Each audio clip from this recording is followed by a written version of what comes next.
Are you saying I must complete a task alone to become a formal time patrol officer? A robust youth with a crab-like head exclaimed with a booming voice.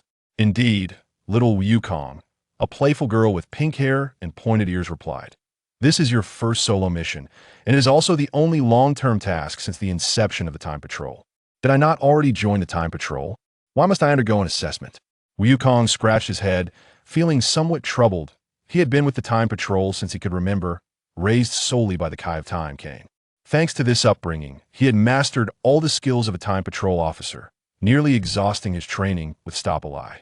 He could not fathom why he needed to undertake a solo mission to become a formal member, because all the other Time Patrol officers joined only after developing a sound worldview. Little Yukong, you had just turned 18. Naturally, you require proof. The girl playfully leaped over to the dejected boy, gently ruffling his hair. Now, don't sulk. Who told you to be so young? Upon hearing this, Yukong's expression grew even more woeful. After several long seconds, he sighed and said, Fine, delving into this is pointless. What is the task about? Kane planted a kiss on Wukong's cheek. I knew my Wukong was the best. This mission involved retrieving 7 evil Dragon Balls from a timeline. We have never paid attention to point one of your predecessors was ambushed and gravely injured while transporting the evil Dragon Balls, causing the 7 to scatter across that timeline. Kane cuddled closer to Wukong's face, realizing how adorably he was growing and deciding that after this mission, she would have him as her personal secretary. A timeline we haven't noticed? What is the situation like there? Wukong inquired with curiosity, for aside from those doomed timelines, he had yet to witness the Time Patrol neglecting a timeline so thoroughly. Although this timeline possesses many flashy abilities, it lacks powerful warriors, which is why we have not intervened. Wukong contemplated this. Given his strength, retrieving the Dragon Balls would pose no challenge. Even if the evil Dragon Balls transformed into new malevolent dragons, he could defeat them. Kane kissed Wukong again. I apologize, but recently, the Time Patrol has been severely understaffed. Once you arrive there, I may not be able to assist you promptly. You will need to devise everything necessary for subsequent tasks on your own. Her voice dwindled, eventually becoming a murmured tone. Moreover, we do not know where the evil Dragon Balls will land after scattering, nor who they may inhabit, and we are entirely unaware of the circumstances in that timeline. You must rely on yourself. All right, when do we depart? You can leave as soon as you are ready. Just then, Wukong leaned down and kissed Kane on the lips, reveling in a successful ambush with a triumphant smile. Observing Kane still in a daze, he playfully dashed away. Scoundrel Wukong, just wait. Once this mission concludes, you will be in trouble. Kane shouted in a flustered rage, shaking her small fists. Upon returning to his abode, Wukong rummaged through his belongings in search of essential items. A transformation watch. Celestial beings, a small boat for one, lacking a biological father, a dwelling, gold, sustenance, and potable water. Once he had gathered everything, he stowed it all within a universal capsule. Sensing that Kane was still in a foul mood, Wukong decisively opted to head towards that particular space-time from the mission hall. In the realm of myriad universes, within an unremarkable forest, a few small birds chirped atop the branches. Suddenly, a pitch-black rift materialized, serving as Wukong's passage. This unexpected occurrence startled the birds into flight. Standing within the rift, Wukong attuned himself to the surrounding energies, ensuring there were no formidable presences before stepping through the portal with ease. Is this the new timeline? It appears rather unremarkable, he mused, detecting a significant human settlement nearby. With that, he propelled himself swiftly towards it. Shortly after his departure, a pair of young women clad in standard flight armor arrived at his previous location. The one who seemed to be the leader, upon finding the area deserted, muttered under her breath, Damn it, where has that sprite gone? Back with Wukong, he descended upon the rooftop of a towering building. Observing the bustling throngs below, he quickly surveyed the terrain. Spotting an individual entering a narrow alley, he stealthily followed, slipping behind the unsuspecting figure. With a sly grin, he declared, I apologize for the intrusion, but I shall borrow your memories. Grasping the person's head, he directly accessed their recollections, assimilating knowledge of the current world, its nations, races, currencies, and more. This is quite troublesome. I hadn't anticipated that establishing a foothold in this timeline would prove so complex, he remarked as the individual collapsed to the ground. Yukong paid little mind to whether they were injured, intending to exit the alley without delay. The sound of measured footsteps echoed from the far end of the alley. "Sir, please hold," a voice called out. "My commander wishes to speak with you." Yukong turned back in surprise, realizing he might not have to grapple with his identity or basic needs after all. Aboard the aerial battleship Ratastock, in a conference room impervious to eavesdropping, Yukong reclined in a chair, legs crossed, resting one hand behind his head, exuding an air of arrogance, as if he were the master of the vessel. He adopted this demeanor based on a sage's advice that, as one's strength increased, one's demeanor should not be overly gentle. Otherwise, others might look down upon him during negotiations. He adhered to this counsel with great diligence. The outcome of such behavior was evident as a crimson-haired girl seated at the far end of the table clenched her jaw tightly, the lollipop in her mouth creaking as if she viewed Yukong as a mere confection. Beside her sat a man with golden hair and a gentle smile, exuding warmth, while the woman next to him possessed silver hair and appeared slightly fatigued, reminiscent of a humanoid machine. A tattered cloth bear hung from her lab coat, adding a touch of whimsy to her otherwise serious demeanor. Yukong narrowed his eyes slightly and inquired, "Who are you? What brings you to me?" The blonde-haired young man beside him smiled gently and introduced himself. "Allow me to present myself. I am Kamikaze Kohei. This young lady beside me is Murakami Rain, and the one you're directly conversing with is our commander, Itsuka Kotori. We merely serve as her aides."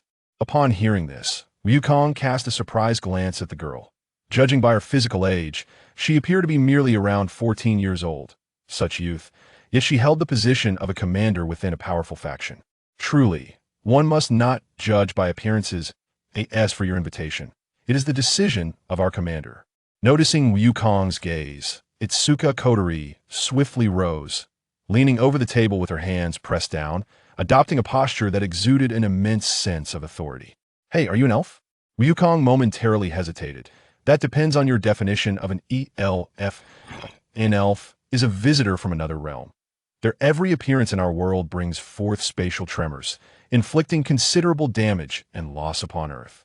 Each occurrence allows us to detect anomalies in spatial parameters and substantial fluctuations in spiritual energy. Yet with you, we merely sensed a minor anomaly in spatial parameters, and the spiritual energy fluctuations were utterly non-existent." Yukong let out a sigh of relief. "It seems that by your definition, I do not belong to the category of elves. But if I were, what would you do?" Itsuka Kotori scoffed softly. "We, the Ratastock, believe that elves are beings in need of salvation. They're a group of unfortunate girls.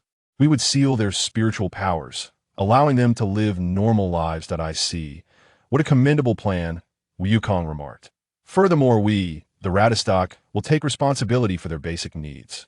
Regarding you, I hope we can reach an agreement to assist us in sealing the elves, and we can discuss compensation." Itsuka Kotori leaned in closer. Yukong pondered for a moment and proposed some rather obscure conditions.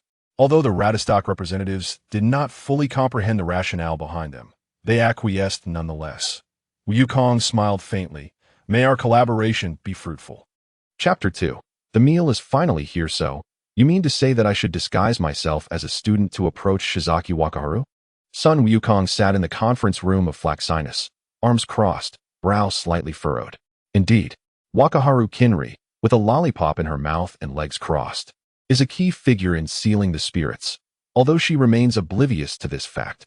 Your mission is to ensure her safety while assisting us in handling the spirit incidents. Kemizuki Kyuhei added with a smile. Of course, as compensation, we will provide you with a legitimate identity, accommodation, and a modest allowance. Sun Wukong stroked his chin. Sounds appealing.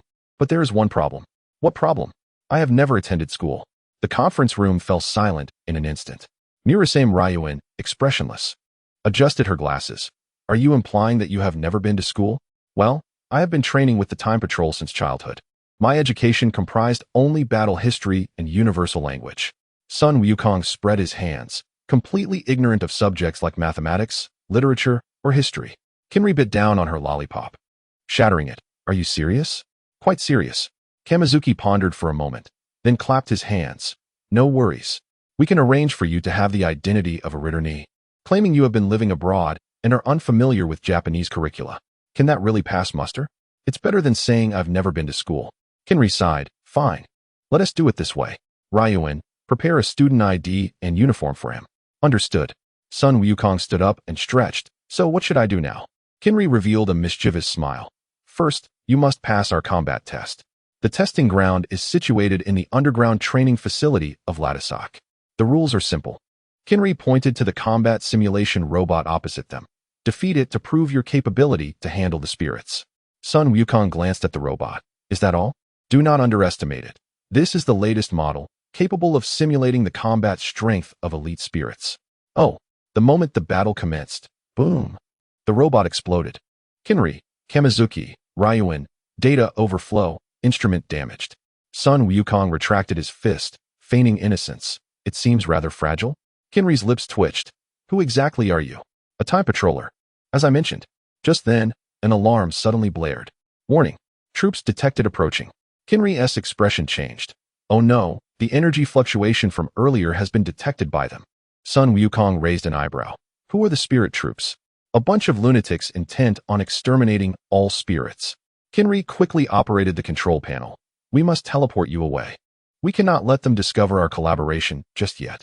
No need. Sun Wukong grinned. I was just looking forward to meeting them. Wait. Before Kinri could stop him, Sun Wukong had already teleported away from the vessel. Above the city of Tenkong, the troops were on high alert. The energy response is somewhere nearby.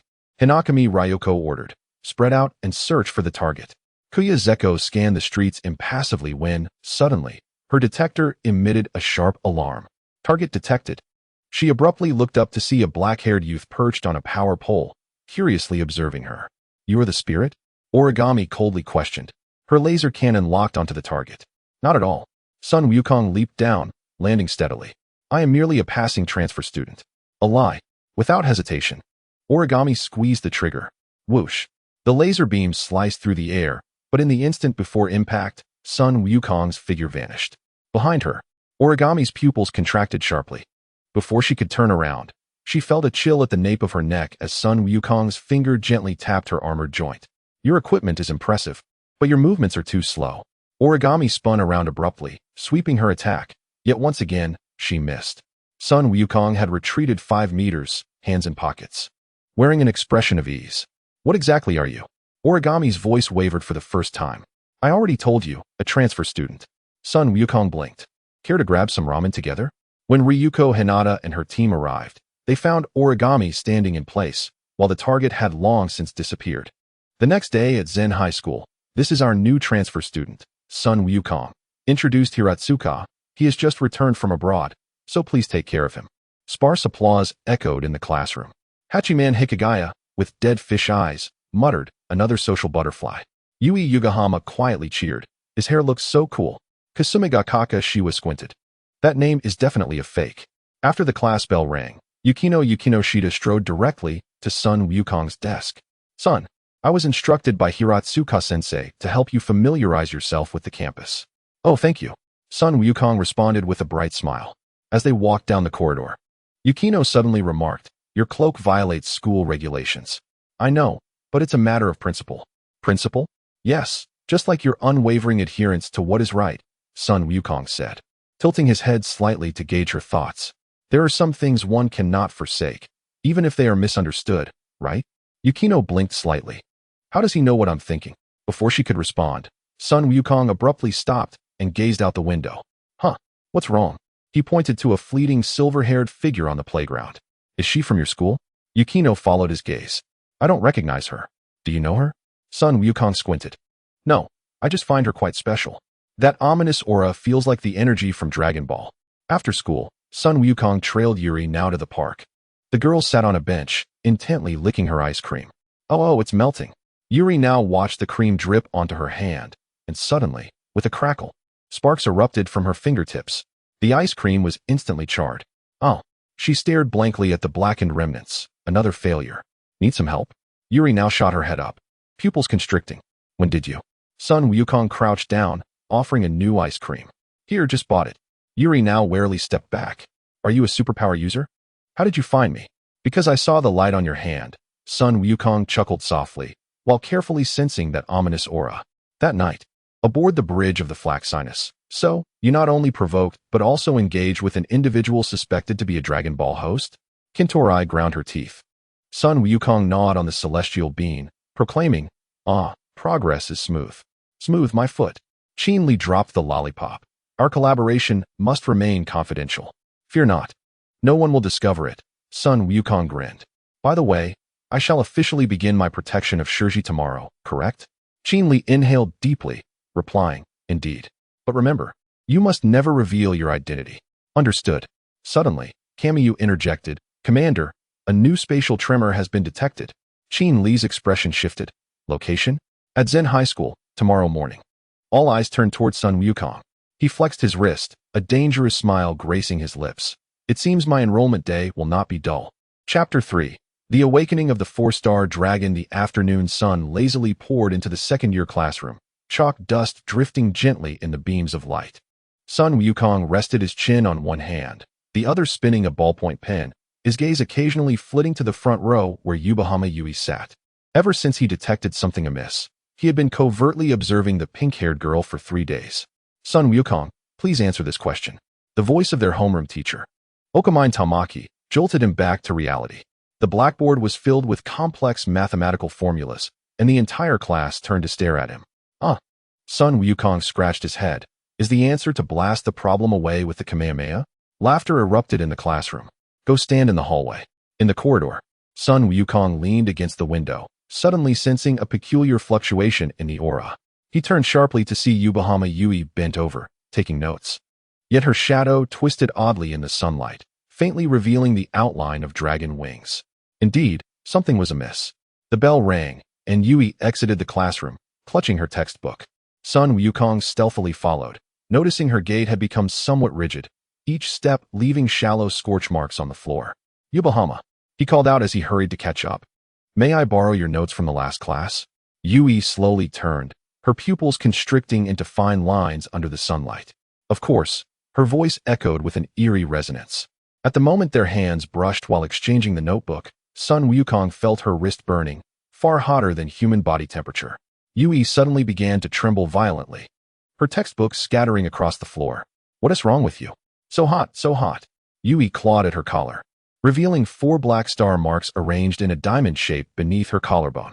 The surrounding air began to warp, and the window glass groaned under the strain. An alarm blared throughout the campus. "Spatial tremor warning. All faculty and students, evacuate immediately." Chaos erupted in the corridor. Sun Wukong grasped Yui, who was on the verge of collapsing, but the searing heat emanating from her body forced him to let go. Finally, he found it. A fierce orange light erupted from within Yubahama Yui, enveloping her entirely. The sphere of light expanded rapidly, resulting in many students meeting their fate. Then, the light burst forth, revealing the form of a creature within. The 4-star dragon. Sun Wukong lowered his voice. "Leave her body." Yui, or rather, the entity that occupied her form, slowly lifted her gaze.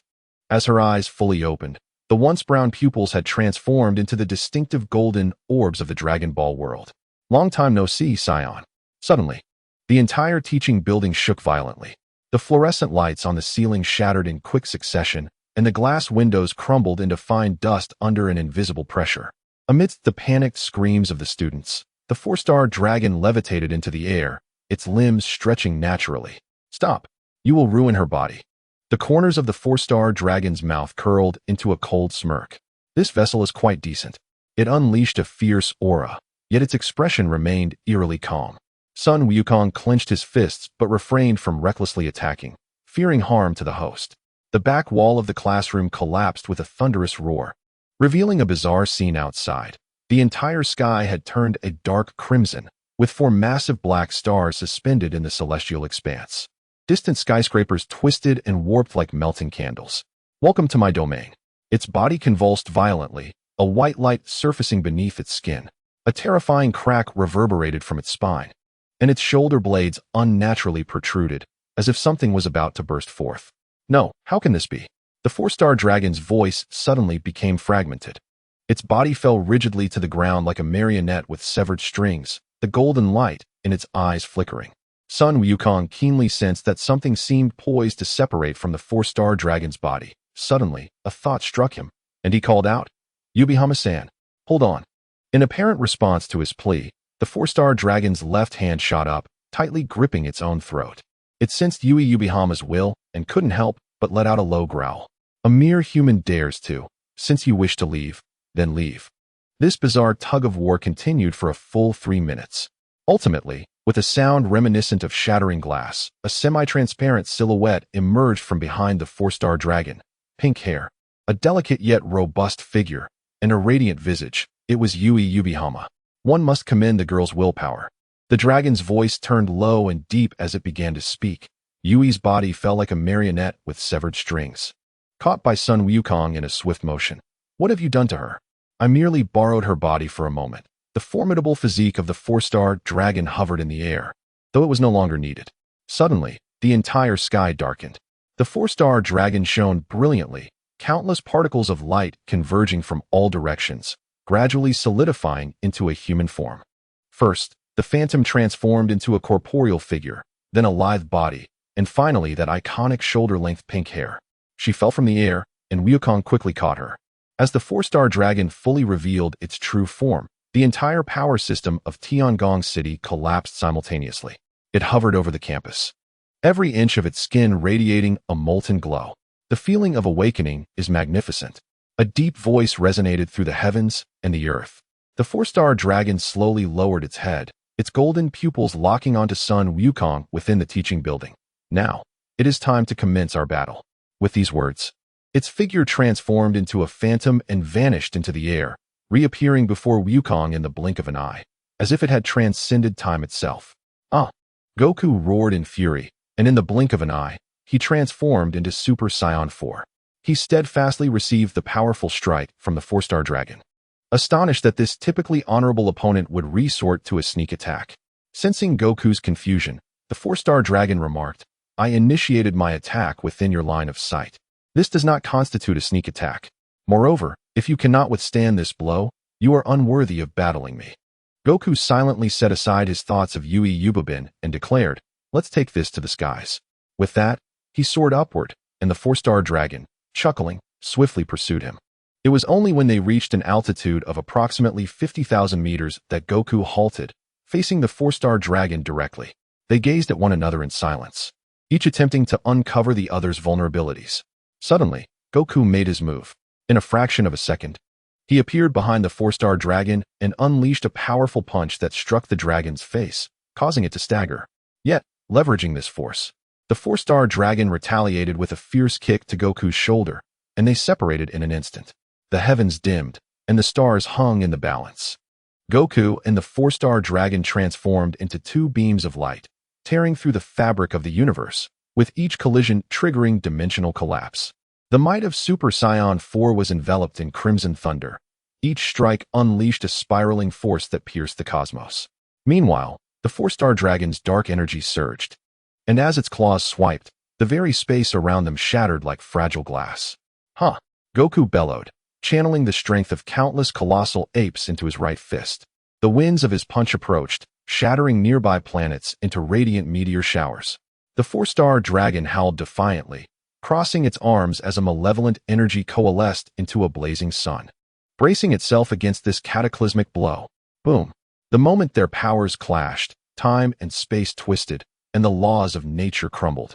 The shockwave swept across the desolate universe, causing countless stars to crack like spider webs.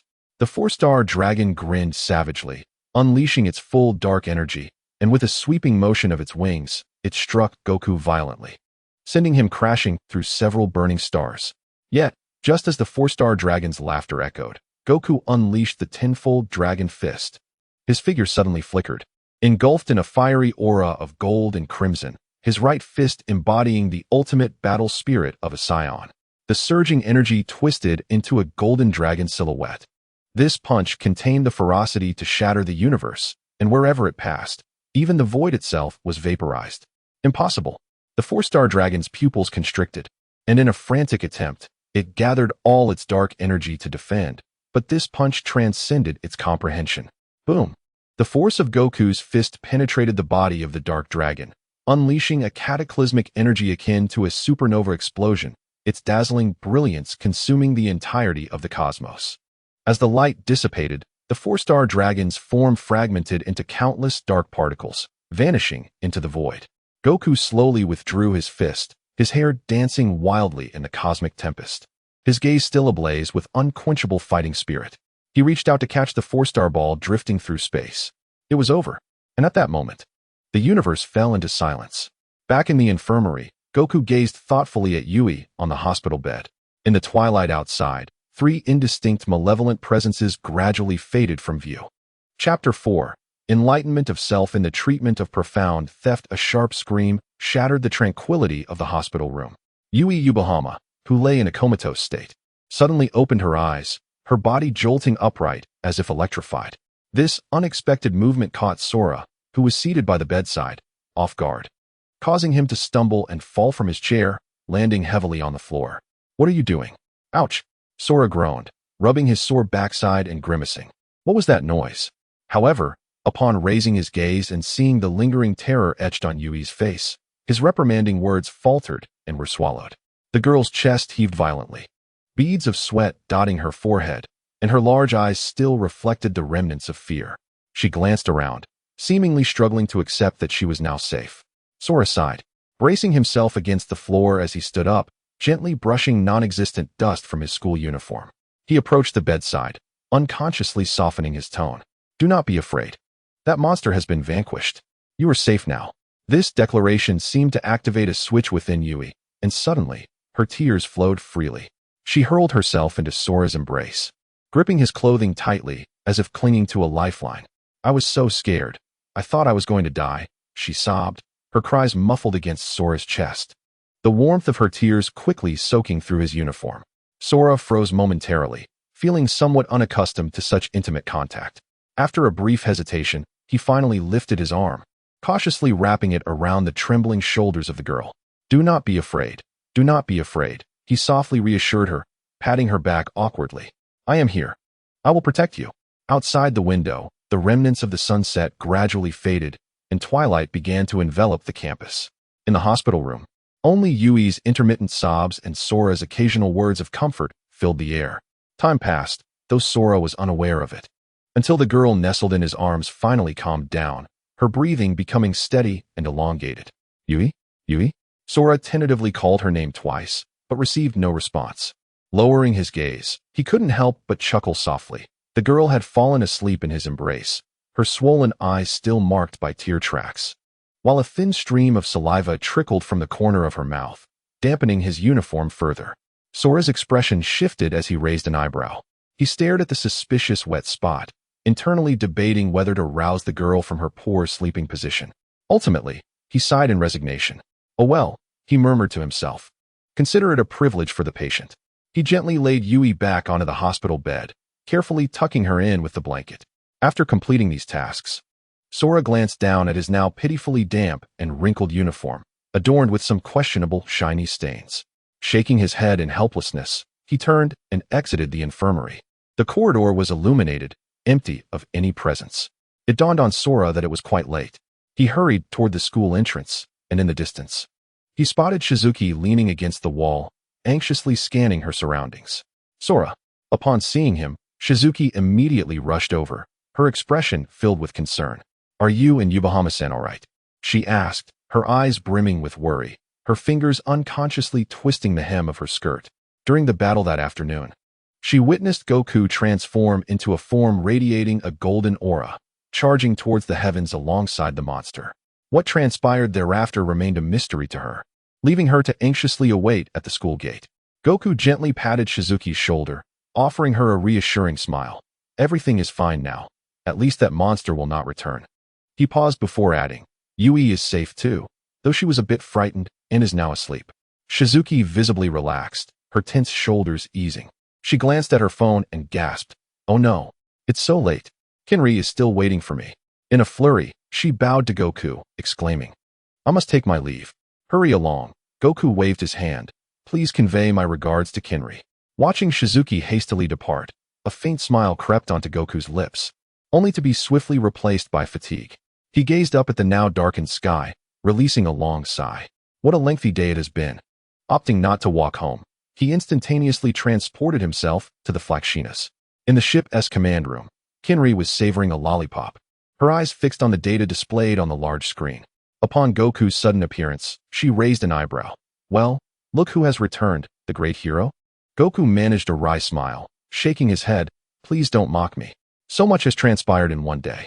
Well, it can't be helped, Kinri replied, twirling the lollipop in her mouth. You should head back and rest. You look like you've just crawled out of the water. Glancing down at his disheveled appearance, Goku shrugged helplessly. Utilizing the teleportation device of the Flakshinas, he swiftly returned to his apartment. The hot water washed away his fatigue, yet it could not dispel the swirling thoughts in his mind. Lying in bed, he stared at the ceiling, replaying the day's events like a film reel. The sudden awakening of the four-star dragon, the fierce aerial battle, Yui's terrified gaze, and Shizuki's worried expression. This is merely the first Dragon Ball, he murmured, shielding his eyes with his arm. There are still 6 more to retrieve.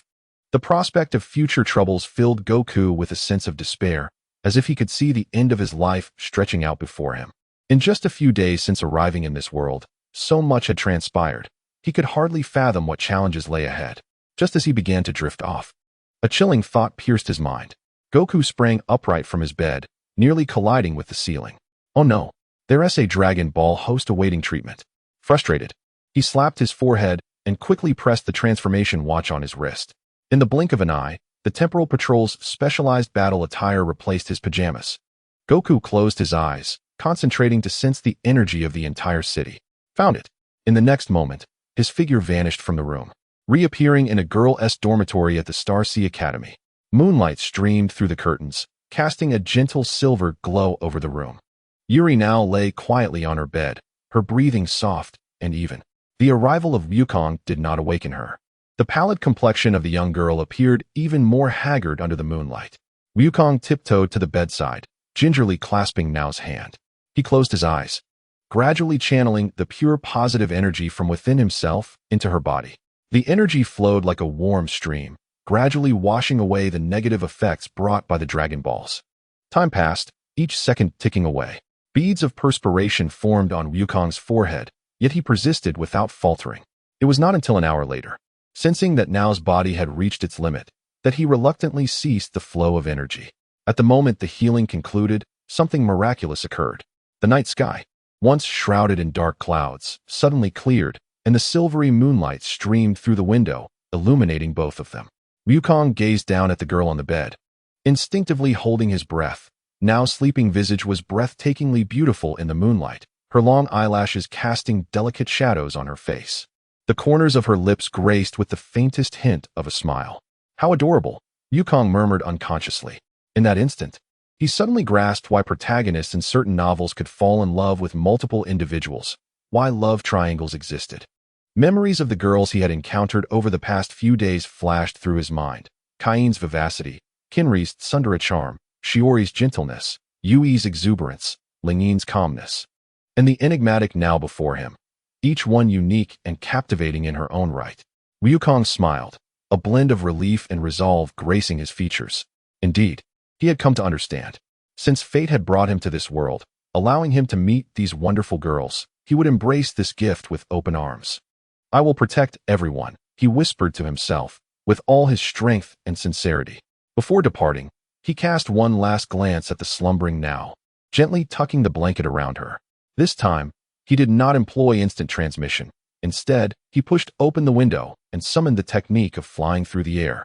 Soaring into the night sky, the cool autumn breeze caressed his face. Overlooking the city adorned with twinkling lights, Wukong's heart felt clearer than ever before. Whether it was Kaien, Kinri, Lingin, Shiori, Yui, or Nao, he silently recited each name in his heart, a confident smile gracing his lips. I will safeguard their smiles. This determination took root within him like a seed. Wukong knew the road ahead would be long, fraught with challenges, yet at that moment, soaring beneath the starry sky, he had discovered his direction and motivation. A golden streak of light traversed the night sky, hurtling toward the distant Flakshinas. A new day? A new story awaited this warrior from another world to pen. Chapter 5. Kurumi is mine. As the morning sunlight filtered through the gaps in the curtains, Wukong had already awakened. As a Saiyan, 4 hours of sleep sufficed for him. The day after transferring schools should have heralded an unremarkable campus life. Yet the lingering scent of anxiety in the air served as a reminder of the previous day's tumult. The unexpected disaster had leveled the entire school. Strangely enough, the casualty list was predominantly composed of male students and teachers. Wukong stood before the newly reconstructed school gate, gazing up at the excessively pristine exterior. The efficiency of the magicians was astonishing. Their ability to restore the ruins to their former glory overnight left even the most seasoned among them in disbelief. "Hey, newcomer!" A languid voice called from behind. Hikigaya Hachiman, slinging a backpack over his shoulder, peered at him with an expression of mild curiosity. "You emerged unscathed from that chaos yesterday. You must have had some luck on your side." Wukong scratched his head, revealing his signature goofy grin. Perhaps it was because I ran quickly." In the corridor, students gathered in small clusters, their conversations surprisingly uniform. "Have you heard? That guy actually charged into the fire," one exclaimed. He shouted something like, "The two-dimensional world never surrenders." Wukong perked up, recalling the impression left by Anki Ryu, the boy who had transferred on the very first day. During the calamity yesterday, that frail boy with thick glasses had boldly rushed into the epicenter of the explosion, shouting lines from anime. In language class, Hiratsuka Shizun was elucidating Natsume's Seiki's Kokoro. Wukong sat by the window, ostensibly paying attention while discreetly unlocking his phone. The screen displayed the Sea Tiger manga he had just downloaded from the Flakshina's database last night. The term sensei gradually faded from Hiratsuka's voice as Wukong became wholly absorbed in the manga. The scene depicted a classic moment of ultimate humiliation, where four brawny men were licking and rubbing against the suspended protagonist. Wukong was entranced, his tail involuntarily perking up. "Hikigaya-kun, please read the next paragraph." Hiratsuka's voice suddenly rose. The command was unexpected, yet Wukong, seasoned in the art of evasion, instantly sensed danger. The teacher was using her reading to mask her approach. "One step, 2 steps." Hiratsuka's shadow loomed over Wukong's desk. This." Her voice trembled. Wukong shot his gaze upwards, locking eyes with Hiratsuka's look of horror. Following her gaze, he beheld the indecent image displayed on his phone. Time seemed to freeze. In a frantic flurry, Wukong scrambled to lock his screen, nearly crushing the device in his grip. Mechanically, he raised his textbook to shield his face, his ears burning with embarrassment. In the Flakshina's communication channel, he frantically sent out distress signals. "Emergency. What do I do if the female teacher thinks I'm a pervert?" "Waiting online." "Sun-kun." Hiratsuka cleared her throat, her tone complex. "It is rather inappropriate to read manga during class." She paused, then added in a hushed voice, "Especially of this nature." "Why yes, I am truly sorry." Wukong's voice soared an octave higher than usual. Laughter erupted in the classroom. In the back, Ika Asaki cast him a sympathetic glance. As soon as the lunch bell rang, Wukong dashed to the rooftop with lightning speed. After confirming he was alone, he locked the iron door behind him and sighed in relief. "What a disaster," he muttered, rubbing his temples. The voice of the Flakshina's operator crackled through his communicator. "Lunch delivery is ready in 3, 2, 1. With a flash, a mountain of bento boxes materialized in the center of the rooftop. Wukong settled down cross-legged, eagerly unwrapping the luxurious beef bento at the top of the stack. The Scion's appetite perpetually lingered in a state of hunger, particularly after the morning's awkward incident. As he tackled the 7th bento, a sudden, keen perception caught a hint of strangeness. In the shadow behind the rooftop water tank, something writhed. Wukong slowed his chewing, feigning ignorance. An alert echoed in his earpiece. Detecting a spiritual energy response, identifying it as an entity with the codename, Nightmare. Wukong's tail tensed slightly.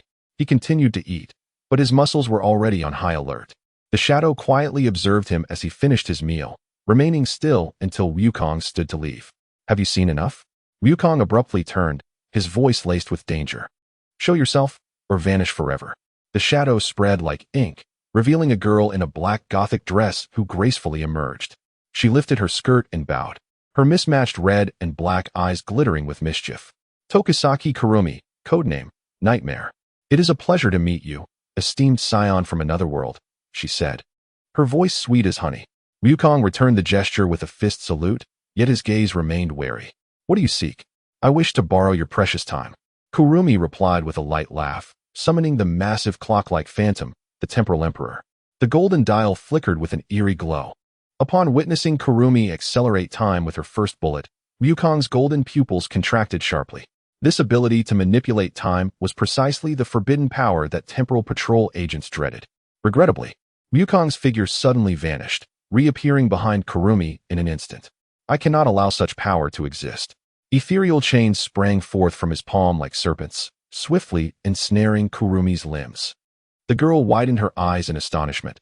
She had not even perceived how he had moved. Wait. Kurumi struggled, exclaiming, I only wished to return to 5 years ago to save my friends. Wukong hesitated momentarily, but then shook his head. Altering history would trigger a temporal paradox. As a temporal patrol agent, I must stop you. A precise strike landed on Kurumi's nape, while he activated the Flakshina's teleportation device to transport away the empty bento boxes. Nightmare, apprehended. In the afternoon classroom, Wukong appeared to listen intently, as if nothing had transpired. Only the occasional subtle gesture towards the universal capsule at his waist betrayed his inner turmoil. Within it lay a tightly bound, nude girl. Son, can I have a word with you after class? Himizuka Shizuku called out, addressing him. About this morning. Wukong's body visibly stiffened. Everyone has their peculiar hobbies. The female teacher struggled to articulate. As long as it does not affect others, the school is tolerant. Wukong opened his mouth, unsure how to explain. Ultimately, he could only bow deeply. Thank you for your understanding, teacher. As he stepped out of the school gates, the setting sun stretched his shadow long. The Flakshina's communication requests flickered incessantly, but he chose to ignore them for the moment. He had resolutely decided that all future spirits would be sealed by him, and that all spirits would belong to him. Hey, newcomer, Hachiman called out as he caught up from behind. Shall we head to the family restaurant together? Today. Yugahama said she would treat us. Just as Goku was about to respond, he suddenly sensed a familiar fluctuation of spiritual energy. He turned sharply, catching a glimpse of a petite figure in a rabbit headpiece flitting through the shadows of the school building. Another spirit? How fortunate indeed. Goku furrowed his brow. But when he looked again, that figure had vanished. What's wrong? Hachiman asked, following his gaze. Did you see someone you know? Goku retracted his gaze and smiled enigmatically. Nothing. Perhaps I just mistook it. Let us go. I'm so hungry I could devour a whole cow. As the two figures walked away into the twilight glow, Goku was unaware that this new chapter of his school life had only just begun, with more unexpected encounters awaiting him, yet he no longer felt despair about the future. Chapter 6. Science absolutely will not engage in harem intrigue. Raindrops fell like silver threads, enveloping the entirety of Chiba City in a veil of mist. The neon lights on the streets blurred in the rain, creating a hazy halo of colors. Hachiman held a black folding umbrella, walking in tandem with the black-haired youth beside him. The rhythm of the raindrops pattering against the umbrella formed a peculiar cadence, unconsciously slowing their pace. The latter, Son Goku, was idly kicking pebbles along the roadside. Each time he lifted his long leg, the pebbles would arc gracefully through the puddles, the splashes reflecting fragmented light under the street lamps, resembling scattered diamonds. Honestly, what is the point of this gathering? Goku muttered, recalling the earlier scene in the restaurant. Yukino's penetrating gaze seemed to pierce the soul, while Yugahama Yui's awkward smile concealed an unspoken discomfort, and the overwhelming authority of teacher Hiratsuka rendered the entire meal akin to a punishment. He remembered the exquisite dishes on the table, which, in such an atmosphere, felt like chewing wax. Hachiman glanced at him, a flicker of understanding passing through his dead fish eyes. At least you got a free feast. The cost is indigestion, Goku retorted, smirking before abruptly halting. His senses had picked up a faint aura emanating from the depths of a nearby alley, one that was fraught with fear and helplessness, like a wounded creature trembling in the cold. Strangely, this aura bore a quality he had never encountered before, a purity reminiscent of childhood, intertwined with the complexities of adulthood. What's wrong? Hachiman questioned, turning back in confusion as raindrops dripped from his umbrella, creating tiny splashes on the ground. You head back first, Goku instructed, thrusting the umbrella into Hachiman's hands before dashing into the curtain of rain. The icy droplets instantly soaked through his school uniform, rendering his white shirt transparent and clinging to his sturdy chest. His black hair drenched, strands clung to his forehead, yet he paid it no mind. His senses were fully attuned to that faint aura, his footing steady as a rock on the slick pavement. Deep within the alley, the dim street lamp cast a feeble light. A petite figure huddled in the corner, resembling an abandoned cat. It was a little girl clad in an oversized white lab coat, the hem dragging on the ground. thoroughly soaked by the rain. Her bare feet were chilled to a crimson hue, with several delicate wounds on the soles, clearly indicative of a long journey. As Wukong approached, she weakly lifted her head, her damp chestnut hair clinging to her pale cheeks. Her amber eyes were filled with wariness and fear, yet possessed a calmness that belied her years. Do not be afraid. Wukong crouched down, his movements gentle as if handling a fragile treasure. When his fingers brushed against the girl's arm, he felt her icy skin and slight tremors. She was astonishingly light, cradled in his arms like a feather that could be whisked away by the wind, yet she weighed heavily on his heart. The girl quivered slightly in his embrace, her lips a shade of purple from the cold. He could sense her heartbeat, rapid and faint, akin to a startled bird. He removed his own jacket to wrap around her. The school uniform coat was instantly drenched by the rain, but he paid it no mind. The raindrops pelted his face, streaming down his neck and into his collar, yet the chill emanating from the small body in his arms stirred greater concern within him. The bathroom was shrouded in a mist, the warm yellow light casting a semblance of comfort over the frigid rainy night. Wukong adjusted the water temperature, testing it before gently placing the girl into the bathtub. He meticulously helped her cleanse her body, his touch as tender as one would afford a precious gem. The warm water washed away the grime, unveiling the small scars upon her skin, marks of restraint on her wrists, abrasions on her knees, and several suspicious needle marks on her back. These injuries, a tapestry of old and new, clearly told of a story that spanned longer than a single day. As he attempted to remove the ill-fitting white coat, the girl suddenly stirred, her slender fingers clutching the fabric tightly, her knuckles turning white. A flicker of panic crossed her eyes, which quickly transformed into a stubborn guard. I am merely helping you to clean up, Wukong spoke gently, his voice deep and steady. I will not harm you. His gaze was clear and sincere, devoid of any ulterior motives. After a moment of hesitation, the girl finally released her grip. Wukong discerned that her expression was far from that of an ordinary child. Her amber eyes concealed a multitude of complexities, wariness, suspicion, fatigue, and a subtle hint of despair. She sat quietly in the bathtub, allowing Wukong to wash her hair, yet her body remained taut, poised for flight. Once the bathing was complete, Wukong wrapped the girl in a soft blanket, forming her into a small bundle, with only her freshly washed face visible. The guest room was prepared, with a fluffy pillow and a duvet exuding the scent of sunlight. He brought forth a bowl of steaming ginger soup, infused with a hint of honey. This will warm you. The girl sipped delicately, her gaze darting towards Wukong intermittently. When the last drop of soup was consumed, she finally spoke, her voice as soft as a feather falling. Thank you. My name is Huiyuan AI. She enunciated each word slowly, as if weighing their significance. Wukong keenly sensed the incongruity of the name. A girl who appeared no older than 7 or 8 spoke with the tone and vocabulary of an adult. He merely nodded, refraining from further inquiries. I am Sun Wukong. You may call me Wukong. Do you have a place to go?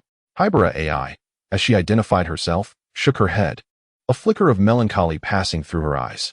Her fingers unconsciously twisted the edge of the blanket, her knuckles turning white. Then let us reside here. Wukong replied with cheerful nonchalance, as if discussing the weather, for the room remained empty regardless. He gestured towards the wardrobe, which contained clean clothes. Albeit a tad large, she could make do for now. Hybera AI's eyes widened in astonishment, droplets of water still clinging to her long eyelashes. Aren't you curious why I was in such a place? Her voice carried disbelief, laced with a hint of trepidation. You will naturally share when you wish to, Wukong smiled, ruffling her hair, an action that caused her cheeks to flush instantly. Her hair was soft and smooth, imbued with the fragrance of shampoo. Wait. Hybera AI suddenly realized something, shrinking into the blanket like a startled rabbit. Were you the one who helped me bathe? Indeed.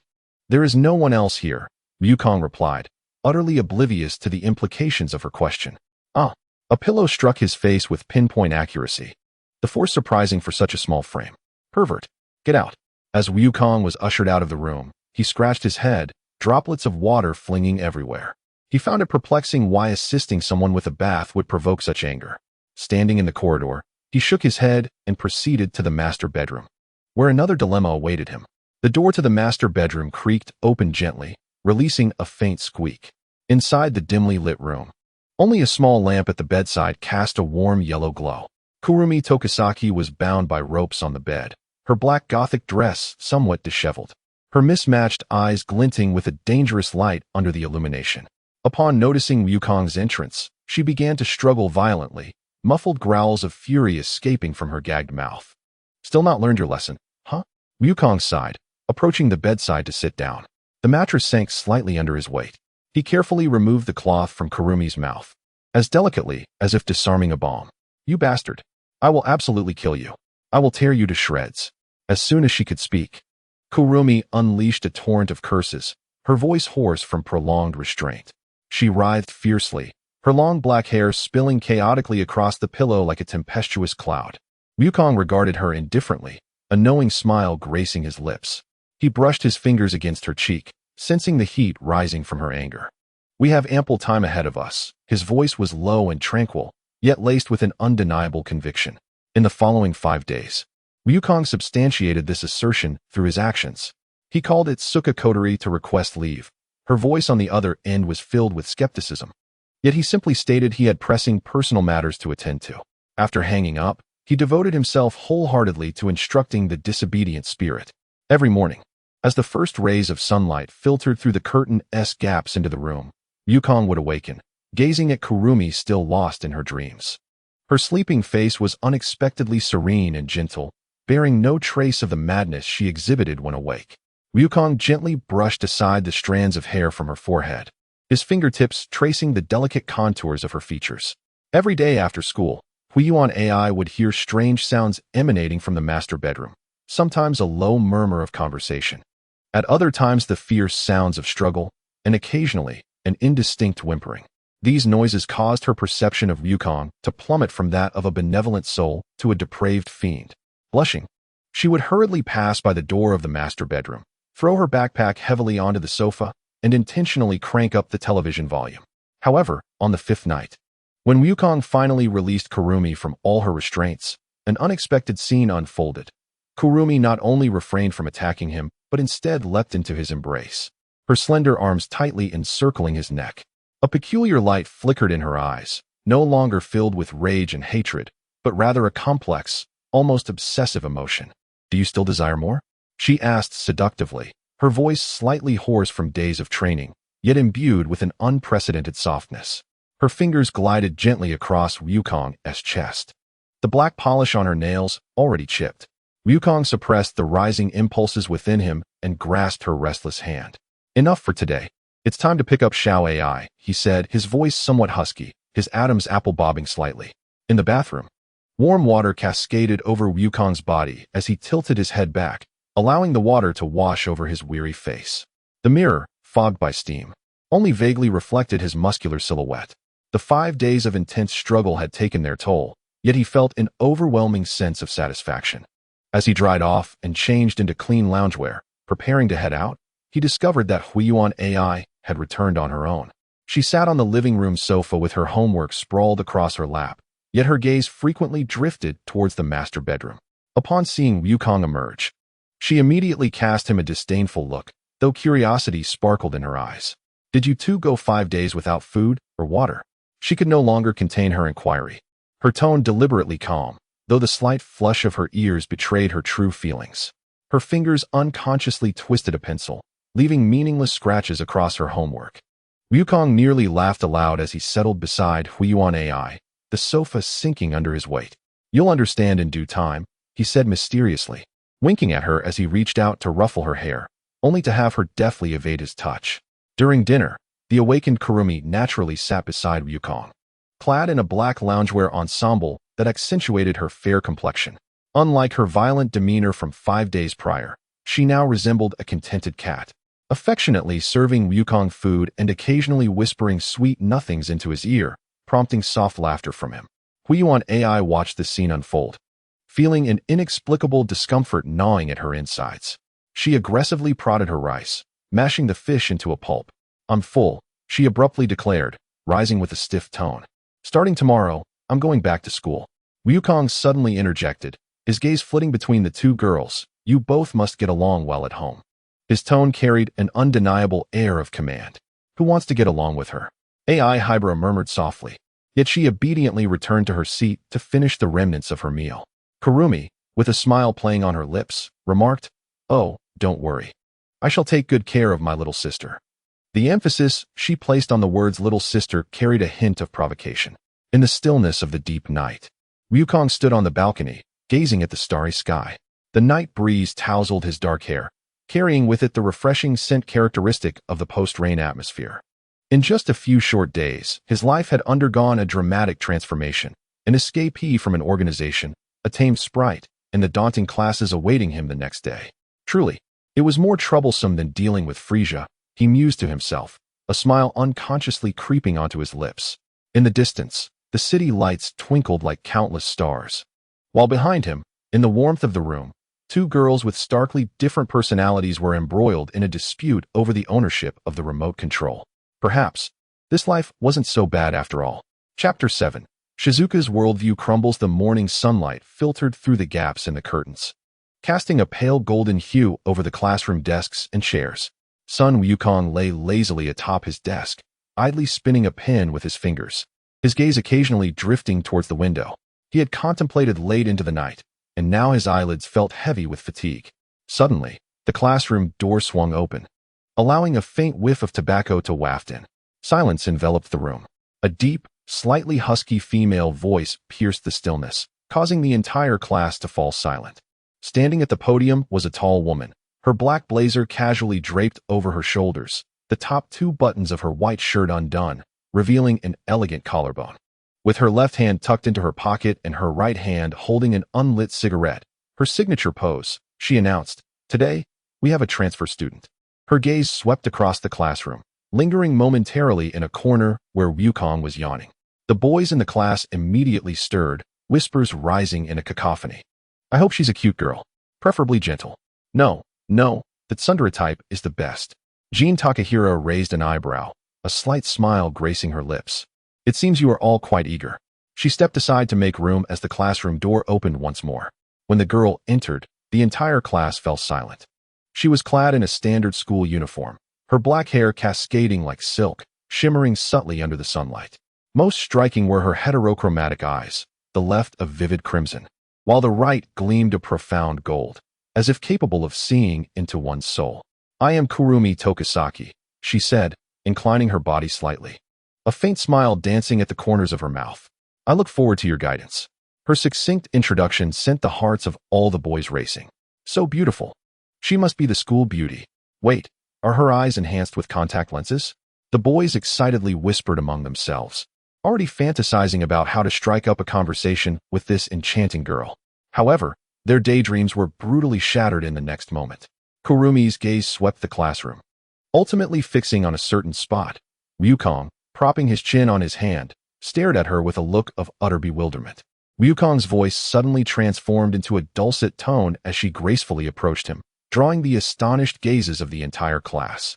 Leaning close to his ear, her crimson lips parted slightly, surprised. Wukong blinked, evidently taken aback. "Did I not ask you to stay at home?" Kurumi merely smiled in silence, gently poking his cheek before sauntering to the vacant seat behind him. The boys in the class collectively sighed, their fantasies shattered. The lesson concluded swiftly, and the bell rang for recess. Kurumi lightly perched herself atop Wukong's desk, her long, elegant legs crossed. She lifted his chin with her hand, encouraging him to rest his head upon her lap. "Take a break," she suggested.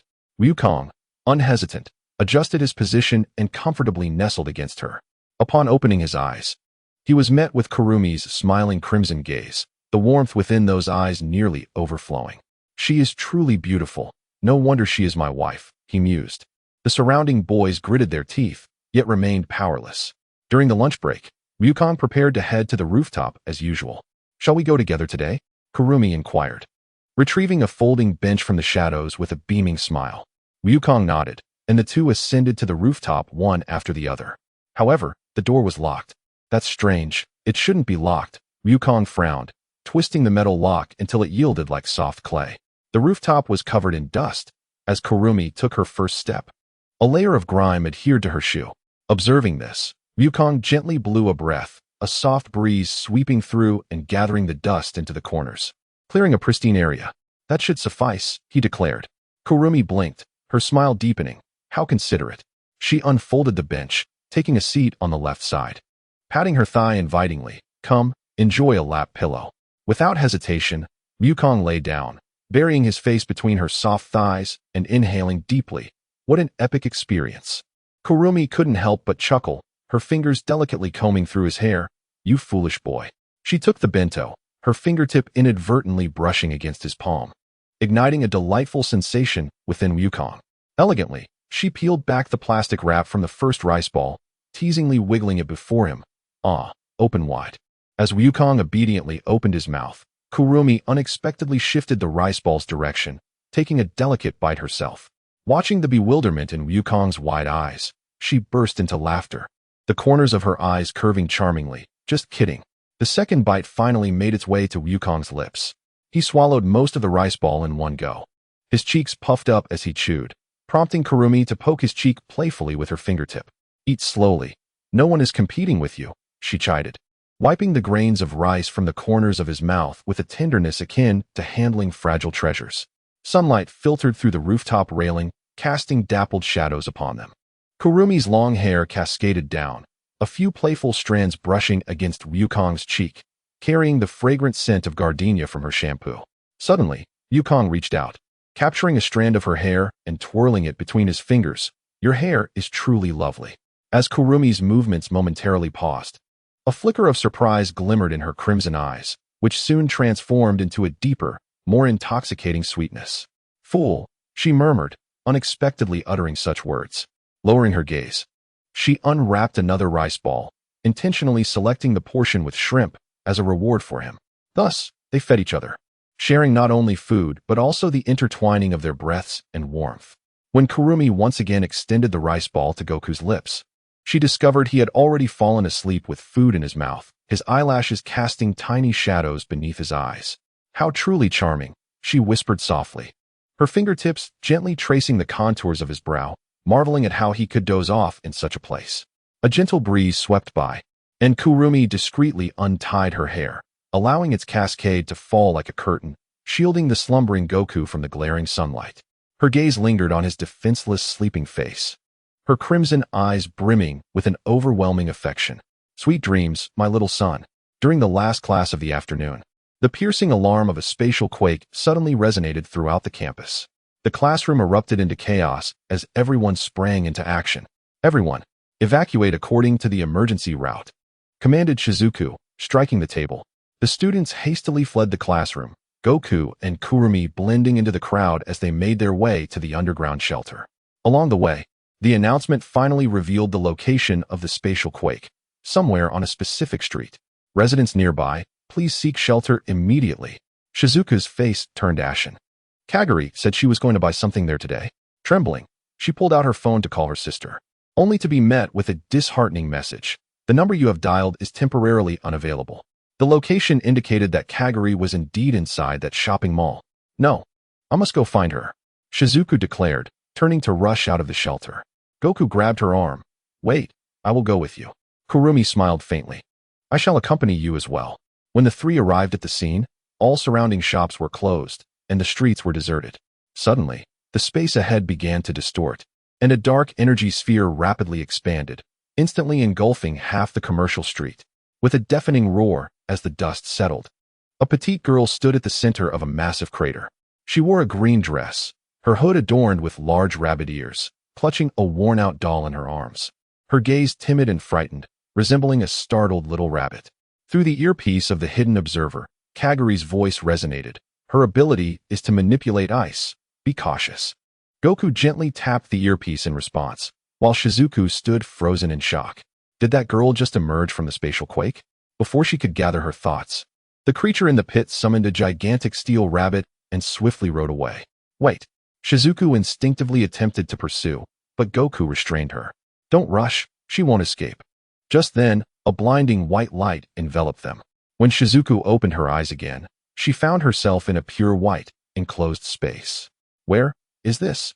Panic-stricken, she groped the walls, searching for any exit. Let me out. Kaguri, where are you? Suddenly, the walls silently slid open, and a familiar figure stepped inside. Konri Wahara. A lollipop perched between her lips, clad in an unfamiliar uniform, with peculiar headphones atop her head. Oh, sister, she grinned, tilting her head. Welcome to Flakshinas. Shizuki's eyes widened in disbelief. Kongri? What on earth is happening? Kongri sighed, gesturing for her to take a seat. Sister, what I am about to reveal may very well upend your worldview. Half an hour later, Shizuki sat motionless in her chair, her mind struggling to process the information she had just received. Elves, spatial tremors, Ratastock, methods of sealing elves' powers. So, you want me to go on dates with those elves? Make them shy, and then seal their powers? Kongri nodded. Precisely. I refuse. Shizuki sprang to her feet. That's far too dangerous. She stole a glance at Wukong, standing nearby. If I agree, I won't be able to accompany him as often, will I? Kongri seemed to see through her thoughts and smirked. By the way, Wukong's task is to protect you, which means you two will be inseparable. Shizuki's face instantly flushed. I need to think about it. Wukong crossed his arms and sighed in exasperation. What a hassle. Kurumi leaned closer to Shizuki, whispering softly in her ear, Don't worry. I will take good care of Wukong so he won't trouble you too much. Shizuki gasped. This woman is terrifying. Chapter 8. Strategy for Yoshino. After returning from Flaxina's, Shizuki had a restless night, as it was quite a daunting task to expect an ordinary high school girl to save the world. The only solace she found was that she could now openly stay close to Wukong. A new day dawned, Friday. A day abhorred by Japanese high school students due to the dreaded physical education class. The annoyance peaked when the PE teacher announced in the morning that there would be a fitness test in the afternoon, causing every student in the classroom to wear a sullen expression. After the first class, Shizuki leaned towards Wukong. What should we do? I don't want to take the fitness test. Wukong, equally resigned, replied, There's nothing I can do about it either. How about I share some of my energy with you? That way, you won't be as exhausted during the run this afternoon. A scheming smile spread across Shizuki's face. Then I'll count on you, Wukong. Realizing he had been tricked, Wukong recognized that Shizuki wasn't being affectionate. She simply wanted to avoid exertion. Time swiftly passed, and soon it was afternoon. The moment for physical education class had arrived. Everyone headed to the changing room to don their athletic gear. In this age of widespread suboptimal health, it was a rarity for boys to lack beer bellies, let alone Wukong with his muscular physique. Yukino couldn't help but squeeze one of Wukong's muscles. Wow, with one punch from you, I'd be dead. Wukong joked in response. Not really. With one punch from me, you'd owe me a few hundred lives.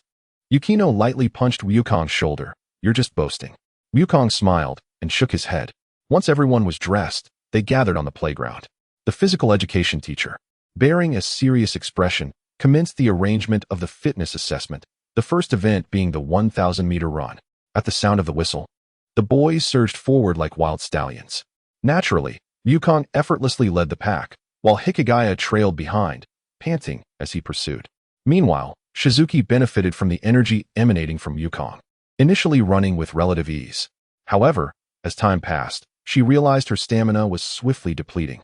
Just when she felt she could no longer continue, she suddenly sensed a mysterious force surging within her, revitalizing her energy significantly. Unbeknownst to her, Wukong had sensed Shizuki's plight and discreetly transmitted some of his energy to her. Rejuvenated, she quickened her pace. Ultimately, Wukong secured first place among the boys without a doubt, while Shizuki achieved commendable results among the girls. After the assessment concluded, Shizuki rushed to Wukong's side and enveloped him in a heartfelt embrace. Thank you, Wukong, you are my hero. Wukong, smiling, affectionately ruffled her hair. It's nothing. I'll always be here for you. Meanwhile, on Flaxina's, Kinri, witnessing this scene, felt a twinge of jealousy and couldn't help but comment on the public channel of the earpiece. Sister, I must remind you, we have pinpointed the location of the recluse. Your first strategy is about to commence. And Wukong, your task is to protect and assist Shizuki in her quest to conquer the sprite, not to have her conquer alongside you. Wukong proudly straightened his posture. No worries, I possess great abilities and can endure hardships. Leave the task of assisting Shizuki to me. Kinri, exasperated, retorted, I wasn't complimenting you. After school, following the coordinates provided by Flaxinus, the two quickly located the recluse, Shitono, playing in the park. She was joyfully splashing in puddles. The rain-kissed park was imbued with the fresh scent of damp earth, as Shitono leaped delicately from one shallow puddle to another, each step crystallizing the water's surface into shimmering ice flowers. Suddenly, her rabbit hand puppet, Shitona, turned its head and exclaimed, Shitono, there are two little mice spying on us. Hidden behind the bushes, Shizuki nearly gasped. but Wukong gently pressed his hand on her shoulder. He made a shushing gesture and stepped forward, waving. "Hello, we're playing hide and seek. Would you like to join us?" The little girl retreated 2 steps like a startled fawn, the ice crystals spreading beneath her feet. Shitona's voice sharpened. "I despise humans. Go away. Wait." Shizuki quickly rummaged through her bag and produced the freshly bought rabbit-shaped candies. "This is for you. We truly mean no harm." The crinkling of the packaging echoed in the cold breeze as she held the offering steady. Shitono's blue eyes sparkled from beneath her hood, and she slowly accepted the candy. Shitona's tone softened. "Well, you are somewhat polite. I am Shitona, and this is Shitono. What are your names?" "I am Shizuki Itsukawa, and this is Wukong." Shizuki crouched to meet the little girl's gaze. "A new aquarium has opened nearby. Would you like to go see it together?" She gestured toward Wukong. "This older brother can perform magic tricks." Wukong complied by snapping his fingers, and a stunning ice rose bloomed in his palm. Shitono's eyes widened in amazement, and she finally nodded gently. In the azure tunnel of the aquarium, Shitono's fingertips pressed against the glass, chasing the tropical fish that swam by. One of the fish resembled Shitona. It was her first time speaking up, her voice as faint as a whisper. Wukong conjured 3 ice creams, rewarding the bravest little explorer. As dusk settled, they arrived at the Ferris wheel. When the cabin reached its zenith, the entire city was bathed in the glow of the setting sun. Suddenly, Shitono softly remarked, "No one has ever taken me to see these before." Shizuki felt her heart gently squeeze. As night fell, the swings in the park creaked softly. Shitono clutched her newly purchased rabbit plush, then looked up. Shizukine's hand is so warm. Golden particles began to emanate from her. At that very moment, a piercing alarm shattered the night sky. "Spacequake alert. This is not a drill." The distant roar of military engines echoed. Wukong swiftly pressed his wristwatch. A flash of blue light enveloping him as he donned the black and orange uniform of the Time Patrol, the emblem of the Time King gleaming on his chest. "Take her away first." Wukong leaped into action, intercepting an incoming missile head-on. Ryoko's voice rang out through the communicator, newly emerged spirit reaction. "All units, switch targets." In midair, Wukong spread his arms wide, manifesting a protective shield as the barrage exploded in brilliant fireworks upon the barrier. "Ladies and gentlemen, tonight's fireworks display ends here." He suddenly dove, intentionally using the shockwave to topple 3 tactical mechas. Ryuko furiously fired a binding net, only to see Wukong's figure flicker, ensnaring the reinforcements instead. On the ground, Shizuki held the trembling Shitono tightly in her embrace. The artillery lit up the night sky with blinding flashes, the explosive shockwaves lifting the girl's hair. "Do not be afraid." Shizuki shielded Shitono from the flying debris, her voice softer than ever. "Just look at me. Only at me." Shitono's cerulean eyes brimmed with tears. "But they all say I am a monster." "Nonsense." Shizuki suddenly raised her voice, startling the little girl. She quickly softened her tone, brushing away the tears from Shitono's face with her fingertips. "Who helped the lost child find their mother this afternoon? Who shared ice cream with the stray cats?" Shitona's hand puppet interjected. "That's right. Our Shitono is clearly the best child in the world." Wukong's clear laughter resonated from the air. "I can attest to that." He caught a high-energy beam with his bare hands, tossing it away to detonate harmlessly. Shizuki cradled Shitono's small face. "Do you remember what you said on the Ferris wheel?" Her thumb gently stroked the girl's cold cheek. Shitono sobbed as she recalled. "I said no one has ever taken me to see these." "Then let me tell you." Shizuki leaned in closer. "From this day forth, we will take you to see even more beautiful sights." Her breath brushed against Shitono's lashes. "So, is Shizukine trembling?" Because Shizuki closed her eyes and smiled. "I'm nervous for the first time doing this too." As their lips gently touched, Shitono suddenly grasped Shizuki's collar. A golden torrent of spiritual energy erupted from the point of contact between the two, transforming the elven attire into countless butterflies of light that fluttered away. The marionette held by Shitono slipped from her grasp, only to be securely caught by Shizuki. "Did we succeed?" Shizuki inquired, gazing at the small girl in her arms. Now returned to her naked state. Shitono's eyelashes trembled as she opened her eyes, and upon realizing her lack of clothing, she buried her crimson face into Shizuki's chest, exclaiming, "How sly!" The sound of an explosion abruptly ceased. Goku was seen gripping the collar of the last team member, who stared at him in horror. Shocked by his unharmed uniform. "Who exactly are you?" they demanded. "Well," Goku blinked, suddenly pointing towards the sky. "Look." Seizing the distraction, he swiftly dashed back to the ground, just in time to catch a glimpse of Shitono peeking at him from behind Shizuki. "Big brother," the little girl whispered. "Can we still play together in the future?" Goku crouched down to meet her gaze. "As long as you shake this, a bell bracelet will appear. And Shizuki and I will come right away." He placed the bracelet on Shitono's wrist, its bells shimmering like stars in the night sky. In the distance, Kodo's irate voice crackled through the communication device. "Do you three think this is a family-friendly theatrical version?" Chapter 9. Saving Miku at 6 o'clock, Goku woke up punctually, instinctively preparing to change clothes for school, only to be reminded that it was the weekend.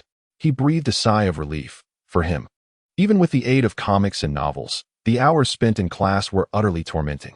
Noticing Kurumi sleeping soundly, Goku tiptoed out of the room. In the living room, little AI was already awake. After all, there were no research tools or basements here that would allow her to work into the late hours as she did in the previous organization. Upon seeing Goku emerge, little AI took it upon herself to prepare breakfast for him, although it was modest, as she was uncertain of Goku's appetite. Goku, not one to idle, joined her in the kitchen, assisting where he could. During the cooking, Goku could distinctly sense little AI's hesitance, her demeanor suggesting she wanted to ask something but was reluctant to do so. He chose not to rush her, focusing on completing breakfast first. Soon, a delicious yet scant breakfast was ready, and the two shared a moment of silence at the dining table.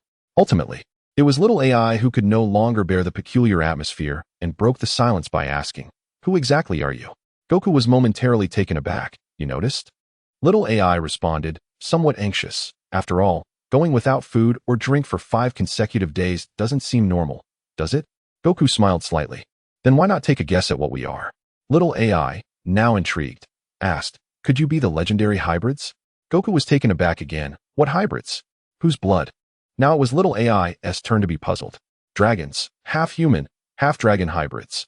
Goku waved his hand dismissively. "We are not those inferior beings." "Fine. Let me clarify everything at once."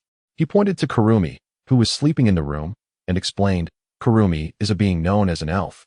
Though not the kind depicted in stories with pointed ears and a close affinity to nature, and the new resident upstairs is also one.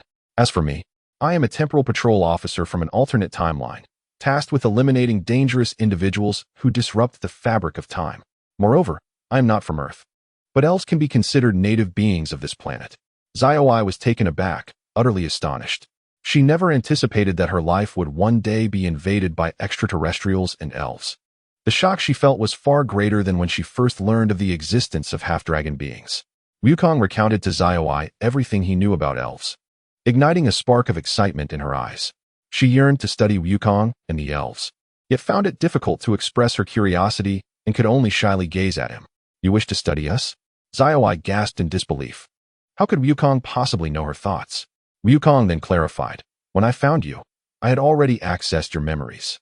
Zioi's eyes widened in astonishment. "You can read memories?" "No. Wait, how can you invade my memories? That is unethical." Wukong scoffed. "I've already captured Kurumi to serve as my concubine. Such concerns are trivial." Zioi's pupils trembled in shock. Noticing her state, Wukong added fuel to the fire, "And once you develop the antidote, you won't escape either." Seeing Zioi lost in thought, Wukong granted her a moment of respite. After finishing his breakfast, Wukong, feeling rather listless, turned on the television. The screen was replaying a concert by Yuya Meijio, and the sweet melodies instantly captivated him. His eyes sparkled as he focused intently on the screen, swaying gently to the rhythm.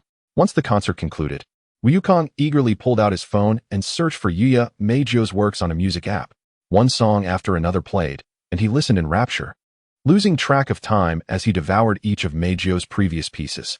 Wukong became an ardent fan of the singer, excitedly pacing the living room, humming her songs. Zioi, disturbed by his exuberance, looked at him with confusion. "What has gotten into you? Why are you so excited all of a sudden?" Wukong grasped Zioi's shoulders with enthusiasm. "Zioi, I have discovered an extraordinarily talented singer named Yuya Meijio. Her voice is simply enchanting." Zioi was bewildered by his fervor, but could only shake her head in resignation at his enthusiasm. Wukong grew increasingly animated, gesticulating wildly as he described the allure of Meijio's voice. Suddenly, he slapped his forehead, recalling that tonight was Meijio's concert. However, with no means to procure tickets, he felt a pang of despair. Just then, Kurumi emerged from her room, rubbing her eyes. "Why is it so noisy?" What is happening? She inquired with a yawn. Wukong seized the opportunity, recounting the entire situation to her as if she were a lifeline.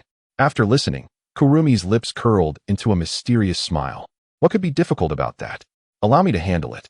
With that, she formed hand seals and chanted incantations, causing a shadow beneath her to expand. An arm emerged, holding 2 concert tickets. Wukong's eyes widened in astonishment as he embraced Kurumi tightly. Kurumi, you are amazing.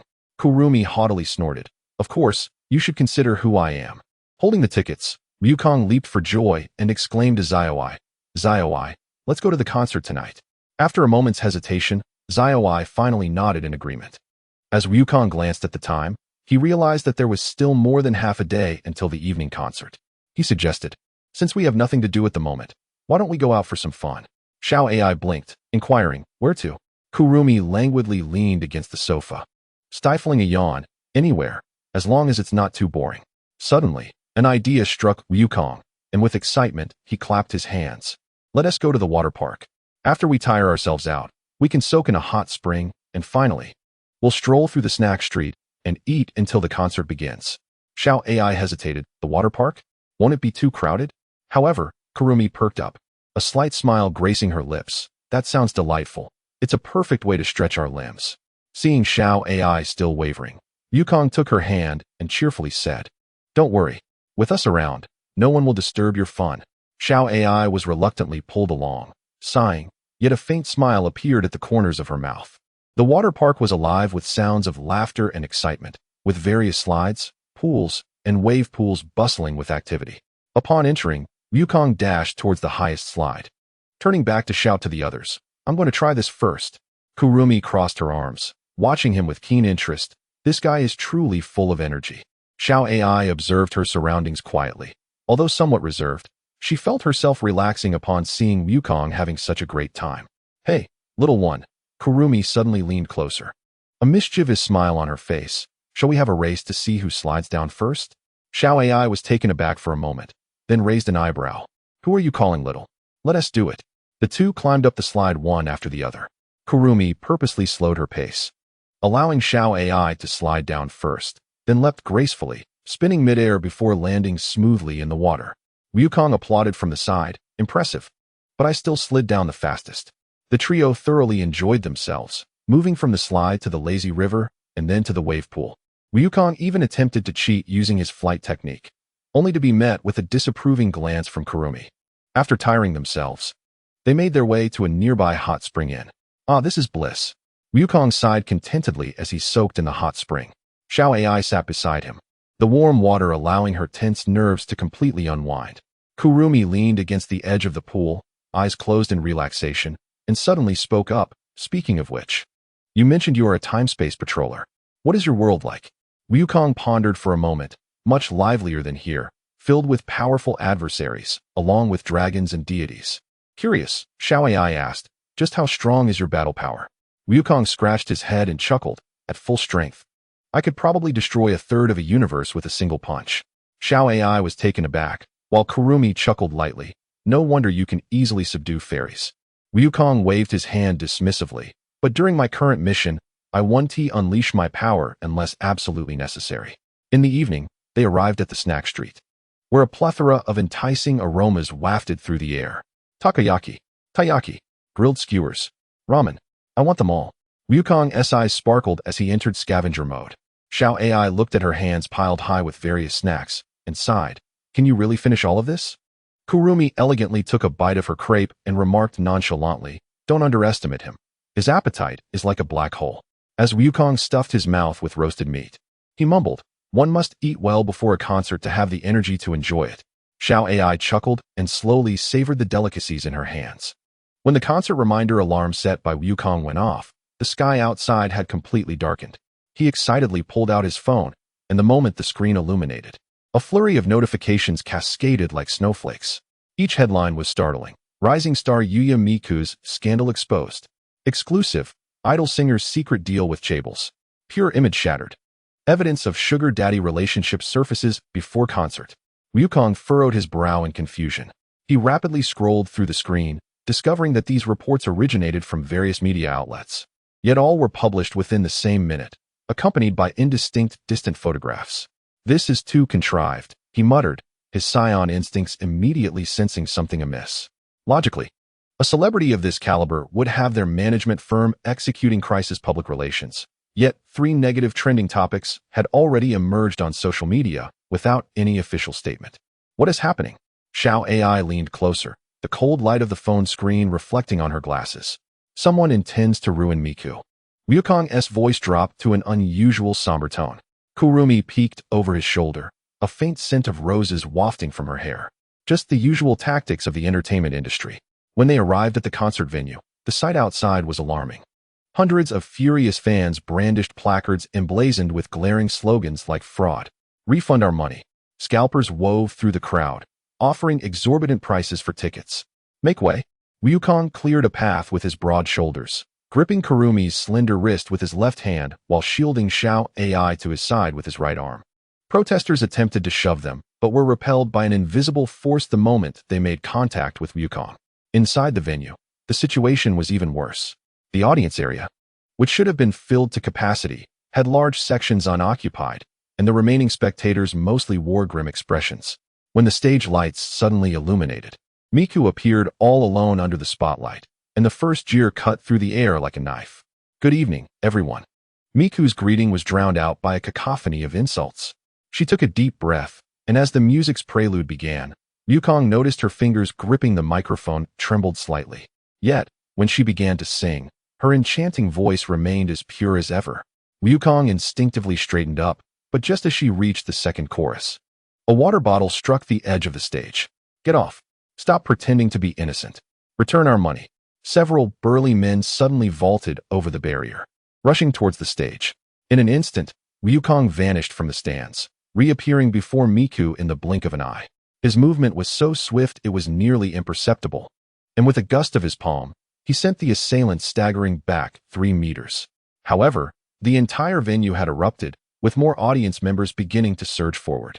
Kurumi's voice resonated from behind, accompanied by the shimmering golden clock that appeared behind her. Xiao AI swiftly manipulated her tablet. All the reports point to the same server. "This is clearly a setup. We need to leave now." Ryukong swiftly scooped up the stunned Meijio in one arm, while in the other, he grasped Xiao AI by the nape of her clothing, akin to lifting a small kitten. Kurumi comprehended the situation and transformed into a shadow, merging with Ryukong's own. As they burst through the fire escape, the startled cries of security echoed behind them. Ryukong leaped into the air, the concrete steps beneath him shattering with a resounding crack. The night wind howled past their ears, and Meijio's violet hair danced in the air like blooming irises. They soared between skyscrapers, the neon lights of the city below morphing into a flowing river of stars. When Ryukong gently placed Meijio upon the living room sofa, the hem of her performance outfit still quivered subtly. Xiao AI promptly brought forth hot tea, only to discover that the singer's hands were as cold as ice. Kurumi elegantly emerged from the shadows of the curtains, her fingertips toying with an employee ID pilfered from the assailant. Now, Ryukong crouched down to meet Meijio's gaze, his black pupils glimmering with warmth in the dim room. "Can you tell us what transpired?" The only sounds in the room were Meijio's muffled sobs and the distant wail of police sirens outside. Xiao AI's computer screen flickered with streams of data. Kurumi's pocket watch emitted a rhythmic ticking, and unbeknownst to them, Ryukong's fists were clenched so tightly that they turned pale. It seemed that some individuals were destined for misfortune that night. Chapter 10. Meijio's transformation in the apartment's deep night. Only the cold glow of the computer screen illuminated Ryukong's grave expression. Xiao AI's delicate fingers danced rapidly across the keyboard, as streams of data cascaded down the screen. "I found it." Xiao AI abruptly halted her actions, adjusting her glasses, the lenses reflecting a sharp glimmer. Ryukong leaned closer to the screen, his black pupils narrowing slightly. The display meticulously detailed dozens of individuals, high-definition identification photos, home addresses, bank statements, and even the most clandestine chat records laid bare. Most repugnant were the scandals bought at exorbitant prices, forced contracts, drug control, and several concealed cases of sexual assault. Ryukong's voice turned ominously low, his knuckles whitening from the pressure of his grip. Truly despicable. He rose slowly, his neck cracking audibly. "I had no intention of meddling in the affairs of this realm, Wukong flexed his wrists, a faint golden aura beginning to emanate from him. But to touch my idol? He revealed a grin, his teeth gleaming white. Then do not blame me for disregarding the rules. Take good care of Meijio. No sooner had he spoken than his figure transformed into a flash of gold, dissipating into the air. Meanwhile, in a luxurious villa by Tokyo Bay, a corpulent middle-aged man lounged on a leather sofa, his thick fingers scrolling through negative news about Meijio on his tablet. His expensive suit was distorted by his beer belly, and a nauseating smile adorned his greasy face. Ha ha ha, little wench, he guffawed, downing a mouthful of whiskey, the liquid trickling down to stain his $1,000,000 tie. How dare you refuse my patronage? With a sinister grin, he clicked on a fabricated sex tape. I can make you famous, and I can also ruin you. Just as he reveled in his twisted fantasies, the temperature in the room plummeted abruptly. What is so amusing? A chilling voice thundered in his ear. Care to share the joy with me? Certainly. The diminutive star is destined for ruin. Asnt? The corpulent figure abruptly stiffened, and the flat device clattered to the ground. He struggled to turn his head, meeting a pair of eyes that shimmered with an ominous black glow. Wukong seized him by the nape with one hand, hoisting him up as if he were a lifeless dog. The hefty body writhed comically in midair, the luxurious suit instantly drenched in cold sweat. Continue, speak. Wukong articulated each word with deliberate precision, gradually tightening his grip. Do you know who I am? The rotund man blustered, trembling yet defiant. I am acquainted with the police commissioner. My uncle is a congressman. Bang. The response was a brutal slam. The portly figure crashed through the marble coffee table, shattering it to pieces, blood mingling with shards of glass. Wukong, with an air of casual menace, tugged at his tie, lifting him again, only to violently smash him against the wooden wine cabinet. Using power to coerce an artist? Wukong's voice was eerily gentle. Now, let us see you force another one. Have mercy. The man, bloodied and missing several teeth, pleaded, I'll give you all my money. I don't want Meijio anymore. You can choose from the other female artists in the company. Wukong suddenly released his grip, gazing down at the man, now a quivering mass. A cold smile curling at his lips. It seems you still do not comprehend. He snapped his fingers, a surge of blue energy pinning the man against the wall. But that is all right. I have ample time for you to gradually understand. What followed was a spectacle of artistry. With each strike, Wukong meticulously avoided vital areas, ensuring his opponent suffered agony worse than death. When the man fainted for the third time, Wukong jolted him awake with a wave of energy. Don't sleep. The real performance has only just begun. 3 hours later, Wukong stood atop Tokyo Tower, the night breeze caressing his battle attire. Out of the 23 targets listed, he had dealt with 18, each receiving a personalized educational package from him. He glanced at the time, 1:47 a.m., there was still time. Next, a flash of gold, and his figure vanished into the night. At 2:23 a.m., in an abandoned factory on the outskirts of Tokyo, 23 battered souls lay strewn on the ground like discarded rag dolls. Wukong surveyed the scene with satisfaction, counting the numbers before pulling out his phone to dial a special number. Ratastock, have you secured the individuals I requested? The operator on the other end, struggling to suppress her shock, replied, the candidates have been screened as per your requirements. Precisely 92 special volunteers, all top tier in the industry. Excellent. It seems fate is on my side. Wukong grinned, informing them that the remuneration would be doubled, provided they were prepared for overtime. After hanging up, he surveyed the shivering mass of failures, his gaze icy. Tonight is merely an appetizer. With that, he snapped his fingers, an invisible barrier enveloping the entire factory. Tomorrow, professionals would arrive to entertain them. Upon returning to his apartment, the clock pointed to 2:58.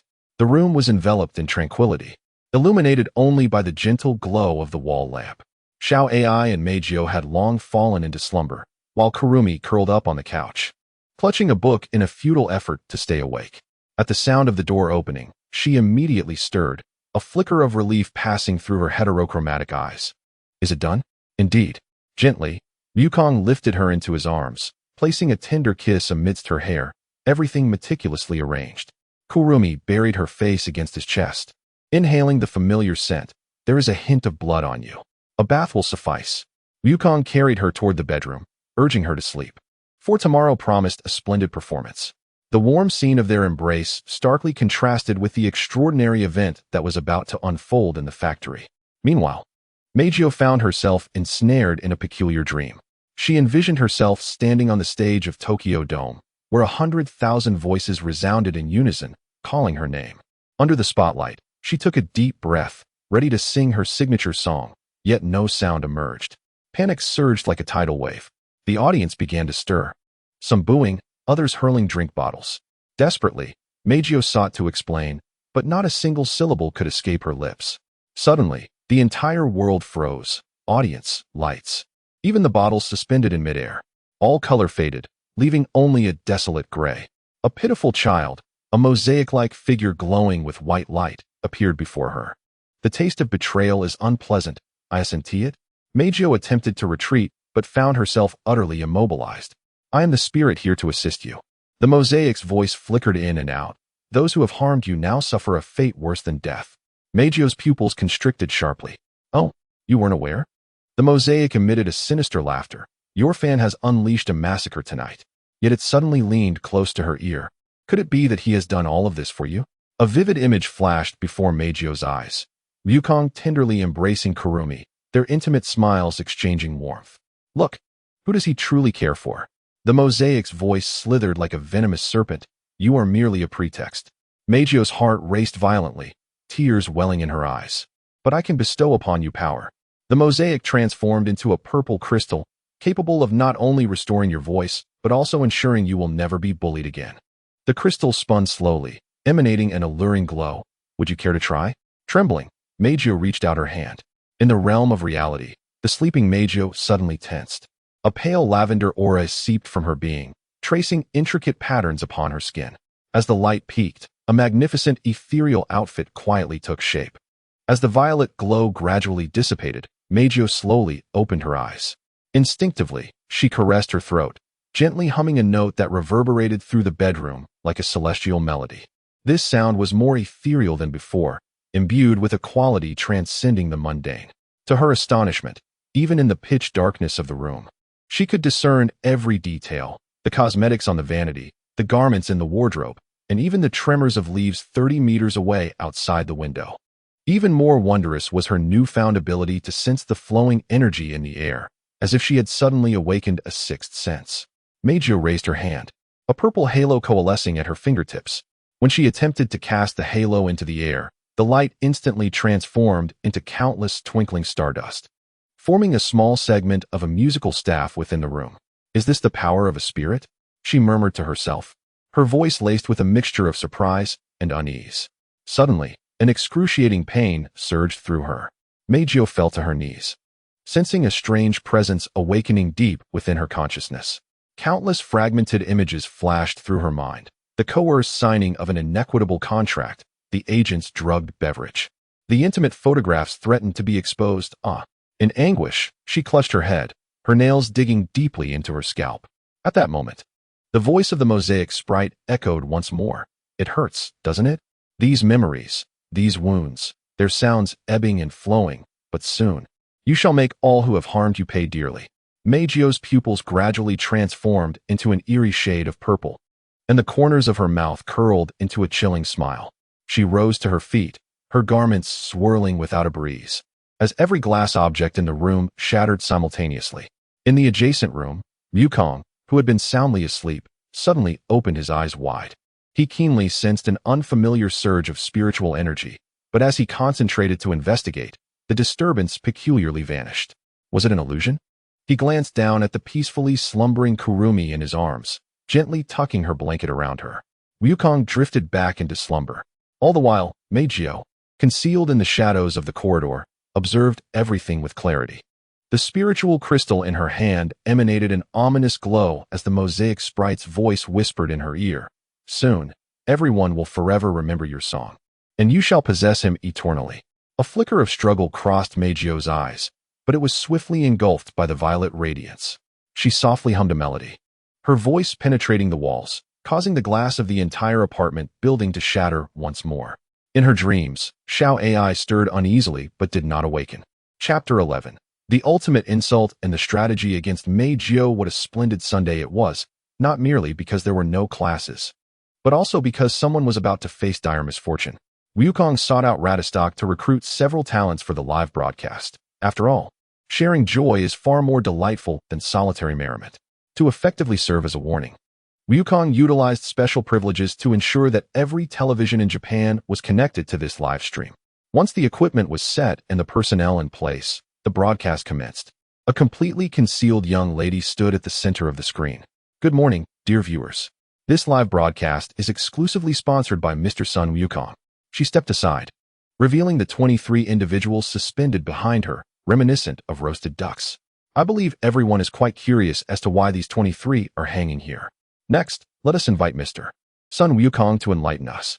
The camera shifted to Ryukong, who smiled slightly. I trust you have all seen the recent negative news surrounding Yasumi Meijio. I wish to inform you that all of it is fabricated, a mere ploy orchestrated by that dead pig over there, who has attempted to fabricate negative reports in a futile bid to support Meijio. With that, Ryukong stood up and casually strolled over to the roasted ducks, first approaching the dead pig and delivering a resounding slap to its face. This individual is the mastermind behind it all, the initiator of every action, the ultimate beneficiary. The small head controlling the large. Ryukong walked past a seemingly astute individual, remarking, "This person is that fellow's secretary, the mastermind behind the coercive tactics employed against Meijio. This is the one responsible for fabricating slander, and this one is in charge of distribution." Ryukong then turned his gaze towards the group of roasted ducks, stating, "If you believe that being suspended for a live broadcast is a punishment, you are sorely mistaken. What follows will be your moment of bliss." With a clap of his hands, a procession of 92 scantily clad giants emerged from the side entrance, their lewd gazes, lascivious grins, and the occasional swallow from the roasted ducks sent shivers down their spines. Rejoice, for each of them possesses a unique skill, each a pillar of the base realm, with ambition and perseverance that astonish all. Ryukong commanded coldly, "Commence."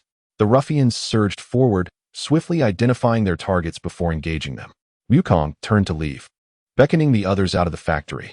He had no desire to witness the impending scene, confident that each roasted duck would find their own suitable counterpart among the ruffians. Believing that the ruffians could manage everything adeptly, sensing Meijio's presence, he discovered her in her room, and, upon realizing this, he teleported to her side. At that moment, Meijio sat on the bed, her head bowed, a faint smile gracing her lips.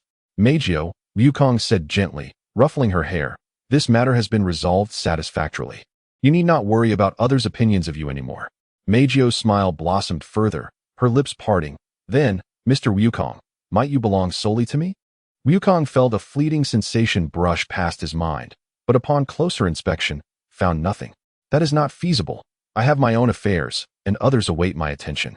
Meijio's expression turned to one of surprise, wondering why her ethereal power had failed to take effect. Before she could process this, Ryukong suddenly inquired, "Your aura? Have you transformed into a fairy?" Meijio's astonishment deepened. How had he discerned her nature so swiftly? Although she had recognized Ryukong's extraordinary abilities the previous night, the sudden revelation left her utterly unprepared. Before she could gather her thoughts, Ryukong approached her bedside, crouching down to grasp her hand. "Do not fear. I will not harm you. On the contrary, I will strive even harder to protect you because of your fairy identity. I want you to belong only to me. I will not accept anyone else." Meijio suddenly shouted, her spirit energy surging violently. As the powerful energy threatened to disrupt the very fabric of space, Ryukong unleashed his own aura, forcefully quelling her tumultuous spirit energy. Suddenly, an epiphany struck Ryukong. "Although I cannot belong solely to you, you can belong only to me. I can certainly be your companion in life, much like I am for Kurumi." Meijio was left speechless, taken aback by such an audacious declaration, yet she felt a flicker of excitement within her. "From the moment Mr. Ryukong rescued me from the concert, I have belonged to you." Ryukong secretly sighed in relief, for it appeared that Meijio had stabilized the situation. He promptly shifted the conversation to her previous works, expressing that although he had become a fan of hers only recently, he had listened to every piece she had created and considered himself a devoted admirer. Time swiftly passed, and before he knew it, noon had arrived. Ryukong successfully extricated himself from Meijio, who had affectionately dubbed him her great hero. Despite his vehement objections, her pitiable demeanor made it difficult for him to refuse her. Upon returning to the factory, the geese were now silent, and the live broadcast continued unabated. Ryukong donned the mask he had worn previously during the stream and re-entered the broadcast range, declaring, I trust you all have seen enough of this scene. Let us conclude this matter. I am certain many of you have already reported this live stream. Have you realized? It is utterly futile. My influence surpasses what you imagine. Neither the police nor the law can touch me. I shall overlook the initial reports, but should I hear any disparagement towards Meijio, those individuals will serve as examples. Of course, I do not expect everyone to adore her, but I kindly ask you to refrain from speaking ill of her. Thus, I shall end the broadcast. At an opportune moment, the young lady from Lataset shut down the live stream. Wukong then instructed, the funds will be credited to your accounts. Do remember to inform your contacts as you leave. He instantly teleported to Kurumi's side, finding her unoccupied, and embraced her, leading to an intimate moment. 2 hours later, the last individual from the final group reluctantly departed. Wukong received a notification and casually tossed a key blast out the window. The blast did not strike any buildings but landed directly in the factory, obliterating it along with the geese into ashes. As Wukong returned to the apartment building, the afternoon sun radiated a gentle warmth upon the asphalt. He rubbed his stomach, contemplating whether to have lunch at home, when he suddenly heard hurried footsteps approaching from behind. Wait! Meijio exclaimed, clutching her skirt as she chased after him, her silver-purple hair glimmering like pearls in the sunlight. Her chest heaved slightly, clearly having jogged a short distance. My hero, she said, her fingertips turning pale as she grasped the hem of her dress. What about the follow-up for those individuals? As Wukong turned, the breeze created by his movement caused her hair to flutter gently. The factory has been reduced to ashes, he replied. Yet, he leaned closer, lowering his voice conspiratorially. However, I left one survivor for the police to discover, the computer engineer who fabricated the evidence. The warmth of his breath made Meijio's ears flush. She was astonished to realize that this man, who had ordered the execution of over 20 individuals without batting an eye, had also considered the chain of evidence necessary for public opinion to sway. The great hero's plan was indeed well thought out. She pondered her choice of words. Meticulous? Kurumi often remarked that she was careless. Wukong straightened up, smiling. Shall we have lunch together? I know a place famous for its strawberry parfait. This unexpected invitation widened Meijio's eyes. She had intended to use her abilities to compel Wukong to stay, yet he had extended the invitation himself. What struck her even more was that as Wukong's dark pupils reflected her figure, a long-forgotten flutter stirred gently within her chest. The crystal chandelier casts delicate speckles of light upon the dining table. Meijio stirs the 3-layered cream strawberry tart with a silver spoon, occasionally glancing at Wukong, who is devouring his 5th plate of steak across from her. Is it not to your taste? Wukong inquires, his cheeks bulging. Not at all, Meijio replies, scooping a spoonful of cream. It's just that it has been quite some time since anyone has invited me to dine in a manner befitting an ordinary person. She pauses, her words laden with meaning. After becoming a star, most invitations to gatherings are often tainted with insincere motives. Wukong sets down his knife and fork, suddenly reaching out to wipe the cream from the corner of her mouth.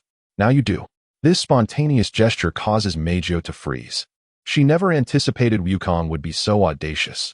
The warmth of his fingertips, like a barrier pierced by an ethereal garment, pressed against her skin. Regrettably, that hand lingered only a few fleeting seconds. Would you like to watch me practice? She hears herself ask in a voice that feels unfamiliar, yet soft. This afternoon at the Heavenly Palace Gymnasium, I will clear the space in advance. At the Heavenly City Sports Center, in the vast emptiness of the arena, Meijio stands on a makeshift stage, singing solo for the first time without the constraints of control. As the melody of her song rises, she notices Wukong seated in midair, legs crossed, eyes closed like a devotee listening to a sacred hymn. During a particular modulation in the chorus, Meijio intentionally sings a note incorrectly. You were off-key just then. Wukong immediately opens his eyes. Meijio halts the accompaniment, her fingers trembling slightly beneath the lace gloves. This is the first time since becoming an elf that someone has pointed out her singing mistake not with malice, but with genuine concern. You really have listened to every song, haven't you? The stage lights shatter into stars in her eyes. In the twilight of a shopping street, try this. Wukong offers her takoyaki, freshly made and utterly delicious. Meijio hesitates before taking a small bite, the piping hot filling causing her to gasp. Wukong, instantly anxious, cups her face. Did it burn you? Let me see. In the closeness of their breaths, Meijio suddenly realizes how naturally she has been enveloped in his embrace. More alarmingly, she finds herself counting the spaces between his eyelashes, calculating the distance at which she could lean in for a kiss. Miss Meijyo, it's really you. The sudden shriek shatters the intimate atmosphere. As a group of girls rushes over, recognizing their idol, they surprisingly do not express disdain over the morning's live stream. Wukong instinctively shields Meijyo behind him, and she tightens her grip on his shirt. Let us go, Meijyo whispers close to his ear, once again activating the elf's power of word magic. On the deserted rooftop, the setting sun stretches and intertwines their shadows, with Meijyo still maintaining the embrace from behind. So you can be shy too, Wukong chuckles as he turns around, discovering the elf gazing at him with her moist purple eyes. Meijyo's fingertips brush against his cheek. You will take responsibility for everything that happened today, won't you? Before awaiting a response, she unexpectedly rises to her tiptoes. This is interest. The evening breeze carries away her unfinished words, and a touch imbued with the fragrance of strawberries gently lands at the corner of Wukong's lips. As the distant sun dipped below the horizon, Wukong's celestial lock ascended gracefully upon Meijyo's ethereal crystal. Gradually, the divine aura of Meijyo's spiritual attire transformed into shimmering specks of light, while she nestled closely within Wukong's embrace, resolutely lifting his chin to shield him from witnessing her embarrassment. Oh, the great hero is indeed mischievous. From now on, I shall belong solely to you. So please do take good care of me. Wukong nodded slightly. I shall. This is a promise of a man. Chapter 12. Meijyo's unexpected talent. The remnants of the sunset streamed through the floor-to-ceiling windows, casting warm patches of light upon the wooden floor of the elfin apartment. Son Wukong delicately placed Meijyo's grand piano at the center of the living room, his fingers inadvertently gliding across the keys, producing a series of crisp notes. Are you fond of music, great hero? Meijyo inquired, wrapping her arms around his waist from behind and resting her cheek against his sturdy back, feeling the contours of muscle beneath the fabric. I just find it rather intriguing, Wukong replied bashfully, scratching the back of his head, the fabric of his time patrol uniform swaying gently. In our realm, instruments are not nearly as exquisite. Meijyo gracefully pivoted to face Wukong, her delicate fingers caressing his chiseled cheek. Then, may I perform solely for you in the future? Her amethyst-like eyes sparkled with a mischievous glint. A private concert just for you. Wukong's face flushed a deep crimson, akin to his battle attire, stammering, Why yes, that sounds wonderful, as he hurriedly turned to fetch another box. Attempting to conceal his embarrassment, the apartment echoed with Meijyo's tinkling laughter. Observing Wukong's busy silhouette, her lips unconsciously curled into a smile. Ever since that day on stage when this innocent yet powerful man had rescued her, a certain icy barrier within her heart began to thaw. Although she still held an affection for charming girls, Wukong was indeed special. Where shall I place this, Mr. Wukong? Meijyo held up a music box adorned with mother of pearl. Deliberately elongating her tone, Wukong turned around, his eyes sparkling upon seeing the music box. I recognize this. It's a music box, isn't it? How about placing it on your bedside? How thoughtful, Meijyo blinked. But I would prefer to set it in the living room so that I can hear its welcoming melody every time I return home. As they tidied up, their conversation flowed seamlessly, and before they knew it, the once empty apartment had transformed into a space familiar to Meijyo, save for the oversized sofa specially ordered for Wukong's comfort. It was a purchase she had secretly made the previous day, intending to ensure that this great hero felt at ease in her home. Mission accomplished. Wukong clapped his hands, surveying the surroundings with satisfaction.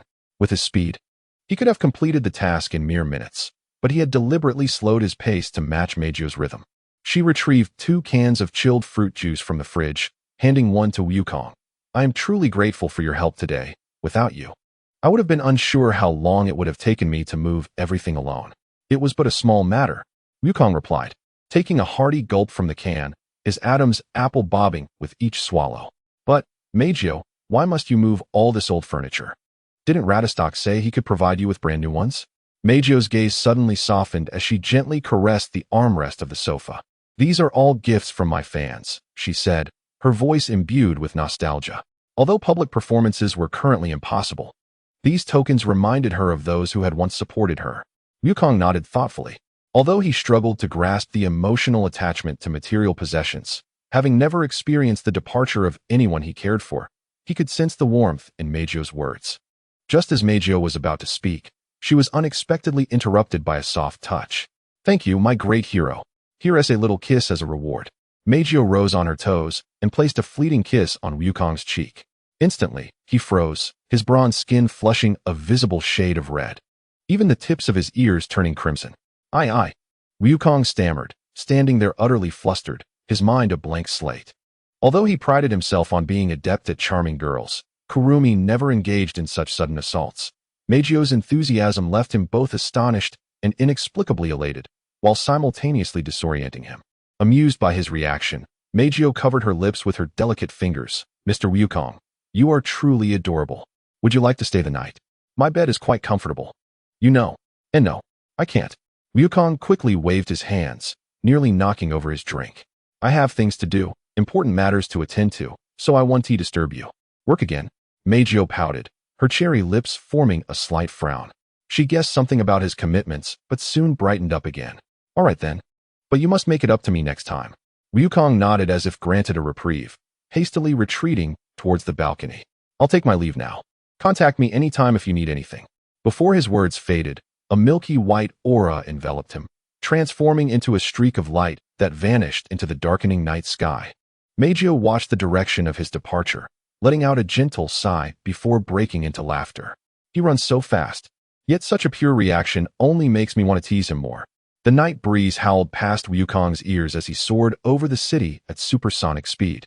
Yet the heat on his face lingered. He instinctively touched the spot Meijio had kissed, his heart still racing. What is wrong with me? Wukong muttered to himself, his voice dissolving into the wind, considering that he was already in a relationship. Suddenly, the space ahead distorted in an eerie manner, and a blurry mosaic appeared unexpectedly in his flight path. Wukong slammed on the brakes, leaving a white trail in the air. Who are you? He demanded, adopting a defensive stance, his muscles taut. The mosaic emitted an ethereal voice. I am the origin spirit, son Wukong. You must cease sealing the spirits. What does it matter to you whether I seal them or not? Wukong retorted, his brows furrowing, his breath locking onto the entity. This self-proclaimed origin spirit implored him not to seal the spirits, yet he believed his actions were alleviating the burden on Ratastock. Could it be that the origin spirit and Ratastock were not allies after all? All spirits are my children. The mosaic's voice carried a note of resignation. I do not wish for them to be sealed by you. Only Shurji may seal them. A flicker of doubt crossed Wukong's eyes. He could sense the immense fluctuations of spiritual energy within the other, truly extraordinary. Yet, as a semi-conscious entity of Earth, the origin spirit was acutely aware that the energy unleashed by this man during his battle with the four-star dragon was sufficient to obliterate the planet countless times. What reason do I have to trust your words? Wukong inquired in a deep tone, golden flames swirling around him. The origin spirit paused momentarily, choosing to weave a tale. Once, there were 3 powerful magicians who congregated Earth's spiritual energy in an attempt to create a new world, inadvertently giving rise to my existence. Subsequently, the spiritual energy of Earth dwindled and the environment deteriorated. Thus, I dispersed the energy and created a unique being, the Five Rivers Weaver, who alone could seal the spirits and gradually release the energy back into the world. Feigning belief, Wukong suddenly erupted into action before the words had fully left the spirit's lips. His speed was such that it tore through the air as he reached for the core of the mosaic. Yet, in that instant of contact, the mosaic dissipated like smoke. A clone? Wukong narrowed his eyes, realizing why he sensed only pure spiritual energy. Suddenly, his pupils constricted. Wait, this energy is identical to Murakami Rain's.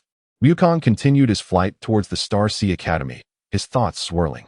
He had long detected 2 unusual presences on Flaxinus, Kirin and Murakami Rain. Now, the energy fluctuations from the origin spirit matched perfectly with the latter. The situation had grown complex, Wukong murmured. Initially, he believed that Ratastock was amicable toward the spirits solely because of these 2. It now seemed otherwise. Kirin appeared unaware of Murakami Rain's true identity, transforming the scenario into a 3-way contest. Let's observe the situation for now, Wukong resolved, landing outside the dormitory. Through the window, he glimpsed Yuli now lounging lazily on the sofa, watching television. Since you're here, you might as well come in, the girl suddenly spoke, catching Wukong off guard. Aren't you coming in? Yuli now turned her head, her amber eyes fixed on the window. Every night, that perverted man touches my hand for an hour.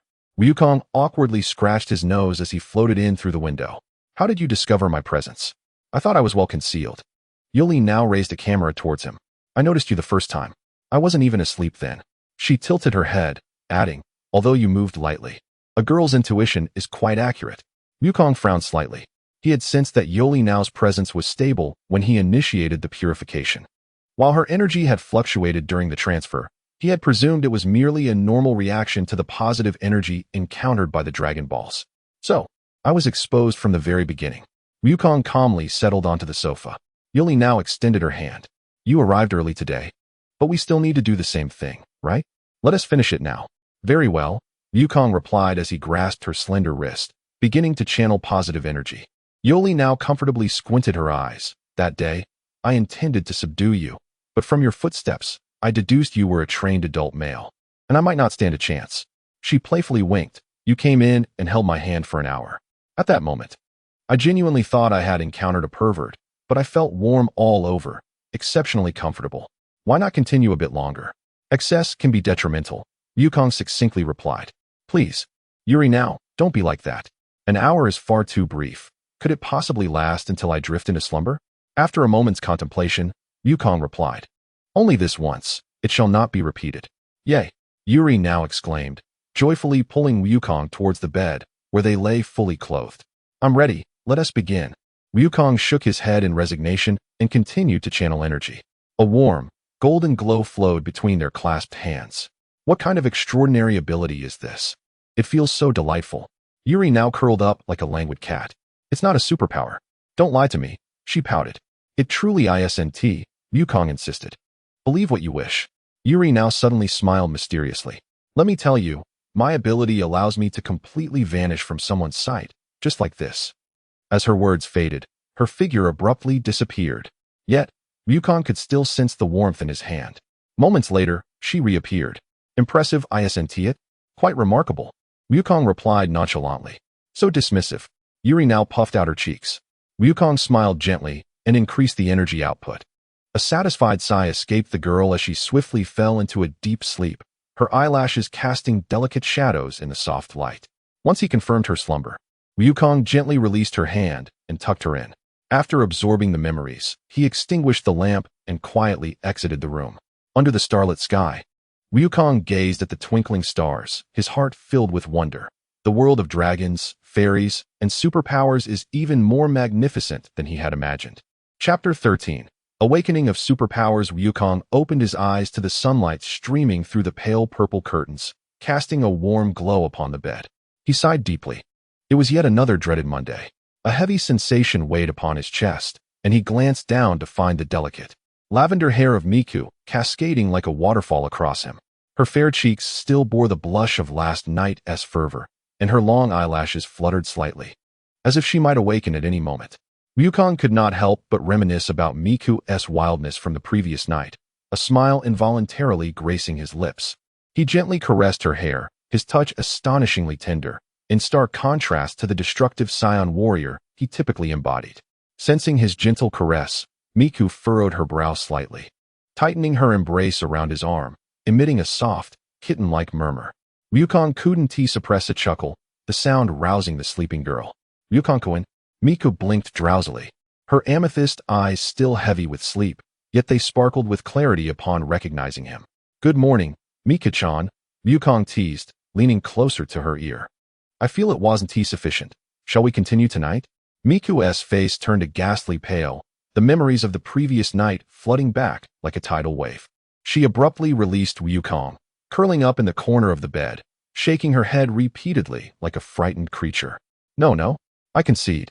Wukong found her exaggerated reaction amusing, feigning disappointment. Miku-chan, you truly are quite the lightweight. He elongated his tone, watching her complexion shift from pale to crimson and finally to a defeated shade, as she collapsed onto the bed like a deflated balloon. One day, I shall reclaim my victory. Meijio mustered her courage to declare fiercely, though her voice dwindled to a mere whisper, eventually resembling a soliloquy. Wukong chuckled heartily as he rose, placing a gentle kiss upon her forehead. I eagerly anticipate that day. Upon returning home, the delightful aroma of frying eggs wafted from the kitchen, accompanied by the cheerful chatter of two girls. Wukong tiptoed to the kitchen doorway. Observing Kurumi skillfully flipping eggs in the skillet, while Xiao AI diligently sliced fruit beside her. Sunlight streamed through the window, casting a warm glow upon them, creating a picturesque scene. "Good morning," Yukong greeted, leaning against the doorframe. Xiao AI, without glancing up, merely responded with a nonchalant hum, clearly accustomed to his sudden appearances. Kurumi turned her head, a knowing smile gracing her lips. "How did you rest last night?" Yukong rubbed his nose, feeling a tad embarrassed, and swiftly changed the subject. "Is breakfast nearly ready? I'm quite hungry." Kurumi plated the eggs, a mischievous glint flickering in her eyes. "I've prepared a special portion for Meijio. You shall deliver it to her later." She paused, lowering her voice to add, "She may need to replenish her strength today." Feigning ignorance to her insinuation, Yukong hastily finished his breakfast and took Meijio's portion back to her apartment. Meijio was already dressed in her school uniform, tidying her hair in front of the mirror. Upon seeing Yukong, her face flushed once more, but she obediently sat down to finish her meal. "I shall escort you to school," Yukong declared, lifting her up and soaring into the sky. Meijio clung tightly to his neck, exhilarated by the wind rushing past her ears. Just before reaching the school, Meijio suddenly asked, "Will we really continue tonight?" Her voice held both anticipation and trepidation. Yukong chuckled at her conflicted expression. "I was merely jesting. You shall rest well tonight." He placed a tender kiss on her forehead. "Though tomorrow evening may be a different story." After delivering Meijio to school, Yukong returned home to collect Kurumi for their journey. The classroom was deserted, with a thin layer of dust settled upon the desks and chairs. Yukong frowned, raising his hand to conjure a miniature cyclone. The dust was precisely drawn to the cyclone's center, forming a small gray sphere. He approached the window and casually tossed the dust ball into the flower bed below. "An environmentally friendly method of cleaning," Kurumi remarked, her eyes reflecting admiration. The first student to arrive in the classroom was a tall, slender boy. Yukong recalled his surname was Tianzhong, though he was uncertain of his first name. The boy visibly stiffened upon seeing Yukong, nervously greeting him before hastily retreating to his seat. Yukong sighed, having anticipated that since the nationwide live broadcast, his classmates would regard him with a mix of reverence and fear. "Do not mind them," Kurumi whispered in his ear. "They will eventually grow accustomed to it." As the class bell rang, Yukong promptly rested his head on the desk, preparing to catch up on sleep. Last night had indeed drained quite a bit of his energy, yet before succumbing to slumber, he instinctively expanded his sense of chi globally. Thus, he could detect any malevolent fluctuations from afar and awaken promptly. Meanwhile, within the student council office of the Starry Sea Academy, the door creaked open gently, revealing a young man with long, damp hair, droplets cascading from the tips to form a small puddle on the floor. A new superpower wielder had made his entrance. His voice emerged, indistinct and muffled, as if it were resonating from beneath the surface of water. The student council president, Shiori now, lifted her gaze. "Location?" The long-haired boy approached the map affixed to the wall, extending his finger until a drop of water fell, landing precisely on the location of Raisin High School. "My ability is the manifestation of imagination." Having spoken, he turned and departed, leaving behind a trail of wet footprints on the floor. This information swiftly made its way to the desk of the Radistock organization. Following a brief assessment, they resolved to approve the enrollment application from the Starry Sea Academy. Recognizing that its purpose of sheltering and protecting superpower wielders did not conflict with the objectives of Radistock. Around midday, Yukong awoke from a brief slumber, stretching languidly. He deactivated the cognitive barrier he had previously set, a power he had forgotten to turn off during class, which blurred others' attention towards him. Although ineffective against the strong, it was more than adequate for ordinary students. Yukong suddenly frowned, sensing a familiar presence. Shiori now, the mischievous girl he knew all too well. What was she doing at this school? Yukong turned to Kurumi, saying, "I'll step out for a moment." Without waiting for her response, he vanished in an instant. Shiori now was startled, tumbling to the ground as Yukong materialized before her, scattering the documents she held. Behind her, Takagi Shizu, wearing glasses, immediately took a defensive stance. Yukong extended his hand to help Yuri now up. "Hey, what brings you to this school?" Dusting off her skirt, Yuri now retorted, "What else? I'm here to search for superpower wielders." She bent down to gather the scattered papers, muttering about how his sudden appearance was quite frightening. "Superpower wielder?" Yukong raised an eyebrow. "Let me assist you in your search." He closed his eyes, extending his perception across the entire campus. Each individual's mental fluctuations sparkled like stars in his consciousness, yet all remained within normal bounds, with no particularly outstanding individuals. Strange. Yukong opened his eyes. I haven't detected anyone with abnormal mental states. Are you certain the target is here? Yuri now and Takagi exchanged a glance. Takagi adjusted his glasses, stating, Our tracking is never wrong. The target possesses the ability of imagination manifestation, capable of turning imagined concepts into reality. Yukong stroked his chin thoughtfully. Imagination manifestation. Suddenly, an idea struck him as he gazed at his palm. Like this? He concentrated, envisioning an apple appearing in his hand. Remarkably, he felt a subtle surge of mental energy flow from within, followed by the tangible sensation of a real object. A shiny red apple materialized in his palm. This is impossible. Yuri now's eyes widened, and Takagi staggered back in disbelief. Yukong stared at the apple in his hand, equally astonished. Biting into it, the sweet juice burst in his mouth. This was indeed a real apple. It seems I am the imagination manifestation wielder you seek, Yukong remarked thoughtfully. This ability seems entirely distinct from his martial arts. It resembles a direct distortion of the rules of reality. Yuri now swiftly recovered from her shock, stepping forward with a glimmer of excitement in her eyes. Goku-kun, you must join the Starry Sea Academy. We can assist you in mastering this ability. Goku shook his head, finishing the remaining apple with a few bites. I'm sorry, but I'm not interested in transferring schools. Noticing the disappointment on Yuri now's face, he added, however, if you ever find yourselves in danger, feel free to reach out to me. Yuri now was about to persuade him further when Takashiro intervened. We respect your decision. He handed Goku a business card. This is our contact information. Goku accepted the card and casually tucked it into his pocket. Rest assured, I keep my word. A confident smile spread across his face as he addressed Takashiro. I can see you possess good character. I shall accept you as a friend. Should you encounter trouble, do not hesitate to seek my help. Yuri now sighed in resignation. All right, but if you change your mind, you are always welcome. She turned to leave, but suddenly glanced back. By the way, your ability must extend beyond merely conjuring apples, right? Goku smiled mysteriously. Who knows? Perhaps one day you will witness it. After watching the two depart, Goku lowered his gaze to his palm, lost in contemplation. What potential does this newfound ability hold? He had a faint feeling that it might unlock an entirely new realm. Upon returning to the classroom, Goku's thoughts remained tethered to his recent discovery. He discreetly extended his hand beneath the desk, envisioning a rose blossoming in his palm. A flicker of light danced, and a vibrant red rose materialized, adorned with glistening dewdrops. Is this for me? Kurumi's voice suddenly echoed in his ear, her warm breath brushing against his earlobe. Goku then realized she had approached him unnoticed, observing the flower in his hand with a bemused expression.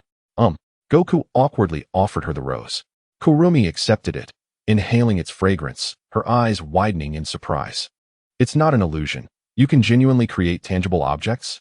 Goku lowered his voice. I just discovered it. It seems that anything I can imagine can become real. He hesitated for a moment, contemplating whether to attempt something more intricate. He closed his eyes, envisioning a ring adorned with a red gemstone, matching the hue of Kurumi's eyes. A stream of mental energy flowed forth, and when he opened his eyes again, a delicate silver ring lay quietly in his palm. Kurumi's breath caught for a moment. Goku scratched his head. Perhaps the craftsmanship isn't refined enough.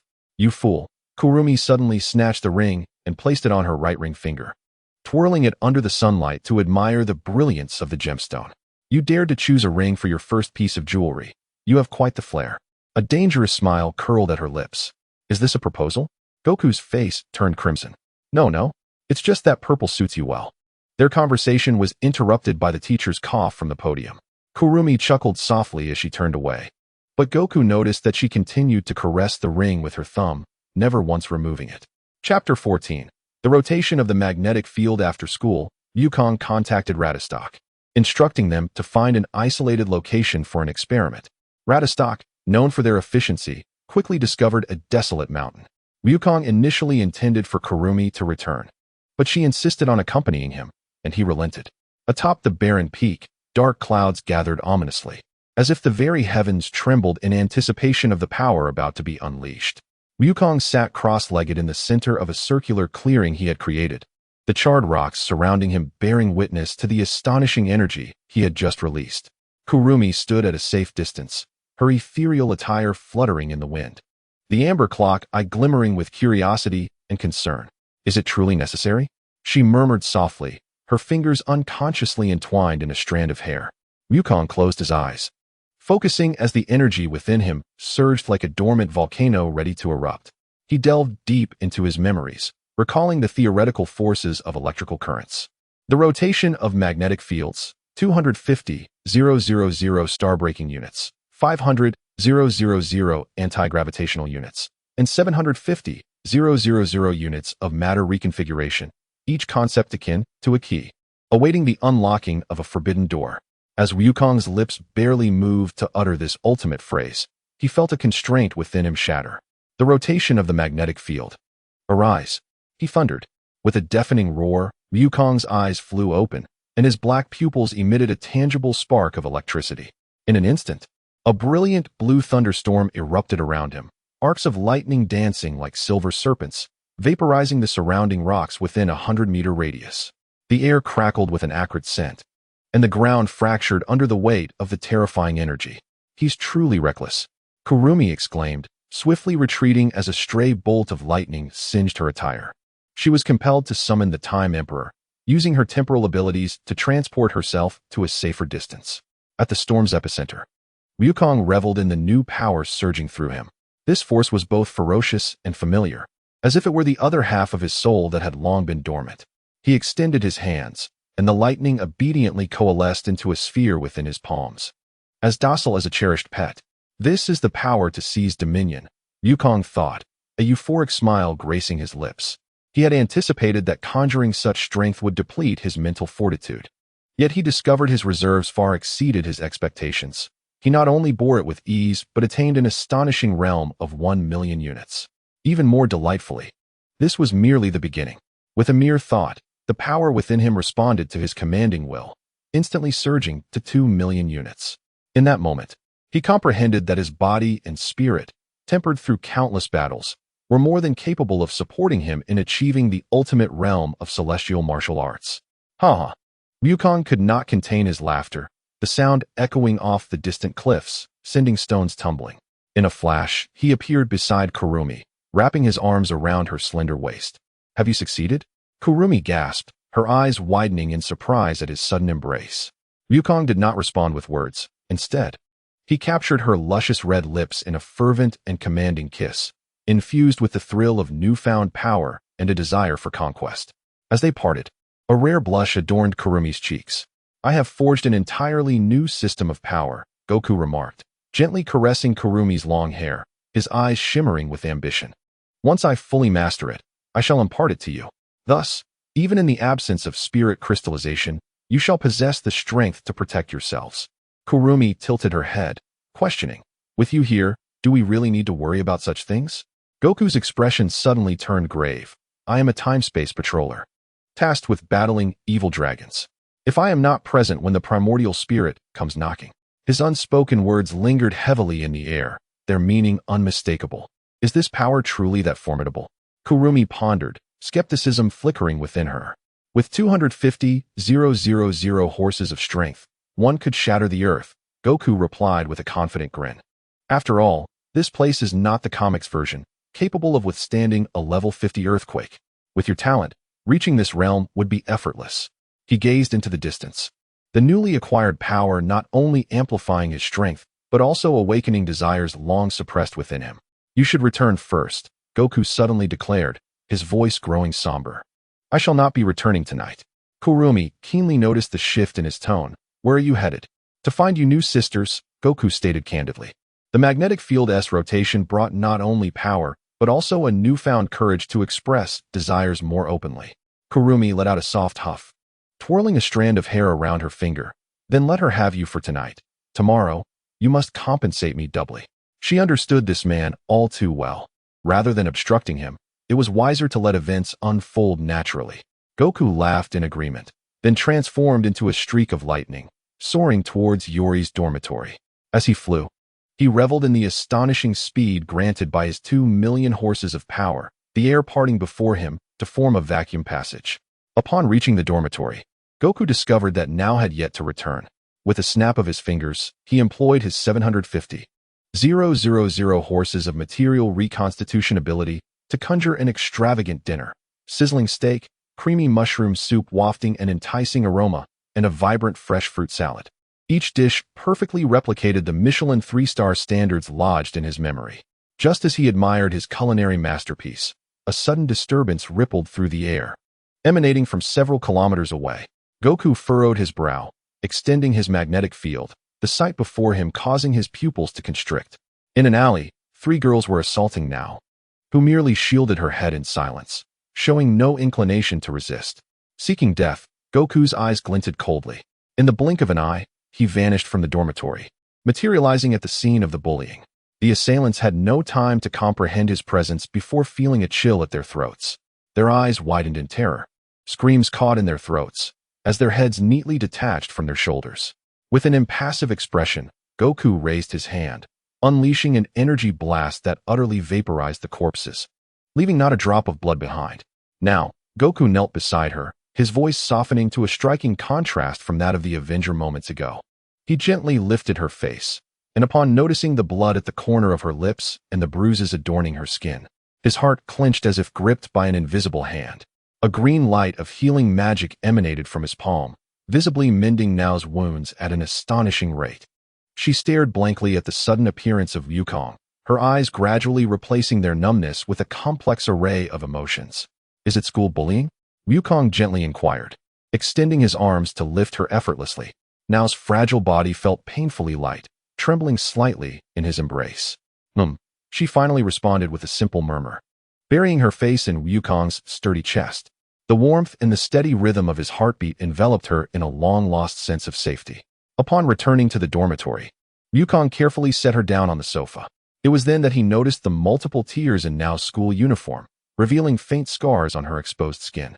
A surge of unnamed anger welled up within him again, but he swiftly subdued it, turning his focus to the fragile girl before him. Silent tears streamed down the corners of Nao's eyes. Wukong tenderly wiped away the droplets with his thumb, his touch as gentle as if he were handling a delicate treasure. "Do not fear, my dear girl," he murmured, enveloping Nao in his embrace. "From this day forth, I shall be your shield and sword. You may pour out any pain to me, and I will defend you from any harm until my last breath." His words acted like a key, unlocking the long-closed doors of Nao's heart. Suddenly, she clutched Wukong's garment tightly, breaking into loud sobs.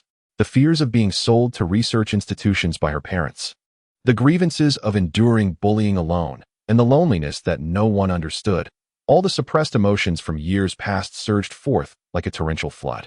Wukong held her quietly, gently caressing her back. Through a magnetic connection, he perceived Nao's thoughts, each seam tightening his heart further. As her sobs gradually subsided, he cupped her face and kissed her deeply. This kiss differed from the one he had bestowed upon Kurumi. It was tender and precious, imbued with promise and protection. When they parted, Nao's eyes still glistened with tears, yet the corners of her mouth had begun to lift into a faint smile. "Are you hungry?" Wukong gestured toward the dining table. "I prepared dinner, hoping it suits your taste." Nao gazed at the exquisite dishes, her eyes widening in astonishment. "Did you make all of this?" "Of course," Wukong replied, winking proudly. "Give it a try. I guarantee it will make you forget all your worries." The dinner time was filled with a light and joyful atmosphere. Nao savored the delectable food in small bites, each dish brightening her eyes further. Wukong, akin to a child awaiting praise, nervously observed her reactions. "How is it?" He could not help but ask. Nao feigned a stern expression. "It's just okay," she teased, watching Wukong's face fall instantly. Unable to contain her laughter, she exclaimed, "Just kidding. It's incredibly delicious." Her delight brought a smile to Wukong's face. As the last piece of steak was devoured, Nao playfully glared at him, her hand resting on her slightly protruding belly. "It's all your fault for making me so full." A mischievous glint flashed in Wukong's eyes as he suddenly reached for her tummy. "Let me check," he said, his palm warm and strong. Nao's face flushed crimson, and she attempted to evade him, but he held her firmly. "After a meal, one must exercise to aid digestion," Wukong said with a playful grin, abruptly sweeping her off her feet and striding toward the bedroom. Wait, what are you doing? Put me down." Nao struggled in a state of panic. Yet Wukong's arms remained immovable, as steadfast as steel. The bedroom door was kicked open, and Nao was gently tossed onto the soft bed. Just as she attempted to rise, Wukong descended upon her, firmly pinning her beneath him. Nayu's voice trembled with tension, yet a glimmer of anticipation sparkled in her eyes. "I love you, Nayu," Wukong declared, gazing deeply into her eyes with unprecedented seriousness. "From the moment I first laid eyes on you, I was captivated by your strength and kindness. I wish to be your support, your sanctuary." This confession shattered Nayu's final defenses. She ceased to resist and instead wrapped her arms around Wukong's neck, willingly offering her lips. "Put it on," she whispered shyly, her cheeks flushed with emotion. "No," Wukong replied with a mischievous smile, yet his touch was tender and intoxicating. "Who confesses their love while doing this?" Nayu exclaimed, her voice tinged with a sob, but soon she lost herself in the waves of pleasure. With a high-pitched moan, she completely surrendered to Wukong's embrace, drifting into a sweet unconsciousness. However, Wukong did not stop there. He lovingly kissed Nayu's damp forehead and lingered for a while before pulling back. In the stillness of the night, he gently held the sleeping Nayu close. From her body emerged a sparkling yellow dragon ball, resting beside her pillow. 5 orange stars spun slowly within the orb, perfectly aligned with their owner from every angle. "Have sweet dreams, my girl," he murmured, planting a kiss on her forehead and closing his eyes contentedly. Chapter 15. The date battle, of course, is about dating. As the morning light gently broke, soft golden rays filtered through the beige curtains, casting mottled shadows on the wooden floor. Yuli Nayu's eyelashes fluttered slightly as her consciousness gradually rose from the depths of confusion. The first sensation she registered was the heavy weight around her waist.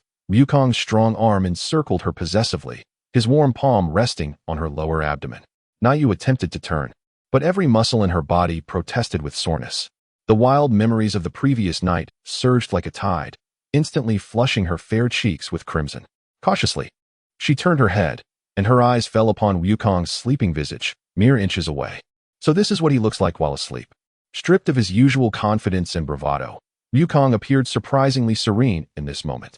His dark hair was tousled across the pillow, with a few rebellious strands playfully resting on his closed eyelids. Compelled by an unseen force, Nayu reached out, her fingertips just about to brush against that lock of dark hair when suddenly, a pair of black eyes flew open. "Good morning, my little wildcat," Wukong's voice emerged. Husky from sleep, a cheeky grin forming on his lips. Nayu recoiled in shock, stammering, Who gave you permission to call me that? I'm just what?" Wukong interjected, rolling over to pin her beneath him, his arms braced beside her ears as he looked down at her from above. "Were you secretly watching me sleep?" Their proximity allowed them to feel each other's breath. Nayu could clearly see her reflection in his golden pupils, along with the teasing light dancing within them. Embarrassed and flustered, she turned her face away. "Stop being so self-indulgent. I need to get up." With a low chuckle, Wukong suddenly bent down to lightly peck her lips, declaring, "The naughty child who lies must be punished." His kiss deepened gradually, infused with the unique languor and tenderness of the morning, causing Nayu's initially resistant hands to unconsciously climb up to his shoulders. Just as she struggled to protest between gasps for air, saying she still needed to ask for leave, Wukong reluctantly released her, yet kept her ensconced in his embrace. "First, ask for leave, then we shall go on a date," he said, his palm gently gliding over her smooth back. "But we must first tend to a certain stubborn little fool." A warm energy surged from Wukong's palm, and Nayu was astonished to feel the ache recede like a tide. Curiously, she poked Wukong's arm, asking, "Is this what you manifested yesterday?" "Indeed, a trick of material reconfiguration," Wukong replied, raising an eyebrow with pride. "With 750,000 horsepower, restructuring matter is a trivial task. Healing these minor injuries is nothing." Suddenly leaning closer to her ear, he lowered his voice. "However, should you choose to be stubborn and refrain from expressing pain next time, I shall not be so lenient." Nayu, blushing, grabbed a pillow and threw it at him, exclaiming, "Pervert, who wants your leniency?" The midday sun illuminated the vibrant amusement park, which had been a barren hill just yesterday. Nayu stood at the entrance, gazing incredulously at the dreamlike kingdom that had materialized before her. The towering Ferris wheel sparkled in the sunlight. The roller coaster's tracks twisted like a great dragon, and in the distance, she could see the carousel joyfully spinning. "Did you conjure this?" Nayu turned to the smug Wukong beside her. A mere trick of material reconfiguration, Wukong snapped his fingers, having restructured the molecular composition of this area with his immense power. Do you like it? Now Yu's eyes sparkled, though she feigned a stern expression, retorting, "Humph, a showy display of wealth." Wukong laughed heartily, wrapping his arm around her shoulders. Then, would this young lady care to accompany me in exploring all the attractions? Reluctantly, I suppose, Now Yu replied, unable to suppress a smile. They first dashed towards the roller coaster. Wukong mischievously chose the front row, and as the train ascended to its peak, he suddenly grasped Now Yu's hand, saying, "If you're scared, you can hold on to me." "Who is scared?" Now Yu retorted defiantly, yet as they plunged downward, a scream escaped her lips, her grip tightening around Wukong's hand. The wind howled past their ears, and the sensation of weightlessness made her heart race, yet the warmth emanating from his palm offered an inexplicable comfort. When they disembarked from the roller coaster, Now Yu's legs felt a bit wobbly. Wukong timely supported her and, as if by magic, produced a cotton candy from his pocket, asking, "Care for a little sugar?" "When did you?" Now Yu exclaimed, accepting the pink cloud that shimmered sweetly in the sunlight.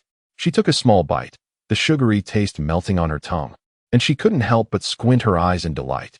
Observing her satisfied expression, Wukong suddenly leaned down and stole a kiss from her lips, now adorned with sugary strands, saying, "Indeed, quite sweet." "You." Now Yu's face flushed crimson, feigning an attempt to hit him, but Wukong evaded her with laughter. On the subsequent carousel ride, Wukong insisted on riding the smallest horse, adamantly insisting that Now Yu sit behind him. As the carousel spun, he intentionally leaned back, compelling Now to wrap her arms around his waist. "Are you a primary school student?" Now complained, pressing against his back, yet secretly tightening her embrace. "I am crafting romantic memories," Wukong replied with unwavering confidence, causing Now to pinch him at the waist. In the afternoon, they arrived at the shooting game booth. Now confidently picked up the toy gun, declaring, "Watch me." However, after several missed shots, her cheeks puffed in frustration. Wukong encircled her from behind, his hands covering hers on the gun. "Your wrist needs to be straight, and your breathing steady."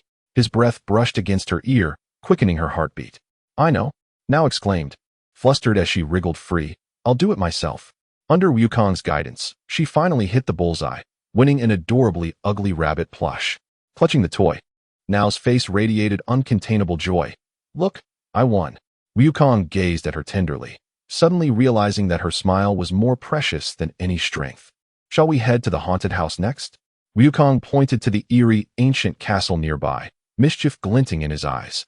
Now lifted her chin defiantly. What is there to fear in a mere haunted house? "Is that so?" Wukong leaned closer to her ear, lowering his voice. "Shall I have the staff give you special attention?" Now huffed lightly and strode towards the entrance.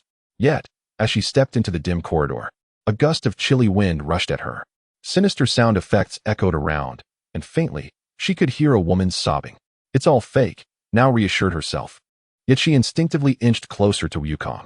Suddenly, a bloodied zombie leaped from the wall, and Now screamed, jumping into Wukong's arms.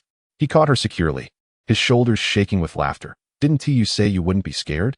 "Shut up." Now buried her face in his chest, her voice muffled. "It's your fault for controlling those mechanisms with your magnetic field." Wukong blinked innocently. "I did nothing. This haunted house is just too realistic." Now glared at him, but, in the dim light, saw the laughter in his eyes, causing her heart to skip a beat.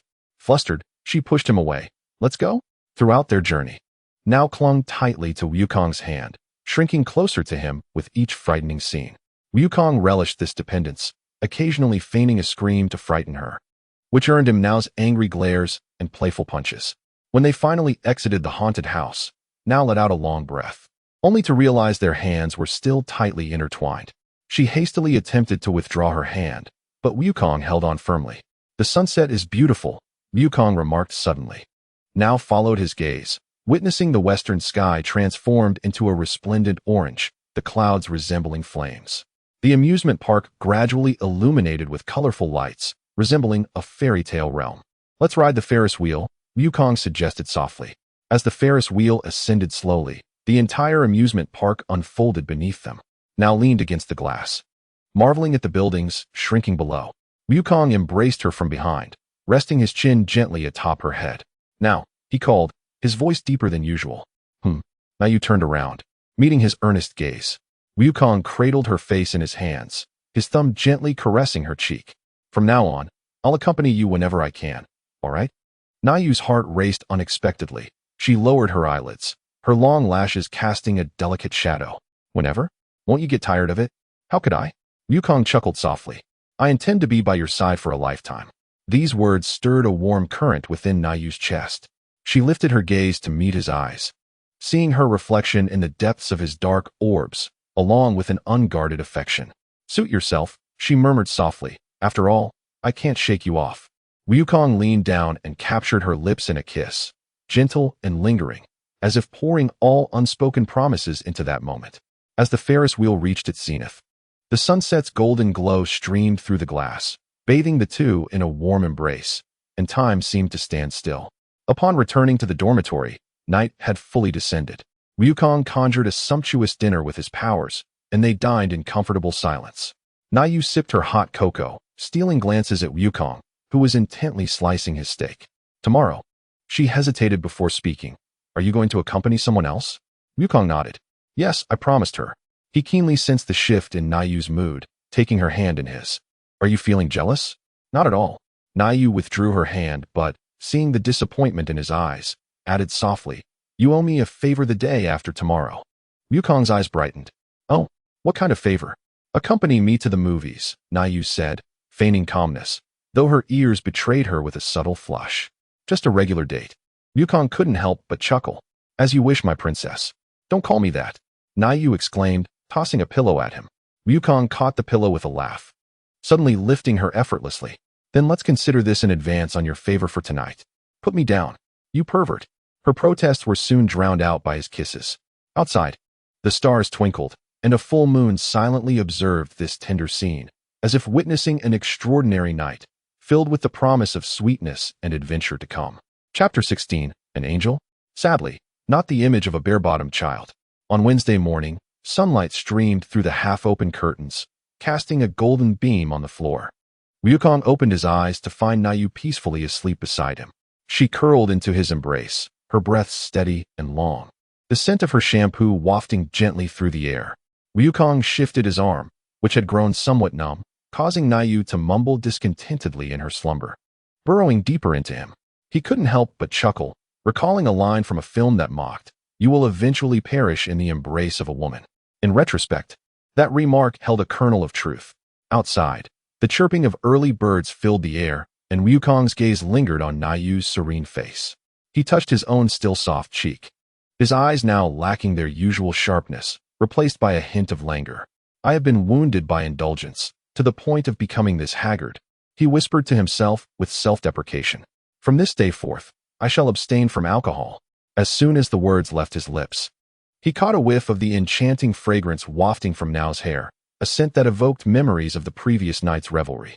Goku's body instinctively tensed, only to soften moments later.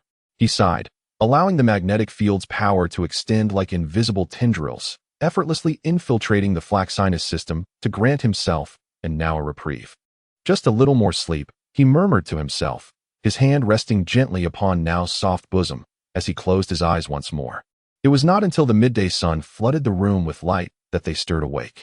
Goku snapped his fingers, and the magnetic field brushed over their bodies like a gentle breeze, cleansing all impurities. With his other hand, he grasped at the air, and in a dazzling display of atomic reconfiguration, hydrogen, nitrogen, oxygen, carbon, and various other atoms rearranged themselves into a sumptuous lunch, materializing beside the bed. Is this molecular reconfiguration? Now rubbed her eyes as she sat up, astonished by the suddenly appearing grilled fish, miso soup, and rice. Just a little trick, Goku replied with a wide grin, his signature radiant smile illuminating his face. Hurry and eat, or it will get cold. As they dined, Goku's gaze frequently drifted toward the azure sky outside. He felt the dormant warrior instincts within him begin to stir, a wave of competitive desire washing over him. Ever since arriving in this world, aside from acquiring the magnetic field's powers, he had scarcely engaged in earnest training, other than occasionally developing new abilities. He had mostly indulged in the comforts of a gentle life. I need to train in space for a while, he suddenly declared, setting down his chopsticks. Now paused midair with hers. Now, she inquired. No, after we finish eating, Goku replied, adding, and Earth is too fragile to withstand my full power. He rose, stretching his limbs, joints cracking with a satisfying sound. I've become too lazy. He contacted Kinri to inform her of his decision. On the other end of the communicator, Kinri's discontented voice emerged. You were sent to protect Shiori, and this is your idea of protection? Goku chuckled reassuringly. Don't worry. I can sense her aura at any time and will arrive instantly should anything happen. After ending the communication, Goku cast one last glance at Now before vanishing from sight in a flash. In the vastness of space, Goku floated between the darkness and the stars. Here, there was no air, no gravity, only an eternal silence. He recalled the other Gokus he had seen in parallel universes, who, despite the assertion that Saiyans could not survive in space, thrived in various oxygen-deprived environments. Well then, let us begin. Goku inhaled deeply, though it held no significance in the vacuum, and crossed his hands over his chest. Endless War God. In an instant, 7 brilliant rays of light erupted from within him, coalescing in the void into 7 familiar figures: Vegeta, Krillin, Jiren, Yamcha, Tien, Piccolo, and Master Roshi. Each warrior, materialized by the magnetic field's power, was vividly alive, their eyes ablaze with the spirit of battle. With their foundational stats mirroring Goku's, there was no concern of a significant power disparity impeding their training potential. How intriguing, he mused. The formidable visage of Vegeta, the god of war, let out a cold chuckle. Kakarot, let me witness the extent of your growth over the years. Without further ado, the 7 gods of war launched their simultaneous assault. Goku, with a hearty laugh, met their challenge head-on, carving a white arc through the vacuum of space. His fist collided with Vegeta's, sending shockwaves that shattered the nearby floating asteroid fragments. The battle escalated to a fever pitch in an instant. Jiren struck from the side, delivering a heavy elbow to Goku's waist. Taking advantage of the moment, Piccolo extended his arm, unleashing an energy blast at point-blank range upon Goku's back. Master Roshi, though seemingly slow in motion, expertly blocked Goku's retreat. Haha, now this is more like it. Goku spat out a mouthful of crimson blood. Yet the fervor in his eyes burned ever brighter. He could feel the Saiyan blood boiling within him, as each injury and subsequent recovery rendered his cells increasingly resilient. 5 hours passed, and the battle raged on. Goku's battle attire lay in tatters, his body marred with ghastly wounds. Yet these injuries healed at a visibly accelerated pace under the influence of the magnetic field. His aura had grown exponentially stronger, and correspondingly, the power of the endless gods of war surged in tandem with his ascent. The final blow. Goku suddenly distanced himself, his hands forming a blossom-like shape at his waist. Kamehameha. The 7 gods of war simultaneously assumed their ultimate forms. 7 torrents of energy collided with Goku's Kamehameha in the cosmos, the explosion illuminating the void like a supernova. As the energy tempest subsided, the figures of the endless gods of war had vanished, leaving Goku alone, suspended in space, radiating a luminous white aura. Exhilarating. Goku burst into hearty laughter, his voice unable to traverse the vacuum, yet resonating within his heart. He felt acutely aware that his strength had ascended to a new echelon. More importantly, that long-lost fervor for battle had returned to his veins. He casually wiped away the scattered droplets of blood from the cosmos, uncertain if this world held any geniuses akin to Dr. Gero. Upon returning to Earth, dusk had fallen. Goku reassembled a new outfit using his magnetic powers, strolling along the streets basked in the sunset's glow. Back at home, he prepared a sumptuous dinner to share with Meijio, Kurumi, and Xiao Ai. At the dining table, Meijio chattered endlessly about the plot of her latest romantic drama, while Kurumi sipped her tea elegantly, occasionally casting meaningful glances. Xiao Ai remained as quiet as ever, her eyes, partially hidden by her bowl, occasionally glimmering with contemplative thoughts. After the meal, Meijio returned to her apartment to continue binge-watching her series, while Xiao Ai retreated to the laboratory to research an antidote. And Kurumi set out to gather intelligence on other spirits. Goku wandered along the park's path, relishing the rare moment of tranquility. Suddenly, he sensed an unusual fluctuation in the space above him. Looking up, he beheld countless particles of light gathering like snowflakes, gradually forming a figure radiating a warm glow. It was a girl with golden hair and pure white wings. Her eyes resembled the clearest of skies, exuding an aura of sanctity that demanded reverence. "Greetings, Mr. Sun Wukong," she spoke, her voice as melodious as wind chimes. I am an angel from heaven, the innocent Gabriel White. God has sent me to invite you to a conversation in heaven. Wukong raised an eyebrow. God? What business do you have with me? Jia Baoli smiled as she unfurled her wings. Your triumph over the 4-star dragon and the purification of the 6-star dragon have saved countless souls. God wishes to personally express gratitude. The vistas of heaven surpassed Wukong's imagination, adorned with clouds and harps in a realm composed of pure energy, transcending the laws of physics. God's visage was not that of a bearded elder, but rather a warm radiance that embraced all. Thank you, son Wukong. God's voice resonated directly within Wukong's mind. Your contributions to this world are immeasurable. Wukong scratched his head bashfully. Ah, it's nothing. I merely did what was necessary. Humility is one of your virtues. Goddess light flickered slightly. As a token of my appreciation, I have sent Jia Baoli to be your guardian angel. She will attend to your daily needs. Any matters you wish to avoid or cannot manage, you may entrust to her. Upon departing heaven, Wukong found himself accompanied by an angel. Back home, Kurumi and Shiori's expressions were quite captivating upon seeing Jia Baoli. Another one? Kurumi sighed, exasperated. How many girls are you trying to attract? Shiori adjusted her glasses and calmly analyzed. From a biological perspective, a powerful male indeed attracts the opposite sex more easily. It's a result of natural selection.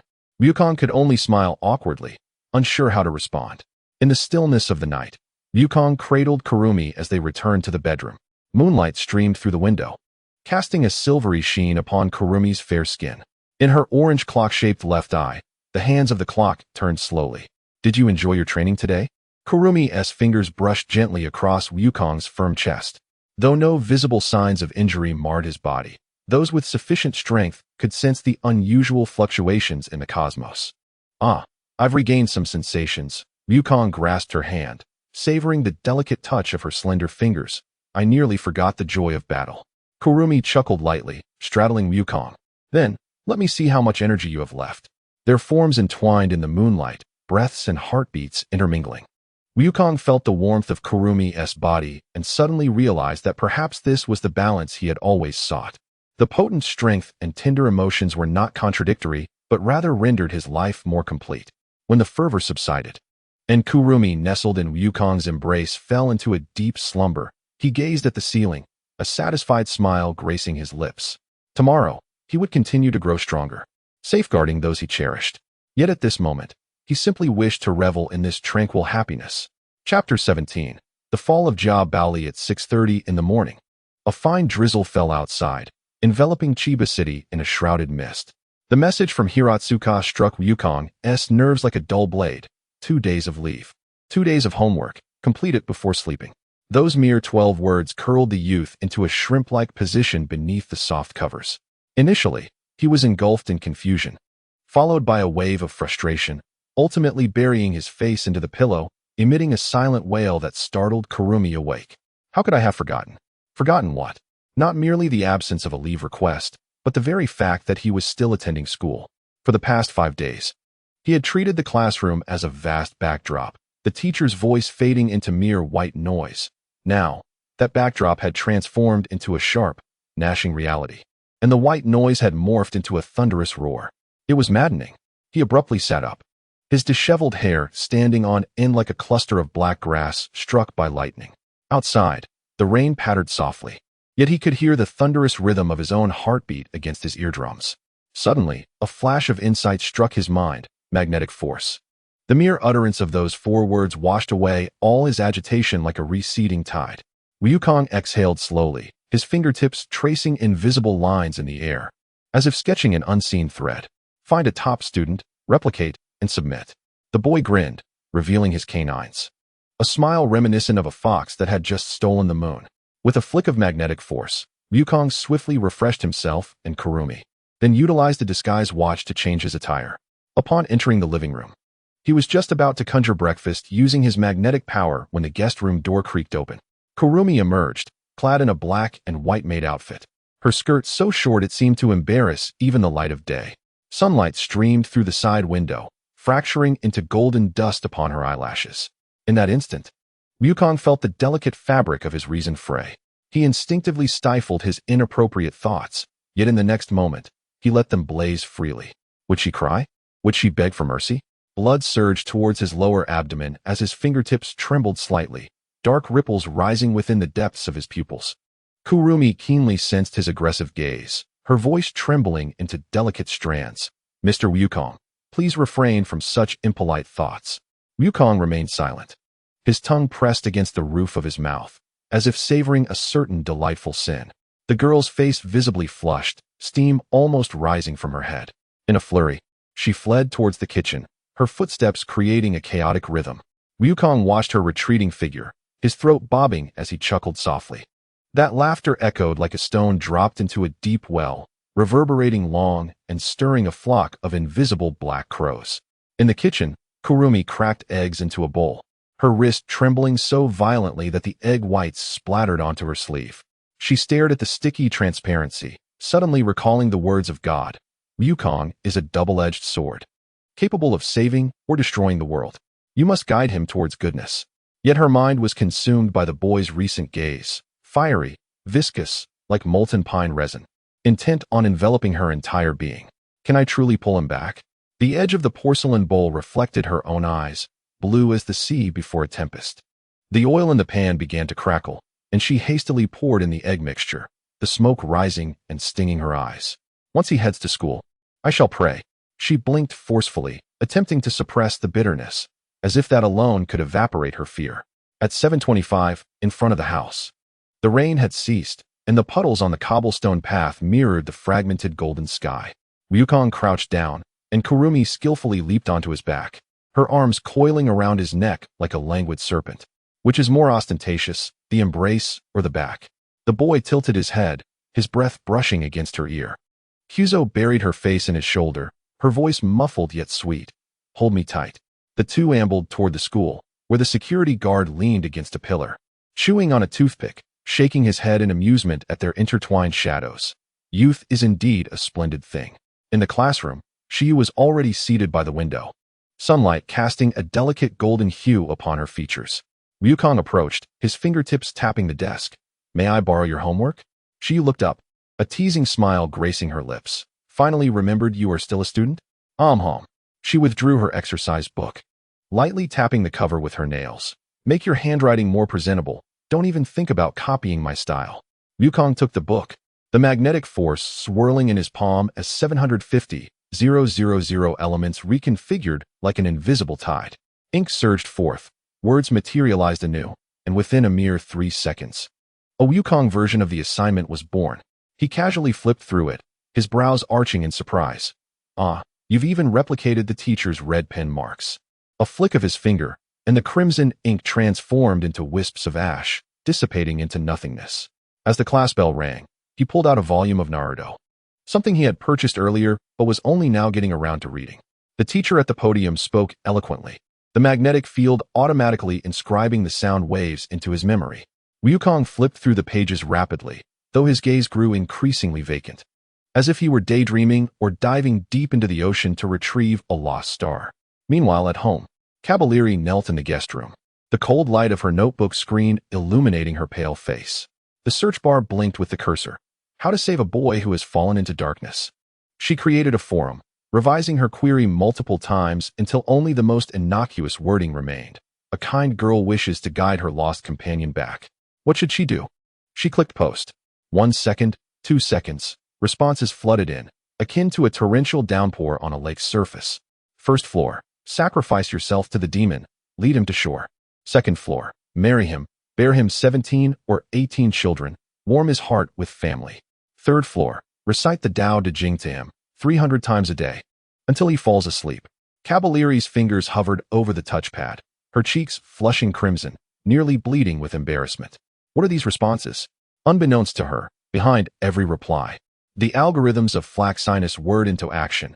Out of 230 responses, 184 suggested self-sacrifice, while the remaining 46 were even more absurd. Lock him in a dark room and play Peppa Pig 1,000 times. Feed him bitter melon for a month until he questions life itself. Cavalieri covered her face, a sob-like sigh escaping her lips through her fingers.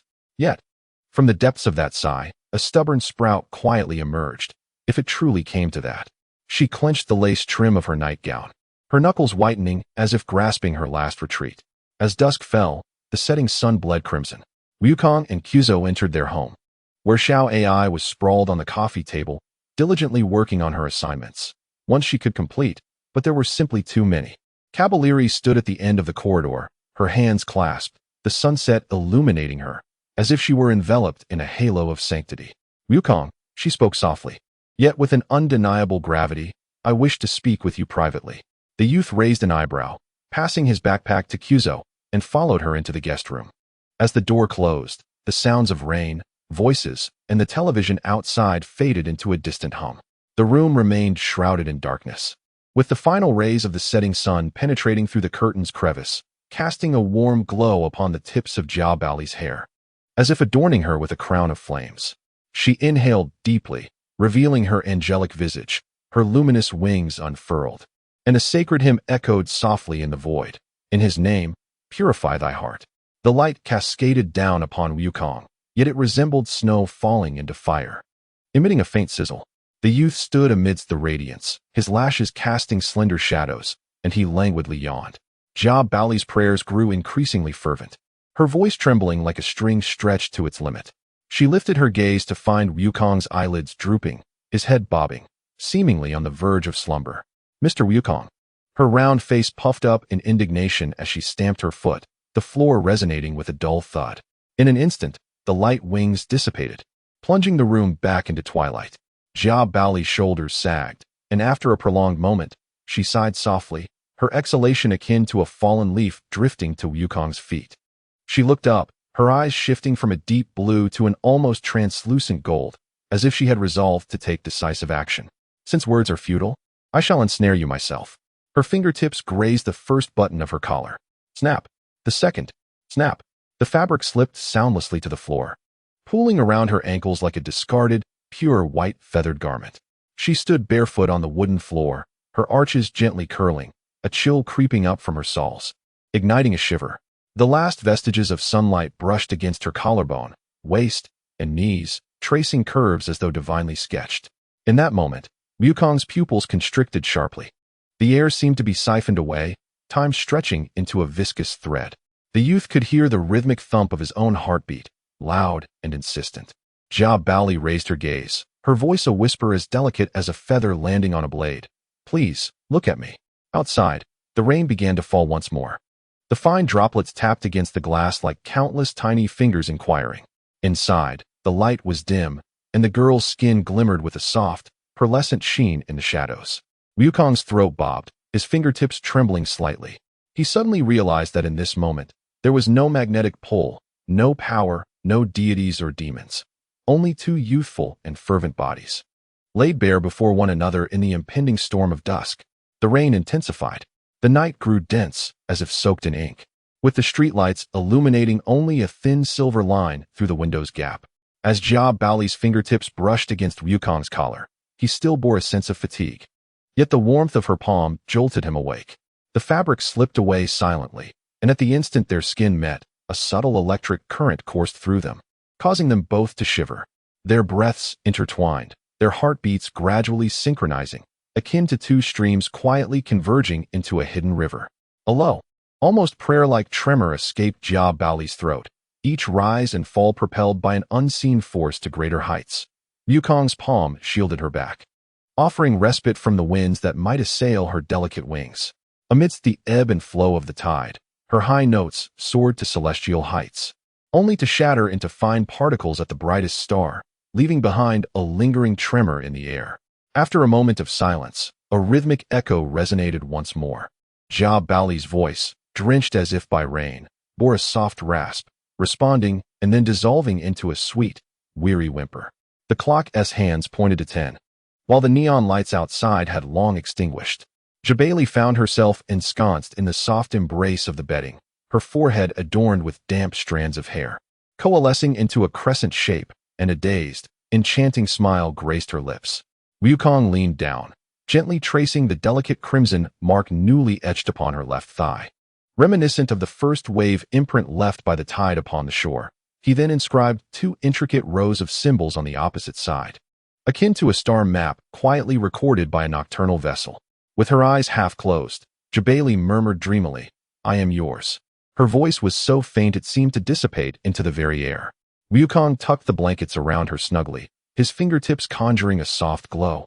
Encapsulating this moment within a transparent, delicate page, placed beside her pillow like a silent amber. He then rose, the cold blue light of a gaming console seeping through the crack of the bedroom door.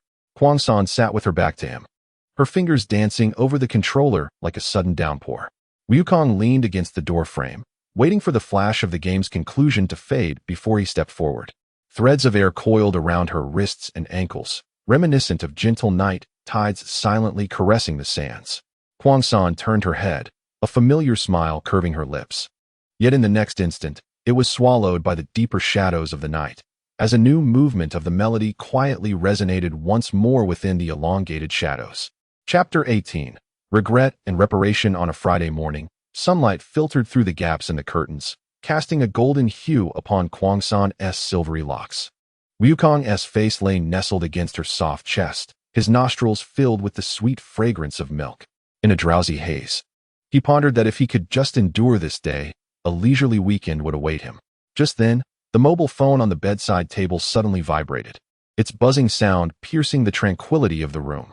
Wukong furrowed his brow, reluctantly opening one-eyed glance at the screen, where the name Neo Yuli appeared like a bucket of icy water poured over his head, jolting him awake. Oh no! Wukong shot upright, beads of cold sweat forming on his forehead. It dawned on him that yesterday was supposed to have been the day he met with Neo, a commitment he had completely forgotten. The phone continued to vibrate, as if urging him to confront the mistake he had made. Taking a deep breath, he pressed the answer button with the trepidation akin to stepping toward one's doom. Hello, Neo? To his surprise, there was no furious outburst on the other end, only the sound of suppressed breaths. Then, he heard a faint sob, as though someone was desperately stifling their tears. Wukong Neo's voice was hoarse, akin to cotton soaked in sorrow, muffled and trembling. Do you no longer want me? These words struck Wukong like a blunt knife, slowly but profoundly piercing his heart. Before he could respond, a choked sob came through the receiver, followed by the flustered sound of her covering her mouth, yet delicate sobs still seeped through her fingers. Wukong's heart tightened instantly. How could that be? I intend to walk through life with you forever. The silence on the other end lingered for several seconds, her breaths becoming rapid and unsteady. Neo's voice faltered, as if something had constricted her throat, the fragmented words barely escaping. Why didn't you come yesterday? A small sob interrupted her inquiry, and it seemed she bit down on her lip, yet the quivering end of her sentence betrayed her emotions. Why didn't you come? As she uttered the final three words, her voice unexpectedly rose slightly, the pent-up grievance finally bursting forth, only to quickly lower again into a murmured whimper tinged with tears. I've waited for you so long. Wukong fell silent. Any explanation at this moment felt utterly inadequate. He gently ended the call, swiftly cleaned himself, and in an instant, he found himself before Nao's dormitory door. The door was unlocked. Pushing it open, the sight before him caused his heart to clench painfully. Nao was curled up in the corner of her bed, her arms wrapped around her knees, her face buried in the crook of her arm. Upon hearing the door open, she abruptly lifted her head, her swollen eyes brimming with tears, her cheeks streaked with remnants of sorrow. Just as Wukong began to speak, Nao leaped into his embrace. Her grievances erupted like a torrential flood, transforming from choked sobs into heart-wrenching cries. She clutched Wukong's shirt tightly, her knuckles whitening from the force, her lips trembling several times before she managed to voice her distress. I thought the tears would suddenly spill forth, rolling down my cheeks, that you no longer wanted me. Nao abruptly lowered her head, her shoulders tightening as if she wished to hide herself away, her voice muffled by her sobs. I thought. I had nowhere else to go. Wukong's heart ached as he held her tighter, feeling the girl in his arms tremble slightly. He gently stroked her back, reflecting on why he had forgotten such an important promise. Was it due to recent hubris? Or did he mistakenly believe Nao would always tolerate his capriciousness? I'm sorry, Nao. Wukong's voice was deep and sincere. I was too negligent. There are no excuses. Nao's cries slowly subsided, yet her body remained tense. Wukong could sense her unease. The fear of abandonment was not something that could dissipate easily. Let us take another day off today, Wukong softly suggested. I missed my promise yesterday, and today I wish to make it up to you. Nao murmured a small acknowledgement from within his embrace, yet she still did not look up at him. Wukong gently cupped her face, using his thumb to wipe away the traces of tears from her cheeks. What would you like to eat? I'll take you out. Strawberry cake, now whispered, her voice still carrying the nasal tone of someone who had just cried. Wukong smiled. All right, we'll go to your favorite dessert shop. Now finally lifted her head. Her eyes were still red, but the tears had ceased. After a moment's hesitation, she quietly asked, You really don't hate me, do you? Wukong's heart ached once more. He gazed earnestly into Nao's eyes. How could I ever hate you? It is my carelessness that has caused you this sorrow. But I promise, it will never happen again. Nao studied Wukong's face for a few seconds, seemingly assessing the truth in his words, before she gently nodded. Half an hour later, the two sat in the city's most popular dessert shop. Wukong had intentionally chosen a quiet spot by the window, ordering a 3-layer strawberry cake and 2 cups of hot cocoa. Here, your favorite, Wukong said, pushing the cake towards Nao. She picked up a fork, cautiously scooping a small piece to bring to her lips. The sweet cream and fragrant strawberries melted in her mouth, and her expression finally relaxed a bit. Is it good? Wukong inquired. Nao nodded gently, a faint smile gracing her lips. Observing her smile, the heavy burden in Wukong's heart lightened considerably. He reached out to clasp Nao's hand resting on the table. Nao, could you share with me why you fear that I might not want you? Nao's hand trembled slightly within Wukong's palm. After a moment of silence, her gaze fell upon their intertwined fingers. You are aware of my parents' situation, are you not? Wukong nodded. Well aware that Nao had been abandoned by her parents at a tender age, which had ultimately led her to the school for those with special abilities. Each time someone failed to keep a promise or neglected to respond, Nao's voice, barely above a whisper, would evoke memories of that day when she returned home from school to find the house desolate and empty. Wukong's throat tightened. He could scarcely imagine the feelings of little Nao, standing alone in that vacant house, waiting for parents who would never return. I am truly sorry, he apologized once more, this time with a deeper understanding. I promise to inform you in advance of any changes. I will ensure that you never have to worry like this again. Nao's eyes glistened with tears once more, but this time it was from emotion. She grasped Wukong's hand in return. Really? Indeed, Wukong vowed solemnly. Shall we make a pinky promise? This childlike suggestion elicited a smile from Nao, her sorrow dissipating. She extended her pinky, linking it with Wukong's. Pinky promise, forever unchanging. The atmosphere finally lightened. Wukong ordered another chocolate lava cake, and as he watched Nao delight in her dessert, a sweet warmth spread through his heart. Where shall we go next? He inquired after they finished their treat. Today is entirely yours.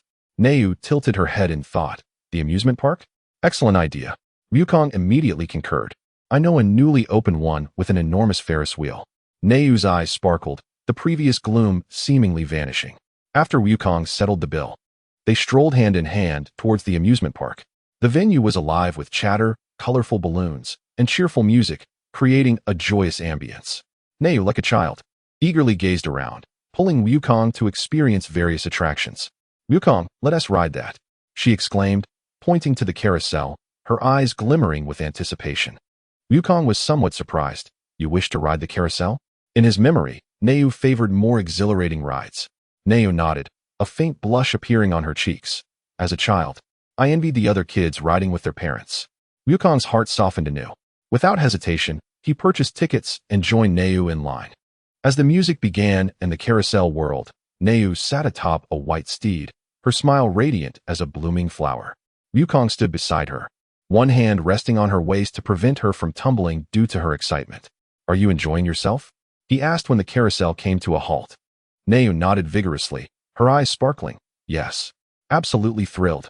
They subsequently enjoyed bumper cars, a haunted house, and a shooting game. Nao displayed remarkable talent in the shooting game, nearly hitting every target, and won the largest plush toy, a pink rabbit. This is for you. Nao placed a rabbit in Wukong's embrace, her face adorned with a mischievous smile. This way, you can hold it while you sleep, and you won't forget our rendezvous. Wukong found himself both amused and exasperated. Yet he solemnly accepted the rabbit, declaring, I shall cherish it dearly. As the sun dipped below the horizon, the amusement park's lights began to twinkle, draping everything in a dreamlike hue. Wukong led Nao to the Ferris wheel, standing in line for their designated cabin. As the wheel ascended slowly, revealing the city's nocturnal panorama, Nao leaned against Wukong's shoulder and softly murmured, Thank you for today. Wukong wrapped his arm around her shoulder, replying, The gratitude is mine. Thank you for forgiving my oversight. Neu shook her head gently. I too have my faults. I shouldn't have jumped to the worst conclusions. It was because I gave you cause for concern. Wukong interjected. I promise to do better in the future. At the pinnacle of the Ferris wheel, Wukong delicately lifted Neu's chin, bestowing a tender kiss upon her lips. Neu closed her eyes, reciprocating this kiss laden with remorse and affection. As they departed the amusement park, the clock had already struck 9. Neu appeared somewhat fatigued, yet spirited. Clutching the plush rabbit, she had won tightly. Are you hungry? Wukong inquired. Shall we grab a late-night snack? Neu shook her head. I'm a bit weary. But could you take me to one more place? Of course, where to? The observatory, Neu whispered. The forecast predicts a meteor shower tonight. A pang of anxiety gripped Wukong. He distinctly recalled from the news that the clouds would be too dense to witness any meteors. However, he couldn't bear to shatter Neu's hopes, so he smiled and replied. All right, let's go. In an instant, they arrived at the observatory on the outskirts of the city. The elevated terrain provided an expansive view, making it an ideal stargazing location. Although the observatory was closed, the viewing platform remained accessible. Yet, the night sky was shrouded in thick clouds, obscuring even the moon, let alone any meteors. Neu gazed upwards, her anticipation gradually dimming. It seems we won't be able to see them, she managed a strained smile. But it's all right. Today has been wonderful. Just then, Wukong suddenly clutched his stomach, exclaiming, wait, I think I've upset my stomach. Neu, please wait here for a moment. I'll be right back. Without waiting for her response, Wukong vanished in a flash. Neu stood there, perplexed and somewhat disheartened. Meanwhile, beyond the atmosphere, Wukong floated in the vastness of space. His dark hair floated around him, emanating a soft blue aura, his gaze fixed upon a drifting small meteorite in the distance. This is it, Wukong's doppelganger grinned, bringing his hands together to form an energy sphere. Forgive me, my friend. The energy sphere shot forth, striking the meteorite with precision. The meteorite exploded into countless fragments in the void of space, with dozens of smaller pieces altered in trajectory by the shockwave, plummeting toward Earth's atmosphere. On the ground, Neu was idly kicking pebbles when she suddenly heard gasps of astonishment from the surrounding crowd. She looked up, and in the pitch-black sky, dozens of silver streaks pierced through the clouds, leaving behind a dazzling trail. This was no ordinary meteor shower. It was a radiant meteor cluster, illuminating the entire night sky as if it were daylight. How could this be? Now covered her mouth in astonishment. The forecast had clearly stated, make a wish. A familiar voice echoed in her ears. Turning around, now discovered that Wukong had returned to her side, wearing a mysterious smile. Without hesitation, now clasped her hands together and closed her eyes to make a wish. When she opened her eyes again, she found Wukong gazing at her gently. What did you wish for? He asked. Now's eyes sparkled like the stars. I hope to be with you forever. She paused, suddenly realizing, wait, could these meteors be your doing? Wukong scratched his head, revealing a slightly apologetic smile. I might have altered the astronomer's forecast just a tad. Now's eyes widened in disbelief. Did you go into space? Just to let you see the meteors. Wukong replied nonchalantly. You've been looking forward to this for so long. Now's eyes instantly brimmed with tears. She threw herself into Wukong's embrace, holding him tightly. You idiot, it's too dangerous. Wukong gently caressed her back. Not dangerous at all. I am Sun Wukong, after all. He cupped Now's face and said earnestly, as long as it brings you joy, shattering a few meteors is nothing. Now's tears finally fell, but this time they were tears of happiness. She rose onto her toes and kissed Wukong's lips. Behind them, the last artificial meteor streaked across the sky, illuminating the two who were entwined in each other's arms. I forgive you, Now whispered between kisses, I completely forgive you. Wukong held her tighter. Thank you. I promise to make you as happy as you are today, every day. On the way back, Now leaned against Wukong's shoulder, nearly falling asleep. Wukong gently escorted her back to the dormitory and tucked her in. Just as he was about to leave, Now sleepily grasped the corner of his shirt. Don't go. Wukong smiled and sat on the edge of the bed. I won't leave. I'll stay here with you. Now sighed contentedly and drifted into a deep sleep. Wukong gazed at her serene sleeping face, then looked out the window where the clouds had dispersed, revealing the true starry sky. A slight smile graced his lips as he thought to himself that he must take Now to try that newly opened dessert shop tomorrow. Chapter 19, an indeterminate title. Yet pertaining to Miku seeing Now succumb to deep slumber, Wukong found himself at a loss for what to do. Should he cultivate his strength? but he had promised to stay with Now tonight. What about control? He had thoroughly mastered Stobily. There was no further advancement in control. And realms? His physical body had yet to reach its limits, so there was no rush in cultivating realms. Even his techniques had reached full proficiency. Could it be that he truly had to meditate all night? No, there was another way. Wukong's gaze slowly shifted to Now, and upon seeing her adorable sleeping visage, he felt unable to resist. Now, I'm coming. Wukong gently lifted a corner of the blanket and slipped beneath it like an eel, shedding Nao's sleepwear with ease. After a moment of deep inhalation, he embraced Now and drifted off to sleep. The following morning dawned fresh and invigorating on a Saturday. Remarkably, Now had slept through the night without waking, or perhaps she had stirred but fainted back into slumber. Wukong awoke before Now once again, observing her contented expression beside him. Unable to resist, he playfully pressed his fingers against her slightly puffed cheeks, eliciting a few sleepy murmurs from her, asking him to stop. Yet Wukong, emboldened, continued to knead and caress her face, his gentle touch adeptly igniting her desires. Now awoke feeling refreshed, only to suddenly sense someone unabashedly massaging her chest from behind. Turning to look, she was met with a familiar visage. Glancing back at Wukong, she found him blissfully squinting his eyes, his hands persistently teasing her senses. Sensing the shift in Nao's breath, Wukong opened his eyes. Now, you're awake? Though Nao intended to swat Wukong's hand away, his actions brought her an unexpected comfort, making her reluctant to do so. She could only silently endure this peculiar activity that stirred something strange within her, her voice trembling as she asked, "How did you end up in my bed?" Wukong smirked mischievously. "I am your boyfriend. Where else would I be?" As he spoke, his hand stealthily crept up to Nao's lower back. By the time she processed his words, it was too late. Wukong had securely grasped her. "No, stop. It's morning. Morning activities are perfectly normal," he replied with a serious demeanor. "Besides, there's no school today." With that, he continued his ministrations.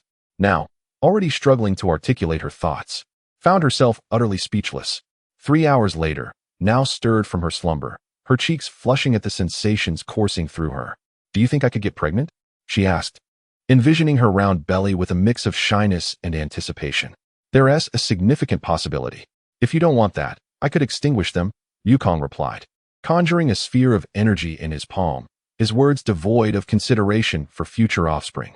"Perhaps it's best to avoid that, as it seems rather peculiar," she said, rolling over to retrieve her phone from the bedside table. "Oh no," Now exclaimed in a flurry, unlocking her screen. "I completely forgot to set my alarm. The concert for Miku starts at 3 this afternoon, and I still need to buy a light stick." "Miku?"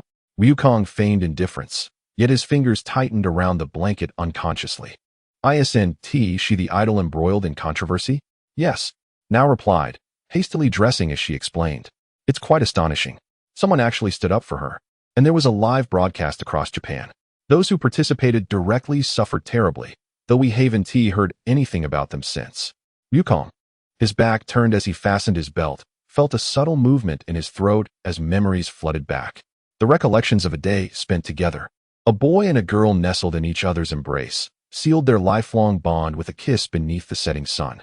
What Wukong hadn't anticipated was that the casual word exchanged the next day would resonate with such lingering significance. It had been several days since he last sought out Miku.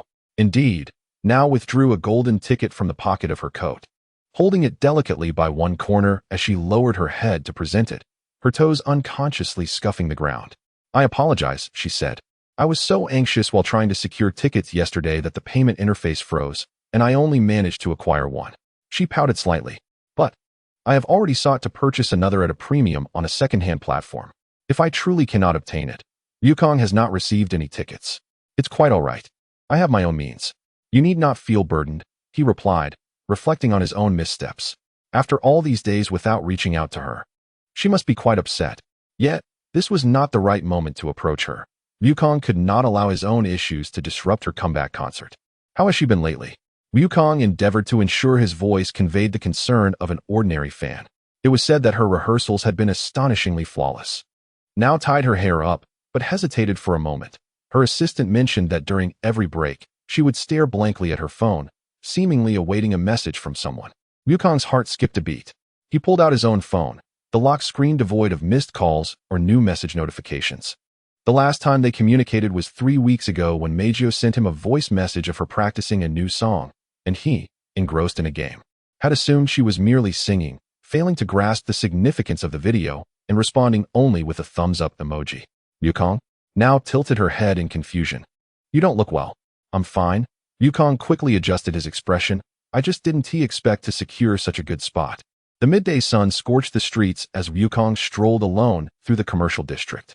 At every corner, he encountered promotional posters for Meijio's concert, showcasing her in a white gown adorned with crystals, her smile more radiant than the sun itself. A long queue formed outside a convenience store, where eager patrons clamored to purchase limited edition beverages featuring her likeness. "Make way! Make way!" a delivery worker shouted, maneuvering a cart piled high with glow sticks through the throng. The cargo labeled as special support for Meijio's comeback. Yukong stepped aside, yet his gaze was drawn to the live broadcast from an electronics store across the street. On the screen, Meijio was being interviewed, her signature lavender hair elegantly styled, revealing a silver neck ring that he had personally placed on her as a guise for her recovery process. Yukong believed that the sudden loss of her voice and her unexpected recovery could inevitably impact her career, hence he had created that accessory. As Meijio gently stroked her throat while discussing her recovery journey, this habitual gesture tightened Yukong's chest. "I am fortunate to have encountered a remarkable individual," she remarked. Suddenly, her gaze drifted towards the camera, though he left without a word. "I believe that at this concert, he will surely appear." Yukong held his breath.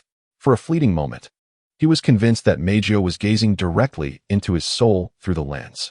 "Young man, are you also a fan of Meijio-chan?" An elderly voice interrupted Yukong's reverie. Turning, he beheld an old woman, leaning on a cane, straining to gaze up at the large screen, her weathered face adorned with a gentle smile. "I suppose I am," Yukong replied vaguely. "After my partner passed away, it was Meijio-chan's songs that helped me through." The elderly woman retrieved a crumpled ticket from her pocket, a hard-won prize. Yet she grimaced as she patted her swollen right knee, a result of a fall that morning. Yukong crouched down beside her. "Let me take a look." A faint golden light flickered at his fingertips as he gently pressed them against her knee. The woman gasped in astonishment. "Oh, it suddenly doesn't hurt anymore." "It's merely a temporary relief." Yukong feigned nonchalance, having merely harnessed his magnetic field powers to heal her knee. He then produced a health check voucher from his wallet, suggesting, "If you have the time, dear lady, perhaps you should get a checkup. Miracles may yet occur." Trembling, she accepted it, suddenly narrowing her eyes. "Wait. Are you the special person that Meijio spoke of?" Yukong froze. How could she have guessed? He had revealed no information. "There's a song called Guardian in her latest album, isn't there?" The elderly woman smirked. "The lyrics describe a hero with black hair shining in the sunlight. It sounds just like you." Flushed, Yukong was about to deny it when she patted his arm. "Young man, don't keep those waiting for you waiting too long." As the sun dipped, painting the sky in hues of orange and red, Yukong stood beside a certain sports arena, the very place where he had first attended a Meijio concert when she was shunned by the world, and it was he who helped her escape. His phone vibrated suddenly, an incoming message from Now. "I'm at the stands. Miss Meijio is even more beautiful than on television, though she seems a bit distracted." Yukong did not reply. Instead, he opened a locked folder in his photo album, containing every precious moment captured during his dates with Meijio. Each memory flooded back, including her words. "Yesterday, I dreamt I couldn't make a sound on stage, and the audience laughed at me. When I woke up, my pillow was soaked.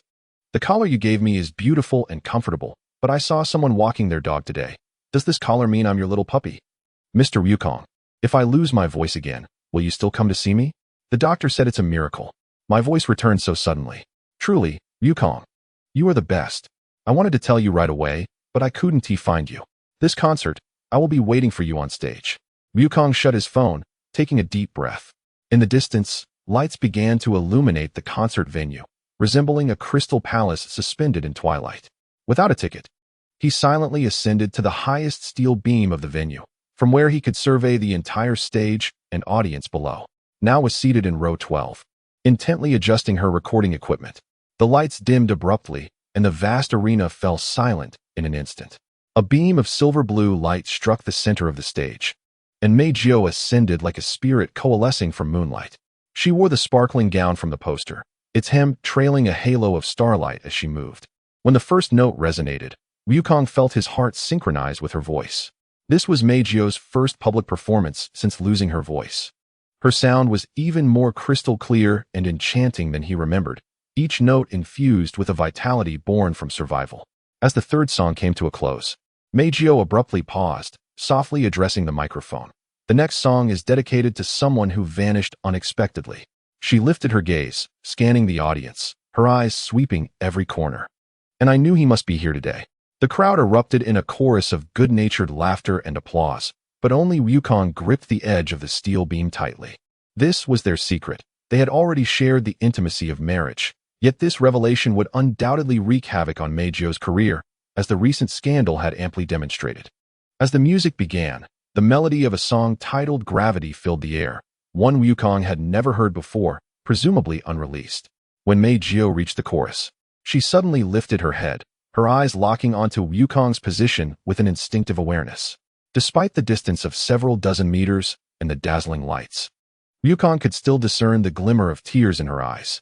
"You are the gravity I cannot resist," she sang, extending her hand towards the sky as if reaching for distant stars. "Even in the silence of the universe, I can hear your heartbeat." Slowly, Wukong raised his hand, forming a charming gesture with his thumb and index finger, creating a heart shape, while the other three fingers spread like wings. On stage, Meijio suddenly broke into a smile, her performance becoming more fervent than ever before. As the concert neared its conclusion, Meijio took a deep breath. The final song is for all those who guard others. She glanced towards the steel beam, mouthing words only Wukong could decipher, including you. "You fool." As the last note faded, a cascade of silver streamers fell from above. Wukong quietly slipped away amidst the cheers, feeling his phone vibrate. It was a message from Now. So amazing. Ms. Meijio smiled suddenly at the empty ceiling during her curtain call. Even the photographer was stunned. "By the way, where are you? I didn't see you." Wukong smiled softly, replying, "I watched the entire performance from the best spot." Meanwhile, backstage, Meijio opened the drawer of her dressing room, revealing a stack of photographs, gifts secretly taken by Wukong from the beams above, delivered amidst the chaos. She pressed the photos to her chest, whispering to the mirror, "Next time, at least come say hello." Wukong stood in the shadows atop the building, watching as Meijio's car departed from the venue. The night breeze tousled his hair. He released a few bursts of energy. Hearing muffled grunts from the bushes nearby, those pesky paparazzi wouldn't be taking any photos tonight. His phone buzzed again, a message from Now. After a brief reply, he turned and vanished into the night. When Meijio opened the door to her apartment, her weary steps halted abruptly. Beneath the warm yellow light of the living room, Wukong sat on her favorite lazy sofa, idly handling the concert merchandise she had left on the coffee table. Meijio's lips quivered slightly, and her bag slipped from her grasp. In the next moment, she threw herself into Wukong's embrace. The familiar warmth made her eyes brim with tears, all her grievances transforming into silent tears that soaked his shirt. Wukong tightened his arms around her, his chin gently brushing against her hair, fragrant with hairspray. No explanations were necessary, no apologies required. In this moment of embrace, words were rendered superfluous. As Meijio raised her tear-streaked face, her sorrow transformed into joy upon catching her reflection in Wukong's eyes. He gently wiped away the traces of her tears, his fingers gliding into the spaces between hers. In that moment, their fingers entwined. Both recalled the promise made on that fateful day. Locking eyes, Wukong lifted Meijio and carried her to the bedroom, where soon the primal melody began to play. Outside, the city's neon lights continued to flicker, but in that serene embrace, they found their most treasured reunion. Chapter 20. The Rescue of Arya and Awakening. When Wukong awakened on the soft bed shared with Meijio, the sunlight streaming through the curtain seams revealed that it was already Sunday morning. The room still lingered with the subtle fragrance of last night's revelry, mingling with Meijio's unique scent of violet, prompting Wukong to inhale deeply. "Darling, darling," the sweet, syrupy call echoed in his ears, accompanied by warm breaths. As Wukong opened his eyes, he was met with the exquisite visage of Meijio hovering close above him.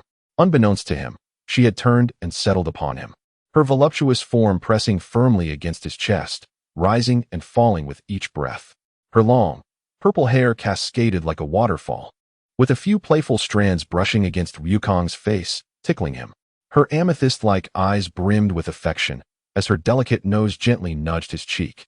Her rosy lips slightly pursed as if seeking a kiss. "I'm Yuyo Meijio," she purred, her voice sweet enough to drip honey. She deliberately traced circles upon Wukong's body with her softness, savoring the quickening heartbeat of the man beneath her. Wukong blinked in surprise. Meijio was awake before him. A rarity, considering their late-night escapades had lasted until 3 in the morning.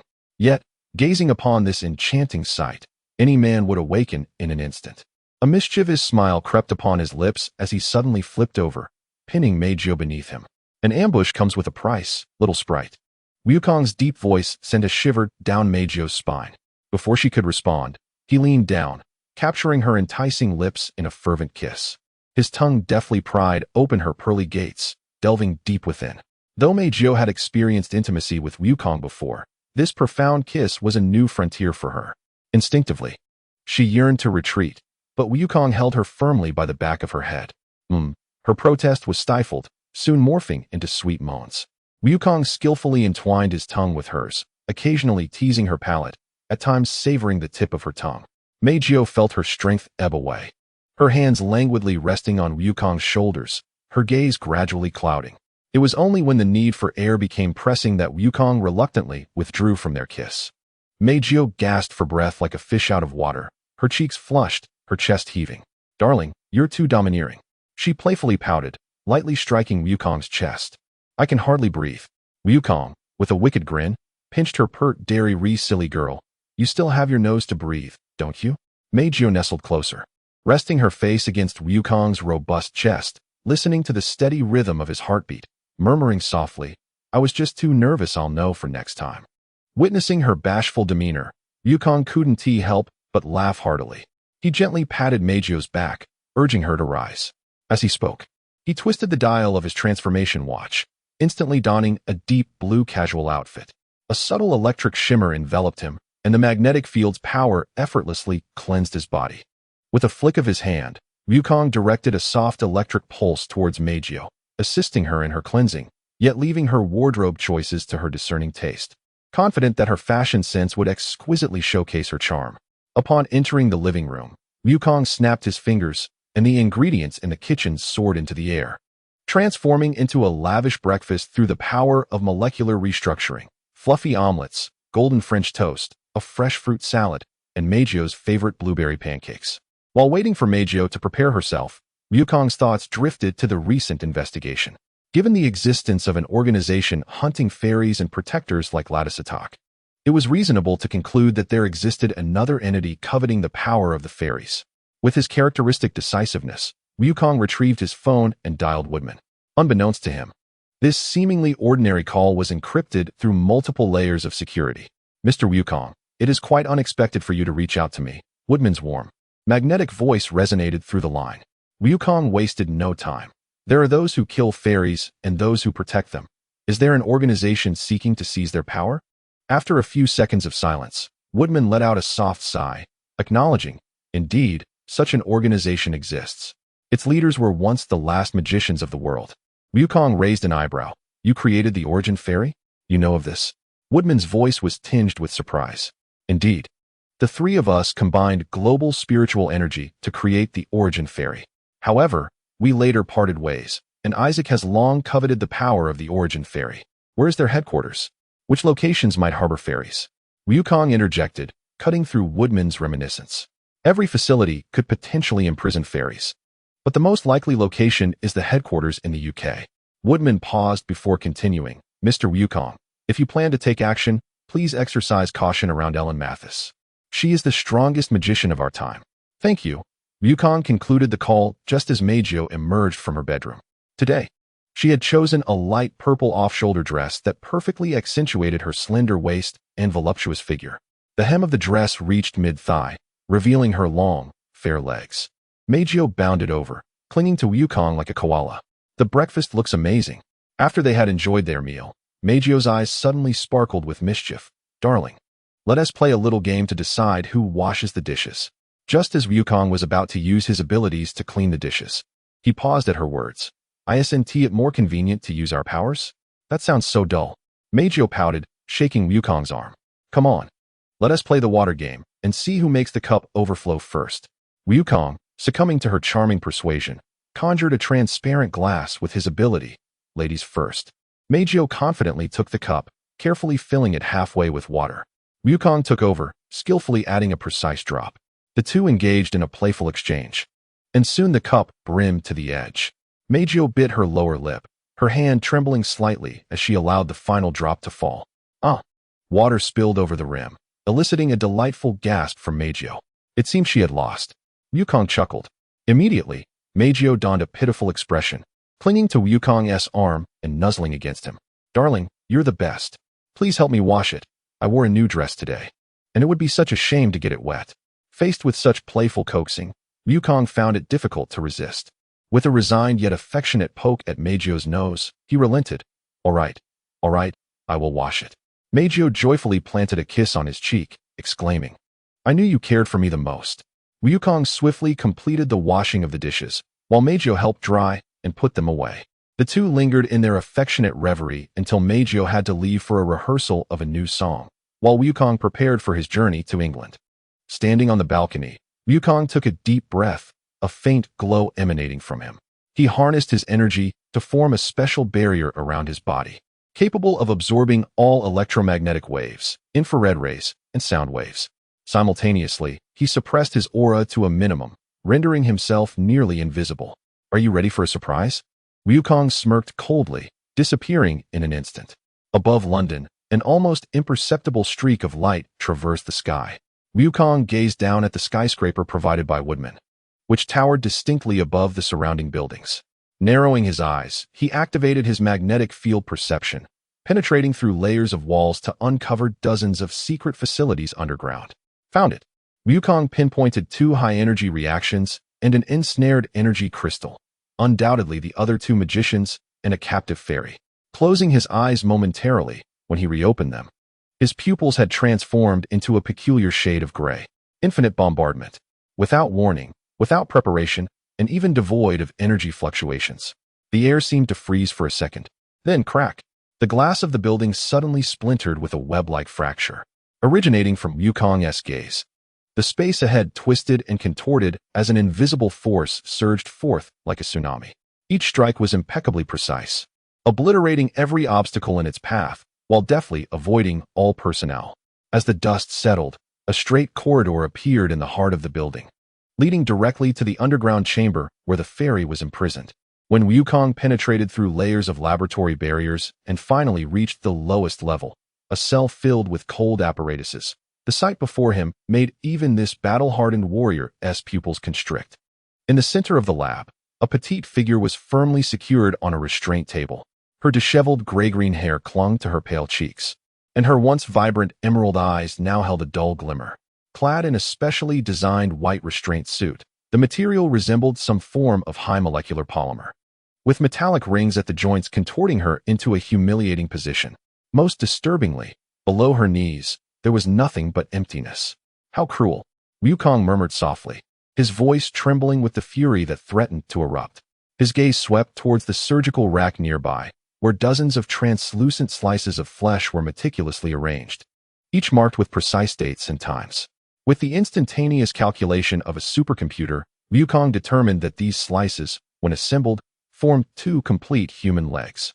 The air was thick with the acrid scent of antiseptic mingled with a faint metallic tang of blood.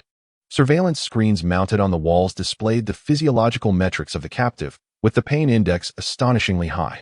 Wukong noticed a camera set up in the corner, its lens directed at the restraint table, recording the torment inflicted upon the creature. His fists clenched involuntarily, nails digging deep into his palms. He activated his mind-reading ability, extracting fragments of memory from the nearest researcher. Today we shall conduct another slicing experiment. Lord Viscount demands we extract 0.3 millimeters of tissue daily. The self-healing capability of the elf is remarkable. The sections cut yesterday have already regenerated by 80%. She looks beautiful when she cries, especially when we inform her that these slices will be preserved as specimens. You wretches! Wukong's roar shattered every glass vessel in the laboratory, his hair bristling with fury, and a golden aura began to emanate from him. The researchers recoiled in terror, some already pressing the emergency alarm. Wukong offered them no chance for justification. His eyes transformed into a terrifying gray, unleashing an invisible onslaught. This attack commenced with chilling precision, starting from the toes of those in white coats, crushing upward millimeter by millimeter. A young researcher watched in horror as his left foot began to vanish, yet could not emit a full scream. Wukong had seized their vocal cords with magnetic force. The hands that once elegantly wielded a scalpel now clawed helplessly at their throat. An older researcher fell to his knees, helplessly observing as his calf gradually diminished, as if being ground down by an unseen rasp. His eyes bulged to the limit, veins pulsating on his forehead, yet he could only emit gasping, suffocated sounds. Wukong coldly observed the scene, deliberately slowing his assault. He wanted these individuals to experience a mere fraction of the agony endured by the elf. When the last researcher was left with only his chest intact, Wukong concluded this ruthless judgment. Amidst the blaring alarms, fully armed security personnel burst through the door. Wukong did not even glance back. He merely released a precise shockwave, sending them crashing against the walls, unconscious. He approached the restraint table with utmost care, his movements astonishingly gentle, a stark contrast to the brutality he had just exhibited. "Do not fear, I am here to rescue you." Wukong used a blade of energy to sever the binding straps, preserving the restraint garment. Through the reading of memories, he learned that this elf was a being of omniscience, aware of all that transpired in the world. Yet, at this moment, her eyes sparkled not solely with fear, but with a chilling, murderous frenzy. As Wukong's fingers brushed against the elf's shoulder, she trembled violently, emitting a whimper akin to that of a frightened animal. The prolonged torment had conditioned her to react with instinctual dread to any touch. "It is all right now, no one will harm you again," Wukong whispered softly, simultaneously employing his healing abilities to alleviate her pain. He observed that Zia's pupils were abnormally dilated, a symptom of prolonged exposure to extreme stress. Even as her physical wounds began to heal, the scars upon her psyche would require a far longer time to mend. Wukong hesitated momentarily, ultimately deciding against the immediate removal of her restraints. He had glimpsed the horrific images from Zia's memories during her captivity. Whenever the agony surpassed her threshold, she would descend into a frenzied state, indiscriminately attacking everything around her. To release her now could endanger the innocent. A little more patience was needed. Wukong conjured a magnetic field, gently lifting Zia into the air. Her body felt astonishingly light, as if it were merely a thin layer of skin draped over bones. He meticulously adjusted the intensity of the force field, fearful of causing her any pain. Just then, Zia suddenly opened her eyes and, with a raspy voice, uttered, "Biscuit killed him." Her gaze was momentarily lucid, only to be engulfed once more by anguish. Wukong nodded, cradling Zia as he burst through layer upon layer of ceiling. Concrete and steel crumbled before him as if they were mere parchment, yet he carefully shielded Zia from the debris with an air barrier.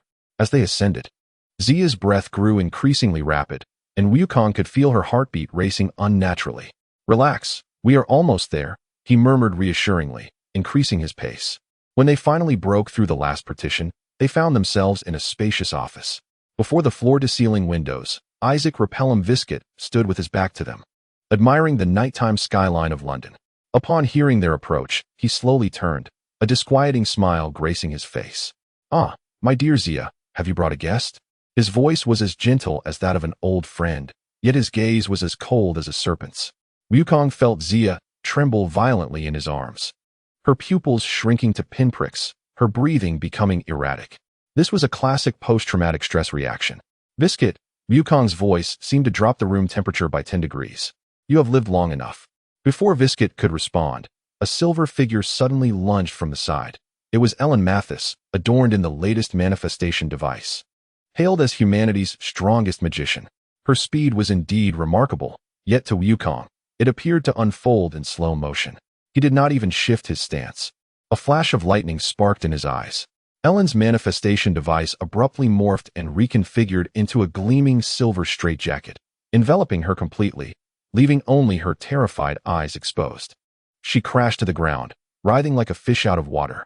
"This is impossible." Viscott finally lost his composure, stumbling backward until he collided with his desk. Wukong gently placed Zia on the sofa and turned to face Viscott. "How long have you tormented her?" 3 years. 5. With each word, his presence grew more imposing. Viscott feigned calmness, stating, Science requires sacrifice, and she is merely a sprite. Before he could finish, several tangible bursts of energy swept through the air, severing Viscot's limbs. Blood sprayed onto the exquisite carpet as he collapsed like a felled tree, emitting a sound that resembled a wretched scream. Wukong gazed down upon him with an air of authority, declaring, "There is a special place in hell prepared just for you." With that, a wave of ki obliterated the demon's existence. Turning his attention to the two women, Nia restrained in her binding attire and Alan sprawled on the ground. Wukong was suddenly seized by an inexplicable thrill. The sight of Nia's slight struggles against her restraints and Alan's furious, yet helpless gaze sent a surge of exhilaration coursing through his spine. As Wukong felt his heart race, he gained a profound insight. He approached the two women, his voice dropping to a low and menacing tone. "It seems we will be spending some quality time together." With one arm, he lifted Nia, and with the other, he hoisted Alan, soaring into the night sky above London, disappearing into the darkness. Chapter 21. Redemption. Outside, rain began to pour torrentially. The Tower Bridge of London flickered in and out of visibility beneath the lightning, while raindrops pounded against the surface of the Thames, sending countless tiny splashes into the air. As Wukong passed through the final exterior wall, the weight of the elf in his arms seemed to vanish, as light as a feather drifting in the wind. Her white binding dress, soaked with blood and rainwater, clung to her emaciated frame like a pale second skin. The incisions below her knees were alarmingly precise, remnants of the latest spirit power cutting technology. This innovation not only hindered regeneration but also implanted nanoscale spirit suppressors at the wounds, ensuring the victim would eternally remember their torment. "Just hold on a little longer," Wukong urged in a hushed tone, channeling his energy to its utmost potential. A golden aura manifested, forming an invisible barrier against the biting rain and the pursuing foe's spirit detection. Through his energy perception, he discerned the chaotic flow of spirit power within Nia. The forcibly altered nerve nodes resembling maliciously severed wires, and deeper still, the wounds of her soul, a void of darkness, as if all hope had been siphoned away. Each injury recounted 5 years of torment, akin to a violently torn book, its scattered pages inscribed with silent screams. At Ladstock, Meijio had already prepared an entire suite of medical equipment. Under the warm orange glow, the quantum repair bed emitted a soft blue light, with various precision instruments meticulously arranged. Upon witnessing Nia's condition, her lavender hair trembled with anger, her fingers clenched tightly around a prepared towel, knuckles turning pale. "My God, how could they?" Her voice caught in her throat, as the elf's acute sensitivity allowed her to grasp the depths of Nia's suffering more profoundly than most. The room was infused with the mingled sense of disinfectant and spirit energy, while the monitoring screens on the walls flickered with Nia's vital signs, most indicators perilously low. Wukong carefully placed Nia upon the specially designed quantum repair bed, his movements gentle as if handling a priceless, fragile artifact. Golden energy surged from within him, weaving a delicate web of light in the air, these luminous strands instinctively seeking out the wounds in need of mending. This was the culmination of his experiences amassed through countless battles and rescues, the ability to restructure matter at the atomic level. In this state, he could perceive every damaged cell within the being, every fractured chain, and even those mitochondria tainted by toxic spiritual energy. The process of restoration demanded absolute concentration, akin to performing a marathon surgery under a microscope, where any minute error could result in irreversible harm. First, stabilize the vital signs, Wukong murmured to himself as his energy, precise as a scalpel, mended the wounds near the heart. Suddenly, the being's body convulsed violently, a natural response of the nerves reconnecting, reminiscent of a severed circuit regaining power. Meijio promptly grasped her icy hand, softly humming a lullaby imbued with soothing magical energy. The melody, laced with unique spiritual vibrations, resonated harmoniously with Wukong's magnetic field, creating tiny golden orbs of light that danced around the room like fireflies in a summer night. As the morning sun streamed through the smart dimming glass, the being's legs had already regenerated to the calf. The newly formed skin exhibited a delicate pink hue, contrasting sharply with the surrounding pallid complexion. Yet, she remained curled in a fetal position, her hands tightly clutching her knees, as if bracing for further harm. Wukong noticed her eyelashes fluttering incessantly, a typical post-traumatic stress response. Even in slumber, Her body remained in a state of high alert. Outside the window, a few sparrows chattered on the sycamore tree. A mundane sound that could signify a long-awaited tranquility for the being, akin to a desert traveler suddenly hearing the tinkling of a spring. Meijio entered with a specially prepared nutritious porridge, emanating a blend of ginseng and spiritual essence, garnished with delicate edible gold leaf. "Diana-chan, I made something you might enjoy," she began, but her words faltered as Diana buried her face deeper into the pillow, her silvery gray hair acting as a shield, concealing her expressions. Much like a frightened hedgehog curling into itself. A flicker of hurt crossed Meijio's eyes, yet her demeanor quickly returned to one of gentleness. She gently placed the bowl on the bedside table and quietly exited the room, dimming the lights as she left. Wukong settled in a floating chair in the corner of the room, holding an aged notebook with a leather cover marked by the passage of time. This was one of the few possessions he had brought from his original world, filled with significant memories from his youth. "This is my diary from when I was 15. He suddenly spoke, his voice calm and gentle. "Would you like to hear a child's story?" He paused deliberately, allowing Diana ample time to respond. At that time, he had merely been a wild child residing in the depths of the mountains. Diana's fingertips twitched slightly, remnants of dried blood still lodged beneath her nails. A trace of the self-inflicted wounds from a nightmare the previous night. Though Wukong had healed those injuries, some marks would require more time to fade completely. "When I was 12, I met a girl named Bulma." Wukong's voice carried a nostalgic warmth as he opened the notebook, revealing a yellowed photograph tucked within, depicting her while she sought the legendary Dragon Balls, 7 mysterious orbs capable of granting any wish. He vividly recounted the moment he first encountered Master Roshi, the lecherous yet benevolent elder who imparted martial arts wisdom through his stern methods. He described how he mastered the Kamehameha technique in a single attempt, inadvertently incinerating half a forest during his inaugural display. He elaborated on the profound friendship he shared with Krillin, evolving from fierce rivals to inseparable allies through life and death.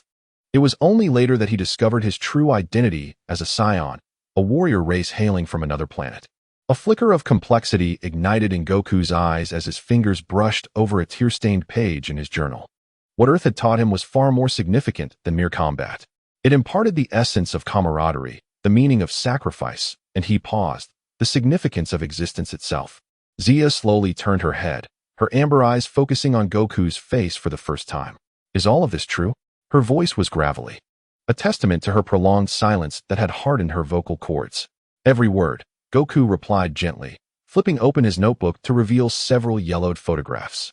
There was one of his first master, Master Roshi, and another of him and Krillin at the World Martial Arts Tournament, where he sported a full head of hair. He playfully teased, eager to gauge Zia's reaction. Zia's gaze lingered on the photographs for an extended period. Her omniscient ability revealed to her that these images were unaltered, authentic vessels of memory. The beaming, raven-haired youth captured in the photograph bore the same eyes as the composed man before her. Eyes that had endured countless trials yet retained a glimmer of hope. "Why are you sharing this with me?" Zia struggled to form coherent words, her long confinement having nearly erased her capacity for normal conversation. "Because I believe every story deserves to be heard," Goku replied, closing the notebook, his golden eyes sparkling in the morning light, "including yours. There is no need to respond now. Whenever you are ready to speak, we will be here." In the early hours of the morning, Zia jolted awake from a nightmare. The monitoring device emitted a piercing alarm, causing her heart rate to spike perilously. In a frenzy, she clawed at the tender skin of her newly formed legs, her nails leaving crimson trails upon her pallid flesh, as though attempting to tear apart the body that had betrayed her. "No, please, I beg you," she cried incoherently, as if transported back to that sterile laboratory. Surrounded by indifferent gazes and glistening scalpels, Goku appeared instantly at her bedside, his warm hands enveloping her self-destructive ones. "Zia, look at me." His palms radiated a healing golden light, which entwined around her wrists like living tendrils. "You are safe here, in Heavenly City, at 3:28 a.m. on September 17th, 2023. He deliberately articulated the precise time and place to help Zia reorient herself in reality. "Would you like to hear the latter part of the story?" Goku's voice was steady and powerful, about how I learned what truly matters. He began to narrate the battle on planet Namek, describing the moment he transformed into a Super Saiyan for the first time to protect his friends, the intricate blend of fury and power he experienced. He spoke of the sacrifices made, his awakening during that time, and the newfound understanding of life upon his resurrection. Death has imparted upon me the most significant lesson. Wukong's voice was gentle, yet each word weighed heavily, underscoring that life is not merely a battle, but a quest to protect those we hold dear.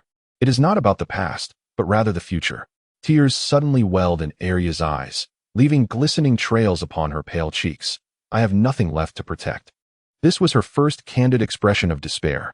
Then let the journey of self-preservation commence. Wukong handed her a blank canvas and a set of professional drawing pens. A thoughtful gift prepared by Meijio. You were once a remarkable artist, were you not? That comic was meant to be illustrated by you. The exquisite cream cake prepared by Meijio exuded a sweet aroma, adorned with fresh strawberries and handmade sugar flowers. Arya gazed at the cake for an extended period, long enough for Meijio to fear she would once again refuse to eat. At last, she slowly picked up a silver spoon and took a small bite.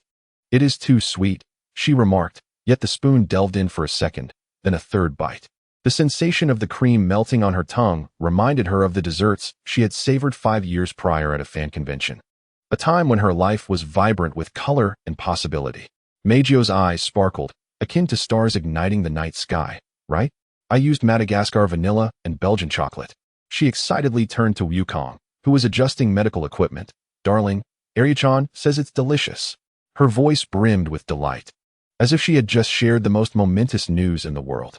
In the afternoon, Kurumi dressed Arya in a pale yellow dress, embroidered with tiny sunflower motifs. Not like me. Arya awkwardly tugged at the hem, her newly formed legs still unaccustomed to the air's caress, her skin sensitive enough to detect the slightest shift in breeze. Nonsense.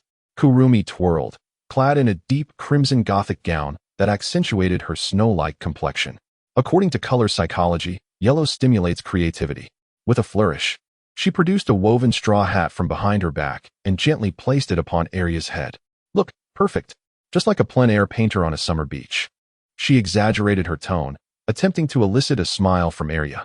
The rehabilitation room was lined with specially designed non-slip mats, and the walls were equipped with cushioning devices. Arya clutched the parallel bars tightly, her knuckles whitening from the strain, beads of sweat forming on her forehead. I can't do it. Her voice trembled with a long-forgotten fear, the instinctive retreat in the face of the unknown. Your muscles remember how to walk. Wukong stood 2 steps away, hands poised to catch her at any moment, reminding her that only her mind needed to re-establish trust in them. He adjusted the room's gravitational parameters, making it easier for Arya to control her body. The gravity now set to 0, 8 times that of Earth. Give it a try? When Arya finally took her first step, her back was already drenched in sweat. The second, the third, by the 7th step, her knees suddenly buckled, and her body lurched forward. Wukong securely caught her, Arya's face pressed against his chest, where she could distinctly hear the steady and powerful rhythm of his heartbeat. A certain warmth enveloped her, neither the scent of medication nor the antiseptic aroma of a hospital, but rather the comforting essence reminiscent of sun-warmed blankets. Thank you, she whispered, her voice barely audible, yet it marked the first time she had actively expressed gratitude. Hybera AI entered the living room, bearing the latest intelligence chip, dressed in a white lab coat, her chestnut hair meticulously tucked behind her ears. As the holographic projection revealed the image of Whisket's demise in England, the glass in Jia's hand suddenly shattered into fine powder, yet miraculously, no one was harmed by the shards. I will kill him myself.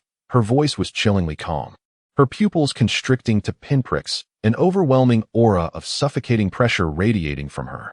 With the very knife he invented, her voice trailed off, growing softer until it almost became a hissing whisper.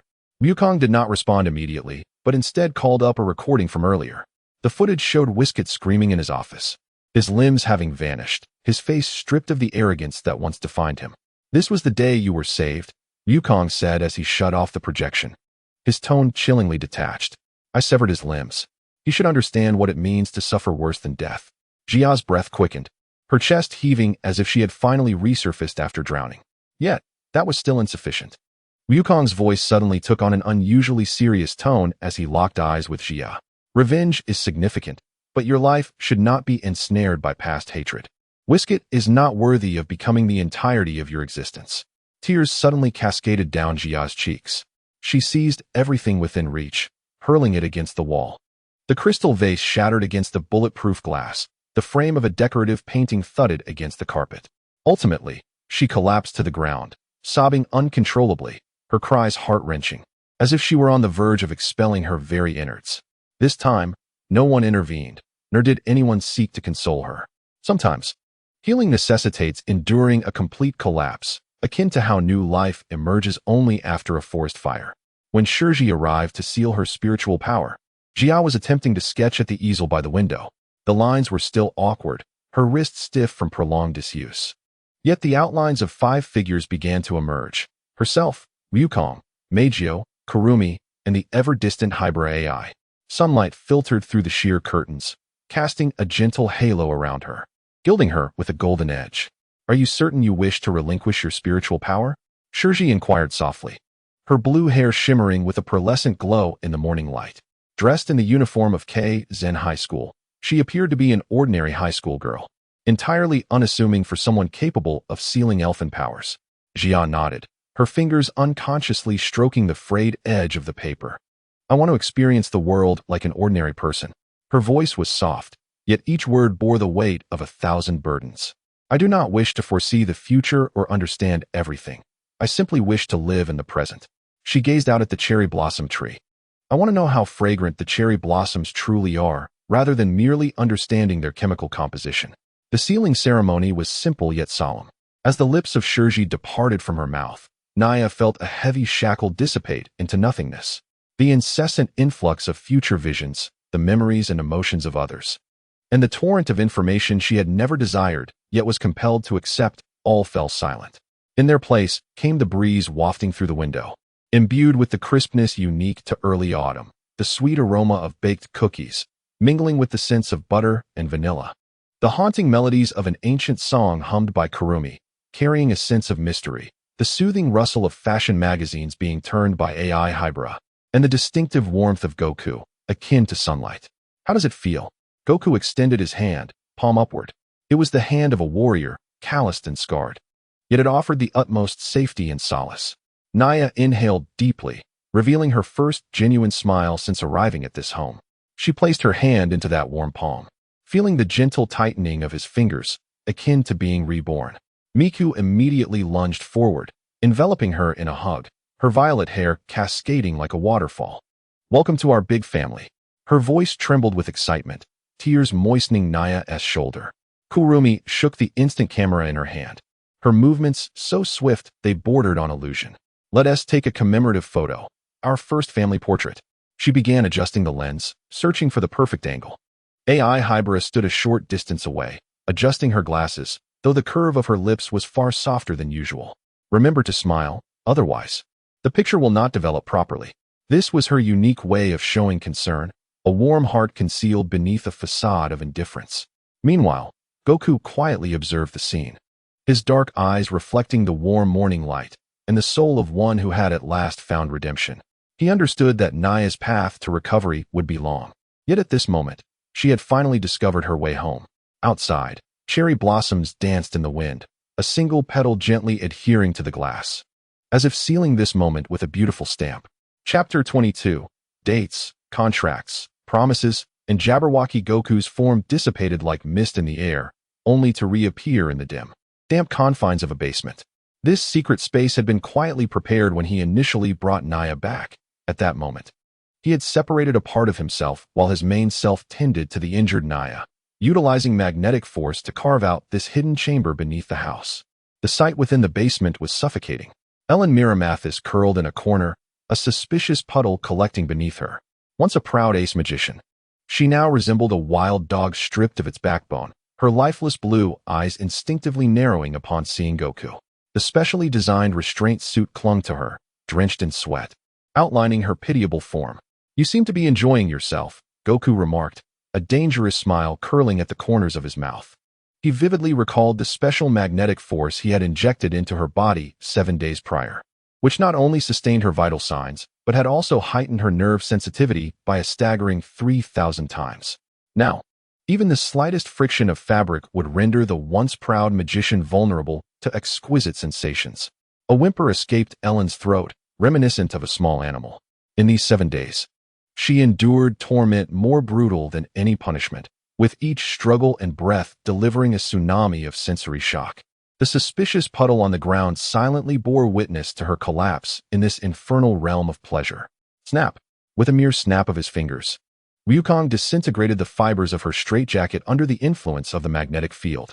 Ellen crumpled to the ground, as if all the bones in her body had been extracted, her pale skin glistening with fine beads of sweat. "Have you calmed down?"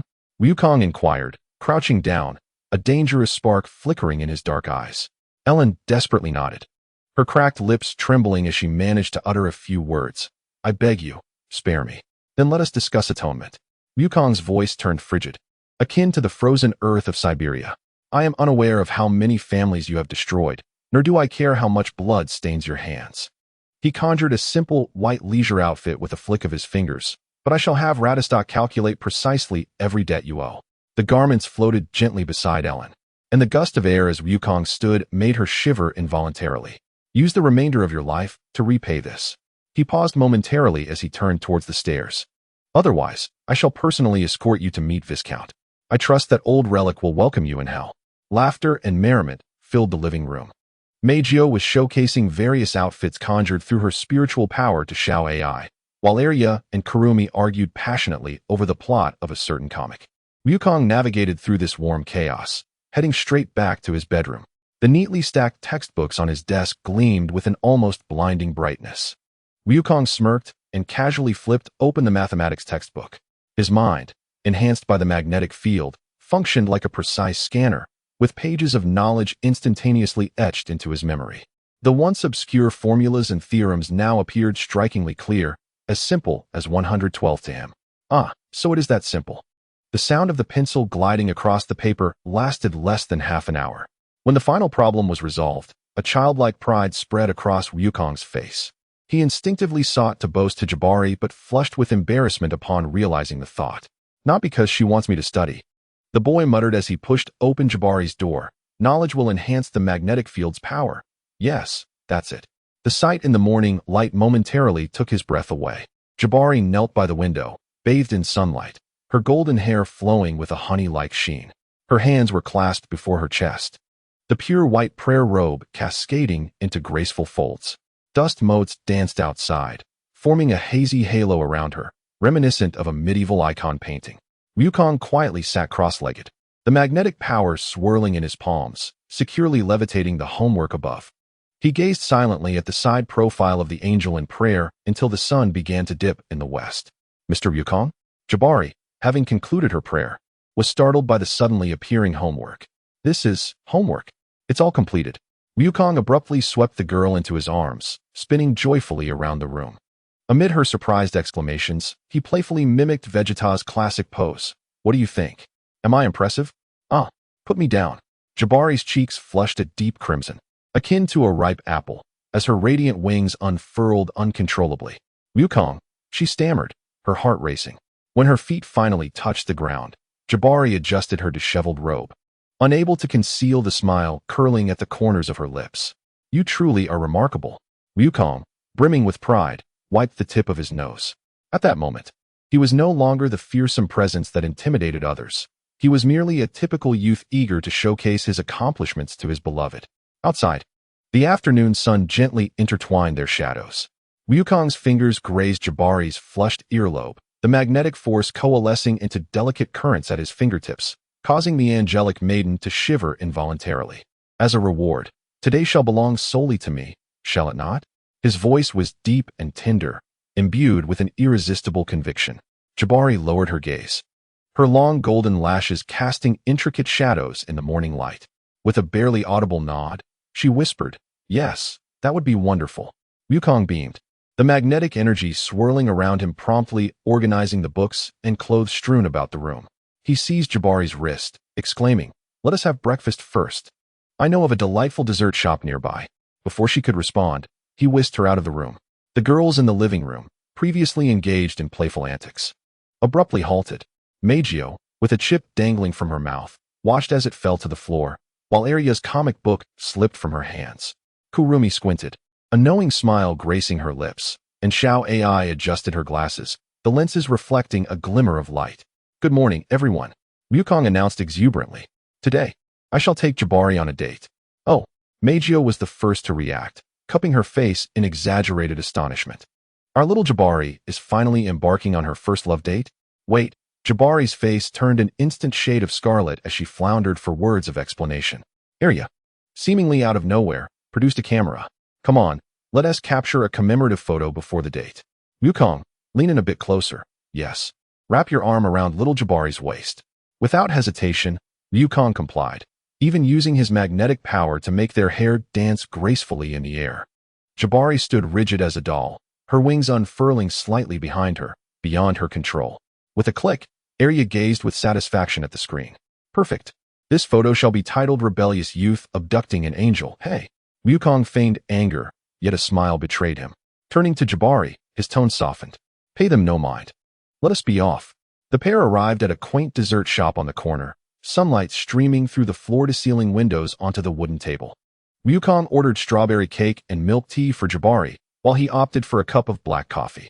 I never expected you to enjoy such sweet treats, he remarked, observing Jabari savoring her cake, warmth radiating from his dark eyes. Jabari's cheeks flushed slightly. The cuisine in heaven is rather bland.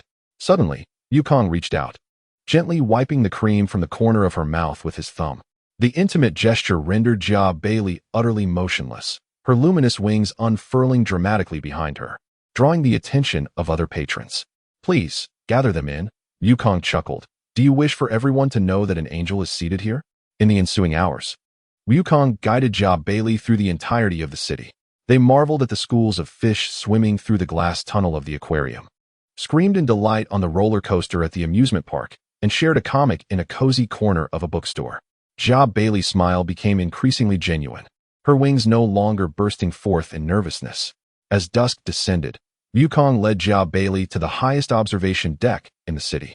The sunset painted the clouds in hues of gold and crimson, enveloping the entire city in a warm glow. Jia Bailey. Wukong suddenly turned, his dark eyes locking onto hers. At that moment, his body jolted violently, his pupils contracting as if struck by an electric shock, rendering him momentarily paralyzed. Mr. Wukong? Jia Bailey grasped his arm anxiously. There is an unusual fluctuation in the fabric of time. Wukong's voice turned grave. Something is disrupting the timeline. His body tensed as if ready to spring into action. Jia Bailey, in a panic, reached out to him, but hesitated and withdrew her hand. Wait for my return. With that, Wukong transformed into a beam of golden light, shooting skyward. In dimensions imperceptible to ordinary beings, he transcended the boundaries of time and space. Countless timelines unfolded and converged before him, fragments of the past and future swirling like snowflakes.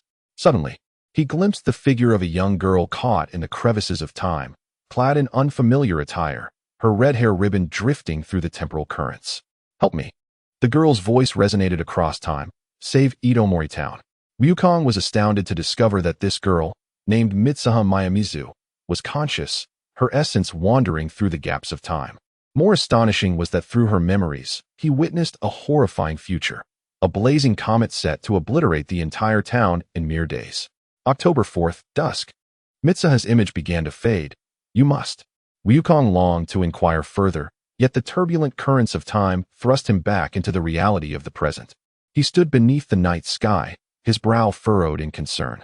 As the universe's sole temporal patrolman, he understood all too well that he had just witnessed a tragedy destined to unfold if left unchallenged. Itomori Town, Mitsuha Mayamizu. Wukong clenched his fists, a resolute glimmer igniting in his dark eyes. It seems I must prepare to face a challenge from the heavens. He turned his gaze toward the observation deck, where Jia Bailey still stood, awaiting him. Taking a deep breath, the forces of the magnetic field coursing around him, he resolved to complete the interrupted date before endeavoring to save a town fated for destruction. Wukong's form rematerialized on the observation deck, golden specks of light swirling around him like fireflies. Jia Bailey remained poised, her hand still reaching out to him, her eyes slightly red-rimmed. You have returned. Her voice trembled gently as her wings unfurled instinctively, radiating a soft glow beneath the setting sun. Wukong tenderly caressed her cheek, his fingertips brushing away a tear that had yet to fall. I apologize for causing you concern. He cast a glance at the sky, which was gradually regaining its tranquility, a gentle smile gracing his lips. None of that matters now. With a delicate snap of his fingers, an invisible barrier formed around them, isolating their world from everything else. Now, it is just you and me.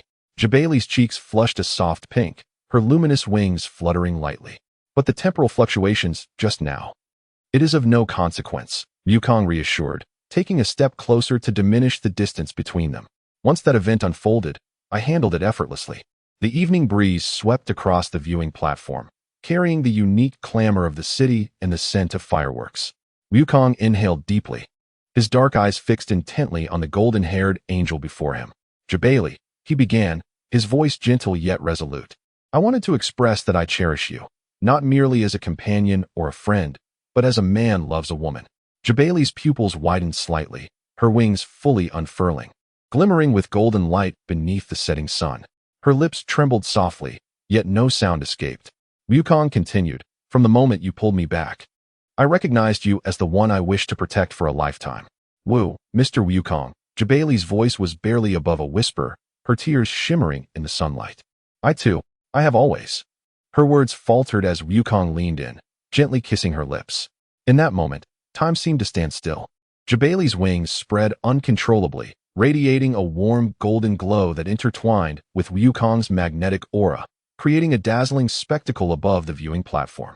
When they finally parted, Jabali's face was as red as a ripe apple, her wings shyly folding behind her.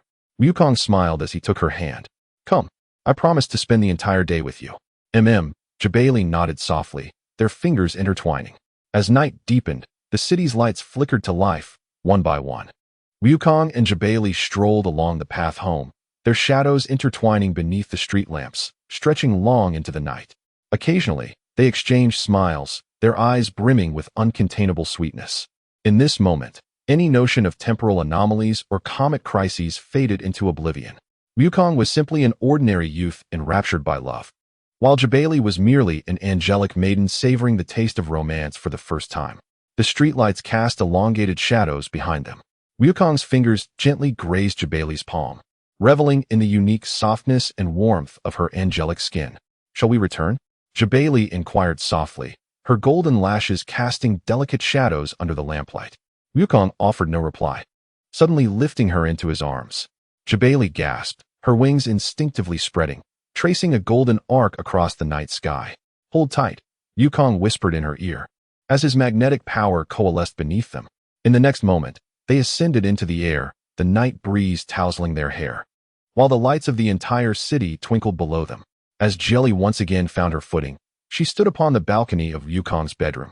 The moonlight streamed through the floor-to-ceiling windows, casting a silvery sheen upon the pristine white sheets. Yukong, her voice trembled slightly, her luminous wings nervously folding and unfurling. Yukong's fingers caressed her cheek, his obsidian eyes reflecting her crimson visage. Are you afraid? Jelly shook her head, her golden tresses swaying gently with the motion. Summoning her courage, she rose onto her toes, awkwardly kissing the corner of Yukong's lips. This innocent act ignited a spark. Yukong's arms tightened abruptly, drawing her into his embrace. Their silhouettes gradually merged under the moonlight, Jelly's wings fully extended, radiating a soft golden halo. Yukong's fingers wove through her cascading golden hair, an electric energy enveloping them, wrapping the entire room in a warm cocoon of light. As the night breeze gently lifted a corner of the curtain, the intertwined forms on the bed became faintly discernible. Jelly's wings fluttered delicately, intertwining with the golden aura surrounding Yukong, casting shifting shadows upon the wall. The moonlight flowed serenely, bearing witness to the most intimate covenant between angel and mortal. On this ordinary night, the solitary time patroller found a new family member. Meanwhile, the fallen angel discovered the warmest harbor. Chapter 23. The mundane and the emergence of battle marks. The first rays of morning sunlight filtered through the sheer curtains, tracing the patterns of the window frame upon the wooden floor. Yukong slowly opened his eyes, his internal biological clock accurately informing him that it was precisely 6 o'clock in the morning. With a slight turn of his head, he beheld Jelly's angelic visage in slumber. Her golden hair cascaded upon the pristine pillow, resembling a tapestry woven from flowing sunlight. Morning light danced upon her exquisite features. Her long eyelashes cast a fan-shaped shadow on her porcelain cheeks, while her slightly pouted pink lips quivered gently with her steady breaths. as enticing as blossoms in their first bloom. Wukong found himself holding his breath, fearful of disturbing this breathtaking tableau. How truly enchanting, he mused. An angel, yet with such adorable sleeping grace. A silent smile tugged at his lips as he reached out to gently brush aside a strand of golden hair that had fallen across Jelly's face. The moment his fingertips brushed her skin, a warm current surged from within, reminding him of the tender embrace they had shared the previous night. Wukong swallowed hard, his Adam's apple bobbing. His body acted quicker than his thoughts as he cautiously leaned down, softly pressing his lips against hers. Jelly stirred in her dreams. Emitting a soft sound of acknowledgement, rather than resisting, she instinctively tilted her head slightly to reciprocate the kiss, igniting Wukong's heart with a quickened pulse. He skillfully pried open her delicate lips, their tongues entwining as he savored the faint sweetness lingering from the honeyed milk she had consumed before bedtime. Jelly awoke to the unexpected intimacy, her drowsy blue eyes gradually opening, reminiscent of a lake shrouded in morning mist. Upon realizing what had transpired, a blush crept across her fair cheeks, radiating from her ears down to her collarbone. She instinctively attempted to push Wukong away, only to realize that her body felt utterly limp, as if all her bones had been extracted. Wukong's protests were silenced by a new kiss, transforming into a sweet, muffled whimper. Bailey struggled symbolically for a moment, but ultimately succumbed to the lingering morning kiss. Wukong could sense the angel in his embrace gradually relaxing, even beginning to respond awkwardly, her delicate tongue tentatively brushing against his. It was only when Bailey nearly succumbed to unconsciousness from lack of oxygen that Wukong reluctantly released her.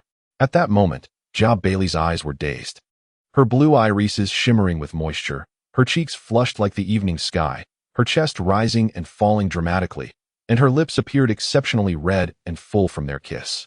This alluring visage stirred a tension in Wukong's lower abdomen, yet he glanced at the clock on the wall and restrained his impulse for further action. After all, school awaited him. He placed a gentle kiss on Bailey's forehead, his voice husky from suppressed desire. He savored the warmth of her soft body and the faint scent of gardenias, forcing himself to release his embrace. Bailey finally regained her voice, glaring at him in embarrassment. "You silly Wukong, so early in the morning." She seized a down pillow and hurled it at her lover, who had already leapt off the bed, but Wukong skillfully sidestepped. The pillow thudded against the wall, emitting a dull sound. If it had hit little Wukong, "You would regret it tonight." Wukong grinned mischievously, making an indecent gesture before laughing heartily and escaping to the bathroom just before the second pillow flew at him. Standing beneath the warm cascade of water, Wukong hummed a tune while pulling out his phone to check messages. The first to appear was from teacher Hiraizumi. "Wukong, remember to submit all your assignments for this week. Don't even think about making excuses. It's the final 2 weeks leading up to the final exams. If you dare to slack off, you'll be coming to me for summer tutoring." The message was followed by an angry cartoon emoji. Wukong chuckled softly, quickly replying, "All completed, I will hand them in today. By the way, teacher Hiraizumi, my goal this time is full marks in every subject." The next message was from a liaison of the Ratastock organization, which made Wukong raise an eyebrow. Aaron Maramathis had found a job within a mere day, and the position was that of a combat instructor, responsible for training new recruits. "I suppose she has some worth," Wukong muttered to himself, water droplets trickling from his hair. Indeed, none could rival her in the realm of casual applications. He recalled the look of indignation on Aaron's face when he had expelled her yesterday, a smile involuntarily creeping onto his lips. After swiftly skimming through other trivial news and advertisements, Wukong dried himself off, wrapping a towel around his waist as he made his way to the master bedroom. Tokisaki Kurumi was still in a deep slumber, her long, dark hair cascading over the pillow, starkly contrasting with the pristine white sheets. Unlike his gentle treatment of Bailey, Wukong abruptly threw back Kurumi's covers. "Rise and shine, sleepyhead. The sun is already up." He deliberately raised his voice and playfully pinched the tip of Kurumi's nose. Kurumi groggily opened her heterochromatic eyes, the golden clock hand in her left eye subtly shifting, indicating an unusual temporal fluctuation. "The brusque man," she muttered with dissatisfaction, her voice husky from the early morning awakening. After a night of revelry that extended into the early hours, she was now being roused at such an ungodly hour, and she deliberately exposed the love bite on her shoulder, casting a reproachful glance at Wukong. Indeed, after his escapades with Jabari, Yukong had ventured to Kurumi's side. Ignoring her theatrics, he scooped her up and strode towards the bathroom. "Spare me the theatrics. It was you who instigated the provocation last night." He adeptly adjusted the water temperature, recalling how someone had pleaded for mercy with a rather loud voice. 20 minutes later, the refreshed pair entered the kitchen. Yukong clasped his hands together, a glimmer of golden light flickering in his eyes as he harnessed magnetic forces to levitate various ingredients. Carrots were sliced into uniform shreds by an unseen power, eggs were cracked and whisked into a bowl, and bacon arranged itself neatly in the skillet, sizzling enticingly. "Your abilities truly feel like cheating in the kitchen," Kurumi remarked, seated at the dining table, propping her chin on her hand while watching this extraordinary culinary display. She wore a shortened school uniform skirt, her long legs crossed, the black over-the-knee socks creating an alluring tableau.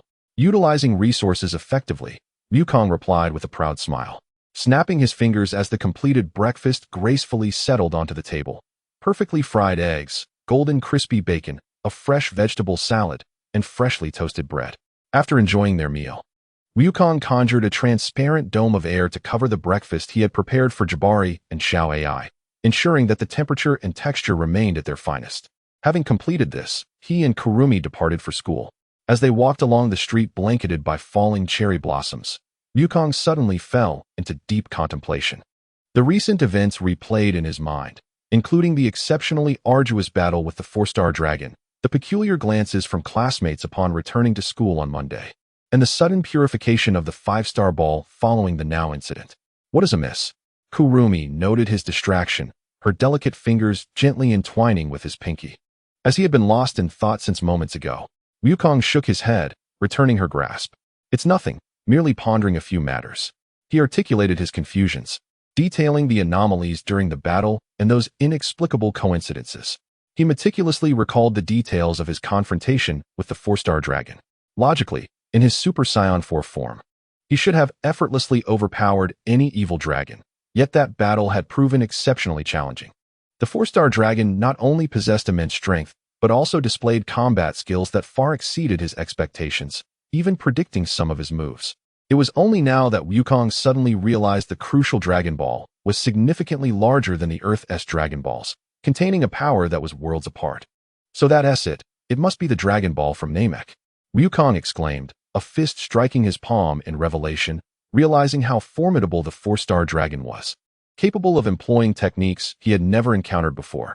Then, there was that Monday morning when he entered the classroom and caught the peculiar gaze of a frail boy. At the time, Yukong had misinterpreted it as fear, yet upon reflection, it was clearly an expression of hesitance. The boy, named Yamada Kenta, had eyes that darted about, lips trembling, and fingers unconsciously twisting the hem of his shirt, an unmistakable display of anxiety rather than terror. How could I have mistaken such an expression for fear? With a vexed slap to his forehead, Yukong realized that he must still be in a daze after the recently concluded live broadcast, unable to fully gather his thoughts. The matter at hand concerned now and the 5-star ball. Yukong closed his eyes, vividly recalling every detail of that fateful night. He remembered feeling an abrupt surge of positive energy dissipating from within him, initially suspecting that the 5-star dragon was up to mischief, prompting him to amplify his energy output, only to inadvertently purify the Dragon Ball instead. In retrospect, it was likely a resonance triggered by now. Yukong couldn't help but chuckle at the serendipity of the situation, shaking his head in amusement. As he pieced together these realizations, the school gates loomed closer. He grasped Kurumi's hand gently, expressing his gratitude for her patience. Inside the classroom, several students had already gathered, including the frail boy, Yamada Kenta. Yukong first handed in his weekend assignments to the representatives of each subject, then organized the remaining tasks to submit to teacher Hiranuka Shizuka.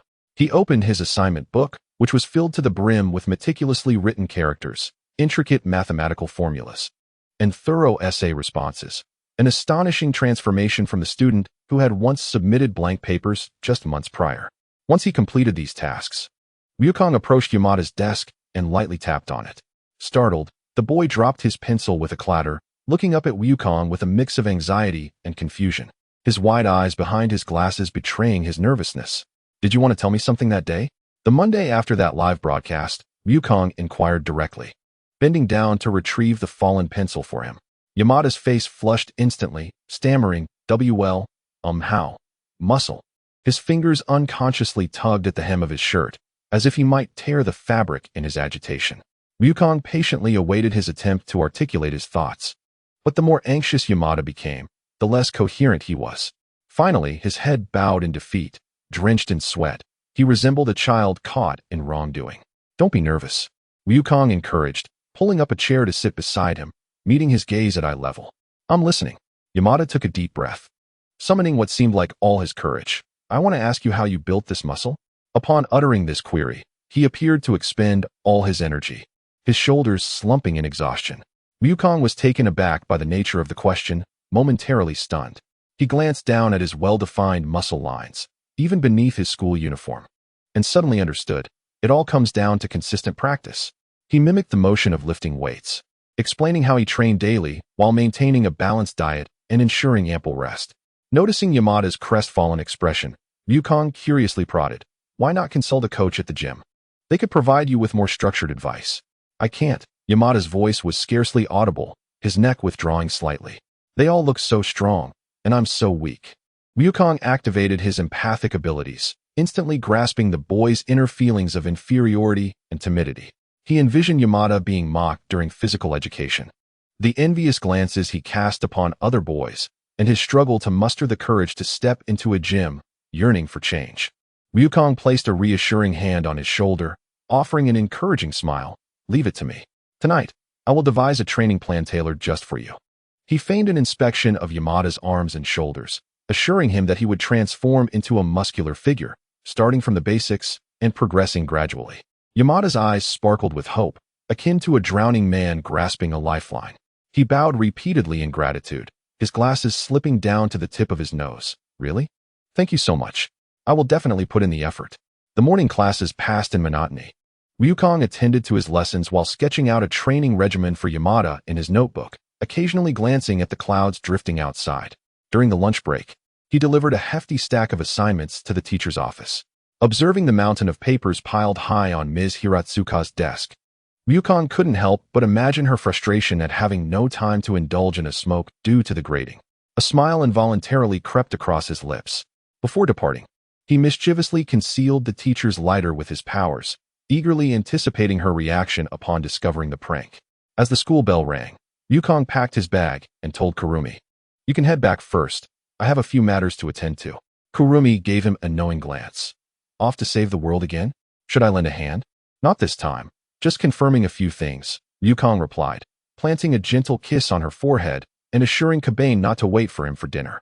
Upon leaving the school, Ryukong instantly teleported to hover above Idomori town.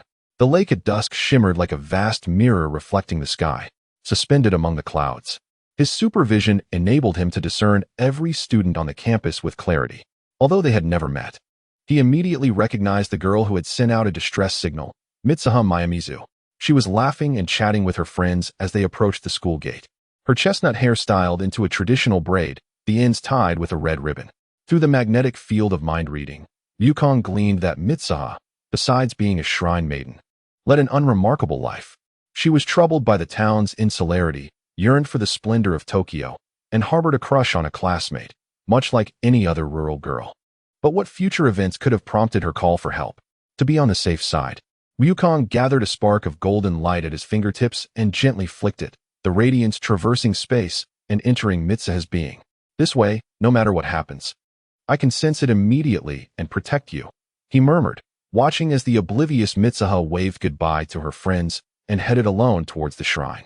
The sunset painted the sky in shades of orange and red, the clouds resembling flames ablaze. Ryukong turned to fly towards home, the little town behind him gradually illuminating with twinkling lights. Tomorrow would herald a new day, perhaps filled with tranquil school life, new battles, or another unresolved mystery.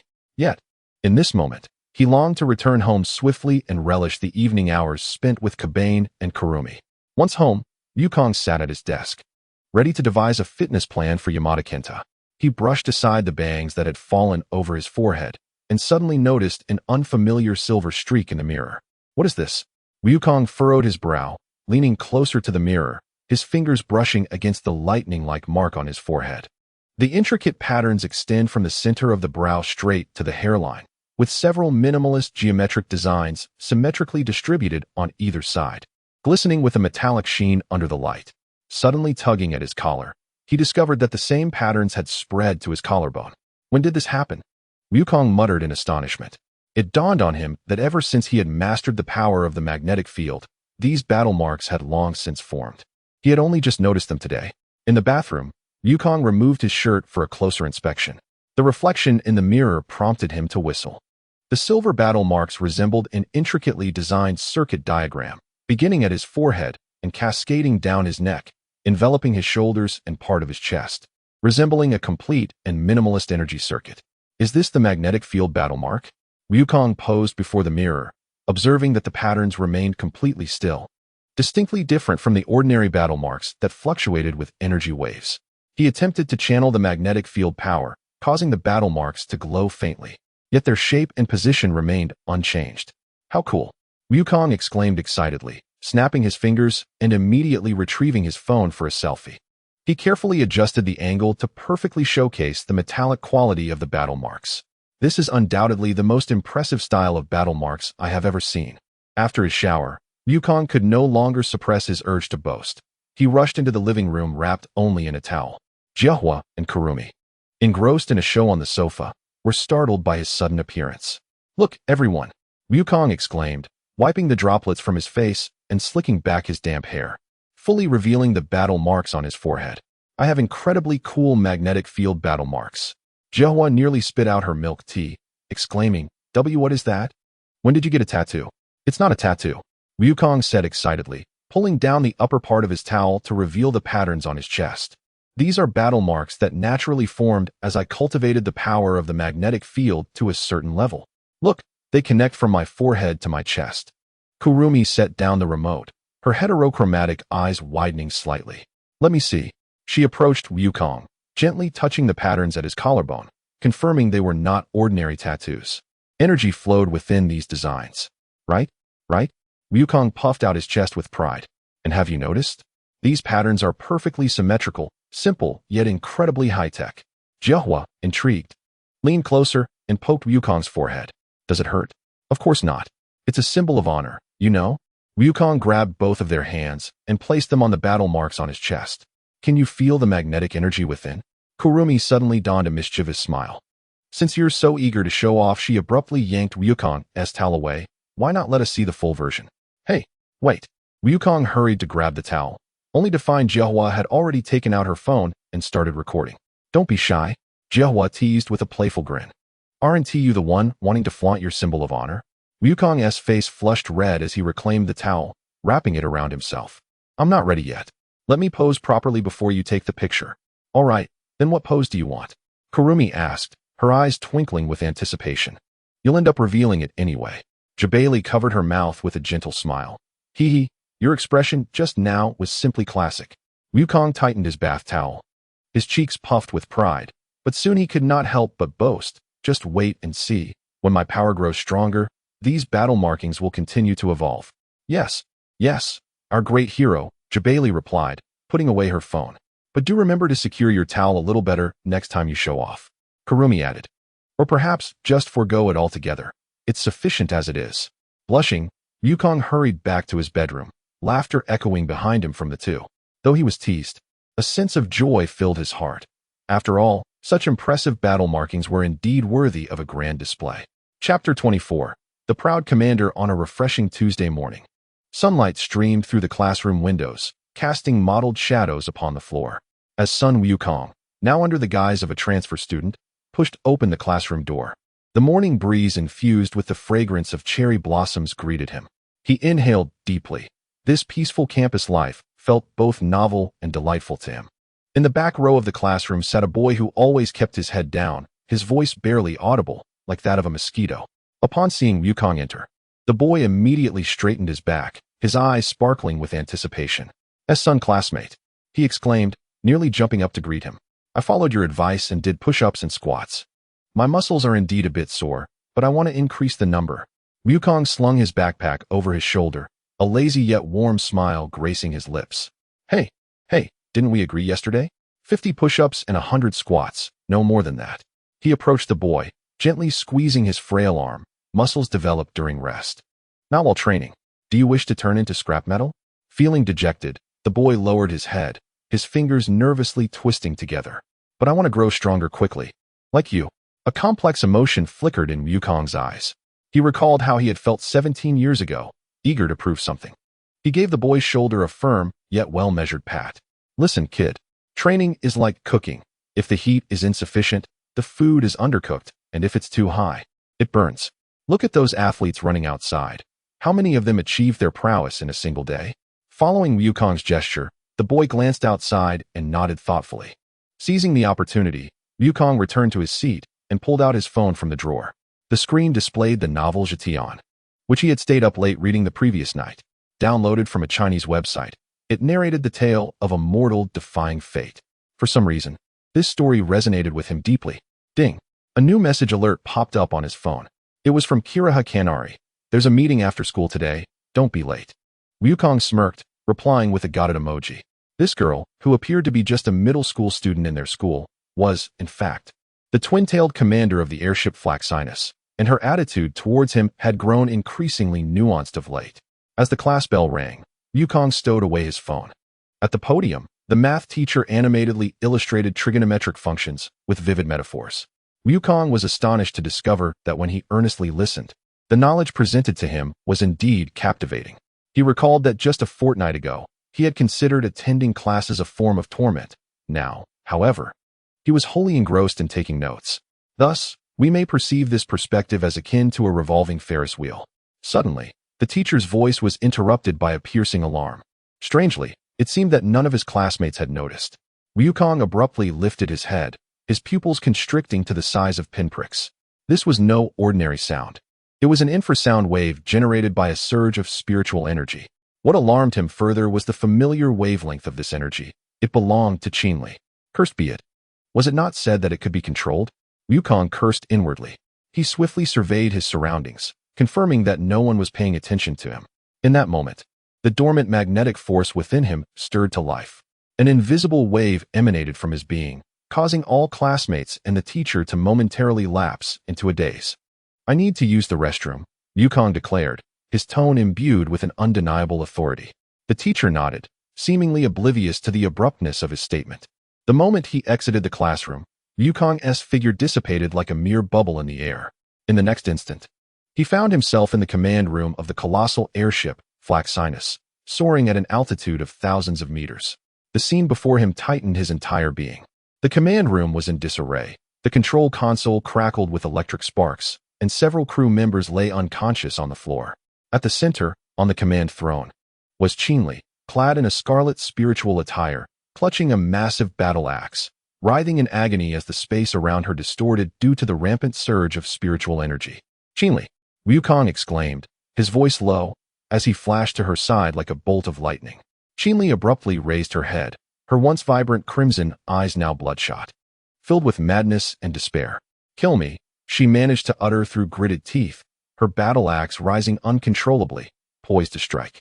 Wukong's eyes blazed with golden light as he grasped Qinli's slender wrist with a grip akin to iron, while his left hand pressed firmly against her violently heaving chest. Calm down, little commander, he bellowed, as the surging magnetic force within him surged into Qinli, forcibly subduing the runaway spiritual energy. The two forces clashed within her, eliciting a heart-wrenching scream from her lips. Beads of sweat formed on Wukong's forehead, yet he dared not relent for a moment. He carefully guided Qinli's energy back onto the correct path, as if dancing upon a tightrope. With a final anguished cry, the spiritual attire enveloping Qinli shattered like glass, revealing her original white command uniform. She slumped in her seat, gasping for breath, sweat soaking her fiery twin tails. Wukong let out a sigh of relief, wiping the sweat from his brow. What caused your spiritual energy to surge so suddenly? Were you not able to control it freely? Qinli weakly lifted her head, forcing a faint smile. Thank you. Her voice was as faint as a whisper, a stark contrast to her usual haughty, commanding presence. Wukong pulled a chair and sat across from her, his expression unusually grave. This is not a solution, Qinli. Each time your spiritual energy surges uncontrollably, the next instance will be even more intense. A glimmer of golden light flickered in his eyes. My extraordinary intellect has calculated that, if this continues, you may last at most another year and 2 months. Qinli closed her eyes, her chest still heaving violently. That is why I beseech you. If I remain unsealed by then, she opened her eyes, gazing intently at Wukong. Please, end my life. Wukong furrowed his brow, exclaiming, what nonsense is this? I could seal your powers right now. He extended his hand, a faint golden aura emanating from his palm. No. Qinli suddenly became agitated. I need this power. Her voice dropped, and I do not wish for my sister to know that I am an elf. She sealed me once 5 years ago, and I am uncertain if she could do so again. Wukong keenly seized the implication of her words. Wait, you mentioned 5 years ago? Sure she sealed you? Qinli averted her gaze, remaining silent for a moment before speaking. That is another tale. She suddenly glared at Wukong, her cheeks flushing slightly. In any case, consider yourself fortunate. Wukong was taken aback for an instant. Then a sly smile crept onto his lips. Oh, so the esteemed commander is hinting that I should conquer you? He deliberately elongated his words, a mischievous glint shining in his eyes. Qinli's face turned crimson, reaching her ears. Who said anything about conquering you? I simply, she stuttered, unable to continue, and turned her head away, huffing. Wukong chuckled softly, suddenly kneeling on one knee, taking Qinli's small hand in his, and placing a gentle kiss on her knuckles. Then, noble commander, might I request a day off, to have the honor of knowing all about you? Qinli felt as if jolted by electricity, wanting to withdraw her hand. But Wukong held it firmly. She glared at him in frustration, yet when she met his mirthful golden gaze, her heart raced uncontrollably. Fine, do as you wish. Qinli finally capitulated, calling out to the stunned golden-haired aide in the corner, Shimajetsu. Go and request a day off for him. Yes, commander. Shimajetsu bowed, envy evident on his face as he left the command room, glancing back thrice. Wukong stood up, effortlessly lifting the weakened Qinli into his arms. Now, shall we commence our first date, little commander? Put me down. Who permitted you to carry me? Qinli protested, struggling, but her excessive energy expenditure rendered her feeble, and eventually, she could only bury her flushed face against Wukong's chest, muttering, idiot. The command room door slowly closed, leaving behind a disarray of chaos and several crew members who had just awakened, exchanging bewildered glances. Meanwhile, unseen by them, a flicker of concern passed through Wukong's eyes. Qinli's surge of power was no mere coincidence. She had undoubtedly experienced a similar outburst before. As Wukong teleported with Qinli from Flaxinus, he intentionally chose a landing spot 1,000 meters in the air. The sensation of weightlessness made Qinli instinctively tighten her grip around his neck. Have you lost your mind? A faint blush returned to Qinli's pale face, her fiery twin tails dancing wildly in the wind. Now this is more like it. Wukong grinned, finding the fierce demeanor of the commander far more endearing than her previous despondency. Just as Qinli was about to explode with indignation, Wukong had already landed them steadily atop the amusement park's clock tower. The midday sun bathed the entire amusement park in a golden hue, with the roller coaster tracks glistening under the radiant light, while the distant merry-go-round filled the air with cheerful melodies. Who, indeed, would wish to visit such a place? Yet, one could not resist stealing glances at the jubilant crowd below, filled with laughter and screams. Wukong, like a magician, produced 2 golden fast passes from his pocket, tickets that granted immediate access to all attractions without the need to queue. He shook the tickets playfully, declaring that as a patient, one ought to rest well, as per medical advice. Wait, where did you get the money? Qinli suddenly squinted suspiciously. I simply asked Ladistock for it. Wukong, already embracing her, leaped from the clock tower, adding, I must say, your organization is quite affluent. 10 minutes later, Qinli clung tightly to Wukong's arm, screaming in the haunted house. When a mechanical zombie suddenly sprang from a coffin, she leaped onto Wukong's back. Put me down. That's an order, Qinli exclaimed. Her face flushed as she pounded his shoulder, yet she clung even tighter when he pretended to let go. As you command, Wukong replied with a mischievous grin, carrying her through the remaining sections of the haunted house, feeling the rapid beating of her heart against his back. Upon exiting the haunted house, Qinli swiftly jumped down, straightening her disheveled uniform. The next attraction is my choice, she declared, pouting as she pointed towards the spinning coffee cups. After indulging in 3 ice creams and 5 amusement rides, Qinli had completely forgotten to maintain her commanding demeanor. Sitting across from Wukong, She was busy scooping cream from a strawberry parfait, with a smudge of pink ice cream adorning her nose. What are you staring at? Noticing Wukong's gaze, she shot him a fierce look, but the food stuffed in her mouth rendered her intimidating demeanor ineffective. Wukong reached over to wipe the ice cream from her nose, teasing. It's quite unbecoming for a commander to be so greedy. Qinli's face turned a deep shade of crimson at his words. Just then, Wukong's expression shifted, and he abruptly shielded Qinli behind him. 3 men in black suits formed a triangular formation, surrounding them. You've won a prize, esteemed guest. The lead man suddenly flashed a business smile, presenting an oversized plush toy and congratulating them on winning the special award of the day. Wukong squinted, his magnetic field perception clearly detecting the concealed devices beneath their suits. However, with ordinary tourists surrounding them, engaging in a battle here would be perilous. Wow, how adorable. Qinli suddenly adopted a sweet tone, taking the plush toy like an ordinary middle school girl. On Icon, let us take a picture with the staff. She discreetly pinched Wukong's palm. Understanding her cue, Wukong took the instant camera from the man. The moment the shutter clicked, he subtly released a magnetic field disturbance, causing the camera to emit a puff of smoke. Oh no, it's broken. Qinli tilted her head, suggesting, why not use my phone? However, as she pulled out her phone, it accidentally plunged into her ice cream cup, splattering cream all over the 3 agents' faces. Seizing the opportunity amidst the chaos, Wukong grabbed Qinli and ducked into the crowd. They evaded their pursuers in the Hall of Funhouse Mirrors, slipping out through the back door of the gift shop, ultimately hiding in a cabin of the Ferris wheel. To my astonishment, 3 of the latest models arrived, and I found myself breathlessly pressing my forehead against the glass window, realizing that my whereabouts had been exposed. The Ferris wheel ascended slowly to its zenith, revealing a tapestry of city lights sprawling beneath. Wukong noticed that Qinli's hands were trembling slightly and discreetly took hold of them. Is her spiritual energy wavering again? Qinli did not withdraw her hand, but merely responded with a soft hum. The waning rays of the sunset filtered through the glass, casting a warm hue on her pale profile. In this moment, she appeared not as the formidable commander, but as an exhausted, ordinary girl. 5 years ago, Qinli had suddenly declared, "Sister, I have you." Yet this also sealed a portion of my spiritual power. She glanced at Wukong with a bittersweet smile. How ironic it is. I require the protection of those I should protect. Wukong gently caressed the back of her hand with his thumb. Does Shiori know you are an elf? She had forgotten.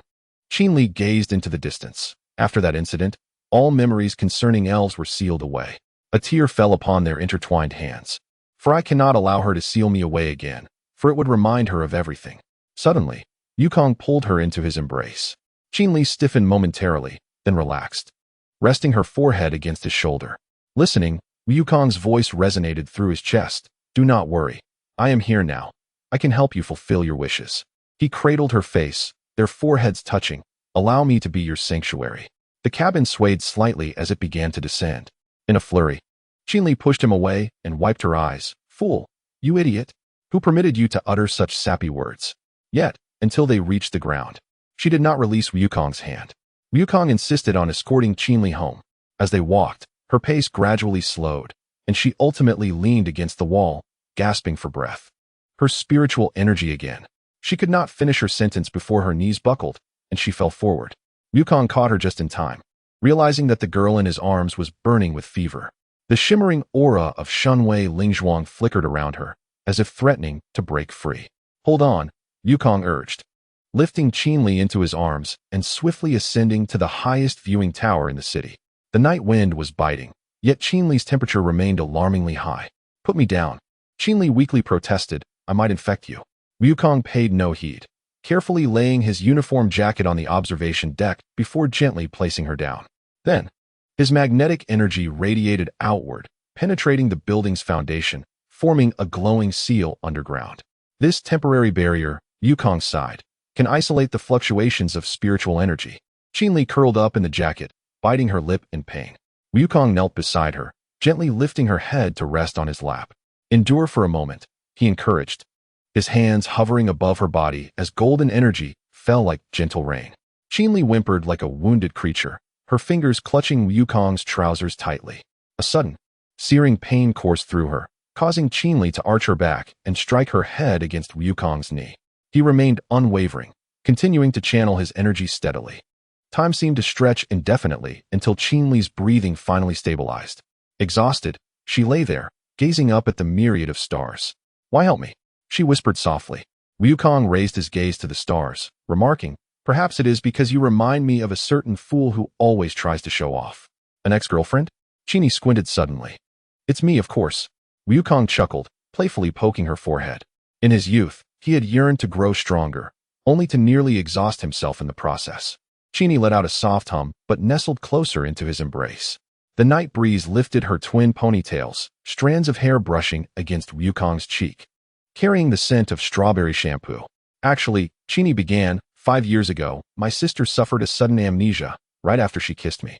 Wukong's fingers hesitated slightly. "That day, I indiscriminately wreaked havoc." Her voice was as light as a feather. "She witnessed everything and must have been terrified. I don't want her to carry such memories." Wukong silently combed through her damp bangs. "Later, Ratatosk found me and shared their ideology." Qini forced a smile. "As you can see, the only option was to gamble on whether my sister could seal my powers once more." A shooting star streaked across the night sky. Qini suddenly grasped Wukong's hand. "Promise me, if you lose control next time and I'm not there, let Chen execute the punishment." Wukong did not respond. He simply leaned down to hold her tightly. Qini could feel his heartbeat resonate through his chest, rapid and heavy. "I have an idea."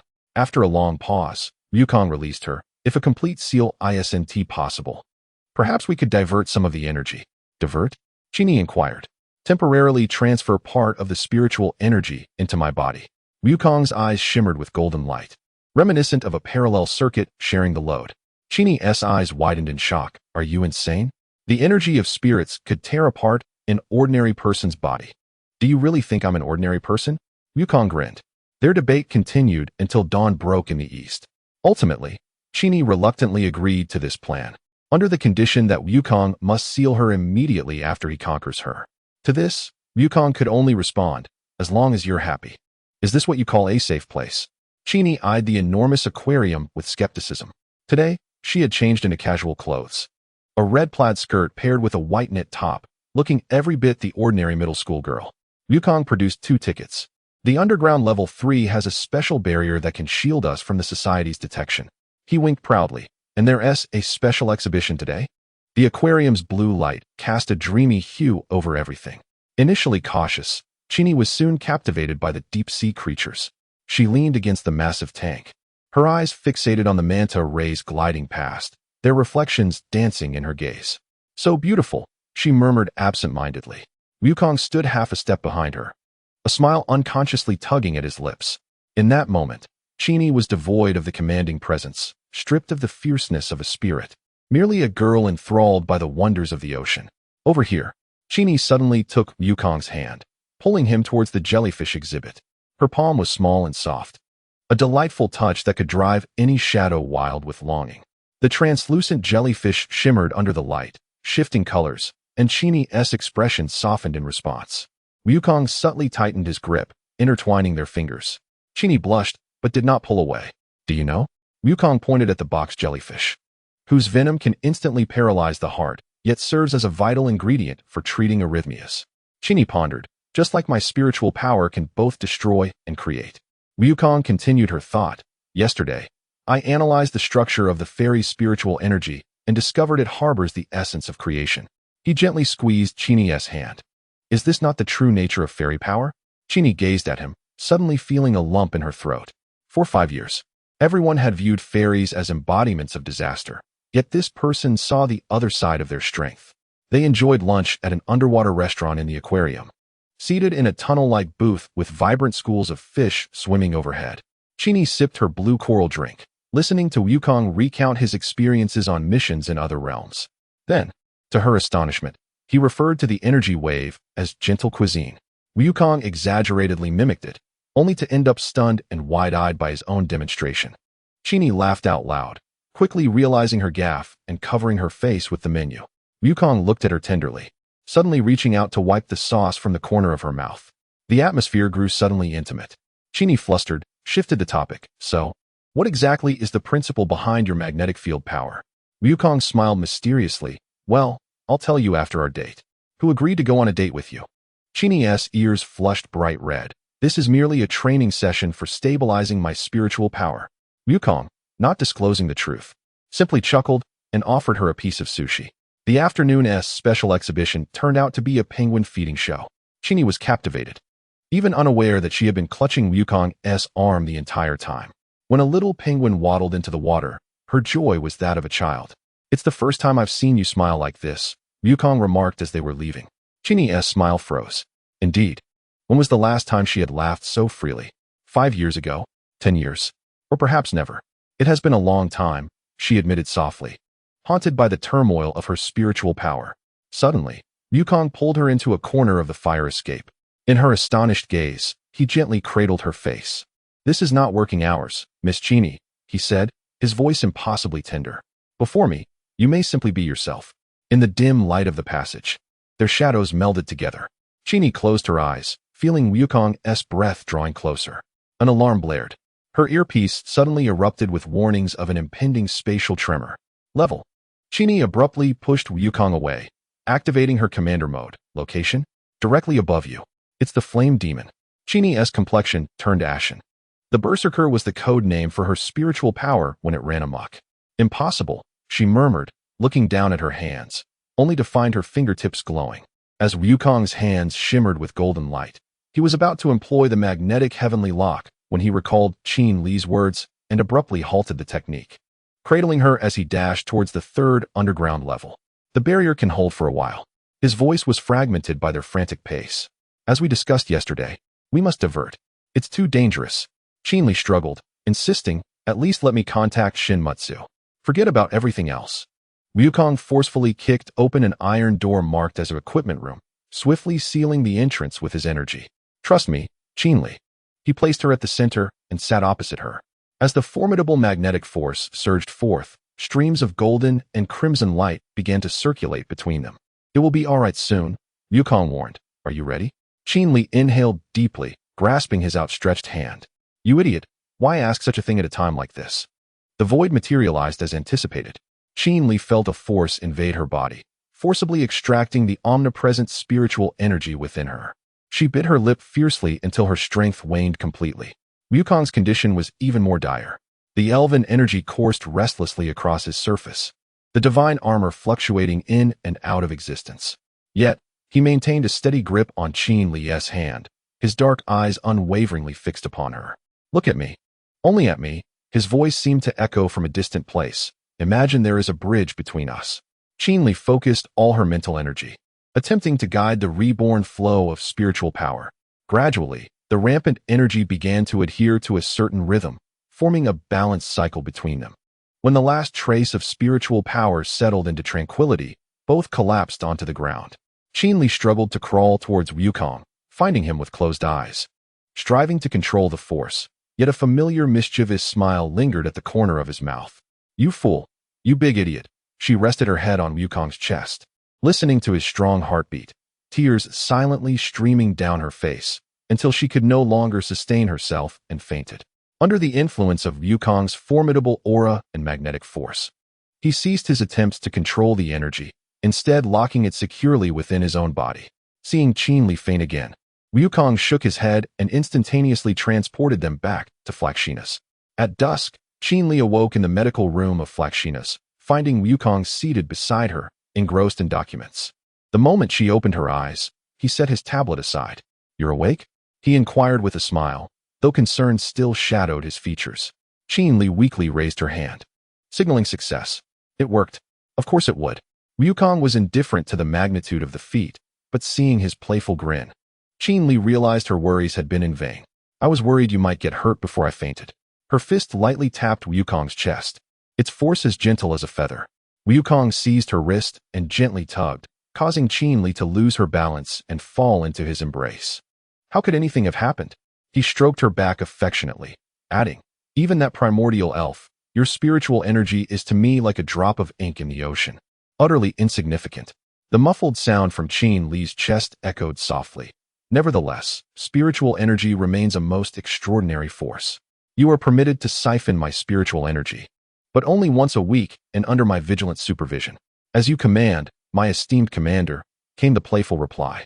Suddenly, Qin Li raised her head with determination. No more reckless decisions. Wukong smiled and leaned closer to whisper in her ear. So, did the date meet your standards?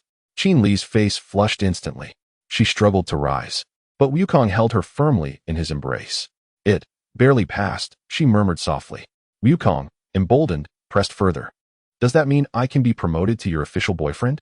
You, Qin Li exclaimed, flustered, only to meet Wukong's gentle gaze, causing her anger to dissipate like a punctured balloon. It depends on your performance, she replied, her voice a mere whisper. Wukong cheered, and before Qin Li could comprehend, he kissed her lips, causing her hospital gown to transform into shimmering specks of light that vanished into the air. In the warm glow of the setting sun, their shadows intertwined on the wall, indistinguishable from one another. As for why the tangible hospital gown faded like a spirit garment, that was undoubtedly the scheme of the primordial sprite. Meanwhile, before the monitoring screen, Kamizuki wiped away tears of emotion, secretly saving the footage into a folder labeled Commander's Love Observation Diary. Chapter 25. An uncertain title. Qin Li's hospital gown transformed into countless tiny lights, drifting through the air like fireflies on a summer night. Her fair skin glistened with a pearlescent sheen under the moonlight as she nestled shyly in Wukong's broad embrace.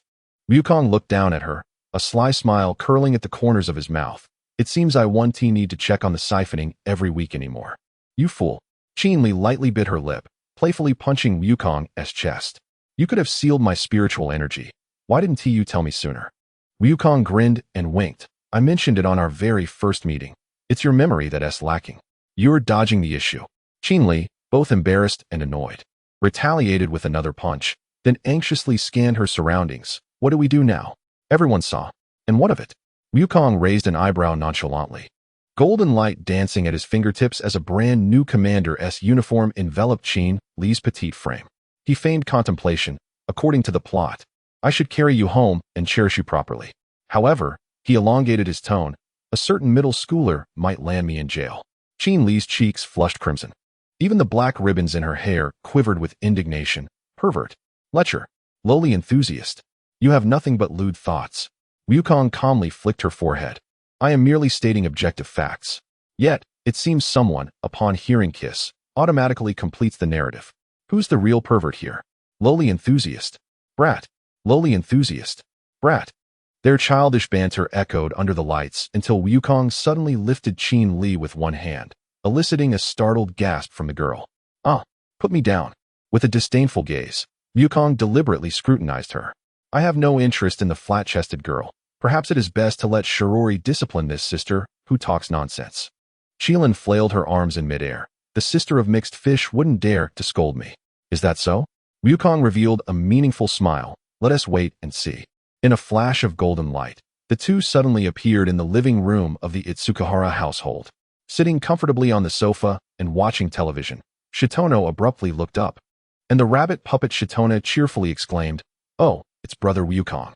Wukong's expression briefly stiffened, although she appeared as a petite and adorable girl.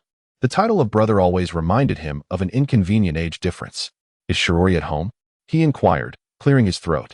The kitchen door swung open, and Shiori, wearing an apron, peeked out. Upon seeing Wukong, the blue-haired girl's ears instantly flushed a charming pink, and she nervously twirled a strand of hair.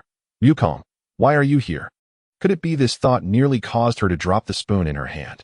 Wukong, is there something you need? She forced herself to maintain her composure. I came to report a troublesome child from your household, Wukong said, placing the flailing Qilin down. This little brat accused me of being a perverted lowly enthusiast and slandered me with intentions of malice.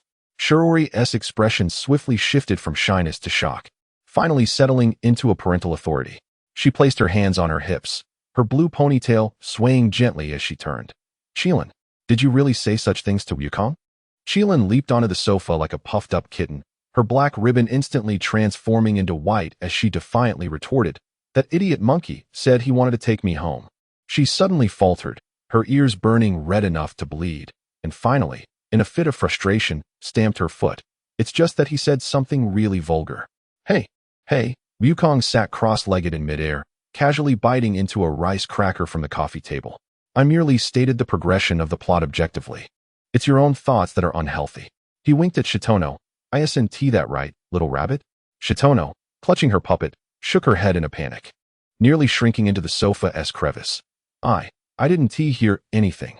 Shiori's gaze darted between the two, suddenly noticing the brand-new commander's uniform on Qilin, which was clearly not ordinary clothing, its edges shimmering with a faint golden light.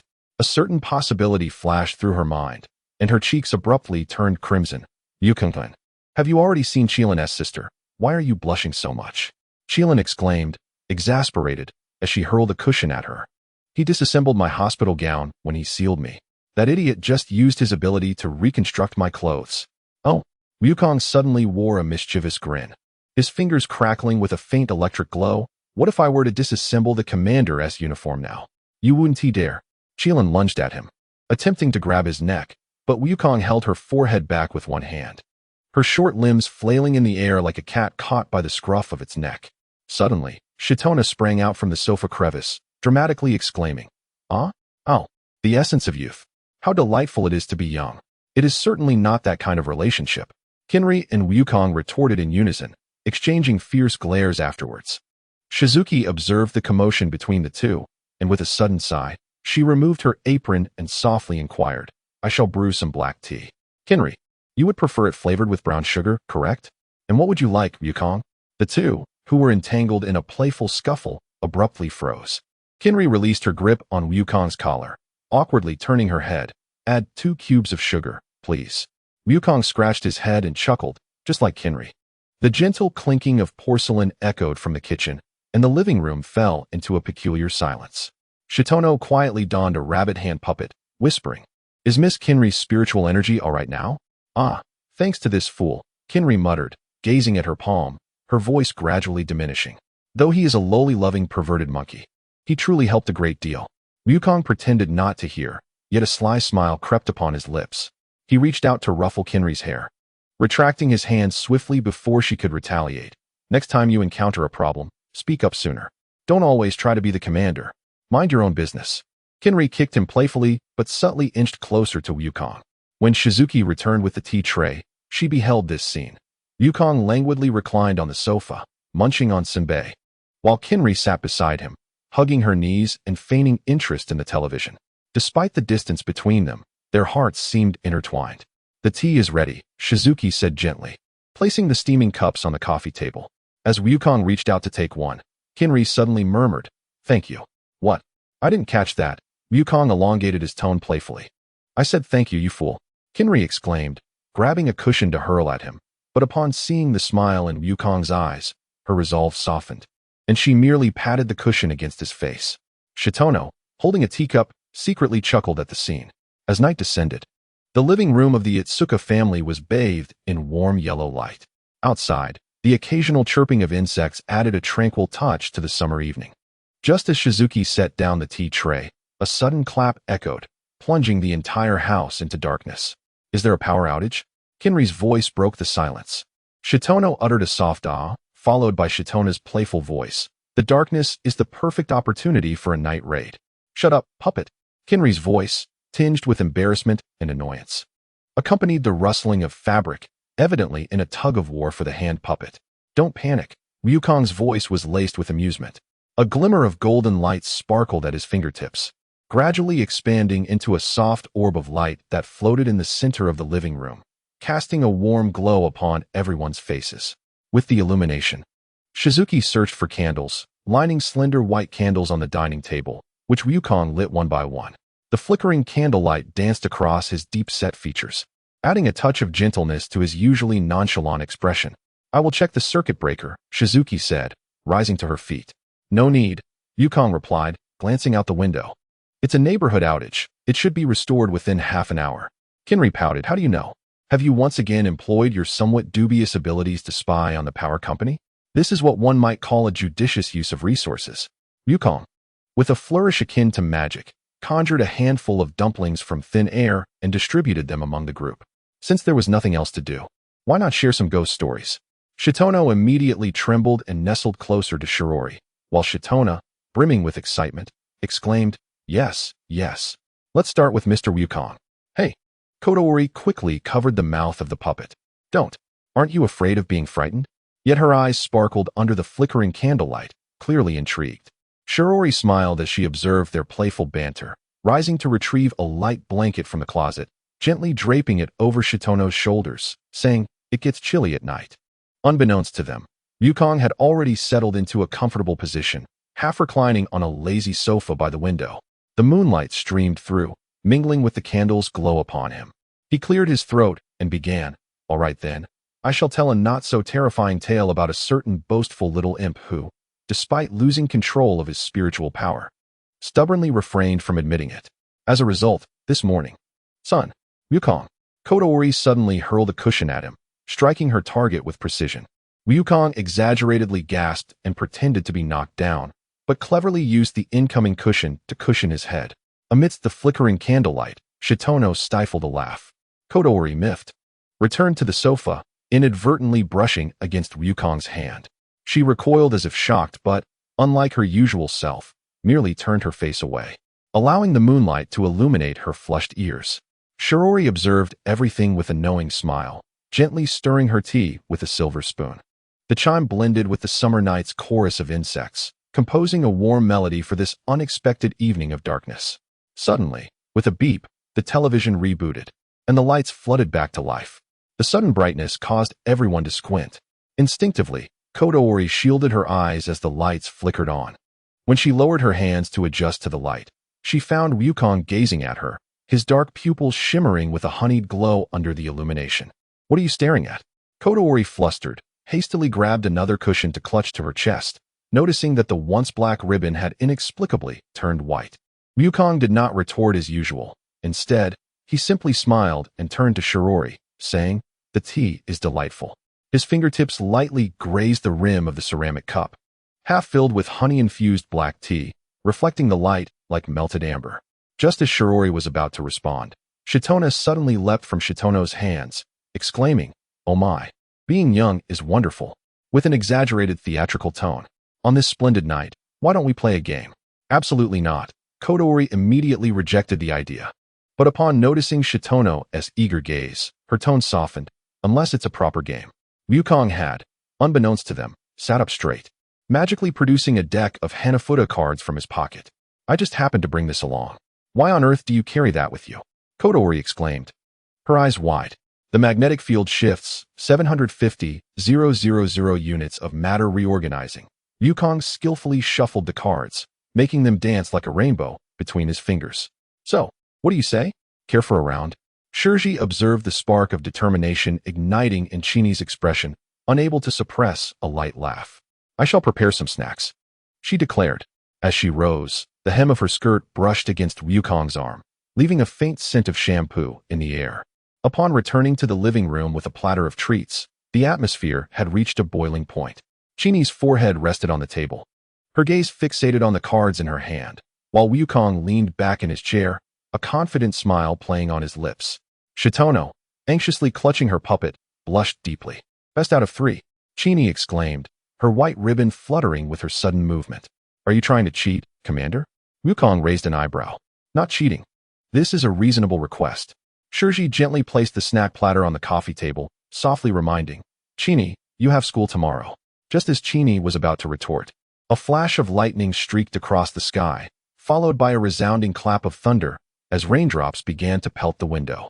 Shitono gasped, nearly leaping from her chair. It seemed the rain would not cease tonight. Yukong gazed out the window, where the curtain of rain formed a blurred halo under the streetlight. Shiori looked outside with concern. How will Yukong get home? At this hour, the train. Let him sleep in the living room. Chini blurted out, quickly realizing her words, and hastily added, "After all, this monkey can sleep anywhere." Yukong blinked. "I could teleport." "Absolutely not." Both Shiori and Chini exclaimed in unison. Shiori, her cheeks flushed, argued, "Using your abilities in such heavy rain is too dangerous." Chini turned her face away. "Suit yourself," Shitono timidly suggested. "I could sleep with Miss Shiori and let the room be for." "No need," Yukong yawned. "I'll just sleep on the sofa." With a gentle flick of his fingers, the sofa unfolded into a makeshift bed. The sound of rain intensified as the clock's hands quietly slid towards 10. After Shiori prepared bedding for Yukong, she took Shitono upstairs. Chini lingered at the staircase, hesitating momentarily before suddenly turning and tossing something to Yukong. He caught it and saw it was the Hanafuda cards. We shall continue tomorrow, Chini called over her shoulder as she ascended the stairs, her footsteps echoing on the wooden steps. Wukong chuckled and shook his head, placing the cards on the coffee table. Under the candlelight, the pine trees and cranes depicted on the cards came to life. He gently extinguished the candle, leaving only the sound of rain and the occasional flicker of lightning outside. In the midnight hour, Wukong suddenly awoke, sensing a faint pulse of spiritual energy emanating from the second floor. Stealthily ascending the stairs, he noticed a soft red glow seeping from the gap in Chini's bedroom door. Pushing it open, he found Chini curled up in bed, surrounded by unstable points of spiritual light, her white nightgown drenched in sweat. She bit her lip, seemingly enduring some form of distress. Another episode? Wukong quietly approached her bedside. Startled, Chini trembled before mustering her strength to assert, "I'm fine, just a bit." Wukong did not wait for her to finish, gently placing his palm against her back. Warm, golden energy flowed into her like a gentle stream, gradually calming the red glow enveloping her. "Why do you not transfer your spiritual energy to me? Moreover, the power you once possessed has already been sealed by me. How do you manage this newfound energy?" Goku's voice carried an unusual note of reproach. Chini lowered her head, her hair falling to obscure her expression. "I do not wish to trouble you." "Fool." Goku gently flicked her forehead. "Lie down." Obediently, Chini reclined, watching as Goku settled beside her. Raindrops tapped against the window. The only illumination in the room came from the dim bedside lamp. Suddenly, Chini spoke. "Why do you always help me?" Goku tilted his head in contemplation. "Perhaps it's because your angry demeanor is rather amusing?" "Answer seriously," Chini exclaimed, grabbing a pillow to throw at him, but halted upon seeing the tenderness in his gaze. In the soft glow, his eyes held an unexpected gentleness. "Sleep now," Goku whispered, gently pressing her eyelids closed. "I will keep watch." Chini wished to say something, but ultimately settled for a soft agreement. She felt Goku's fingers brush through her hair, a wave of comfort washing over her. Just as she was on the brink of slumber, she faintly heard Goku murmur, "It's because it's you." The following morning, sunlight streamed through the clouds left behind by the rain, illuminating the room. Shizuki pushed open Chini's door, astonished to find Goku sleeping against the headboard, while Chini rested peacefully on his arm, both covered by the same blanket. Shizuki quietly closed the door, a gentle smile gracing her lips. Downstairs, Sito was preparing breakfast, and Sito, in an exaggerated whisper, remarked, "It seems something remarkable occurred last night." From upstairs, Chini's shrill scream and Goku's hearty laughter echoed, followed by the muffled thud of a pillow hitting the door. Shizuki smiled as she set the table, sunlight pouring through the window and casting warm patches of light across the dining surface. This summer seemed to have only just begun. Chapter 26, A Perfect Date with Yui. It was a drowsy Thursday afternoon, with merely a week and a half remaining until the final exams. All teachers had concluded their instructional plans, and the entire grade had entered a tense phase of review. Goku was no exception. At that moment, he furrowed his brow while perusing a hefty tome titled Analysis of Top-Scoring Essays for University Entrance Examinations. For him, the highly subjective nature of essay writing proved to be abstract and perplexing. As a scion accustomed to logical reasoning based on absolute values, he struggled to comprehend how the number one could convey the author's feelings of nostalgia, an interpretation that seemed utterly illogical to him. What perplexed him even further was that this phenomenon of excessive interpretation was not confined to essays, but permeated reading comprehension as well. It appeared that exam creators could always extract profound meanings from simple words, meanings that even the authors themselves had never contemplated. This distortion of original intent left Goku feeling both amused and vexed. With a sharp clap, Goku closed the weighty reference book. After a period of intense study, his writing skills had seen marked improvement. Thanks to his extraordinary learning ability, he had mastered various writing techniques. Moreover, his rich life experiences, filled with adventures that most ordinary individuals could only dream of, imbued his writing with a genuine and poignant power. As for the vexing reading comprehension, Wukong resolved to later borrow the standard answers to past examination papers from teacher Heizhongjing. Since he could not grasp the logic of the question setters, he decided to resort to rote memorization, utilizing whatever he could during the exam. "Wukong, you seem rather displeased," noticed Yui, leaning in with concern as she observed Wukong's restless expression. "It's nothing, just tired from studying," Wukong replied, rubbing his temples. Suddenly, he felt a soft touch from behind. Unbeknownst to him, Yui had circled around and gently cradled the back of his head with her generous bosom. What are you doing? Giving Wukong a neck massage, Yui replied, her voice laced with a sweet laugh. You never gave me a chance to thank you after you saved me last time. That was merely my duty. You need not dwell on it. But Wukong truly saved me. Yui pouted, her movements becoming even more tender. Her fingertips softly circled Wukong's temples, the faint scent of strawberry shampoo wafting gently into the air. Wukong relaxed, leaning back into the soft warmth enveloping his head. However, Yui's voice suddenly lowered. I have a request for the weekend after the final exams. Wukong, with half-closed eyes, gazed up at Yui, noticing her slightly trembling eyelashes and the blush on her ears. Her heartbeat resonated through her chest, racing at least 40 beats faster than usual. What request? Yui took a deep breath, her fingers unconsciously curling around a strand of Wukong's black hair. It's about. Before she could finish, the sound of the classroom door being pushed open interrupted her. Like a startled rabbit, Yui sprang back, hastily adjusting her skirt, which was not even disheveled. Wukong, feeling a sense of loss, touched his still warm neck and turned to see the monitor locking the classroom door. We should go. Wukong stood up, casually picking up their bags. As they reached the corridor's corner, he suddenly halted. What were you going to say just now? Yui tightened her grip on her bag. The evening sun streaming through the corridor windows, casting a golden hue on her profile. I wanted to ask. She suddenly looked up, determination sparkling in her eyes. After the exams, would you like to go on a date with me? Not just as friends. Yes. Wukong blinked in surprise, and then broke into a radiant smile. Sure. Is it that simple? Yui's eyes widened. Aren't you going to ask where? Wherever it is with you, Yui, it will surely be delightful. Wukong naturally took her slightly sweaty hand, finding joy in any destination. Yui's ears flushed a translucent red, but this time she did not shy away. Instead, she gripped Wukong's hand tightly. Their intertwined fingers cast elongated shadows in the sunset, stretching towards the beginning of a new story. On Saturday, Wukong arrived at the meeting place an hour early, dressed in the deep blue casual shirt and black fitted trousers that Meijio had forcibly bestowed upon him. This attire made him feel completely out of sorts, the fabric too soft, lacking the resilience of battle gear. Damn it, why is the collar so tight? Wukong tugged at the collar of his shirt for the third time. Meijio had insisted that this style suited him best, yet he felt as though a hand was constricting his throat.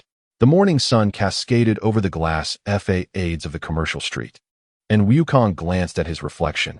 His unruly black hair was still defiantly styled, but he appeared considerably more mature than when clad in his martial arts uniform.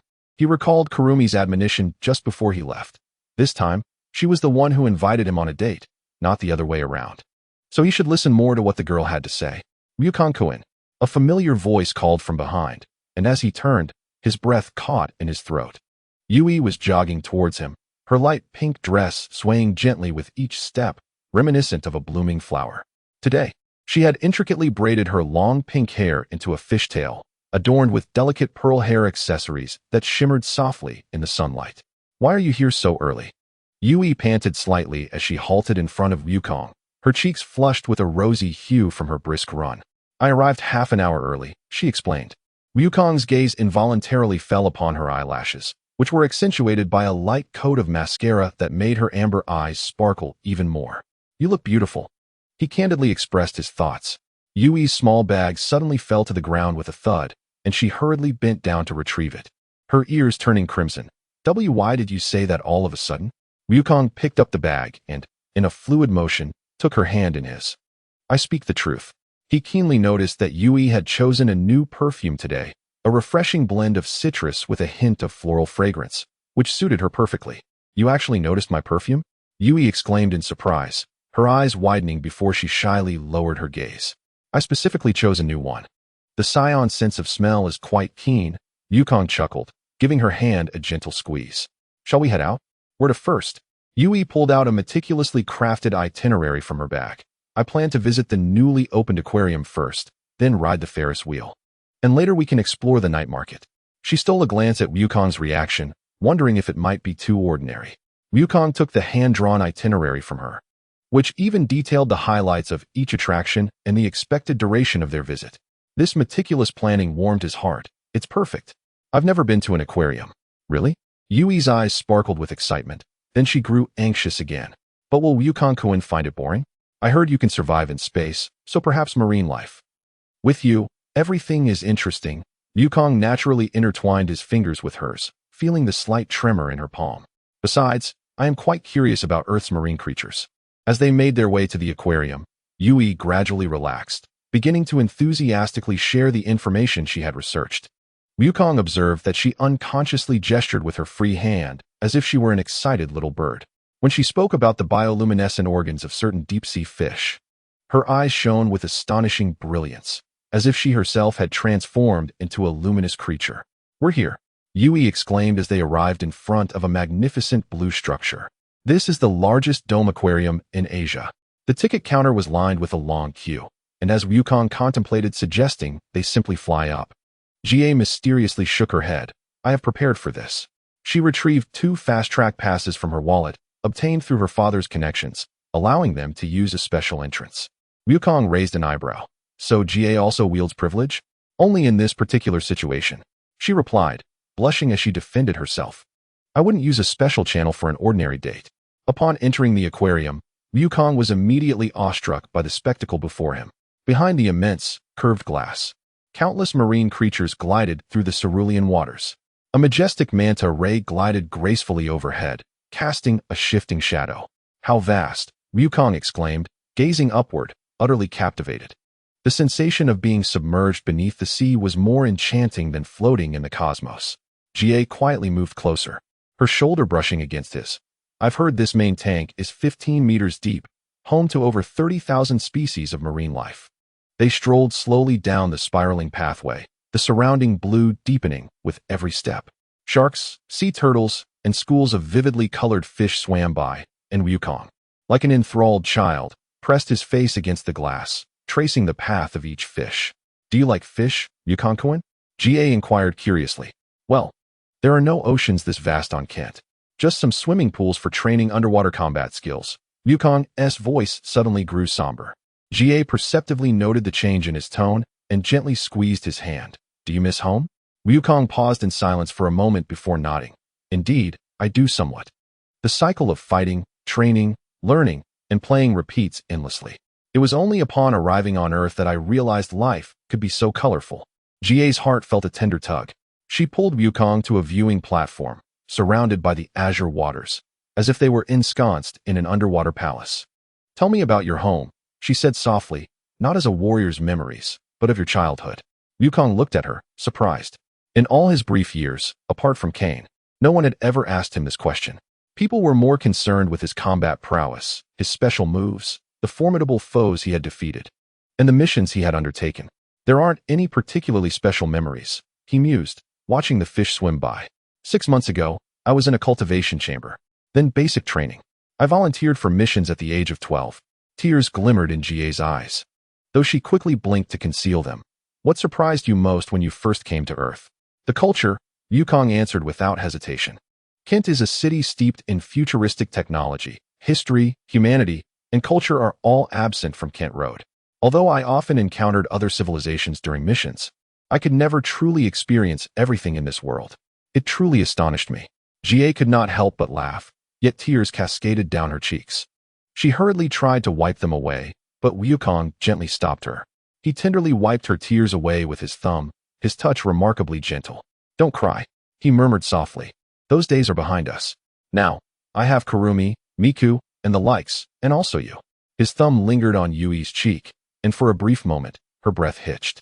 In this azure expanse enveloped by the sea, time seemed to stand still. Summoning her courage, she leaned forward slowly. "Mom, look, a great white shark." A child's shrill cry shattered the tranquility. Both were jolted back to reality, Yui blushing and retreating, while Yukong cleared his throat awkwardly. They exchanged a knowing smile and rose to continue their exploration. For the next while, Yui guided Yukong through the jellyfish pavilion, the coral reef area, and the touch pool. Yukong exhibited childlike curiosity as he eagerly touched the starfish and sea cucumbers. However, when a staff member suggested he hold a small shark, Yui firmly intervened, not wishing for their date to transform into a shark rescue mission. At midday, they dined at the underwater restaurant on the aquarium's top floor. Through the arched glass ceiling, schools of fish danced in the sunlight-dappled waters. "Here, this is for you," Yukong suddenly produced a small box from his pocket, a gift for their date. Yui gasped in surprise as she accepted the box, opening it to reveal an exquisite silver bracelet, adorned with a tiny, shimmering scale that glowed blue. What is this? I saw it earlier in the souvenir shop. Yukong scratched his head sheepishly. The clerk mentioned it was made from the scales of a certain deep-sea fish, and it changes color with the light. He gestured to the fish swimming overhead, thinking of her on this day. Tears brimmed in Yui's eyes once more, and this time, she allowed them to flow freely. Yukong flustered, handed her a napkin. Do you not like it? He stammered. Kurumi said girls adore sparkly things. I love it. Yui choked on her words, extending the bracelet to him. Could you help me put it on? Yukong carefully fastened the clasp, his fingers lingering on her delicate wrist for a moment. The Scion's keen sense of touch felt the pulse beneath her skin. That rhythm of life was far more enchanting than any combat data. Thank you. Yui twirled her wrist, the scale refracting a dreamlike blue light in the sunlight. I will wear it always. After lunch, they ventured to a nearby amusement park. Yui had worried that Yukong might find the childish rides uninteresting, but her concerns proved unfounded as he displayed boundless enthusiasm for each attraction. That one. Let's ride that. Yukong pointed excitedly at the towering roller coaster, his eyes sparkling with excitement. Yui's complexion paled. Yukong, that one is the scariest here. I'll be right here with you. Yukong reassured her. If you're scared, you can hold on to me. As the roller coaster plunged at nearly free-fall speed, Yui not only clung to Yukong, but nearly buried herself in his embrace. Yukong laughed heartily as he wrapped his arms around her trembling shoulders, whispering in her ear, "This is far more thrilling than the furious flight." When they disembarked from the roller coaster, Yui's legs still quivered. Yukong, ever considerate, procured ice cream, and they settled on a bench to rest. As Jai delicately licked her vanilla ice cream, she suddenly noticed Yukong gazing at her intently. What's the matter? She instinctively touched the corner of her mouth, wondering if she had gotten ice cream on herself. Yukong shook his head, his gaze soft and almost unbelievable. I just think this afternoon is quite beautiful. Jai's heart skipped a beat. Sunlight filtered through the leaves, casting a gentle golden hue on Yukong's resolute features. In that moment, he appeared less like the world-saving superhero and more like an ordinary boy savoring the simple joys of life. Shall we ride the Ferris wheel next? Jai softly suggested. They say it's most beautiful at dusk. Yukong quickly finished off the last bites of his ice cream, stood up, and extended his hand to her. Let us go? Though a long queue awaited them at the Ferris wheel, neither seemed to mind the wait. Jai animatedly recounted amusing tales from school, while Yukong shared snippets of his training sessions with Gohan. Unbeknownst to them, the sunset had painted the sky a brilliant orange. As they finally settled into the transparent compartment of the Ferris wheel, the first star appeared on the horizon. As the compartment ascended slowly, the lights of the entire city began to twinkle, resembling scattered stars. How beautiful, Jai marveled, leaning against the glass, captivated by the myriad lights below. Yet, Yukong's gaze remained fixed on her face, illuminated by the evening glow. Yes, it is, he replied. Jai turned to find that Yukong's attention had never wavered from her. Her heart raced, and her palms grew slightly sweaty. As the Ferris wheel approached its pinnacle, the moment felt ideal. Yukong, her voice barely a whisper. I like you. Summoning all her courage, she met Yukong's eyes, conveying a sentiment beyond mere friendship, a desire to be something more. At that instant, the Ferris wheel reached its apex, and fireworks erupted in the distance, blooming like vibrant flowers in the night sky. Yukong's expression shifted in the flickering colors, and Jai felt breathless from the tension. Finally, Yukong reached out, gently caressing her cheek. I know. Huh. Jai was taken aback. A martial artist can sense the shifts in energy. Yukong's thumb brushed against her lower lip. Whenever you come close to me, your presence feels uniquely warm and bright. Jai's cheeks flushed a deep crimson, reminiscent of a ripe apple. Then, what about you? Yukong leaned his forehead against hers. I like you too, Jai. I now fully comprehend the nature of human affection. His breath brushed against her lips. So, I wish to be your partner. In the next moment, Yukong pressed his lips against hers. The kiss was innocent yet tender, infused with the sweetness of ice cream and the warmth of sunlight. Jai closed her eyes, savoring Yukong's slightly clumsy yet profoundly sincere touch. Only when the Ferris wheel began its descent did they reluctantly part. This is my first kiss, Jai murmured. Yukong smiled, playfully nudging her nose. And mine as well. You're lying, Jai exclaimed, her eyes wide. Aren't you with Kurumi? Indeed, Yukong nodded. But this is my first kiss with you. As the hatch opened, their hands naturally intertwined. The night had fully descended, and the colorful lights of the amusement park stretched their shadows long. Are you hungry? Yukong suddenly inquired. It was then that Jie remembered they had yet to dine. Do you feel like visiting the night market? There are numerous delicacies. Yukong's eyes instantly sparkled. Wonderful. I caught a whiff of something delicious as we passed by earlier. For the next 2 hours, Jie watched in astonishment as Yukong savored the entirety of the night market.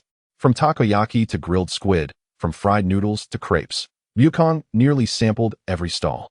More astonishing was his ability to indulge heartily while precisely recalling Jie's favorite flavors, ensuring she received the portion she adored. Is Yukong's stomach a black hole? Jie couldn't help but ask as she observed him devour his 10th serving of okonomiyaki. With a satisfied lick of his lips, Yukong replied, Saiyans have a rapid metabolism. The training I usually undergo consumes even more energy. Today, as consumption is relatively modest. By the time they finally exited the night market, the moon hung high in the sky. Yukong held a bag of snacks for Kurumi, Meijio, and now in one hand while clasping Jie's hand with the other.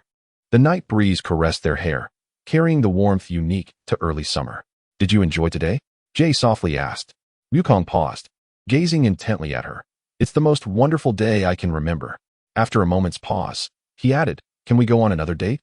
Jie stood on her toes and pecked him on the lips. Anytime you wish.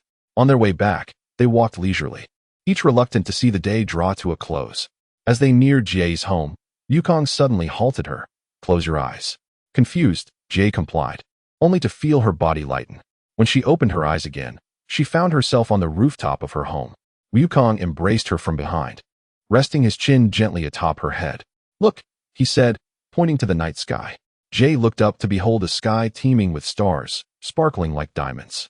Under the glow of the city's lights, such a clear starry sky was indeed rare. I created a barrier with my aura to shield against the ground's light. Yukong explained, making it clearer to see. Nestled against him, Jie felt the warmth radiating from behind. It's beautiful. That blue one. Yukong gestured to a particularly bright star at the horizon. Is the direction of my destiny star. It shattered after I developed my magnetic field, but I reshaped it. Though it no longer represents my fate, it serves as a cherished thought. Jie turned and gently covered his mouth. Shoo. The starlight reflected in her eyes. Now they're lucky star. Yukong smiled and tightened his embrace. On that tranquil rooftop, under the witness of countless stars, the super warrior and the ordinary girl stood together, sharing the rhythm of their hearts. It's time to head back, Jie finally said, her voice tinged with reluctance. My parents will start to worry. Yukong nodded, yet showed no intention of releasing her. He looked down at Jie's eyes, illuminated by starlight, and kissed her lips once more. This kiss was deeper than the one on the Ferris wheel, imbued with longing and promise. See you tomorrow? Yukong softly inquired as they parted. Blushing, Yui nodded and said, See you tomorrow. As she watched Goku's silhouette vanish into the night sky, she touched the lingering warmth on her lips and glanced at the shimmering scale bracelet adorning her wrist. Suddenly, it dawned upon her that today was not merely a perfect date, but a miraculous event that caused the universe's strongest warrior to pause for her. Chapter 27. Vacation travel time is about to leap forward. In the blink of an eye, it was already time for the final exams. Goku emerged from Nao's apartment, and as to why he was there, he began to reminisce. It was a delightful Monday, and feeling indebted to Kurumi and Miku, Goku requested a 3-day leave from school to properly make amends. After spending some time toppling them one by one, he found himself expelled from their home. Initially, Goku lamented to Kurumi, questioning why he had been able to indulge for 5 days previously, yet now found himself unable to do so for just one. Unexpectedly, Kurumi retorted through gritted teeth, If it weren't for the fact that you bound me too tightly those first 4 days, rendering me unable to escape, do you think I wouldn't have run away? Is that so? Goku appeared to ponder deeply. Yet he secretly condensed his energy into a rope that stealthily crept up to Kurumi's ankle. Indeed, if I weren't an elf, I would have already broken down by now, you know? Kurumi lowered her gaze, adding, "And isn't your wicked desire to mold me into your shape? You have achieved that. Are you satisfied now?" "Well, somewhat satisfied," Goku drawled, and with a sudden snap, the rope made of energy ensnared Kurumi in a personal staff-like form. Let us relive that feeling then. With that, Goku engaged in a spirited battle with Kurumi, imparting the secret techniques of the Saiyan lineage. After a considerable time, Kurumi awoke, and Goku leaned down to whisper in her ear, I have discovered that you girls appear even more beautiful when bound. In the future, I shall bind you first before we play. At his words, Kurumi's eyes widened in surprise. Goku playfully patted her rear, saying, All right, I know you are eagerly anticipating this. But such matters must wait until the holidays. You must endure for a few days. With that, Goku took his leave. Shortly after his departure, the energy ropes dissipated, allowing Kurumi to break free. Blushing furiously, she gritted her teeth and muttered, Who is looking forward to such things? No, I must inform Miku to resist him together. In the following 2 days, Goku resided at Nao's house, and now experienced Kurumi's predicament. If Kurumi could not escape the bindings, Nao was even less likely to do so. During the process of imparting the secret techniques, Nao inadvertently tapped into her abilities, and Goku, not forcefully exposing her invisibility, unlocked an entirely new gameplay. As Goku concluded his reverie, he strode confidently into the classroom, prepared for the examination. Hikitani promptly approached him, saying, I leave the other subjects to you. Goku patted his shoulder and offered him an encouraging glance. Then I entrust my language exam to you, Hikitani. Understood. The two exchanged glances and shared a spontaneous chuckle, both harboring the same thought. Exams are not a solitary battle. The moment the Chinese exam papers were distributed, Goku fixated on the Genji Monogatari analysis question, his pupils shaking in disbelief. The eraser tossed by Hikigaya traced a perfect arc beneath the desk, only to be abruptly halted by Hayama's polished shoe. In that fleeting moment of exchanging glances, Wukong deftly flicked his fingertips, channeling a surge of energy that drew the note filled with answers into his hands, a culmination of their 3 days of intense training.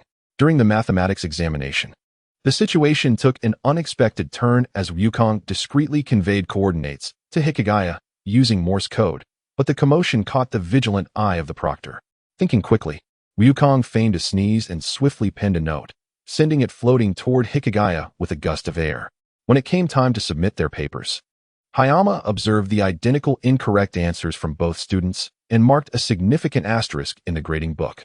At last, the final examination drew to a close, enveloping the classroom in an atmosphere of relief.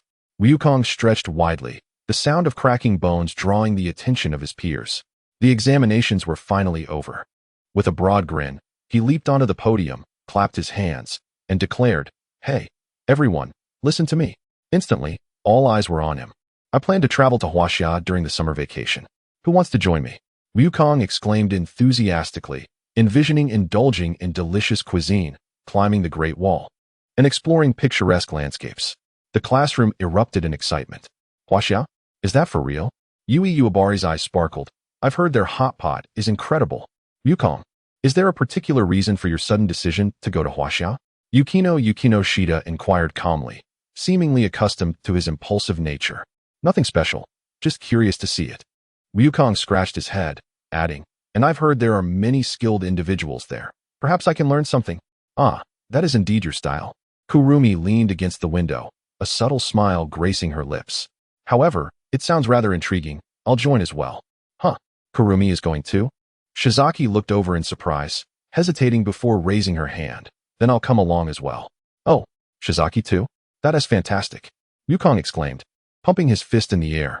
Hikigaya Hachiman, seated at his desk, propped his chin in thought for a moment before speaking. Wukong, may I bring someone with me? Who? Wukong tilted his head. Saika, Hikigaya replied calmly, mentioning that she had previously expressed a desire to visit Huaxia, although they might opt for a tour group since independent travel could be rather cumbersome. No problem. Wukong readily agreed. The more, the merrier. Wait. You all decided this so easily? Hayama appeared at the classroom door, a still unlit cigarette dangling from her mouth. Don't get too carried away. You still need to complete your summer assignments. Are you coming too, teacher? Wukong asked with a grin. No thanks. I have no desire to be your chaperone. Hayama rolled her eyes, adding before departing, but remember to bring back some local specialties. Laughter erupted in the classroom. After school, Wukong, Kurumi, and Shizaki gathered at the school gate to discuss their itinerary. When do we leave? Shizaki inquired. In 3 days. Wukong declared, balling his fist. I've already booked the tickets. Tickets?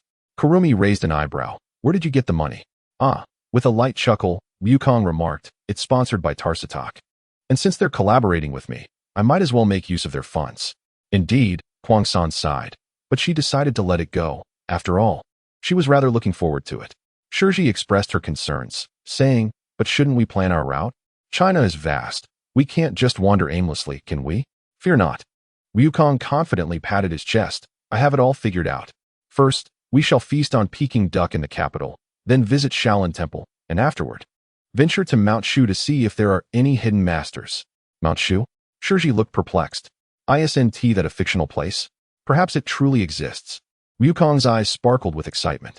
Huang-san sighed again, yet a faint smile graced her lips. Suit yourself.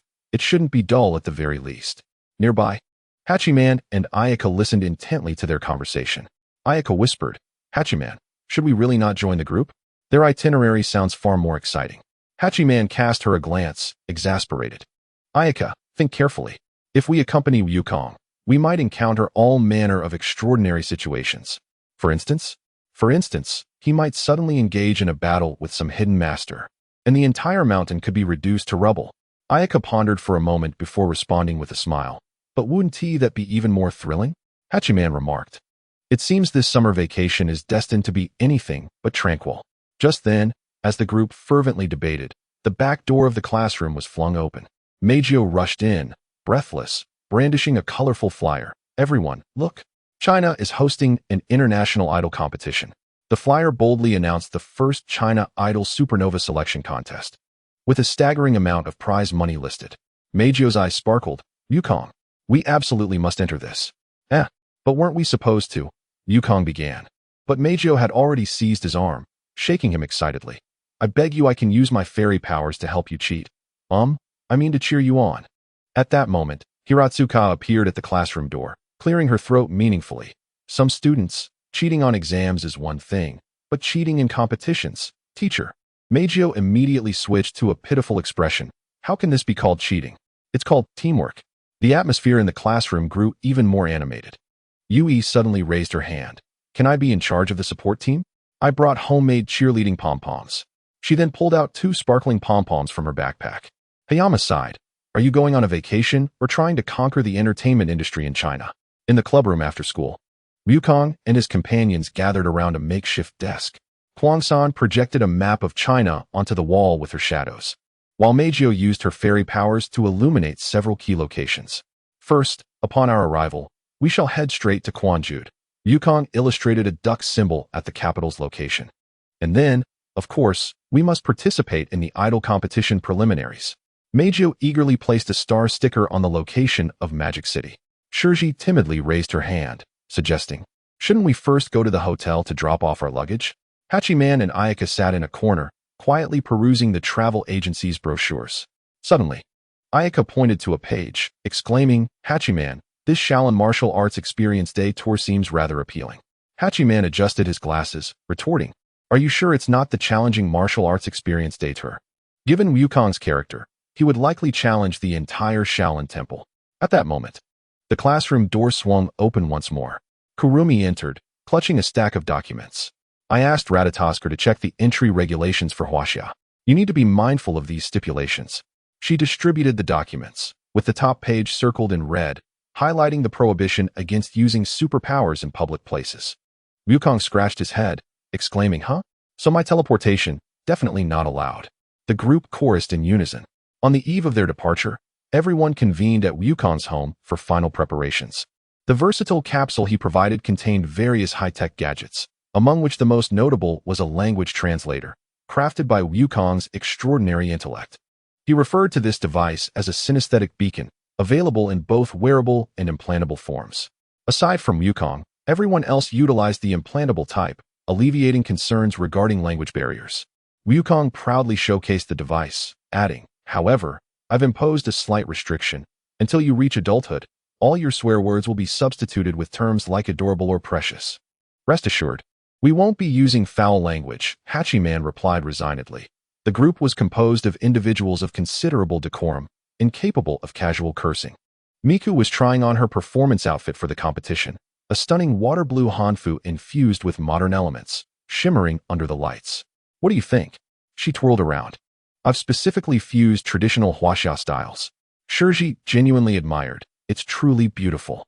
However, she pointed to the glowing words strongest idol emblazoned on Miku's back, asking if it was perhaps too conspicuous. Hachiman and Ayaka arrived as well, donned in the travel agency's matching hats and holding small flags.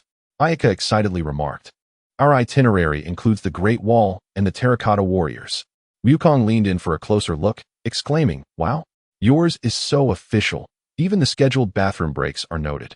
Hachiman replied with a deadpan expression, "At least it won't feature something like 3 p.m., sparring with a reclusive master expected to cause structural damage within a 5-kilometer radius." Wukong sighed. How could I possibly engage in such tasteless activities? On the day of departure, the peculiar group attracted numerous gazes at the check-in counter of Narita Airport. Wukong carried an enormous backpack filled with snacks for 10 people, while Mika dragged 3 suitcases brimming with performance outfits. Kurumi, on the other hand, carried only a small handbag, though her shadow might well conceal an entire arsenal. "Please present your passports," the ground staff said with a smile. After rummaging through his bag for a considerable time, Wukong finally retrieved his passport from a hidden compartment. Miku's passport, adorned with rhinestones, triggered the security alarm as it passed through the scanning machine. Shiori incessantly bowed and apologized to the staff, expressing her remorse. "I am truly sorry. I am truly sorry." Meanwhile, Wukong, holding Meijio's passport, turned his back and, taking advantage of the security personnel's inattention, utilized his magnetic powers to reconstruct a legitimate passport. He then turned around and handed it to the security staff. Biki Valley and Kai Jia stood a short distance away, observing the chaotic scene. Kai Jia quietly remarked, "I suddenly believe that joining a tour group is a wise choice."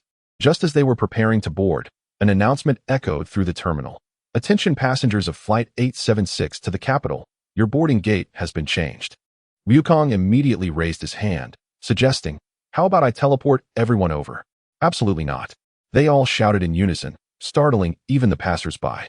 Once the plane took off, Wukong displayed immense fascination with the clouds outside the window. "Wow, those clouds look like cotton candy. I almost want to reach out and touch them." The flight attendants maintained their professional smiles, responding, "Sir, please fasten your seatbelt."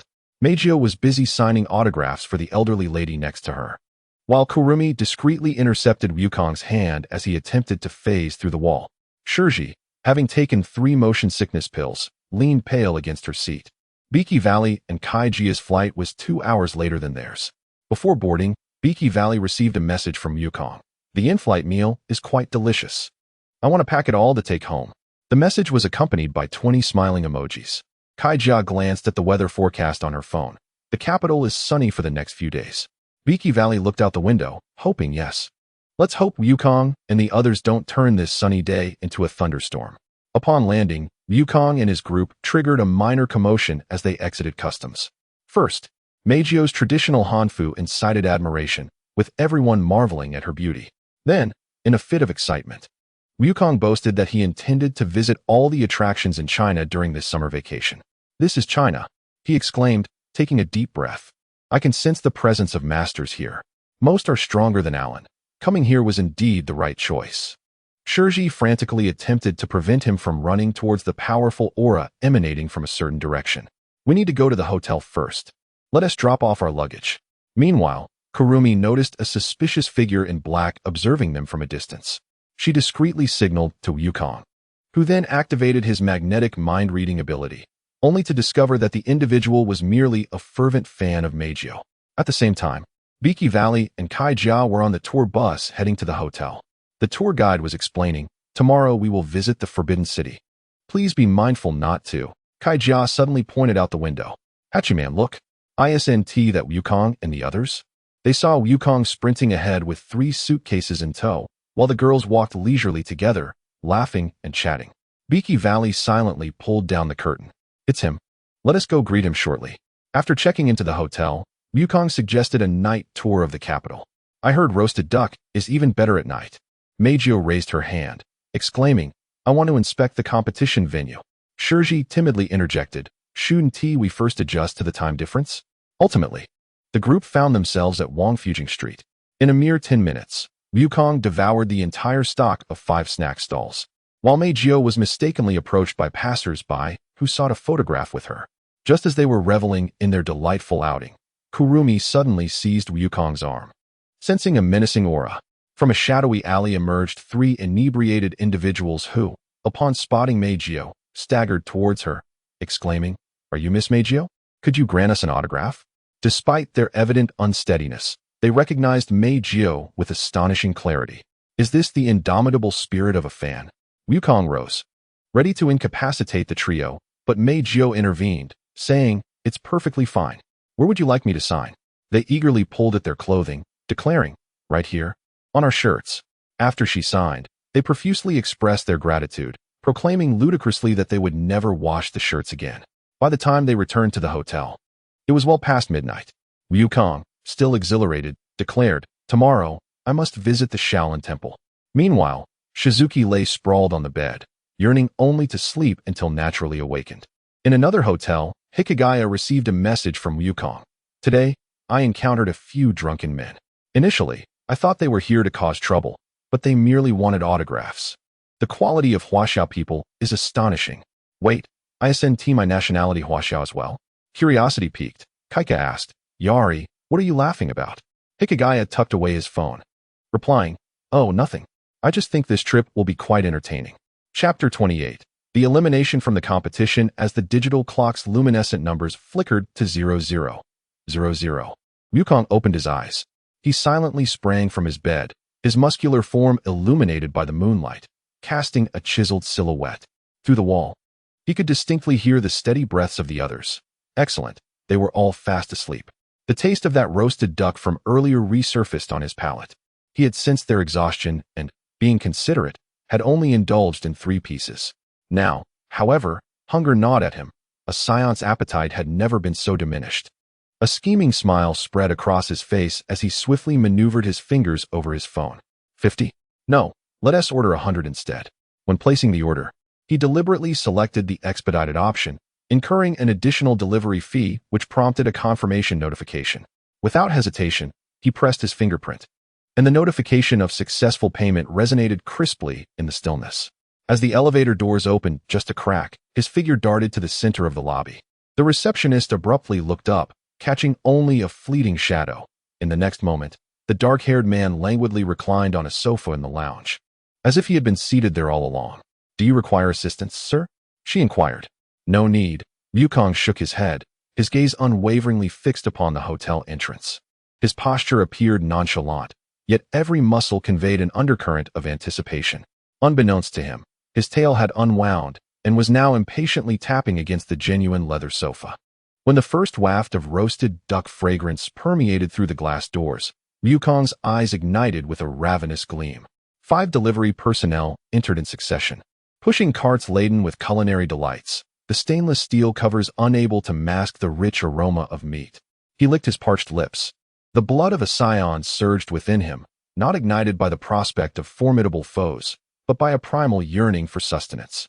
"You have ordered 100 special roasted ducks," the delivery person announced.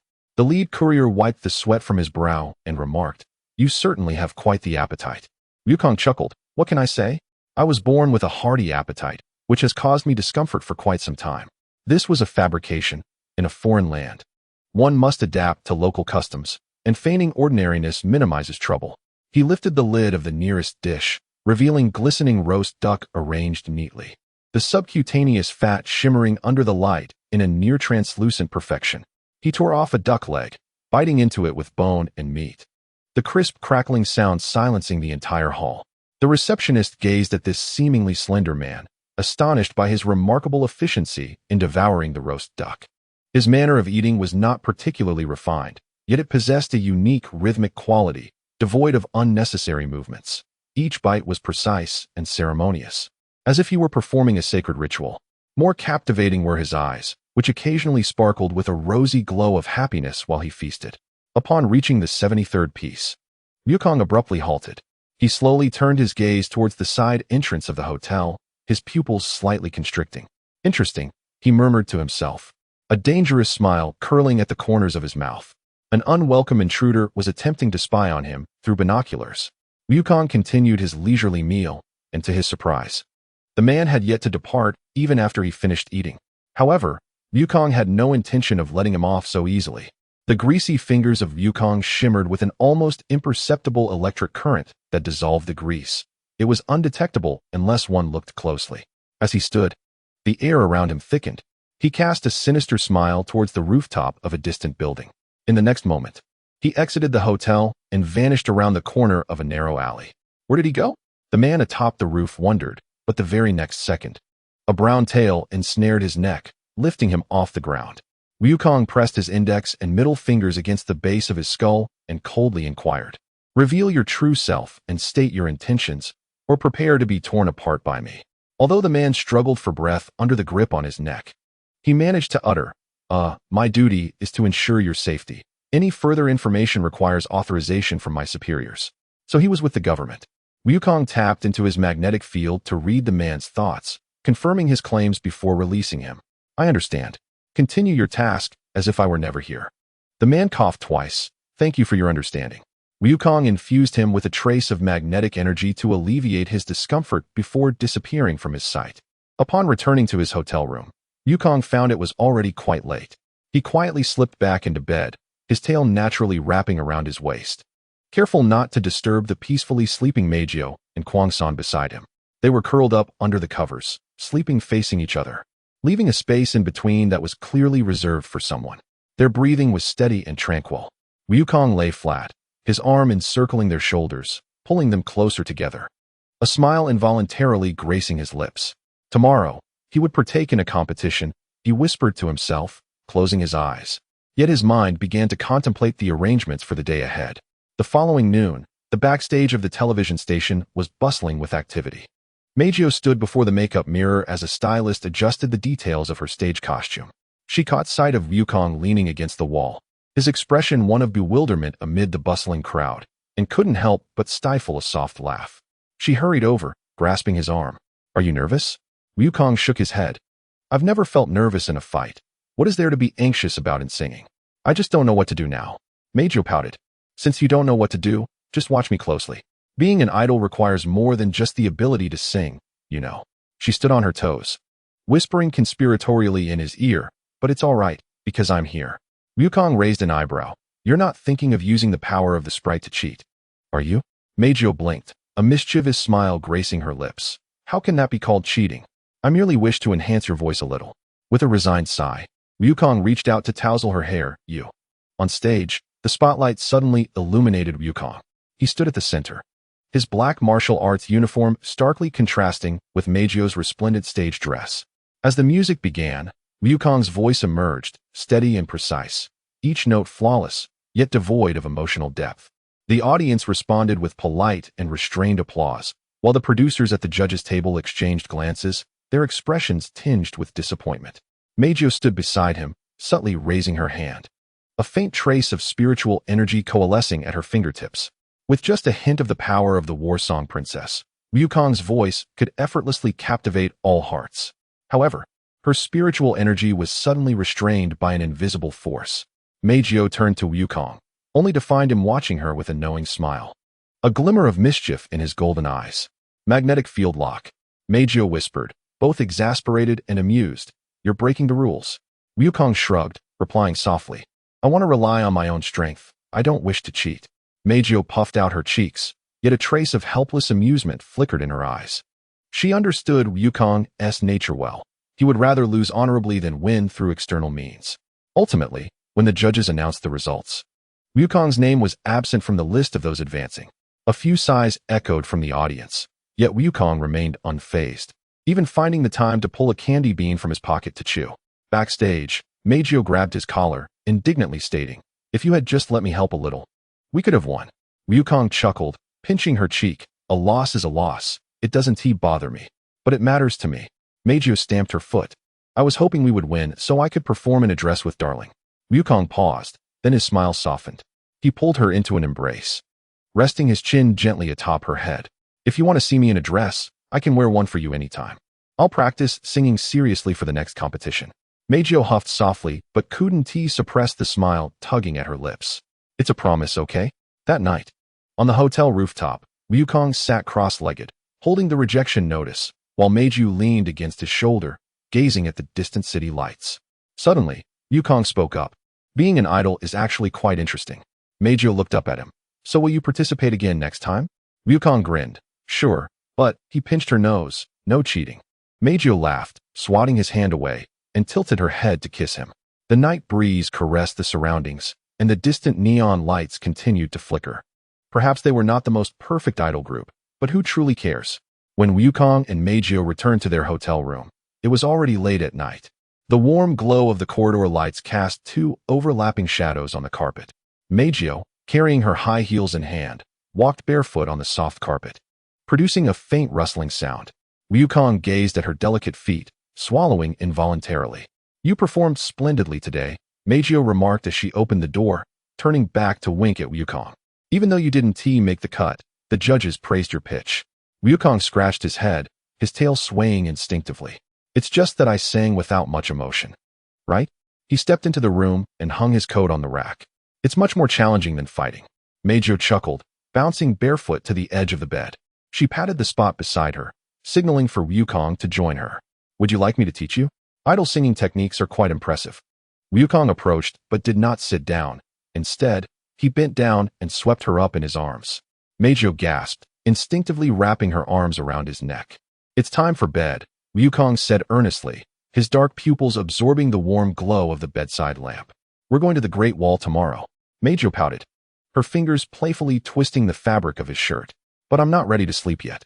Her voice carried a teasing tone, her eyelashes casting delicate shadows in the light. Wukong sighed in resignation, gently placing her on the bed and pulling the blanket over her. "Be good." His tone was soft yet firm, his fingers brushing her forehead to tuck away a few strands of her silvery purple hair behind her ear. Reluctantly, Meijio nestled under the covers, but suddenly seized Wukong's wrist. "You have to wait until I fall asleep before you can sleep." Wukong nodded, settling down between Kyuka and Meijio. His tail lay flat on the bed, resembling a tranquil serpent. The room was filled only with the soft hum of the air conditioner and Meijio's gradually steadying breaths. Moonlight streamed through the curtain's gap, casting a silvery line on the floor. Wukong quietly observed Meijio's sleeping face. Her eyelashes fluttered like tiny fans, gently trembling with her breaths. After an indeterminate time, confirming she was deeply asleep, Wukong slowly closed his eyes. He focused inward, envisioning the illuminated cityscape outside, a smile unconsciously gracing his lips. Though he did not advance in today's competition, it seemed not entirely unfortunate. A rustling sound from Meijio as she turned in her sleep reached his ears, accompanied by her unconscious murmur, "Next time, I must win." Wukong glanced back, warmth evident in his gaze. He softly turned off the bedside lamp, his silhouette melding into the darkness. Chapter 29. No hero without the Great Wall. As the night deepened, the land of Huaxiao was enveloped in tranquility. The tourists had long succumbed to slumber, yet some were destined for wakefulness. Just before falling asleep, Wukong quietly conjured a doppelganger, using the cover of night to stealthily investigate the powerful auras scattered throughout. His consciousness, akin to formless ripples, swept across the ethereal mists of Wudong Mountain. The Taoist temples of Longhu Mountain, the secluded valleys of Qingqing Mountain, the ancient monasteries of Songshan, the golden peaks of Amei Mountain, the radiant light of Wutai Mountain, the perilous summits of Huashan, the snowy realms of Kunlun Mountain, the secretive domains of Kongtong Mountain, and the vast expanse of Tianshan. Within these renowned mountains and rivers, there lay, to varying degrees, a latent power that was both awe-inspiring and formidable. Among them, the aura of Longhu Mountain stood out most majestically. While it may not rival the boundless essence of the primordial spirits, it certainly surpassed the ordinary realms of lesser spirits. What astonished Wukong further was the remarkable clarity with which the extraordinary systems of this earth delineated themselves. Practitioners from various sects coexisted without interference, free from disputes and devoid of mingling, as if an unseen hand was deliberately preventing their interactions. This delicate equilibrium piqued Wukong's curiosity, and he silently resolved to inquire of the Almighty in due course. After all, in this vast universe, none possessed greater insight into its mysteries than that ancient being who had endured countless ages. His doppelganger hovered in the air, eyes like blazing torches, silently observing the top-tier practitioners of various sections. Concurrently, those engaged in quiet meditation sensed a faint yet palpable scrutiny, as though a pair of eyes were coldly surveying them from the shadows. However, when they concentrated to sense the source, they found nothing amiss. This prickling sensation, elusive yet present, rendered these typically aloof titans restless, preventing them from sinking into tranquility throughout the night, fearful that a moment's lapse could lead them into an unknown snare. After an extensive observation, the doppelganger silently assessed the strength of the assembly and, having gathered ample information, dissipated into a wisp of smoke. Nevertheless, the elite practitioners dared not relax. The ability of the unseen observer to intrude upon their awareness without detection meant that, even if they could not sense it at the moment, it did not guarantee that the peril had passed. Perhaps those eyes remained concealed, watching them in a more clandestine manner. This thought deepened their unease, stirring an undercurrent of apprehension within them. The night passed in silence. As dawn broke, sunlight filtered through the sheer curtains, casting dappled shadows across the hotel room floor. Wukong opened his eyes to find the azure sky outside adorned with wispy clouds resembling cotton candy, while the distant silhouette of undulating mountains emerged faintly. He reached for his phone on the bedside table, the screen displaying 8:07, with 3 unread messages from Key, each accompanied by an array of adorable emojis, inquiring when they would set off. Turning to his side, he beheld Meijio curled up in the blankets, her silvery purple hair cascading over the pillow, shimmering like pearls in the sunlight. Her eyelashes fluttered gently, as if she were lost in a sweet reverie. On the other side, Kurumi maintained an elegant sleeping posture, the straps of her black lace nightgown slipping down to reveal her fair shoulder, her breathing calm and even. Wukong rose quietly, his bare feet sinking into the soft carpet as he approached the window. From this vantage point, he could behold the morning panorama of Beijing. The towering buildings emerged and faded in the morning mist, while the streets bustled with traffic, resembling flowing rivers of stars. In the distance, the outline of the Beidling Great Wall glimmered in golden light under the sun's rays, resembling a slumbering dragon coiled atop the Yanshan Range. A soft, dreamy voice emanated from behind, drawing Wukong's attention. He turned to see Meijio rubbing her eyes as she sat up, the neckline of her nightgown askew, revealing her delicate collarbone. "Why are you up so early?" She yawned daintily, stretching like a languid kitten. At that moment, Kurumi also awakened, tucking her disheveled black hair behind her ears and squinting towards the window. "The weather is splendid," she remarked, her voice still husky from sleep, yet retaining an air of distinct elegance. With a mischievous grin, Wukong returned to the bedside, leaning in to whisper conspiratorially in their ears, "It's time to rise. Today we shall conquer that giant dragon." His fingers playfully slipped under the covers, eliciting startled gasps from both young ladies. He withdrew his hand, licking the remnants of liquid clean, leaving the two beauties momentarily speechless, shivering in surprise. Half an hour later, the group gathered in the hotel lobby. Yui, clad in a pink and white athletic ensemble and carrying a backpack adorned with a panda motif, was bouncing excitedly on the spot. "I checked. The weather is absolutely perfect today, with remarkable visibility. We can see far and wide from the Great Wall." Her playful bun bobbed with each movement, the tiny bells on her hair chiming cheerfully. Shizuku, dressed in a light blue sun-protective jacket and white shorts, was rummaging through her backpack, sunscreen, bottled water, wet wipes, and band-aids. She looked up to see Wukong approaching, a gentle smile gracing her face. "Good morning, Wukong-kun." Yui has been eagerly waiting since 6. Meijio appeared, linking her arm with Wukong's. She had taken special care with her makeup, donning a stylish sun hat and sunglasses, her light purple dress shimmering in the sunlight. "Darling, I specially wore that delightful perfume you mentioned last time," she whispered conspiratorially in Wukong's ear, catching the attention of several passing foreign tourists. Lastly, Kurumi made her entrance, holding a black lace parasol, dressed in a modified qipao that featured intricate dark red spider lily embroidery. She surveyed the group, her tone neutral, yet her slightly upturned lips betraying her good mood. "Are we all ready?" The taxi sped along the highway towards Beidling. Yui leaned against the window, her eyes wide with amazement as the mountain silhouettes grew clearer in the distance. "Wow, look over there. Is that the Great Wall? It's even more magnificent than what I saw on television." Her voice soared with excitement. Wukong followed her gaze. In the morning light, the ancient wall resembled a golden ribbon, winding along the steep ridges, sometimes vanishing into the lush greenery, at other times rising to meet the rugged peaks. Some protruding watchtowers stood majestically in the sunlight, like ancient sentinels guarding the land. Referencing a travel guide, Shizuku flipped through the pages. According to historical records, This section of the Great Wall was built during the Ming Dynasty, stretching approximately 600 meters, with its highest point exceeding 1,000 meters in elevation. It is truly unimaginable that ancient craftsmen accomplished such a feat in such treacherous terrain. Meijio leaned against Wukong's shoulder, her fingers gliding over her phone screen. I found so many trending photo spots online, darling. We absolutely must take a picture at Hero Slope. In the photographs she presented, a stone tablet bore the inscription, "He who does not reach the Great Wall is not a true hero." KS let out a light chuckle, remarking, "Are you certain that you can ascend Hero Slope in that attire?" Her gaze subtly drifted towards the slender high-heeled sandals adorning Meijio's feet. Indignant, Meijio puffed her cheeks, retorting, "I did bring sports shoes, you know." As she rummaged through her designer handbag, she exclaimed, "Oh dear, it was right here." Wukong sighed and retrieved a shoebox from beneath his seat, stating, "I noticed you left it at the entrance this morning." Upon arriving at the foot of the Great Wall, tourists were already flowing in abundance.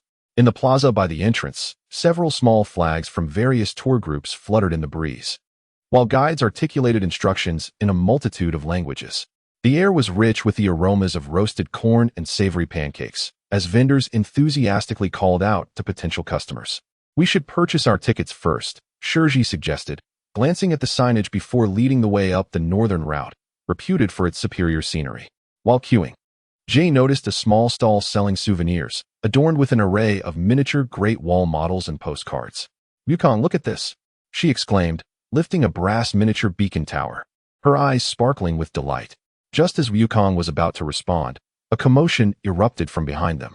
A group of university students clad in matching t-shirts was engaged in a quiz about the Great Wall, where incorrect answers resulted in push-up penalties. One bespectacled boy scratched his head in confusion, asking, "Where does the Ming Dynasty Great Wall start?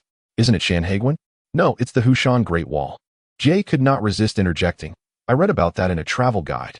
The boy turned in surprise, blushing as he noticed the charming foreign girl, stammering, "Thank you." Meijio, observing this exchange, elbowed Wukong mischievously, saying, "Darling, it seems Jay is quite popular." After receiving their tickets, the group officially commenced their ascent. The initial steps were relatively gentle, flanked by dense woodlands, with the chorus of cicadas resonating in the air.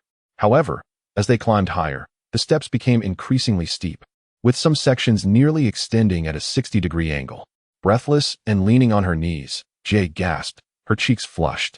Her panda hairpin had slipped to one side, and her bangs clung to her forehead, dampened by sweat. Shiori handed her a bottle of water, advising, "Take your time drinking."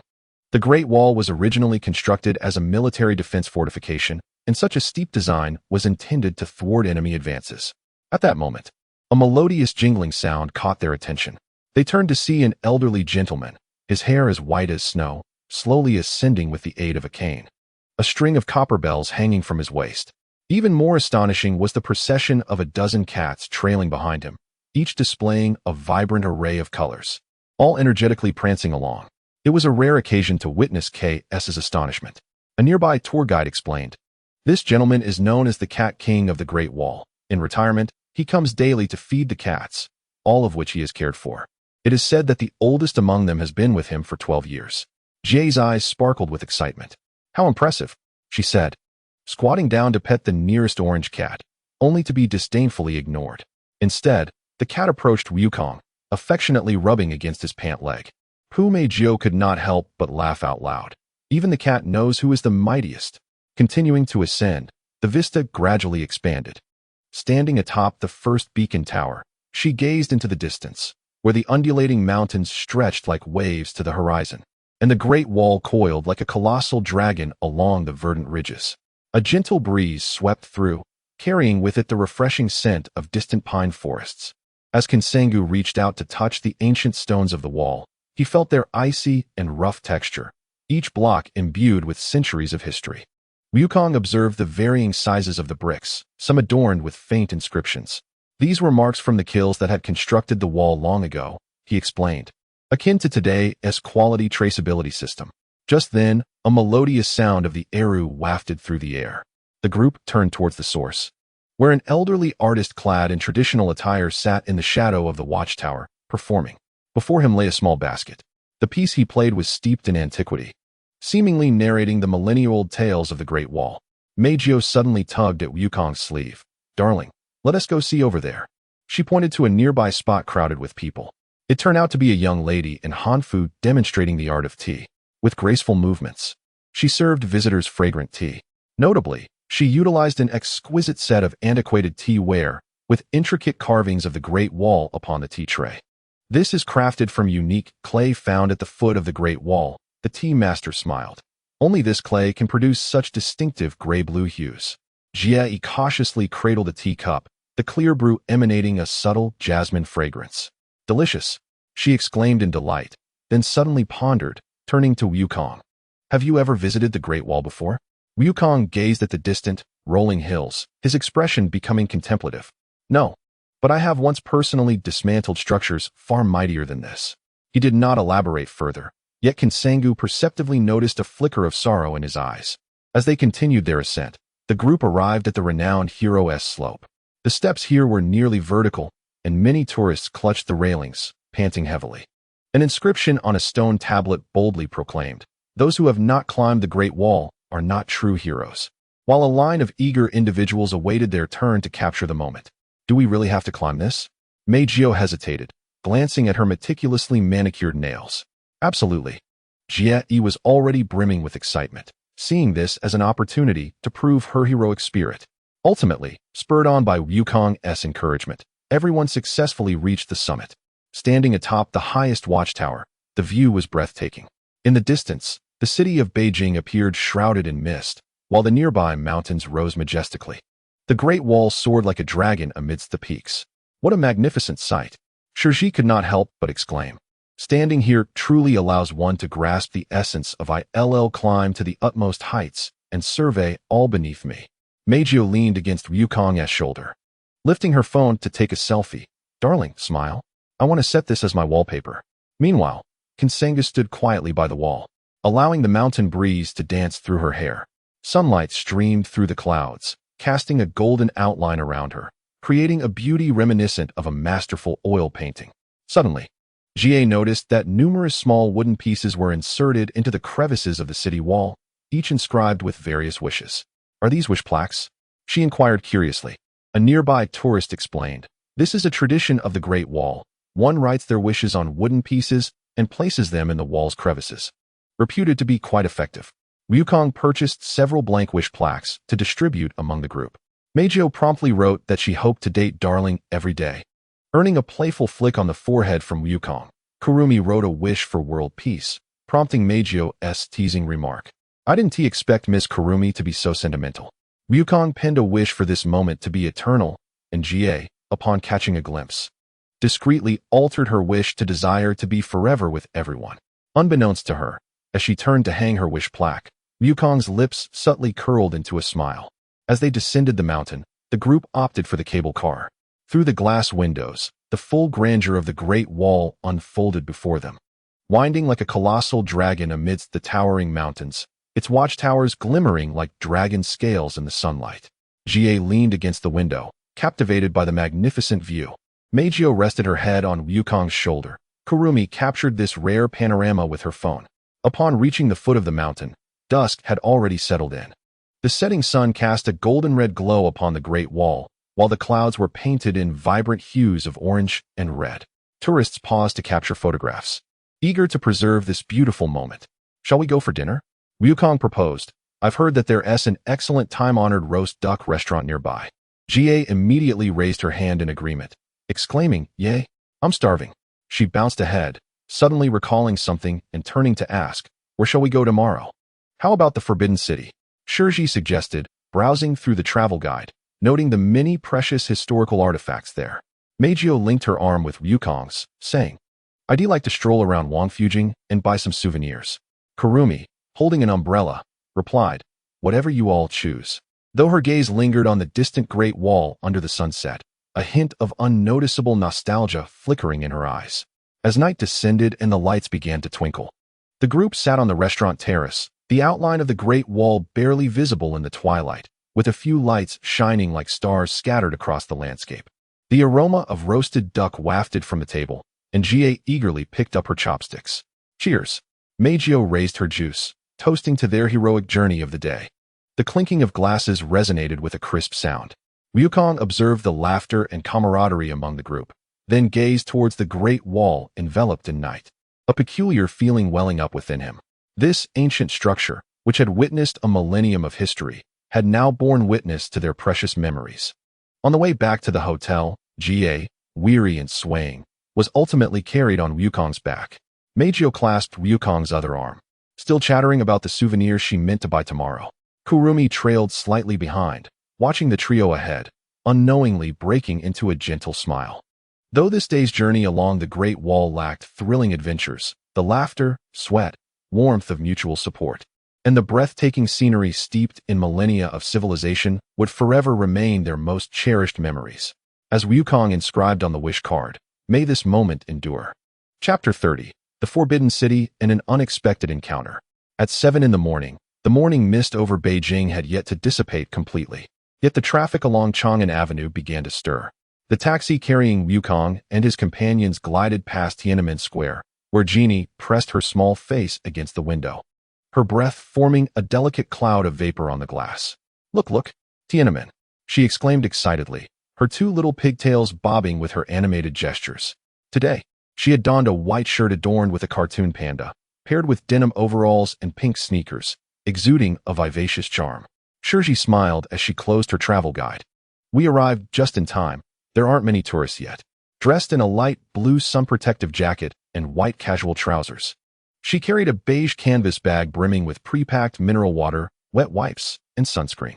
Her golden hair shimmered softly in the morning light, lending her an air of gentleness. Meijio, with a languid yawn, exhibited a radiant visage under the daylight. Today, she had chosen a pale purple chiffon dress complemented by white strappy sandals, her wrist adorned with several delicate bracelets that jingled softly. "Darling, I even woke up early to do my makeup," she playfully leaned against Wukong, a faint scent of perfume wafting in the taxi. Kurumi, holding her signature black lace parasol, scrutinized the approaching silhouette of the Forbidden City through the window. Clad in a modified chi-pao dress, the dark green satin embroidered with deep red spider lily patterns glimmered subtly in the early light. "More magnificent than I had imagined," she remarked softly, her ruby-like right eye flickering with intrigue. Wukong gazed at the gradually clarifying vermilion walls in the distance, a spark of interest igniting in his eyes. In his perception, this ancient palace complex exuded a historical essence even more profound than the Great Wall, as if each brick narrated a tale spanning 6 centuries. He sensed that within certain corners of this palace, a unique energy lingered. The taxi came to a halt near Donghuimen. As they stepped out, the morning chill enveloped them, prompting Jeannie to stifle a small sneeze. Wukong affectionately ruffled her hair, asking, "Caught a cold?" "Of course not," Jeannie retorted, scrunching her little nose, yet inching closer to Wukong. "It's just that the morning in Beijing is cooler than I anticipated." Passing through the Duanmen, they arrived at the Meridian Gate Square, though it was only 7:30. Numerous tour groups had already gathered, their colorful flags fluttering in the gentle morning breeze, the sounds of tour guides echoing around them. "Let us go get our tickets first," Shiori suggested, glancing at the electronic ticket information on her phone. "Then we can explore along the central axis. I've checked, this way. We can avoid most of the crowds." Meijio suddenly tugged at Wukong's sleeve. "Darling, look over there. Someone is taking ancient costume photos." She pointed excitedly at a young lady in traditional Hanfu striking poses nearby, her eyes sparkling. "Shall we rent a set too? The Forbidden City and Hanfu are the perfect match." Before Wukong could respond, Jeannie jumped in. "I want to wear the outfit of a little princess. You must wear that hat adorned with tassels atop your head. It would be delightful if you could also wield a round fan," Kwang-san remarked, a mischievous smile playing upon her lips. "Kwang-san," Yui huffed, stamping her foot, which elicited muffled laughter from the onlookers. Amidst the light-hearted banter, Wukong took a few steps back to capture a panoramic view of the Taya Hall, only to suddenly feel his back collide with something soft. "Ah, a clear!" Melodious exclamation rang out behind him. Wukong swiftly turned around, noticing a young girl, clad in a Peking University t-shirt and a deep blue pleated skirt, staggering backward, on the verge of falling. With quick reflexes, he reached out to steady her shoulder. "I apologize, I didn't realize someone was behind me," Wukong said sincerely. Once the girl regained her balance, she lifted her gaze to glare at him. She appeared to be around 18 or 19, her skin almost translucent. with features as exquisite as a painting. Her silky black hair cascaded over her shoulders, glinting faintly with a blue sheen under the sunlight. Her somewhat faded Converse shoes and slightly worn backpack hinted at a modest upbringing. Most striking were her amber eyes, shimmering like molten gold in the sun, exuding an unusual brilliance. "Do you not watch where you are walking?" she questioned, her tone unkind, her beautiful almond-shaped eyes filled with displeasure. Yet, Wukong noted a flicker of subtle caution in her gaze as it swept over him and his companions, particularly upon noticing Kwang San and Mei Jio. Just as Wukong was about to apologize again, Mei Jio approached briskly. "My dear lady, I sincerely apologize. My boyfriend did not intend any harm." With a sweet smile, she discreetly linked her arm with Wukong's, a clear proclamation of her ownership. The girl's gaze lingered on Mei Jio and then on Kwang San, her anger slightly abating. "Never mind," she sighed, adjusting her misaligned backpack. After all, she had not been hurt.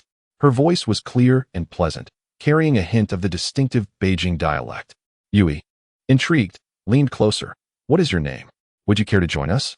The Forbidden City is far too vast to explore alone." Xiaomi hesitated, clearly taken aback by such an unexpected invitation. She glanced at the innocent and carefree girl before her, then surveyed Wukong and his entourage. After a moment's contemplation, she replied, "I am Xiaomi, a native of the capital." Her gaze lingered on Wukong for a second longer, as if assessing something. "I am Yui. This is Shiori, Mei Jio, Kwang San, and Wukong," she introduced enthusiastically, completely oblivious to the slight furrow of Mei Jio's brow. "Just fellow tourists," Xiaomi succinctly replied, then turned to Yui. "Thank you for the invitation, but I have companions." Before she could finish her sentence, her phone suddenly rang.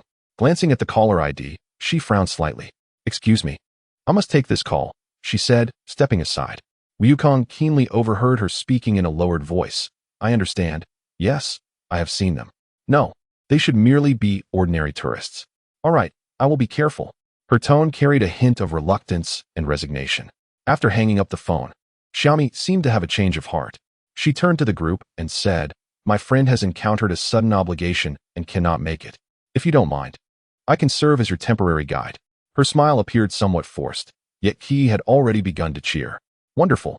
Xiaomi clearly possesses a deep understanding of the Forbidden City. As they passed through the Meridian Gate, the group arrived at the expansive Tiana Hall Square.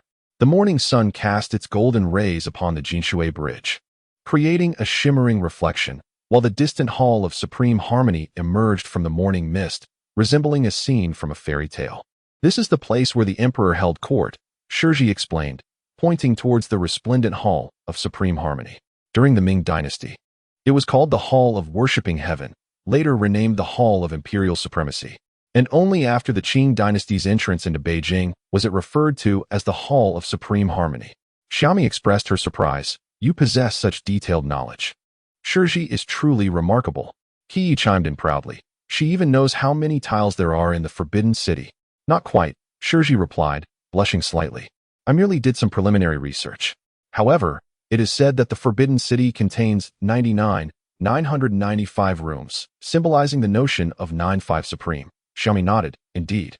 Modern measurements indicate that the Forbidden City comprises a total of 8,707 rooms. Nonetheless, that figure remains astonishing." Her voice carried a hint of pride, clearly reflecting her extensive knowledge of the Forbidden City. Mei Jio handed her phone to Wukong. "Darling, take a photo of me. Make sure to capture my long legs." She struck an elegant pose, her skirt gently fluttering in the morning breeze, drawing the attention of several onlookers. Just as Wukong was about to press the shutter, a tour group of several dozen people suddenly surged forth, instantly crowding the prime photographic spot. Mei Jio's smile froze on her face as she pouted in displeasure. "Why are these people like this?" Suddenly, Xiaomi interjected. "I know a place that's less crowded and offers splendid views." Leading the group around to a platform at the side of the Hall of Supreme Harmony, they found an ideal vantage point where they could capture the entire hall while avoiding most tourists. "Perfect," Mei Jio exclaimed, nodding in satisfaction as she reviewed the photos. "I didn't expect you to be so resourceful." Xiaomi huffed lightly. When visiting such a place, one must do a little research. Her gaze inadvertently swept over the roof of the hall, where a row of ridge beasts perched, casting intriguing shadows in the sunlight. He tugged at Xiaomi's sleeve. "Xiaomi, can I treat you to ice cream? As a reward for guiding us." Xiaomi chuckled at her logic. Sure. There's a vendor up ahead selling ice cream shaped like the little beasts on the roof. Quite adorable. On their way to the treasure gallery, Wukong noticed that Xiaomi walked almost silently, her movements ethereal and unlike those of ordinary people. Strangely, whenever they passed certain buildings or corners, her pupils would slightly constrict, as if she sensed something beyond the perception of the average person. Inside the treasure gallery, a variety of royal treasures were displayed, the most striking being a collection of exquisite Western timepieces. These were presented by European missionaries during the Qianlong era. Xiaomi pointed at one particularly ornate clock. It is said that to curry favor with the emperor, countries across Europe sent increasingly intricate timepieces. Some even housed automated mechanical figures that could play music or perform little dramas. Jie leaned against the glass display case, her little nose nearly touching the surface. Wow, this little bird moves. Is it about to sing? Wukong noticed a particular clock adorned with rubies that seemed unusual to the ordinary observer. It was merely one of many exhibits, yet Wukong sensed that the clock's mechanism was still gently ticking, its hands moving at an imperceptible pace. Strangely, it appeared as though the interior of the clock was sealed with some form of energy, emitting subtle waves at intervals. Just as Wukong was about to speak, he suddenly felt a surge of intense energy. He turned sharply and saw Xiaomi gazing intently at the clock, an unusual glint in her eyes. To his astonishment, a faint golden glow flickered at her fingertips, but it vanished almost instantly. What's wrong? Wukong inquired. Xiaomi snapped back to reality, shaking her head. It's nothing. I just feel like this clock is watching me. It's a bit eerie. Her voice trembled, not merely out of fear, but as if she were instinctively alert. Meijio immediately leaned in. Where? Let me see. After staring at the clock for a long while, she remarked, it's just an old antique. What's so frightening about it? Kurumi, however, cast a thoughtful glance at Xiaomi and softly remarked, sometimes, objects do remember certain things, especially those that have witnessed history. Her tone was laden with meaning, her red and blue eyes sparkling with mysterious light. Xiaomi paused momentarily, then forced a smile and replied, You're right. Every artifact in the Forbidden City has its own story. As they left the treasure hall, Wukong noticed Xiaomi glance back at the ruby clock one last time, her lips moving silently, as if she were whispering something. At noon, the group gathered in the Imperial Garden to rest. Towering ancient trees and scattered rock formations created a striking contrast to the solemn palaces nearby. There were few visitors in the garden, and the occasional chirping of birds provided a momentary escape from the hustle and bustle of the city. I'm utterly exhausted. Jie plopped down on a stone bench. Her cheeks flushed. Why is the Forbidden City so vast? My legs feel like they're about to break. Xiaomi bought several ice creams shaped like ridge beasts from the Forbidden City and distributed them among the group. Let us replenish our energy. These are inspired by the phoenix riding figures on the roof of the Hall of Supreme Harmony, and they taste quite good. Meijio elegantly took a small bite of her ice cream. This design is rather unique. Suddenly recalling something, she turned to Xiaomi. By the way, what do? You must still be a student, right? Xiaomi nodded. Yes, I'm currently studying in a preparatory program at Peking University, preparing to apply to the archaeology department. After a brief pause, she added, I'm very interested in ancient civilizations and mysterious phenomena. Wow, a top student, Jie exclaimed, her eyes sparkling. Isn't Peking University especially large? Does it have a swimming pool? Is the cafeteria good? Xiaomi chuckled at her straightforwardness. It's quite large and beautiful. The scenery at Weiming Lake is particularly stunning, especially in spring when the cherry blossoms bloom along the shore. Her expression softened, revealing a hint of nostalgia. As for the cafeteria, I can only say the prices are very reasonable. Wukong took a bite of his ice cream. I just returned from studying in Japan. And these are my girlfriends, Kurumi, Meijio, Jie, and Shiori. For girlfriends? Xiaomi, astonished, covered her mouth and cast a meaningful glance at Meijio, who was closely beside Wukong, before shifting her gaze to Kurumi, who stood a short distance away. Your relationship appears to be rather unique, she remarked. Meijio immediately asserted her claim, wrapping her arm around Wukong's. Darling is my boyfriend. Everyone else is merely a companion. She shot a provocative glance at Kurumi. Kurumi chuckled softly, offering no rebuttal, and simply moved under an ancient tree to seek shade. Sunlight filtered through the leaves, casting mottled shadows upon her, rendering her as ethereal as a beauty emerging from an ancient scroll. Shirji seized the moment to redirect the conversation. Xiaomi seems quite familiar with the Forbidden City. Do you often come here for research? Somewhat, Xiaomi replied, her gaze drifting into the distance. I grew up in Beijing. The Forbidden City feels like a second home to me. I am here today to genuinely immerse myself in its historical essence. A hint of an emotion that Wukong could not decipher lingered in her tone.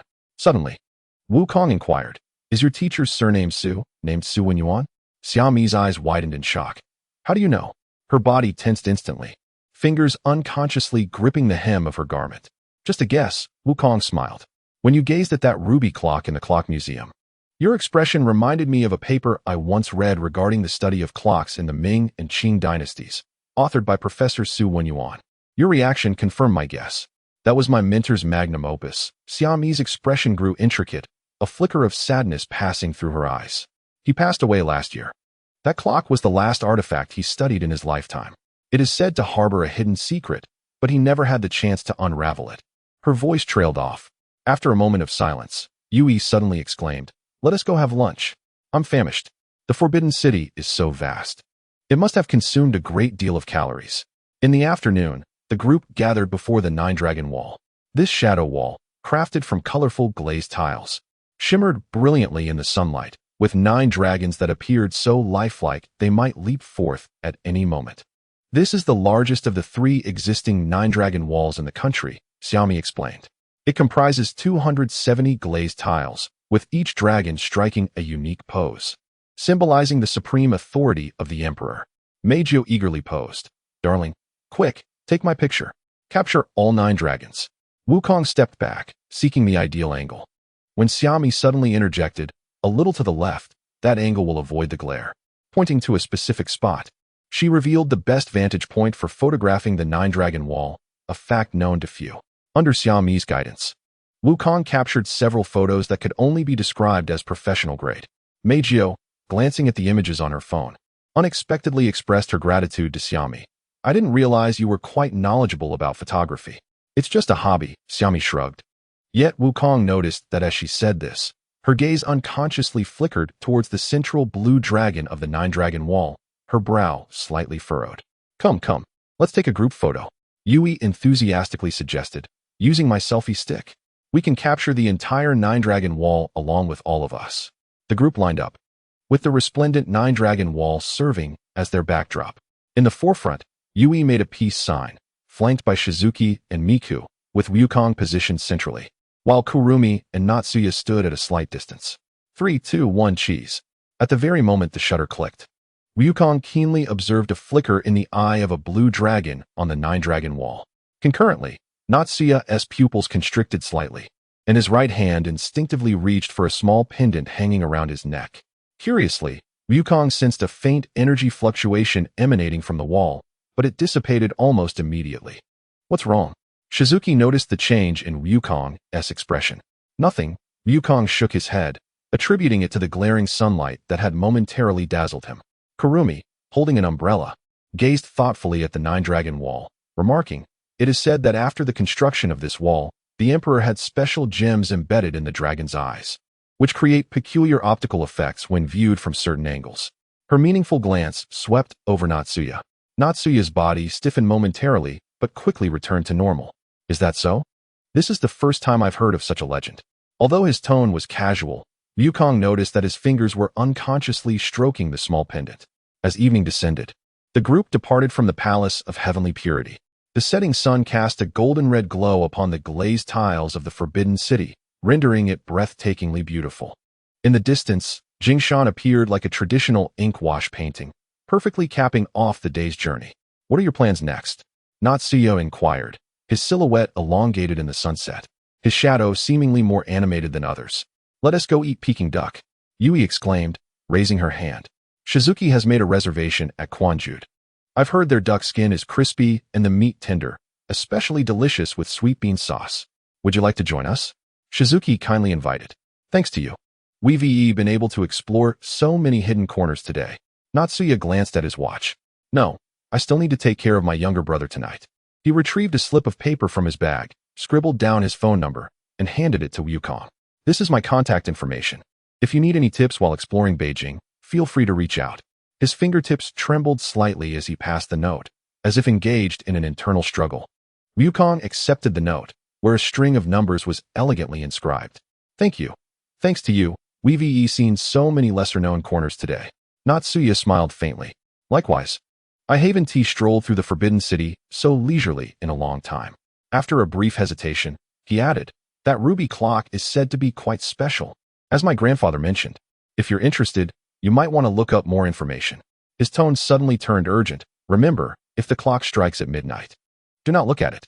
After uttering this enigmatic warning, Natsuya swiftly waved goodbye and walked towards a waiting black sedan at the roadside. The car windows were tinted dark, obscuring the interior from view.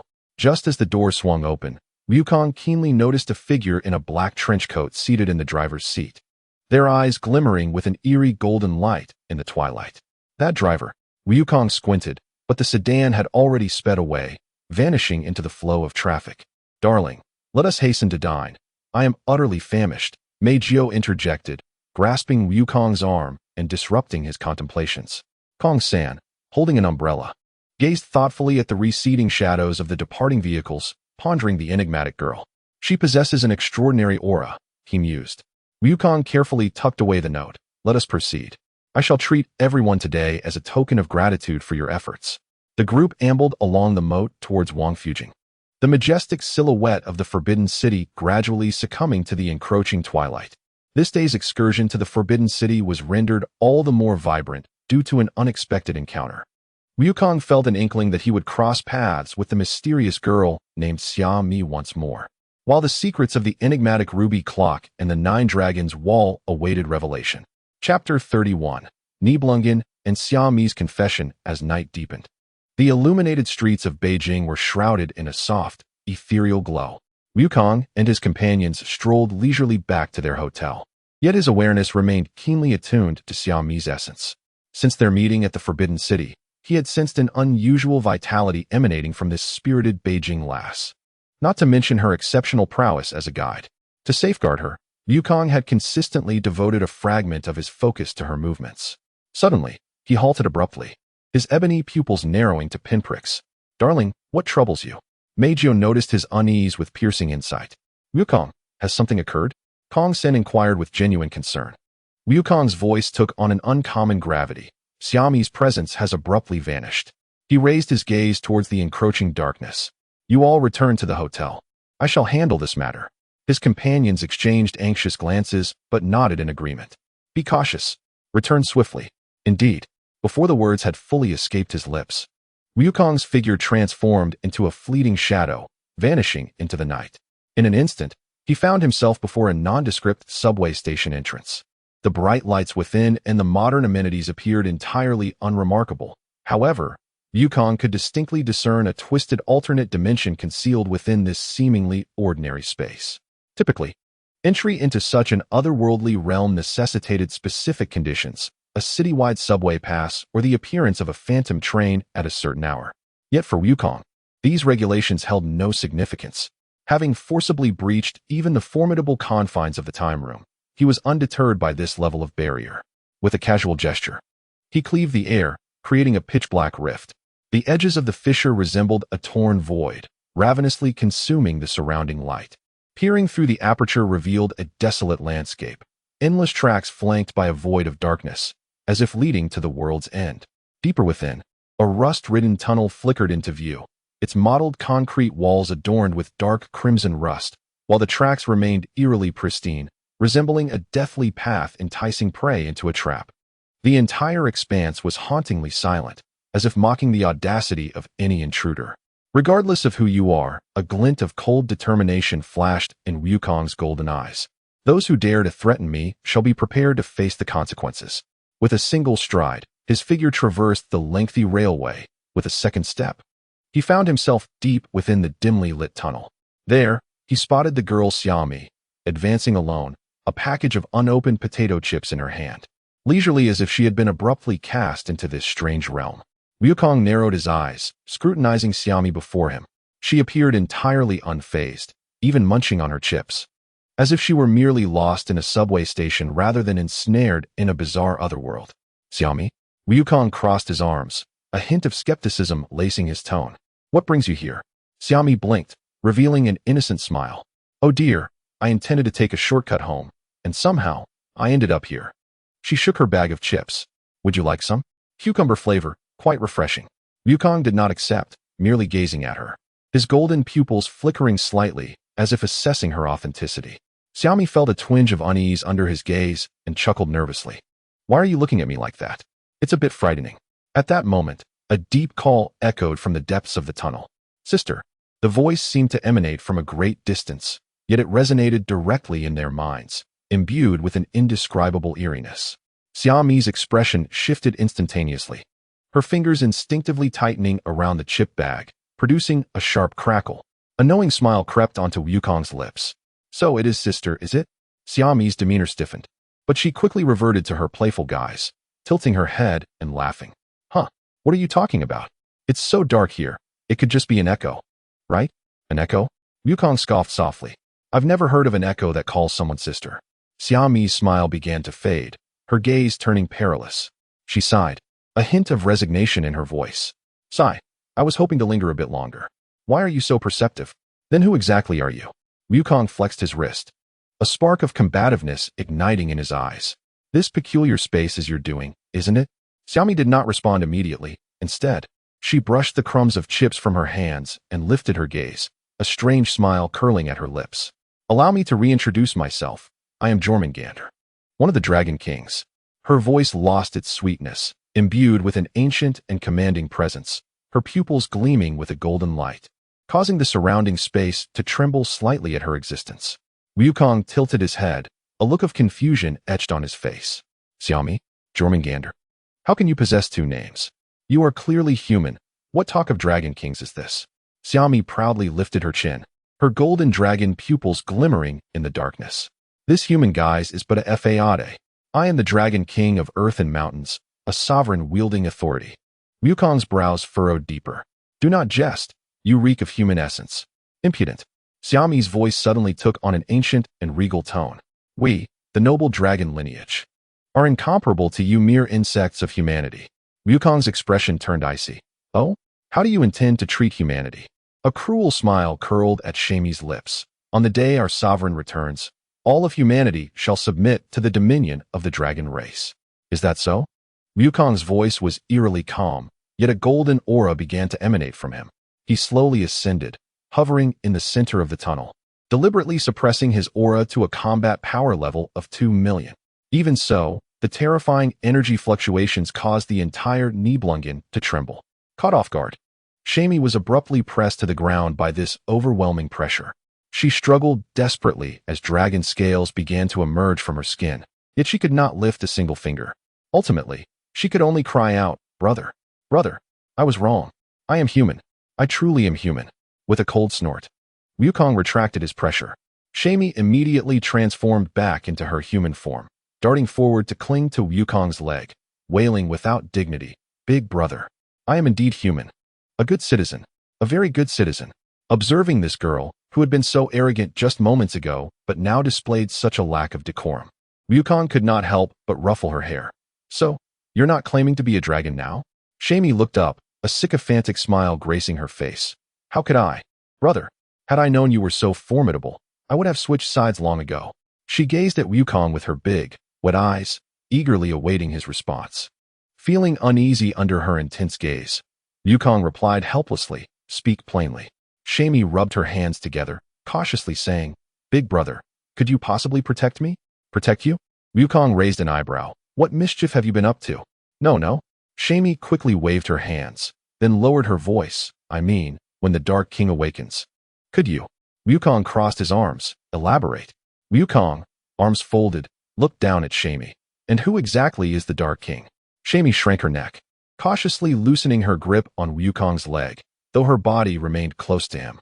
As if fearing he might flee, the Dark King Nidhogg is the mightiest of the Dragon Kings. Legend has it that when he awakens, the entire world will be plunged into eternal night. Sounds quite formidable, Wukong said, unafraid, a smile of eager anticipation spreading across his face. When can we engage in battle? Wait. Xiaomi exclaimed, stamping her feet in distress. Brother, please do not provoke him. Although you are very strong, he is truly different. Wukong observed Xiaomi's rare serious expression with keen interest. Oh? Are you worried about me? Shamey's face suddenly flushed crimson, stammering. Who? Who is worried about you? I fear you might not defeat him, and then I would be in peril too. Wukong laughed heartily. Fear not. A creature like the Dark King does not intimidate me. Shamey, growing increasingly anxious, insisted, how could you possibly be at ease? The Dark King is. Before she could finish, Wukong gently pressed his fingers to Shamey's lips. Since you doubt me, let me show you my past battle memories. He leaned his forehead against hers, imparting the memories of his most devastating battles to her. Such astonishment! Exclaimed Xiaomi, utterly taken aback. Which kind-hearted soul shatters the surrounding planets in battle? She lunged at Wukong, her large eyes sparkling as she implored, Please, Great One. You must protect me. Wukong, feeling somewhat helpless, pondered her propensity for clinging to others. Very well, I shall safeguard you. He raised an eyebrow, glancing down at Xiaomi, who was clinging to him like a koala. So, was it your brother who called you sister just now? Realizing she was still hanging on to Wukong, Xiaomi quickly jumped down to adjust her attire, her cheeks tinged with crimson. Ahem, that Fenrir tends to be rather clingy. Take me to meet him, Wukong suddenly suggested. Xiaomi's demeanor shifted to one of caution. What are you planning? I warn you, do not lay a hand on my brother. Wukong shrugged, I am merely curious. Besides, he added with a mischievous grin, if I truly intended to act, I would have barged in earlier. Xiaomi bit her lip, contemplating for a moment before exhaling a resigned sigh. Fine, but you must promise me you will not harm him. I assure you, Wukong declared, raising 3 fingers in a gesture of oath. The two returned deep into the Nibelungen. As they ventured further, the tunnel gradually widened, eventually leading them to a vast underground cavern. At the center of the cave lay an immense dragon, its scales shimmering with a metallic sheen in the darkness.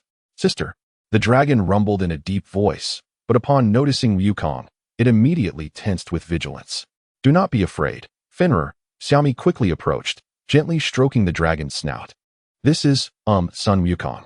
Wukong stepped forward, his curiosity piqued as he observed the majestic creature. Wow, this is incredible. Fenrir cautiously sniffed Wukong, then joyfully wagged its tail. Sister's friend. I like. Xiaomi stared in disbelief at the scene before her. This is impossible. Fenrir has never shown affection to strangers. Wukong, brimming with enthusiasm, clambered onto Fenrir's back and patted its scales. Come on, let us fly. Fenrir excitedly flapped its enormous wings, but after a couple of attempts, it let out a painful whine. I can't fly. Xiaomi rushed over, embracing her brother's head in concern. You foolish creature. Fenrir's lower half is fused with the mountain. It cannot move. Only then did Wukong notice that the dragon's massive body was indeed embedded deep within the rock wall, its tail and the mountain having grown together. He leaped off Fenrir's back and leaned in for a closer inspection. Wow, it's really fused together. Does it hurt? Fenrir shook its head and nuzzled Wukong with its nose. It doesn't hurt. It just means I can't go out and play with sister. Xiaomi's eyes immediately glistened with unshed tears as she turned away to discreetly wipe her eyes. Wukong stroked his chin, contemplating for a moment before a light flickered in his eyes. I have an idea. He turned to Xiaomi. I can use magnetic field power to separate Fenrir from the mountain. Magnetic field power? Xiaomi inquired, tilting her head in confusion. It's the rotation of magnetic fields.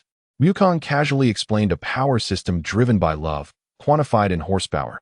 250,000 horsepower could break the shackles of destiny. 500,000 could defy gravity and enable flight without consumption, and at 750,000, one could freely reorganize matter. Upon reaching 900,000 horsepower, one could even manipulate reality at will. The mere force of 250,000 horsepower was sufficient to shatter the very planet beneath our feet. What do you think? Care to give it a try? Finlia's eyes sparkled with excitement. Really? Then Finlia wishes to go to the amusement park with sister. Yet, Shamey protectively placed herself in front of her brother. Wait, this power doesn't have any side effects, does it? Rest assured. Wukong patted his chest. There are no side effects. Only those who have come into contact with magnetic field rotation may have a chance to awaken to it. Finlia joyfully nudged Wukong with his large head. Wukong is the best. Observing her brother's long-lost smile, Shamey's expression softened. She whispered to Wukong, thank you. But what? Suddenly, Shamey seized Wukong's ear. But if you dare deceive my brother, even if I cannot defeat you, I will fight you to the end. Ouch, ouch, ouch. Wukong grimaced in feigned agony. I promise. Rest assured, since I said I would protect you, I shall not deceive you. Finlia watched the playful exchange between the two, flapping his wings in delight. Sister and Wukong are just like mom and dad. How absurd. Shamy's face flushed crimson as she released Wukong's ear. Wukong, however, burst into hearty laughter, rubbing his unscathed ear. Let us go. Although I cannot fly, I can regale you with tales of my battles across other timelines. Thus, the three of them nestled against the rocky wall of the cave, Wukong animatedly recounting his adventurous stories, mesmerizing Finlia, who gasped in awe from time to time. Watching her brother's joy, a tender smile unconsciously curved Shamy's lips. Moonlight filtered through the crevices, casting dappled shadows upon the ground. In this isolated Nibelungen, Shamy's lonely heart seemed to have found a new anchor. Chapter 32. Amusement when Wukong returned to the hotel. The midnight sky was painted a deep crimson by the city's neon lights. The lobby was eerily silent, save for a warm yellow lamp glowing at the front desk. The night shift receptionist, resting her chin in her hands, was startled awake by the sound of footsteps. Upon recognizing the familiar guest, Wukong, her face instantly lit up with a professional smile. "Mr. Sun, you're back." She rubbed her eyes, her voice still laced with sleep. "Would you like me to prepare a late-night snack for you?" Wukong waved his hand in dismissal, the elevator doors reflecting his slightly weary yet upright figure. He loosened his collar, recalling everything Shamy had said earlier, still feeling a sense of surrealism. How could a dragon be so inept? As the elevator numbers flickered, he remembered Kurumi had said she would wait for his return, wondering if she was still awake. Upon opening his room door, he was greeted by a heartwarming scene. Meijio, like a koala, was draped over Kurumi, their long hair intertwined. Meijio's cheek was pressed against Kurumi's neck, occasionally nuzzling it like a playful kitten. Although Kurumi frowned, she unexpectedly indulged in this intimacy, even unconsciously wrapping her arms around Miku's waist. Wukong tiptoed to the bedside, leaning down to observe this peculiar pair. Miku's sleeping face was innocent and pure, a glimmer of drool lingering at the corner of her mouth. Kurumi, on the other hand, remained vigilant. Her brow slightly furrowed even in slumber, long eyelashes casting soft shadows on her face. Unable to resist, he reached out to brush aside the strands of hair obscuring Kurumi's face. Just as his fingertips grazed her skin, her heterochromatic eyes snapped open. "It's me," Wukong whispered, his fingers gliding to gently caress behind her ear. Kurumi's body immediately relaxed, the wariness in her eyes transforming into a more intricate emotion. "You returned quite late," she said, her voice hoarse, yet she did not push his hand away. Instead, she tilted her head slightly to welcome his touch. "It seems you two have gotten along well in my absence." Wukong chuckled softly as he settled beside them, adeptly separating the two. Miku pouted in dissatisfaction. But upon catching the familiar scent of Wukong, she instantly snuggled closer, as if finding a sense of belonging. Wukong instinctively placed his arm beneath their necks, his left hand resting comfortably on Miku's slender waist, while his right hand settled on Kurumi's alluring curves, which had long exceeded the grasp of a single hand after this period of careful nurturing. With a playful pinch of his fingers, Kurumi let out a tremulous whimper. "Don't," Miku protested, her voice softening to an almost unrecognizable degree. Wukong grinned mischievously, increasing the pressure. "She sleeps like a little pig, just keep your voice down." Kurumi bit her lower lip, a faint blush creeping to her cheeks. The black silk nightgown she wore, a gift from Wukong last week, had become completely wrinkled, the neckline gaping open to reveal a generous expanse of porcelain skin. Wukong leaned down to kiss her collarbone, leaving a faint crimson mark. "Wait, hold on." Kurumi's hand pressed against his chest, lacking strength. "Aren't we supposed to go to Yongha Palace tomorrow?" "It's only 2 in the morning," Wukong murmured, taking her earlobe between his lips, feeling the tremors of her body in his embrace. "We have plenty of time." Miku, in her dreams, rolled over, one leg draping over Wukong's waist, mumbling "darling." Seizing the opportunity to escape, Kurumi attempted to slip away, but Wukong swiftly pulled her back, pinning her beneath him. Trying to run? He nuzzled against Kurumi's neck, inhaling the delicate scent of roses that lingered on her skin. "You're already this wet from just a pinch. Have you been indulging in yourself while I was away?" "Shut up." Kurumi, flushed with embarrassment and anger, tried to cover his mouth, but Wukong seized her wrist, pinning it above her head. The strap of her nightgown slipped down, exposing half of her curvaceous form. Wukong's gaze darkened as he leaned down to capture that blush of cherry red. Kurumi arched her neck, her elongated silhouette taut like a drawn bowstring. Her legs instinctively entwined around Wukong's waist, the hem of her nightgown having already rolled up to her waist, revealing black lace panties. Just as Wukong prepared to proceed further, Miku suddenly rolled over, landing atop the two of them. "Darling, it's so warm," she mumbled sleepily, nuzzling against Wukong's back, entirely oblivious to the interruption she had caused. Wukong had no choice but to temporarily abandon his plans for punishment. He embraced the two young maidens, each in one arm, and extinguished the bedside lamp. Taking advantage of the moment, Kurumi managed to slip away, her cheeks flushed as she adjusted her nightgown. Goku, with a sense of resignation, observed Meijio clinging to him like an octopus, prompting him to release Kurumi and gently reposition Meijio. In the depths of her slumber, he imparted the secrets of the Saiyan lineage, and due to the tenderness of his touch, Meijio showed no signs of awakening, thus absorbing the teachings throughout the night. "I shall deal with you tomorrow," he whispered into Kurumi's ear, satisfied as he felt her body tremble lightly in response. As dawn broke, sunlight filtered through the sheer curtains, bathing the room in warmth. Upon awakening, Goku discovered that Kurumi and Meijio were still in peaceful slumber, their sleeping faces serene and beautiful. Habitually, he let his hand glide beneath the silk of Meijio's nightgown, but as his fingertips brushed against her soft skin, he was met with an unexpected warmth. "What is this?" Goku's expression reflected his confusion, while Kurumi's reaction fell within his expectations. When had Meijio become so sensitive? Before he could ponder further, the two maidens stirred awake, their eyelashes fluttering, eyes veiled in a misty haze, cheeks blushing like cherry blossoms. "Indeed, it is you, darling." Meijio's voice was sweet enough to draw out a sigh, as she nuzzled against Goku's chest like a contented cat. "Just the scent of you makes me breathless." Kurumi traced his collarbone with her fingertips, whispering softly in his ear. "Will you return tonight?" Her heterochromatic eyes sparkled with an alluring light in the morning sun, a stark contrast to her more reserved demeanor the previous night. Goku chuckled softly, playfully pinching the noses of both girls before rising. As he opened the door to the adjacent room, he was greeted by the sight of Shizuki and Yui entwined in slumber.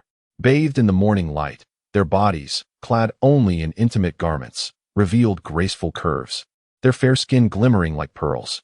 Shizuki lay with a composed posture, hands resting on her abdomen, resembling a sleeping beauty awaiting a kiss. Yui sprawled across the bed, one leg draped over Shizuki's waist. Raising an eyebrow, Goku unabashedly lifted the covers, his long fingers grasping the delicate fabric. "Ah!" Yui sprang up as if shocked, hurriedly covering her chest. Shizuki awoke as well, her bluish-gray hair tousled, exclaiming, "Goku, you are too cunning." She attempted to retaliate with a pillow, but Goku easily evaded it. The room echoed with the sweet sounds of their playful banter. As Goku exited, a tender smile graced his lips. Such adorable complaints were far more endearing than any romantic declaration. "Go wash up. I've ordered takeout from the Qingfeng Baozi shop. It will arrive in 20 minutes. When the steaming buns and millet porridge were delivered, Kurumi had already donned a modified hanfu, the dark blue skirt embroidered with subtle patterns, enhancing her skin's alabaster hue.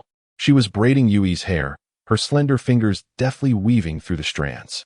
"I've heard there is a 1,000-year-old ginkgo tree at Yonghe Palace," she remarked, not looking up, her voice returning to its usual coolness. "It should begin to turn yellow this season." Shizuki distributed sunscreen in small bottles to everyone, stating, "The weather forecast predicts a temperature of 28 degrees today, with a high UV index." Today, she donned a delicate green qipao, exuding an air of grace and charm. Meijio, clutching a red bean bun, approached and mumbled, "I want to wear that chest-high RU skirt. Darling, could you help me tie the ribbons?" She twirled around, her pale lavender skirt blossoming like petals. Wukong, savoring a bowl of millet porridge, nearly choked upon hearing her words. "Are you certain you wish to wear that to Yonghe Palace?" He was all too familiar with that RU skirt. On Meijio, it left little to the imagination. "What does it matter?" Meijio pounced onto his back, playfully shaking his shoulders. "After all, darling will protect me." The morning rush of the subway's Line 5 forced them to huddle closely together. Seizing the moment, Meijio linked her arm with Wukong's, resting her cheek against his shoulder. On the opposite side, Kurumi leaned naturally towards Wukong as the carriage swayed, while Shizuki sheltered Yui in a corner, softly recounting the history of Yonghe Palace. Originally the residence of Emperor Yongzheng during his days as a prince, Shizuki's voice flowed gently like water, It later transformed into a temple of Tibetan Buddhism, housing an 18-meter-tall statue of Maitreya Buddha. Yui tilted her little face, captivated, occasionally gasping in awe. Wukong noticed that Kurumi was also listening intently, her eyes gleaming with interest.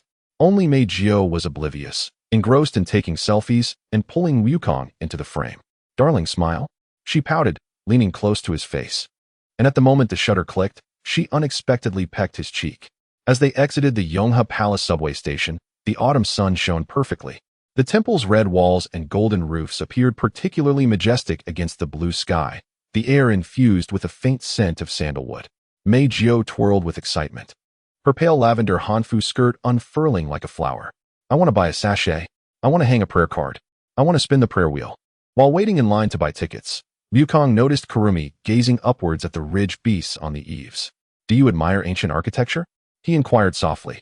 Kurumi nodded slightly, a strand of black hair blown to her lips. The designs of these chiwen are quite different from those of the Japanese tenshu. Her profile, illuminated by sunlight, resembled fine porcelain, with her lashes casting delicate shadows. Upon entering the main gate of Yonghe Palace, Mei Jiao was immediately drawn to the prayer wheels. "We must turn it 3 times clockwise." She tiptoed to reach the highest one, her wide sleeves slipping down to her elbows. Wukong supported her hand from behind, effortlessly guiding the wheel to spin. The bronze emitted a deep, resonant hum, and Mei Jiao turned back, her eyes crescent-shaped with laughter. "This way, our prayers will be more effective, right?"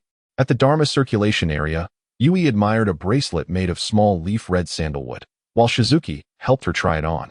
Wukong noticed that Kurumi lingered at the sachet counter, motionless, and upon approaching, he discovered her holding a dark blue sachet embroidered with auspicious clouds. "Are you going to buy it?" he asked. Kurumi seemed startled, releasing her grip, her ears faintly flushed. "Sandalwood calms the mind," she replied in a flat tone. Yet her eyes betrayed a glimmer of longing. Wukong purchased the sachet without hesitation, selecting the finest sandalwood powder. When he handed it to Kurumi, her fingers trembled slightly, and a softness flickered in her heterochromatic eyes, a sight Wukong had never witnessed before. "Thank you," she murmured, her voice barely audible. Navigating through the myriad of halls, they arrived at Yonghe Palace's most renowned Ginkgo Avenue. Though the full splendor of autumn has yet to arrive, the sunlight filters through the half-yellow, half-green leaves, casting dappled shadows upon the ground. Mei Jiao eagerly pulls Wukong to capture photographs from various angles, sometimes delicately holding flowers and smiling, at other times playfully forming gestures. Meanwhile, Huang Sen stands before a stone tablet, intently deciphering the inscriptions, with sunlight bestowing a golden halo upon her. "Come and see." Shirji beckons from beneath an ancient cypress tree. The sturdy trunk is adorned with numerous prayer plaques, gently clinking in the breeze. Yui tilts her head, counting 1, 2, 3. It's impossible to keep track. Wukong purchases a few blank plaques, and Mei Jiao immediately snatches the brightest one, meticulously writing her wish to be together with her darling forever. Then adding a heart after a moment's thought.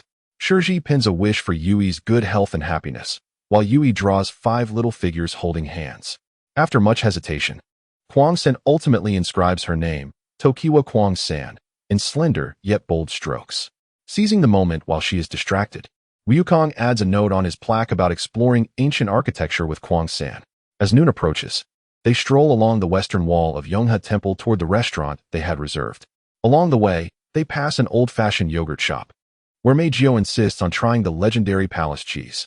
Wukong buys each of them a serving, and Yui ends up with yogurt froth all over her mouth, prompting Shirji to laugh and wipe her face with a tissue.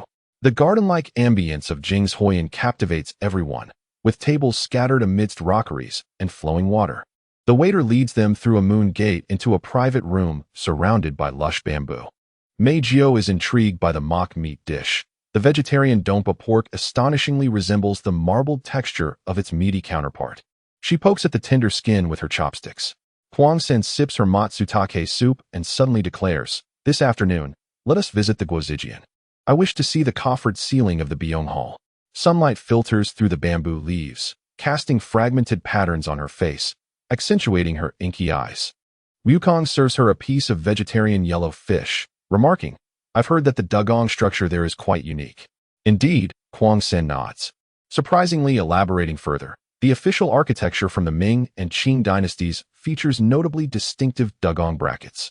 Her eyes glimmer with excitement as she speaks, a stark contrast to her usual aloof demeanor. After lunch, they stroll leisurely along Chengxian Street, the tall locust trees lining both sides of the road, allowing sunlight to create dancing spots of light on the ground. Meijio skips playfully across the light spots, occasionally turning back to wave at everyone. Huang-san, however, is drawn to a nearby stationery shop, lingering thoughtfully before the window. Do you want something? Wukong observes her fixation on a particular inkstone. Huang-san shakes her head, murmuring that it merely reminds her of unfinished conversations from the past. Though Wukong understands she refers to her days before becoming an elf, he discreetly notes the shop's location. The glazed archway of Guozijian sparkles brilliantly under the sun. Passing through the Taishua Gate, the circular eaves of the Byong Hall come into view. Huang-san gazes up at the painted coffered ceiling, unconsciously stepping forward, nearly colliding with a tour group. Wukong swiftly grasps her wrist, cautioning, "Be careful." The warmth of his palm causes Huang-san to shiver slightly. Yet she does not pull away.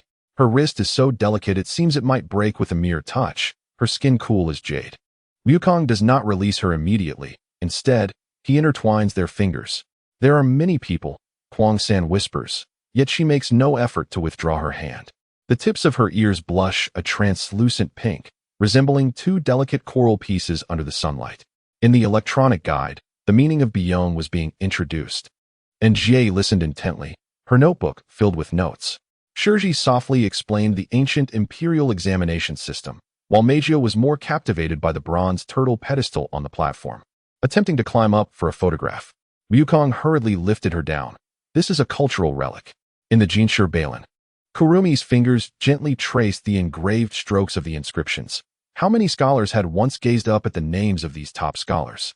Her fingertips brushed against the moss, and when Wukong offered her a wet wipe, their fingers briefly touched in the shadow of the stone tablet. As they left the Guozijian, dusk had already fallen, and they walked along Guozijian Street towards the Confucius Temple. The setting sun bathed the ancient alleys in golden hues, and the aroma from the old Beijing snack stalls wafted through the air. Meijio bought candied hawthorns to share with everyone, and Jie's cheeks puffed out like a little hamster as she munched. Before the Lingxing Gate of the Confucius Temple, several ancient cypresses stretched their sturdy branches. Shirji softly recited the introduction. These cypress trees are over 700 years old. Jie looked up at the tree crowns and suddenly pointed. "Look, a squirrel." Indeed. A furry little creature was suspiciously clutching a pine cone, watching them closely. The stone-carved mythical beasts in front of the Deshang Hall caught Meijio's attention. She mimicked the dignified expression of a lion, making Jie giggle uncontrollably. Wukong raised his camera to capture the moment, Meijio making a funny face, Jie laughing heartily. Shirji gently supporting her shoulder, and Kurumi standing nearby, covering her mouth in quiet laughter, all illuminated by the golden glow of the setting sun. As they departed the Confucius Temple amidst the sound of the evening drum, the city of Beijing revealed a different charm under the blossoming lights. Meijio clamored to go to Nanlo Guxiang for snacks, but Kurumi expressed her desire to see the night view of the bell and drum towers. Ultimately, Wukong decided to take everyone to Jingshan Park for a panoramic view of the Forbidden City, a suggestion that received unanimous approval. Upon reaching the Wanchun Pavilion, the lights of Beijing spread out below like a river of stars. The golden glazed tiles of the Forbidden City shimmered in the lights, and the traffic on Chang'an Avenue flowed like a moving galaxy.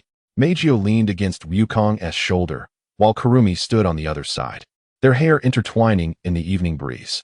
Shirji was helping the weary Jie adjust her scarf, which had been tousled by the wind. Just as Wukong began to speak, Meijio's exclamation interrupted him. "Look, the Forbidden City is lit up." Indeed, the lights in the direction of the Meridian Gate gradually illuminated, resembling a golden dragon awakening. Amidst this brilliance, Kurumi quietly slipped something into Wukong's palm, a dark blue sachet containing sandalwood and a note. "I don't want to go anywhere tomorrow. I want to learn the secret arts." Her fingertip lightly grazed Wukong's palm, like a feather brushing against the heart. On the way down, Jie was so exhausted she could hardly walk. Wukong carried her on his back, listening to the little girl whisper about the day's experiences. Shirji held the souvenirs they had purchased, while Meijio and Kurumi flanked her, occasionally engaging in soft debates about the stories behind certain buildings. Upon returning to the hotel, Ryukong organized the photos on his camera, Meijio's skirt fluttering as she turned the prayer wheel, Kurumi's focused profile in front of the stone tablets. Shiori's gentle demeanor as she helped Jie hang a prayer card, and the silhouettes of the four of them under the setting sun. He caressed the sachet that Kurumi had given him, the scent of sandalwood evoking memories of her fragrance. Outside the window, the night sky of Beijing sparkled with countless stars. As Ryukong gazed at the peacefully sleeping Kurumi in the adjacent bed, cradling the fragrant pouch, her serene expression resembled that of an ordinary girl. The thought of their impending visit to the Great Wall stirred a warm current within him. He cautiously climbed into bed, enveloping Kurumi in his embrace. In her slumber, she instinctively nuzzled against his chest, releasing a contented sigh. Ryukong pressed a gentle kiss atop her head, straightened his posture, and resonated with the melody of battle. A new day awaited them, filled with fresh adventures and cherished memories. Chapter 33. Untitled. The morning sun filtered through the curtains, casting a gentle glow in the room as Ryukong quietly awoke. He glanced at the still slumbering Kurumi and Miku before softly descending from the bed. Approaching the door to the adjacent room, a faint luminescence danced at his fingertips, and the lock clicked open in response. He stealthily entered the chamber, discovering Shizuku and Yui deep in slumber. A smile crept upon his lips as he suddenly leapt onto the bed, enveloping both in a warm embrace. "Ah!" Startled by the unexpected hug, both girls exclaimed in unison. Yui instinctively shrank into the covers, while Shizuku clutched the corner of the blanket in a flurry. Without granting them a moment to react, Ryukong planted a kiss on each of their cheeks. Material reconfiguration under a shifting field, he whispered, and instantly, the blankets and sleepwear transformed into shimmering particles of light, dissipating into the air. With a gentle push, he positioned Yui atop Shizuku. Observing the scene before him, he nodded thoughtfully before employing his abilities to adjust his own state. As the rain subsided, Shizuku and Yui, utterly exhausted, succumbed to deep sleep. Ryukong tenderly caressed their faces, using his powers to carefully cover them with blankets once more. Just as he settled down to rest, a sudden inspiration struck him, and he raised his hand in a summoning gesture. In an instant, Kurumi and Miku from the adjacent room were transported to his side. Meanwhile, a flash of electricity sparked in Ryukong's eyes as a duplicate of himself emerged from the void. The two Ryukongs exchanged knowing smiles. The first embraced the two newly arrived beauties, relishing the warmth of the covers, while the second swiftly appeared behind Natsumi, who was busy arranging her attire. "Hello, little shrimp," he greeted. "Ah." Natsumi jumped at the sudden voice, turning to find Ryukong standing there, her heart racing. "You startled me." "Stop that." Ryukong couldn't help but tease. "The more you do, the flatter it gets." Natsumi's cheeks flushed crimson. "I am still young. I'm still growing," she protested. "And my name is Natsumi, not Shrimp. Just because you are stronger than me doesn't mean you can assign me nicknames." Ryukong gently ruffled Natsumi's hair, a mischievous glint flickering in his golden eyes. "All right, little dragoness, I have something of importance to discuss with you today. Tell me, which notable figures have your dragon clan impersonated throughout history?" Tilting her head, Natsumi lightly tapped her cheek with her slender finger. "Oh, there are many. For instance, I once played the role of Attila the Hun, the Scourge of God." "Wait a moment." Ryukong narrowed his eyes, a dangerous aura permeating the air. "I recall from the annals of history that Attila met his demise through the wiles of a beautiful woman." Yet, his gaze swept over Natsumi's petite form. "You are but a little dragoness, aren't you?" Xiami was instantly flustered, her delicate fingers nervously poking at each other. Suddenly, Ryukong advanced, forcing Xiami to retreat until her back pressed against the cold wall. He spread his arms, trapping the petite dragon maiden within his embrace. His warm breath whispering in her ear, "So, was the beauty scheme employed a woman or a man?" Beads of sweat formed on Xiami's forehead, and her fingers nearly sparked from the friction. She suddenly realized that this scion before her seemed to regard her as his possession, and it appeared he intended to savor her completely. "From the moment you begged for mercy, you became my trophy." Ryukong's deep voice resonated with an undeniable possessiveness. "Tell me, if someone discovers that their possession has behaved indiscreetly, shouldn't they be punished?" Xiami swallowed hard, attempting a final struggle. "I believe we should cultivate our feelings first." "Unnecessary," Ryukong replied with a wicked smile. "I prefer love to blossom over time." Before she could finish her protest, he executed a swift leg sweep that threw Xiami off balance, and before her startled cry could escape, He scooped her up effortlessly. Xiaomi thrashed in his arms, exclaiming, "This is a violation of human rights." Wukong let out a cold laugh, golden energy igniting around him. Dragon Clan, where are your human rights? As the last rays of the setting sun filtered through the curtains seams into the bedroom, Wukong concluded his special lesson. Xiaomi lay limp on the bed, her eyes vacant, her body occasionally twitching. With keen interest, Wukong pulled out his phone, capturing her in all her vulnerable glory from every angle. Just as he planned to relish her reaction upon her awakening, the space in the room suddenly warped bizarrely. A rift leading to Nibelheim silently unfolded. Without a glance back, Wukong unleashed a powerful punch towards the fissure. At that moment, Odin, riding an 8-legged steed, was about to step through when Wukong's fist struck squarely against his chest, obliterating his heart along with half of his body. Faced with such a formidable adversary, Odin promptly chose to retreat. Wukong gently covered the slumbering Xiaomi with a blanket and tore through the space in pursuit. Odin barely had the chance to escape back to Valhalla before Wukong intercepted him. With a swift kick, he shattered the head of the 8-legged steed and grasped Odin by the throat, lifting him effortlessly. He intended to unveil the face behind the mask, but as it fell away, he sensed Odin's aura rapidly diminishing. Beneath the mask was a face strikingly similar to Chu Zihong's, yet marked by greater weariness. Wukong narrowed his eyes, recalling a photograph Xiaomi had shown him. Was this the father of the boy marked by Odin? It seemed this Odin was merely a puppet, with the true mastermind lurking elsewhere. Wukong healed Chu Tianjiao's wounds and carried him away from the collapsing Nibelheim. Before departing, he cast a final glance at the lifeless half-breeds in Valhalla, raising his hand to unleash a ki blast that reduced both Nibelheim and those pitiful souls to ashes. In China, at a modest inn, the morning sunlight gently cascaded through the crevices of the curtains, illuminating the room as Chu Tianjiao slowly opened his eyes. Instinctively, he touched his chest where a ghastly wound should have been, yet now it was as pristine as ever. Who was that man?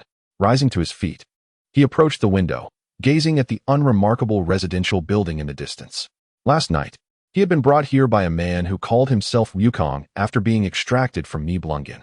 The man had merely waved his hand dismissively, uttering a casual rest well, before vanishing into thin air. Taking a deep breath, Chu Tianjiao picked up the phone on the table, astonished that this 2-year-old number was still operational and had not accrued any fees. He dialed a long-forgotten number. Beep. The call connected, and a low, wary voice emerged from the other end.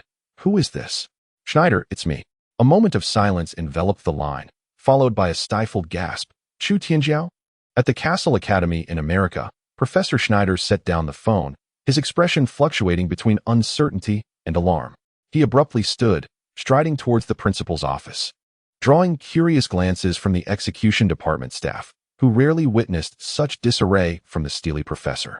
Engi, he called out, his voice hoarse. Chu Tianjiao is alive. Engi, who was polishing his folding knife, paused at the revelation and slowly raised his gaze. Where is he? In China. He mentioned he would return shortly. Engi squinted, his fingers lightly tapping the desk. Interesting. It seems our old acquaintances can no longer restrain themselves. At the Castle Academy's helipad, Chu Zihong stood in the rain, his expression inscrutable as he gazed at the distant sky. Zihong, you've been standing there for 3 hours, Su Qian said, approaching with an umbrella, her tone laced with concern. What is the matter? Chu Zihong remained silent, tightening his grip on the sword in his hand. Just then, the roar of a helicopter pierced the air. A black helicopter descended slowly, its doors opening to reveal a familiar, yet foreign figure, Chu Tianjiao. Raindrops streamed down the man's face as he looked at Chu Zihong in the distance, a faint smile gracing his lips. You've grown taller. Chu Zihong's pupils dilated sharply, his knuckles whitening from the force of his grip. In the principal's office, Engi inquired, so, beneath Odin's mask, it was you all along? He offered Chu Tianjiao a glass of whiskey. With a wry smile, Chu Tianjiao replied, to be precise, it is my corpse. He tilted his head back, draining the glass. For years, my consciousness was imprisoned in Nibelungen, watching my body being manipulated by Odin until that man shattered his disguise with a single blow. Wukong, Engi pondered. What do you think his intentions are? Uncertain, Chu Tianjiao shook his head, but he seems quite intrigued by Castle, particularly he paused, the students here. Engi raised an eyebrow. Oh, to be exact, the female students? After a moment of silence, Engi suddenly chuckled. It appears we need to make some preparations ahead of time. In the boys' dormitory, Lu Mingfei was engrossed in a game at his computer when the door was kicked open, startling him. Senior, what are you doing? Chu Zihong, drenched to the bone, yet with an electrifying gaze, replied, my father has returned. Lu Mingfei's mouth fell open. Huh, you mean that legendary helped me out? Chu Zihong interrupted him, inquiring about a person named Wukong. Chapter 34. Not the dragon I favor. I shall simply kick him to death. After successfully rescuing Chu Tianjiao, Wukong No. 2 resumed his embrace with Xiaomi, basking in a tranquil slumber. The moonlight poured in through the window like a silvery stream, casting a shimmering glow upon the room as their breaths intertwined in the serene night. Time passed unmeasured, until Xiaomi's long lashes fluttered gently, slowly revealing her amber eyes. What met her gaze was Wukong's sharply defined face, and the blush-inducing images from the previous night flashed back in her mind.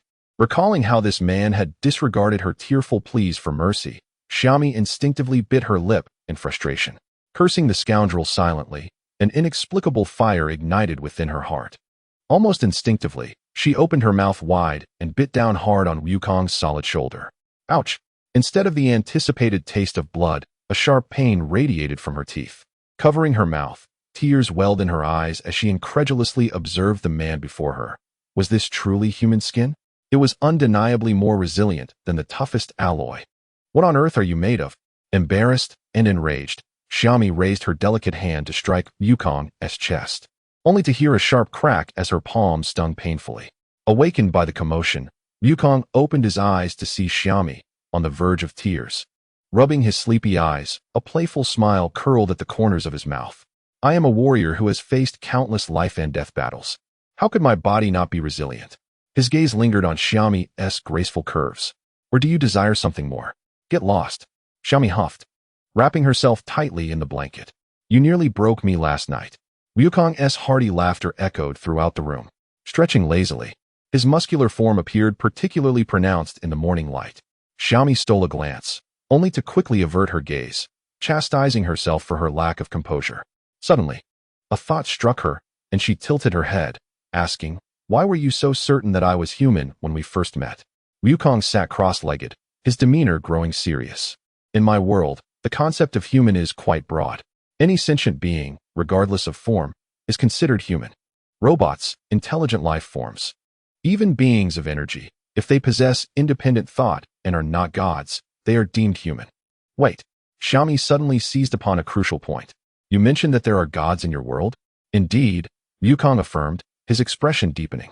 From the most basic mountain deities, ghostly spirits, and kings of the underworld, to the celestial deities who govern the universe and the destroyers of worlds, there are even angels who transcend all gods.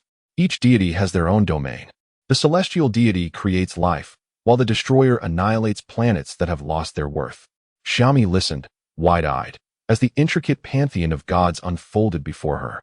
Such detailed, divine hierarchies had never been part of the Dragon Clan's ancient lore. She couldn't help but murmur, this is all quite extravagant, isn't it? Actually, many gods are not as mysterious as they seem. Wukong scratched his head, noting that the Earth's celestial deity is typically held by the mightiest warrior of the planet, whose primary duty is to safeguard it. Truth be told, his gaze suddenly sharpened. With the strength of the Black King, he wouldn't even qualify to be the Earth's celestial deity in our realm. What? Xiaomi exclaimed in astonishment. Furthermore, Wukong continued, there are hidden powers on Earth as numerous as the stars. In Japan alone, there exists a spirit capable of single-handedly obliterating a nation, while within the borders of Huaxia, I sense over 100 formidable auras that surpass ordinary spirits. If the Dragon Clan were to return, he cast a significant glance at Xiaomi. One might as well kick them aside like troublesome stray dogs. Xiaomi's complexion turned pale. As the Dragon Queen, she understood the terror of the Black King better than anyone, but the beings Wukong described were far beyond her comprehension. Wukong abruptly shifted the topic. Speaking of which, have you considered employing technological means to confront the Black King?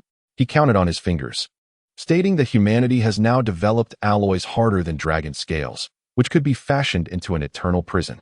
Alternatively, a continuous bombardment with lasers at millions of degrees would reduce even the mightiest of beings to ashes. If all else fails, One could set up an anti-elemental field at the Black King's resurrection site and detonate hundreds of nuclear bombs. Xiaomi stood in stunned silence.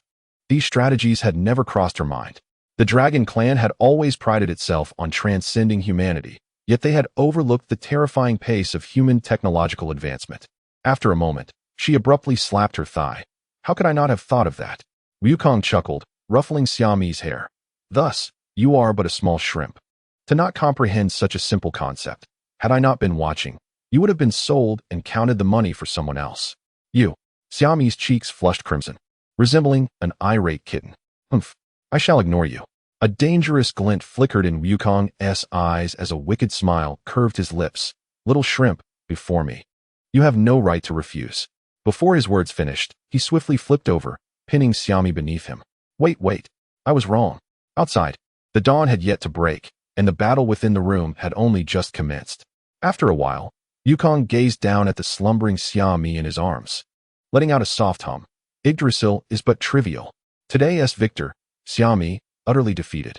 Wukong closed his eyes, his perceptive energy expanding like a tidal wave. Soon, he detected Odin's unique mental signature. The space before him tore apart as easily as thin paper, and with a single step, he found himself within the opulent residence of the Gattuso family in North America. On the lavish four-poster bed, Pompey Gattuso was playfully engaged with two blonde women. Upon sensing the uninvited guest's arrival, he lazily dismissed his companions and donned a bathrobe with deliberate slowness. Sir, we are unacquainted. What brings you to disturb my delightful morning? Pompey's tone was relaxed, yet his gaze was piercingly sharp. Wukong directly accessed his memories, his expression gradually darkening. With your manipulations of life and incitement of war, a schemer like you has no reason to exist. Pompey's demeanor shifted abruptly, his body beginning to contort and swell.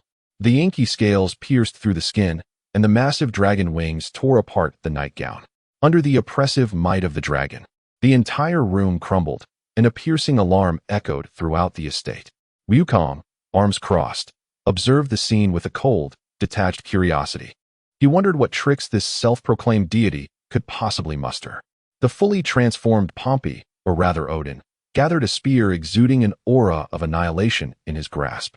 Gungnir hummed ominously in his hand, the power of fate locking onto Wukong. Perish!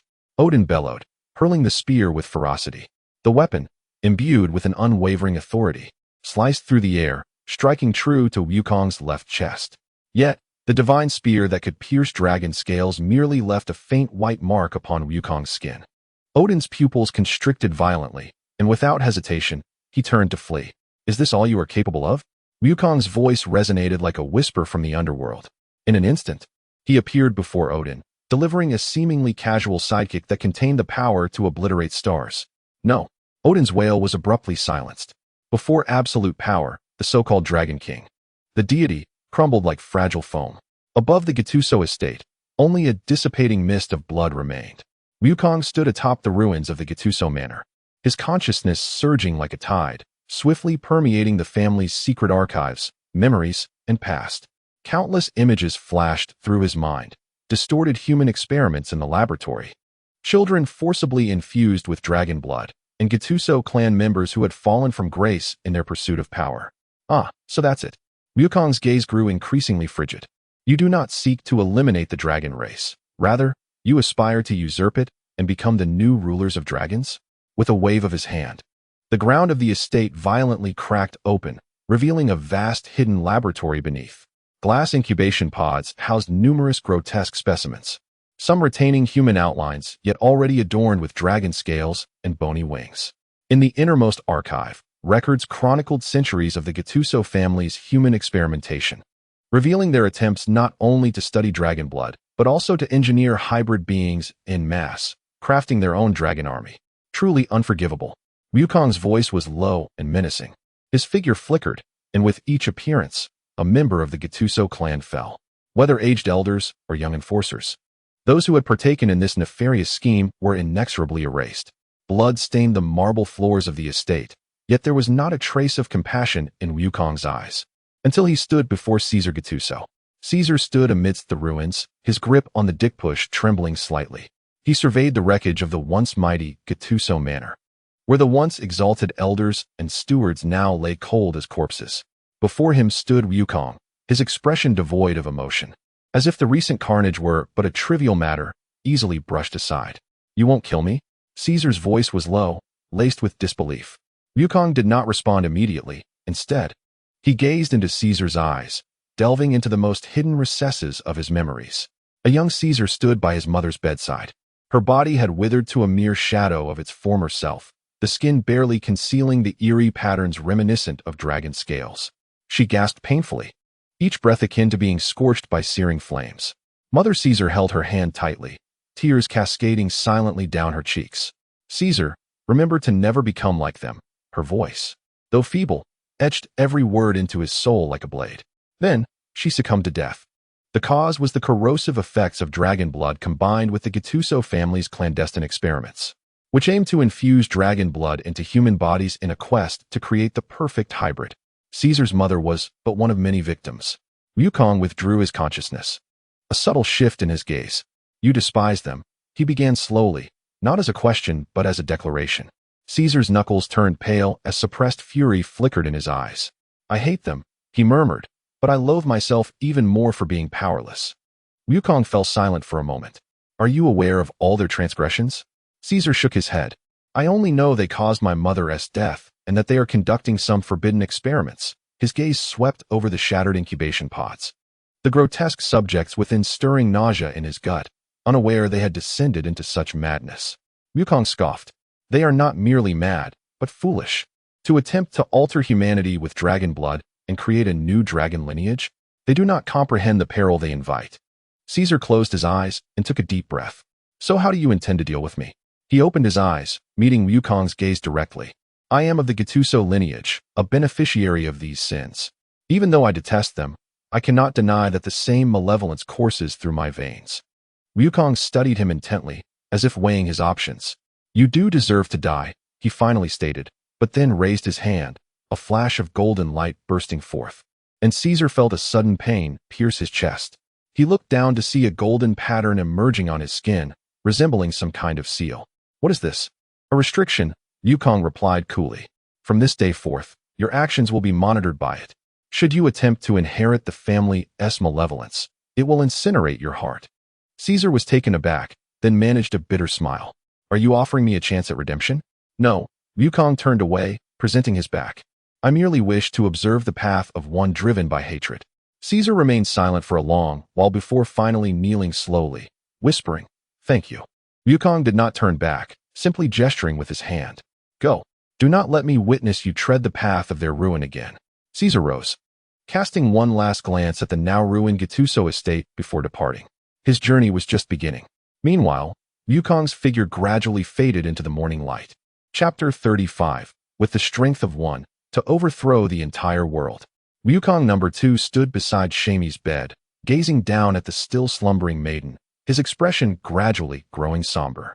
The tranquility within the room stands in stark contrast to the bustling nightscape outside, while his thoughts drift to far-flung places, those sins buried beneath power and bloodlines. The darkness deliberately overlooked by the world. The actions of the Gattuso family are merely the tip of the iceberg. He gently brushes his fingers across Summer's forehead, feeling the warmth beneath his touch. This girl should be living a carefree life, not entangled in the sordid games of a mixed-blood family. How many others like her exist in this world? It is truly disheartening, he murmurs, a glint of coldness flashing in his eyes. If that is the case, let us turn this world upside down. After all, he possesses the strength to do as he pleases. Meanwhile, on the other side of the city, Wukong lounges lazily on the sofa, with Kurumi resting her head on his lap, Miku nestled behind him, and Shizuki and Yui leaning against him on either side. He suddenly leans in and plants a kiss on Kurumi's lips. Kurumi raises an eyebrow, surprised by his sudden fervor. "If you want a kiss, then just do it." Wukong replies with a grin, then turns to peck Miku on the cheek. "Darling." Miku immediately wraps her arms around his neck, grinning as she nuzzles against him. "Kiss me some more." Shizuki and Yui blush, still processing the moment, as Wukong swiftly kisses each of their cheeks. "Wow." Shizuki covers her face, her ears flushed with embarrassment. Yui mumbles softly, "That was too sudden." Wukong, in high spirits, ruffles their hair and says, Your husband is feeling good and wants to kiss. What's wrong with that? Oh. Kurumi squints playfully, her finger lightly tapping his chest.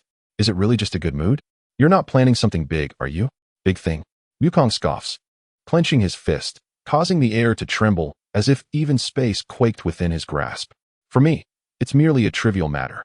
He rises, stretching lazily, a glint of cold light flashing in his eyes. But since you asked, he grins, I am indeed preparing to rectify this world. Rectify? Miku tilts her head curiously. Yes. Yukong replies casually, as if discussing what to have for dinner. Some rules need to be changed. No sooner had he spoken than his figure vanished from sight. In the sky, Yukong stands suspended, surveying the land beneath him. His magnetic perception instantly envelopes the globe, a torrent of information surging into his mind. Greed, conspiracy, oppression, hypocrisy, all the sordid truths laid bare before him. He chuckles coldly, his 5 fingers slowly closing. Since this world is so thoroughly rotten, let it be my task to reshape it. Standing beneath the night sky of Tokyo, his golden pupils reflect the myriad lights of the city. His perception, like an invisible tide, silently sweeps across the entire metropolis, revealing every crime lurking in its shadowy corners. At the top of a luxury building in Tokyo, the head of the Japanese branch of the corporation leisurely savors a glass of red wine, while the screen before him displays surveillance footage of dozens of imprisoned girls. The compatibility rate of the crystallized spirits has reached 87. One more adjustment, and we can stabilize the control of their powers. He smiled at the researcher beside him and said, as for those failed experiments, dispose of them directly. The researcher nodded, his fingers poised over the keyboard, ready to issue the destruction command. However, just as his finger grazed the enter key, a sharp crack echoed through the air as his entire arm twisted grotesquely, the sound of shattering bones ringing clear. Ah! The researcher screamed as he collapsed to the floor, while the supervisor looked up in terror, realizing the walls of the laboratory were silently crumbling, as if eroded by some invisible force. Who? His question remained unuttered as an unseen power gripped his throat, lifting him off the ground. The figure of Yukong slowly materialized, his cold black eyes fixated upon him. Do you enjoy conducting human experiments? His voice was low and calm, yet it sent a chill through the room. Who are you? The supervisor gasped, his face reddening from lack of oxygen. Yukong did not respond, but merely snapped his fingers. In an instant, all researchers, fighters, and high-ranking officials within the corporate building shattered like glass, dispersing into a cloud of dust. Meanwhile, the imprisoned girls lay undisturbed, their wounds gradually healing. Simultaneously, in a concealed warehouse in Mihua Town, core members of the black-clad organization convened for an emergency meeting. Jin, with a cigarette dangling from his lips, cast a cold glance at the report handed over by Vodka. 3 strongholds destroyed, and we didn't even see the enemy? Vodka wiped the cold sweat from his brow. The surveillance only captured a flash of golden light, and then everyone vanished. A shadow flickered in Rum's solitary eye. Could it be? Calvados chuckled softly. Such methods do not exist. No sooner had the words left his mouth than the steel door of the warehouse was torn open by an invisible force, moonlight flooding in to illuminate the figure standing at the entrance. Jin immediately drew his gun and fired, but the bullets bizarrely hovered a meter away from the figure before dissipating like dust. You enjoy killing? Yukong tilted his head, his tone chillingly calm. Jin's pupils constricted. His instincts screamed for him to flee. Yet in the next moment, his body was lifted by an unseen force, his limbs twisting grotesquely. Then let us experience the sensation of being killed. Crack, crack, crack. The sound of shattering bones echoed repeatedly as Jin's body was brutally contorted into a bloody mass, before exploding with a resounding pop. Vodka collapsed in terror, his pants soaked. Yukong could hardly be bothered to acknowledge him. He simply snapped his fingers. Pop. Vodka's head exploded like a watermelon. 10 minutes later, the black-clad organization faced simultaneous catastrophic strikes at their global strongholds. Tequila spontaneously combusted into ashes in his villa in Hawaii. Vermouth, disguised as a female celebrity at a gala, vanished into golden particles before the eyes of the crowd. Chianti and Cohen's sniper rifles inexplicably turned upon themselves, bullets piercing their own foreheads. The entire organization disintegrated in an instant.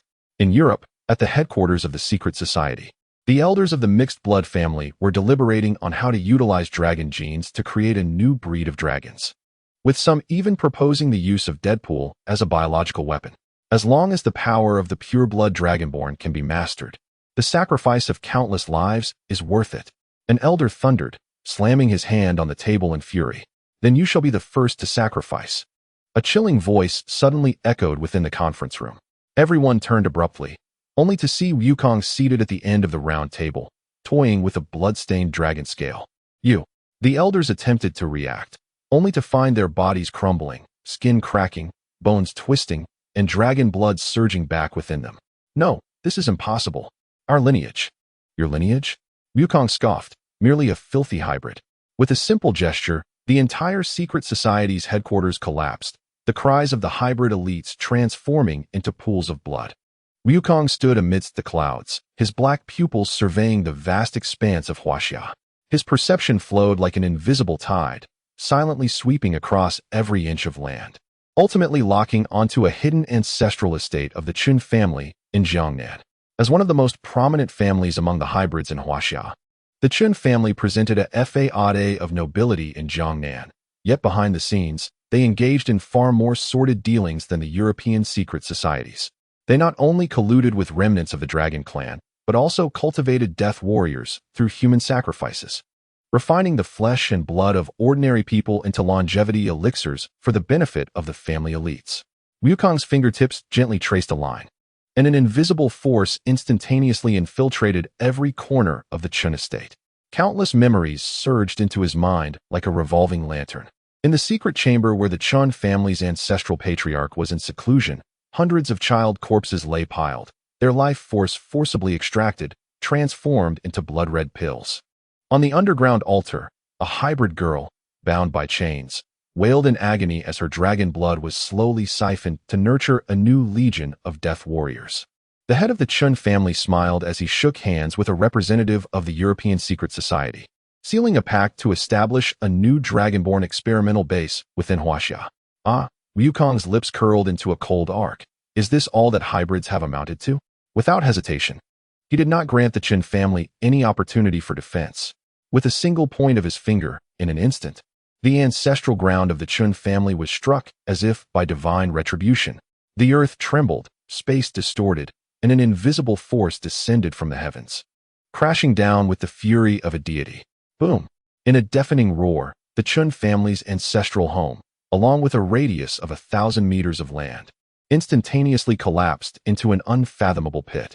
All of the Chun bloodline, wherever they might be, felt their dragon blood boil and surge in that very moment, ultimately resulting in their explosive demise. Far away in Kyoto, the eldest son of the Chun family raised his cup at a banquet, only to suddenly crack and dissolve into a pool of foul blood. The matriarch of the Chun family, vacationing on a beach in the South China Sea, disintegrated as she stepped onto the sand.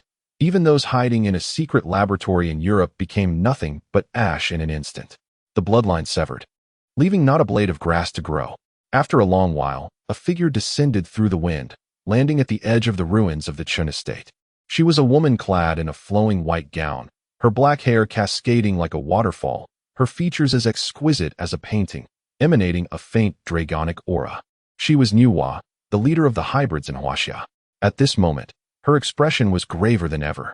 The Chun family is gone, she murmured softly, her fingertips trembling slightly. Behind them, several elders of mixed Huaxia descent arrived in succession, their gazes fixed upon the vast pit before them, where profound fear manifested in their eyes. Not only did one elder's voice tremble with hoarseness, but news had just reached them that the bloodline of the Chun family across the globe had perished simultaneously. Nuwa's pupils constricted abruptly. She slowly crouched, her fingertips brushing against the charred soil, sensing the lingering remnants of a terrifying power within. This force far surpassed that of the Dragon King and even eclipsed the level of the Black King Nidhogg. Who could possess such ability? Her voice trembled ever so slightly. Capable of extinguishing an entire lineage in a mere thought? Nuwa lifted her gaze to the heavens, as if she could pierce through the clouds to glimpse that formless figure. She sensed that the world had irrevocably changed. Meanwhile, high above the clouds, Wukong withdrew his gaze, his expression devoid of emotion. The Huaxia mixed blood was finally cleansed. He turned away, leaving only a gentle breeze to caress the ruins, swirling a few charred leaves into the air. In the distance, the sunset bled crimson, illuminating the newly purified land. In a concealed research facility, scientists were conducting ability activation experiments on a group of newly captured young superhumans. This time, success was assured. Once we extract their ability factors, we can mass-produce superhumans. Yet, the mortality rate has already exceeded 90%. A young researcher trembled as he spoke. And so what? They are merely a bunch of homeless refuse. No sooner had he spoken than, boom. The walls of the facility suddenly vaporized, blinding sunlight streaming in. The researchers looked up in terror, witnessing a figure suspended in midair, black pupils gazing down upon them like a deity. You enjoy treating people as mere experiments? Wukong's voice was as cold as ice, and in the next instant, the abilities of all the researchers were forcibly stripped away, their bodies peeling away like withered bark, ultimately transforming into a heap of ashes. Meanwhile, the children in the lab remained peacefully asleep, their puncture wounds and scars fully healed. In Wukong's home in Sakura country, Jabari gazed at the scene with confusion. Her wings were as white as snow, and her golden eyes reflected the golden ripples flashing throughout the city. This is not divine punishment, she murmured softly, but the wrath of humanity. Wukong appeared beside her, holding 2 cups of hot cocoa. Care for a taste? I just got these from those gangrun shops. He grinned. Of course, I left some money. Jabari accepted the cup, warmth transferring to her palm. She looked at Wukong, her pure visage revealing a rare complexity of emotions. You carry too much resentment. That is precisely why I drink something sweet. And besides, it's not much, so far. I've only killed over 500 million. Wukong shrugged, taking a sip of the hot cocoa. Jabari fell silent for a moment before suddenly placing her hand on his chest. Warm white light flowed forth, and the blood-colored phantoms behind Wukong gradually dissipated, the vengeful spirits entwined with him finally finding release. I am not here to stop you, she whispered, just don't let your anger consume you. Wukong paused, then burst into laughter. Rest assured, I have no intention of becoming the demon king that destroys the world. He gazed into the distance, a resolute glimmer illuminating his eyes. I merely ensured that those who should bear the consequences indeed did so. Jia Bailey offered a faint smile, her wings unfurling gracefully beneath the moonlight. So, where shall we venture next? A stroll, perhaps? The obliteration of those organizations does not equate to a tranquil world. Wukong blinked, eager to continue his journey, to unearth and eliminate those hidden fiends. Jia Bailey sighed softly, her sanctified wings gently fluttering. She understood that she could not deter Wukong. She merely hoped that when all was said and done, she could alleviate his wrath through her very being. The night breeze swept through the streets of Tokyo, shadows silently dissipating. On a rainy night in Tokyo, Detective Kenichi Sato from the Tokyo Metropolitan Police Department stood beneath his apartment building, drenched to the bone. He had just concluded a grueling 36-hour investigation into a series of murders, the perpetrator a deranged artist known as the Puppeteer, who gruesomely severed the limbs of living victims to create weather dolls, suspended before their grieving relatives. Weary, Sato pushed open his front door, the balcony curtains swaying slightly in the night breeze. Then he beheld a sight that would haunt him forever. His sister, Chinatsu Sato, her limbs cruelly severed. Her broken form secured with steel nails and thread, dangled from the balcony's clothesline like a shattered weather doll. Her eyes remained wide open. Frozen in a final expression of terror, her lips parted as if to silently scream. As the wind blew, her body swayed gently, the threads at her joints emitting faint creaks. Sato's knees buckled heavily to the ground, a sound of anguish erupting from his throat that was more beast than man. 3 seconds later, Wukong stood atop the Tokyo Metropolitan Police Building, his golden pupils reflecting the city's myriad sins. His senses expanded like a tide, swiftly locking onto 2 targets: Haruhiko Morikawa, the puppeteer, who was in his secret workshop adjusting a new creation, and Kenichi Sato, who was preparing to resign, gripping a gun as he sought vengeance in the darkness. How convenient. I need not seek them one by one. Wukong scoffed, his figure vanishing in an instant. Morikawa's workshop lay hidden within an abandoned factory on the outskirts of Tokyo. The walls were adorned with photographs of his grotesque creations, each depicting the transformed victims. He hummed a tune, delicately carving the joints of an unconscious girl with a scalpel, muttering, "Just a little adjustment here. It will look more beautiful when the wind blows." Suddenly, the lights in the workshop extinguished. Morikawa frowned, reaching for a flashlight when, crack, an invisible force crushed his right wrist, the scalpel clattering to the ground. Who? He gasped, turning in terror, only to find a pair of black eyes coldly fixed upon him from the darkness. Wukong stepped forth from the shadows, his fingertips aglow with a faint golden light. I hear you enjoy transforming people into weather dolls. Morikawa's pupils dilated in instinctive fear, yet he found himself unable to move. Who are you? Wukong offered no response, merely raising his hand. Snap, snap, snap. The joints of Morikawa's limbs were crushed by an unseen force, bones splintering without a trace of blood, as if some power had sealed the wounds. Since you are so fond of transforming Wukong's voice into something cold and piercing, why not experience it firsthand? With a flick of his finger, Senkawa's body was abruptly lifted into the air, his limbs suspended like a marionette by invisible threads, hanging from the ceiling. No, put me down. Senkawa cried out in frantic struggle, yet he could only sway helplessly, akin to his past victims. Wukong snapped his fingers, and a gust of wind surged through the shattered window, causing Senkawa's body to sway violently, the excruciating pain in his joints eliciting a chilling scream. Now this is art, Wukong remarked coldly as he watched him, savoring the moment. With that, he turned and departed, leaving Senkawa to wail in the relentless wind until his last breath. Wukong's figure materialized on the rooftop of a dilapidated apartment building. Sato Kenichi sat at the edge, a gun in hand, his gaze vacant. Seeking revenge? Wukong suddenly spoke. Sato jerked his head up, instantly aiming his gun at the source of the voice. Who are you? Someone here to assist you. Wukong raised his hand, and Sato's gun was instantaneously reduced to mere iron shavings. Stunned, Sato let out a bitter laugh. Assist me? Chika is already dead, and I can't even find my enemies. Haruhiko Morikawa is dead. I killed him, Wukong replied nonchalantly. Sato's pupils dilated in shock. What? What did you say? Without explanation, Wukong gently pressed on his shoulder. In an instant, vivid images flooded Sato's mind. Senkawa transformed into a puppet and the victims who had been rescued. A surge of power coursed through Wukong as he reached into the depths of this world's hell, capturing Chika's soul and reviving her completely. Upon witnessing this, tears streamed down Sato's face as he fell to his knees, weeping like a child. Wukong observed him quietly until his emotions began to subside, then spoke, live on, and witnessed the world become a cleaner place with Chika. With that, his figure dissipated like smoke. As the night breeze swept across the rooftop, Sato looked up to find a photograph in his hand. Through it, he could see Wukong's divine silhouette. Wukong stood atop Tokyo Tower, gazing down upon the city below. Next, the night wind tugged at his garments, and within his black pupils reflected the myriad of sins awaiting reckoning. In a damp basement, dark and bloodstains splattered across the pink wallpaper. Ono Yujiro, a rotund man weighing over 200 pounds, sat at a child-sized plastic table, a crooked teacup and a toy cake before him. His eyes squinted into slits. A greasy smile plastered across his face. Come, little May, it's your turn to be the mommy, he said in a high-pitched voice, nudging the trembling girl before him. Darling, you're back. The girl's lips quivered, silent tears cascading down. Her wrists were bandaged, a punishment for refusing to drink tea the day before, resulting in her fingers being crushed by a meat grinder.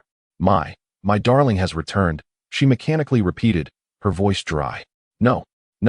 Ono suddenly erupted in fury, his hefty palm slamming down on the table, toppling the plastic teacup and spilling warm water everywhere. You must smile, like a real mother.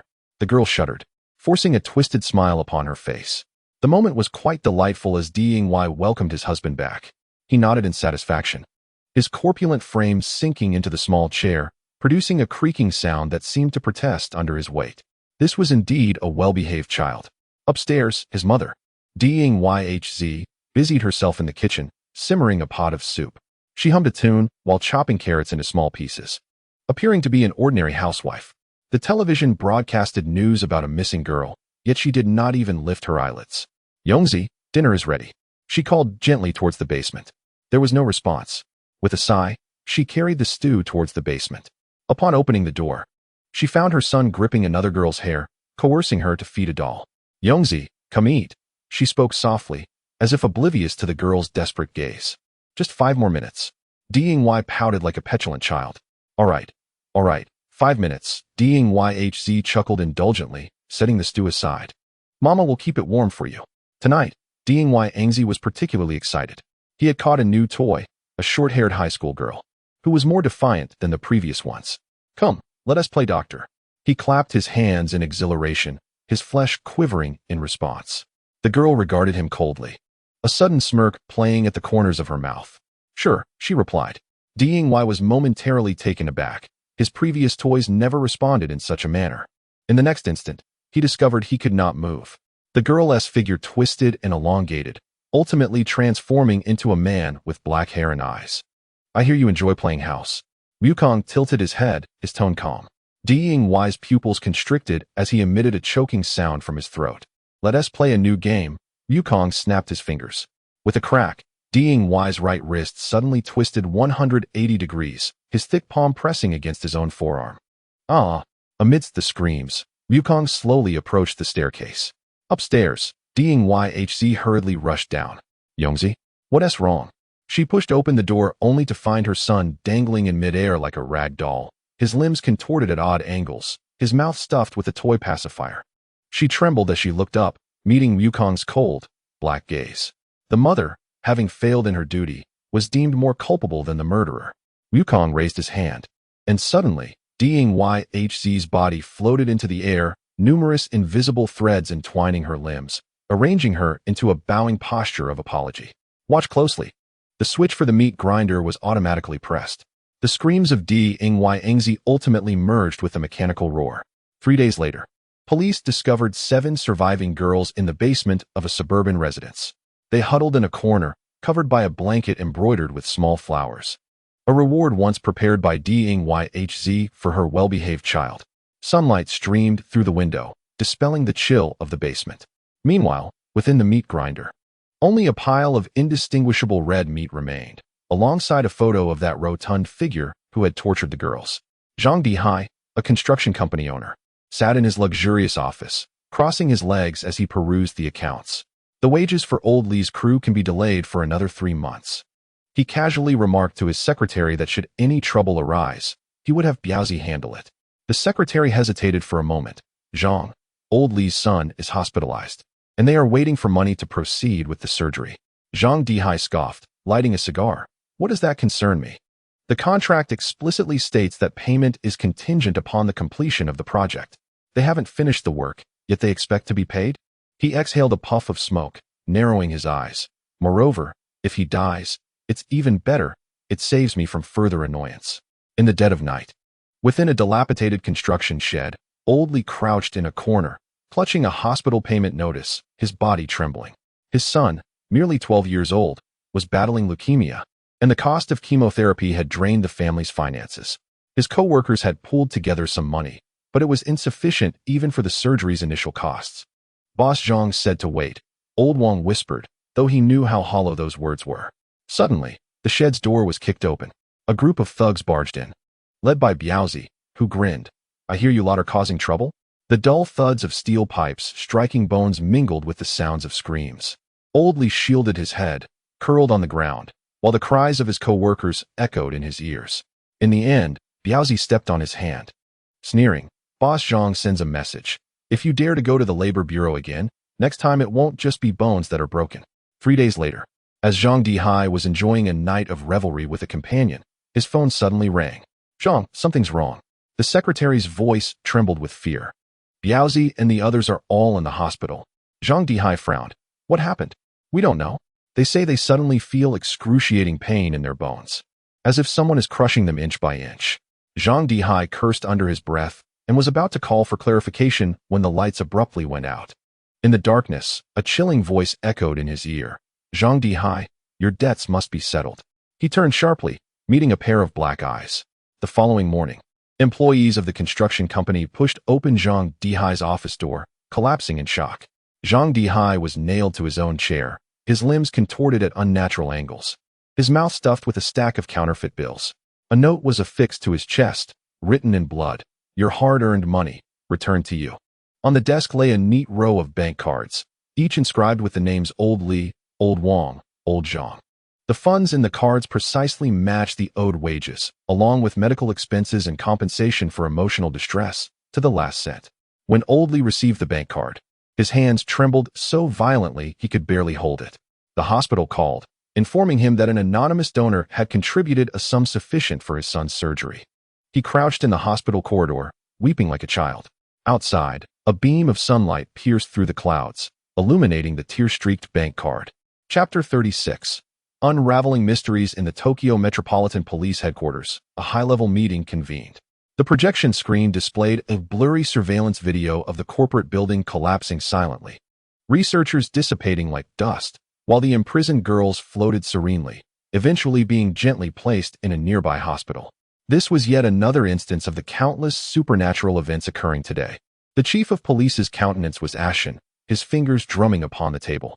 The syndicate, the black organization, and the Shizaki Yakuza, over 20 formidable dark forces were eradicated overnight. And yet we cannot find any trace of the perpetrators. It is not that we cannot find them. From the corner, a young intelligence officer adjusted his glasses. His voice low, but rather we dare not seek them. The meeting room fell into an immediate hush. All were acutely aware of what he implied. Those obliterated organizations were, without exception, steeped in heinous sins. The syndicate's human experiments, the black organization's assassinations and drug trafficking, the Shizaki Yakuza's living sacrifices, these evils, which ought to have been met with legal retribution, had long remained shrouded in the shadows of the world, sheltered by power and wealth. And now, someone had employed the most brutal methods to eradicate them completely. What was the public's reaction? The chief of police rubbed his temples. Exultation. The intelligence officer pulled up social media pages, awash with hashtags declaring divine justice. Ordinary people were indifferent to the identity of the perpetrators. They only saw those loftily positioned demons finally descending into hell. In Huaxia, at a certain military base, high-ranking generals gathered around a round table, silently scrutinizing the reports in their hands. The entire Qin family had perished, their ancestral land reduced to rubble. A general slowly raised his head, an unmistakable shock flickering in his eyes. Not just the Qin family. Globally, all factions associated with them, including their allies in Europe, had simultaneously met their demise, as if an invisible blade had severed their very bloodlines. This was beyond human capability. Another general murmured, unless it were a deity. The elder seated at the head of the table spoke slowly, his voice hoarse, but God should not meddle in the affairs of mortals. Yet, what if humanity has rotted beyond redemption? Someone retorted. The most astonishing aspect was that no incarcerated individuals had been slain. It seemed that only those who had evaded their just deserts were targeted. Silence ensued. In Europe, at the Vatican, the Pope stood beneath the dome of St. Peter's Basilica, his staff trembling slightly in his grasp. Before him knelt dozens of exorcists, their sacred relics devoid of luster, as if suppressed by a higher power. Lord, the Pope gazed up at the stained glass, sunlight streaming through the image of the Virgin, illuminating his face. Is this your will? No one answered. Yet, all were acutely aware that the world had irrevocably changed. In the United States, at the White House, the president slammed the report onto the table, his face pallid. Investigate. Find out who is orchestrating all of this.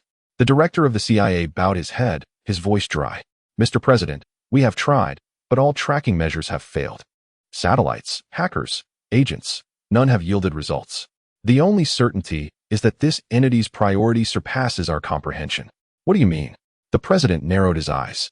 The CIA director managed a wry smile. If he wished it, the White House could vanish in an instant. The president's face turned ashen. In Huaxia, at the hotel where Wukong resided, the television broadcasts news from around the globe, the collapse of a society, suspected internal experimental accidents, the mysterious death of core members of a dark organization, with police suggesting possible gang-related conflicts. In the Huaxia Jiangnan region, geological subsidence has occurred, which experts attribute to natural phenomena. Meiju lounges on the sofa, her fair legs swinging playfully, smiling at Wukong. Darling, the whole world is discussing you right now. What are they discussing? Wukong lazily bites into an apple. Some say you are a deity, others claim you are a demon, and yet some believe you are an extraterrestrial. Meiju blinks, but I think, darling, you are simply you. Kurumi leans against the window, chuckling softly. What comes next? Continue purifying the world? No need. Wukong rises, a glint of coldness flickering in his black eyes. I kill to make the world a better place. Should those I save dare to seek their demise, I wouldn't mind creating more carnage. Yui quietly inquires, will someone come to judge you? Judge me? Wukong grins, his fingers slowly closing, causing the air in his palm to explode. Let them try. Outside the window, the sunset bleeds red, illuminating this world that has been thoroughly corrected. Wukong pauses for a moment, swiftly scrolling through a food delivery app, ordering a lavish feast. As the aromatic dishes fill the table, he gazes at Kurumi and his 3 other girlfriends, involuntarily swallowing hard. Blue electric sparks flicker amid the white flames surrounding him, symbolizing the fusion of his unique martial arts and magnetic forces. Please, eat first, he says, his voice slightly deeper than usual. I must visit the land of cherry blossoms. Kurumi blinks, and the other 3 girlfriends set down their chopsticks. The restaurant is suddenly filled only with the faint clinking of takeout boxes. Darling Kurumi elongates her tone, gently tapping the table with her fingertips. Do return soon. Safe travels. The other 3 chime in unison, their gazes fixed on Wukong's slightly tense profile. Wukong nods, and his aura suddenly surges. Amidst the brilliant light, blue arcs crackle, casting his silhouette in a flickering glow. Just as his energy peaks, his figure vanishes from the spot, leaving behind only a few lingering sparks dissipating into the air. Jabali sits alone on the sofa of the elf apartment, her delicate fingers anxiously twisting the hem of her skirt. Since the bold thought flashed through her mind, her body has become exceedingly sensitive. Merely envisioning Wukong makes her heart race. What is happening to me? Something must be amiss. She shyly buries her flushed cheeks in her hands, her fair skin tinged with an alluring blush, resembling a ripe apple, glistening and tempting. Suddenly, a sound of air being sliced apart shatters the tranquility of the apartment. Wukong's figure materializes in the center of the living room, surrounded by undispersed blue arcs. Jabali, startled like a frightened deer, stiffens and instinctively closes her legs. Wukong curiously examines the unusually behaving girl until his gaze falls upon the conspicuous dark mark on her pure white stockings, at which point he suddenly comprehends. Ah, I see. Wukong's hearty laughter echoes through the room. He strode forward, effortlessly lifting the petite angel in his arms. The bedroom door swung open at the casual kick of his foot, immediately followed by the shy gasp of Jabali. Several hours later, Wukong gazed at Jabali, who lay languidly upon the bed. Her golden hair was strewn chaotically across the pillow, her eyes dazed, yet still holding on to a semblance of consciousness. Suddenly, a mischievous grin appeared on Wukong's face as he leaned closer to her ear and whispered, Jabali, do you think a fallen angel can return to heaven? Breathlessly, Jabali responded in fragmented phrases, God would not forsake any angel, would he? The amusement in Wukong's eyes deepened. Then I shall test this, to see if I can truly make you entirely mine. His deliberately prolonged intonation caused the tips of Jabali's ears to redden further. When Jabali regained her senses, she instinctively wrapped her arms around the man beside her. The mischievous glint in her eyes was now filled with tenderness. The pink heart-shaped pattern in her gaze reminiscent of certain manga, symbolizing complete surrender. What? Do you still desire more? Wukong raised an eyebrow, his fingertips lightly grazing her flushed cheek. Jabali offered no verbal response, burying her heated face deeper into his chest, her actions providing the most honest reply. Unexpectedly, however, Jabali gently shook her head, her golden locks swaying slightly with the motion. Let me rest for a while, she said, her voice tinged with evident fatigue. Noticing her condition, Wukong placed a hand on her shoulder, a warm breath gradually flowing into her being. Feeling her strength returning, Jabali opened her eyes to hear Wukong request. Please contact God for me. Although Wukong possessed the power to forcibly tear through the fabric of space and directly enter God's dimension, he opted for a gentler approach. He thought it more courteous to follow the proper channels. Jabali clasped her hands together and began to pray earnestly. Soon, a sacred light descended, and God's figure emerged within the radiance.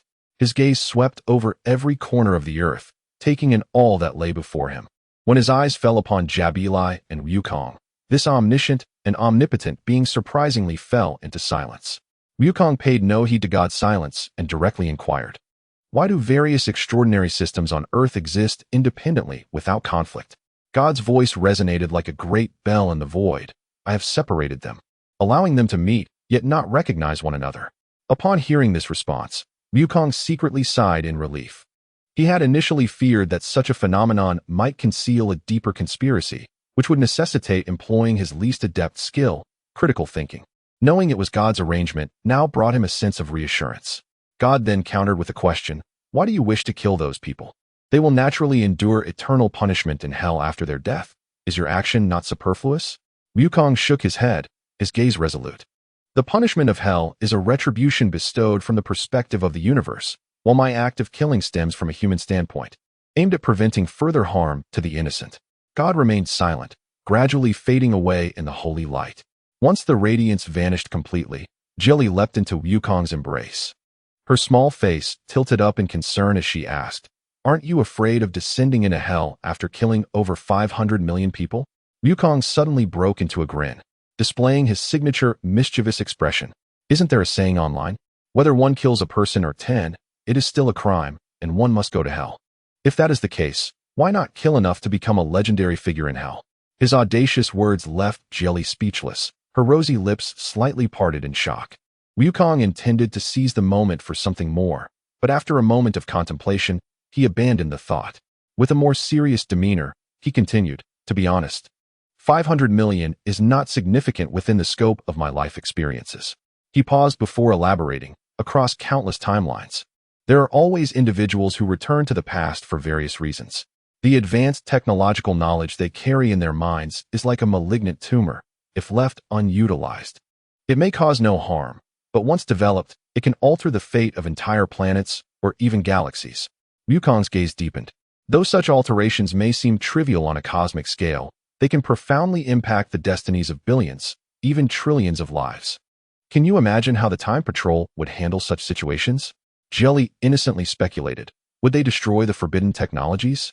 Wukong shook his head, his tone suddenly chilling.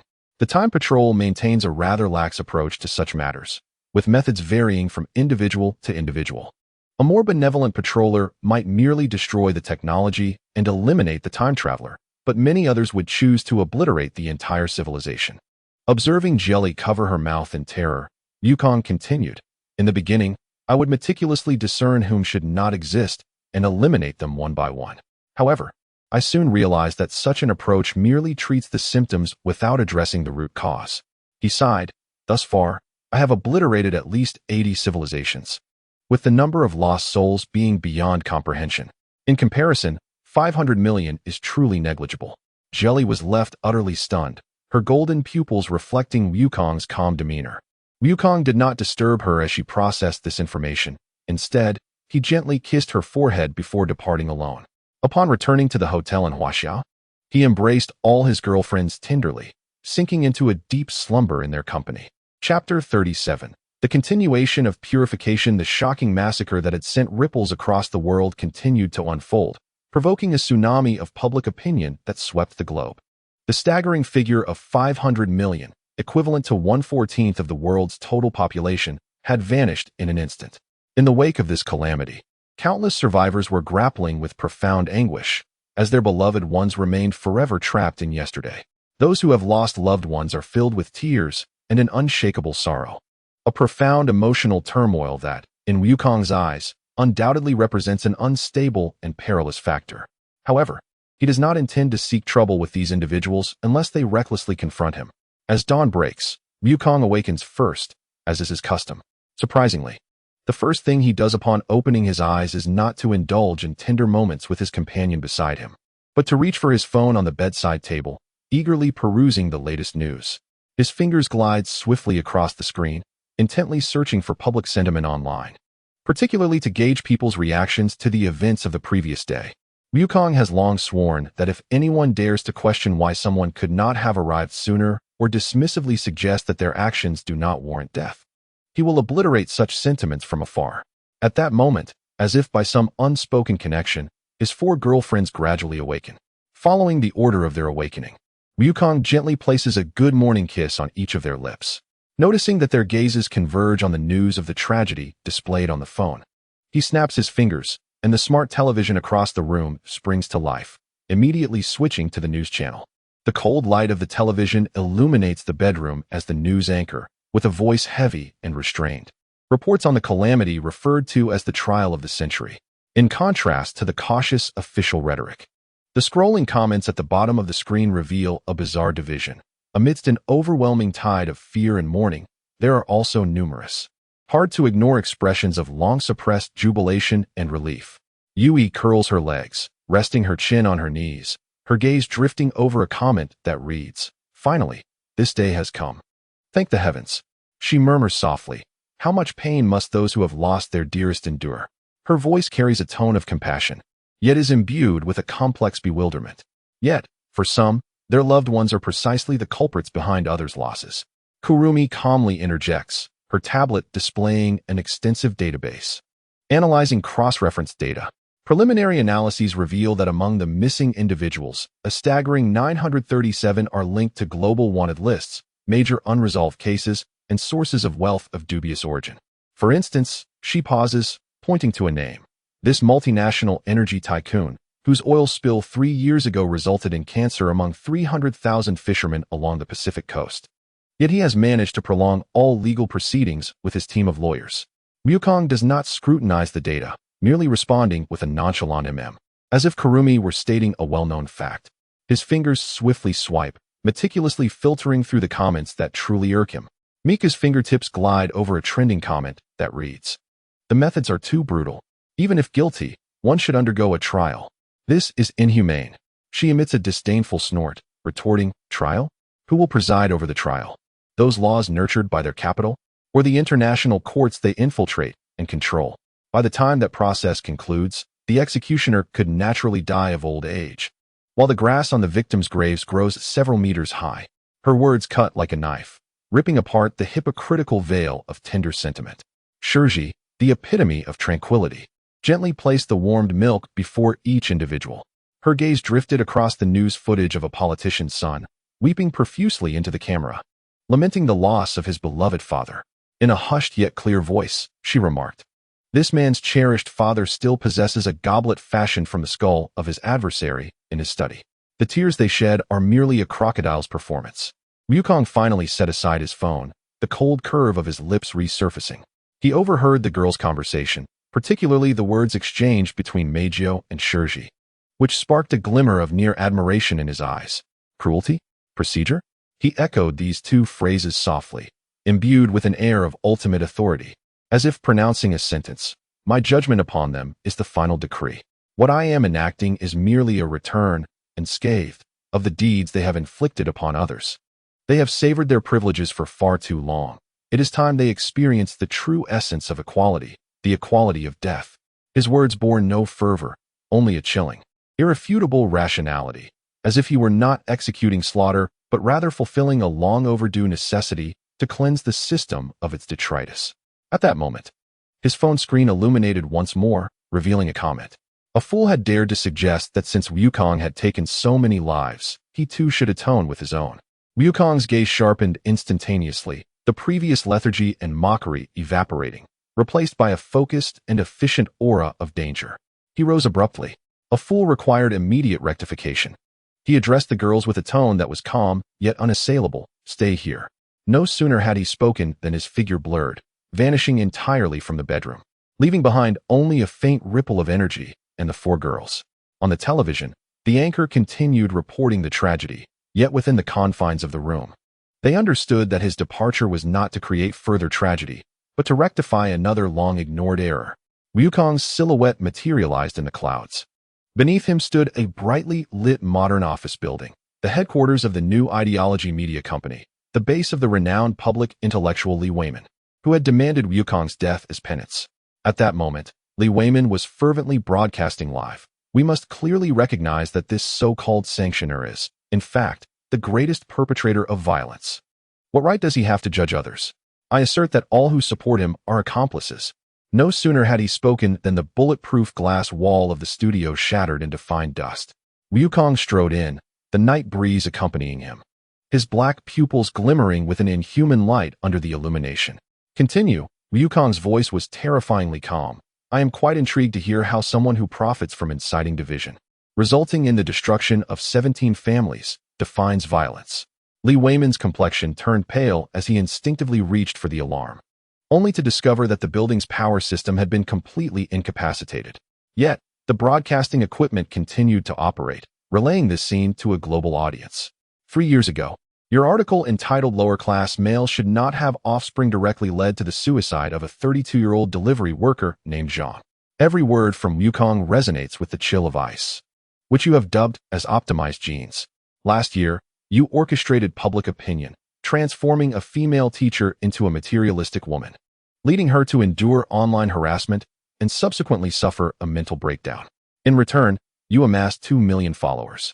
Wukong's fingertips coalesced into a golden radiance. The gravest sin lies in labeling all of this as necessary sacrifice. Wait, Li Weiman screamed, freedom of speech. I possess the right to free expression. The liberated Wukong chuckled, questioning who would seek justice for the lives and freedoms lost due to his actions. In a flash of golden light, Li Weiman disintegrated into particles before millions of viewers. Yet, Wukong's mission had merely commenced. In the ensuing 72 hours, the world bore witness to an unparalleled purification. In Shanghai, an entire marketing team that specialized in fabricating extreme rural feminist rhetoric and inciting gender conflict vanished from their conference room. They had just orchestrated a trending topic asserting that men earning below $30,000 a month were unworthy of marriage. In New York, a public intellectual who had built his career on disseminating false news suddenly fell silent during a live broadcast. As Wukong exposed his true nature, a hypocrite who criticized Chinese human rights while privately abusing servants and bribing officials. In London, an extremist group known for doxing and harassing innocent women was abruptly uprooted from their gathering, suspended in midair. After Wukong publicly unveiled their transgressions, the group, along with their malevolence, vanished into oblivion. Each act of retribution was accompanied by the unveiling of the truth. Wukong not only executed the perpetrators, but also made the complete chain of evidence public. Distorted facts, manipulated chat records, and transactions involving hired trolls were all laid bare under the sun. Upon returning home, four girlfriends anxiously watched the news. The global online environment was visibly cleansing itself, as once arrogant extremist rhetoric seemed to vanish overnight. Is this really the right thing to do? Yui softly inquired. Though she acknowledged their guilt, Kurumi presented the data. The incidence of online violence had plummeted by 97%, and calls to suicide intervention hotlines had decreased by 2/3. The data reflected a significant impact. Miku scoffed. I say this should have been done long ago. Those bastards profiting from others' misery deserve their fate. Shizuku silently offered a cup of hot tea. You are weary. Wukong accepted the teacup, his gaze drifting toward the ever-scrolling news. He understood that this was merely the beginning. Words can sometimes wield more lethality than swords, and his mission is to make the world comprehend that no power should be abused, and every crime demands its due consequence. In the distant depths of the internet, a new post began to circulate quietly. Do we require a new arbiter? Yet this time, no one dared to respond carelessly. Chapter 38. Exchange of ideas. The incident continued to escalate, but these matters were no longer connected to Wukong. The 3-day purification had left even the divine astounded. The righteousness of this world had significantly elevated, and the resurgence of evil had been considerably delayed.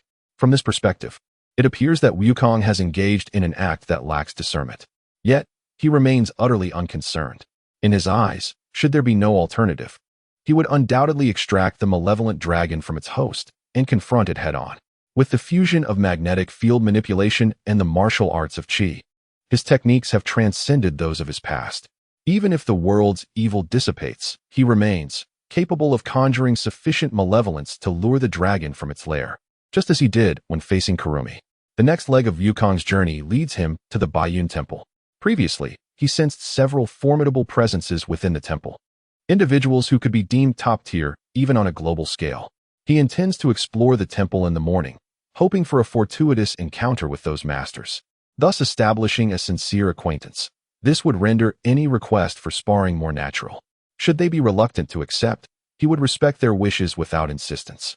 Baiyun Temple, nestled amidst verdant mountains, is adorned with ancient trees and resonant bell chimes, enveloped in a serene and solemn ambience.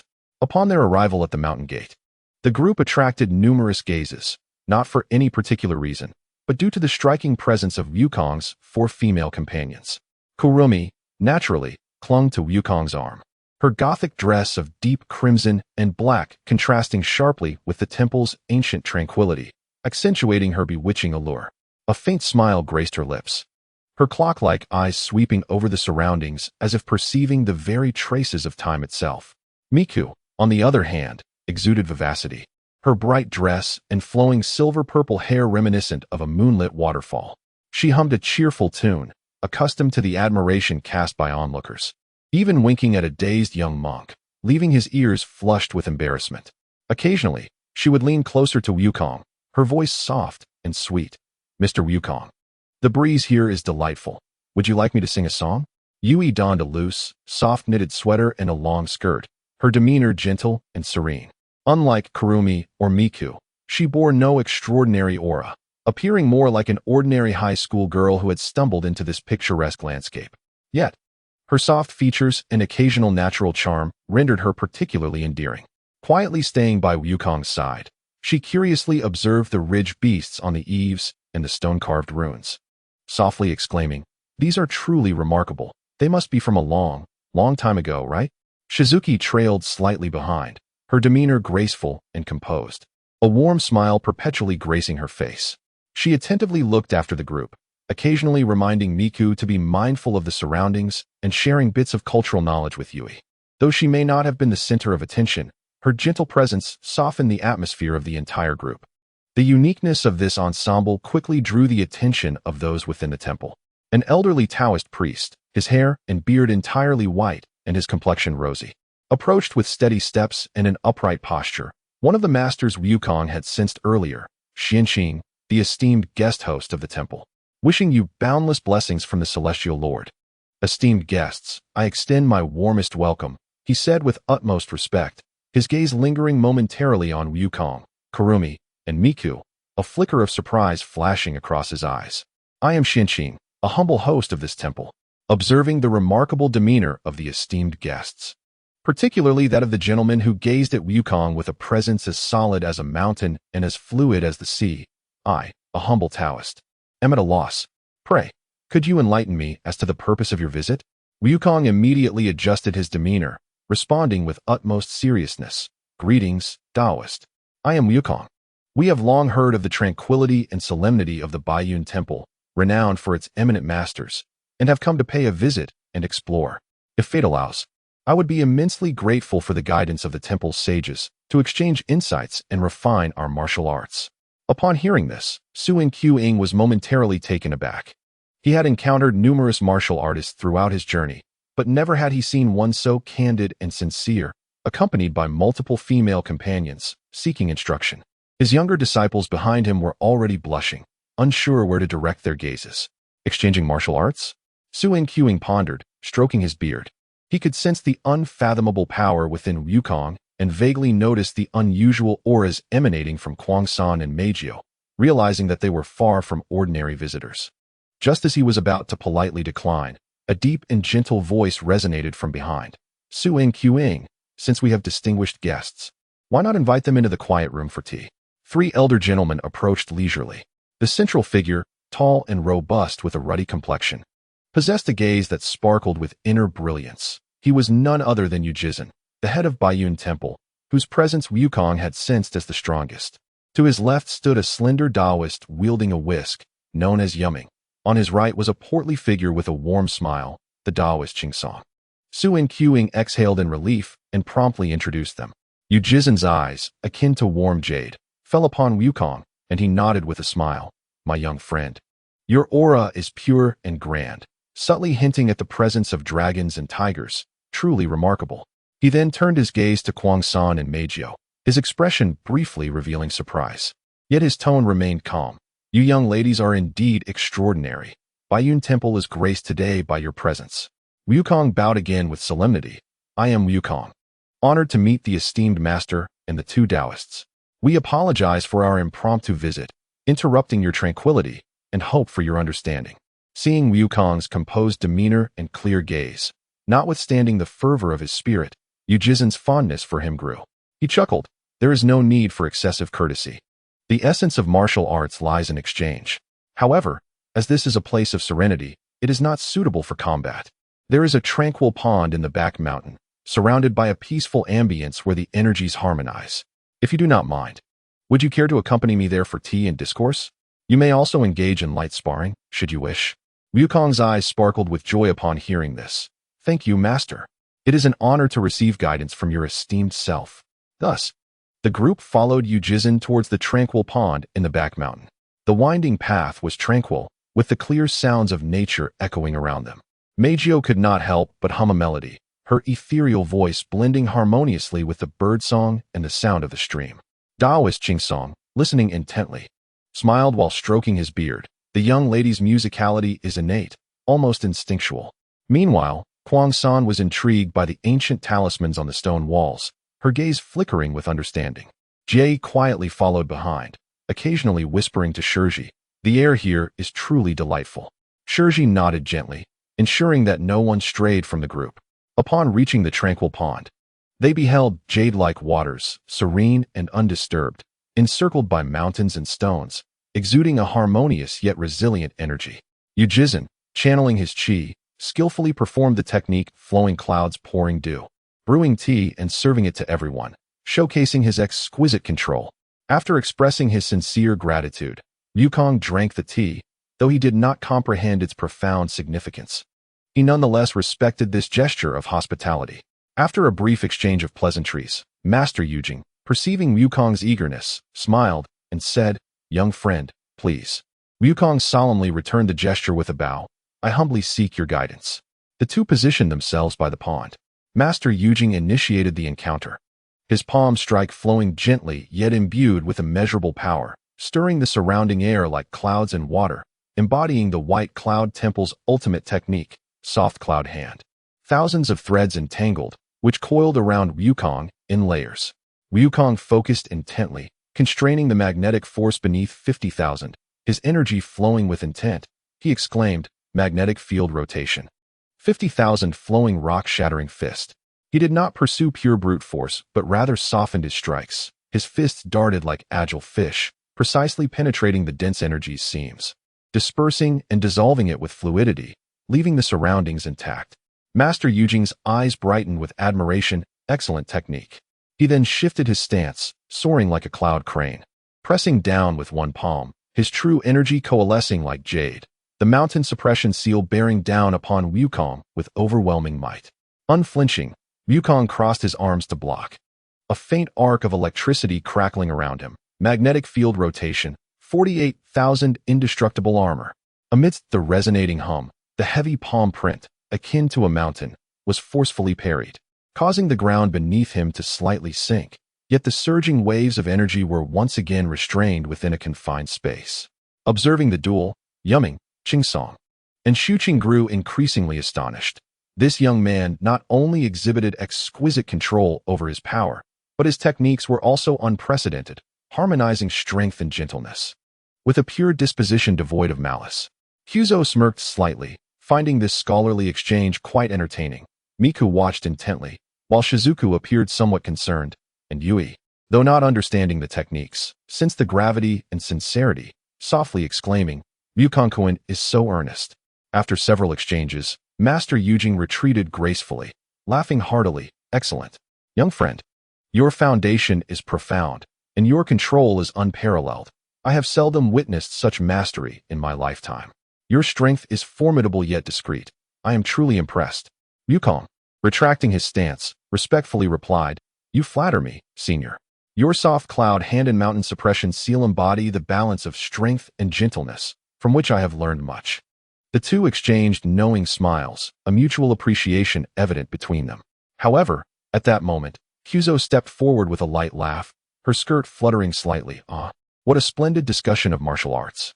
Yet, since this is a meeting of friends through combat, wouldn't it be somewhat lacking if it remained so serene?"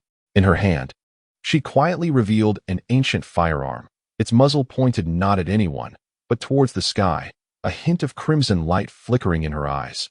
Bullet of one.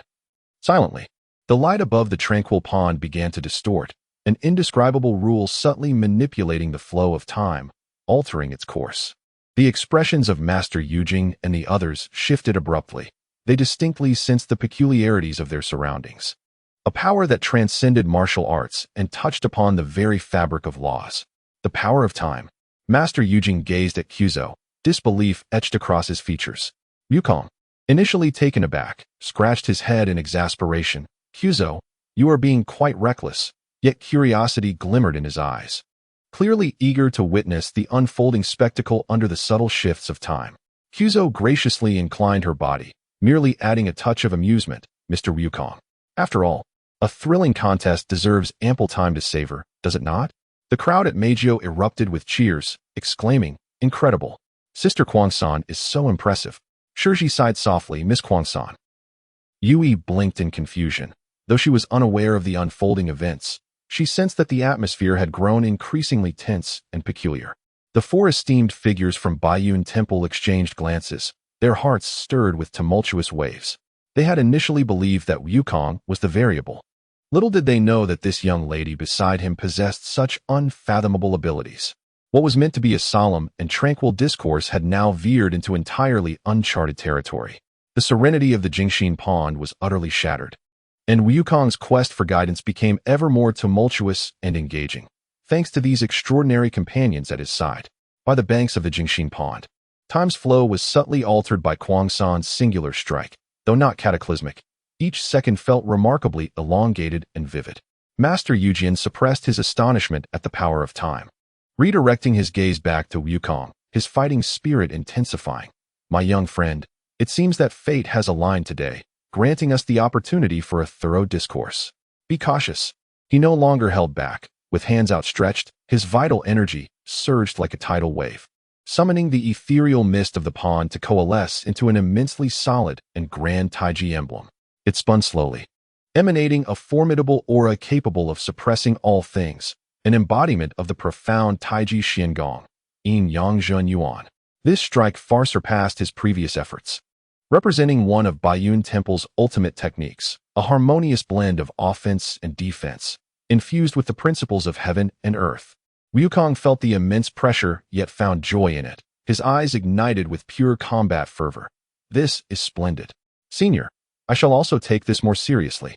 He inhaled deeply, unleashing the power of 50,000 magnetic fields within him, merging perfectly with his energy. As the colossal Taiji emblem bore down upon him, Wukong stood his ground, retracting his right fist. Countless tiny arcs of electricity danced and coalesced at his knuckles, producing a sharp sound reminiscent of a flock of birds in flight. The magnetic field spun with 50,000 joules of energy. Whoosh! A highly concentrated and intensely hot plasma beam erupted from his fist, not a wild torrent of energy, but a precision strike aimed like a scalpel at the energy node of the Taiji emblem. Sizzle! The Taiji emblem quaked violently, the point of impact flashing with light, as the refined plasma beam burned a small hole, momentarily stalling its overall operation. Master Yujian's pupils constricted in disbelief.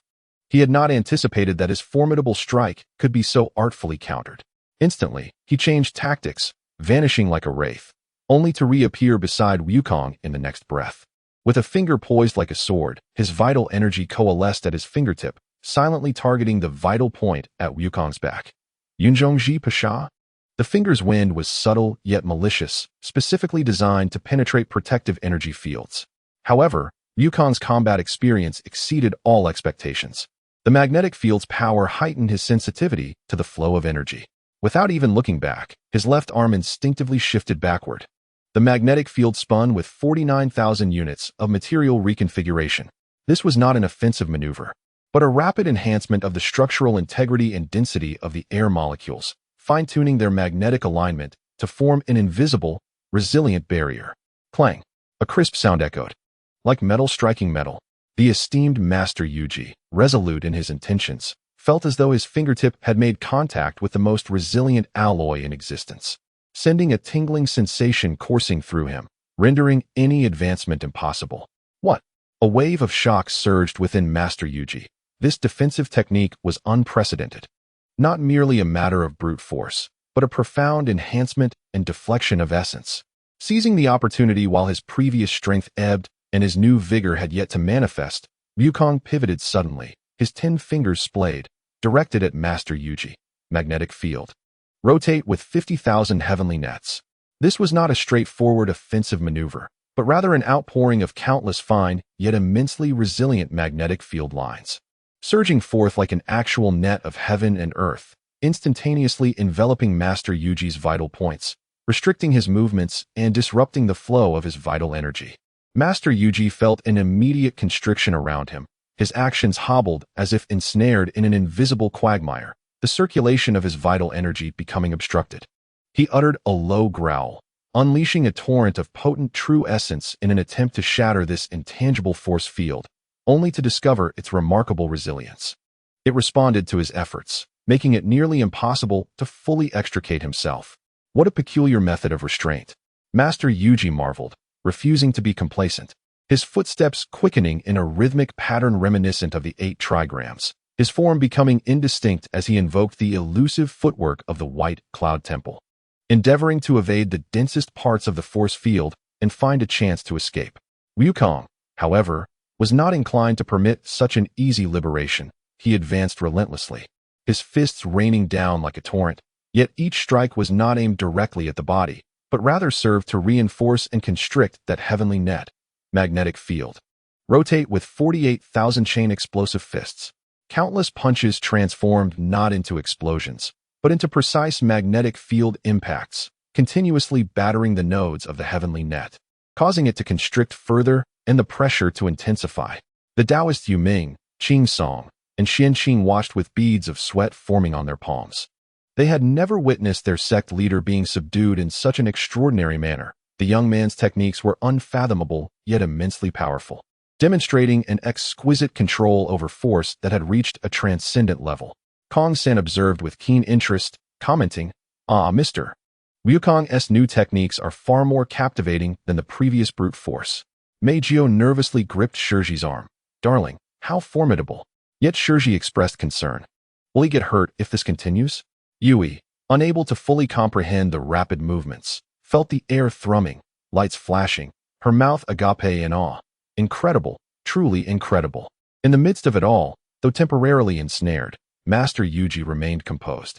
He inhaled deeply, unleashing the pure essence amassed over a century of arduous cultivation without reservation.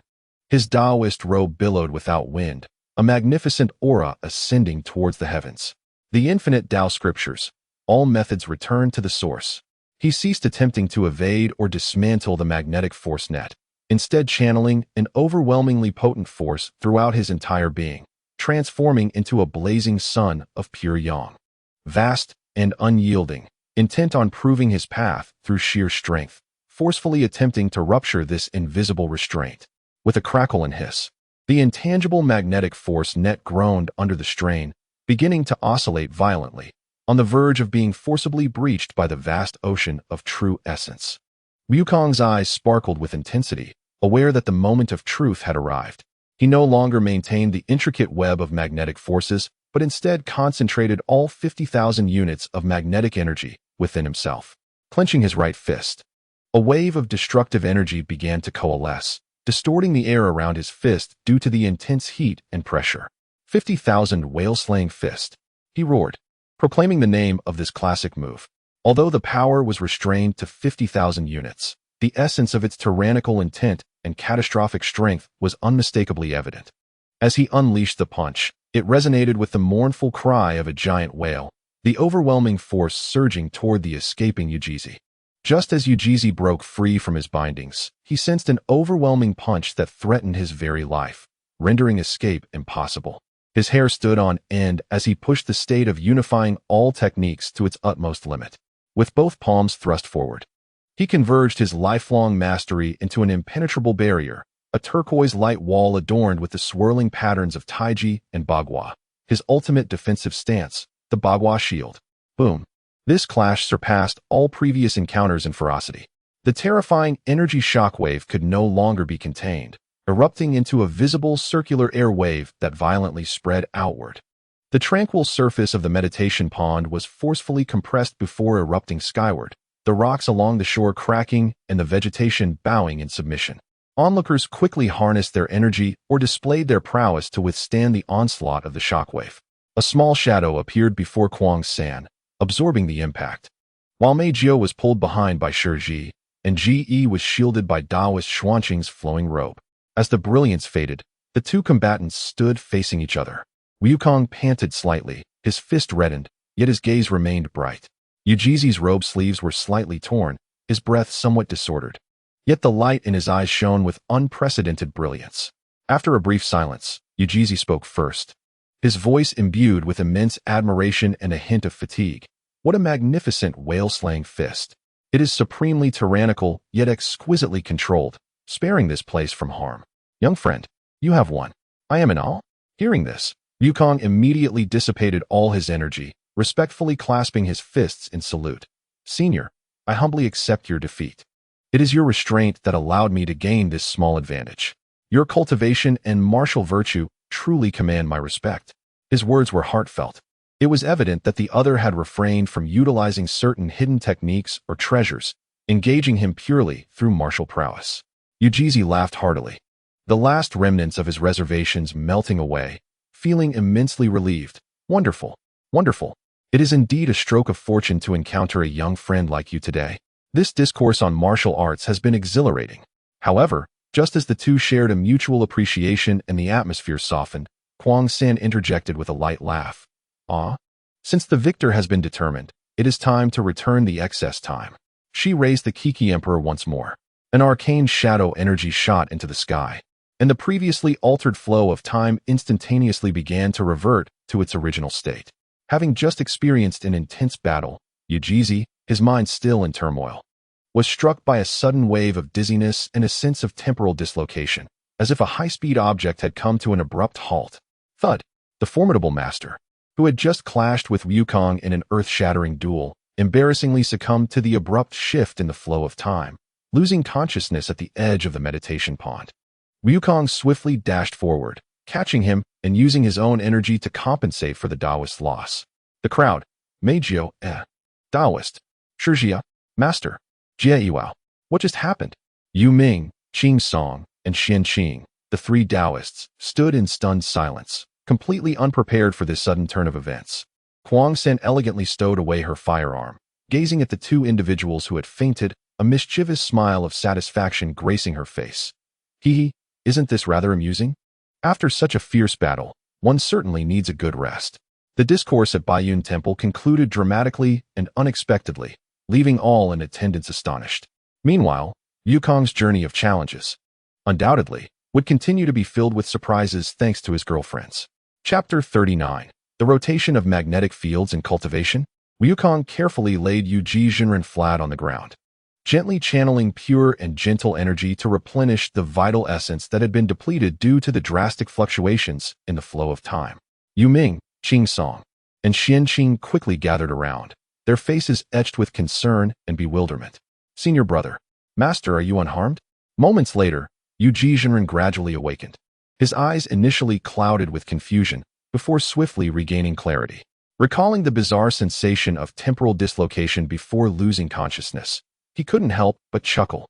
Sitting up with Wukong's assistance, I am ashamed, truly ashamed. After over a century of cultivation, I believed my will to be steadfast. Yet I found myself bested by this art of temporal transformation. I must apologize for the laughter I have brought upon you, my young friends. He cast a glance at Kwang San, who smiled charmingly, his gaze no longer filled with fear, but instead brimming with profound respect and curiosity.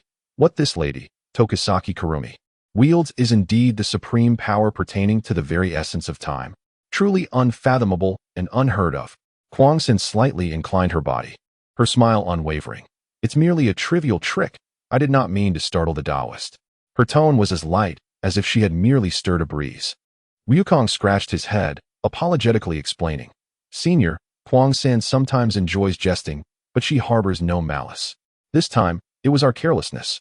Yu Jinren waved his hand dismissively, indicating that it was of no consequence. As an enlightened master, his temperament was magnanimous, and he was rather intrigued by this newfound power. No harm done. It is I who have been lacking in insight. To witness the power of time and space today, I realized the vastness of the universe and the boundlessness of the Tao. He slowly rose, adjusting his robes, and with intense focus, he turned to Wukong. Young friend, the power you just demonstrated was both formidable and intricate, transcending ordinary true energy. It appears to have invoked some fundamental force of the universe. Might you enlighten this old Taoist? This was precisely the opportunity Wukong had long awaited for an exchange. He nodded earnestly. Senior, your perception is astute. The power I wield is called the rotation of magnetic fields. Rotation of magnetic fields? Yu Jinren and the three junior brothers displayed expressions of puzzlement. This terminology was not foreign to them, Yet it was evident that Wukong's reference was far from the simplistic notion of geomagnetism. Indeed, Wukong began to elaborate. This is a power I conceived from the Sea Tiger comic, originating from life itself, ultimately capable of moving the universe. Through my modifications, it no longer pollutes the world. It begins with the perception and mastery of one's own biological magnetic field, akin to the propulsion of electrical currents, which can enhance physical capabilities, generate electricity, and influence metals. He extended his finger, where tiny arcs of electricity danced, emitting a soft, crackling sound. When life's emotions, will, and beliefs transcend a certain limit, they can elevate this force. Stepping into the realm of magnetic rotation. Measured in horsepower, each unit represents 10,000 horsepower. However, its essence transcends mere physical power. Wukong's gaze deepened. The power of magnetic rotation is boundless in its applications. It ranges from cellular reorganization and mind-reading to material solidification.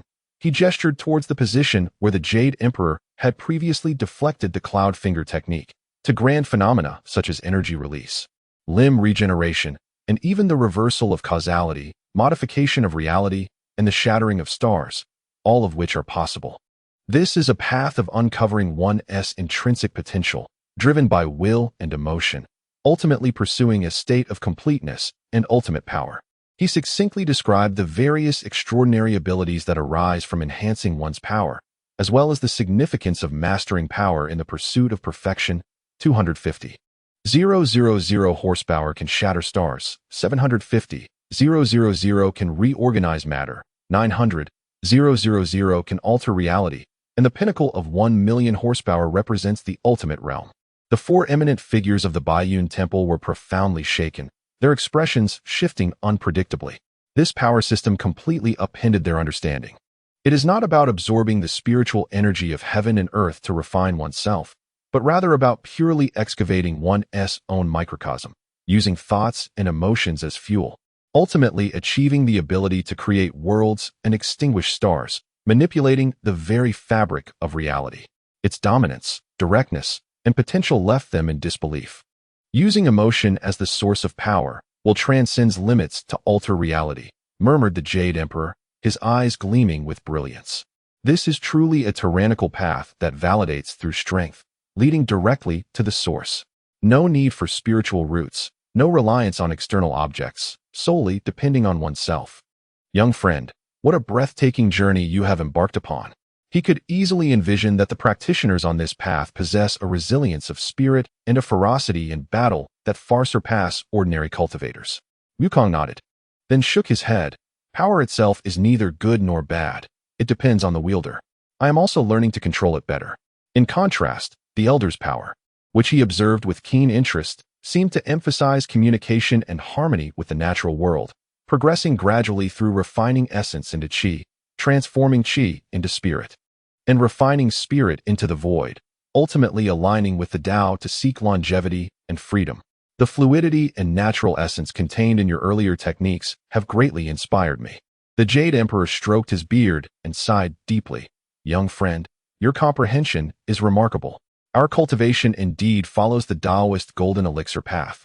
In terms of realms, it can roughly be divided into first grade transcending the mundane, second grade foundation establishment, third grade warlord, fourth grade innate, fifth grade spirit emperor, sixth grade true lord, as well as the revered, the mysterious sage, and the tribulation immortal realms. Each elevation requires the absorption of spiritual energy, enhancement of the physical body, and the fortification of the Tao heart. Reaching the realm of the mysterious sage necessitates communication with the laws of heaven and earth. This old Taoist is unworthy. After hundreds of years of arduous cultivation, I have only just reached the realm of the mysterious sage, allowing me a glimpse into the secrets of the tribulation immortal. He gestured towards the surrounding heavens and earth. We refine ourselves using the spiritual energy of heaven and earth, contemplating the natural Tao, seeking unity between heaven and man, and the bliss of longevity. Although we possess abilities to move mountains and seas and summon winds and rains, we place greater emphasis on a solid foundation and a harmonious Tao heart to prevent the emergence of inner demons. In contrast to your power, which originates from within and is overwhelmingly tyrannical through magnetic rotation, we are indeed on two entirely different paths. The Taoist let out a deep sigh, lamenting the loss of nearly all spiritual essence from the world due to the spatial tremor that occurred 30 years ago. The esteemed predecessors of the tribulation immortals ventured forth to investigate the cause, discovering that all the spiritual energy had been utilized to create a being known as the primordial spirit, a girl who, while the ultimate beneficiary, was not the orchestrator behind it all.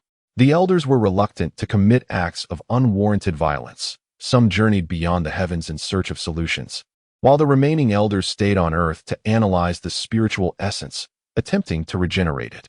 Although those at the level of true monarch could induce the self-generation of spiritual essence, it would only suffice to replenish their own consumption, and the thought of further enhancing their cultivation remained a mere fantasy.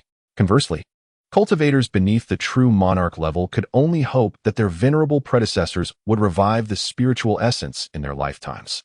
One approach involved excavating one's own universe from within, using profound emotions and willpower to forcibly manipulate the rules. The other engaged in absorbing the energies of heaven and earth, seeking to comprehend the natural principles for the purpose of transcendence. Both sides engaged in an extensive discourse regarding their respective systems of power. Wukong was utterly captivated by the exquisite delineation of the golden elixir path and the resonant cultivation methods with the cosmos, particularly intrigued by concepts such as the Holy Seal spiritual lake. Meanwhile, Master Yujing expressed deep admiration for the principles governing the flow of energy in the complete realm of magnetic field rotation, believing that the mastery of such subtle aspects of power surpassed that of many cultivators of equivalent rank. The atmosphere of their philosophical exchange was fervent, with both parties feeling profoundly enriched and sharing a sense of regret for not having met sooner. After a long while, Wukong suddenly adopted a serious demeanor, standing upright to solemnly bow to Master Yujing and the three Taoists. Esteemed Master and Honorable Taoists, I have an unconventional request, which also constitutes a form of transaction, and I hope you will consider it. Observing his solemnity, Master Yujing responded with gravity, Young friend, speak freely. Wukong's gaze was earnest, his tone sincere. I am willing to exchange my complete system of magnetic field rotation, along with my insights on its cultivation and the subsequent paths for potential development, for the core cultivation techniques of the Huaxia cultivation community, particularly those of elite sects like Baiyunguan. What? The moment these words escaped his lips, not only did Master Yujing express shock, but even the three Taoists who had remained silent were taken aback, nearly doubting their own hearing.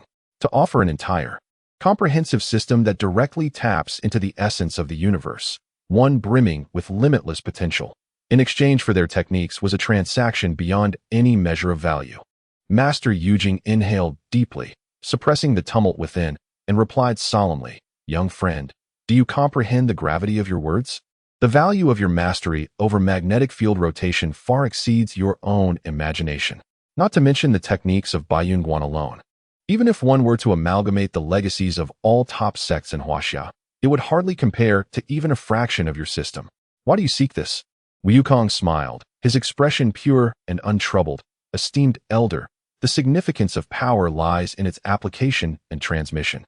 The magnetic field rotation is formidable, yet it is not the sole path. I firmly believe that the collision and fusion of different systems of power can yield more brilliant sparks, allowing us to venture further. He gazed at his own hands. My path suits me, but it may not be suitable for everyone. The magnetic field rotation demands an intense emotional and willful drive, with a high threshold that is prone to volatility and substantial risk. The cultivation methods of Huaxia are characterized by their balance and harmony. With a rigorous system that is more universally applicable, they pursue longevity and a harmonious relationship with nature, which is precisely what they lack. I hope that Wukong's sincere gaze can facilitate an exchange that allows the two systems to learn from one another. The concept of magnetic field rotation may assist cultivators in discovering new directions in body refinement, energy control, and even in comprehending the laws of the universe. Conversely, the techniques of cultivation, the insights into realms, as well as the knowledge of alchemy, artifact crafting, and formations, could greatly enrich the arsenal of those who harness magnetic field rotation, potentially aiding in resolving certain hidden dangers associated with power enhancement, such as the issue of inner demons. Moreover, I fervently wish, he continued, that this exchange would empower the righteous forces of humanity, with the impending revival of the evil dragon. Any additional strength and possibilities would be invaluable. I believe that true strength lies not in monopolization, but in sharing and collective advancement. His words deeply moved Master Yujing and the others. They gazed at the clear-eyed, open-hearted young man before them, filled with admiration and reflection. What remarkable ambition and vision he possesses. After a prolonged silence, Master Yujing exchanged glances with his three fellow disciples, each recognizing the shock and agreement reflected in the other's eyes. Ultimately, Master Yujing rose to his full height and solemnly bowed to Wukong.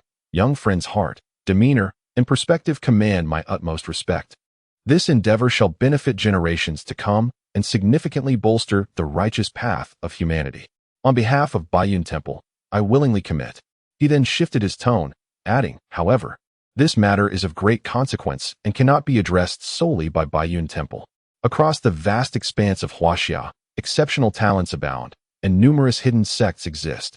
The Shushan Sword Sect, Kunlun Immortal Sect, and Longhu Mountain Tianshi Mansion, among others, each possess their own esoteric secrets. I can facilitate communication and gather the leaders of the righteous path to discuss this matter collectively. Given the significance of what you have offered, I am certain that no one would refuse. Wukong was overjoyed. Thank you, esteemed leader. However, Master Yujing smiled thoughtfully, a glimmer of anticipation in his eyes. Before we proceed, if you do not mind, young friend, why not stay at the temple for a few days? I am quite curious about the concepts of cell recombination, mind-reading techniques, and the notion of complete realms. It would be an excellent opportunity for us to explore these topics in depth. Upon hearing this, Wukong's eyes ignited with the fervor of battle and a thirst for knowledge. I could not ask for more. In the following days, Wukong and his companions resided in Baiyun Temple. Wukong, along with Master Yujing and the temple's skilled practitioners, engaged in philosophical discussions and sparring by the tranquil reflection pond almost daily.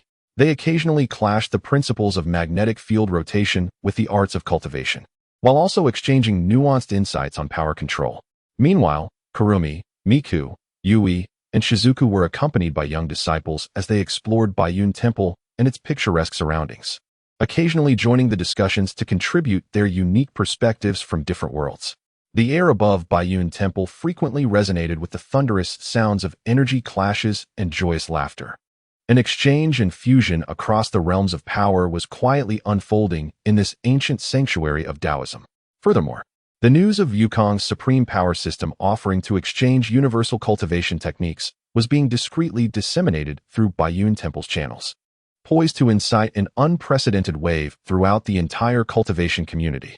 Chapter 40. Philosophical discussion by the tranquil pond. The discourse paused. Yet the fragrant aroma of tea brewed deeper topics. Wukong set down his teacup, his expression shifting to one of seriousness as he inquired, Esteemed Master, I seek your counsel on a matter. As beings of extraordinary power, the likes of Kuang San and Mei Jiao, who are fairies, can indeed incite spatial tremors upon their appearance. In this age of dwindling spiritual energy, has there been anyone or any force within the cultivation world that, out of fear, greed, or a reluctance to embrace change, has regarded them as heretical calamities, attempting to exterminate them or covet their power? Upon hearing this, Master Yuji displayed little surprise. Instead, a profound expression akin to one reflecting on a long-buried, yet crucial chapter of history graced his countenance. Gently, he blew away the tea foam and took a sip, before slowly responding with a tone both calm and imbued with an undeniable resolve. Your concern, my young friend, indeed echoes a tragedy that could occur in any era. However, regarding the fairies, I must slightly shake my head. At least in the past 70 to 80 years, the kind of large-scale, organized persecution or plunder you fear has not transpired within the righteous sects of the cultivation world in Huaxia, nor across the broader Eastern Asia. Wukong appeared somewhat perplexed. Oh, is it because the fairies possess such formidable power that none dare provoke them? That is one aspect, yet not the entire root of the matter, Master Yuji replied, placing his teacup down as his gaze grew distant. The true purging occurred long before the fairies made their appearance. Are you aware of the last global catastrophe? That world war. Wukong nodded. I have heard of it, to some extent. That war was not merely a calamity for mortals.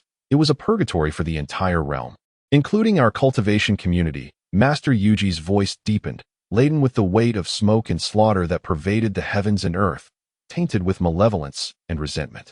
During that time, countless malevolent cultivators, heretics, and even many rogue elements from the righteous path seized the opportunity amidst the chaos, indulging in the practice of sinister arts, whether through blood sacrifices or the plundering of their peers' foundations.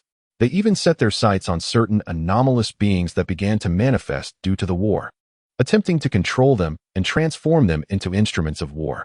The ferocity of their actions and the madness of their ambitions surpassed the imagination of ordinary men. If allowed to continue unchecked, not only would the legacy of the righteous path be at stake, but the entire world could descend into a demonic domain devoid of peace. Wukong's expression turned solemn, already deducing the ominous outcome. It was then that a piercing light, sharp as a sword, erupted from Master Yuji's eyes, a testament to the resolve of a guardian of an era. Under the command of several esteemed predecessors capable of communicating with the celestial calamities, the righteous sects of Huaxia united forces with the practitioners of the celestial arts, the shamans of Miaojiang, and the secret sects of Tibetan Buddhism, launching a nearly decade-long campaign of purging that swept across the entire Eastern cultivation community. This was not an external war, but an extraordinarily brutal internal cleansing. The objective was to eliminate all who took advantage of the chaos to commit evil, succumb to the demonic path, or seek to exploit forbidden powers to disrupt the lives of the common people, regardless of their origins or levels of cultivation. That battle rendered mountains and rivers dim, eclipsed the sun and moon, severing countless legacies and resulting in the fall of many formidable masters. Upon assuming the role of the master at the Baiyun Temple, I was already a formidable presence at the level of the Xinsheng realm. It was during the battle at Laozhan that I was ensnared by 3 fellow Taoists, who had succumbed to their darker natures. As we collectively faced the tribulation, meeting our end together, my tone bore the weight of profound remembrance. Yet it was imbued with an unwavering conviction. Ultimately, through the desperate struggle of all righteous forces, those most rampant, most powerful, and utterly oblivious to their own folly, the malevolent behemoths and the traitorous elements within the sect, were entirely eradicated, along with their remaining factions. Following this confrontation, the atmosphere within the Eastern cultivation community underwent a significant transformation. Those fortunate enough to survive were acutely aware of what should and should not be done, adhering strictly to their principles. Even those with fleeting thoughts of rebellion lacked the audacity and influence of the fanatics of yore. Master Yuji turned to Wukong, his voice resolute. Thus, my young friend, if you inquire whether there are those who would trouble the spirits due to antiquated notions or greed, it is possible that ignorance persists in the world. However, at least within the realm of Huaxia, since the cleansing of the last century, no organized power exists that possesses the capability and dares to transgress our boundaries. When the spiritual essence began to wane 30 years ago and spirits commenced their formal emergence, we, the surviving righteous alliance, had already drawn the most profound lessons from the bloodshed. The unknown is not an original sin, and power is not the root of calamity. The true disaster stems from insatiable greed and hubris.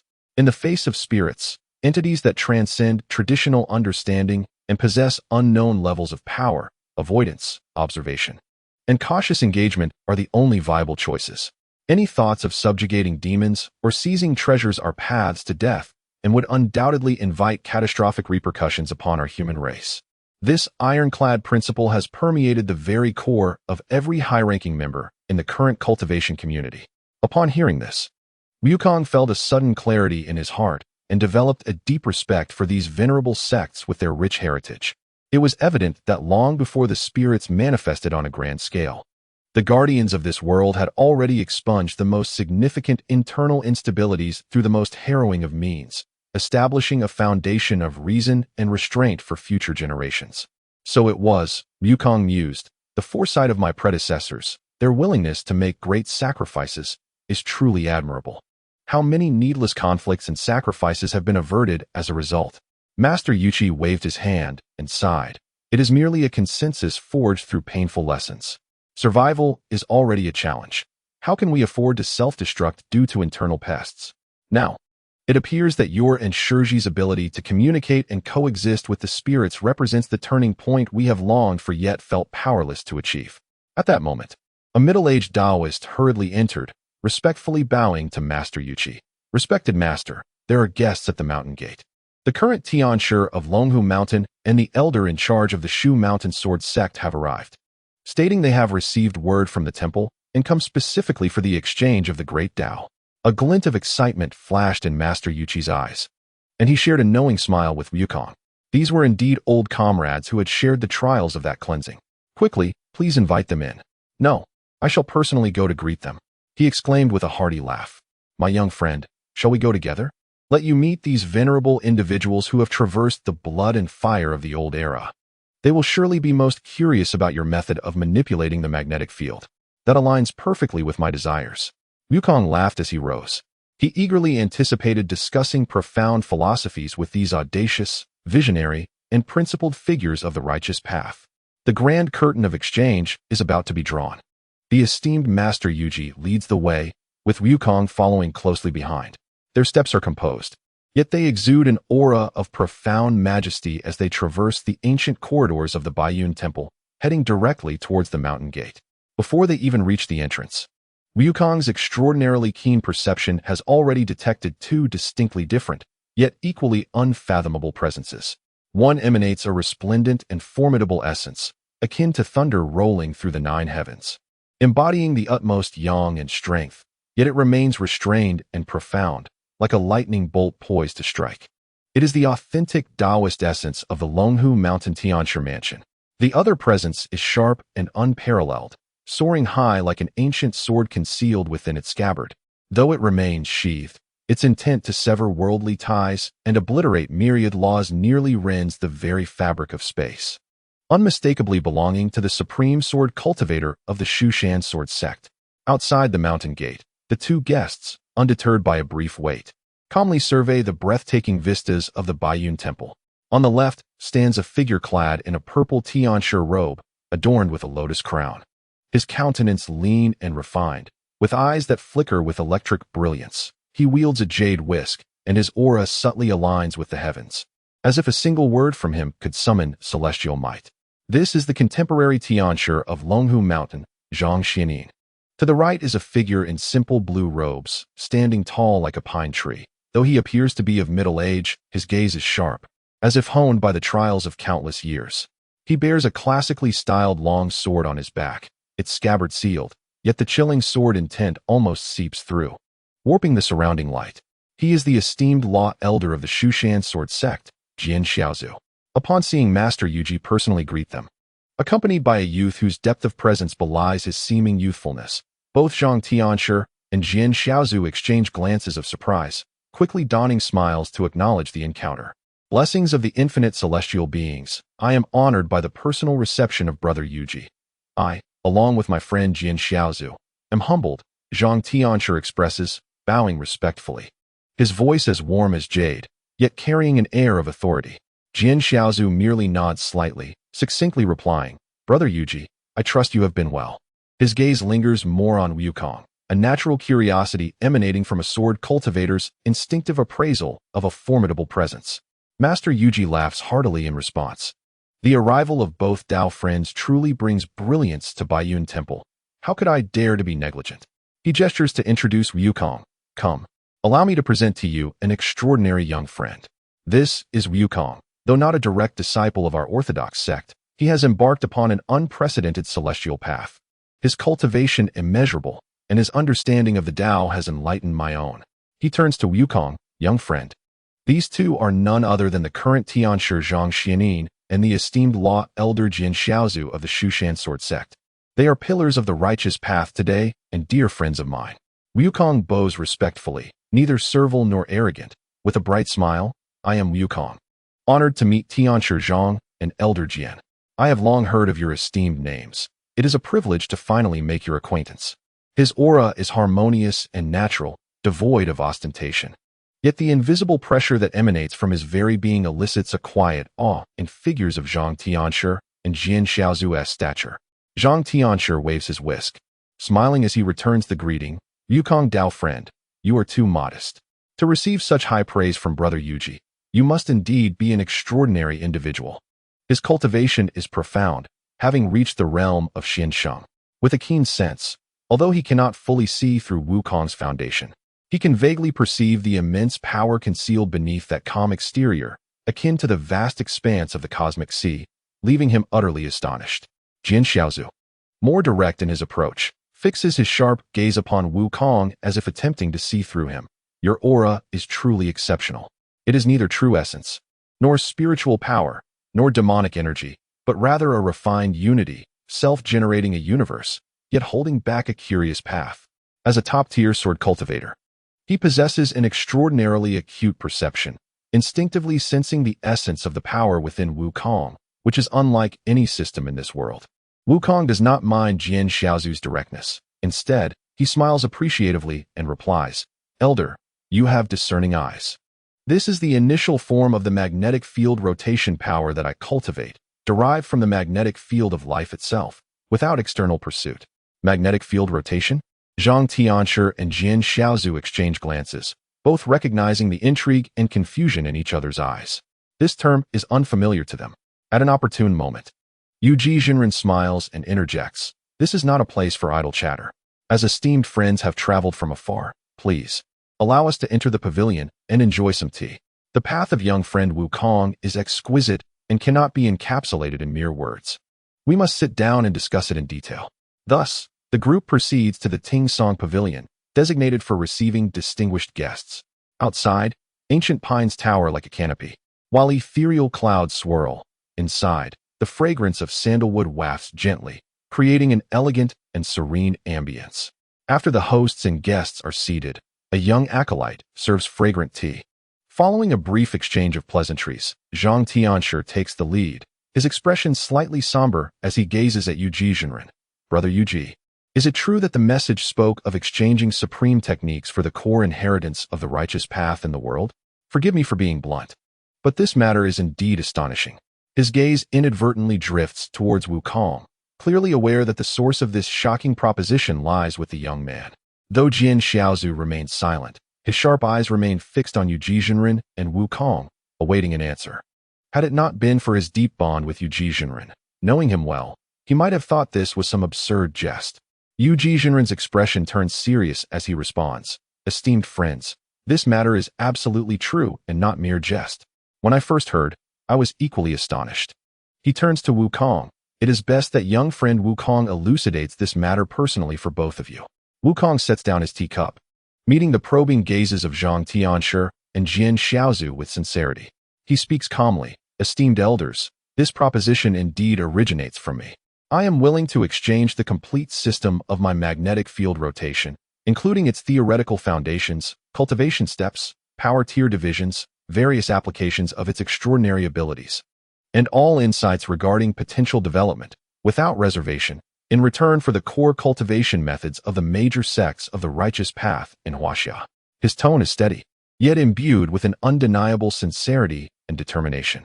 Zhang Tianshi pauses momentarily, stroking his beard thoughtfully, and muses, Friend Wukong, this is not a matter of doubt on my part. It is simply too extraordinary to comprehend.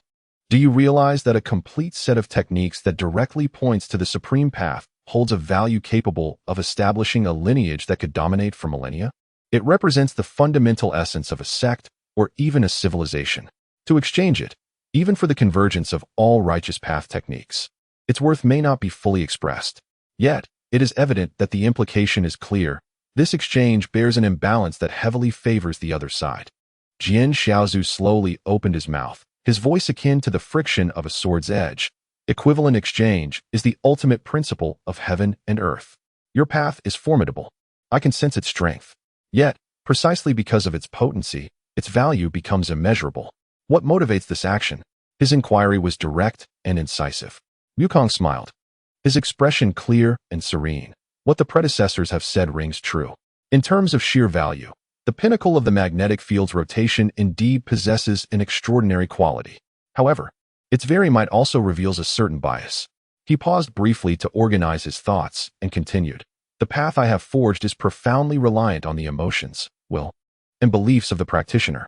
Power originates from the heart, igniting through emotions, and its ascension often necessitates extreme emotional conflict or life and death struggles. It is tyrannical, straightforward, and immensely powerful, yet consequently, it is prone to losing control, demanding a high standard of character, presenting a significant threshold, and along the journey, while it may be strong, it is inherently deficient in aspects such as longevity, understanding the natural order, and harmonizing with the yin-yang and the five elements. The orthodox schools of Huaxia, including the teachings of Buddhism, shamanism, and the various lineages of demons, though perhaps lacking the exaggerated destructive power of the highest level of magnetic field rotation, offer a rigorous, balanced, and methodical system that emphasizes a solid foundation, the refinement of one's Tao heart, the resonance with the cosmos, and the harmony with all beings. In matters of longevity, alchemy, artifact crafting, formation and talisman creation, comprehension of laws, and the education of sentient beings, they possess an exceptionally profound accumulation and unique insights. What I seek is not merely an accumulation of techniques. Wukong's gaze was intense, filled with a thirst for knowledge and exploration.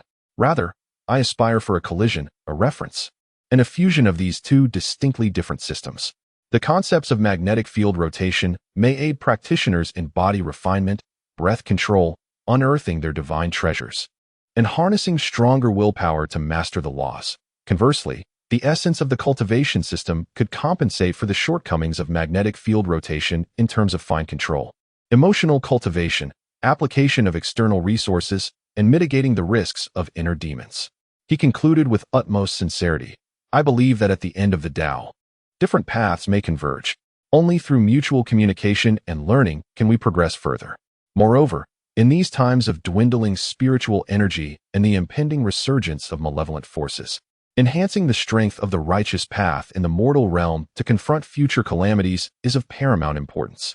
Power reveals its true value only through application and inheritance. Stagnation is not the way of the strong. His discourse was coherent and lofty, candidly acknowledging the strengths and weaknesses of his own system while highly valuing the advantages of traditional cultivation systems and underscoring the significance of exchange in addressing future crises. Zhang Tianshi and Jian Xiaozu, upon hearing this, fell into a prolonged silence. Being individuals of profound wisdom, they could naturally discern the sincerity and grand vision embodied in Wukong's words. After a long moment, Zhang Tianshi exhaled deeply, his eyes filled with astonishment and admiration. Wukong, my friend, your breadth of mind, vision, and insight leave me in awe. This is not merely a transaction. It is a boon for all sentient beings, an endeavor that will resonate through the ages. If this can truly be realized, it would be a fortuitous event for the righteous path of the world. He was already captivated, fully aware as a leader of the righteous path of the monumental transformations and advancements such exchanges could bring. Jian Xiaozu's sharp gaze softened considerably as he regarded Wukong, nodding slowly. To use strength to prove the path, yet not to rely on it to belittle others, but instead to seek wisdom from external sources. Your sword heart is pure and vast. This matter, the Shushan sword sect, has no dissent. Though his words were few, his stance was resolute and powerful. As a sword cultivator, he acknowledged Wukong's true heart and path. Realizing Master Yuchi stroked his beard and laughed heartily, excellent. I knew that both of you are discerning individuals. Wukong also expressed his joy. Thank you, esteemed seniors, for your support.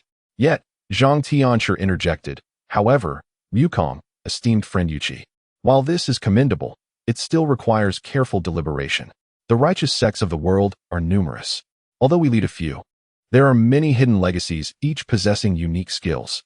We must widely distribute a discourse invitation, gathering leaders from all sides to convene and discuss the pros and cons, exchange detailed terms, and establish a framework for future collaboration.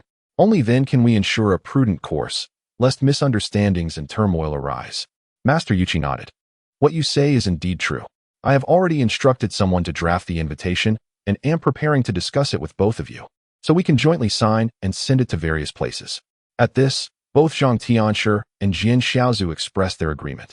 With the formal matters settled, the atmosphere within the hall instantly lightened.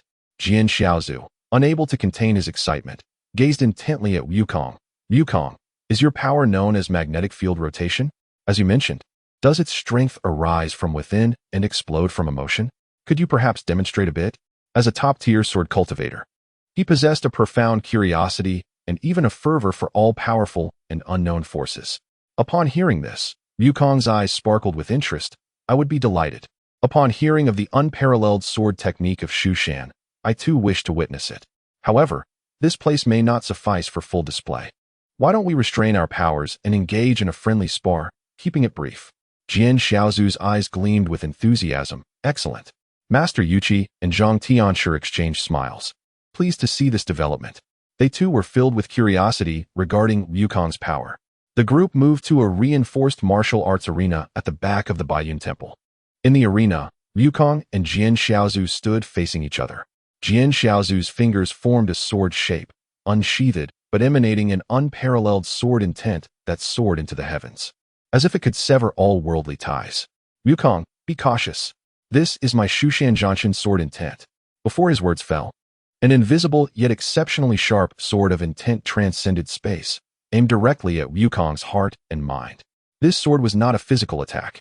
It sought to sever human emotions and shake one's Tao heart, representing an exquisite application of sword intent. However, Wukong merely smiled faintly, making no movement at all. The Zhanshan sword intent, capable of unsettling even the most steadfast true monarch, was effortlessly neutralized the moment it brushed against the invisible force field surrounding him, his passive magnetic field defense, dissolving into nothingness without causing a ripple. What a resilient spirit! What an unusual defense! Jian Xiaozu exclaimed in surprise and delight. Changing his finger position, he suddenly unleashed a finely condensed azure sword chi, as thin as a strand of hair, yet brimming with the might to pierce through gold and stone, tearing the air with a sharp sound as it lunged toward Wukong's shoulder. This time, the sword chi had materialized, but its power was controlled within the golden core realm, intended merely as a test. Wukong remained unfazed and unyielding, slowly raising his right hand, where a barely perceptible arc of electricity flickered at the tip of his index finger. In the next moment, the fierce azure sword energy, merely 3 inches from his fingertip, suddenly halted as if confronted by an invisible barrier, and then was ensnared by countless minuscule threads of power, disintegrating instantaneously into the most primordial particles of spiritual energy, dissipating into the ether. What? Jian Xiaozu's pupils constricted. He felt no trace of the opponent employing any true essence or law power. The sword energy seemed to be forcefully erased by a force of the purest nature. Such a peculiar power. It was neither a negation nor a devouring. It resembled a fundamental disintegration of its very structure. Zhang Tianshi observed keenly from the side, unable to suppress his astonishment, his eyes alight with scholarly curiosity. Elder, why not receive a strike from me? Wukong chuckled, similarly extending his fingers like a blade, lightly slicing forward. There was no radiance, no grandeur, yet Jian Xiaozu suddenly felt an overwhelming weight, as if an invisible force capable of collapsing the void bore down upon him. This was not mere gravity. It was a pure, unyielding force that pressed down with relentless might. The entire space felt as though it had been solidified, intent on forcibly suppressing him.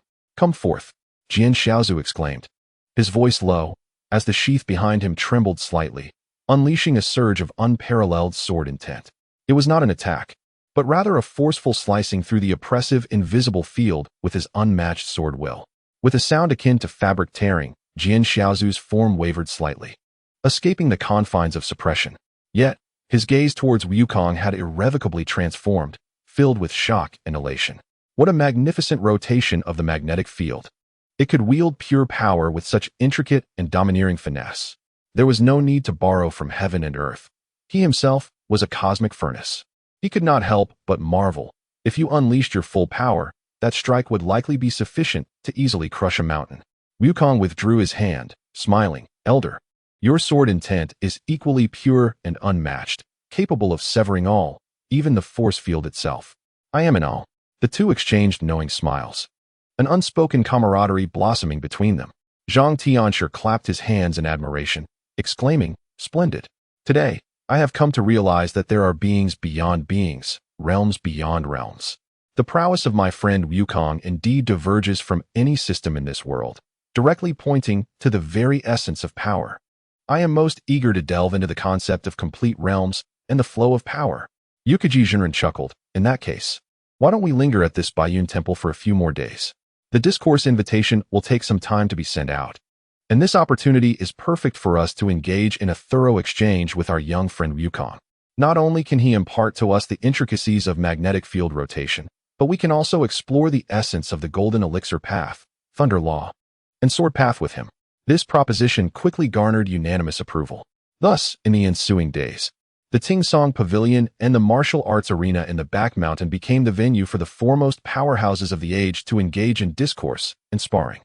Wukong elaborated on the various realms of magnetic field rotation, from the propulsion of electric currents to 1,000,000 horsepower, the mysteries of complete realms, the control of power flow, and a multitude of extraordinary abilities: cellular reorganization, material hardening, telepathy, atomic fission, and even the reversal of causality. Meanwhile, Zhang Tianshi elucidated the essentials of the Zhengyi thunder law from Longhu Mountain, detailing how to summon heavenly thunder with the inner elixir, refine the sun spirit, and wield celestial might. Jian Xiaozu expounded upon the supreme concept of the Shushan sword path, where the sword resides within the heart, and all things are regarded as swords. He elaborated on the methods of refining the sword heart, consolidating sword intent, and even the transformative practice of embodying the sword. Meanwhile, Master Yuji unveiled the profound intricacies of alchemy and qigong from the Baiyun Temple.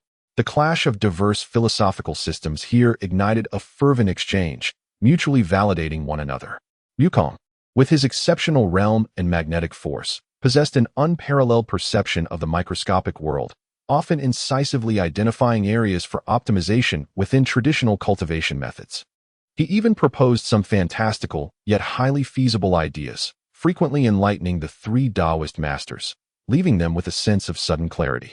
Conversely, the accumulated wisdom of the three Taoist masters over centuries, their deep understanding of the laws of heaven and earth, and their unique approaches to refining the mind greatly benefited Wukong.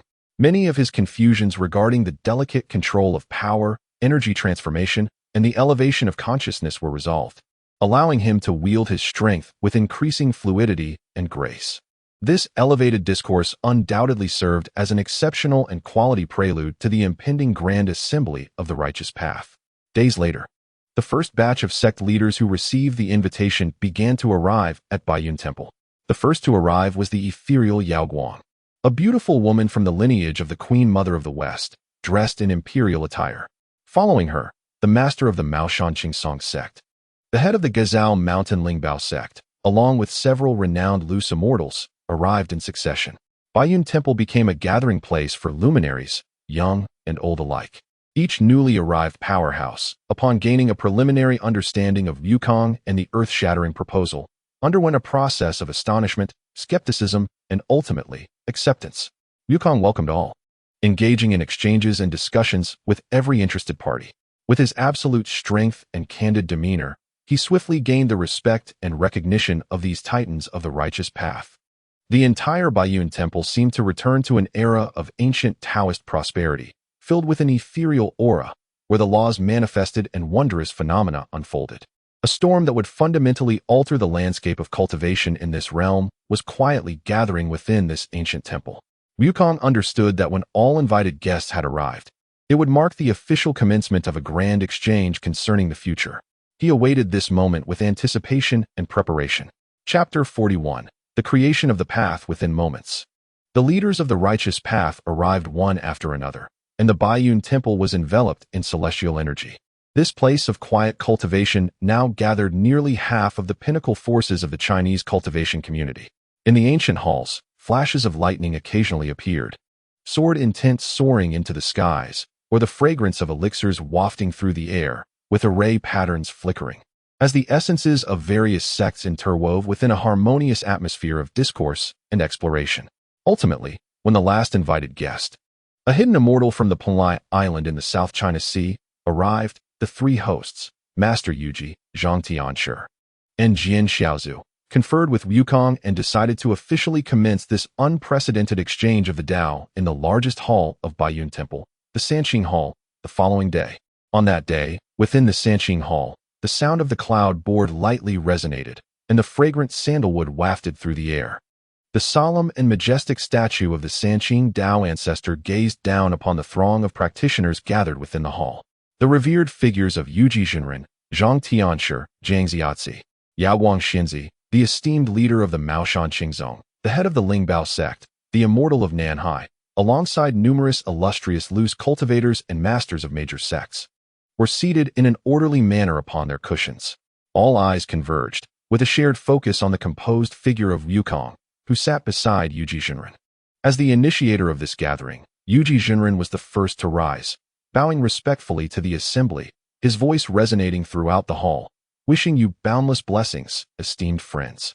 Today, I am deeply grateful for your presence at Baiyunguan, as this event pertains to the future fortunes of our cultivation realm. The reasons for our gathering have been briefly outlined in the discourse invitation. I now invite Wukong to elaborate further. Wukong stood, scanning the hall filled with curious, scrutinizing, and expectant gazes.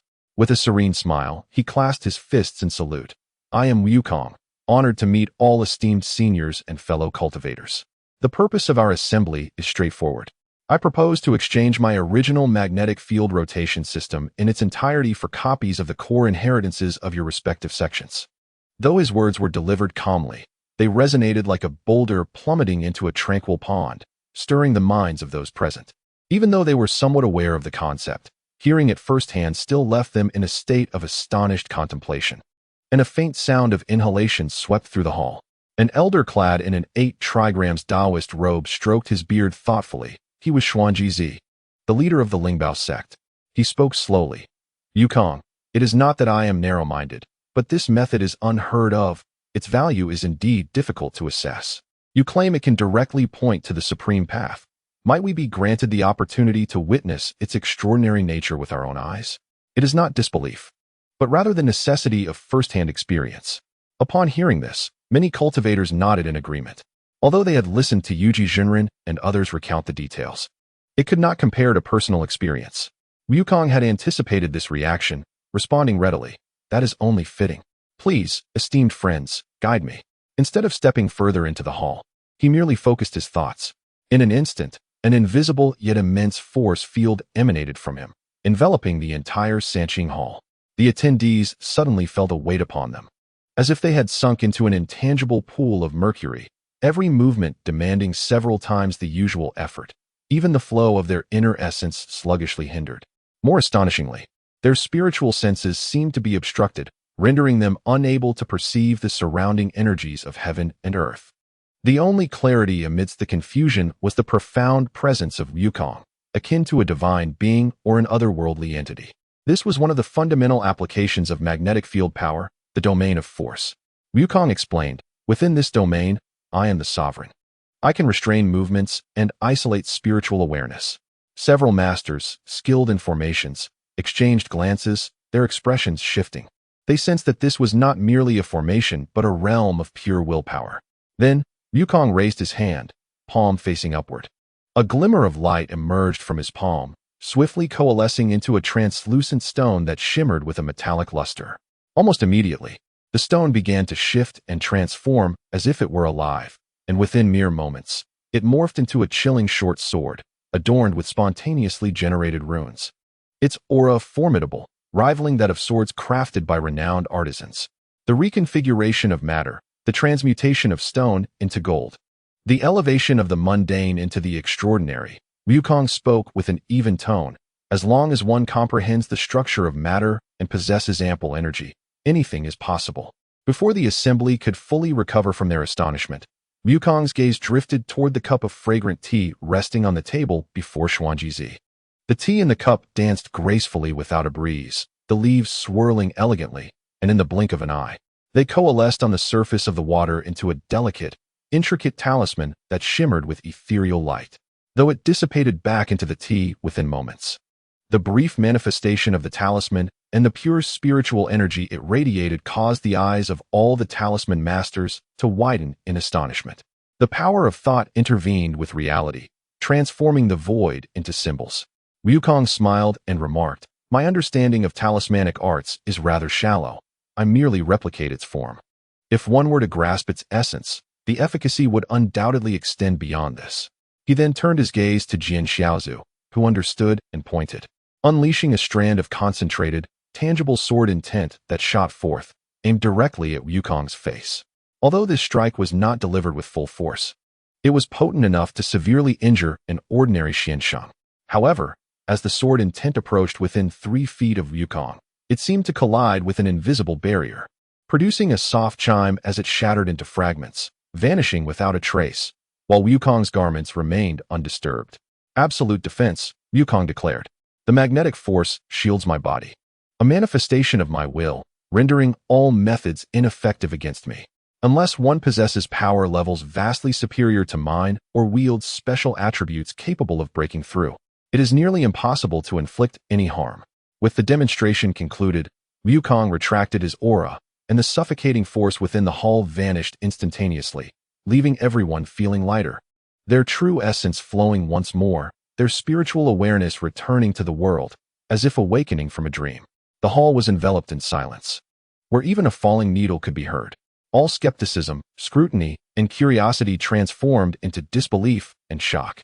Without relying on true essence or external forces, the self became an infinite treasure.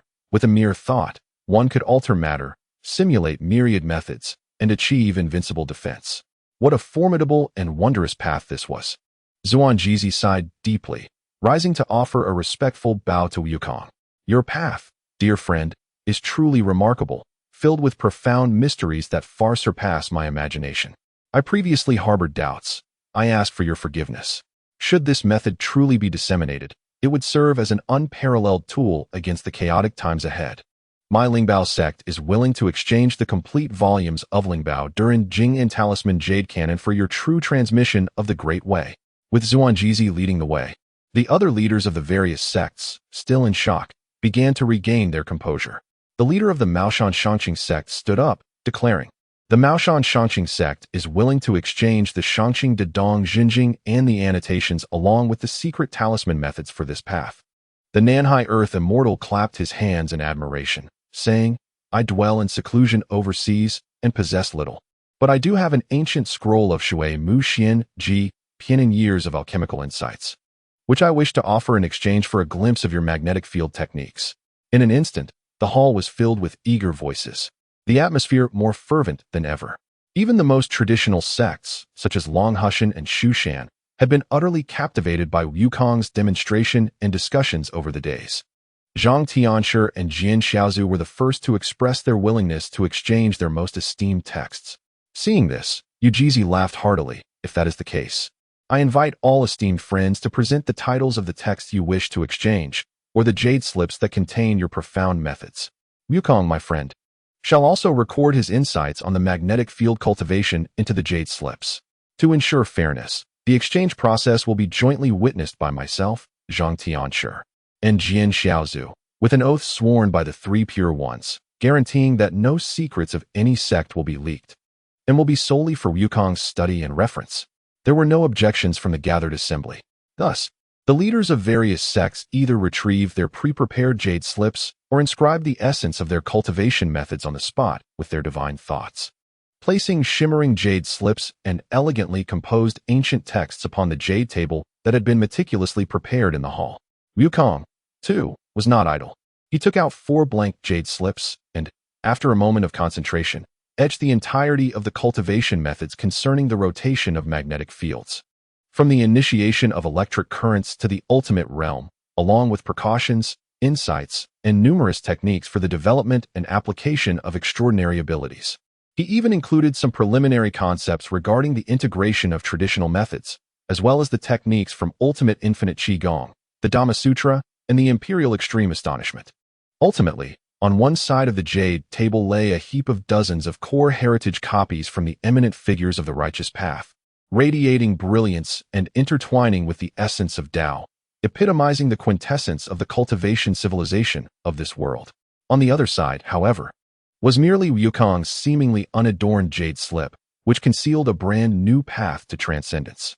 In the presence of all, Wukong and the representatives of various sects stepped forward one by one, pledging their intentions with their own Tao hearts, completing the exchange. When Wukong handed over the jade slip containing the secret of magnetic field rotation to the hands of the celestial jade real person, the atmosphere in the hall reached a crescendo, sealed by the joint incantation of 3 notaries, promising to later replicate and distribute copies to each sect. Every leader of the righteous path, having received the promise, radiated excitement and anticipation upon their faces. They understood that after this day, The landscape of the cultivation world in Huaxia, and even the entire globe, would be irrevocably transformed by this exchange. A new path, more suited to the era of decline, emphasizing the excavation of one's own divine treasures and the will-dictating power, would collide and integrate with their long-cherished ancient methods, bursting forth with unimaginable brilliance. Once the exchange concluded, the attendees showed no inclination to depart. In the following days, the Sanqing Hall transformed into an unprecedented grand forum for discourse. Wukong, seated at the center, began to elucidate the foundational principles and key points of cultivating magnetic field rotation, addressing the queries of the esteemed masters from various sections. In turn, these masters shared their wisdom unreservedly, imparting insights drawn from centuries of their own cultivation experiences regarding the challenges Wukong faced while studying their methods. Sparks of thought ignited in their collisions, and streams of wisdom flowed through their exchanges. One could often witness a master of talismans engaging in spirited debate with Wukong on how to optimize the structure of talisman activation using magnetic field power. An elder swordsman exploring with Wukong how to integrate sword intent into the control of energy flow, and an alchemy grandmaster marveling at Wukong's proposal of cell-level alchemical techniques. Wukong eagerly absorbed the cultivation wisdom of this world, his magnetic field power reaching an astounding height of 950,000 units, granting him an almost terrifying capacity for comprehension and deduction. He frequently drew connections from one point to another, even identifying long-standing errors or areas for improvement within certain traditional methods, leaving the elder cultivators astonished and exclaiming that his talents were indeed a divine gift. With a mere thought, Wukong manifested 7 corporeal clones, thereby expanding his perspective to 8. He maneuvered these 8 bodies, sending 7 to accompany Kuang-san, Meijio, Shiji, Jie, Nao, Kinri, and Natsuya, while the last remained to engage in discourse with his fellow practitioners. This unprecedented forum lasted a full 7 days and nights, with no signs of fatigue among the participants. Rather, their spirits grew increasingly vibrant, until each sect had disciples and elders who initially grasped the propulsion of electric currents, birthing the first faint yet genuine magnetic field within their bodies. The grand assembly reached a temporary conclusion. The esteemed leaders of the righteous path were filled with satisfaction, yet acutely aware of their substantial responsibilities, necessitating their swift return to their respective mountains to organize the transmission and study of new doctrines. Thus, they bid farewell to Master Yuji and Wukong, transforming into streams of retreating light as they departed. After seeing off the assembly, Master Yuji turned to Wukong, whose aura had grown increasingly profound and unfathomable, wisdom shimmering in his eyes.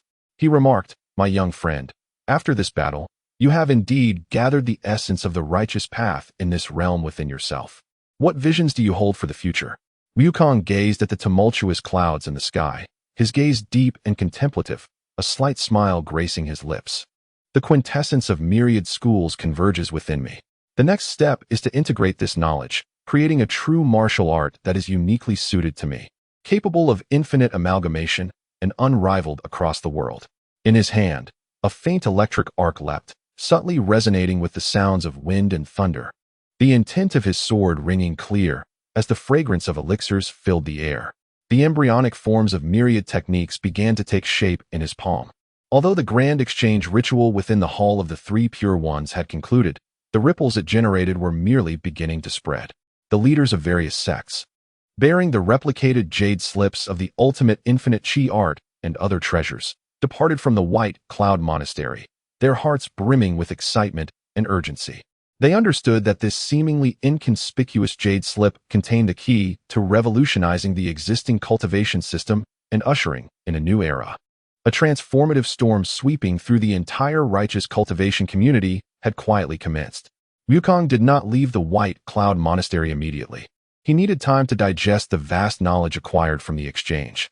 Master Yuji had arranged for him a secluded cave at the depths of the Cloud Sea on the back mountain, known as the Returning Song Cave. The cave's facilities were rudimentary, merely a stone bed and a mat, but the spiritual energy was exceptionally rich and pure due to the gathering array, and most importantly, it was profoundly quiet, isolating him from external disturbances. As Wukong entered the cave, the stone door slowly descended. He did not rush to meditate, but first took out the dozens of jade slips and ancient texts containing the core legacies of the various sects, laying them out in an exquisite array across the stone bed. In an instant, the cave shimmered with brilliance, the essence of the Tao permeating the air, the ethereal mysteries of the supreme clarity great cave scripture, the overwhelming might of the Jingyi thunder method, the sharp edge of the Shu mountain sword cannon, the myriad transformations within the spirit treasure talisman jade cannon, and the sacred transcendence of the secret scroll of the Western Queen Mother intertwined, as if condensing the quintessence of millennia of Chinese cultivation within this space. Even with Wukong's current state of mind and cultivation, facing this ocean of profound wisdom, he could not help but feel a sense of awe and reverence. He took a deep breath, seated himself cross-legged on the mat, and focused his gaze with utmost concentration. Let us begin. With a thought, the magnetic field power, reaching 2 million horses, began to flow gently, not for destruction but for the utmost precision. Under the enhancement of this magnetic field power, his cognitive abilities surged to an unfathomable realm. Simultaneously, the complete state granted him absolute mastery over power and information, ensuring he would not lose himself amidst the overwhelming influx of knowledge. He first picked up the jade slip of the Jingyi thunder method from Longhu Mountain, allowing his consciousness to immerse itself within. In an instant, a multitude of mysteries regarding thunder surged into his mind. How to envision the thunder god of the 9 heavens. How to invoke the particles of thunder in the heavens and earth through one's own yin-yang energy. How to form thunder seals, recite thunder spells, tread the path of stars, and summon celestial might to refine the golden elixir of the yang spirit, ultimately transforming oneself into thunder and wielding the retribution of nature with a rigorous system. Advancing step by step, utilizing the energies of the universe to their utmost potential. As Wukong perused these teachings, he simultaneously employed the principles of magnetic field rotation to verify and simulate them. Thunder, at its essence, is a violent release and transition of energy. The power of magnetic field rotation can also generate extremely high voltage, mimicking thunder. However, the methods of Longhu Mountain place greater emphasis on resonance with the cosmos, invoking immense forces of nature with minimal energy. This technique is truly exquisite. With a subtle movement of his fingertips, a delicate blue arc of electricity leapt forth, subtly imbued with the might of heavenly thunder and containing a trace of cosmic righteousness, starkly different from the purely destructive lightning he had previously wielded. Next, he delved into the sword classic of Shushan. This text not only encompassed the supreme art of swordsmanship and techniques for forging swords, but also contained unparalleled methods for refining the sword's heart and condensing the essence of sword intent. It emphasized the concealment of the sword within one's heart, asserting that all things could serve as swords, capable of slicing through myriad laws, pursuing the ultimate sharpness and purity. The sword intent is indeed a highly concentrated amalgamation of spiritual power and energy, akin to the surging force propelled by the murderous and combative will within the magnetic field's rotation, yet more refined, focused, and harmonized with the weapon, ever-changing. Wukong, deep in thought, extended his finger as if wielding a sword, and an intangible sword chi spontaneously coalesced, its sharpness slicing through the air with a hissing sound, further infused with his unwavering will, amplifying its power manifold. Then he turned to the jade classic of talismans from the Lingbao school. The myriad talismans encompassed all phenomena, capable of summoning wind and rain, dispelling evil and calamity, moving mountains and seas, and transforming shapes, all dependent on special runes that invoke the laws of heaven and earth. Runes serve as a simplification and manifestation of these laws. If the magnetic field's power could precisely simulate the structure of runes and infuse them with energy, perhaps there would be no need for vermilion ink and yellow paper. With but a thought, one could manifest runes in the void, instantaneously unleashing myriad methods. Wukong attempted to construct the simplest fireball talisman structure using magnetic field energy. He observed the air before his fingertips warp, and a complex rune composed purely of energy instantly took shape, humming with power before erupting into a blazing fireball that he effortlessly controlled and dissipated. He also perused the annotations of the Huangting scripture from the Maoshan school, delving into the intricacies of the deities within his body and the wonders of the Qi Si in his dantian. He contemplated the life-nurturing principles and tranquil cultivation of spirit detailed in the secret scroll of the Yaoqi. He experienced the alchemical techniques and escape methods of the earth immortals of the South Sea, who harmonized with the elemental forces of water. Each lineage served as a gateway to a new world, allowing him to reassess the essence of power from diverse perspectives. The traditional cultivation system places greater emphasis on harmonious resonance with the natural world, utilizing external energies in a gradual process to hone the spirit and body, ultimately striving for unity with the cosmos and ascension to immortality. Its strengths lie in its solid foundation, diverse methods, longevity, and a particular focus on the cultivation of the mind. In contrast, his magnetic field rotation sought extreme introspection, excavating the potential of his own life's magnetic field, fueled by emotional will, resulting in a powerful and rapid advancement, albeit with stringent demands on his character, risking the potential for losing oneself in power, and lacking in fine manipulation, comprehension of the cosmos, and comprehensive utilization of external resources. The two approaches are not a matter of superiority or inferiority, but rather represent distinctly different paths. As Wukong had anticipated, there existed a profound complementarity between them. Time flowed swiftly during his deep seclusion, within the cave of hidden treasures. Extraordinary phenomena surrounded Wukong. At times, lightning enveloped him, resonating with the sounds of the Tao. At other moments, sword chi crisscrossed, slicing through the void. Symbols of fortune waxed and waned, renewing myriad manifestations. Fragrant elixirs wafted through the air, and the vitality of life surged like the ocean. Various systems of power alternated in manifestation upon him, gradually embraced, deconstructed, reconstituted, and fused by the vast magnetic force akin to the sea. His aura grew increasingly profound and unfathomable. It transformed from mere overwhelming dominance into a harmonious essence imbued with comprehensive wisdom. His mastery over his own power ascended to an entirely new level through this expansive realization. The strength of 950,000 horses had not increased, yet the quality and application of that power underwent a monumental transformation. While Wukong immersed himself in the boundless depths of the Tao, the external world was already in turmoil. At Longhu Mountain, within the secret realm of the Celestial Master's abode, Master Zhang Xianin summoned all his direct disciples and core elders to unveil the Jade Slip. When the concepts of the rotating magnetic field manifested in their minds, the resultant shock was immeasurable. Could such a direct and domineering path exist? Relying solely on oneself without the aid of external forces? This aligned with the orthodox teachings of our Tao sect, yet its power was indeed beyond comprehension. Especially in this age of diminishing spiritual energy, this path might present a new avenue for us. Master Zhang proclaimed solemnly, "Silence." Wukong's expansive heart has exchanged this supreme method, which is a tremendous opportunity for Longhu Mountain, as well as a great responsibility. Although this path is distinct, the core principle of harnessing power through will and intention, determining strength and weakness, resonates with our thunderous techniques, which also align intention with the celestial will. Henceforth, we shall select disciples of resolute character and solid foundations to attempt the dual cultivation of electric currents. Our primary research will focus on how to temper will through thunder techniques, stabilize the mind, and avert the risks of inner demons associated with this path. Simultaneously, we shall explore the possibility of operating the thunderous power through the rotation of the magnetic field to enhance its might and control.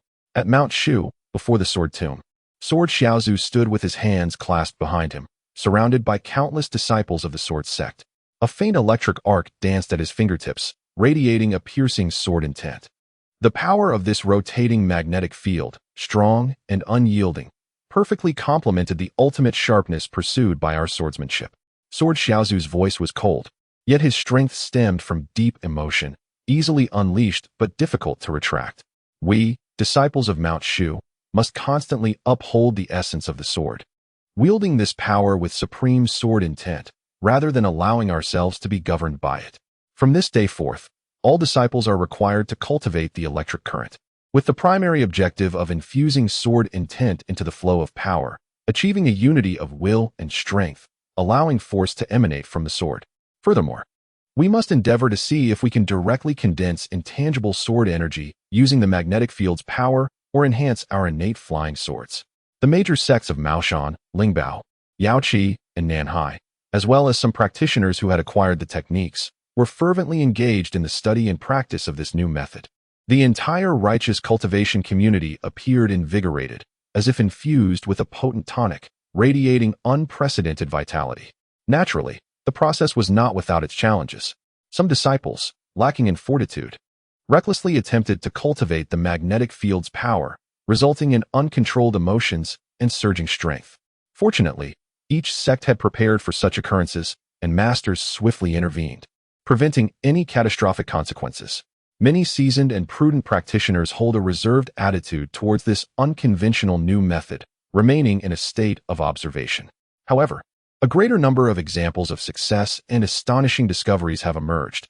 A young disciple from Longhu Mountain, who struggled to summon heavenly thunder while practicing thunder techniques, unexpectedly found that after shifting to harnessing electric currents, his affinity for lightning significantly increased. In just a few days, he succeeded in conjuring thunder from his palm. Albeit with moderate power, yet it rekindled his confidence. A disciple from the outer sect of Shushan, whose swordsmanship talent was mediocre, advanced rapidly in the practice of magnetic forces due to his rich emotions, infusing his passionate spirit into his sword intent, thus creating a mesmerizing technique known as the endearing sword, which captivated all who witnessed it.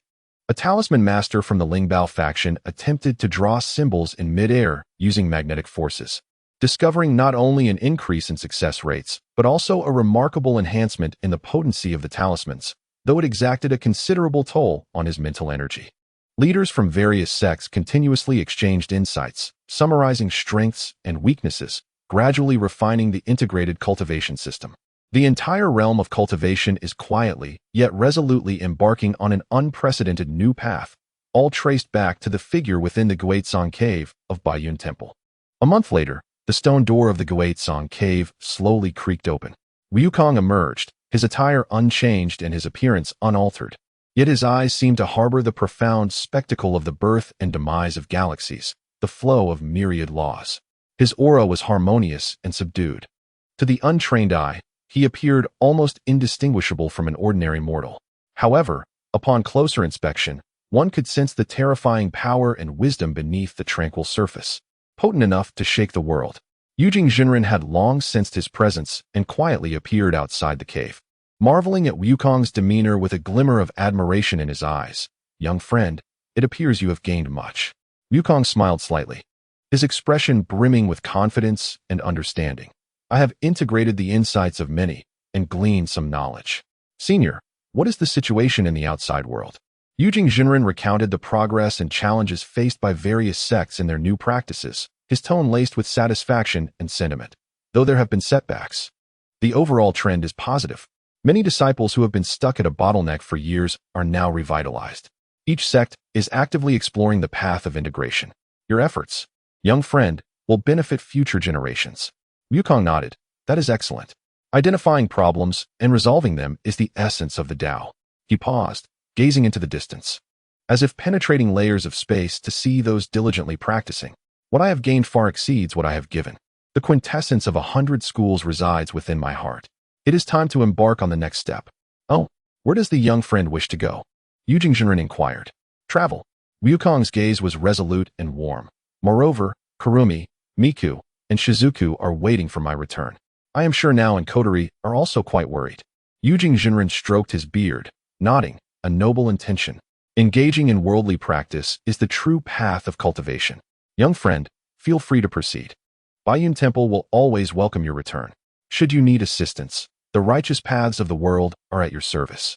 "Thank you, senior." Wukong clasped his hands in gratitude, his form shimmering slightly before vanishing like a breath of fresh air, leaving no trace. In the next moment, Wukong's figure appeared on the mountain path outside Baiyun Temple. He did not fly, but walked like an ordinary traveler, step by step descending the mountain, preparing to truly immerse himself in the bustling world, to listen, to observe, and to feel. In his hand, he toyed with a thread of magnetic power infused with subtle thunder, sword intent, symbolic light, and the essence of life. Fluidly shifting and unfathomably profound. Based on this magnetic field, he sought to encompass the myriad laws and embody the wishes of all beings. He murmured softly to himself, his eyes glimmering with the brilliance of deduction and creation. This new approach could perhaps be named the path of universal magnetic fields. As the mountain breeze whispered and the forest rustled, it seemed to respond to the imminent birth of this new doctrine destined for this era. Yet, Wukong's journey was merely at its inception. Awaiting him ahead was a vast human realm, along with the myriad challenges, opportunities, and tales concealed beneath the placid surface of modern society. Chapter 42. The Eternal Scripture of True Demonic Blood. After taking a few steps, Sun Wukong furrowed his brow once more, dismissing the name he had previously contemplated. Though the essence of this technique was lofty, attempting to embrace all things and accommodate myriad laws, at its core, it remained centered on the bloodline of the Saiyan, revolving around the martial way of Qi and the dynamics of the magnetic field. Even if he ultimately realized the grand aspiration of embracing all rivers, it would still fall short of the title universal. In his heart, true universality should be a doctrine that is universally applicable to all beings, yet varies from person to person. It should be capable of deducing the next phase of development based on each individual's current state and cultivation, appearing accessible to all while remaining uniquely distinct for each practitioner. Like a multitude of phenomena, each one of a kind. With his resolve firm, Wukong summoned back all his avatars. Before dissipating, each avatar solemnly bid farewell to their companions. He gathered Miku, Kurumi, Shizuku, and Yui in one place, ensuring they would meet again later. Ascending into the sky, he soared with the flow of Qi, continuously revisiting all the powers and insights he possessed, sorting through the myriad characteristics infused within his technique. Finally, he slowly opened his eyes. A tumultuous sea of blood swirling within them, akin to raging flames of calamity. He named this technique the Eternal Scripture of True Demonic Blood. Its path was divided into 3 parts, the upper, middle, and lower sections. The upper section was called the Scripture of Undying Blood, focusing on refining the physical body, spanning the 1st to 3rd ranks. Achieving great success would grant one a physique comparable to the 5th rank even at the 3rd. Should one further augment it with the secret technique King's Fist, they could even challenge the 6th rank, battling beyond their level through the power of blood. The middle section was named the Immortal Blood Sea, corresponding to the 4th to 6th ranks. This volume required practitioners to condense an infinite blood sea, cultivating 100,000 blood deities. As long as the blood sea endures, the true spirit remains unextinguished, even if both form and spirit were to disperse. As long as a single drop of blood remained, and a faint thought persisted, one could resurrect from the blood sea, achieving near immortality. The lower section was termed the True Demonic Trials of Endless Calamities, necessitating the experience of all worldly pains, comprehending every tribulation, and forging the essence of true demons through countless deaths, resulting in the blood deities swelling to 12 billion, achieving true immortality. This volume transcended mundane practices, approaching the Tao, shattering the cycle of reincarnation and transcending calamity to become demonic. However, this technique was extreme and perilous, each step fraught with danger, either injuring oneself or others. For instance, while condensing the blood sea, though one could slowly gather the spiritual energy of heaven and earth, using the blood of living beings for sacrifice would yield greater results. Thus, should it fall into the hands of those with nefarious intentions, it would undoubtedly unleash catastrophic turmoil, staining the realms with blood. Wukong's gaze was resolute, his heart unwavering. He would never allow such calamity to descend upon the world due to his actions. Extremes must lead to reversals. This technique, which has reached the pinnacle of the path of slaughter, also encompasses the truth of salvation. As long as one possesses a complete divine soul, each blood god seed can revive a being, disregarding boundaries. After all, it does not act upon oneself, so conditional limitations are quite normal. Suppressing the myriad thoughts in his heart, Wukong flew at great speed, and in the blink of an eye, he had arrived above Kyuko and the others. Upon recalling his memories, Wukong was astonished to discover that they had already reached Chang'an, where they were planning to visit the Terracotta Army. Wukong descended slowly from the clouds, his fierce aura still not entirely retracted, drawing the attention of the people below. Kyuko was the first to react, a playful smile gracing her lips. "Oh my, what wind has brought our busy man to us? I thought you had forgotten about us." Miku's eyes lit up as she ran forward, lifting her skirt with a hint of playful reproach. "Darling, you're finally back. You mustn't disappear for so long again." Shizuku smiled and nodded in greeting, as gentle and reliable as ever. Yui then cheered, flitting towards him like a little butterfly, embracing Wukong's arm. Wukong, have you finished your business? Wukong ruffled Yui's hair. The crimson hue and calamity fire in his eyes having long since faded, leaving only warmth. Yes, for now, it is at an end. I heard you plan to see the Terracotta Army? Indeed, indeed. Miku eagerly responded. How could we come to Chang'an and not visit the Terracotta Army? Come with us, darling. Wukong nodded in agreement, though his gaze casually swept over the bustling crowd around them. His perception far exceeded that of ordinary individuals. He sensed an unusual atmosphere pervading this ancient capital, not merely pure een or deathly energy, but rather a slumbering, majestic rhythm that resonated faintly with the newly created true demonic blood unending sutra. This discovery piqued his genuine interest in the upcoming journey. Thus, the group set off towards the Qinshi Huang Mausoleum Museum. Along the way, Kyuko leaned closer to Wukong, her voice lowered and laced with her characteristic allure. Oh, Mr. Wukong, your aura earlier was quite frightening. Have you created something terrifying? Her sensitivity to energy and aura was remarkable. Wukong shot her a glance, not concealing anything, and succinctly replied, I created a method. It is somewhat perilous and still requires refinement. He did not elaborate further, and Kyuko, understanding, refrained from probing, her interest only deepening. Upon arriving at the museum, the moment they stepped into Exhibition Hall No. 1, the grandeur of the military array struck them. Thousands of terracotta warriors stood solemnly in the pit. Though silent, they exuded an overwhelming aura of ancient valor that swept across 2 millennia, leaving ordinary visitors awestruck and instinctively lowering their voices. Miku and Yui gasped in astonishment, while Shizuku displayed a look of shock, carefully observing the details of each terracotta figure. Kyuko, holding her parasol, smiled. It truly is magnificent. The ancient emperors expended so much effort for the afterlife. Yet Wukong's gaze transcended the grand military array. His eyes fell upon the terracotta figures, but his perception delved deeper underground, penetrating the soil to reach something more profound and essential. In his perception, the land harbored not merely the slumbering clay figurines, but also a spirit of martial essence, solidified to its utmost, imbued with an air of relentless combativeness, alongside a faint yet tenacious heartbeat, sealed beneath the vast dragon's energy and the earth's veins.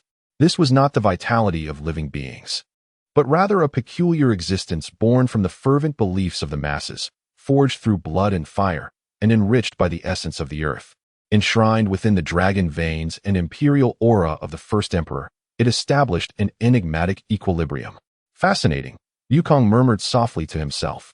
The profound technique he had developed, the true demonic blood-transcending eternal scripture, focused on refining the physical form and assimilating myriad energies, allowing him to perceive the essence of life, blood, and soul to an extraordinary degree. The underground existence subtly resonated with the principles of his technique, where the sea of blood never dries and the true spirit remains immortal. He could even vaguely sense that, deep beneath the earth, some of the figurines were not composed solely of clay, but encased a core of something far more genuine. At that moment, his gaze fixed upon a severely damaged kneeling archer figurine. Its shoulder bore a crack, revealing an interior that was not merely yellow earth, but a dark, nearly black hue. A faint, almost imperceptible fluctuation emanated from that fissure. Had it not been for the uniqueness of Wukong's technique, he would have never detected it. The wave carried with it an essence of iron and blood, loyalty, slaughter, guardianship, and a hint of bewilderment, eroded by the passage of time and confinement. Wukong's pupils subtly contracted. These terracotta warriors were far more complex than the world perceived. They were likely not merely clay creations. Perhaps, during their crafting, they incorporated authentic elements, perhaps the essence of valiant warriors' blood and souls, or the remnants and corporeal essence of powerful fallen cultivators, sealed within the clay through arcane methods. Nourished for 2 millennia by the dragon veins and imperial will, they had become a form of alternative life or legacy. They lay dormant, sealed, maintaining the structure of the imperial tomb. If he were to apply even a slight touch of his true demonic blood-transcending eternal scripture, or merely a thread of blood essence, would it awaken this undefeated legion that had slumbered beneath the earth for 2,000 years? A faint smile played at the corners of Wukong's mouth. Not a smile of joy, but an expression of intrigue at the prospect of exceptional experimental material. His technique required traversing countless tribulations, refining myriad bloodlines, and comprehending the cycles of life, death, and resurrection. The military spirit and anomalous life forms buried beneath might provide him with unexpected enlightenment. However, Wukong had no intention of awakening them all without cause. When the night grew deep and quiet, he could return to this place and scan it with his divine consciousness. A more audacious thought emerged. What if he were to blend a drop of his own essence into that kneeling archer figurine, infused with its peculiar fluctuations? What would transpire? Would it fully activate the figurine, or would it shatter the imperial seal of this place? Wukong, look at that general figurine, how imposing.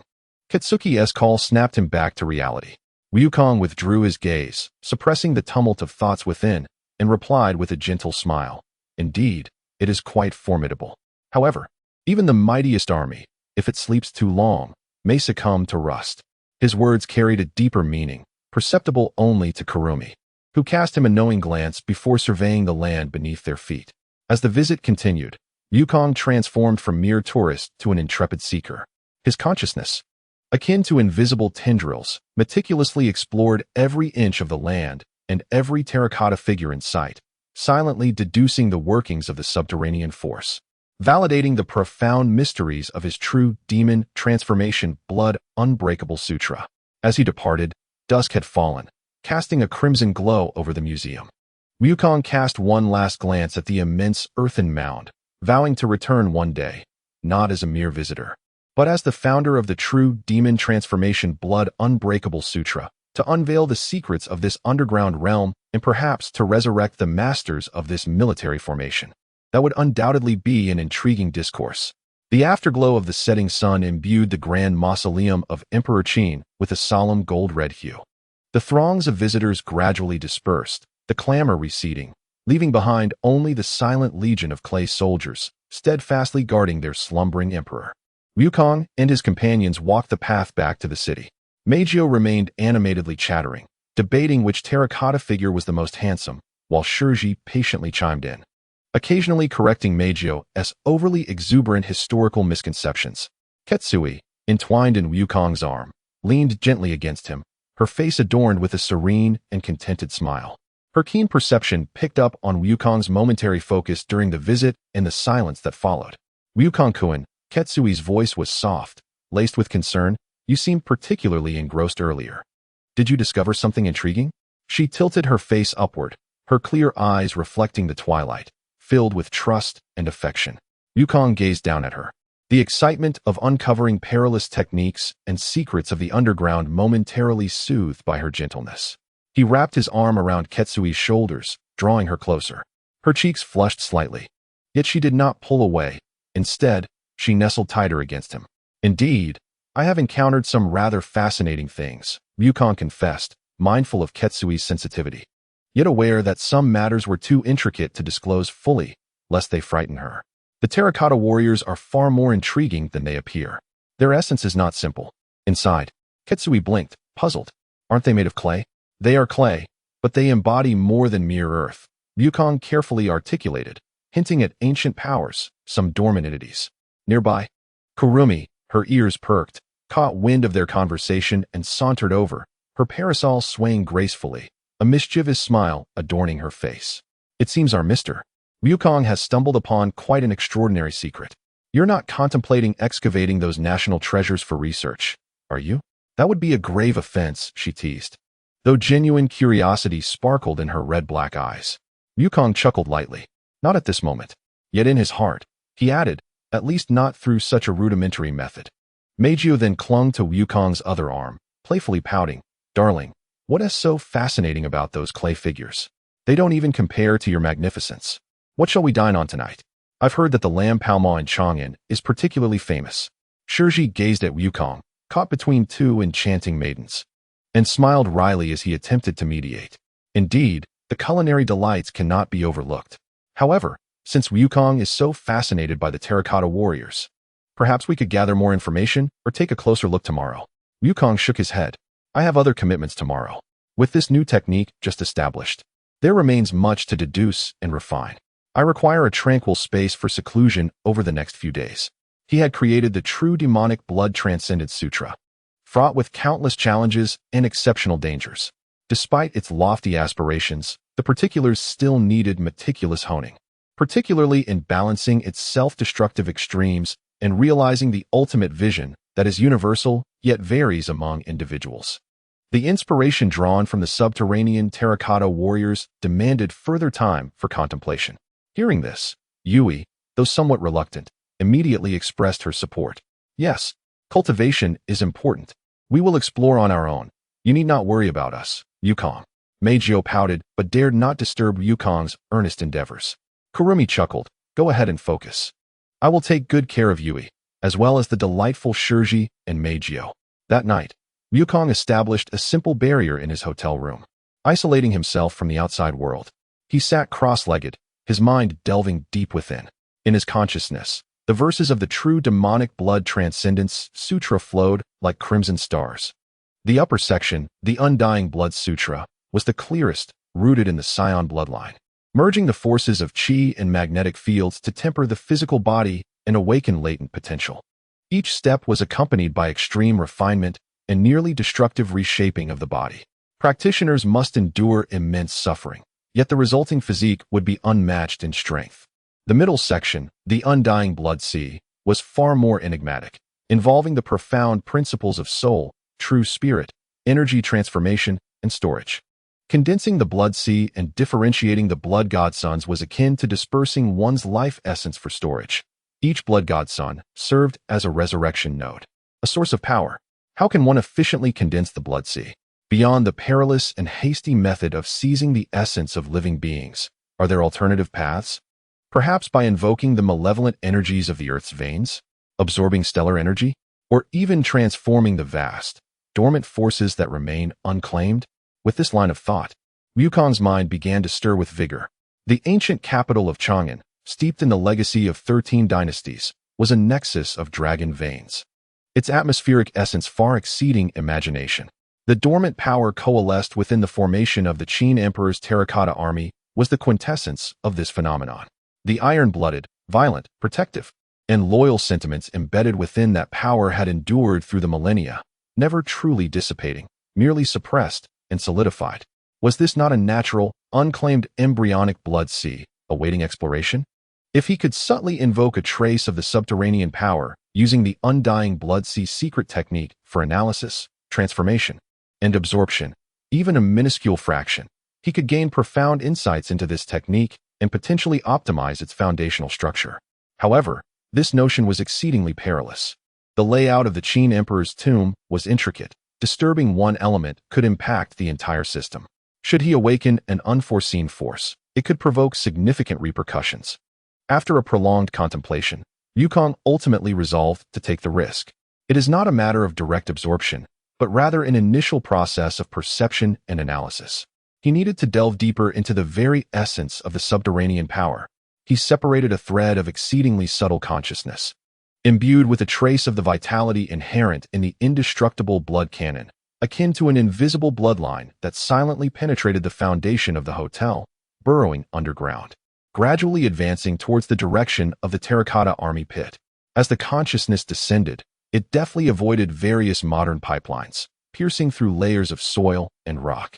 The closer he approached the burial site, the more palpable the slumbering, immense force became.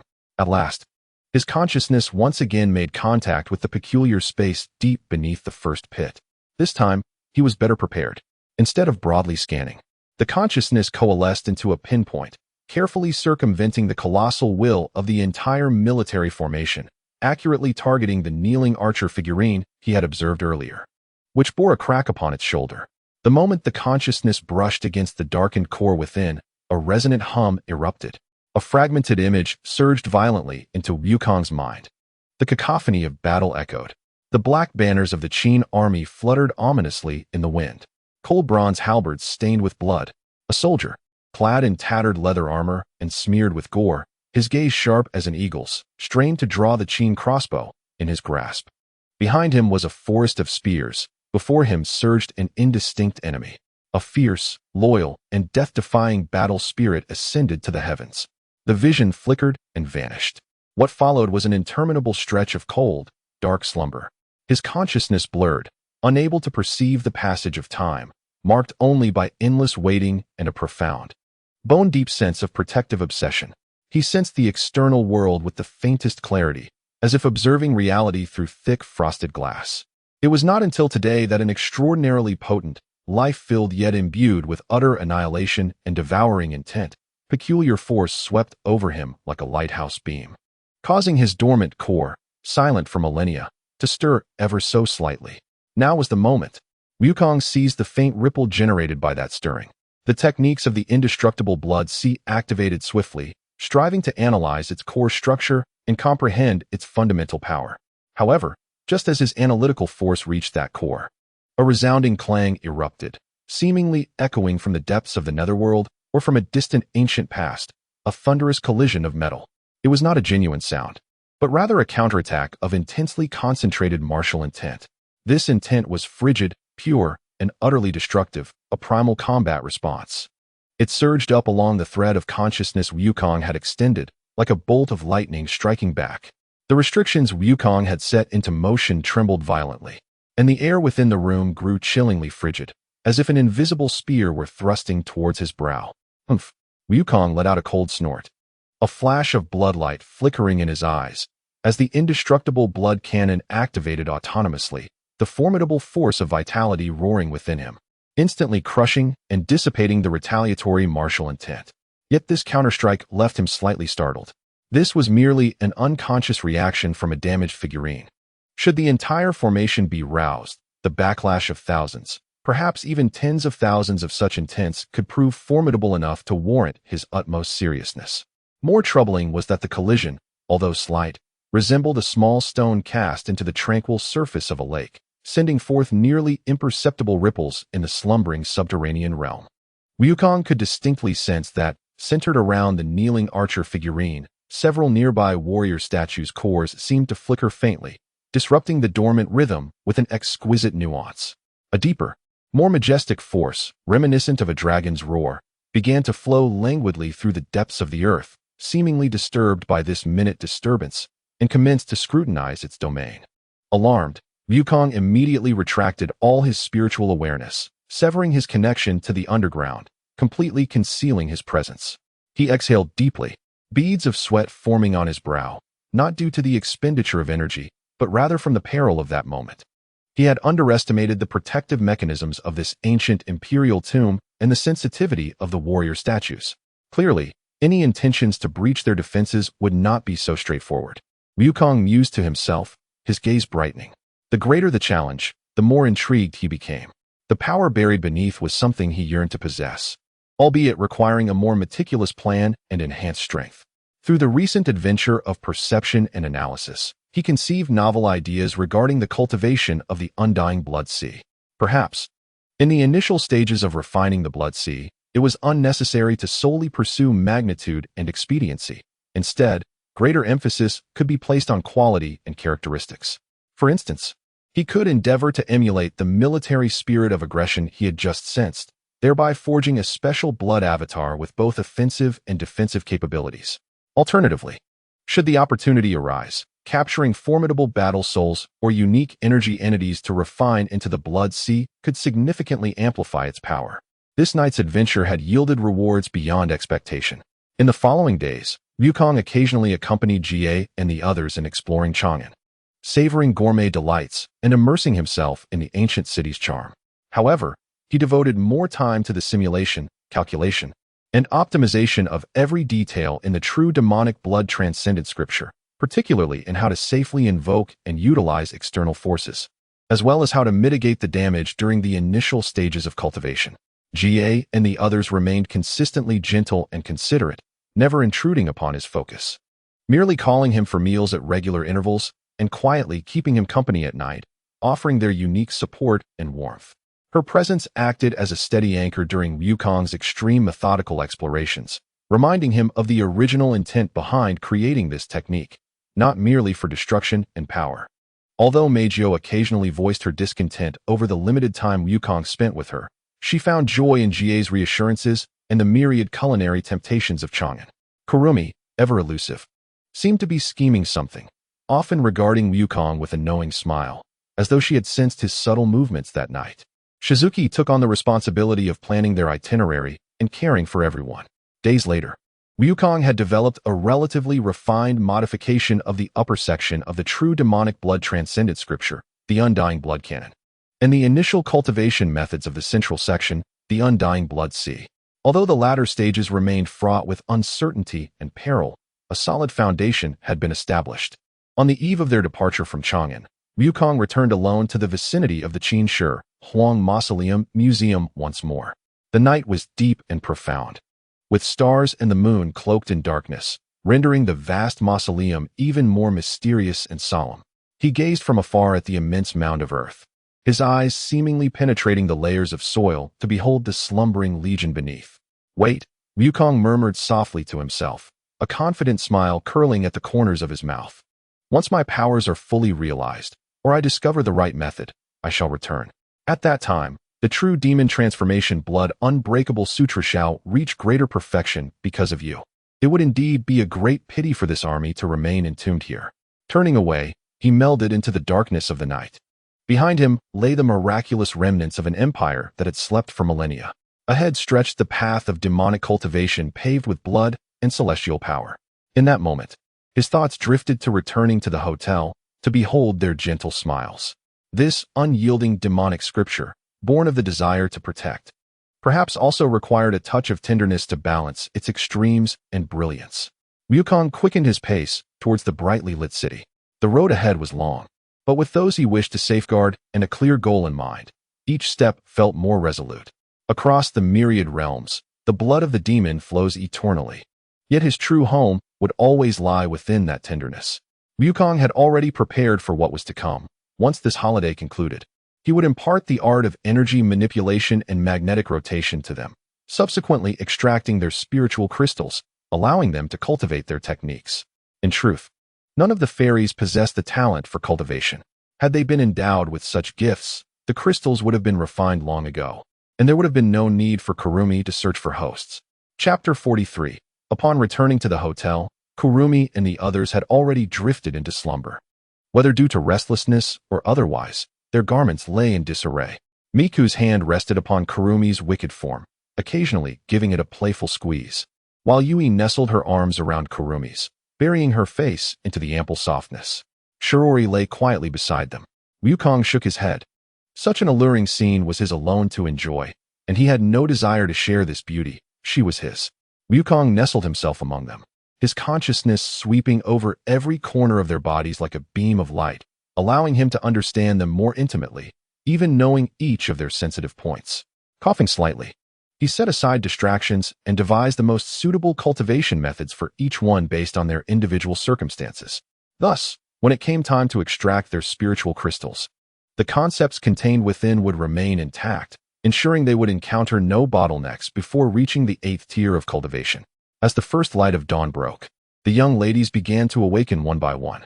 Kurumi was the first to sense something unusual, not discomfort, but an indescribable clarity, as if the flow of spiritual energy within her had been seamlessly untangled, resonating with a profound rhythm.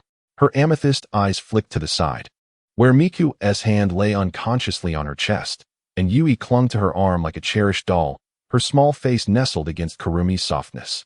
A faint blush brushed across Kurumi's face as she gently, yet firmly shifted them aside. Miku emitted a lazy sound, gradually stirring from her slumber. She stretched her body, her silver-purple hair cascading around her, seemingly oblivious to her prior indiscretions. "I slept so well. It feels as if a magnificent melody has been composed." She sat up, brimming with vitality. Shizaki, too, awakened, rubbing her eyes, feeling a comforting warmth enveloping her, her mind clearer and more tranquil than ever before. Indeed, she felt a profound sense of security and fulfillment. Yui, still somewhat dazed, also sat up, massaging her eyes, traces of sleep lingering on her face. With a hint of embarrassment, she murmured, "I seem to have slept rather deeply." She vaguely remembered cradling something incredibly soft and warm, which instilled a unique sense of reassurance, causing her cheeks to flush at the thought. At that moment, Wukong also stirred awake, yawning and smiling at them. "Good morning, everyone. You all look splendid. It seems you had a restful night." Miku immediately leaned closer to Wukong, her eyes sparkling. Darling, where shall we venture today? Shall we sing? Or perhaps hold a concert? Kurumi elegantly adjusted her slightly disheveled skirt and responded with a smile. Rather than bustling modern venues, I prefer places steeped in history. Perhaps we might encounter intriguing tales. Shizaki nodded in agreement. Historical sites tend to evoke a sense of calm. Yui quietly chimed in. Yes, I too believe ancient cities possess a unique charm. Wukong nodded. Having visited the capital and Chang'an, let us now journey to Luoyang, a former capital of 13 dynasties. Its cultural heritage rivals that of Chang'an. The Longmen Grottos, Beima Temple, and Guanyin Forest are all renowned landmarks. Additionally, Luoyang boasts a rich culinary scene, with dishes like Luoyang water banquet, spicy soup, and peony cake, if the season permits. Luoyang? That sounds wonderful. Shizaki expressed her anticipation. Grottos? Temples? It sounds fascinating, Kurumi remarked with interest. Food. I want to eat. Miku's enthusiasm was as unwavering as ever. I will defer to Wukong's arrangements, Yui obediently stated. After deciding on their destination, the group proceeded to freshen up. Wukong observed them, already formulating a plan in his mind. His ultimate goal was to impart a bespoke, top-tier technique, but considering their unique physicalities, especially Kurumi and Miku, whose essence was intricately intertwined with spiritual crystals, it was imperative to establish a solid foundation first. They needed to gradually acclimatize to an alternative power system to ensure their safety when eventually disentangling from the crystals, all while preserving and even enhancing their own strengths. Gazing at the eager young ladies, Wukong resolved to adopt a more direct and effective approach to fortify their foundations.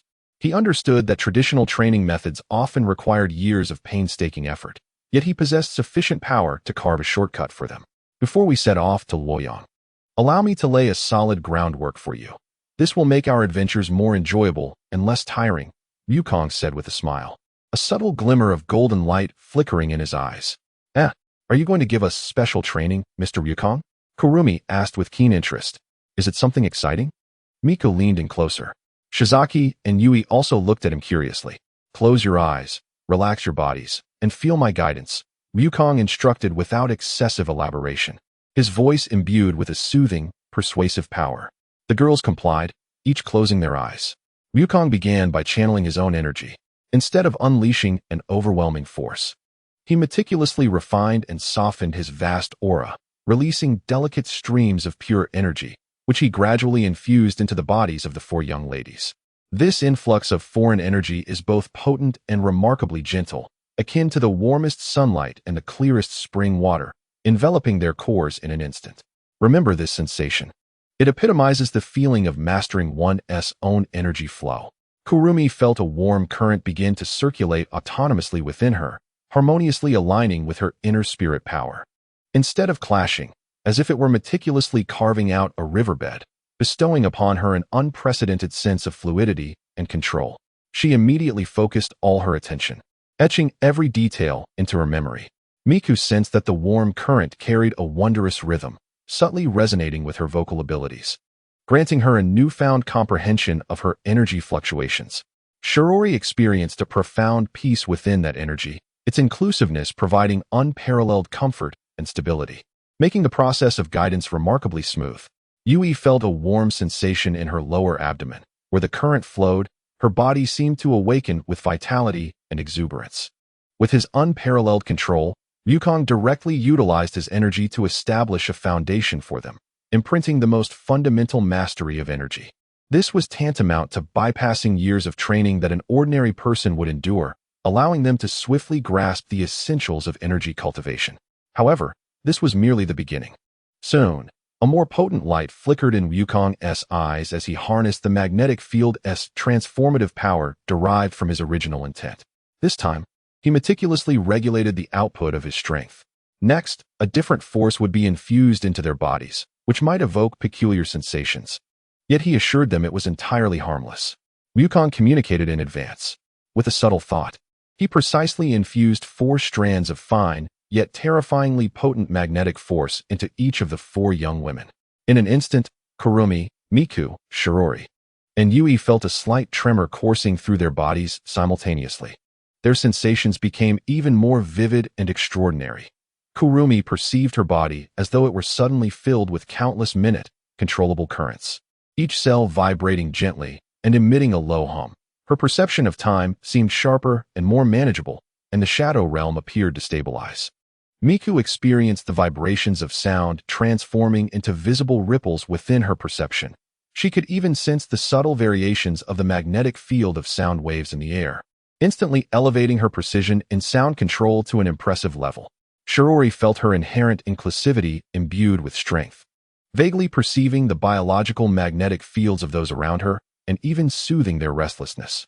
The power she used for sealing felt more robust and controllable. Yui sensed her body growing significantly lighter, a surge of strength coursing through her. Her dynamic vision and neural response speed had drastically improved, allowing her to faintly detect the subtle electromagnetic signals in her surroundings, such as radio waves. Wukong expertly stabilized their magnetic field's transformative power at a level of 10,000 horsepower. This was sufficient to endow them with superhuman abilities of faint energy emission and the preliminary mastery of magnetic field perception. Simultaneously, he inscribed within their souls the foundational techniques for utilizing magnetic force, such as power enhancement, speed increase, basic perception, and fundamental recovery. The process lasted approximately 15 minutes. As Wukong gradually withdrew his strength, the four young maidens simultaneously opened their eyes. Their gazes brightened, becoming clearer and infused with a hint of incredulous astonishment. Is this the essence of qi and the power of magnetic fields? Shiori gazed at her hands, acutely aware of the warm energy flowing within her, alongside a more primal, tempestuous force of electromagnetism that had been flawlessly tamed. She gently clenched her fist, feeling as though she could easily crush steel, yet could masterfully control her strength to avoid harming the innocent. Alala Kurumi's fingertips twirled a faint shadow, the edges of which flickered with subtle arcs of electricity. Is this the power of Wukong? Such an astonishing force. Her perception of time felt remarkably sharper. She attempted to slightly adjust the flow of time around her, finding it significantly easier than before. Wah! Meijio suddenly exclaimed in delight. As she attempted to modulate her voice, she discovered she could not only precisely control pitch and tone, but could also imbue her words with a faint hypnotic or invigorating magnetic effect, albeit still weak. This is marvelous. My singing will surely become even more enchanting. Yui, feeling somewhat flustered, sensed the surging power within her.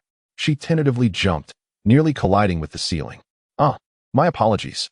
My strength has suddenly increased so much, and I think I can even feel the mobile signal.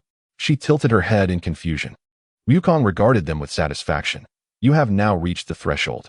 Qi Gong will invigorate you, enhance your recovery, and sharpen your sensitivity to energy. The magnetic field grants you superhuman physical attributes and some foundational special abilities. How to wield these powers will require your gradual familiarization and practice. He paused, emphasizing, this is just the beginning. Higher realms demand your own cultivation and understanding. For now, adapt to this power and try not to inadvertently demolish the hotel. The maidens, exhilarated and intrigued by their transformative change, found that a starting point which might have required years of arduous training was bestowed upon them in an instant by Wukong's unparalleled might. This undoubtedly paved the way for their future journeys of cultivation, laying down the initial yet most challenging path. All right, with the foundation laid, it's time for us to embark. Wukong clapped his hands, declaring their destination, Luoyang. This time, he did not even need to employ large-scale spatial teleportation. The maidens, having just acquired the power of the magnetic field, began to experiment with their newfound strength under Wukong's guidance. Whoosh, whoosh, whoosh, whoosh. The four figures, moving at an extraordinary speed, trailed behind Wukong, transforming into faint shadows as they swiftly departed the hotel area, heading toward the ancient capital of Luoyang. Their pace was remarkably swift, their steps light, even allowing for brief moments of low-altitude gliding. The scenery rushed past them, and this unprecedented experience evoked continuous gasps of amazement. Filled with novelty, with their newfound powers, even the act of traveling morphed into a delightful adventure. The ancient city of Luoyang awaited these extraordinary visitors. And with their magnetic prowess and foundation in Qigong, what fascinating tales would the spirited maidens conjure in this historic metropolis? Chapter 44. With the power of a magnetic field capable of rotating 10,000 horses and a foundation in energy manipulation, the girls' mode of travel underwent a profound transformation. No longer reliant on conventional means of transportation, they advanced towards Luoyang alongside Wukong, propelled by their enhanced physical capabilities and rudimentary command of energy, in a manner that transcended ordinary comprehension. Initially, they were somewhat awkward, their steps alternating between heavy and light. Occasionally, Kaguya would inadvertently crush a cobblestone, sheepishly sticking out her tongue in apology, or Miku would nearly collide with a tree, only to be yanked back by Kurumi's shadow in a moment of panic. Yet, under Wukong's mental guidance and their own remarkable capacity for learning, they swiftly acclimatized to this novel method of movement. Kurumi's silhouette grew increasingly ethereal, darting through shadows one moment and gliding like a specter above treetops the next. The magnetic force afforded her a more precise control over time's subtleties, her movements imbued with an extraordinary sense of speed and rhythm. Miku, on the other hand, endeavored to create a faint resonance between sound vibrations and the magnetic field. Her motions seemed to carry the cadence of melody, though not as swift as her companions. They were imbued with an elegant grace. Occasionally, inspired, she would sing softly, her voice entwined with a gentle magnetic force, causing the nearby leaves to quiver in a harmonious pattern. Shizuku embodied a serene strength, harmonizing her energy with the magnetic field as she ran with stability and endurance. Each step was firmly planted, yet artfully released, as if the earth itself supported her. She could even sense and soothe the magnetic fields of startled creatures along their path, calming them. Kaguya, in stark contrast, was the most exhilarated yet the most flustered of the group. The surge of power often led her to exert too much force, leaping high into the air, flailing her arms in an attempt to steer herself. However, her quick learning allowed her to discover the nuances, and soon she reveled in the exhilarating sensation of free-spirited running, her face aglow with a radiant yet bashful smile. Wukong observed them with a smile playing at the corners of his mouth. This level of physical exertion was precisely what they needed to familiarize themselves with and master their newfound powers. In a mere moment, the ancient silhouette of Luoyang came into view. To avoid attracting undue attention from passers-by, Wukong guided them to descend at the edge of a secluded woodland outside the city, transitioning to walking as they entered the city. As they stepped into Luoyang, a profound sense of history enveloped them. Unlike the imperial grandeur and the atmosphere of prosperity that assailed them in Chang'an, Luoyang exuded a weighty depth, a testament to its storied past. It felt as though each ancient brick and weathered city wall silently narrated tales of dynasties rising and falling and the confluence of civilizations. They strolled along the banks of the Ishui River, where the cliffs on either side gradually revealed a profusion of stone-carved Buddhist niches. This endless array of Buddhist artistic treasures, the culmination of faith, artistry, and craftsmanship from millennia ago, remained awe-inspiring even in the modern age. "How magnificent!" Kaguya exclaimed, gazing up at the solemn and compassionate visage of the great Buddha at the Fengxian temple. She instinctively summoned the nascent warmth within her, striving to attune herself to the unique aura that this grand relic exuded. A sense of tranquility, solemnity, and grandeur subtly enveloped her, invoking a profound respect that straightened her posture. These sculptures are not merely works of art. They are a confluence of spiritual beliefs forged over the passage of time. Shiori softly articulated, her eyes closed in gentle reflection. Through her nascent magnetic field perception abilities, she seemed to faintly discern the tranquility embedded within this area's magnetic field, the fragments of ancient, devout thoughts, the rudimentary form of her sacred heart technique. The myriad transformations returning to their source instinctively urged her to comprehend and embrace this transcendent, historical emotion. Kong-san wandered amidst the stone caves, her fingertips lightly brushing against the weathered yet intricately patterned stone walls, her control over her powers impeccable, leaving no trace of damage.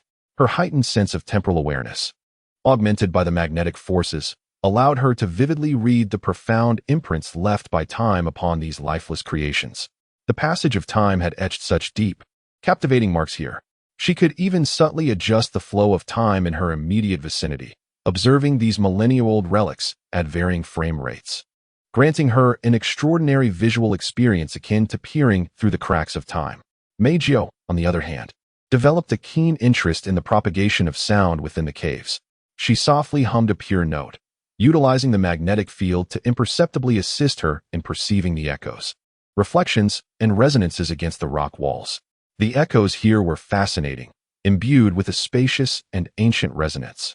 If a concert were to be held here, the auditory experience would undoubtedly be breathtaking. She excitedly whispered to Wukong, her eyes sparkling, only to be gently reminded by him to maintain the solemnity and reverence befitting a sacred religious site, not a concert venue. Wukong chuckled as he watched them each showcase their newfound abilities, appreciating this world heritage from distinctly different perspectives.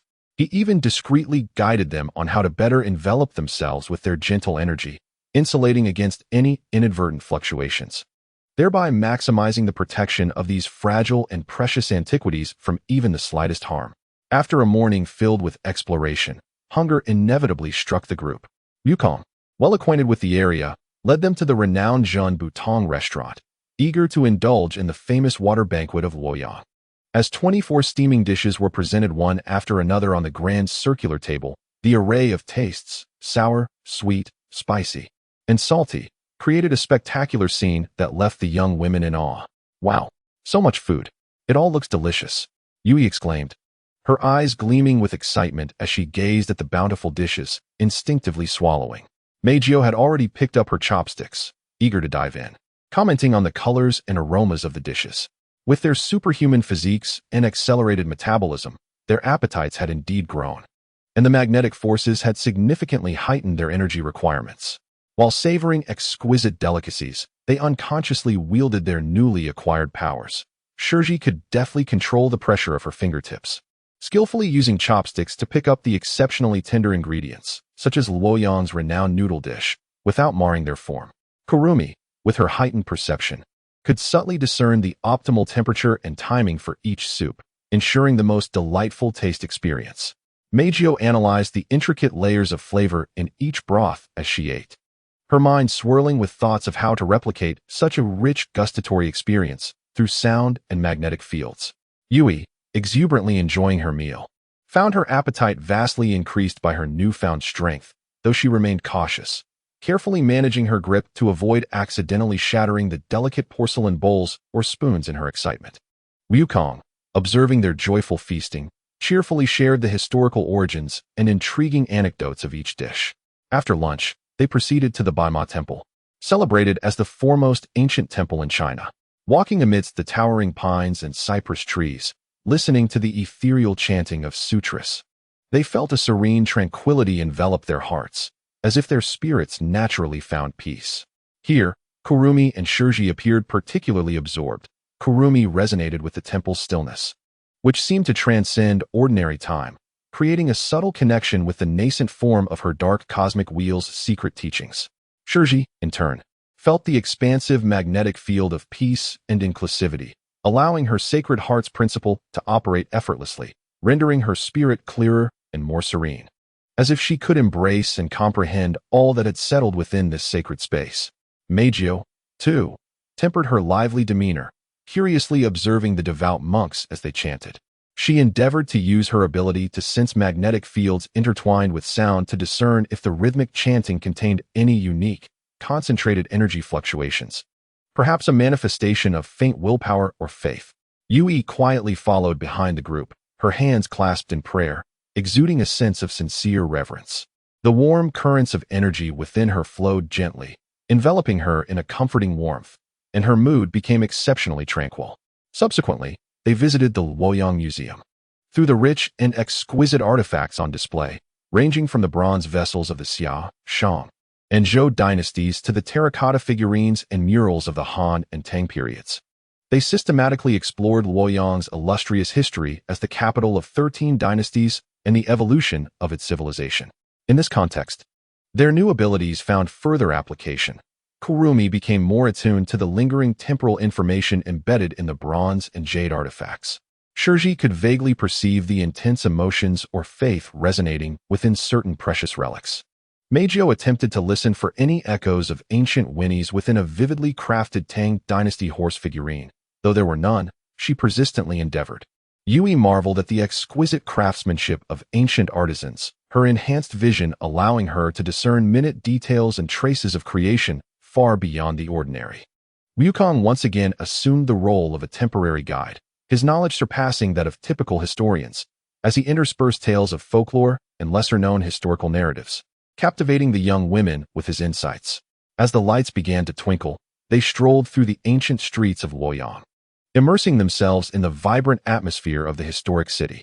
They indulged in a variety of local delicacies, such as the tangy and spicy unturned soup, the uniquely flavored noodle dish, and the sweet and crispy peony cake, each offering a delightful experience. In a relatively quiet corner, they unexpectedly witnessed a small incident. A young boy, accompanied by his mother, lost his cartoon balloon to a sudden gust of wind, sending it floating upwards toward the lofty branches of a sycamore tree. The boy, distressed, stomped his feet, on the verge of tears. "Watch this." Meijio smiled faintly at the sight, inhaling deeply. Rather than singing aloud, she harnessed the power of magnetic fields, precisely controlling the muscles of her throat and the vibrations of her vocal cords to emit an extraordinarily fine, high-frequency sound wave, nearly inaudible to the common ear. This sound wave deftly expanded upward, striking the very end of the thin string tethering the balloon, causing a slight tremor that loosened it from the grasp of the tree branch. The balloon began to sway gently as it descended. Simultaneously, he swiftly reacted, applying just the right amount of force to leap gracefully over a meter into the air, deftly catching the descending balloon before landing steadily. A gentle smile gracing her face as she returned it to the astonished boy and his grateful mother.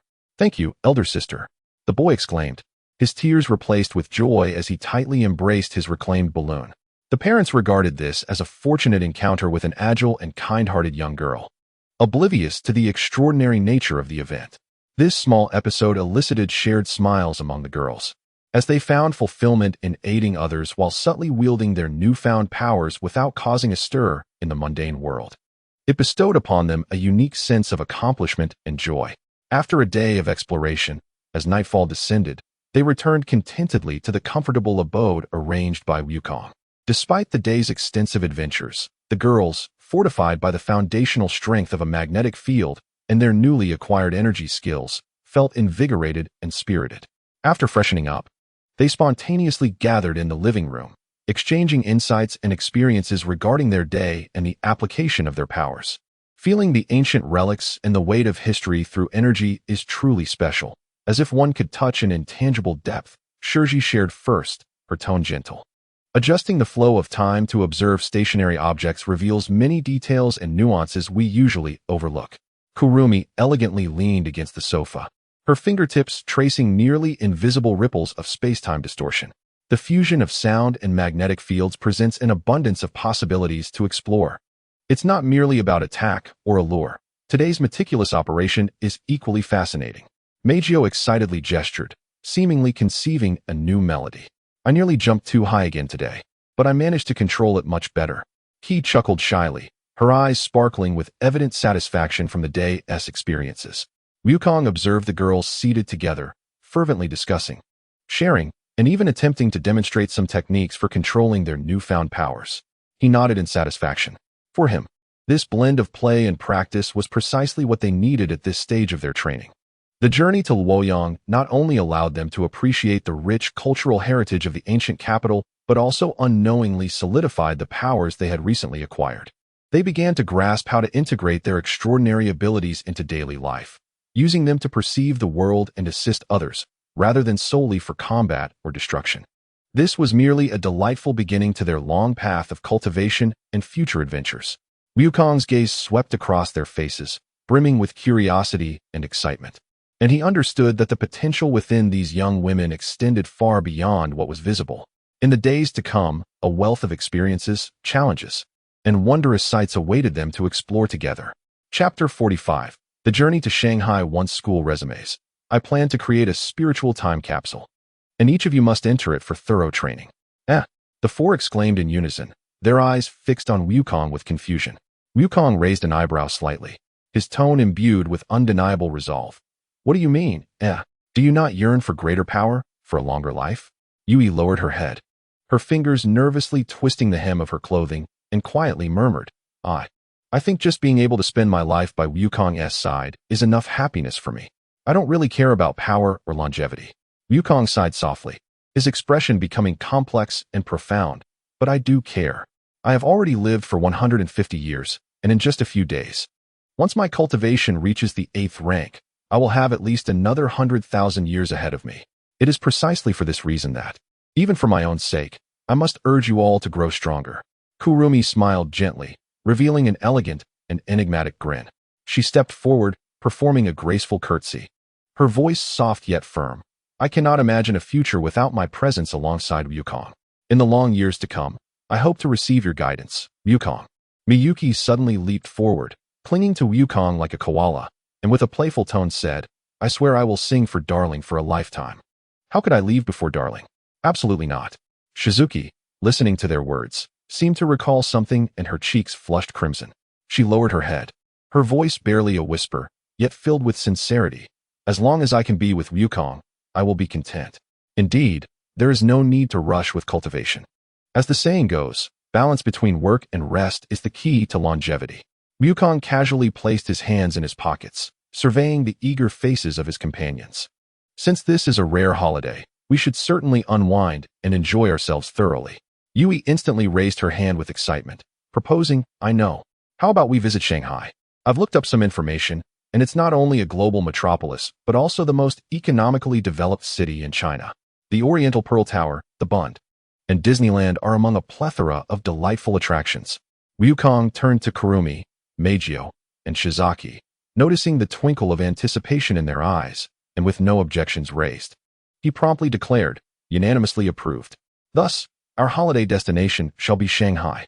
Suddenly recalling something amusing, Wukong chuckled mischievously. "I came across a rather entertaining notion that suggests drinking from a certain CAF beneath the Oriental Pearl Tower might yield unexpected results." He lowered his voice conspiratorially. "What do you think? If I actually did that, would the Oriental Pearl Tower feel offended and retaliate with a laser beam?" This whimsical idea ignited an enthusiastic response. Meijio laughed heartily, exclaiming, "Darling, you are incredibly creative." Kurumi elegantly covered her mouth, chuckling softly. If such a spectacle were to occur, it would certainly make for a memorable trip. Although Shizaki felt a hint of concern, she couldn't help but be amused by the delightful thought. Yui, brimming with excitement, swiftly pulled out her phone, exclaiming, "I must record every moment. This will undoubtedly become the best travel keepsake." Thus commenced Wukong and his companion's journey to Shanghai amidst fervent discussions and eager anticipation. The following morning, the 5 of them arrived punctually at the high-speed train station. Meijio donned an exquisite designer casual outfit, her face partly obscured by sunglasses, while she pushed a limited-edition suitcase. Kurumi was adorned in a black lace gown, carrying an elegant parasol, exuding the grace of someone attending a high-society tea party. Yui sported adorable overalls and a backpack, embodying the essence of a high schooler on an outing. Shizaki wore a simple yet elegant dress, quietly trailing behind the group. As for Wukong, he maintained his signature human-machine attire, hands nestled in his pockets, seemingly indifferent to the curious gazes directed his way. "Darling, aren't you going to change your style? You really do resemble a machine," Meijio whispered, drawing closer. "Your outfit is practically your trademark." Wukong raised an eyebrow. "What's wrong with the human-machine look? It's comfortable and allows for ease of movement. Besides," he lowered his voice deliberately, "if any unexpected situation arises, this outfit is the most practical for action." Kurumi chuckled lightly. "Mr. Wukong, are you always prepared for a sparring match?" "It's better to be prepared," Wukong replied, puffing out his chest proudly. On the high-speed train, the 5 occupied an entire row of seats. Yui excitedly leaned against the window, watching the scenery whiz by. "How fast? Is this what transportation in Huaxiao is like?" "It's quicker than the Shinkansen we usually take," Shizaki quietly explained. "The high-speed train is one of the fastest ground transportation systems in the world, capable of exceeding speeds of 300 kilometers per hour." Meijio took a keen interest in the dining car, dragging Wukong to procure an array of snacks and bento boxes. "This bento looks so adorable. I must take a picture for my social media." Kurumi daintily sipped the tea provided by the train, commenting, "Though it doesn't compare to the fine teas I usually enjoy, it possesses its own unique charm." Wukong observed the 4 girls, each with distinct personalities, and couldn't help but smile. A lengthy lifespan had become a burden for him. However, with their companionship, even the longest of lives seemed insufficient. After several hours of travel, they finally arrived at Shanghai Hongqiao Railway Station. Upon exiting the station, the bustling scene of Shanghai left the 4 of them, excluding Wukong, utterly awestruck. Towering skyscrapers, Incessant streams of traffic, hurried crowds, and the vibrant energy unique to urban life. All of these elements fascinated the women from different realms. So many people. Yui instinctively clutched Ryukong's garment. Shizuki widened her eyes slightly, exclaiming, "Is this really Shanghai? It's even more splendid than what I've seen in the materials." Meijio was already excitedly taking photographs, declaring, "The streets here are so picturesque. I must capture more for inspiration for my new album." Kurumi, holding an umbrella, mused thoughtfully. What an intriguing city. The modern and the classical blend together so wonderfully. The prearranged car awaited them, driven by a warm-hearted middle-aged Shanghainese man. Upon learning that it was their first visit to Shanghai, he began to enthusiastically share information. "You've come at the perfect time. The weather is lovely these days. And the night views are simply spectacular. The Bund, Lujiazui, when the lights illuminate at night, it's breathtaking." As he drove, he continued in his Shanghai-accented Mandarin. "If you wish to visit Disneyland, I recommend going on a weekday. Weekends are crowded, and you might wait 2 to 3 hours in line." "Curious," Yui inquired, "Master, what delicious food does Shanghai have?" "Oh, there's an abundance of delectable dishes." The driver grew even more animated. Zilong Bao, Shengjian, Baijianji, Yubao shrimp, and 8 treasures rice. If you want to try local cuisine, I can recommend some time-honored restaurants with reasonable prices and authentic flavors. Just avoid those tourist traps that prey on outsiders. Encouraged by the driver's enthusiastic recommendations, Ryukong spontaneously altered their plans and decided to have lunch at one of the recommended traditional restaurants. Nestled on a quaint little street, the restaurant was modest in size, yet filled with local patrons. Guided by the waiter, the 5 of them settled at a window-side table on the 2nd floor. Ryukong, holding the menu, waved his hand grandly. "Bring us one of each of your signature dishes." When the dishes arrived, everyone was taken aback. Squirrel-shaped mandarin fish, crispy fried delicacies, braised pork, white-cut chicken, and 8 treasures duck filled the table to the brim. "Ryukong, can we possibly finish all this?" Shizuki asked with concern. "Those who cultivate have hearty appetites." Ryukong replied nonchalantly, picking up a piece of braised pork and savoring it, his eyes lighting up. Rich yet not greasy. Tender yet not mushy. Delicious." Yui cautiously sampled a Zilong Bao, and the juice splattered, burning her tongue, which elicited laughter from everyone. Meijio was enamored with the exquisitely presented squirrel fish, taking 10 minutes to photograph it before she could bring herself to eat. Kurumi, on the other hand, was particularly fond of the drunken chicken, finding its rich aroma and tender meat to be quite exceptional. Feeling satisfied after the meal, Yui patted her round belly and remarked, "Shanghai cuisine is truly delightful, though a tad sweet." Ryukong chuckled, "That's the local specialty.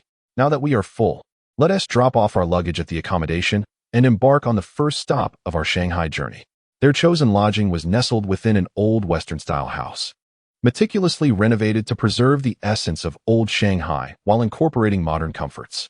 What delighted them most was the spacious terrace, offering a splendid view of the towering skyscrapers of Lujiazui. "In the evening, we can admire the night scenery from here," exclaimed Meijio. After settling their luggage, the 5 friends embarked on their first destination in Shanghai, Yiyuan Garden.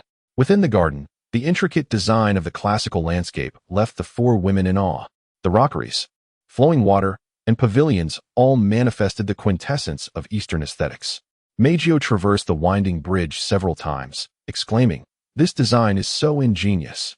I must draw inspiration from it for my next piece." Kurumi was particularly enchanted by the ancient trees in the garden, lingering beneath a ginkgo tree over 400 years old, remarking, "I can truly feel the passage of time here." Yui was captivated by an array of snacks, delightfully indulging in osmanthus cake in one hand and pear syrup candy in the other. Shizuku purchased numerous exquisite handicrafts, declaring her intention to take them home as mementos. Observing the joy of his companions, Ryukong felt a wave of happiness wash over him. He noticed Shizuku pausing for an extended time at a stall selling traditional Chinese ornaments, her gaze fixed on a delicate white jade hairpin. Seizing the moment, Ryukong discreetly acquired the hairpin without her noticing. As dusk descended, the 5 friends arrived at the Bund. As the city lights flickered on, the illumination along both banks of the Huangpu River crafted a quintessential nightscape of Shanghai. Boats glided across the river, creating shimmering ripples.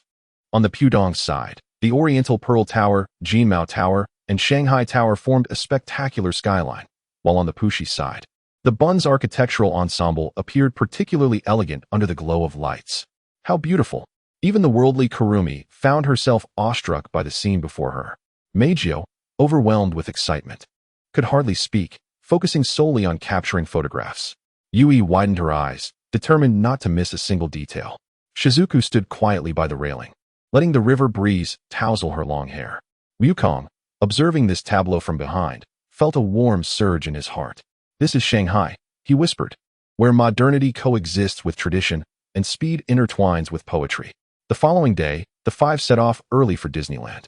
Upon entering the park, Meijio was as ecstatic as a child, tugging at Wukong to ride the carousel. Darling, let us ride together. I want to take countless photos. Yui had a particular fondness for the soaring over the horizon ride, relishing it 3 times and still yearning for more. It feels just like traveling the world. It's so magical. Surprisingly, Kurumi found herself enjoying the thrilling rides, riding the Tron light cycle 5 times without a hint of fear, critiquing, the speed is decent, but it could be even faster. This left Meijio, who was pale with fright, exclaiming, what a monster. Shizuku, on the other hand, was more intrigued by the various performances and intricate designs at Disneyland, carefully studying the costume designs and stage effects of the parade. At noon, in the plaza before the Disneyland castle, the 5 friends relished charming Disney-themed meals while enjoying an exhilarating stage performance. Suddenly, Yukong remarked, did you know? Indeed, Disney is a splendid place for cultivating one's character. The 4 girls turned to him in unison, their faces a portrait of bewilderment. You see, Yukong explained, waiting in line requires patience, interacting with others demands tolerance, confronting thrilling attractions necessitates courage, and savoring culinary delights calls for gratitude. Aren't these all forms of cultivation? Kurumi chuckled lightly. Mr. Wukong truly never forgets to cultivate, does he? Yui murmured, Wukong makes a valid point, but I still believe that play is play, and cultivation is cultivation. The afternoon parade opened the eyes of the 5. Miku danced along with the music, Yui excitedly waved at the parade characters, and even the usually reserved Kurumi nodded slightly in appreciation. As evening fell, the 5 found a prime vantage point in front of the Disney castle, eagerly awaiting the grand fireworks display. When night enveloped the sky and the classic Disney melodies filled the air, vibrant fireworks burst above the castle. Miku could not help but lean on Wukong's shoulder, while Yui clutched at his garment tightly, and Shizuku and Kurumi edged closer to him, illuminated by the fireworks. Wukong gazed at the 4 radiant faces and softly said, thank you for accompanying me to witness this world. On the 3rd day, the moment Wukong had been anticipating finally arrived. Early in the morning, he mysteriously announced, today is the highlight of our Shanghai journey. I shall fulfill that grand plan of sipping honey snow ice beneath the Oriental Pearl Tower. Miku was ready with her professional camera. Darling, I will surely capture your most dashing, or most embarrassing, moment. Kurumi, holding her exquisite parasol, smiled and said, if lasers do indeed come down, I will promptly unfurl my Time City umbrella to buy Mr. Wukong some time. Shizuku expressed her concerns, it's better to be cautious, just in case we inadvertently offend anyone. Yui had already researched the area. I know there's a honey snow ice shop nearby. We can go buy drinks first. The 5 of them headed to the nearest honey snow ice store. Wukong generously purchased 5 cups of different flavors, insisting that everyone have one. If we are to offend, let us do so together. We share the hardships, he declared with conviction. Thus, the 5 held their honey snow ice drinks and stood in the plaza beneath the Oriental Pearl Tower. Wukong took a deep breath, raised his drink high, and shouted, Oriental Pearl, I am beneath you drinking honey snow ice. If you have the ability, shoot lasers at me. Curious glances were cast by surrounding tourists, some whispered, while others could not refrain from laughter. 1 second, 2 seconds, 3 seconds, nothing happened. The Oriental Pearl Tower stood silently, unresponsive. Why is there no reaction? Wukong felt a twinge of disappointment. Could this just be a mere illusion? Just then, an unexpected event unfolded.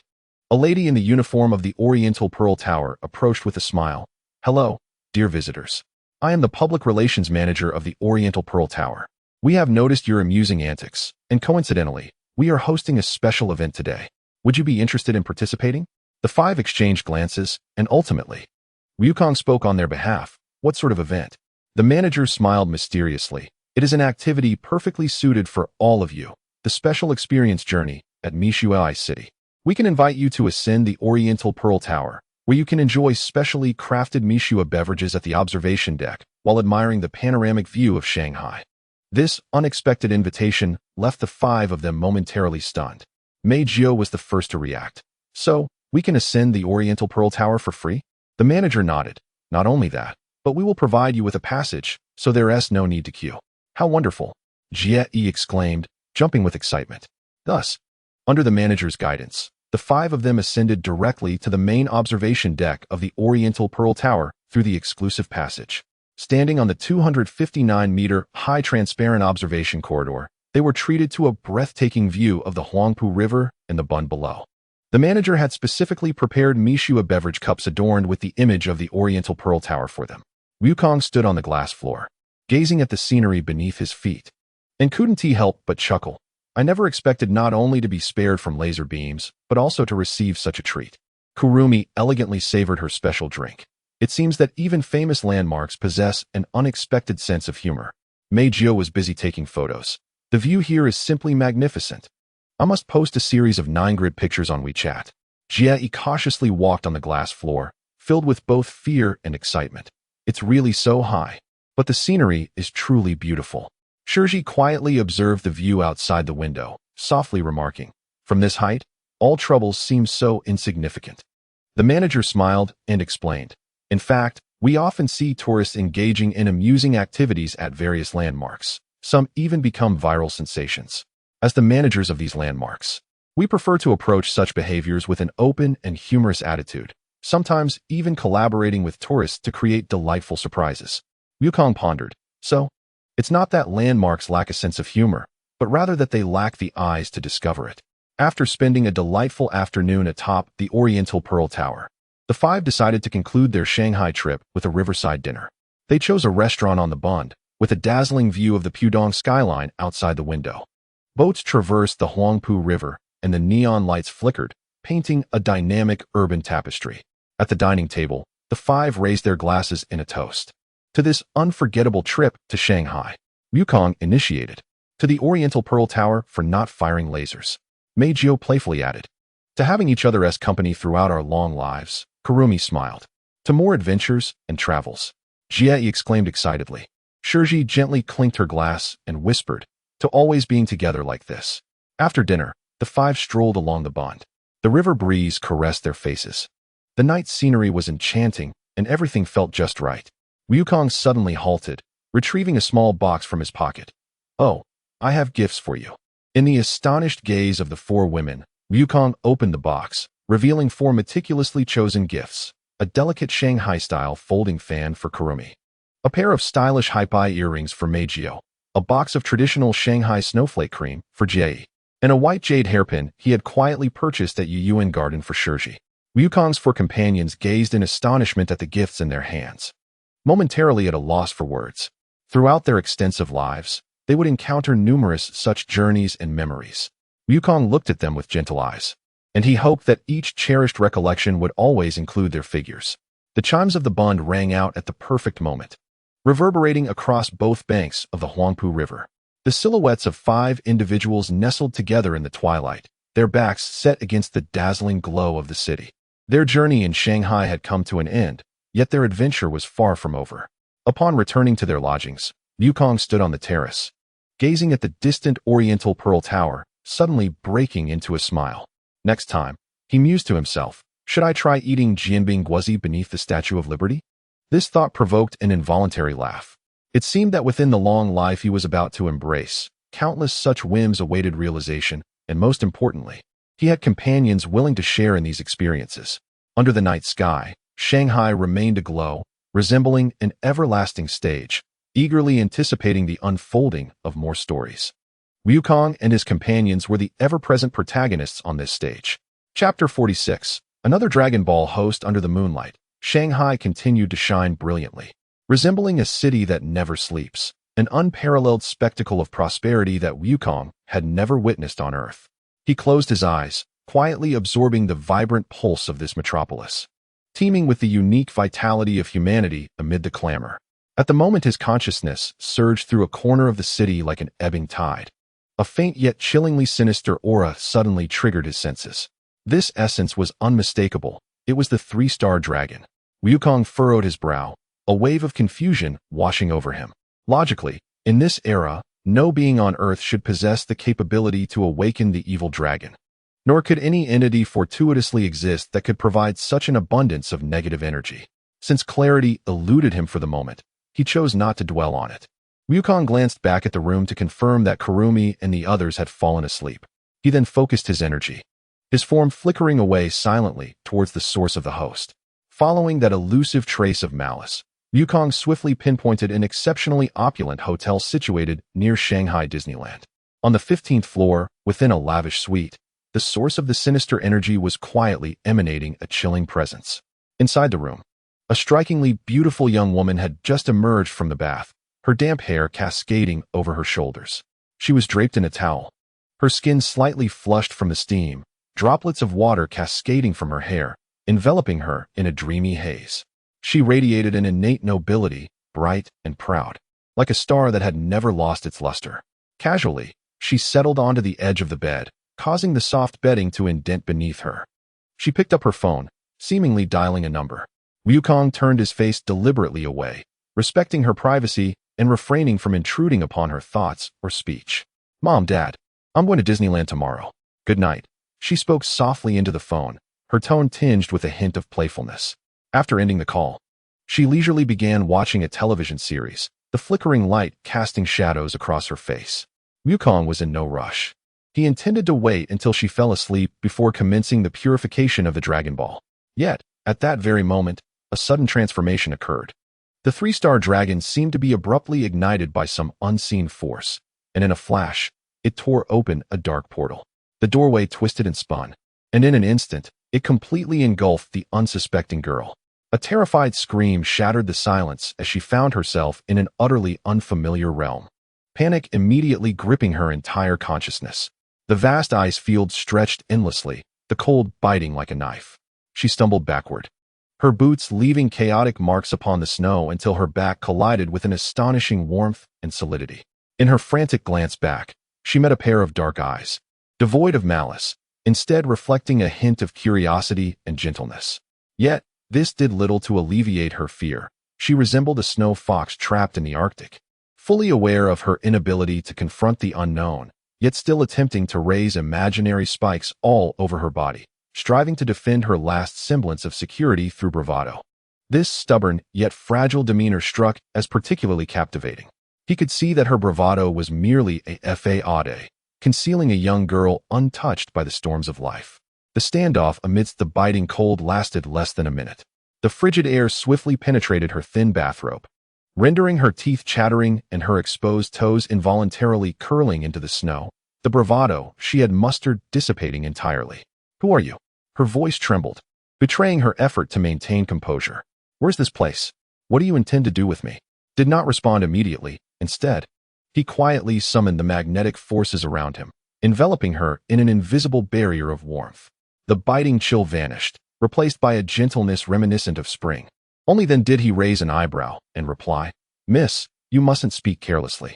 Clearly, it was you who was drawn in by a sudden rift in space. I merely followed to assess the situation." She keenly sensed the shift in her surroundings, her skepticism deepening. "Do you know how to get out?" "This alternate space is created by the three-star Dragon Ball within you," explained calmly. "Once we resolve the awakening of the three-star dragon, the space will naturally collapse, and we shall return to the real world." "Three-star Dragon Ball? Three-star dragon?" She furrowed her delicate brow, her face etched with disbelief. "What fantastical jest are you making? Or do you think I appear easily deceived?" Shook his head, patiently recounting the origins of the Dragon Balls, the emergence of the evil dragon, and his own mission. He spoke of the dragon from Namek, to the overuse of Earth's Dragon Balls, explaining the accumulation of negative energy leading to the creation of the evil dragon, ultimately clarifying his role as a trainee time patrol officer. His tone was calm and assured, his narrative coherent, with every detail standing up to scrutiny, compelling her to believe. "That is the gist of the situation. Do you understand?" She remained silent for a long while before finally nodding. Despite the surreal nature of his tale, far beyond the realm of ordinary comprehension, she understood, gazing around at the boundless snowfield and feeling the illogical warmth enveloping her. She knew she had no other choice. She took a deep breath, swiftly adjusting her mindset, and playfully winked at Wukong, her lips curving into a bright smile. Well then, I shall rely on you for the days ahead. If I find myself bored, I might just trouble you. Wukong nodded earnestly, extending his finger towards her. Instantly, the magnetic energy enveloping her was activated. Scintillating sparks of light danced around her like fireflies, and strands of blue and white energy weaved and intertwined in the air, quickly materializing into a thick, warm white winter coat adorned with soft silver fox fur at the collar and cuffs, elegant yet practical. As she gazed in astonishment at her new attire, she had no time to voice her questions before Wukong swept her into his arms. Pardon me, this is quicker. Before his words could fully register, they were already soaring into the sky. The sudden sensation of weightlessness startled her, prompting a gasp as she instinctively clung tightly to Wukong's neck, burying her face in his shoulder, too afraid to look down. The wind howled in her ears, yet strangely, she felt no chill, as if an invisible barrier completely shielded her from the cold. Through the gaps in her fingers, she glimpsed the snowfields rushing beneath them, the sprawling glaciers shimmering with an ethereal blue glow under the moonlight, a sight so breathtaking it stole her breath away. Their flight did not last long. Wukong soon descended beside a frozen lake. The surface was as smooth as a mirror, reflecting the sparse stars scattered across the night sky, resembling a piece of obsidian embedded in the snowy expanse. He gently set her down and then spread his arms wide. A tremendous magnetic force emanated from him, like an invisible hand grasping large swathes of frozen earth. Under the sheer might, the soil was disassembled and reshaped, its molecular structure forcibly rewritten, and matter reformed at a visible pace. The ground sank, walls rose, and roofs were laid atop. In mere moments, a spacious, neatly organized, modern-style flat emerged from the earth, warm light spilling from the glass windows, starkly contrasting with the surrounding icy wilderness. Wow, how did you accomplish this? She widened her eyes, circling the house, her face alight with wonder. It was more astonishing than the most advanced 3D printing technology in the world. Wukong did not respond directly, but instead pushed open the solid wooden door, leading her inside. The living room was already furnished with a cozy sofa and a crackling fireplace, the flames dancing and crackling softly. I have just surveyed this space, and the situation is better than expected, he said, gesturing for her to sit down. Even though the 3-star dragon remains in slumber, this space can only sustain itself for a year at most. Once its power is depleted, I can directly extract the Dragon Ball for purification. A year. The girl was taken aback by this time frame, abruptly standing from the sofa. What about my studies? My parents will surely be frantic. And what about the Disney tickets? Wukong glanced at her, adding, do not worry. The flow of time here is different from the outside world. According to my perception, while a year passes here, only about a day has gone by outside. Perhaps even less. You will not miss anything.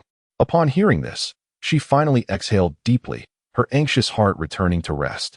At Wukong's suggestion, she chose a south-facing room to settle in.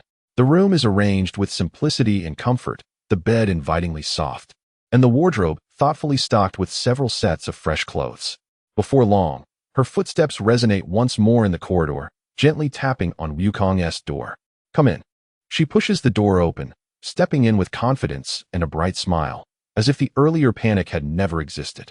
She has changed into a cozy sweater, her long hair casually tied back, exuding a lazy yet playful charm. Allow me to introduce myself.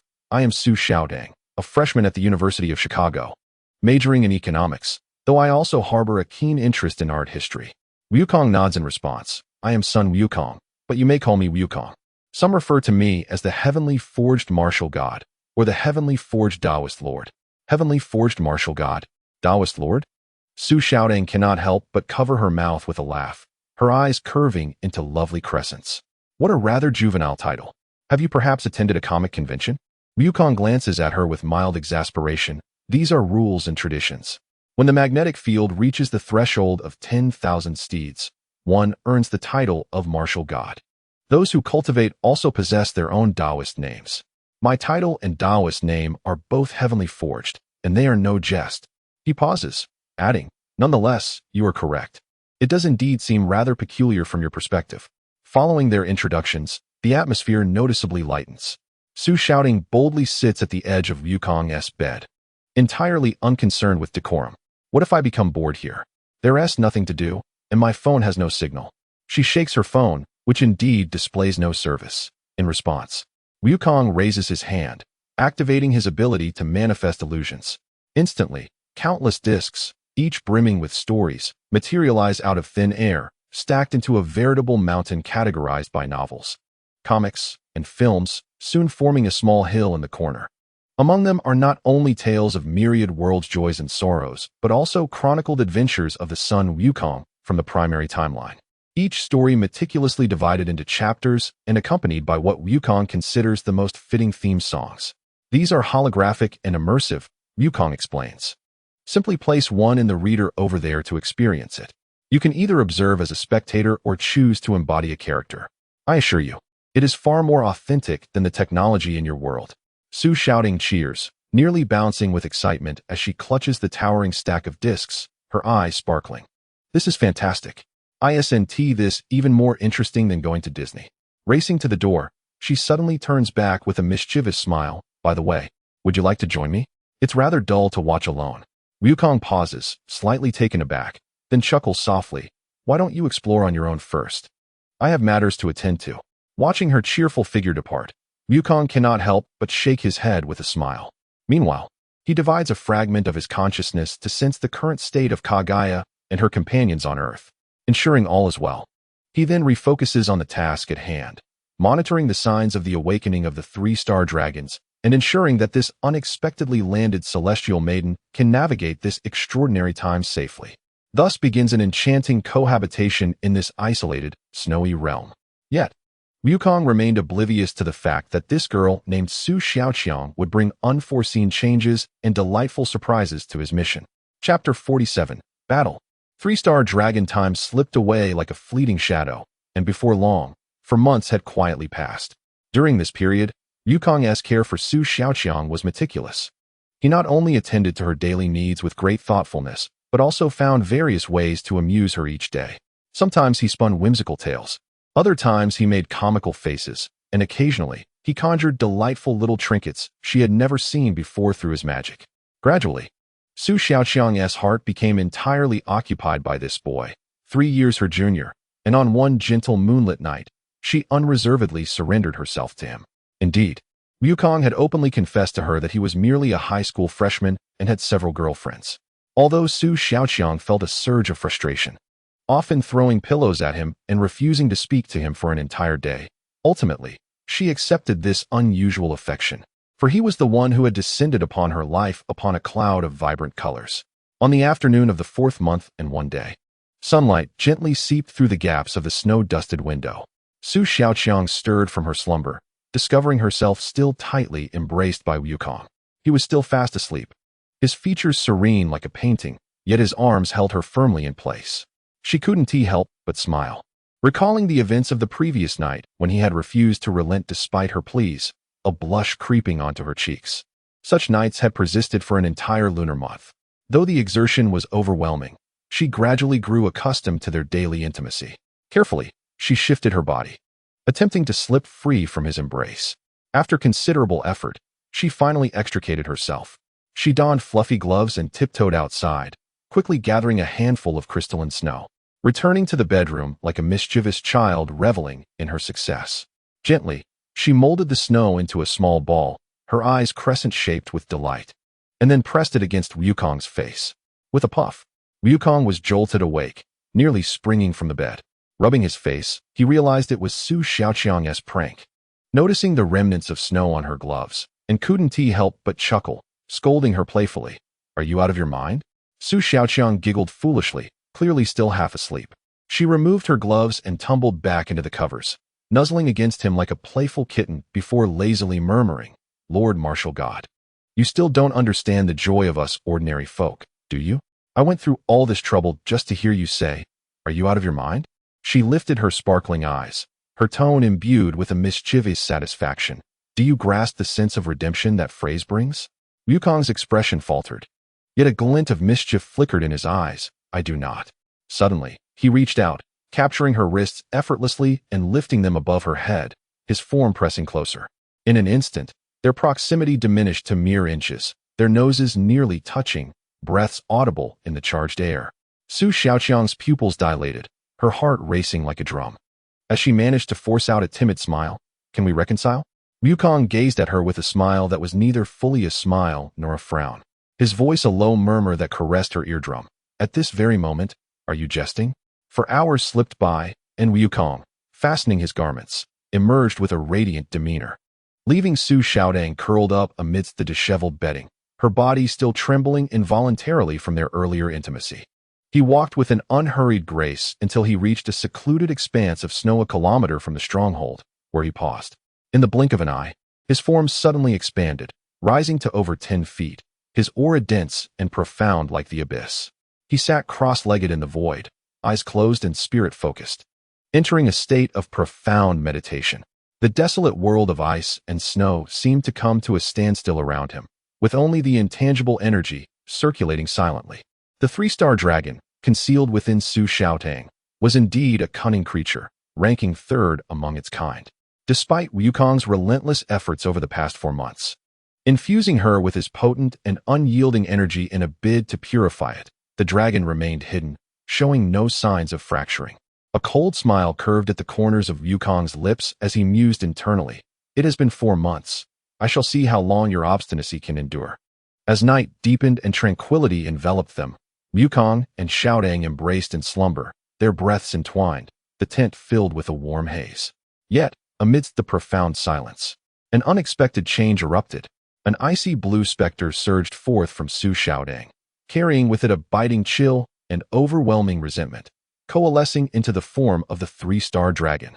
With a raspy yet triumphant growl, it declared, "Did you expect I would emerge at this moment?" Wukong quietly opened his eyes, a glint of sharp light flickering in his dark gaze, yet his tone remained eerily calm. "Indeed, I thought you intended to remain coiled up until your complete demise." As he spoke, an immense force silently flowed into Su Xiaotang, meticulously safeguarding her body and soul. This power lay hidden within her, akin to a deadly trap. Should the three-star dragon act unscrupulously against Xiaodang, it would unleash boundless surprises upon it. Arrogant. The three-star dragon retorted sharply. Without further ado, in the next instant, both man and dragon blurred and vanished from the room, only to reappear suspended in the vast sky. The frigid wind howled, clouds churned beneath them, and a monumental battle was poised to erupt in the desolation of the heavens. The heavens roared in fury, the ocean of clouds trembled. In this boundless void, a fierce struggle of absolute power unfolded. A thunderous roar shattered the clouds for miles around, as Wukong erupted with torrents of brilliant blue lightning, fierce and magnificent, while the battle markings upon his forehead surged forth like living entities. With the power of 200,000 horses whirling in a magnetic force, he unleashed it all. In the next heartbeat, he charged towards the three-star dragon like a world-ending thunderbolt. There were no words, no hesitations, only the raw, exhilarating clash of primal strength. Boom! The moment their fists collided, a cataclysmic sound erupted, akin to the collision of stars. Wukong was sent hurtling backward by the force of the first strike. Yet this was by no means a retreat. Instead, he traced a graceful arc in the air, effortlessly landing upon the void as if treading upon an invisible ground. A triumphant smile, filled with exhilaration, adorned his face. Good. That was powerful, but it is far from enough. Wukong laughed maniacally, his figure once again shooting forth. The sea tiger explosive fist. A powerful strike landed squarely on the three-star dragoness visage, causing an energy explosion that merely caused the wicked dragon's head to tremble slightly. Futile. Utterly futile. The three-star dragon retaliated with a punch, its force more ferocious and violent, sending Wukong reeling. Yet, Wukong, utilizing this very momentum, performed an elegant mid-air turn, his legs slicing through the air like a celestial axe. The sea tiger explosive leg, striking the dragon's flank, a radiant burst ensued, yet it still failed to breach its defenses. TSK. Wukong clicked his tongue, his power once more shifting, his movements akin to a giant whale surging through tumultuous waves, mystically flashing behind his foe. The whale dominant's rapid bullet fist. Countless fist shadows morphed into a metallic tempest, finally causing the three-star dragon to momentarily falter. It landed. A fierce glint ignited in Wukong's eyes. How could he possibly squander this prime opportunity?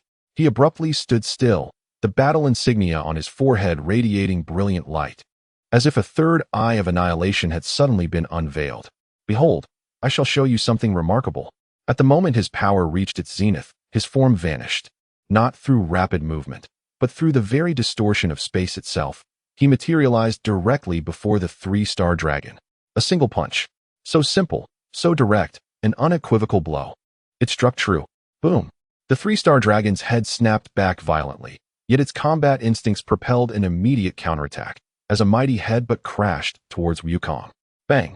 A muffled thud echoed, sending Wukong flying backward, yet he merely shook his head nonchalantly, as if brushed by a gentle breeze. The arrogant grin on his face remained unblemished. Is that all? Not even sufficient to tickle me. Wukong scoffed, his eyes suddenly ablaze with a bloodthirsty gleam, as an endless torrent of crimson surged forth, entwining around his arm. Allow me to demonstrate this worthless scrap with a vacuum blade. His arm swung down, the sanguine flow transforming into countless invisible slashes that rent the heavens asunder, relentlessly slicing through the three-star dragon's protective energy. The dragon, filled with fury and frustration, evaded and shifted, yet several strikes still found their mark, sparking flames. Infuriating.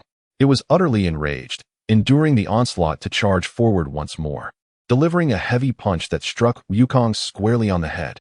Bang! The sound resonated like a hammer striking ancient steel. Yet Wukong's head merely tilted at an inconsequential angle, his playful, arrogant, infuriating smile unchanged. Finished already? Wukong slowly righted his neck, the last vestige of mirth vanishing from his eyes, replaced by a pure, chilling desire for destruction. Now it is my turn. So come at me. Wukong howled towards the heavens, the magnetic forces surrounding him erupting with unprecedented ferocity. Electric arcs shifted from azure to dark gold, ultimately coalescing into a void of devouring darkness. The power surpassing limits was poised to utterly crush this very sky. 2,500,000 horsepower, Sea Tiger explosive fist. He unleashed his punch, causing the very fabric of space to lament, collapsing and shattering completely. That punch was no mere energy explosion. It was as if the essence of the entire space was twisted, compressed, and then violently hurled towards the three-star dragon. Boom! An unprecedented, terrifying roar erupted in the skies above. The dual-arm scales of the three-star dragon's cross-block shattered instantaneously, as if struck head-on by an invisible star, transforming it into a comet of ice-blue brilliance that plummeted toward the boundless ice plains below. The tremendous impact created a colossal crater over a kilometer in diameter upon the ancient ice, with spiderweb-like cracks rapidly spreading, as if the very tectonic plates of the continent were lamenting. Damn Saiyan monkey! The three-star dragon roared, bursting forth from the massive ice pit, its ice-blue scales fragmented, oozing ethereal blue energy, yet its eyes glimmered with increased ferocity. This power cannot slay me. With a vigorous shake of its arms, frigid energy converged wildly, forming two colossal ice blades capable of freezing souls, slicing through the atmosphere, and crossing to strike at Goku. 2,500,000 won't suffice? Then let me unleash even greater power upon you. Goku laughed maniacally, refusing to flinch or evade, his muscular arms swelling, the azure lightning suddenly becoming ferocious. 2,600,000. The path of heavenly martial kill. He shaped his palms like blades, boldly clashing them against the ice blades. The clash erupted in a deafening explosion, sending destructive waves of energy rippling through the surrounding space. The three-star dragon bellowed, pressing down with the colossal blades. Goku was propelled downward by this immense force, plummeting hundreds of meters, his feet crashing into the ice, sending towering clouds of frost into the air. Yet his posture remained upright, his face alight with exhilaration. This is powerful, but still not enough. 2,800,000.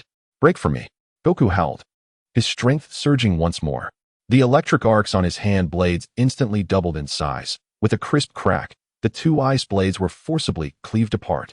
Amidst the flying shards, the three-star dragon staggered back in astonishment.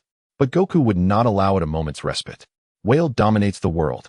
He twisted like a primordial whale, crashing into the three-star dragon with unyielding ferocity, delivering elbow strikes, knee thrusts, and headbutts.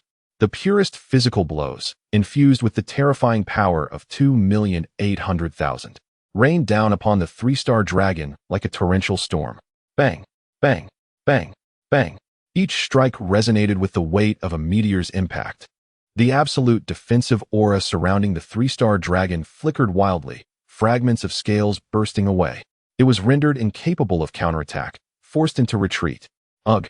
The three-star dragon endured a barrage of heavy blows, suddenly spitting forth a mouthful of energy liquid, its eyes instantly turning crimson. Don't get too cocky. Extreme cold star explosion. Ignoring its injuries, it initiated a close-range detonation of the core cold energy within. Boom! A blinding burst of ultimate cold radiance, capable of freezing a star, erupted. Goku was caught in the immediate fury, his form engulfed. Did it succeed? The three-star dragon gasped, fixating on the center of the destructive energy. However, damn. It's a bit chilly. Goku's voice, laced with mockery, emerged from the icy glow. In the next moment, an even more ferocious and darker surge of power awakened. Akin to a colossal beast from the abyss, forcibly tearing through and dispersing the ultimate cold radiance. Goku reemerged. The arcs of electricity surrounding him transformed from azure to dark purple, his presence now vastly more formidable than before. 3 million. He twisted his neck, producing cracking sounds. The explosion, powerful enough to freeze stars, had merely left a thin layer of frost upon his skin, which quickly dissipated. Is this your desperate struggle? How utterly disappointing. The three-star dragon's pupils constricted sharply, a chilling sensation rising from the depths of its heart. It roared fiercely, gathering energy once more, as countless icy spikes and spears rained down upon Wukong. Yet, this time, Wukong made no attempt at defense or evasion. He simply stepped forward. As the myriad ice projectiles approached within 3 feet of him, they were shattered, annihilated into their most fundamental particles by an invisible, terrifying force field of 3 million horsepower. Have you had your fill? Wukong's voice was as cold as the winds of the abyss. If you're done playing, then receive my next punch. His figure vanished again.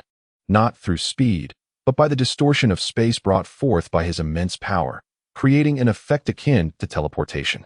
When he reappeared, it was directly above the three-star dragon. 350,000 horsepower. Sword of Hell.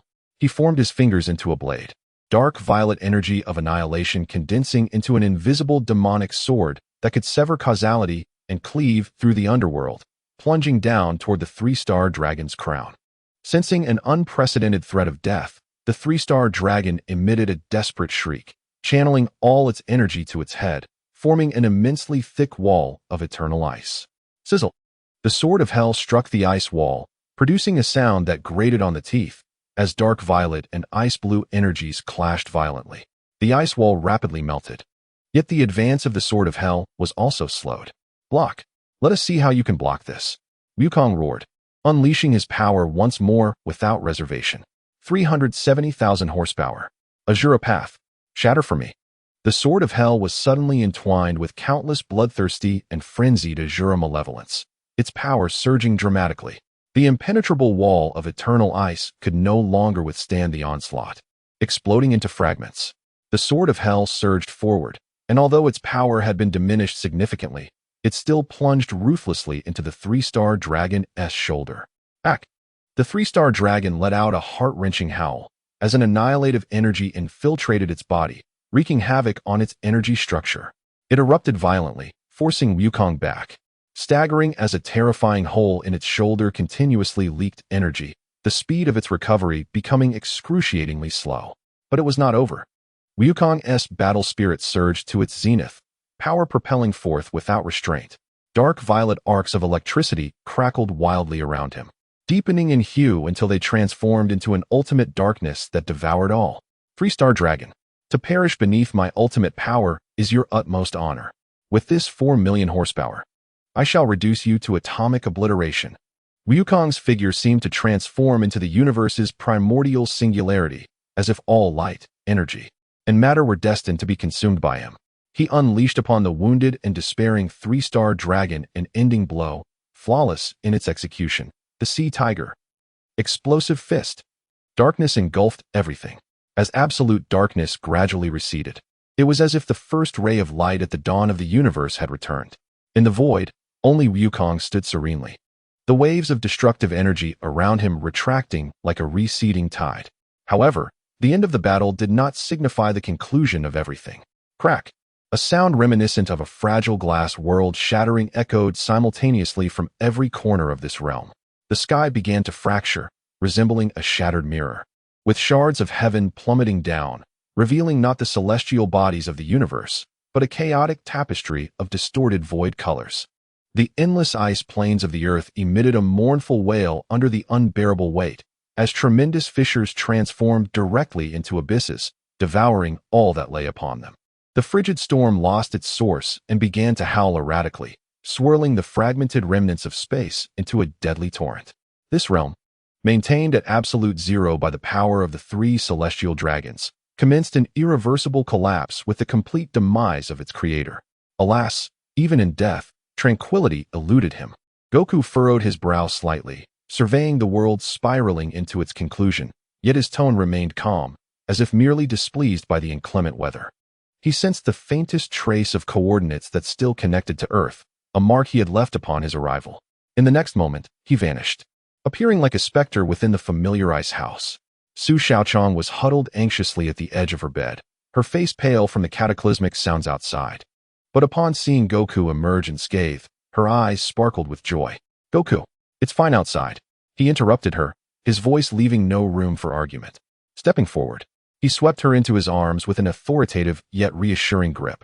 "Hold on to me. This place is about to vanish. We are going home." The words "going home" enveloped Su Xiaochang in a wave of relief, and without hesitation, she clung tightly to Goku's neck, burying her face against his solid chest. Without any preparatory gestures, a powerful aura emanated from Goku, but this time it was not a destructive force. Rather, it bore a gentler, more profound essence. Golden light enveloped him and Su Xiaochang, forming a protective sphere of energy. Boom. Outside, the collapse of space had reached its zenith, and the ice house began to disintegrate as an energy storm of nothingness surged in. "Go," Goku commanded sharply, transforming into a dazzling golden meteor that shattered the approaching shards of space and chaotic energy, hurtling forward along an invisible corridor toward the reality of Earth. Behind them, the entire realm of absolute zero was utterly annihilated, reverting to the primordial void as if it had never existed. Earth, Shanghai, the hotel where Xiaochang resided. With a rippling sound, a golden streak appeared as if tearing through a canvas, then came to a steady hover in the air. As the light dissipated, Goku and the tightly held Su Xiaochang were revealed. Beneath them lay a thick gray carpet. In the distance loomed the massive Disney theme park, and the familiar gravity and air of Earth enveloped them. The moonlight of the late night poured down, imbued with a chill yet undeniably real. "All right, the worthless dragon has been dealt with. We are back."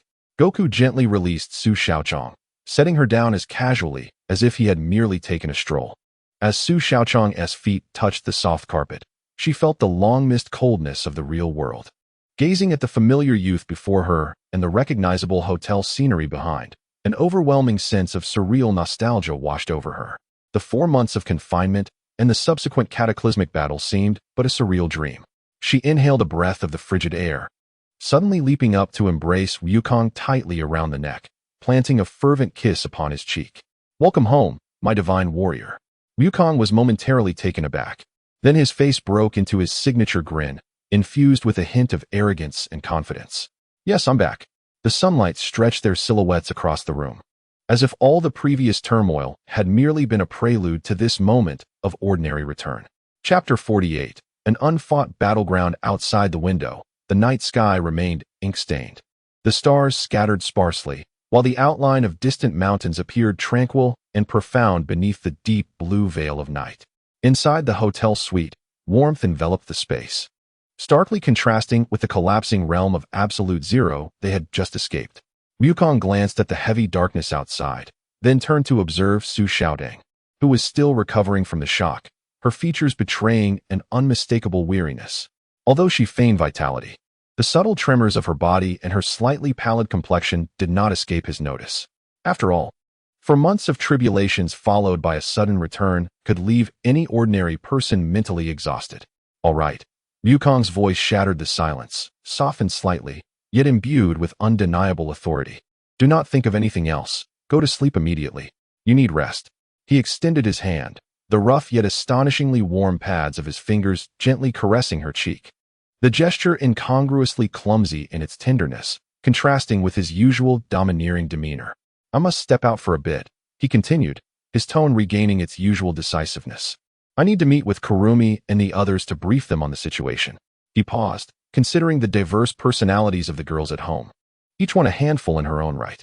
A barely perceptible twitch at the corner of his mouth hinted at the chaos that might ensue the following day. Nevertheless, he concluded with a solemn promise. "Once dawn breaks tomorrow, I shall bring them over for you to meet properly." Though lacking in soft words, his statement clearly laid out the forthcoming arrangements, embodying a steadiness that dispelled the last remnants of unease and uncertainty from Su Xiaodong's heart. She gazed at him, and the taut string within her finally relaxed. An overwhelming wave of fatigue washed over her, and she nodded obediently, having neither the strength nor the inclination to ponder the potential awkwardness of their meeting. "MHM," she replied softly, her voice laced with profound weariness. "Then do return early." Wukong watched as she nestled into the soft covers, tucking her in gently. It was not until he heard her breathing become even and deep in slumber that he quietly turned away. He cast one last glance at her sleeping figure. Then, with a slight shift, he melded into the shadows, vanishing soundlessly from the hotel suite. Outside, the night remained deep and enigmatic, yet dawn awaited patiently just beyond the horizon. The city lay in hushed stillness, the opulent hotel suite enveloped in darkness. As Wukong gently pushed open the door, a languid yet playful voice emanated from the sofa by the window. "Ah, who might this late-night visitor be?" There lay Tokisaki Kurumi, nestled in the sofa, draped casually in a silk robe, swirling a glass of red wine in her hand, the golden clock adorning her left eye shimmering with an ethereal glow in the dim light. The door to the master bedroom creaked open, revealing Wakahiza Shizuku, who emerged with sleepy eyes, rubbing them gently, her amethyst-like hair tousled. "Wukong, you're back. I thought I sensed you had stepped out for a moment." By the guest room door, Miku, clad in a lace nightgown, placed her hands on her hips, puffing her cheeks. "Darling, where on earth did you run off to in the dead of night?" Suddenly, she sniffed the air, her expression sharpening with intrigue. "There's a strange scent." In the innermost bedroom, Yuobin Yui timidly pulled the door ajar, her small hands nervously clutching the edge of the blanket. What happened?" "Wukong-kun, are you all right?" Wukong gazed at the four uniquely styled girlfriends before him, all clad in sleepwear, and helplessly rubbed his temples. "I encountered a minor trouble, but it has just been resolved." "Trouble?" Kurumi sipped her red wine, her gaze piercing. "To have you out at this hour and return with traces of trouble, it must be something significant. Wouldn't you agree?" Miku immediately leaned closer, sniffing intently, her expression shifting dramatically. "Indeed, it's the delightful fragrance of a girl. Darling, have you been out seeking another woman behind our backs?" Upon hearing this, Shizuku awoke with a start, her drowsiness dissipating, her expression dimming. "Another woman? Wukong, is it true?" Yui gasped, covering her mouth, bewildered and at a loss.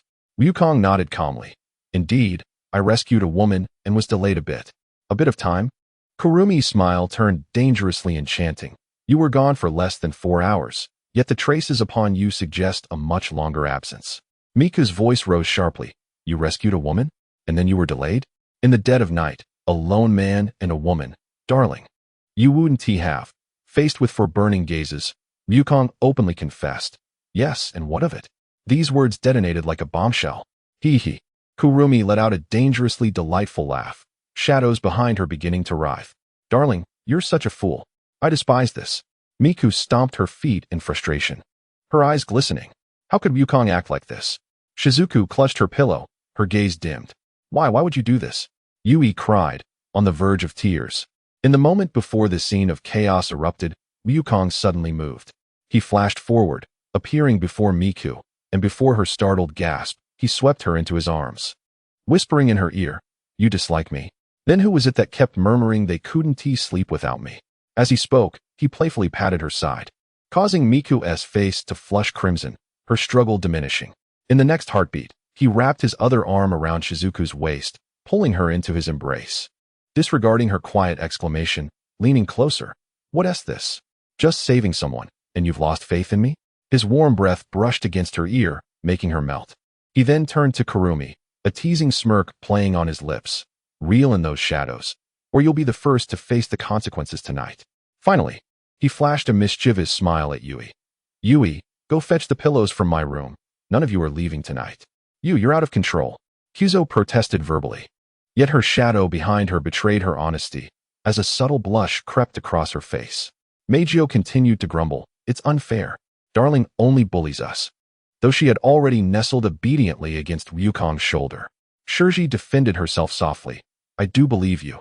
Despite her face burning with fervor, Yui let out a small whimper, obediently fetching a pillow, her cheeks reddening like ripe apples. Ryukong surveyed the 4 girlfriends, who complained vocally yet were honest in their bodies, and smiled with pride. What's this? Objections? If you have any, keep them to yourselves.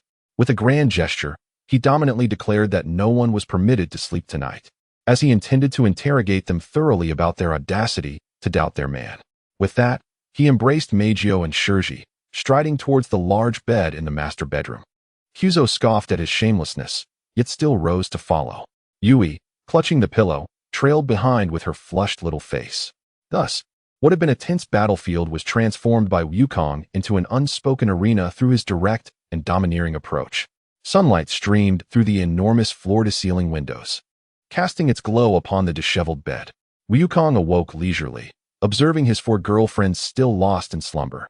Kyuzo curled up on his left, Shiori resting her head on his arm. Meijio hung onto his right like a koala, while Yui sweetly slept at the edge of the bed. He rose quietly, glanced at the time, and recalled his promise to Su Xiaodang from the previous night. It was time to get up. He gently patted each of them, announcing, I'm taking you to meet someone. Half an hour later, in the private dining room of the hotel restaurant, Su Xiaodang was already seated. She had made an effort to present herself beautifully, wearing an exquisite Chanel ensemble, her posture elegant, though her slightly trembling fingertips betrayed her nervousness. As she saw Ryukong enter with 4 uniquely styled, yet stunning girls, her heart raced uncontrollably. Kyuzo still wore her signature spiritual attire, a bemused smile gracing her lips. Shiori donned a suitable school uniform, exuding warmth tempered with vigilance. Meijio, in a designer dress, curiously scrutinized Su Xiaodang, while Yui timidly hid at the back, resembling a startled fawn. Ryukong casually took his seat at the head of the table and stated plainly, this is Su Xiaodang. From now on, she will be your sister. The atmosphere in the room instantly froze. Kyuzo was the first to speak, her tone sweet yet laced with venom. Oh my, after just one night apart, Mr. Ryukong has added another sister to our ranks? I wonder what makes this Miss Su so special.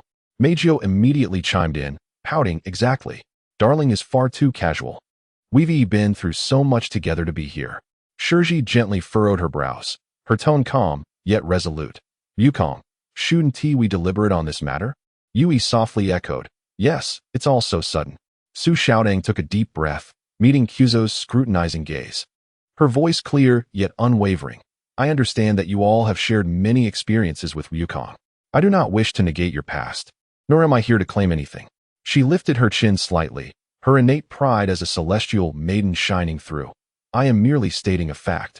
I, Su Xiaodang, am also a choice made by Ryukong. The past 4 months have been profoundly genuine for me. Oh, Kurumi's lips curled into a playful smile, her shadow swaying gently behind her like a living entity. What a bold little sister she is. Yet mere words are insufficient for our acknowledgement, are they? Her sweet, yet subtly pressuring words lingered in the air. Miku immediately chimed in, pouting in discontent. Exactly. Darling belongs to us. Who knows if you've used some trick to ensnare him? Although Shizaki's expression remained gentle, concern flickered in her eyes. Ryukong, this matter is indeed quite sudden. We require time. Yui softly urged, everyone, let us remain calm. As the atmosphere grew tense once more, Ryukong clicked his tongue, evidently lacking the patience to prolong this negotiation. He stood up, his formidable presence enveloping the entire room instantaneously. He first approached Miku, and at her startled exclamation, he playfully pinched her puffed cheeks, teasing, you talk a lot. Don't you? Where was this eloquence when you were begging for mercy last night? Miku's face flushed crimson, and recalling last night's punishment, her bravado wilted, muttering, that's a different matter. Subsequently, Ryukong turned to Shizaki, ruffling her hair directly. What time do you need? I decide. His straightforwardness rendered Shizaki speechless, her face turning a shade of crimson as she lowered her gaze. He cast a sidelong glance at Yui, who immediately shrank back like a startled rabbit, swallowing her words whole. Finally, he approached Kurumi. Maintaining her poised smile, she opened her mouth to speak, but Wukong preemptively leaned in, whispering something in her ear. Instantly, Kurumi's smile faltered, a rare blush creeping up her ears. She instinctively closed her legs, huffing, shameless. Nevertheless, the dangerous aura surrounding her diminished considerably, indicating her tacit acceptance. After swiftly silencing all internal dissent, Wukong turned back to Su Xiaochang, smugly lifting his chin. Done. They will be your sisters from now on. Su Xiaochang observed the dramatic scene before her, witnessing the previously fierce quartet swiftly capitulating before Wukong, leaving her both amused and bewildered. This was far removed from the palace intrigue she had anticipated. Kurumi composed herself and approached first, though her tone retained a hint of awkwardness. She extended her hand in greeting. Very well, since this fool has made his choice. I am Kurumi Tokisaki. You may call me sister from now on. A flicker of resignation shone in her golden clock-like eyes, yet there was also a glimmer of appraisal and acceptance for her new sister. Miku, albeit somewhat reluctant, glanced at Wukong and stepped forward, curiously eyeing Su Xiaochang. I am Miku Yuzuki. Just call me Sister Miku. But if you dare compete with me for darling, I won't let you off easily. A classic case of tough exterior, soft heart. Shizaki smiled gently, approaching to grasp Su Xiaochang's hand. I am Shizaki. Welcome, Sister Xiaochang. I look forward to our future together. Her warmth effortlessly dispelled any lingering awkwardness. Yui timidly approached, whispering, I am Yui Yohama, pleased to meet you. Su Xiaotang gazed at the four distinct personalities before her, all of whom had welcomed her sister, and felt a great weight lift from her heart. She understood that this was merely the beginning. True camaraderie would require time. Yet, at the very least, she had received initial acknowledgement. Drawing a deep breath, she unveiled a radiant and confident smile, addressing each of the four in turn. Sister Kurumi, Sister Miku, Sister Shizuku, Sister Yui. I am Su Xiaotang. I look forward to your guidance. Wukong, observing the harmonious scene, nodded in satisfaction and waved his hand, declaring, All right, introductions are complete. Waitstaff, let us order. I'm famished. Thus, a predictable tumult unfolded, seemingly resolved under Wukong's domineering mediation and Su Xiaotang's poised demeanor. As for the minor frictions that may arise among the sisters in the future, that would be a tale for another day. Chapter 49. Play the Breakfast, whose atmosphere had shifted from delicate to increasingly relaxed, finally came to a close. The exquisite tableware was cleared away, and the attentive staff presented a selection of fresh fruit. Wukong reclined against the comfortable chair, his gaze sweeping over the five charming companions before him. Kurumi's enigmatic smile lingered at the corners of her lips. Mika sipped her juice, her eyes occasionally drifting toward Wukong with a hint of playful affection. Shizuku sat gracefully, her hands gently clasped on her lap, embodying her gentle poise. Yui appeared somewhat apprehensive, her fingers unconsciously twisting the hem of her clothing. The newly added Su Xiaotang, while striving to maintain her composure, exhibited a slight tension in her shoulders that betrayed her nervousness as a newcomer. Wukong broke the brief tranquility with a broad grin, decisively proclaiming, Enough of this stifling hotel atmosphere. Today's weather is splendid. Let us venture out and get some fresh air. Miku was the first to respond enthusiastically, nearly leaping from her chair, joyfully circling the table to link her arm with Wukong's, her ample bosom inadvertently pressing against his arm. Oh yes, darling. I adore you. Where shall we go? I know Shanghai has an abundance of delightful sights. I've heard tales of a towering television tower and a long, beautiful riverside. Her voice was sweet and brimming with anticipation, as though she could already envision an exciting itinerary. Kurumi gracefully plucked a grape with her fingertips, leisurely popping it into her mouth. Upon hearing Wukong's words, she cast him a playful glance, her mismatched eyes sparkling with mischief. Oh, our dear mister. Wukong has finally shown mercy today, allowing us to venture outside rather than keeping us confined in our rooms for interrogation. Her tone was deliberately elongated, laced with her signature blend of sweetness and danger.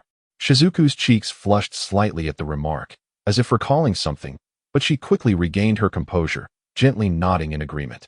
A stroll outside sounds lovely. Staying in the room does feel a bit stifling. Her voice was consistently soft, like a gentle spring breeze. Yui quickly echoed, Yes, yes.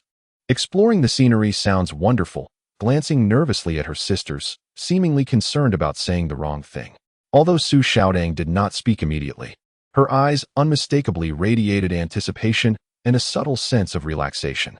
As a native of this vibrant city, she was intimately familiar with Shanghai, and at this moment, she finally had the opportunity to leverage her local advantage rather than remain in the scrutinized position of an outsider. So it was decided. Off they went. With a decisive flourish, Wukong rose to his feet, brimming with motivation.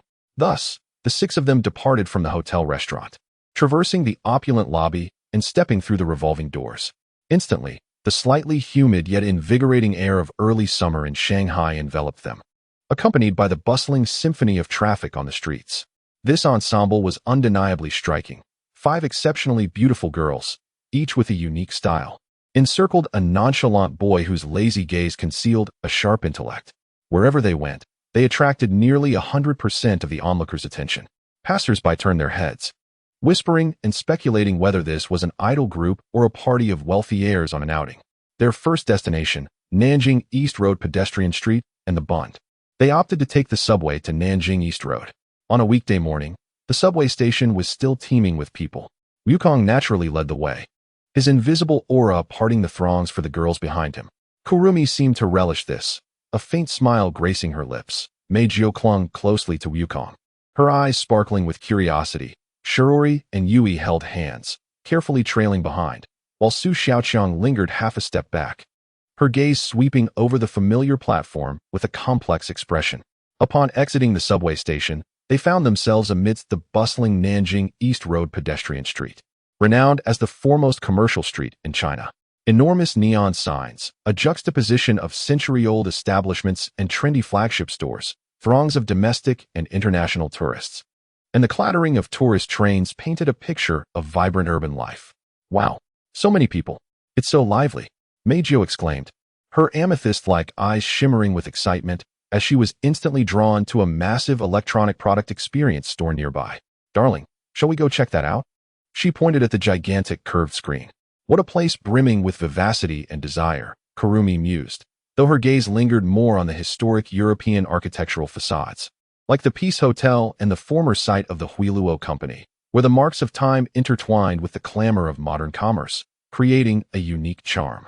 She noted, as the golden clock in her left eye seemed to imperceptibly tick.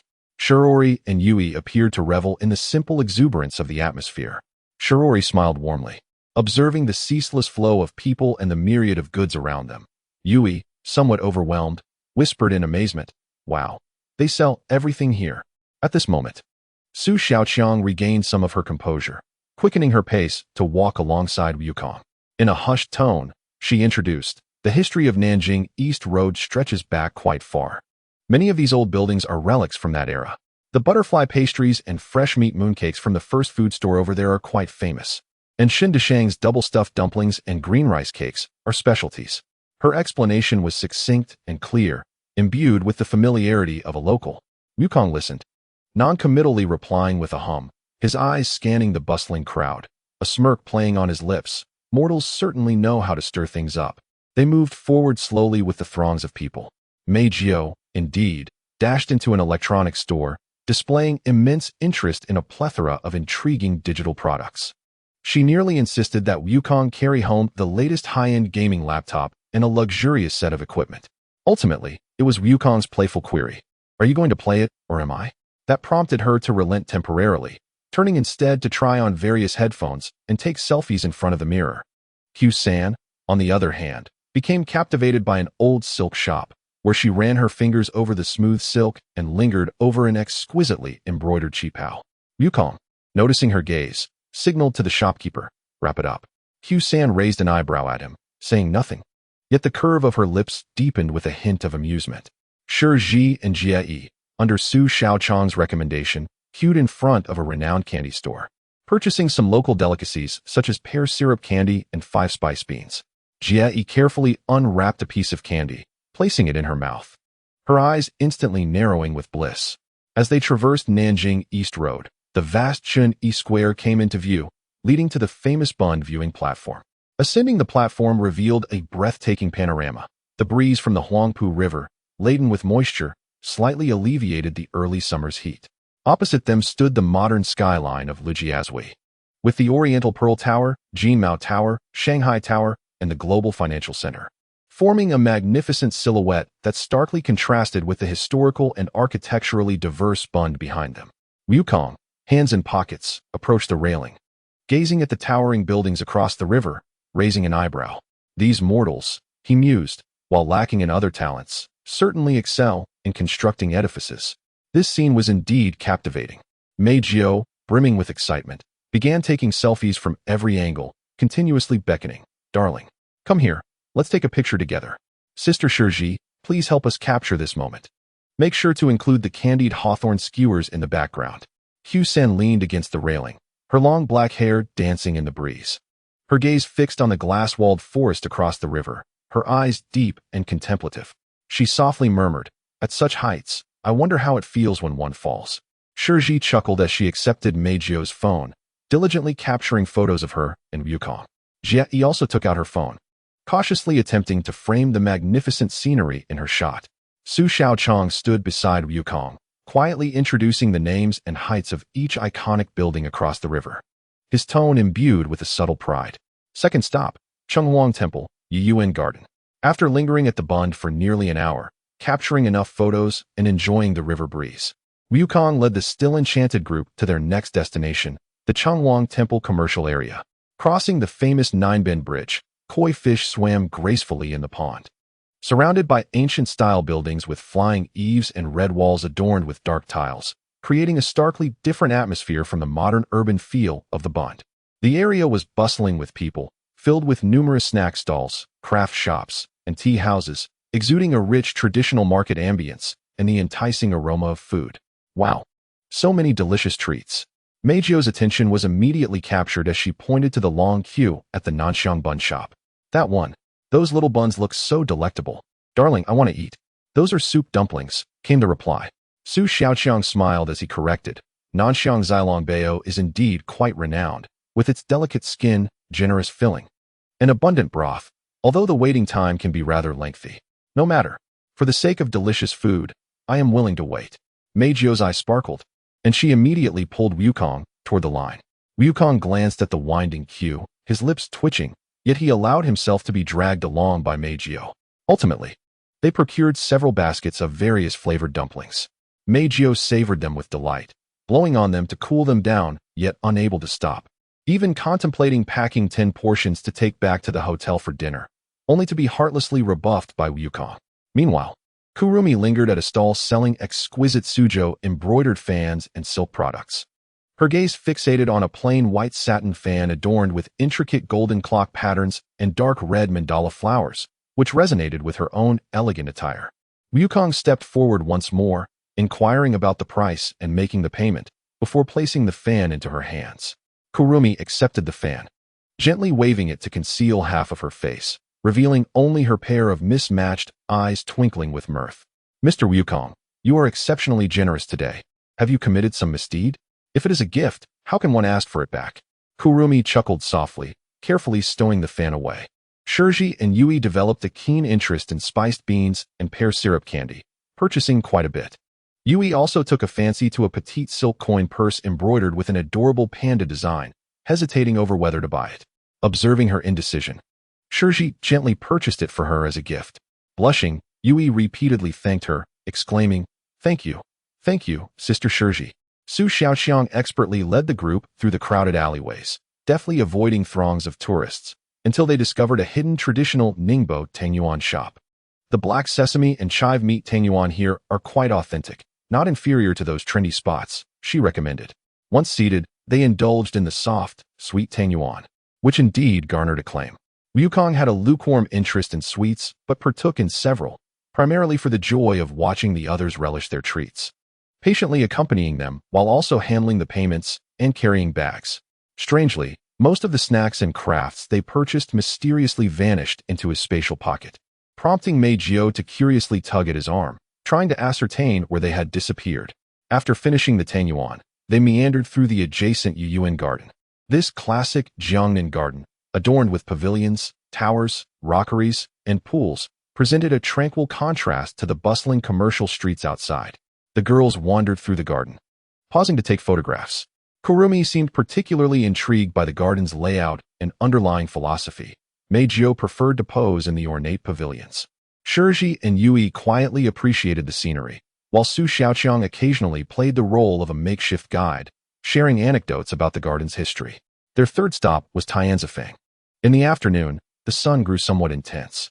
Wukong decided to take them to a more interesting locale, Tianzifang. As they ventured into the intricate stone gate alleyways, it felt as though they had entered another realm. This area, transformed from Shanghai's distinctive Shikuman architecture into a creative hub, brimmed with artistic flair, a bohemian ambience, and a unique blend of styles. The narrow lanes were lined with an array of designer boutiques, vintage shops, independent galleries, creative craft stores, cafes, bars, and food stalls, where various elements collided, creating a delightful fusion of the retro and the trendy. This ambience evidently resonates with both Kurumi and Miku. Kurumi lingers in a shop selling jewelry and antique curiosities, captivated by the time-worn pocket watches and ornate jewelry boxes, examining them repeatedly. Miku, on the other hand, is drawn to a boutique featuring vintage dresses and exquisite garments, trying on several outfits. In a moment of anticipation, Wukong purchases a vintage gown adorned with roses for her.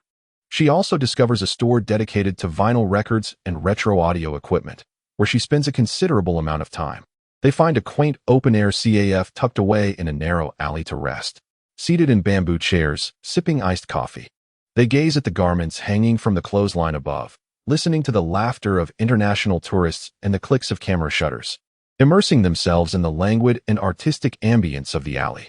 Seemingly seized by a whimsical impulse, Kurumi, while unnoticed by the others, allows her golden clock eye to emit a fleeting glimmer, subtly slowing the passage of time for a brief moment, enabling her to more distinctly perceive the dance of dust motes illuminated by sunlight and the swirling aroma of coffee.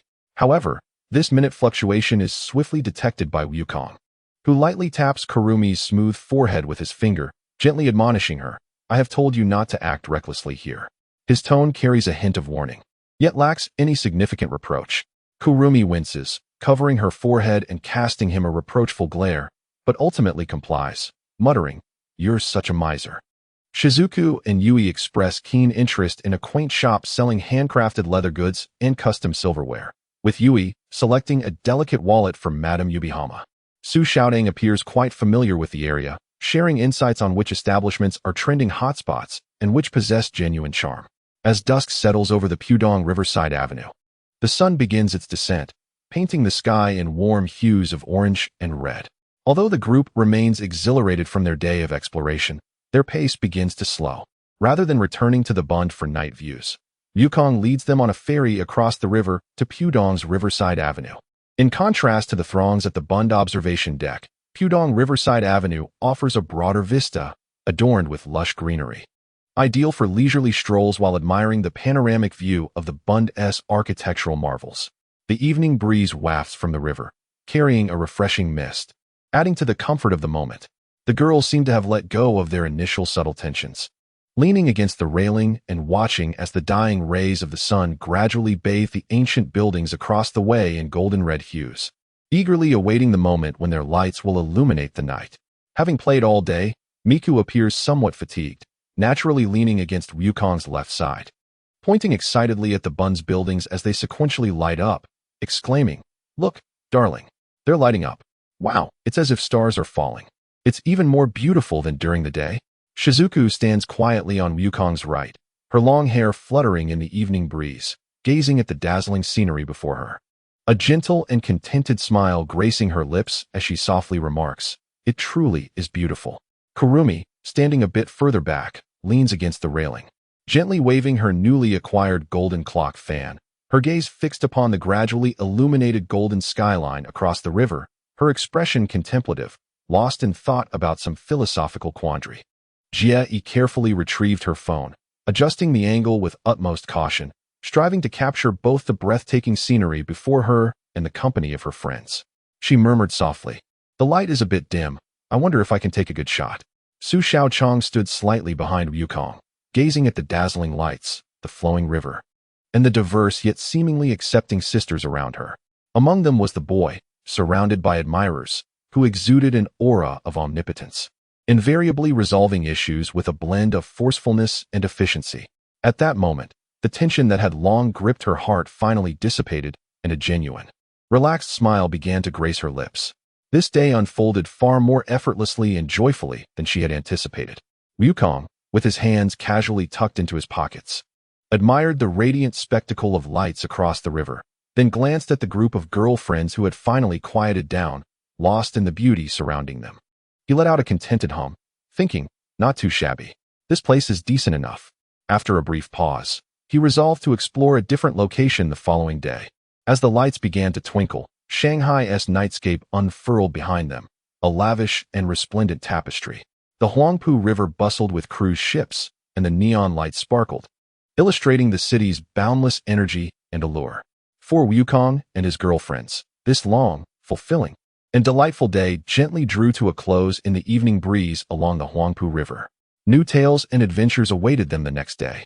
Chapter 50. Return in a moment of distraction. The holiday concluded.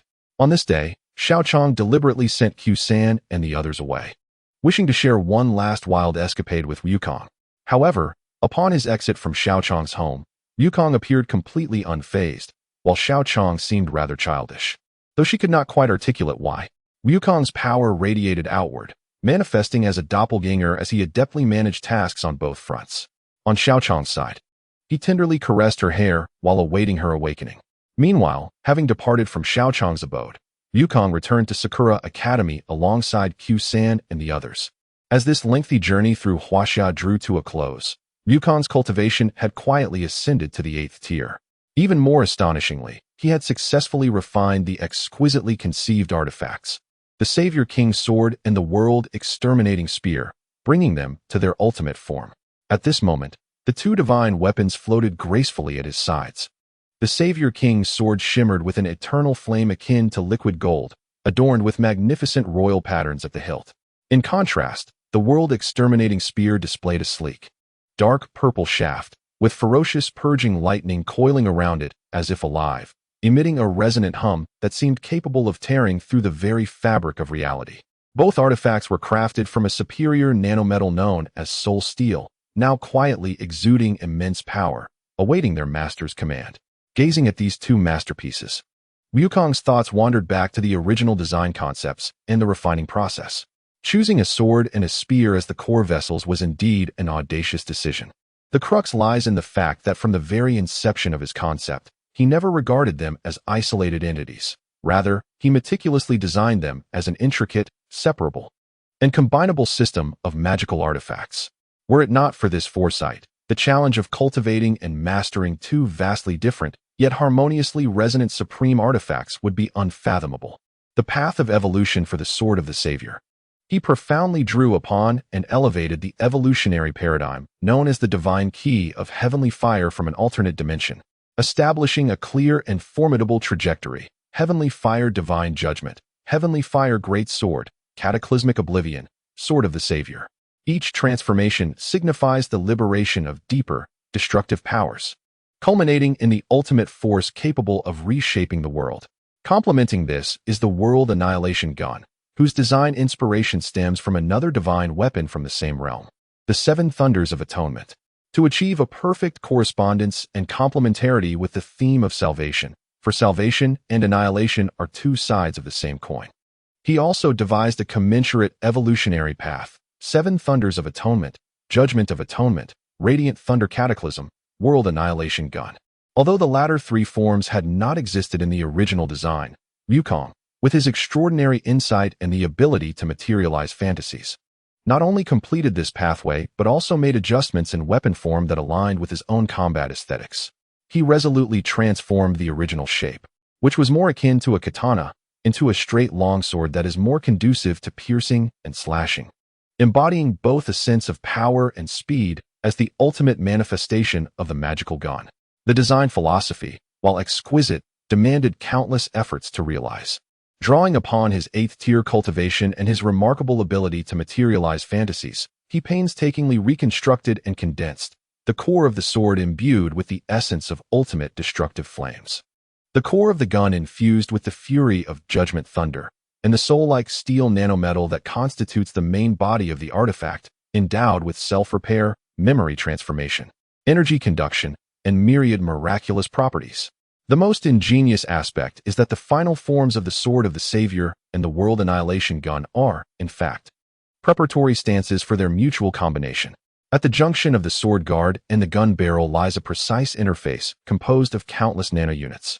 When he desires, a mere thought suffices for both to resonate, with the nanometal disassembling, merging, and reorganizing as if alive.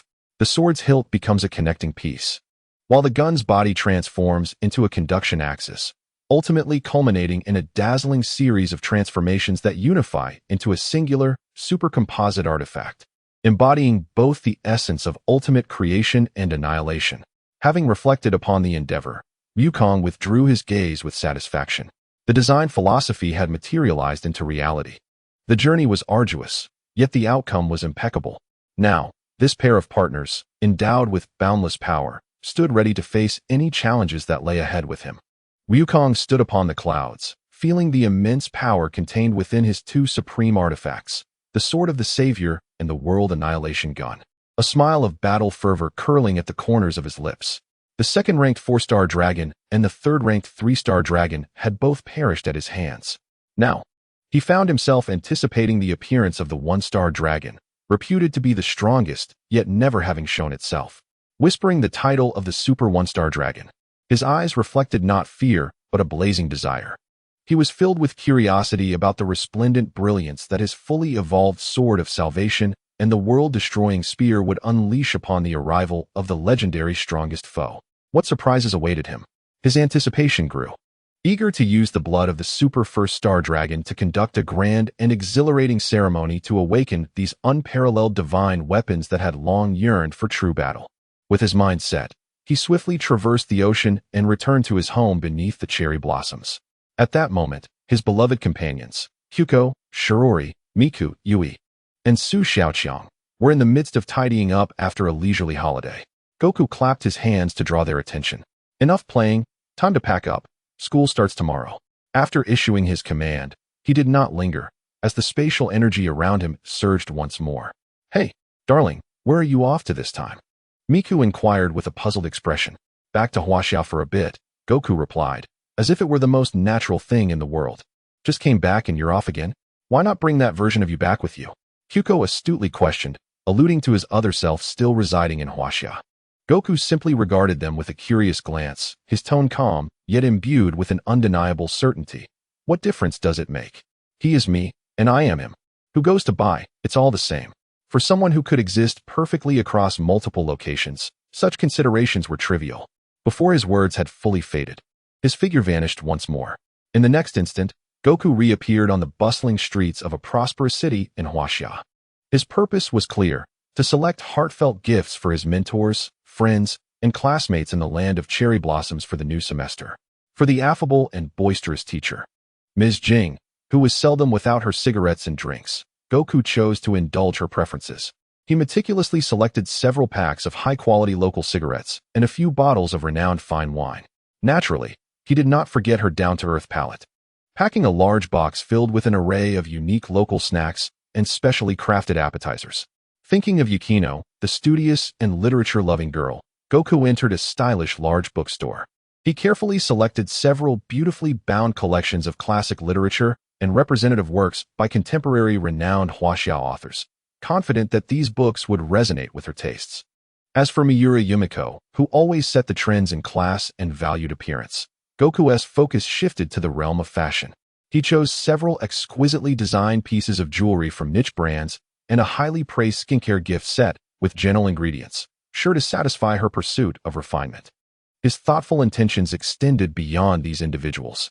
Goku had prepared suitable small gifts or delightful cultural products for nearly all his classmates in the first year of the SBU high school, as well as delicious local delicacies. He also selected gifts befitting every member of the Flaxinas, including the burdened Alan. Naturally, he did not forget his younger sisters, Kinri and Nao, bringing them adorable dolls and the latest game discs. Lastly, Goku recalled a special request from a young boy who had mustered the courage before the holiday to ask him how to train his body, his eyes filled with yearning. A mere gift appears insufficient in weight. After a moment of contemplation, Wukong had already made his decision. He extracted a fragment of his divine consciousness and infused it into a small protective talisman, meticulously crafting an intricate illusionary trial of the heart. Let this be your gift, he mused. If you can endure the trials of this illusion and prove that your heart and will are sufficiently resilient, then I shall make an exception and take you as my disciple, imparting all that I have learned to you. What say you? With a carefully curated gift for all and a unique test, Wukong melded back into the throng of people. This gesture of cross-border compassion and distinctive reciprocity would surely bring forth surprises and ripples at the onset of the new semester. The following morning, the classroom of the first-year class at Zhongwu High School basked in the morning light, yet it buzzed with more excitement and anticipation than usual. Students who had returned from vacation were sharing their experiences in small clusters until Wukong strode in, nonchalantly carrying several sizable gift bags adorned with the essence of Chinese culture. Just as the bell rang for class, he spoke little, merely placing the bags beside the podium, and his casual yet striking demeanor instantly captured the attention of the entire class. Teacher Jing Jinhua, with a cigarette holder in her mouth, unlit, raised an eyebrow and remarked, "Wukong, have you brought the entire market of Chinese specialties back with you?" Wukong grinned widely and first retrieved a gift specifically prepared for her from one of the exquisite bags, several elegantly packaged Chinese cigarettes. 2 bottles of mellow-colored Maodai that clearly bore a distinguished vintage, and a large box brimming with an assortment of spicy and savory delicacies. For you, Teacher Jing. Remember, indulgence in tobacco and alcohol is harmful, so partake sparingly. Teacher Jing was momentarily taken aback, accepting the weighty manifestation of care, observing the expensive Maodai and the rare cigarettes, as well as the enticing snacks in the box. The stern expression on her face softened, revealing a rare, genuine smile. She coughed lightly, playfully patting Wukong on the shoulder. "At least you have some semblance of conscience." However, she lowered her voice, feigning sternness. "Do not expect this modest bribe to allow you to skate by on your future Mandarin assignments." "Not at all," Wukong responded with a cheerful grin. Next, his gaze drifted to the quiet girl seated by the window. Yukino Shida. Yukino was engrossed in her book, seemingly oblivious to the surrounding commotion. Yet the slight lift of her eyelashes hinted at her subtle awareness. Wukong approached her and placed a somewhat heavy paper bag, emblazoned with a renowned bookstore's logo, on her desk. "This is for you." Yukino set her book down, opening the bag with a hint of curiosity. Inside were several beautifully bound literary classics, alongside collections from contemporary Chinese authors, showcasing a clear effort in selection, even including a volume on the art of classical Chinese gardens. A flicker of unnoticeable light danced in her icy blue eyes as she gently traced the gilded titles. Looking up at Wukong, her tone remained calm, but carried less of the usual aloofness. "Thank you very much, Wukong. I will read these books carefully." When it came to Miura Yumiko, Wukong produced a shopping bag from a fashionable brand. Originally, Yumeizi feigned indifference with her arms crossed, but upon glimpsing the exquisitely packaged limited edition lipstick gift set and a uniquely designed necklace adorned with natural mother-of-pearl, a radiant smile of surprise blossomed on her face, instantly casting aside her modesty. "Wow, this shade is exactly what I've always wanted. And this necklace? Wukong, your taste is impeccable." She delightedly held the necklace against her chest, eager to showcase it to her surrounding friends, inciting a chorus of envious gasps. Her gaze towards Wukong softened considerably as she exclaimed, "Thank you. I'll have your back during the next class event." Subsequently, Wukong, resembling Santa Claus distributing gifts, began to call out names. To Yubihama Yui, he presented an adorable panda plush and a large bag of special snowflake pastries from the metropolis. To Kabaraji Show, a quirky t-shirt emblazoned with "He who does not reach the Great Wall is not a hero." To Haro Nico, an elegant set of traditional letter paper and a brush. Even to the always serious Hayama Hayato, he gifted a pair of quality calligraphy paperweights. Almost every student in the class received a small gift tailored to their personality or preferences.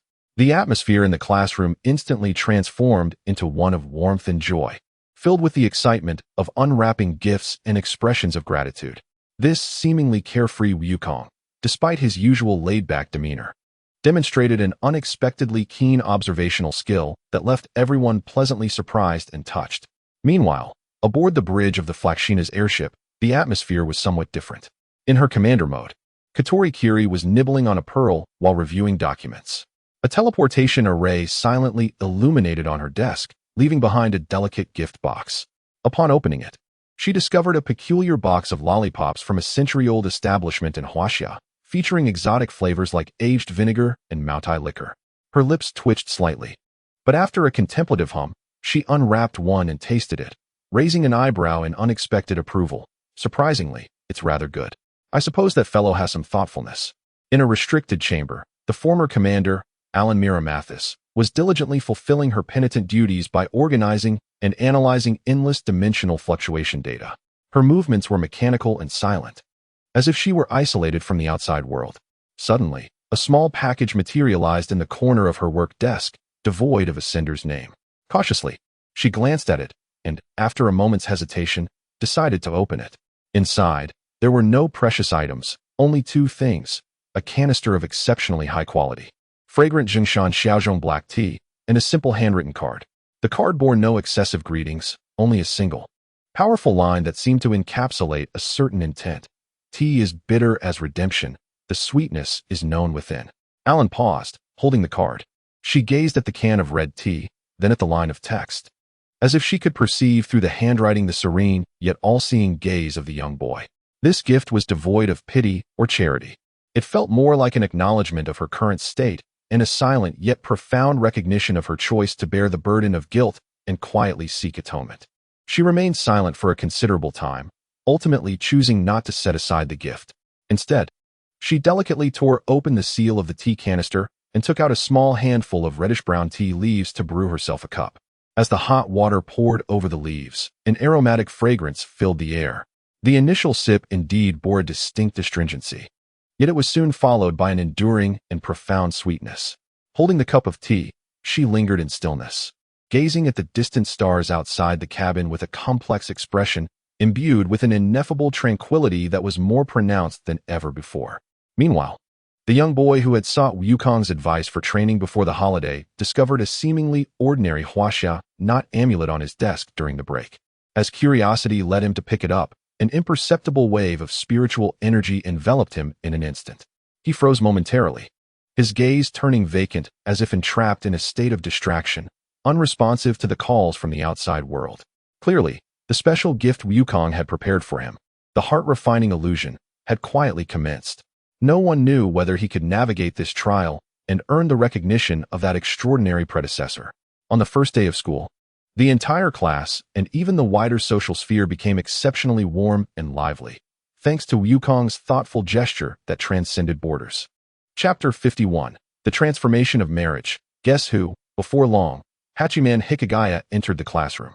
However, the moment he appeared, Wukong's extraordinary perceptiveness immediately detected an anomaly surrounding Hachiman, which was intertwined with a significant presence of Ayaka Otsuka. The depth of their mingled essence was so profound that it could hardly be explained by mere friendship. Wukong's brows furrowed instantly. Without a moment's hesitation, he extricated himself from the bustling crowd distributing gifts and firmly grasped the somewhat bewildered Hachiman, pulling him into a secluded corner of the hallway. "Hey, what are you doing?" Hachiman instinctively attempted to break free, but Wukong's stern gaze halted him. With an intense focus, Wukong fixed his eyes upon him, lowering his voice as he bluntly inquired, "Hachiman, you must tell me honestly. You and Ayaka, it hasn't gone that far, has it?" He deliberately omitted key phrases, yet the inquiry in his eyes was unmistakable. At these words, Hachiman's body stiffened abruptly, his cheeks flushing at an observable rate, and his gaze began to dart erratically. Unable to meet Wukong's stare, he emitted an unintelligible mumble from his throat. This, that, Ultimately, he subtly nodded, almost emitting an affirmative sound through his nose. Though he had sensed it beforehand, Wukong could hardly contain his disbelief upon receiving confirmation. He recoiled as if scalded, stepping back with a look of astonishment, surveying Hachiman as if he were a rare specimen. "Goodness, I had no idea, Hachiman. You are actually—" "I am not." Hachiman erupted like a cat with its tail stepped on, instantly bristling, his face reddening to the point of appearing as if it might bleed. He fervently retorted, his voice involuntarily dropping low, as if afraid of attracting the attention of others in the classroom. "I just happen to like someone. And it happens to be a boy. There is a fundamental difference." With a sharp intake of breath, Wukong's face illuminated with an expression of understanding, as if to say he comprehended everything. He stroked his chin, nodding in agreement, embodying the epitome of a classic response. Leaning in closer, his curiosity swiftly eclipsed the earlier shock, and in a conspiratorial whisper intended solely for their ears, he inquired, "So, tell me in secret, which of you plays the dominant role?" Hachiman's face flushed crimson, nearly radiating heat, as he shot Wukong an indignant glare, his gaze evasive. After a prolonged moment of hesitation, he stammered in a voice barely above a whisper, What difference does it make? It's just that Saika's body is weaker and bears more." Regret washed over him immediately after, wishing he could vanish into the ground. "Oh." Wukong's expression transformed into one of epiphany, nodding vigorously, elongating his tone, "I see. I completely understand." As he rubbed his chin, a sudden, audacious suggestion sprang forth, his tone brimming with enthusiasm. "Well then, Hachiman, how about I assist in transforming Saika's gender? For me, it would merely be a matter of raising a hand. Wouldn't that perfectly resolve the issue? Saika as a girl?" Hachiman was momentarily taken aback, instinctively tilting his head back, his mind involuntarily conjuring images of Saika as a girl and the conventional, idyllic life they might share. The vividness of this scenario was overwhelmingly compelling, causing his resolve to falter. With a flicker of anticipation and uncertainty in his eyes, he asked, "That sounds rather appealing. Can you truly help him change? This isn't a jest, is it?" Upon hearing this, Wukong's eager smile instantly morphed into a knowing smirk. "Ah, of course. Such a degree of bodily transformation is child's play for me." His demeanor shifted, his eyes sharpening, and his tone grew serious. "However, the decision of whether to change lies not with you, nor with me, but with Saika himself. He holds the ultimate veto power in this matter." With a reassuring pat on Hachiman's shoulder, he presented a seemingly simple, yet profoundly consequential plan. "How about this? Send him a message inquiring about his thoughts. If he consents." Wukong gestured toward the vacant classroom at the end of the corridor. "We can find an empty room, and I can facilitate the process immediately. What do you say?" Standing there with his phone in hand, Hachiman felt a wave of confusion and turmoil wash over him as he observed Wukong's nonchalant demeanor regarding such a significant issue, juxtaposed with the crucial decision that Saika himself needed to make. With his finger hovering over the screen, he hesitated for a considerable time, ultimately steeling himself to send a succinct yet momentous message to Saika. "Saika, Wukong says he can help you become a real girl. Do you wish for that?" Once the message was dispatched, each second of waiting stretched interminably. Hachiman fixated on his phone screen, his heart pounding like a drum, torn between anticipation and dread of the response. Soon, the phone vibrated, signaling Saika's reply, which consisted of nothing more than a solitary question mark.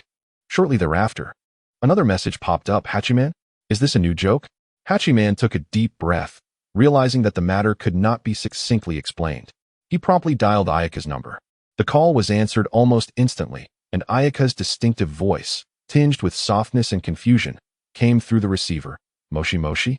Hachiman, what you just said isn't a joke, is it?" Hachiman interrupted, his tone imbued with an unprecedented seriousness. "Wukong, it's that son Wukong. He possesses a power beyond our comprehension. He claims he can fundamentally alter a person's body. He says he can help you become a girl. This is true."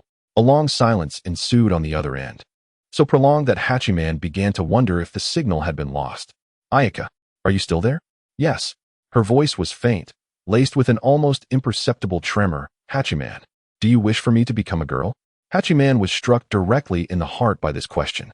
He opened his mouth, his face flushing red, and ultimately answered honestly, I like you, Ayaka, as you are. Regardless of whether you are a boy or a girl, that will not change." He paused, lowering his voice. "But if you could become a girl, perhaps we would encounter fewer unnecessary complications and judgment. I just think it might make things easier for you, and we could be together more normally." Another silence followed. Then Ayaka's voice emerged again, now more resolute than before. I want to be with you, Hachiman. If this could help us, I am willing to try. I trust Wukong, and I trust you. Are you certain, Ayaka? This is no trivial matter." Hachiman was taken aback by how readily Ayaka seemed to agree. "Yes," she responded softly. "Sometimes I think it would be nice to be a girl. For you, Hachiman, I am willing to attempt this. Where are you? I will come now." Moments later, Ayaka appeared at the end of the corridor. She looked somewhat anxious, her hands tightly gripping the straps of her backpack, her fair cheeks flushed, yet her gaze was remarkably steadfast. She looked at Wukong and nodded earnestly. "Wukong, I entrust this to you. Wukong grinned and snapped his fingers. Simple. Just find an empty classroom. The three swiftly slipped into an unoccupied spare classroom, where Wukong locked the door with his magnetic power. Ayaka, lie down on that table. Relax. It might feel a bit tingly, but it won't hurt. Wukong instructed, his tone light, as if orchestrating a game. Ayaka complied, lying down and closing her eyes, her long eyelashes trembling slightly from tension. Hachiman stood nervously by, his palms slick with sweat. Wukong approached the table, extending his finger to gently tap Ayaka's forehead. There was no dazzling light or earth-shattering spectacle, only an exceedingly subtle, nearly imperceptible magnetic force began to operate, precisely penetrating the most microscopic level of her genetic makeup. Under Wukong's meticulous control, Ayaka's chromosomes commenced their reconfiguration, the base sequences being intricately reshaped, with every genetic code within her cell nuclei synchronously updating. Meanwhile, based on the new genetic blueprint, the transformation of Tsaijia's body commenced, a silent yet profound metamorphosis. The skeletal structure underwent subtle refinements, becoming more delicate and graceful. The subcutaneous fat was redistributed, outlining gentle curves. The prominence of the Adam's apple quietly subsided, and the structure of the vocal cords was adjusted. Most crucially, the primary sexual characteristics were thoroughly deconstructed and reconstructed at the cellular level. The entire process was astonishingly swift. In less than 10 seconds, Wukong withdrew his finger. All done. Let us have a look, Hachiman. Hachiman held his breath, cautiously leaning toward the table. Saijia, lying on the surface, slowly opened her eyes, which seemed to glisten with a newfound softness. She instinctively sat up, first sensing the subtle shift in her center of gravity, accompanied by an unprecedented feeling of weight and constraint across her chest. Lowering her gaze, she noticed that her school uniform shirt had begun to reveal a distinct, youthful, and delicate curvature at the chest. In disbelief, she raised her hand and gently touched her cheek, feeling the smoothness of her skin, now more refined than ever. She opened her mouth, attempting to produce a syllable. Hachiman-kun? No longer did the sound that escaped resemble the androgynous, soft voice of a boy. Instead, it was a clear, slightly timid, unmistakably feminine tone. Hachiman stood utterly speechless, his face flushed to the roots of his ears, his heart racing, rendered incapable of uttering a single word. Observing his reaction, Saijia seemed to grasp the situation, her cheeks blooming with a rosy hue. She lightly leapt off the table, her body slightly unsteady as it adjusted to the new equilibrium, causing her to sway slightly, prompting Hachiman to instinctively reach out to steady her. Their eyes met, and the atmosphere was thick with a complex blend of shock, shyness, joy, and profound awkwardness. Wukong, satisfied with his handiwork, clapped his hands together. All right. It's all taken care of. The rest is for you to adapt to at your own pace. Remember, Saijia, from this moment forth, you are, in every biological and physical sense, 100% female. Congratulations. With that, he discreetly unlocked the door and slipped out of the classroom, leaving the newly transformed couple, who had just experienced a monumental change in their lives, to confront a brand new beginning in solitude. Hachiman gazed at the familiar yet unfamiliar, irresistibly charming girl before him, his mind still in a state of chaos, murmuring, Saijia, you really blushing. Saijia gently took Hachiman's hand, her voice soft as a whisper yet filled with resolve. Yes. Hachiman-kun, I look forward to your guidance from now on. After a considerable pause, the air within the spare classroom seemed to resume its flow. Hachiman and Saijia gradually emerged from their overwhelming shock and confusion, yet the atmosphere between them remained delicate and taut. Their gazes would quickly dart away upon contact, only to be irresistibly drawn back together. At that moment, the classroom door was gently pushed open, and Wukong peered in, his face adorned with his customary, mischievous smile. So, how are you adapting? How does the new body feel? The two individuals swiftly distanced themselves, resembling startled rabbits. Saika's cheeks flushed crimson, almost as if they might bleed, as she whispered, thank you, Wukong-kun. Hachiman, feigning composure, adjusted his non-existent glasses and cleared his throat, murmuring, thank you. Wukong entered the classroom, his gaze sweeping over Saika with satisfaction, as if he were admiring a flawless piece of art. Suddenly, as if recalling something significant, he casually proposed a more astonishing suggestion. By the way, Saika, since your body is already changed, how about I assist you in addressing the remaining details? He paused, observing Saika's perplexed expression, and elaborated. It's quite simple. With my power, I could slightly alter the records and perceptions of reality. For instance, I can permanently modify all your personal files, academic records, and identification documents to reflect your gender as female. From any official system, it would appear as though you have been a girl since birth, utterly seamless, with no trace of error. Shifting his gaze to Hachiman and then to the outside of the classroom, his tone grew more profound. Moreover, I could make broader adjustments to alter the memories of everyone who knows you. In their minds, Hozuki Saika has always been a charming girl, growing up and attending school alongside you. No one would find it strange or out of place, including your family, friends, and classmates like Hayama, Miura, and Yui. In this way, Yukong concluded, his tone imbued with temptation, you would not need to explain anything to anyone, nor would you encounter any suspicion or odd looks. You could seamlessly commence a new life as a woman. What do you think? Shall we proceed with it? It would only take a few extra seconds. The impact of this proposal was even more profound than the recent physical transformation. Hachiman was utterly astonished, his mouth agape, unable to fathom what that reality would entail. The entire world believing Saika to be a girl. How would their previous interactions be perceived by others? Saika, too, found herself engulfed in a daze. Instinctively clutching the hem of her skirt, her uniform appeared to have adapted to her new form during the recent transformation. Her eyes were filled with intense turmoil. To completely erase all traces of her existence as a boy, to have cherished memories rewritten in the minds of others, the image of a son in her parents' memories replaced with that of a daughter. While this sounded remarkably convenient, even a perfect solution to all her troubles, it instilled within her a profound sense of fear and resistance. After a prolonged silence, she finally raised her head, her gaze still shy yet resolutely shaking. No, thank you. Ryukong-kun, I sincerely appreciate your offer, but please do not proceed with this. Now it was Ryukong's turn to be taken aback, his eyebrows arching in surprise. Oh? Why not? This is the optimal solution that would eliminate countless troubles. Kai Jia took a deep breath, glancing at the equally anxious Hachiman beside her, and summoned the courage to speak. Indeed, that would be quite simple, but it is not me. Her voice, though soft, resonated with an undeniable strength. The years she spent as a boy, the encounters with Hachiman, the hard work in the tennis club, and the myriad moments shared with everyone. These were genuine experiences, integral to her life. To alter everyone's memories, including her parents, merely to evade trouble felt akin to denying her past self and the reality of those cherished times.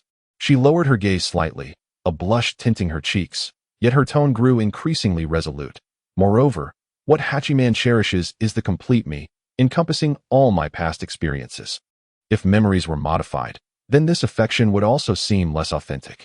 I do not wish for that. As Hachiman listened to Kai Jia's words, his initial shock gradually transformed into a profound emotional response. He instinctively tightened his grip on Kai Jia's hand, nodding vigorously. Kai Jia is right.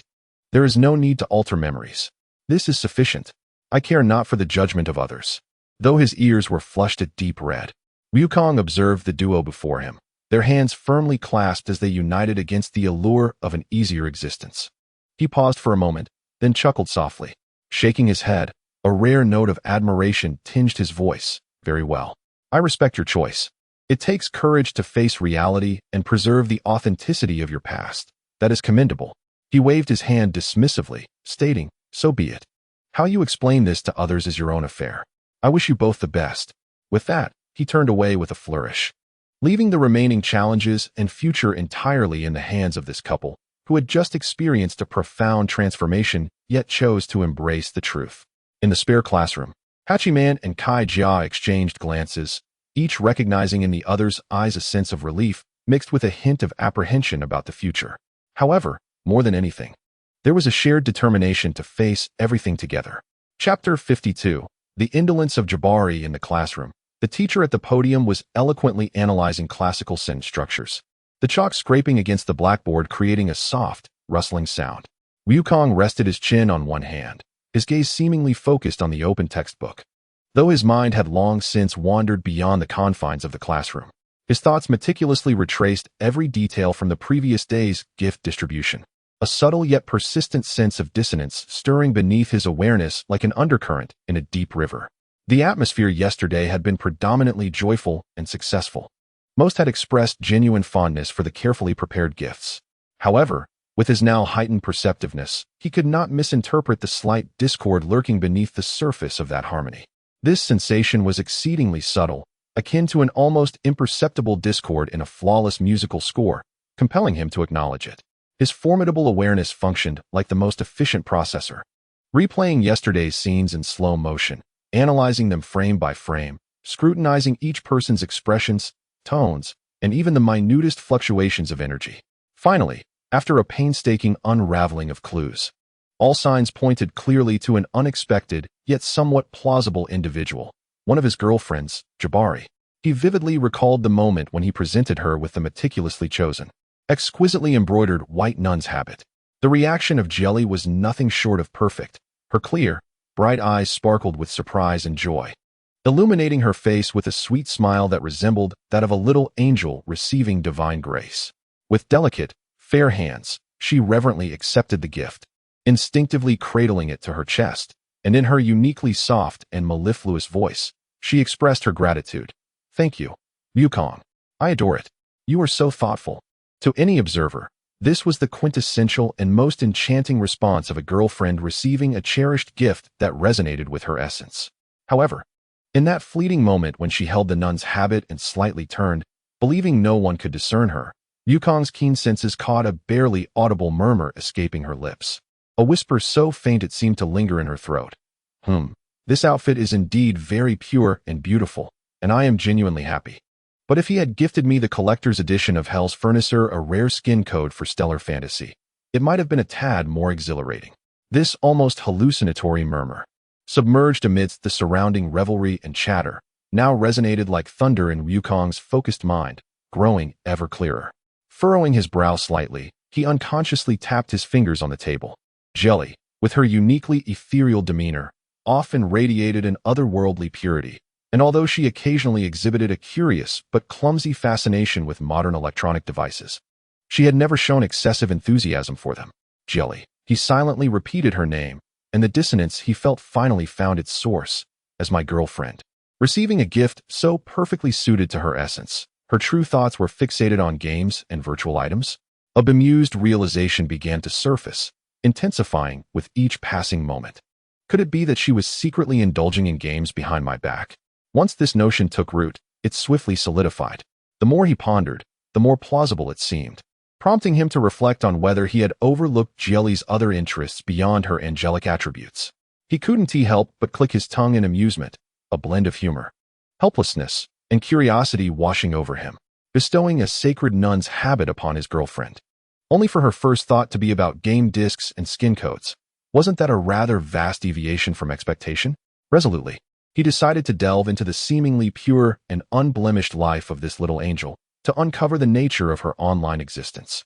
If this celestial being had unwittingly transformed into a gaming addict, it would indeed be a source of great amusement.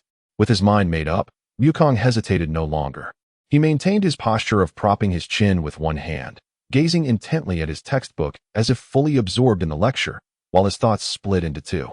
One part remained in the classroom, attending to the lesson, while the other part of his mind deftly maneuvered the vast, starry magnetic energy within him, silently extracting a thread of exceptionally pure energy. The energy swiftly coalesced in the vacant space beside him, taking shape and transforming into an energy doppelganger that shared sensory perceptions and synchronized thoughts with his corporeal form. This doppelganger possessed no autonomous consciousness. It was merely an extension of Wukong's sensory awareness and will, serving as an execution terminal for his intentions. Silently, the doppelganger faded away, traversing the space directly towards home. In the next moment, through the doppelganger's vision, Wukong beheld the scene within the residence. The interior was eerily quiet. The doppelganger made its way directly to Jelly's room, and as it drew nearer, a high-frequency, rhythmic tapping sound became increasingly clear, interspersed with game sound effects and the familiar murmur of a voice. "Come on, tank. Hold on. Heal me. Is this priest even playing? This mechanic is disgusting. Look at my positioning. Almost flawless. Ha ha ha, rare drop. Today's luck is splendid." Wukong's brow furrowed deeper. The doppelganger gently pushed open the slightly ajar door, and the scene before him was instantly conveyed back to his corporeal form in the classroom, causing even Wukong, with his remarkable composure, to momentarily stiffen his fingers gripping the pen. Inside the room, the curtains were drawn tightly, shrouding it in dimness, with only the computer screen casting a kaleidoscope of vibrant lights. His once pure and radiant girlfriend, Jelly, was now curled up in an esports chair in a rather unflattering manner. She was not clad in the pristine nun's attire he had gifted her, but rather in an oversized casual shirt. Her hair was slightly disheveled, adorned with oversized gaming headphones, as her hands danced frenetically over the mechanical keyboard and mouse. Intensely focused on the fierce battles on the screen, a half-eaten energy bar precariously held in her mouth. In the corner of the room, the immaculate nun's dress he had presented just the day before lay carelessly draped over the back of a chair, with visible crumbs of snacks scattered upon it. The small table that should have held sacred texts for daily prayers was now cluttered with various game discs, packaging, and empty beverage cans. Where was the routine of prayer? Where was the slightest trace of sanctity? Before him was a quintessential depiction of a deeply immersed gaming addict. Observing this scene through the doppelganger, Ryukong could not help but cradle his forehead in the classroom, a wave of absurd frustration erupting within him like a volcano. What on earth is happening? Hey! This was supposed to be the divine task entrusted by that ancient deity, who sent her down under the pretense of companionship and guidance, to prevent me, an unpredictable entity with the potential to upend the world, from straying into depravity as a supervising angel. And yet, what is this? The very angel meant to prevent my downfall has fallen even before I have, into the depths of gaming addiction. Is there something fundamentally flawed in this narrative development? If that old deity were to discover his angel had succumbed to such a state while on duty, would he not be furious enough to sever the internet connection in heaven? As he watched Jelly exuberantly dance with delight over a rare equipment drop, her eyes sparkling with excitement, Ryukong's corporeal form fell into a state of utter speechlessness. This was it. The angel was utterly compromised. How could he rely on her to prevent his descent? I am quite content that she did not drag me along for an all-nighter dungeon run. Through my avatar's eyes, I observed Jelly, completely engrossed, her fingers dancing across the keyboard, uttering game terminologies incessantly. Ryukong's true self let out a resigned sigh in the classroom. He stifled the urge to intervene immediately, opting to wait until she completed this round. After all, forcibly interrupting someone deeply engrossed in a crucial game could incite a resentment more fearsome than any abyssal demon.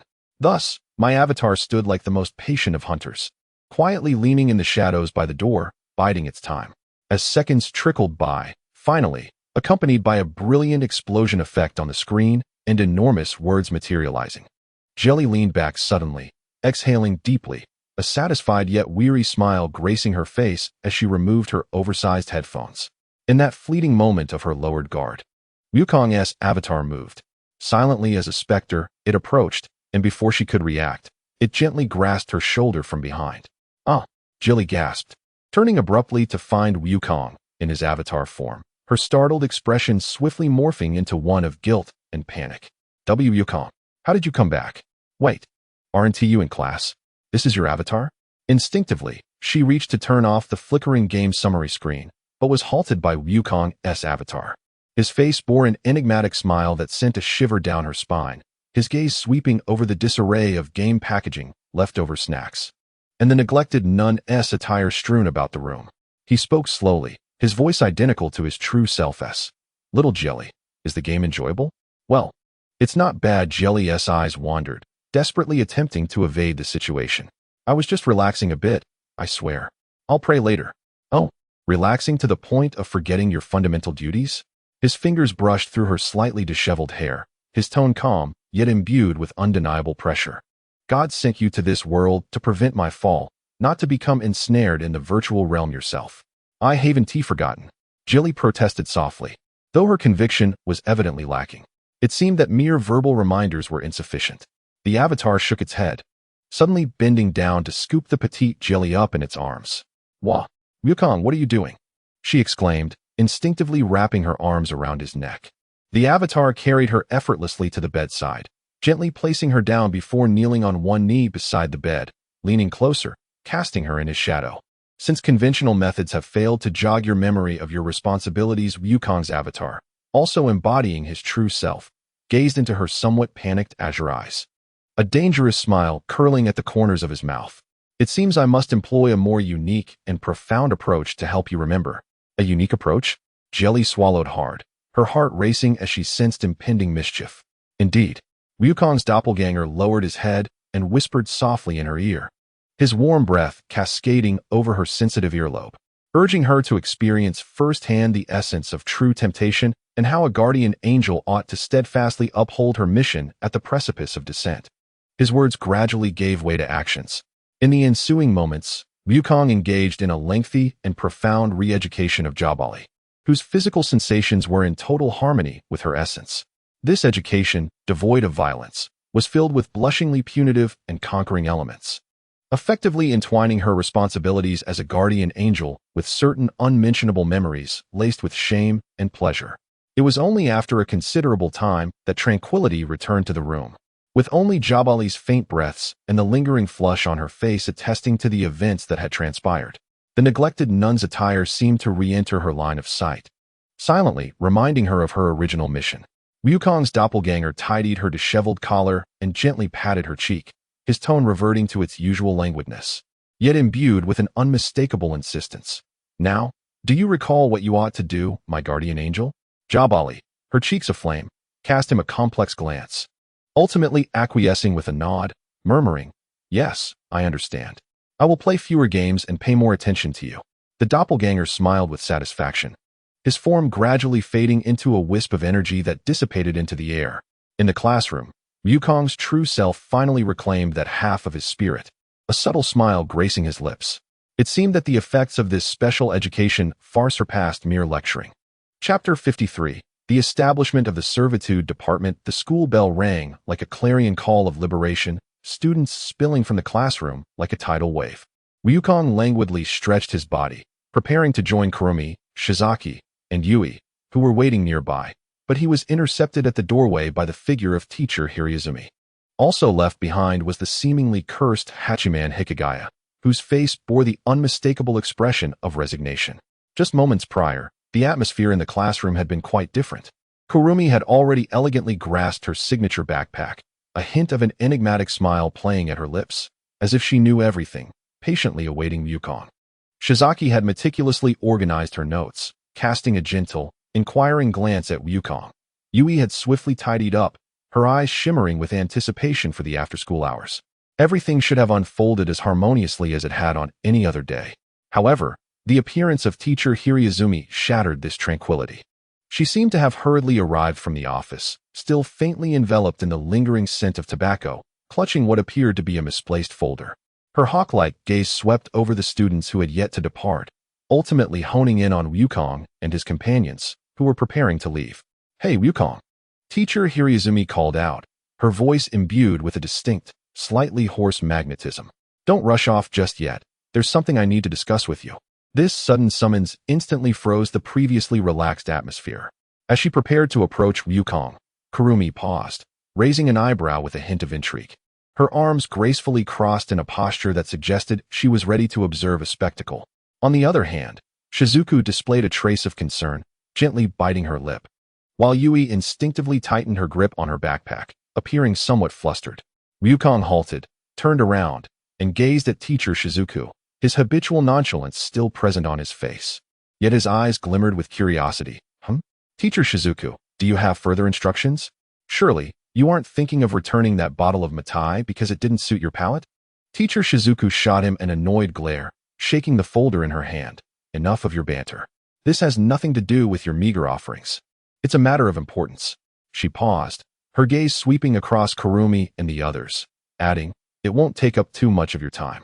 Afterward, you may return home." It appeared that today's journey home would be momentarily postponed. "Wukong, Hachiman, come with me." Teacher Shizuku's voice brooked no dissent, offering no substantial reason. Hachiman let out an almost imperceptible sigh of resignation and followed suit, while Wukong raised an eyebrow, finding the sudden arrangement intriguingly amusing, and casually trailed behind. The trio traversed the increasingly deserted corridor in silence, their footsteps echoing in the stillness, ultimately halting before a secluded activity room on the 4th floor of the special building. Without hesitation, Teacher Shizuku briskly pushed the door open. Inside, the activity room was bathed in a warm golden hue from the setting sun. Yukino Shida. Yukino sat alone by the window, her fingers lightly gliding over the pages of a book, exuding a tranquil elegance akin to a meticulously crafted still life.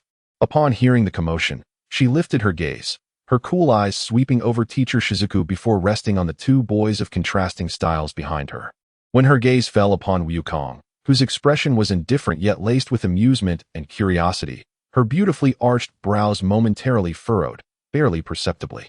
Yukino, I have brought you two new club members, teacher Shizuku stated directly, stepping aside to fully reveal the two boys, Wukong and Hachiman.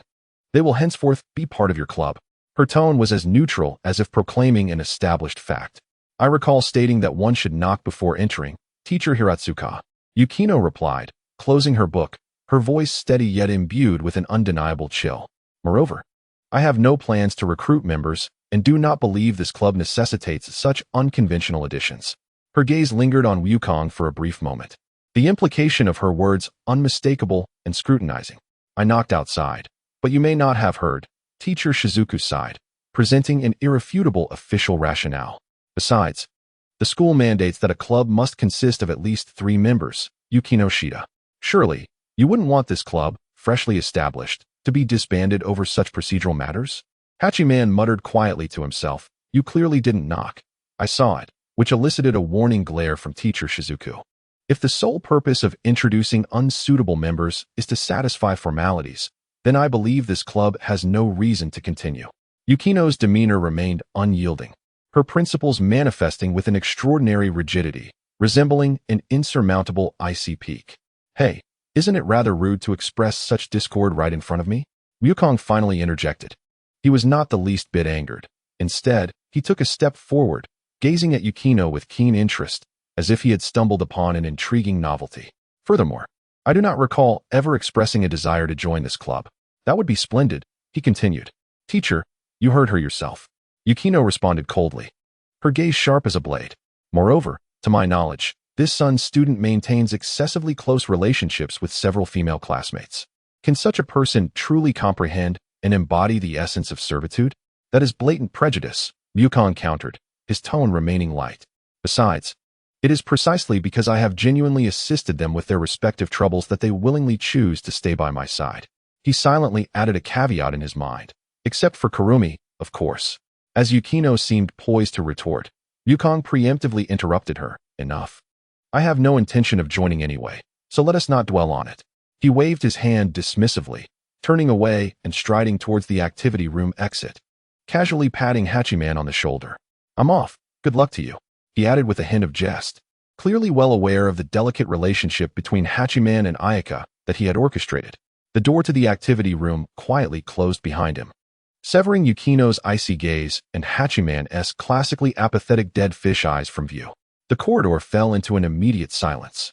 Wukong, hands tucked into his pockets, sauntered leisurely towards the staircase, as if the preceding altercation had been merely an inconsequential interlude. However, he had not ventured far when the distinct sound of hurried high heels striking the ground echoed behind him. Son Wukong, stop right there, teacher Hiratsuka called out, her tone tinged with an almost imperceptible impatience, lacking the absolute authority she had previously wielded, now imbued with a sense of helpless earnestness. Wukong halted, lazily turning around, wearing an expression that suggested he was feigning ignorance. What is it now, teacher Hiratsuka? Did we not proceed according to your wishes? We can have Hachiman bring Ayaka in later. That will suffice for numbers, won't it? Teacher Hiratsuka approached him swiftly, exhaling a deep sigh, raising her hand to massage her temples, seemingly gathering immense resolve before she spoke again. It's not enough. Merely having Hachiman is far from sufficient. She regarded Wukong with a complex gaze. Yukino's nature is too aloof, her principles almost obsessive. And Hachiman, he is the complete opposite, self-isolated, passively reclusive, as if indifferent to everything. Forcing such disparate individuals into the same space will only result in an endless cycle of cold stalemate and mutual psychological drain and harm, utterly failing to achieve the true purpose of the service club and perhaps exacerbating both their situations. She paused, lowering her voice as if making a personal appeal. Wukong, I need you to go in, not as a student in need of correction, but rather as a pivotal variable, an effective buffer. Your ability to adeptly navigate the complexities of interpersonal relationships speaks volumes about your extraordinary capabilities. Perhaps only you can shatter the suffocating chill that pervades that activity room. Your presence alone can transform that so-called club into a functioning entity, rather than allowing it to devolve into a hollow shell or a disheartening quagmire of despair.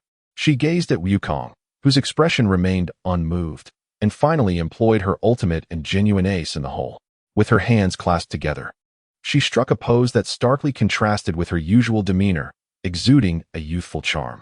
She even closed one eye and winked at Wukong, adopting a tone that bordered on playful coaxing. I implore you, please, dear son Wukong, you wouldn't truly have the heart to deny your teacher such a modest request, would you? Upon hearing this, Wukong fell into a brief silence.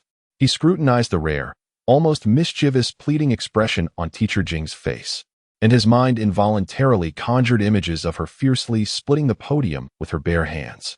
The stark contrast of these thoughts led him to emit a resigned click of his tongue, revealing a smile that encapsulated his bemusement. Fine, fine, he relented, scratching his head in exasperation. Since you've gone to such lengths to implore me, and employed such uncharacteristic tactics, I shall reluctantly join the servitude club for the sake of camaraderie.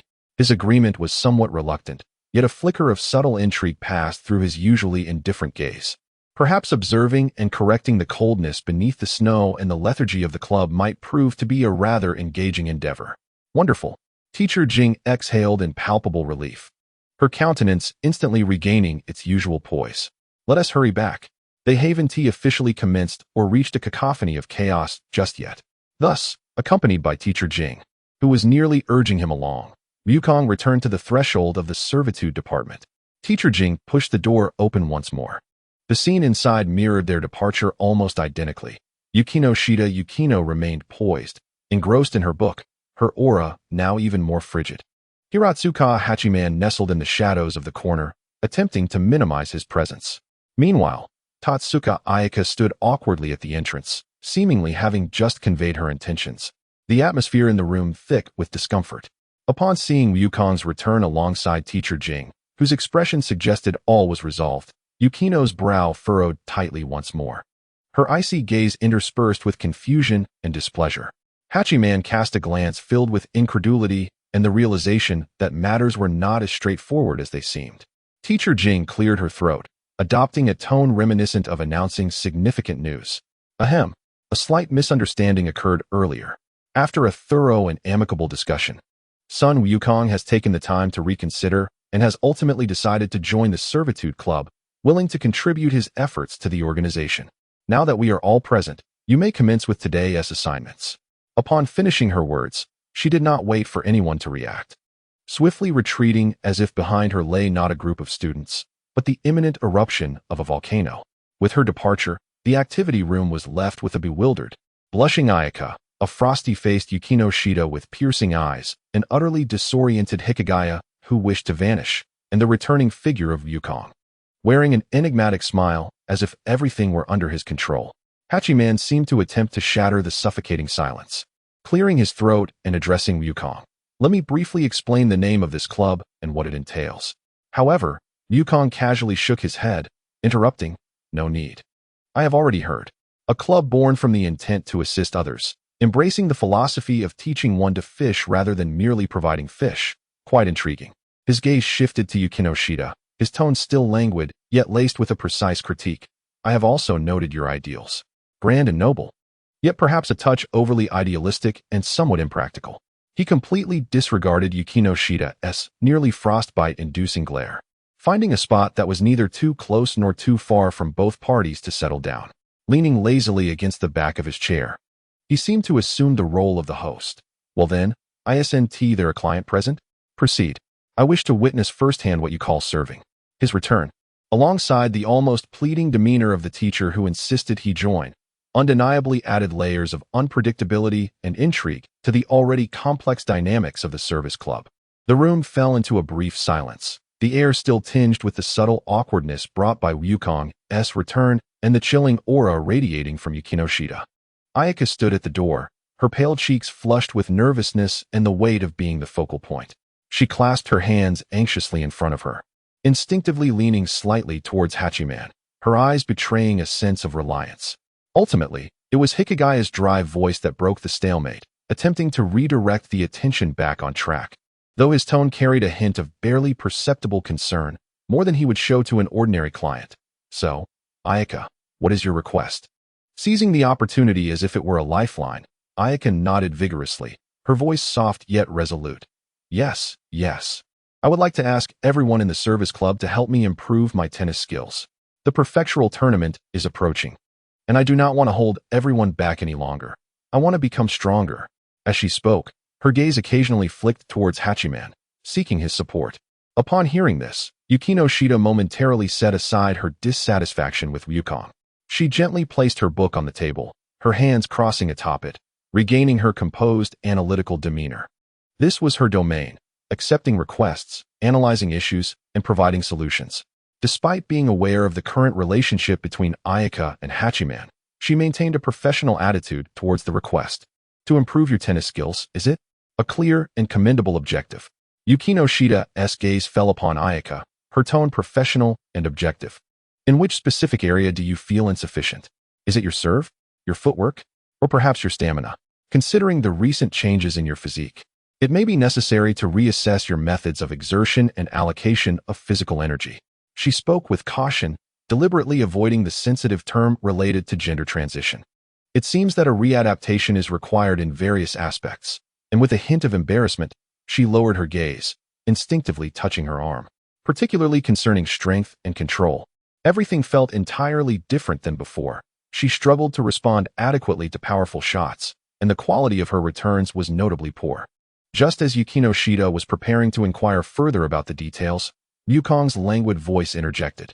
Imbued with a sense of understanding and undeniable certainty, there's no need for such a convoluted analysis. All eyes instantly turned towards him. Wukong, seemingly having shifted to a more comfortable position, crossed his legs as if he were the true authority in the room. His gaze towards Saika bore the knowing glance of a creator. After all, he had meticulously reshaped this very body.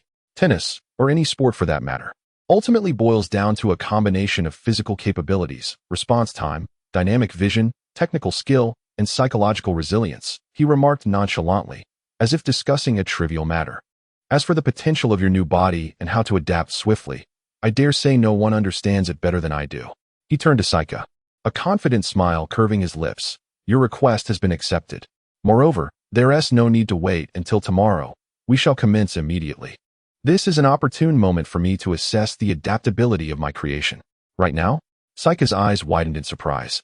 Her cheeks flushed, whether from the term creation or the sudden training session, she could not tell. Now, Hachiman was equally taken aback. The efficiency was astonishing, and he keenly sensed the subtle ownership implied in Wukong's words, leaving a somewhat unpleasant feeling in his heart. Yukino Shida's brow furrowed once more, her discontent evident at Wukong's interruption of her rhythm and his tone, which treated the client as if she were merely an object for examination.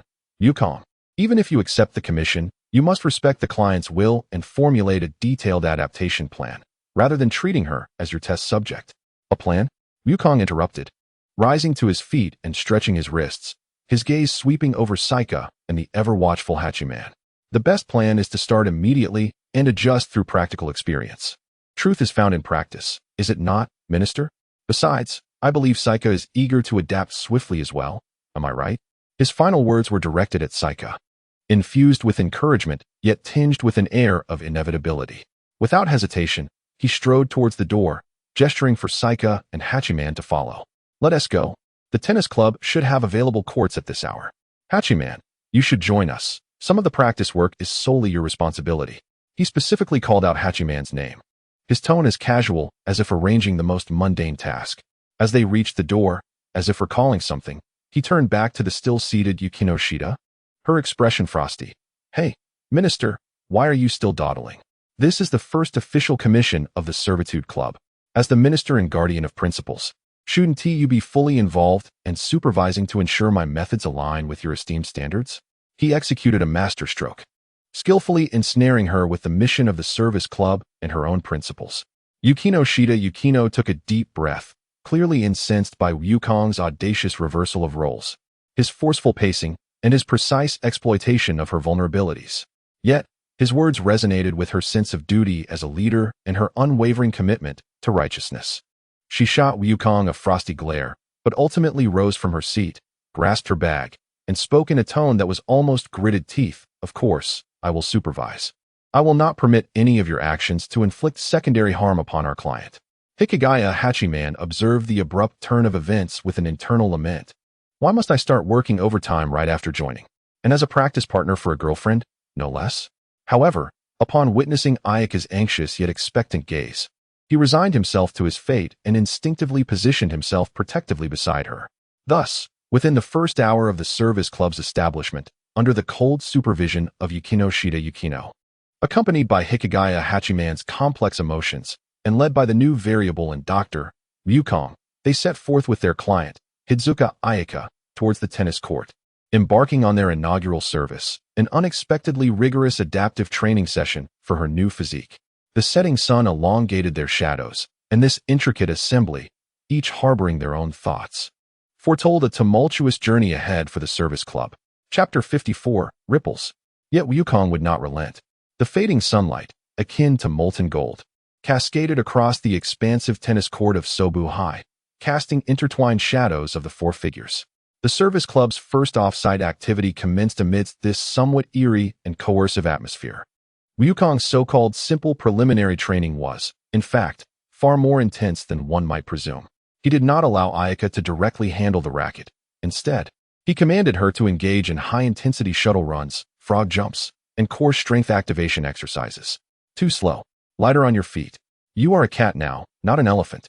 Wukong stood at the sidelines with crossed arms, his voice not loud but imbued with an undeniable penetrating quality. His instructions were precise, yet harsh. Breathe. Focus on your breathing rhythm. Do you wish to faint halfway through? Ayaka gritted her teeth, striving to follow each command. The physique that Wukong had meticulously reshaped for her, leaning towards a more feminine form, was evidently yet to fully acclimate to such explosive exertions. After merely a few sets of shuttle runs, she was already panting. Her fair cheeks flushed crimson, sweat cascading like a stream from her brow, dampening her flaxen hair and adhering it to her smooth forehead. She leaned on her knees, her chest heaving violently, each breath seemingly draining her of all strength, revealing significant shortcomings in her physical fitness and endurance reserves. This won't do, Ayaka. Wukong shook his head, his tone starkly direct, bordering on brutal, devoid of any gentleness. Your foundation is too weak. Cardiovascular capacity, muscular endurance, explosive power, all are failing. If you continue with this regimented approach to building stamina and honing technique, by the time the county tournament arrives, you may not even last a single round. Stepping onto the court would merely be handing out points. Hachiman watched with a heavy heart, unable to restrain himself as he stepped forward to stand protectively in front of Ayaka, his tone laced with dissatisfaction. Hey, she has only just begun to adjust to this body. Must you be so harsh? Surely it requires time. Observing Ayaka's weary demeanor, he instinctively reached out to support her, only to be halted by Goku's piercing gaze. Yukino's voice cut through the air coldly, her rationality rejecting such a brutal approach. Goku. Assisting a client necessitates patience and a scientifically sound training regimen, rather than relentless high-intensity training that merely negates and applies pressure. Such a method only heightens the risk of sports injuries. Goku cast a fleeting glance at them, refraining from immediate rebuttal, and instead approached Ayaka, gesturing for her to extend her hand. His fingertips glimmered with a subtle golden hue as they lightly rested on her wrist, reminiscent of an experienced physician taking a pulse. Yet in truth, he was utilizing his energy to sense the deeper state within her body. After a brief moment, he withdrew his hand, his brow slightly furrowed. The situation appeared more troublesome than he had anticipated. This body was not unhealthy. Rather, all its functions lay in an initial state, akin to a brand new computer devoid of any installed drivers or operating systems, full of potential yet unable to access it. Rotating the magnetic field, the thought emerged only to be swiftly suppressed. He chuckled at the absurdity.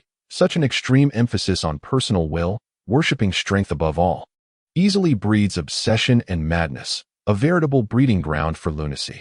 His own mastery stemmed from arduous trials and a solid foundation. To expose the inherently gentle and somewhat timid Ayaka to such forces, He could already envision a day when she might be provoked, weeping and shouting, "I have crushed Hachiman." Or a million horses of love power have been severed, and subsequently unleashing chaos upon the school, or even the entirety of Tokyo. Absolutely not. It was enough to endanger himself. The way of Chi. This path, while balanced and harmonious, held infinite potential but required years of meditation, physical refinement, breath cultivation, and the unblocking of meridians, a process far too protracted and slow to yield results. For Ayaka, who urgently needed to achieve results in the upcoming county competition, it was undeniably a distant remedy for an immediate fire with an unworthy return on investment. Immortal cultivation and chi refinement. Similarly, this demanded exceptionally high talent, spiritual roots, and an even lengthier accumulation process, with the introduction of chi into the body and the foundational work being too conspicuous, likely attracting the attention of hidden entities in this world, an endless source of trouble. He promptly dismissed this idea. His gaze aimlessly roamed the sidelines before finally landing on Hachiman's open backpack, where the corner of a flamboyantly covered comic magazine peeked out, depicting muscular men in exaggerated poses. Titled The Wonderful Adventure of Battle Trends. Ripple? Goku's eyes suddenly sparkled. An idea that was relatively safe, efficient, and almost tailor-made for Ayaka's current condition instantaneously occupied his mind. Ripple energy. By employing a special breathing technique to convert the body's energy into ripple energy akin to sunlight, it does not involve transforming the rules of the world, nor does it seek to bring about cataclysmic destruction. Rather, it focuses on unlocking the enormous treasure within the human body, enhancing physical strength, delaying aging, healing injuries, and even producing special effects against dark beings such as vampires. Most importantly, it is relatively easy to learn, yields quick results, and carries almost no side effects or risks of losing control. It perfectly aligns with Saijia's needs. It seems that conventional athletic training methods are indeed insufficient for you. With a snap of his fingers, Wukong drew everyone's attention back, a knowing smile playing on his lips, suggesting he had a solution. When the foundation is lacking, one must resort to potent measures. I will provide you with a tailored approach, venturing into a scientific realm that may seem unconventional. Amidst the puzzled and wary glances of the three, particularly Yukino Shida, Wukong stepped closer to the now somewhat recovered Saijia, his expression turning slightly more serious. Saijia, listen carefully. What I am about to teach you is a special technique called ripple breathing. It originates from an ancient and mysterious tradition. He chose to temporarily withhold the overly advanced inspiration drawn from a comic, which allows you to transform your life energy into a unique ripple through a specific breathing rhythm. He endeavored to explain in a comprehensible manner. This ripple energy can profoundly activate every cell in your body, greatly enhancing your physical strength, speed, neural response, and recovery abilities. It can even, to some extent, delay aging. In simple terms, it is a key that will help you master and strengthen your new body more effectively. Ripple breathing? Saijiao blinked her large eyes, appearing bewildered as though listening to a fantastical tale, yet she concentrated hard, harboring a creator-like trust in Wukong. It sounded akin to a dubious trick or a form of mental hypnosis. Yukino Shida crossed her arms, her icy blue eyes filled with skepticism. Wukong, please elucidate its scientific basis.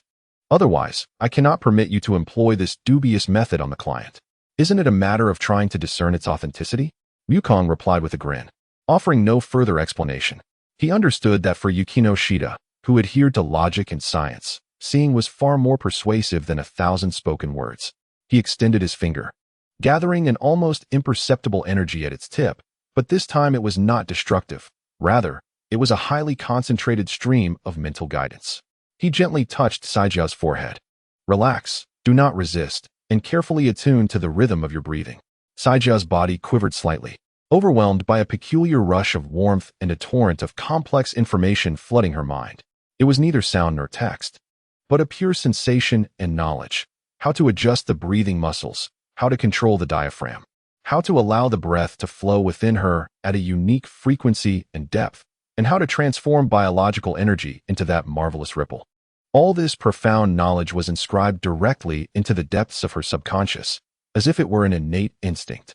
Unconsciously, she closed her eyes, her long eyelashes fluttering gently, completely immersed in that wondrous guidance. Her breathing pattern began to undergo visibly remarkable changes. Hiss, a rhythm of breathing, profoundly different from the ordinary. naturally emerged with a deep and melodic cadence. Each prolonged inhalation seemed to draw in a subtle energy from the surrounding air, merging it within her being. Each steady and forceful exhalation appeared to expel the weariness and impurities from her body. An astonishing transformation followed. Her heart, which had raced from intense exertion, swiftly regained a steady and powerful beat, while the unnatural flush on her cheeks faded at a visible pace, transforming into a healthy glow. The near exhaustion dissipated as quickly as morning mist driven away by sunlight, replaced by a gentle yet palpable warmth. The nascent ripple of energy began to flow through her limbs, alleviating the soreness in her muscles. A sensation of unprecedented lightness and strength surged from the depths of her body.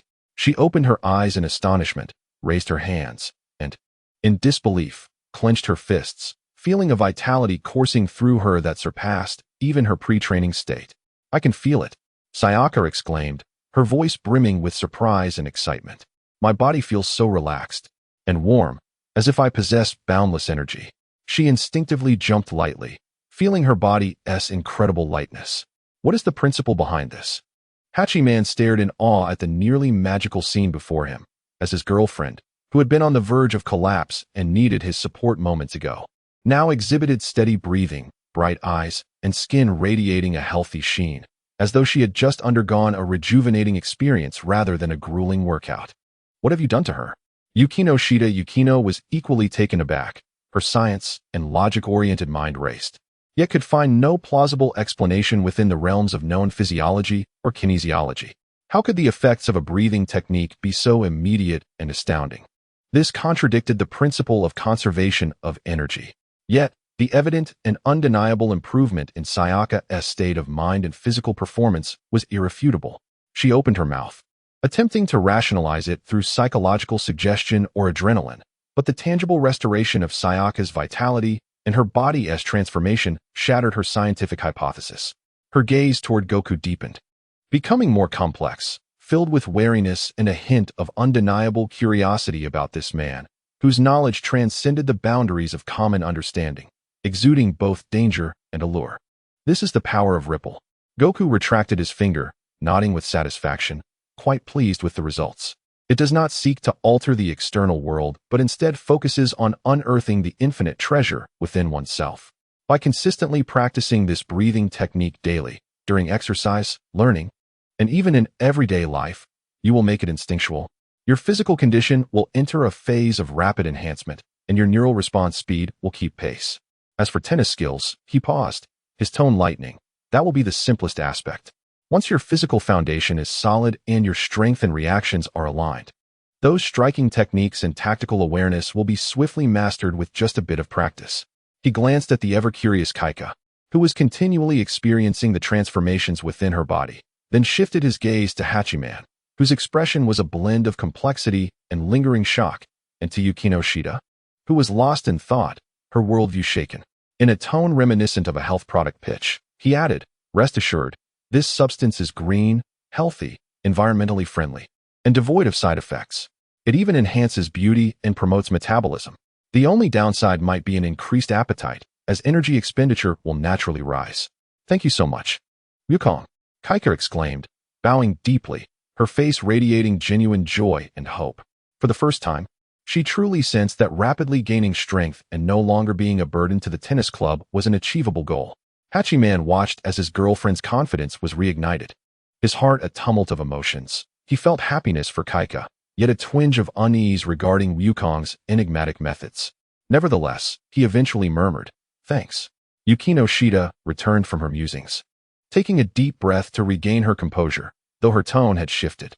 "Yukong, while I cannot comprehend the workings of your method, the outcome appears to align with the interests of the client. However," she continued, re-establishing her principles, "I will oversee all subsequent training processes to ensure their safety and efficacy. The service club does not accept any uncontrollable risks. Suit yourself." Yukong shrugged nonchalantly. "Well then, today's service concludes here.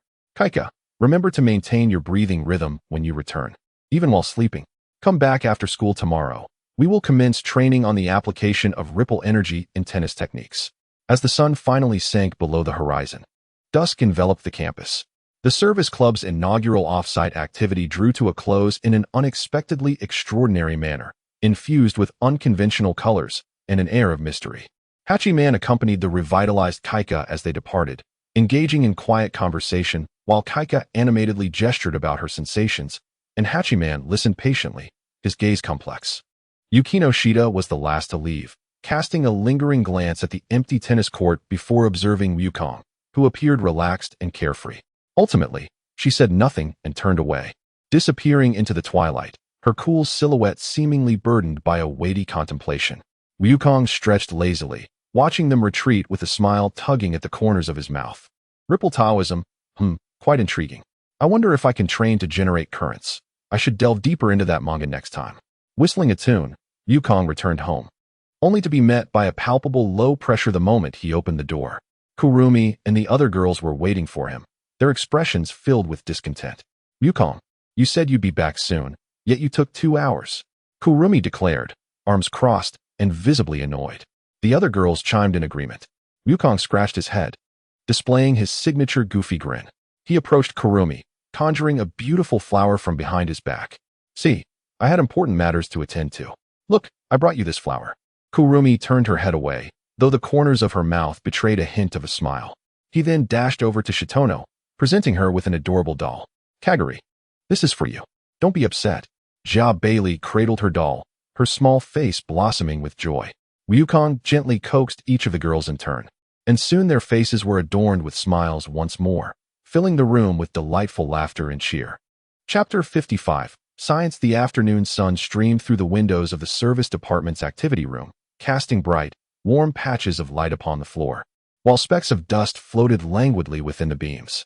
The atmosphere was remarkably tranquil, broken only by the soft rustle of Yukino Shida, Yukino's fingers gliding over the pages of her hardcover book, accompanied by the almost inaudible sound of Hikigaya, Hachiman, quietly chewing his lunch. He ate with a distracted demeanor, his gaze drifting occasionally towards the window, seemingly still processing the unconventional tennis training from the previous day. Beside him, Azusa Hiratsukan nibbled on her homemade bento, wearing an expression of focused curiosity. Her breathing was deeper and more rhythmic than usual, as she evidently endeavored to maintain that peculiar cadence, savoring the subtle, continuous warmth surging within her body. Wukong lounged lazily in the comfiest chair by the window, his eyes half closed as if relishing the afternoon's respite. Yet, beneath this facade of relaxation, his mind was in quiet contemplation, his fingertips unconsciously tapping lightly on the wooden tabletop, producing barely audible clicks. He was pondering the course of his magnetic field's rotation. This serenity, which persisted throughout the entirety of their lunch break, was ultimately disrupted by Yukino Shida Yukino. She gently but firmly closed her book with a soft snap, as if arriving at a momentous decision. Raising her gaze, her ice-blue eyes pierced sharply into Wukong's, resembling a precise probe. Clearly, this issue had been meticulously analyzed and rehearsed within her rigorous, logic-driven mind over the course of an entire night and the morning that followed. Wukong. Her voice was clear and calm, embodying her usual meticulous and inquisitive demeanor regarding the technique you taught to Hiratsuka-sen yesterday, known as the ripple breathing method. I have utilized my spare time to research all available literature on physiology, exercise biomechanics, energy metabolism, and even certain aspects related to psychological suggestion. She paused briefly, carefully crafting her words, her body unconsciously leaning forward, her gaze akin to a scalpel seeking to dissect the enigma before her. However, no existing theories can adequately explain its effective mechanism, particularly its immediacy and remarkable restorative effects on physical stamina. Could you elucidate, in as clear a manner as possible, the specific bioenergetic principles underlying this phenomenon that purportedly enhances muscular endurance, accelerates lactic acid metabolism, and engenders a palpable sense of energy through mere adjustments in breathing rhythm? Does it involve some form of biological electrical signal enhancement yet to be detected by conventional instruments? Or does it primarily target the nervous system, modulating autonomic nerve functions and pain threshold perception through potent psychological suggestion? Her inquiries were professional and incisive, firmly rooted within the framework of modern scientific understanding, with each word reflecting her steadfast commitment to logic and verifiability. Beside her, Hikigaya Hachiman had also set down his chopsticks, his curiosity and skepticism evident. Despite his partial understanding of the terminology, Kai Jia gazed over with a hint of anxiety, acutely aware of the miraculous effects, yet equally perplexed by the underlying reasons. Wukong slowly opened his eyes, his dark irises betraying no surprise, as if he had anticipated her inquiry. He yawned and stretched, the sound of his bones cracking softly resonating in the air. Before sitting upright and speaking in a tone as casual as one might use to extol the virtues of a post-meal stroll, the principle? It is not particularly complex. If I must elaborate, you may conceive of it as a highly efficient form of bioenergetic calisthenics. This overly simplistic analogy furrowed Yukino's brow, clearly dissatisfied with such a cursory explanation. Wukong chuckled softly and continued, "Do not wear that expression. To put it simply, this specific breathing rhythm maximally activates your diaphragm, intercostal muscles, and even pelvic floor muscles, facilitating a thorough and efficient internal organ massage and accelerating bodily fluid circulation." He gestured lightly with his fingers in the air. Imagine that ordinary shallow breathing resembles scooping water with a small spoon, whereas wave breathing operates like a high-pressure water pump. It significantly enhances your lung capacity and oxygen exchange efficiency within a given time frame, causing a rapid increase in the oxygen-carrying capacity of your blood. Oxygen is the most crucial raw material for the cellular energy factories, the mitochondria. When the supply is ample, the production of energy currency accelerates. Thus, one immediately feels a restoration of vitality and a diminishment of fatigue. He cast a sidelong glance at Kai Jia. This is one of the primary reasons you sense warmth and strength. Fundamentally, it is an excessive oxygenation response. Furthermore, he continued in a relaxed tone, this deep, rhythmic breathing effectively regulates your autonomic nervous system, particularly by suppressing excessive sympathetic nervous system arousal and activating the parasympathetic nervous system, allowing the body to transition from an energy-depleting stress mode to a restorative recovery mode. Heart rates stabilize more swiftly, unnecessary muscle tension relaxes, blood circulation and lymphatic return improve, and the clearance of metabolic waste accelerates. This explains why your recovery speed has increased, Yukino, and this part should fall within your scientific understanding. Yukino nodded slightly, though her gaze remained sharp. However, this alone seems insufficient to account for the full extent of the effects exhibited by classmate Hazuka, particularly the potential enhancement in neural response speed. An astute question, Wukong acknowledged with a nod of approval. This touches upon a bit of extracurricular knowledge. He carefully chose his words. You may interpret this unique breathing rhythm as akin to a special audio encoding, which allows the brain to more effectively discern signals emanating from various parts of the body, while also ensuring that commands issued by the brain are transmitted more clearly and swiftly. It optimizes the fidelity and efficiency of neural signal transmission, minimizing information loss and delay during the process. Therefore, it is not that your nerves themselves have quickened, but rather that the communication environment in which they operate has improved, with less interference. He paused momentarily before adding, as for why it can be grasped so quickly? Because what I imparted yesterday was less a transfer of knowledge and more akin to inscribing a strong inertial template upon her respiratory center and the associated muscle memory neural circuits. She does not need to comprehend the principles. Her body has already internalized the most efficient breathing pattern and will instinctively mimic and sustain it. It is as simple as that. Despite Wukong's efforts to elucidate with relatively accessible, albeit somewhat superficial, metaphors, his words still fell like a stone cast into a placid lake, stirring ripples of contemplation. Efficient bioenergy exercises, high-pressure water pumps, optimizing the fidelity of neural signal transmission. Yukino repeated these keywords. Although they sounded a tad more plausible than yesterday's more abstract explanations, the extreme development of human potential and the mysterious methods of imprinting templates still left her bewildered, far surpassing the realms of conventional sports science and physiology. The level of oxygen utilization and neural regulation efficiency achieved here cannot simply be realized through mere adjustments in breathing. It necessitates exceedingly stringent internal environmental conditions and energy supply. This is fundamentally unscientific. Even beside her, Hachiman was left dumbfounded, nearly dropping his fried egg, as he stared blankly at Wukong, muttering, "Wait, are we imprinting templates on the respiratory center? It sounds like flashing a computer. Is the human body capable of such things? Is this truly feasible?" Ayaka, too, covered her mouth with her small hand, her eyes wide with astonishment. Although she trusted Wukong, this half-scientific, half-mystical explanation was still a tremendous shock to her. Observing the shared expressions of shock, skepticism, and utter absurdity on the faces of the three, Yukon could not help but chuckle softly. He rose and walked to the window, gazing at the students running under the bright sunlight. His tone calm, yet imbued with an ineffable insight. Unscientific? He turned, his gaze sweeping over the trio whose worldviews had been shaken, a subtle smile gracing his lips. What is often deemed unscientific merely reflects the current technological level and observational methods that are yet unable to fully capture, quantify, and comprehend all the intricacies involved. However, that does not imply the phenomenon itself is false or erroneous. To some extent, acknowledging that certain phenomena are temporarily unscientific embodies the essence of the scientific spirit, as it delineates the boundaries of our existing knowledge and reminds us of the vastness of the ocean of understanding.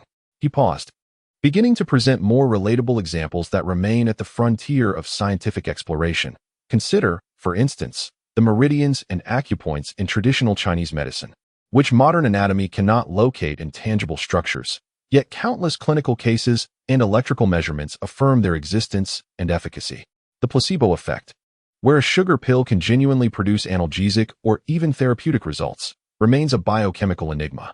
Furthermore, what underlies the neurophysiology of elite athletes operating in extreme states, the flow state? Why can they perform beyond normal limits?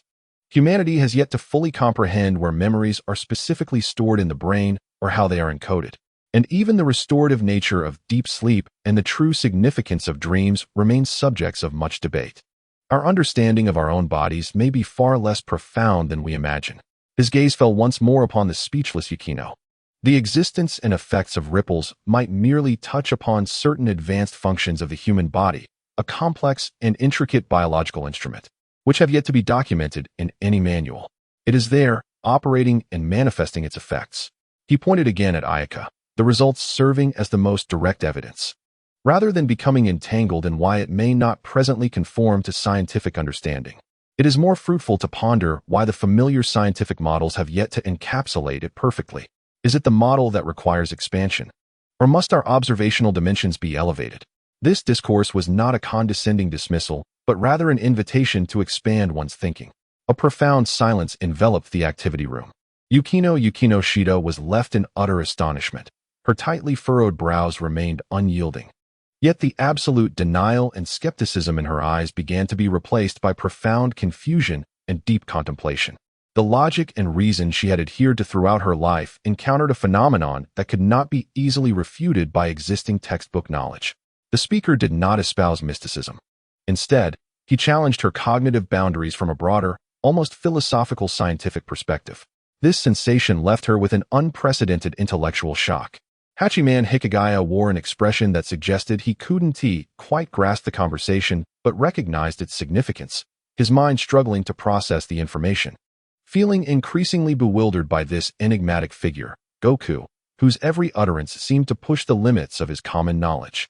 Ayaka, though only partially understanding, grasped the essential point. Goku's insights appeared profoundly reasonable and genuinely beneficial to her. That was sufficient. Goku observed their reactions, a satisfied smile gracing his face as he returned to his chair, resuming his languid demeanor, as though his earlier words inviting contemplation had not originated from him at all. Now, let us temporarily set aside our discussion of science. He clapped his hands to redirect everyone's attention back to reality. Ayaka, our physical training this afternoon will proceed as usual. Focus on how the ripple breathing enhances your endurance limits. Hachiman, should you find yourself with idle time, feel free to join us. At the very least, it may help you run faster when being chased. He nonchalantly redirected the conversation back to their regular training schedule, as if they had merely engaged in a casual midday chat. However, the tranquility of the service club's afternoon had been irrevocably shattered. A peculiar atmosphere permeated the air, a blend of warm sunlight, the lingering taste of lunch, and a weighty sense of wonder and confusion left in the wake of their expanded thinking. Yukino said nothing further. Silently picking up her book, yet failing to turn a single page, her gaze drifting beyond the words, clearly lost in distant thoughts. Hachiman looked down at his bento box, suddenly finding the food unappetizing, his mind filled with strange terms like biological high-pressure pumps and neural signal fidelity. Only Ayaka, after a brief moment of shock, diligently maintained her unique breathing rhythm, her face radiating anticipation and confidence. The afternoon respite of the service club became remarkably prolonged and significantly meaningful due to this informal discussion on the boundaries of science and the potential of the human body. Chapter 56. Daily routine. As the afternoon sun tilted gently towards the west, an unusual atmosphere enveloped the activities room of the service department. The echoes of the recent discussion concerning the boundaries of science lingered in the air, while Yukino remained absorbed in her thoughts, her fingertips unconsciously grazing the edges of the pages. Hachiman Hikigaya, with an expression akin to that of an alien observing a curious creature, discreetly scrutinized the now languid Goku. Only Ayaka Tezuka, after a brief moment of astonishment, radiated a gleam of eager anticipation, filled with enthusiasm for the afternoon training session. All right, the lunch break is over. Goku clapped his hands, shattering the silence with an undeniable vigor, despite his otherwise lethargic demeanor. The theoretical discussions had concluded, and it was time to put them into practical application. To the playground, assemble. His gaze first fell upon Ayaka. You continue to solidify your ripple breathing. Today's objective is to attempt to maintain your breathing rhythm amidst movement and slight resistance, feeling how energy supports muscular endurance. Next, he turned his attention to Hachiman. You don't just stand there. Act as a sparring partner and get that rusting body of yours moving. See if you can keep up with the simplest rhythm. Finally, he glanced at Yukino, who seemed poised to articulate something further. Minister, I entrust you with the on-site supervision and quality assessment. Ensure that our service methods adhere to the prescribed protocols. He deliberately employed the terminology she had previously emphasized, a playful smirk gracing his lips. Yukino closed her book, inhaling deeply as if to temporarily quell the tumultuous thoughts swirling within her, regaining her characteristic composure. Of course, I will meticulously document and evaluate the practical effects and potential risks of this training method. She produced a notably exquisite notebook and pen, clearly intending to approach this field investigation with the utmost rigor. The group reconvened on the playground, where the afternoon weather remained splendid, with gentle sunshine and a refreshing breeze. Training commenced. Goku eschewed any extravagant exercises, opting instead for the most fundamental drills, shuttle runs, lateral slides, and simple step combinations. Yet, the essence lay not in the movements themselves, but in the necessity to maintain that profound and rhythmic ripple breathing throughout the entire process. Ayaka focused intently, striving to activate the instincts imprinted from the previous day. Initially, she often found herself forgetting the breathing rhythm, too absorbed in her steps or actions when her breath faltered. The invigorating sensation of strength and endurance swiftly dissipated, fatigue surging forth. Breath. Ayaka. Breathing comes first. Goku's voice, though not loud, clearly reached her ears from the sidelines, redirecting her focus from her feet to her diaphragm and chest. Let your breath guide your body, not the other way around. His guidance was always precise and timely. Ayaka endeavored to comply, yielding control to her breath. Miraculously, as she successfully stabilized her breathing rhythm, her steps became lighter and more coordinated. The legs that had previously felt weak and fatigued in the latter half of the run seemed to draw forth newfound strength from within. While fatigue still lingered, the recovery was noticeably swifter. Often, a single deep breath would alleviate her weariness by more than half. Under the enchanting snowfall, Yukino swiftly inscribed her observations into her notebook, her icy blue eyes brimming with astonishment. She had witnessed Ayaka, after an extreme shuttle run, return her heart rate from a frenzied peak to near normal levels within mere moments, her pallor quickly replaced by a healthy flush. This remarkable recovery far surpassed any conventional training outcomes. Next came Hachiman's practice session. Goku instructed him and Ayaka to engage in simple short-distance sprints and reaction drills. You should also attempt that breathing technique, Hachiman, Goku commanded, arms crossed. Focus not on results, but rather on finding your rhythm. Reluctant and mumbling about the unfairness of his predicament, Hachiman endeavored to replicate the deep breathing. However, his ineptitude resulted in either shallow inhalations that yielded no effect or exaggerated efforts that nearly choked him. As he ran, his breath and stride were utterly discordant, and he soon found himself doubled over, gasping like a fish out of water, utterly disheveled. This is utterly unfeasible. What kind of inhumane breathing technique is this? He gasped, feeling far more fatigued than during his usual runs. "You are simply too clumsy, Hachiman," Yukino Shida remarked coolly, diligently noting the fluctuations and rhythm of Kazutaka's abdomen. "Your chest expansion is wholly inadequate. Your diaphragm is not actively engaged. From a physiological standpoint, your breathing efficiency is alarmingly low." Goku offered no mercy, mocking him further. "Give it up, Hachiman. Your rigid athletic nerves and even stiffer mind are not yet suited for such advanced techniques. Just be a human obstacle for now."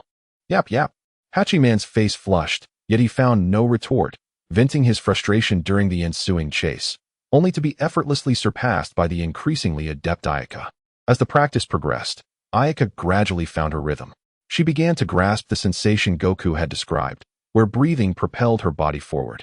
The ripple of energy coursed through her bloodstream, invigorating her weary muscles and sharpening her reflexes. During one interception, she intuitively anticipated Hachiman's movements. Deftly positioning herself with a graceful slide, her actions fluid enough to astonish even herself. "Oh, not bad." Goku raised an eyebrow, a hint of approval gracing his features. "You're starting to get the hang of it. Remember this sensation. It embodies the intuitive response of your body in its optimal coordinated state under ripple breathing." The afternoon training unfolded amidst a blend of tension and absurdity. Yukino Shida faithfully fulfilled her role as a monitor, yet her attention increasingly gravitated toward the training itself. Her notes began to encapsulate not merely data and phenomena, but also thoughtful annotations and queries. As the sun dipped low, painting the sky with hues of crimson, the training session drew to a close. Ayaka, drenched in sweat, yet glowing with the invigorating flush of exertion and excitement, felt that her progress that afternoon eclipsed the past month's achievements. Hachiman, on the other hand, lay exhausted on the grass, left with only the energy to breathe.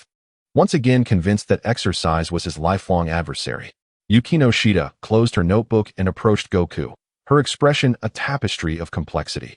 She fell silent for a few moments before inquiring, "What is the actual burden of this breathing technique on the body? Are there potential risks associated with long-term practice, such as hyperventilation syndrome or unknown pressures on the cardiovascular system?" Her questions remained rigorous, yet her tone reflected a diminished skepticism, replaced by a tone of exploration. "Risks?" Wukong pondered. "The greatest risk might simply be an increased appetite, and perhaps," he jested, "attracting more mosquitoes due to a slight rise in carbon dioxide emissions." He made a poorly timed joke, then adopted a serious demeanor, reassuring her, "Rest assured, this is a positive practice that activates the body's potential, not a sinister art that depletes life. As long as one does not practice to the point of suffocation, it is entirely beneficial. Its essence lies in teaching the body to utilize energy more efficiently rather than extracting it." Yukino Shida nodded thoughtfully, refraining from further inquiry. She glanced at the weary yet bright-eyed Saika, then at the exhausted Hachiman, and felt a crack form in her established scientific worldview, allowing a glimpse of possibilities about the human body that she had never envisioned before.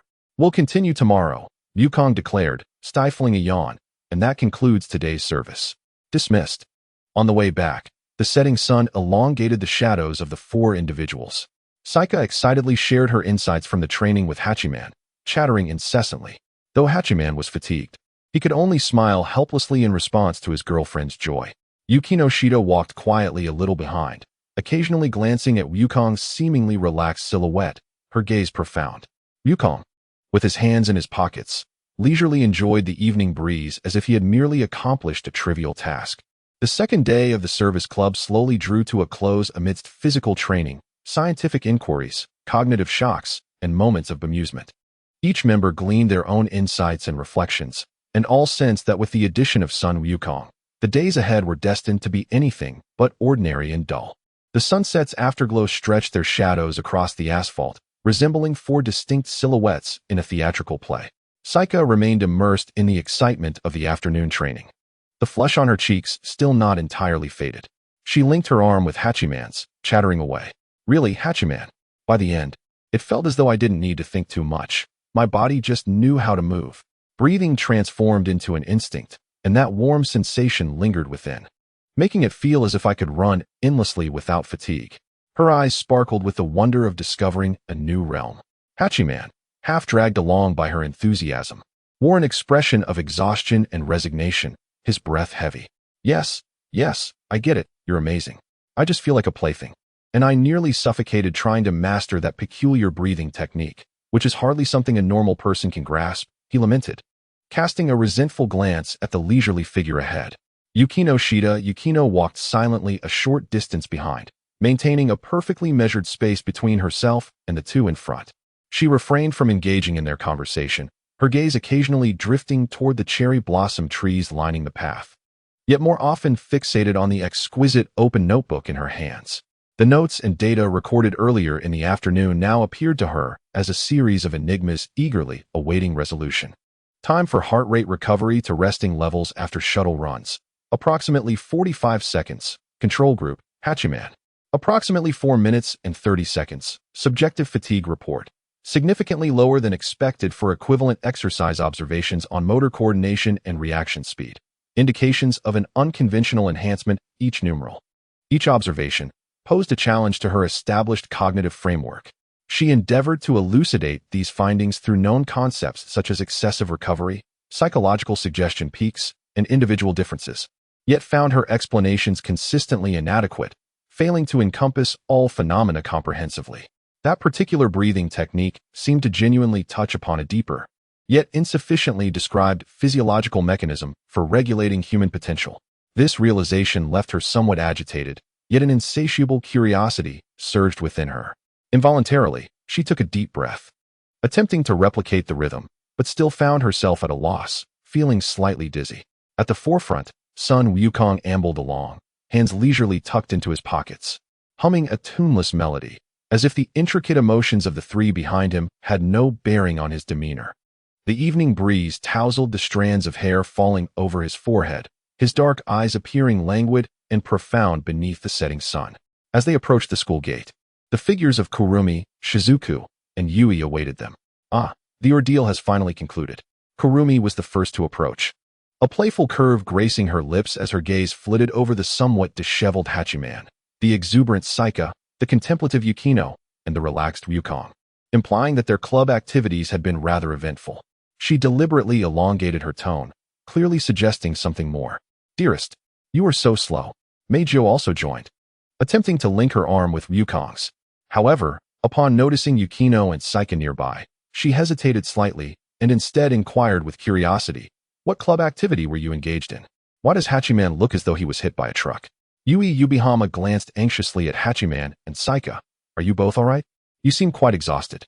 Shiozaki Shizuku smiled gently, offering a bottle of water she had prepared earlier. "Here, have some water." Wukong accepted the water, took a sip, and lazily replied, "It's nothing. Just assisting a classmate with some physical training." He tossed the conversation to Yukino, who had finally emerged from her reverie. She closed her notebook, resuming her usual composed demeanor, and nodded slightly yes. It was a formal request received by the service club aimed at enhancing Tsubaki's tennis skills. She succinctly characterized the afternoon's activities, deftly averting any potential misunderstandings or probing inquiries. "Can tennis training really transform you like this?" Kurumi's gaze grew more enigmatic. Her disbelief was apparent, yet she chose not to confront it directly. Yari languidly waved his hand, expressing his disdain. "Let us not even mention it. It's akin to a transformation ritual of some sort, reminiscent of a sinister cult." His words instantly attracted a disapproving glare from Ayaka and a frigid stare from Yukinoshita. After this brief interlude, the group began to disperse, forming small clusters as they made their way home. Naturally, Wukong found himself surrounded by Kurumi, Shizuku, Miku, and Yui, who bombarded him with inquiries about the details, despite his vague responses. Yari resigned himself to accompany the still vibrant Ayaka. Yukinoshita politely declined the invitation to join them, opting instead to walk alone at the back. She needed a moment of solitude to organize the chaotic thoughts swirling in her mind and the records in her notebook that defied conventional wisdom. As the sun dipped below the horizon and twilight enveloped the world, the streetlights flickered to life one by one. While walking home, Yukinoshita could not resist the urge to open her notebook once more, illuminated by the soft glow of the streetlights, her gaze tracing the characters etched upon the pages. Her fingers unconsciously glided over phrases like wave function breathing, neural signal fidelity, and efficient oxygenation. "Unscientific," she murmured softly, echoing Wukong's earlier assertion that perhaps this was the epitome of science. Suddenly, she halted, raising her gaze to the night sky, now adorned with twinkling stars. The vast cosmos brimmed with countless unsolved mysteries. Was humanity's understanding of itself any less enigmatic? Had she perhaps been too confined within the rigid frameworks of textbooks? A novel emotion, a blend of confusion, curiosity, and a faint thrill, quietly blossomed within her heart. Perhaps the days ahead in the service club would not be as tedious as she had initially presumed. That fellow named Wukong, despite his eccentric behavior and irksome words, might just bring forth a challenge to her cognitive boundaries that was not entirely unwelcome. Taking a deep breath of the cool night air, she closed her notebook, her steps seemingly lighter. Tomorrow, she resolved to observe and document everything with a more rigorous and open-minded approach. She yearned to uncover the limits of those wave functions and the truths hidden behind them. Meanwhile, Wukong, surrounded by girls chattering excitedly, ambled along the path with a nonchalant smile gracing his face. For him, teaching wave function breathing was akin to casually sowing seeds. He was indifferent to what might sprout from it. The delightful process itself was the greatest reward. Hikitani Yari trudged along, weighed down by the heavy prospect of tomorrow's training, as Ayaka animatedly shared her plans and expectations. His heart brimmed with a pessimistic outlook for the future. Well, it seems this hellish training is destined to become our daily routine. Mai has indeed veered completely off course from the very beginning. As the night deepened, it enveloped the city and its youth, each harboring their own thoughts. The second day of the service club had finally drawn to a close. Yet, unbeknownst to all, a grand narrative, intertwining the mundane with the extraordinary, had merely begun to unfurl its first pages. Chapter 57. An unexpected visitor on Wednesday morning. Sunlight streamed through the window, casting a warm golden hue across the apartment.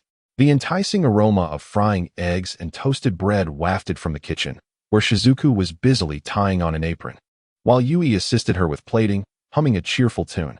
Tokisaki Kurumi sat gracefully at the dining table, sipping her red tea, her gaze occasionally drifting towards the living room where son Wukong lounged on the sofa in a seemingly impossible posture of relaxation, his eyes half closed, as though he had not fully emerged from slumber.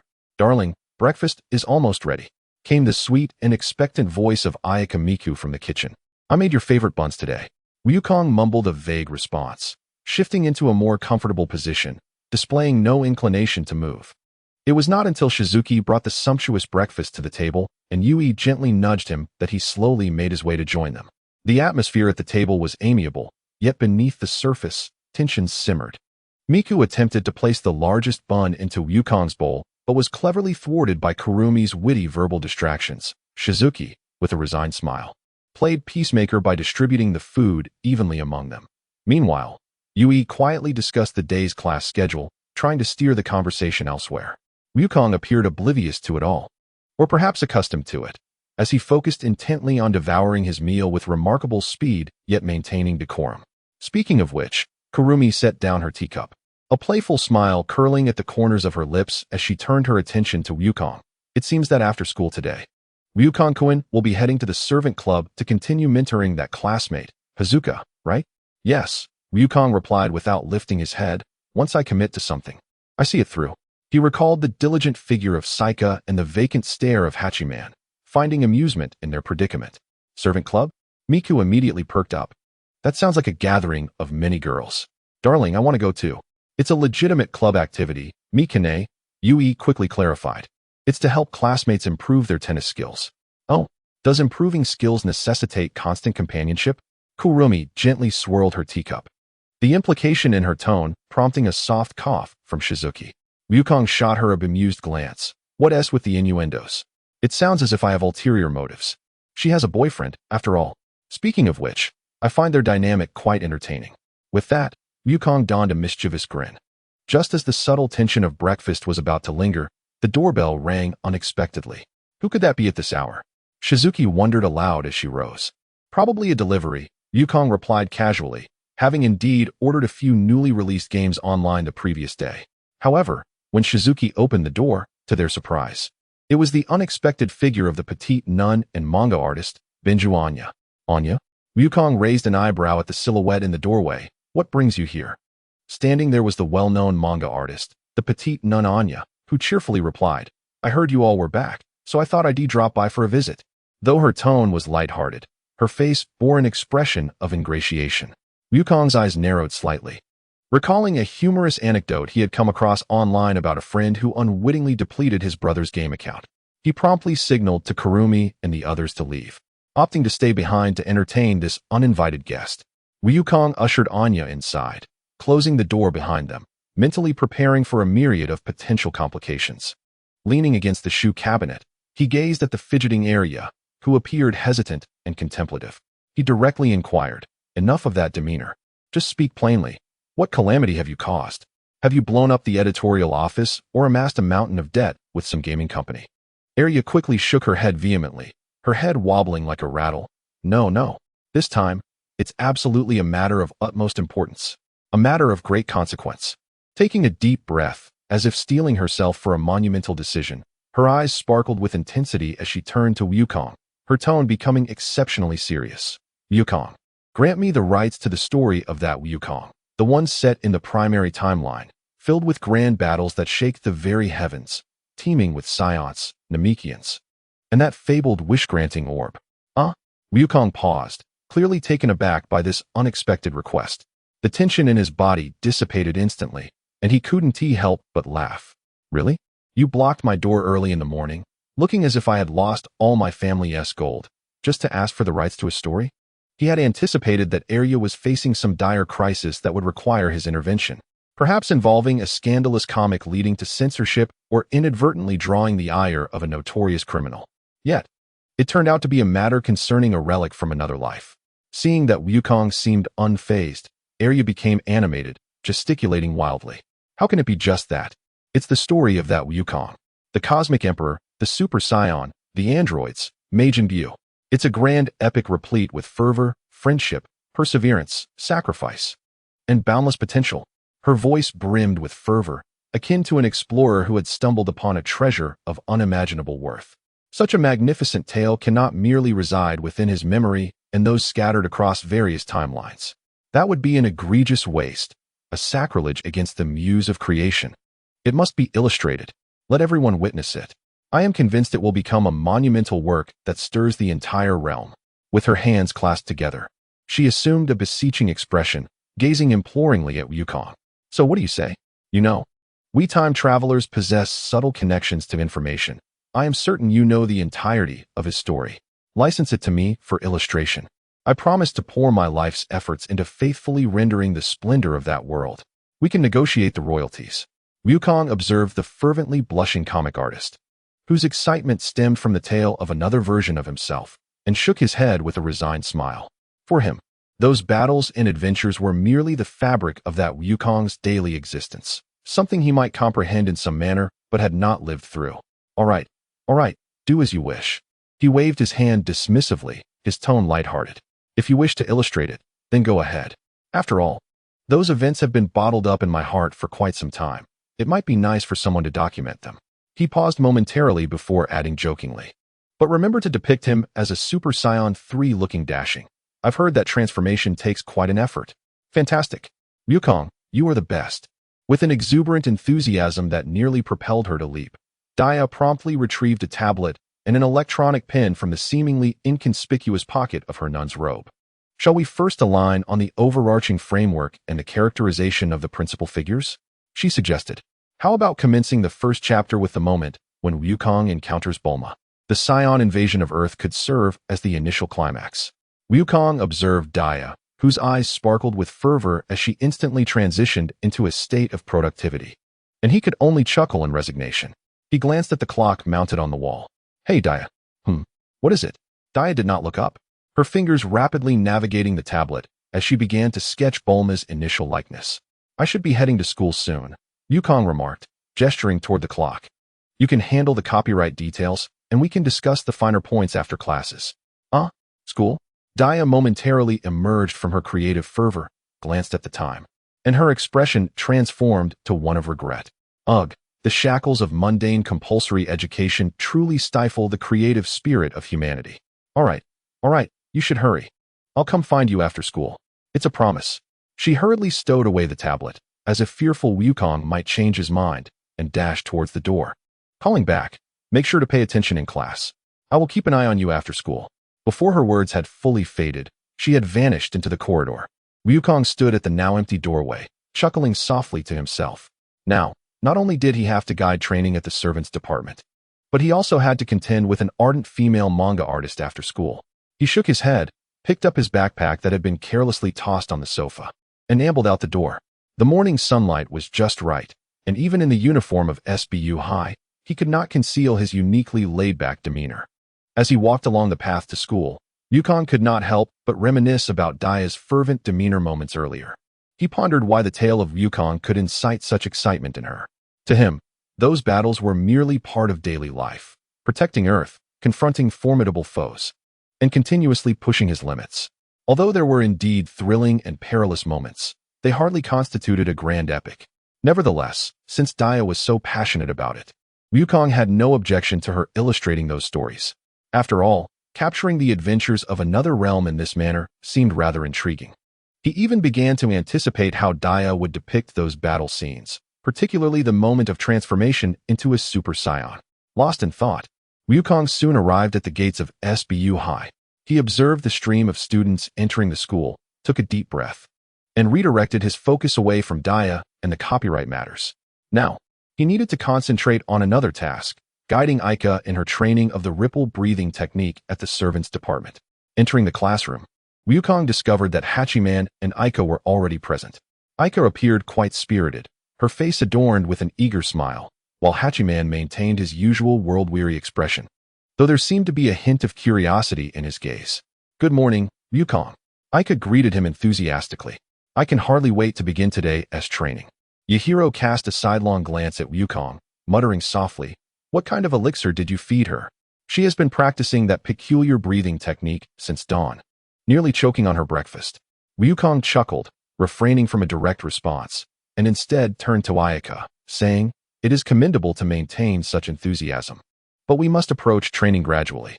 Today, we will increase the difficulty slightly, requiring you to sustain the ripple breathing while in motion." The school bell rang, interrupting their conversation. Wukong returned to his seat. Though he appeared to be listening attentively, his thoughts had already drifted towards the training in the service department.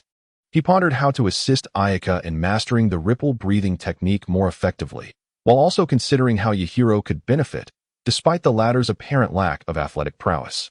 During the break, Yukino approached Wukong's desk, holding an exquisite notebook and sporting a serious expression. "Wukong, I have a few questions regarding yesterday's training," she stated, opening her notebook and pointing to a particular entry.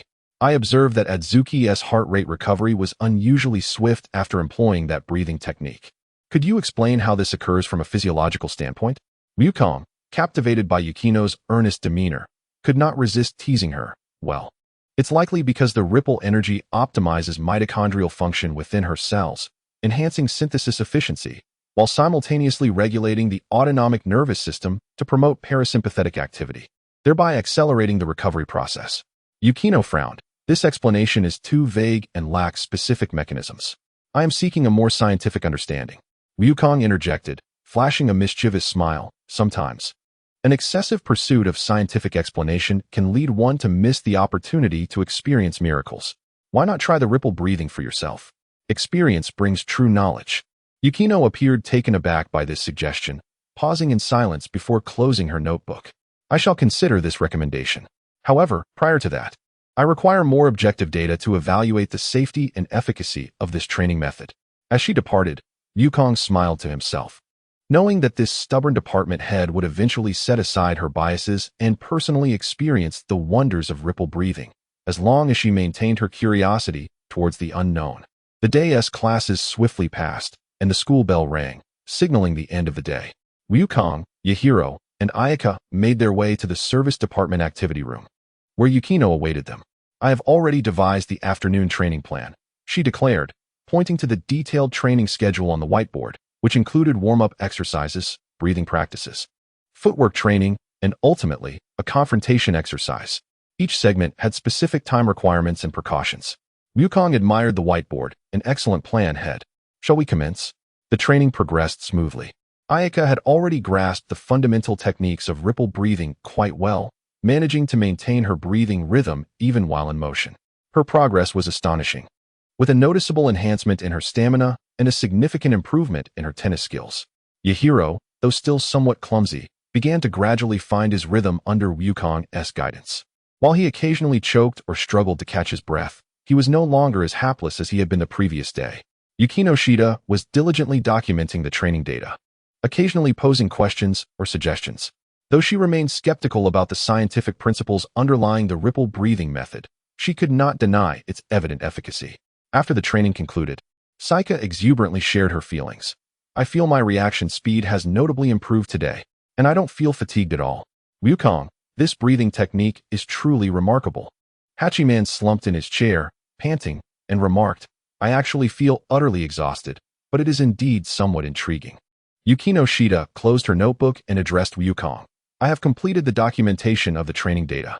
While the results are significant, I still recommend a prolonged observation of Hidzuka to ensure that this training method bears no latent side effects. Wukong nodded. Caution is a virtue. Let us conclude today's training. Just as they were preparing to leave, the activity room door was abruptly flung open, and Arya burst in, her energy palpable. Wukong, I'm here, she exclaimed, brandishing her tablet, her face aglow with excitement. I've finished the storyboard for the first episode. Come take a look. Wukong, taken aback by Arya's sudden appearance, chuckled helplessly. You truly are impatient. The other members of the service club were momentarily taken aback by Arya's arrival. Hachiman's eyes widened. Saika tilted her head in curiosity, while Yukino Shida furrowed her brow. And who might this be? Yukino Shida inquired, her tone laced with a hint of wariness. Ah, this is Arya Mamabari, a friend who is a manga artist, Wukong introduced Arya. These are the members of the service club. Arya greeted everyone enthusiastically. Hello. I'm here to seek Wukong's advice on manga creation. Clearly, she had no intention of disclosing her true purpose, at least for now. Hachiman muttered under his breath. How many girls does he actually know? Saika curiously asked. Miss Arya is a manga artist? That's impressive. Yukino Shida scrutinized Arya, seemingly searching for any suspicious traits. However, Arya appeared quite at ease and soon engaged Saika in a discussion about manga. Wukong, observing this scene, couldn't help but smile. His school life seemed to grow increasingly fascinating. Juggling the training of the ripple breathing method, assisting Arya in her manga creation, and managing the various requests of the service club. All right, Arya, Wukong said. Let me see your storyboard sketches. But first, I must escort them home. Arya nodded enthusiastically. No problem. I can wait. Creating great works requires patience. As Wukong gazed at the spirited Arya, then at the members of the service club, he suddenly felt that this life was rather enjoyable, filled with tranquil school days, yet punctuated with intriguing episodes and challenges. Stepping out of the school gates, the waning sunlight cast long shadows upon the path. After bidding farewell to his companions, Wukong walked alongside Arya on their way home. So, she eagerly opened her tablet. Regarding the design for the first Bikuriman, I believe it should be a bit more terrifying. Wukong listened intently as Arya animatedly articulated her creative vision, a smile creeping upon his lips. Perhaps, through Arya's manga, Wukong's story could indeed resonate with many. He gazed at the evening glow on the horizon, contemplating how fulfilling and intriguing the day had been. Tomorrow, he mused, would undoubtedly usher in new challenges and adventures awaiting him. Chapter 58, Gratitude, Part 2. The service department's activity room on Thursday resembled a warm corner forgotten by time, completely immersed in the languorous atmosphere of the afternoon. The bright yet gentle sunlight streamed through the immaculate glass windows, casting expansive patches of radiant warmth upon the floor. The minute particles of dust in the air danced gracefully within the beams of light, akin to a ballet in a microscopic realm. Sitting by the window in the best light, Yukino maintained a poised posture, her back straight as a refined white birch. Her fingertips elegantly turned the pages of a hardcover book, producing nearly inaudible rustling sounds that harmonized perfectly with the tranquility of the room, forming a serene tableau. In stark contrast, Hikigaya Hachiman resembled a weary black cat deliberately avoiding the sunlight, curled up in the dimmest corner of the room, furthest from Yukino. Facing the window, his gaze hollowly followed the sporadic figures moving across the playground, engaged in his unique, perhaps heavily subjective, observations of humanity, or perhaps simply vacating his mind to relish this rare moment of unperturbed peace. Today, the most disruptive presence in this fixed atmosphere was Son Goku. Unlike his usual demeanor of slumping in his chair, as if his entire skeleton refused to cooperate, he adopted a relatively composed posture, arms crossed over his chest, eyes half closed as though indulging in a brief respite. However, the slight furrow of his brow and the unconscious tapping of his right index finger on his left arm revealed that he was not immersed in slumber, but rather ensnared in profound contemplation. A rare veil of philosophical musing enveloped his typically carefree or combative visage. His thoughts had drifted far away, firmly seized by the creative tempest ignited by the uninvited flat-chested nun and manga artist, Benryu Naya, from the previous morning. The narrative of his own story within the primary timeline, those fierce battles unfolding against the backdrop of collapsing stars and the void of silence, and the relentless feats of surpassing limits for the sake of protection and strength, were, in Naya's eyes, imbued with the grandeur of epic history, brimming with exhilarating dramatic tension. This produced a peculiar sense of estrangement for Goku, tinged with a hint of absurdity. For him, combat was an instinct deeply etched in the Saiyan genome, a daily pursuit of enjoyment through the process of becoming stronger and encountering formidable opponents. Though it was never devoid of passion and peril, its essence was pure and direct, far removed from the grand narrative suffused with fatalism and legendary allure that Naya attempted to render through her brush and storyboard. The disparity in perspectives was astonishing, and Goku silently pondered, attempting to immerse himself in Naya's viewpoint. Much like Vegeta, who perpetually flaunted the pride of a Saiyan prince and regarded battle as a means to affirm his superiority, to Goku, combat simply was combat. Encountering an opponent capable of eliciting his utmost effort was, in itself, the greatest joy. This chasm of understanding, rooted in divergent life experiences and core beliefs, felt far more profound and inscrutable than any cataclysmic clash of energies. He gently pulled his thoughts back, focusing on Ayaka Hosatsuka, who was currently engaged in training the ripple breathing technique at the service department. To Yukino Shida and Hachiman Hikigaya, this remarkable technique, which could significantly enhance physical abilities to an almost supernatural level, seemed mysterious and efficient, embodying principles of power that were difficult to comprehend. However, Wukong understood that it was merely a fundamental application and guidance of life energy, a stark contrast to his own refined perception, control, and instantaneous eruption of qi, akin to the difference between a gentle stream and a vast ocean. Yet, this seemingly basic skill enabled an ordinary Earth girl like Ayaka to unlock astonishing potential, which in itself was a wondrous strength. The layers of power, the boundaries of cognition, and the definitions of the mundane versus the extraordinary, such vague and flickering thoughts collided and intertwined deep within his consciousness. He was not one to excel in philosophical contemplation. He preferred to explore and understand the world through intuition and action.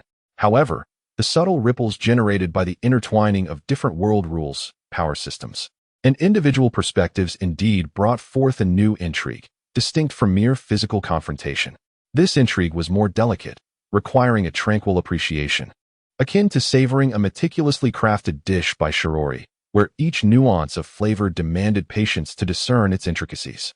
Wukong, came a voice as soft as the melting snow of early spring, laced with a hint of timid reliance, shattering the tranquil barrier of the activity room. The delicate tremor and barely perceptible anticipation within that tone were akin to a feather, precisely stirring the softest part of Wukong's heart. He opened his eyes in response, a flicker of warmth illuminating his dark gaze, as the fog of contemplation dissipated, replaced by focused tenderness. He turned towards the entrance, where Yui Yugahama stood, her hands nervously clasped in front of her, fingers unconsciously twisting the hem of her skirt, the tips turning slightly pale. She lowered her head slightly, her cheeks adorned with two charming blushes, resembling ripe peaches. Her eyes flickered like a startled fawn, darting up to meet Wukong's gaze before quickly averting, her long eyelashes trembling like butterfly wings. Today, she had styled her hair into a playful side ponytail, with a few rebellious strands of pink hair cascading down her ears and neck, adding a touch of endearing charm to her appearance. Yui, what's the matter? Wukong's voice naturally softened, imbued with a gentleness and patience that was distinct from his usual demeanor, reserved solely for her. He keenly sensed the unusual fluctuations in Yui's emotions. It was not merely the vexation of an ordinary concern, but also intertwined with a dependency and plea for help from someone close. Upon receiving Wukong's response, Yui seemed to find her anchor, exhaling softly. Although the blush on her cheeks deepened, she cautiously stepped into the activity room, first casting an apologetic glance towards Yukino by the window and Hikigaya in the corner, before her gaze, like a magnet, became steadfastly and dependently locked onto Yukon. She hurriedly approached him, naturally extending her hand to gently grasp the cuff of his uniform jacket, lightly shaking it as her voice, delicate and almost lost in the sunlight, emerged. I want to make some cookies, but I seem to never quite master the right balance. Last time, I nearly mixed up the sugar and salt. She tilted her face upward, her moist, brownish-pink eyes filled with a pleading that was unmistakably dependent on him. This unreserved intimacy stood out starkly in the tranquil activity room. Wukong's lips involuntarily curled upward, forming a smile that radiated indulgence and understanding. He gently took hold of the small hand that tugged at his sleeve, his warm, dry palm enveloping her cool, slender fingers, soothingly caressing her smooth hands back with his fingertips. "Making cookies, huh?" he said, his tone light and teasing. "While I shall undoubtedly take on the role of the ultimate taste tester, the true maestro of this endeavor is Shizuki." He deliberately elongated his words, satisfied to see Ga hold her breath in anticipation, gazing at him with eager eyes. He then playfully flicked her petite nose with his other hand, adding, "Researching this together with my dear Ga is a privilege of mine. If it fails, fret not. I shall take full responsibility for all experimental attempts, ensuring no traces remain." This intimate gesture and dialogue caused Ga's cheeks to flush, warmth spreading even to her earlobes, yet her eyes sparkled with brightness, her smile blooming like a radiant flower. She tightened her grip on Wukong's hand, her voice brimming with excitement. "Really? That's wonderful. Thank you, Wukong." At that moment, the cool voice of Yukino flowed like a crystal-clear spring, piercing the pink bubble. "Yubihama, if you wish to systematically learn baking techniques, the third floor of the library has at least 7 different introductory baking guides written by various authors, detailing both theory and practice. Additionally, the home economics teacher, Kinoshita, hosts a baking interest group every Wednesday afternoon, which I believe is a more efficient and structured approach to learning." Her suggestion was as logically sound as ever, with a clear path and imbued with Yukinoshita's characteristic rationality and correctness. Her gaze lingered briefly on their joined hands, carrying a hint of understanding and perhaps a trace of unrecognized resignation. With clear objectives and limited time, a typical gratitude model involving specific recipients was activated. Under this model, the operator's intelligence often plummeted, leading to a geometric increase in operational errors, a universally observed phenomenon, particularly applicable to someone like Yubihama, who is brimming with creativity. Hachiman's sarcastic remark, though delayed, arrived with his usual tone, a blend of world-weary mockery and a peculiar concern. Yet he stubbornly maintained his position facing the window, seemingly indifferent to the happenings indoors, with only his slightly turned ear betraying his partial engagement. "Yari." Ga reacted like a cat whose tail had been stepped on, instantly flaring up, stomping her foot in annoyance, and glaring toward the shadowy corner. But the panic in her eyes completely gave her away. She instinctively leaned closer to Wukong, almost seeking refuge behind him. Noticing her actions, Wukong's smile deepened. He shifted his stance slightly, fully shielding Ga at his side in a protective manner, and then addressed Yukinoshita and Hikigaya, saying, "Minister, Hikigaya, since there are no pressing matters for the service club today, why don't we engage in a collective activity and head to the home economics classroom? Let us consider it an extracurricular practical session for the club." He glanced at Hikigaya with a hint of jest, adding, "The position of taste tester can be reserved for you, but naturally, the most successful batch of products will first satisfy our investors and chief technical advisor." As he spoke, he pointedly looked at Ga. Upon hearing the terms investor and chief technical advisor, Ga couldn't help but chuckle softly, her tension dissipating significantly. Yukinoshita observed Wukong, then glanced at Ga, whose expression had shifted from embarrassment to eager anticipation. With a gentle sigh, she closed her hefty hardcover book, gracefully rising from her seat. The Service Club's mission is to extend a helping hand to those in need, regardless of the nature of their challenges. Given the request from classmate Hickey, this aligns with our principles. I shall accompany you to ensure that this activity adheres to school regulations and, when necessary, provide theoretical support and process documentation. She picked up her ever-present hardcover notebook, clearly entering the mode of ministerial oversight and objective data recording.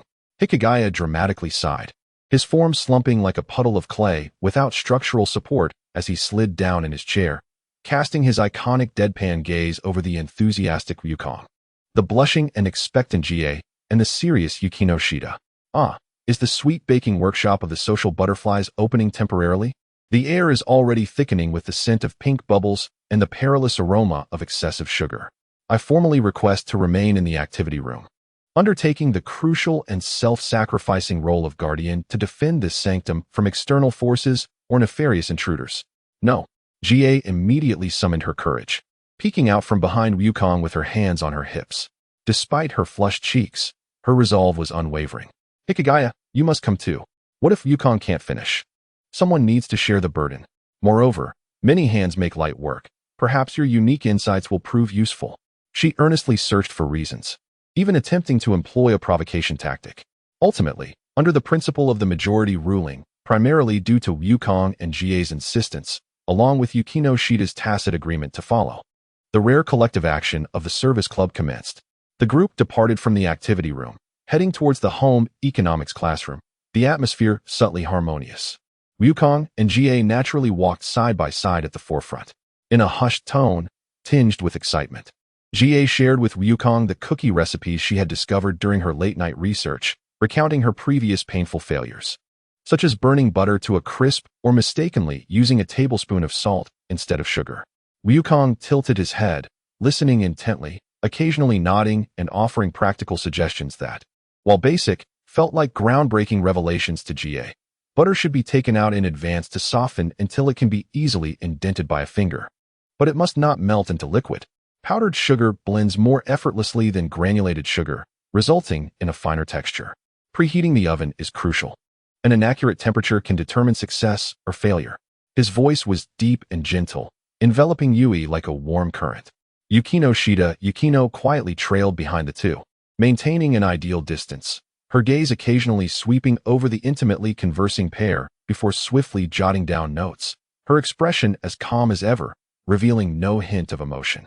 Hikigaya Hachiman lagged at the back of the group, hands stuffed in his pockets, wearing a face that screamed of reluctant participation, as if suffocating in the company of the vibrant.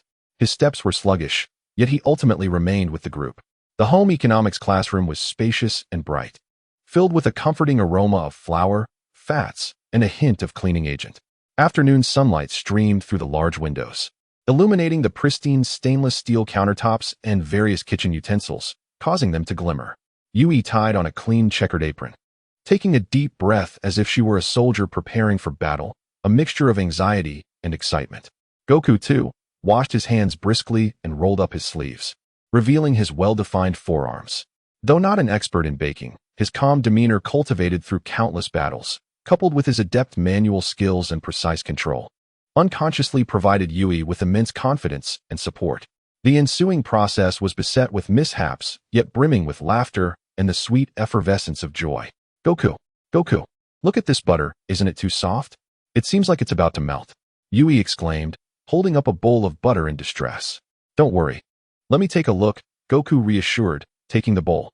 With a barely perceptible flick of his wrist, a subtle coolness swept past the bowl's surface, instantly restoring the butter from a near-liquid state to a perfect, softened consistency.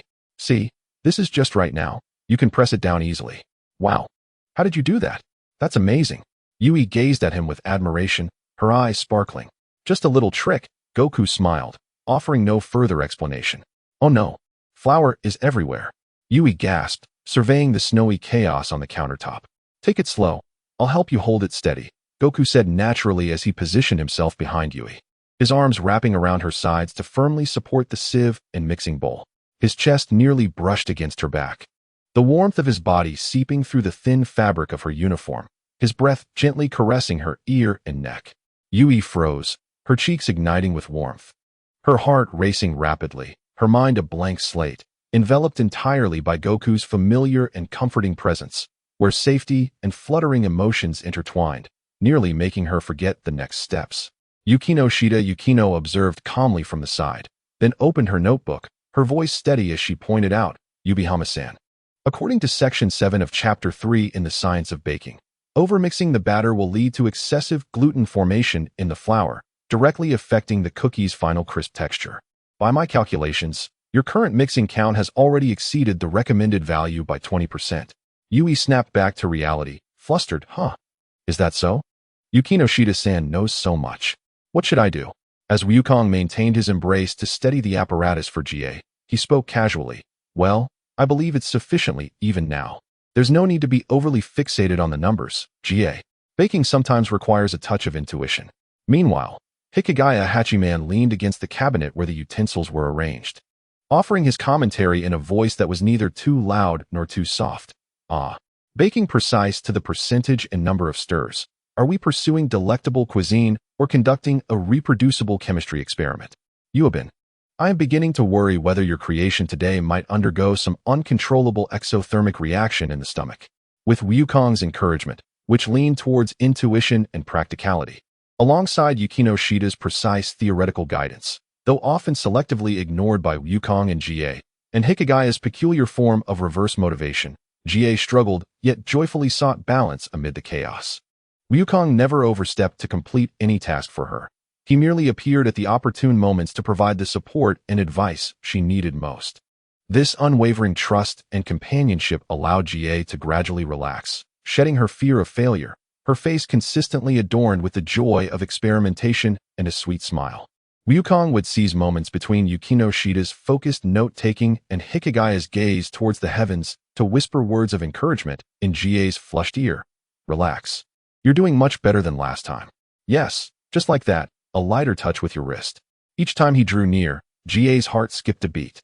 At last, the batter, exuding the rich aromas of butter and milk, was carefully ladled onto the baking tray lined with parchment paper.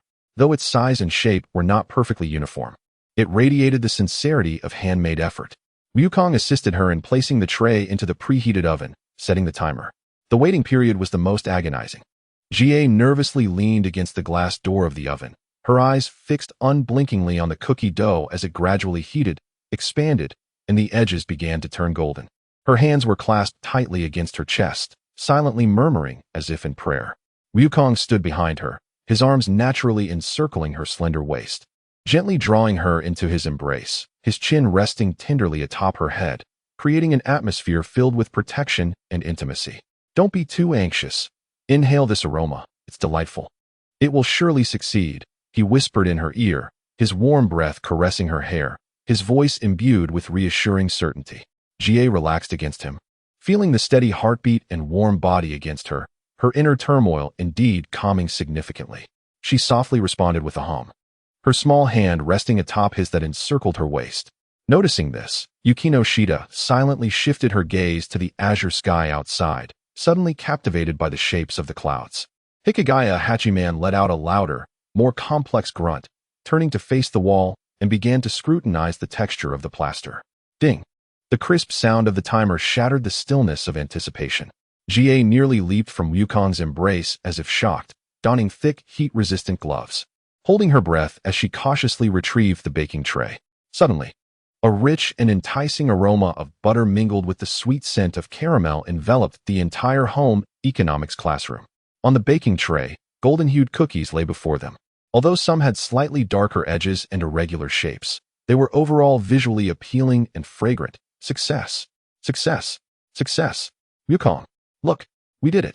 GA exclaimed, leaping up in excitement, turning to plunge into Wukong's open arms, tightly wrapping her arms around his waist.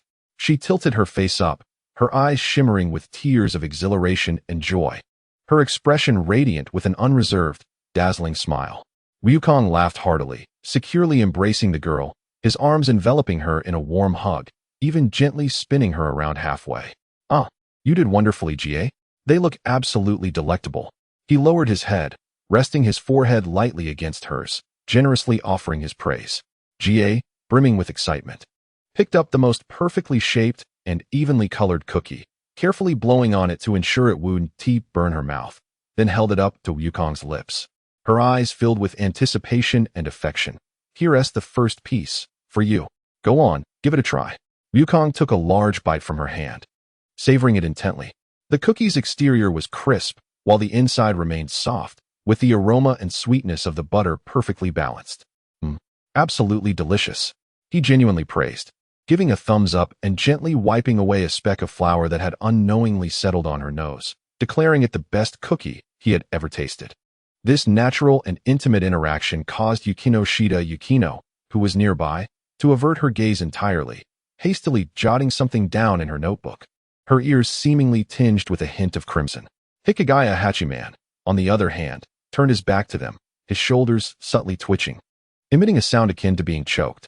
Blushing, Ga joyfully began to carefully place the cookies into a paper bag adorned with adorable puppy illustrations that she had prepared earlier. She handled them with utmost care, as if dealing with precious works of art. Finally, she picked up the bag that appeared the fullest and contained the most well-shaped cookies, took a deep breath, and approached the still wall facing Hikigaya Hachiman from behind. Though her voice carried a trace of shyness, it had become much more natural. Hikigaya, thank you for helping guide Ayaka yesterday. If you don't mind, please try some. Hikigaya Hachiman stiffened momentarily, slowly turning around.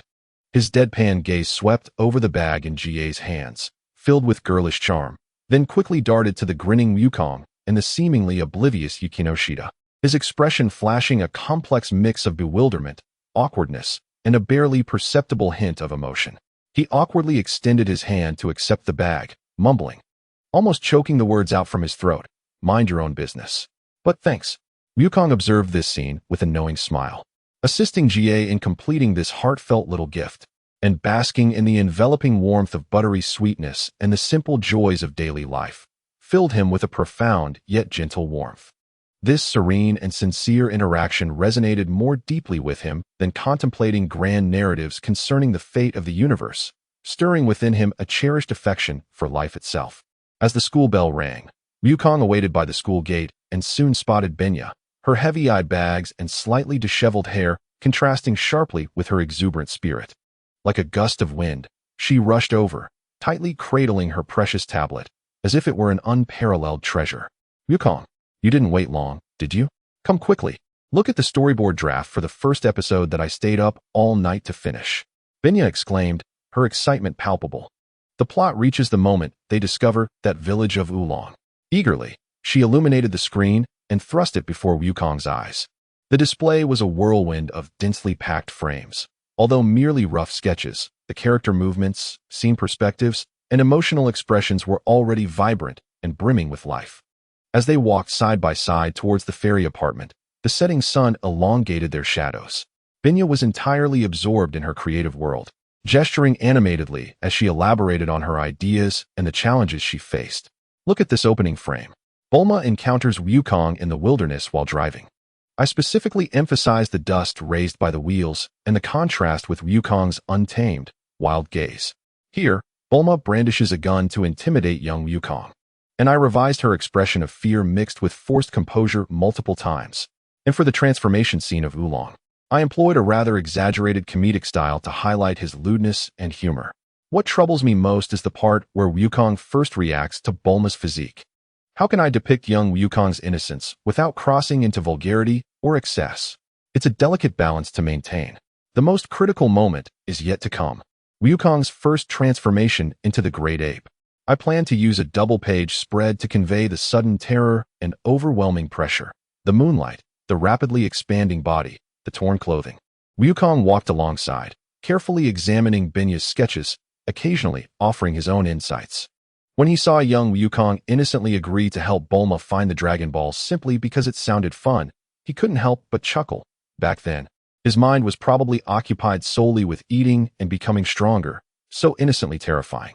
As he gazed at the close-up of the 4-star Dragon Ball, his expression softened momentarily, recalling a parallel universe where he and Grandpa Gohan relied on each other, and the memories of their Dragon Ball adventures washed over him with a faint sense of nostalgia.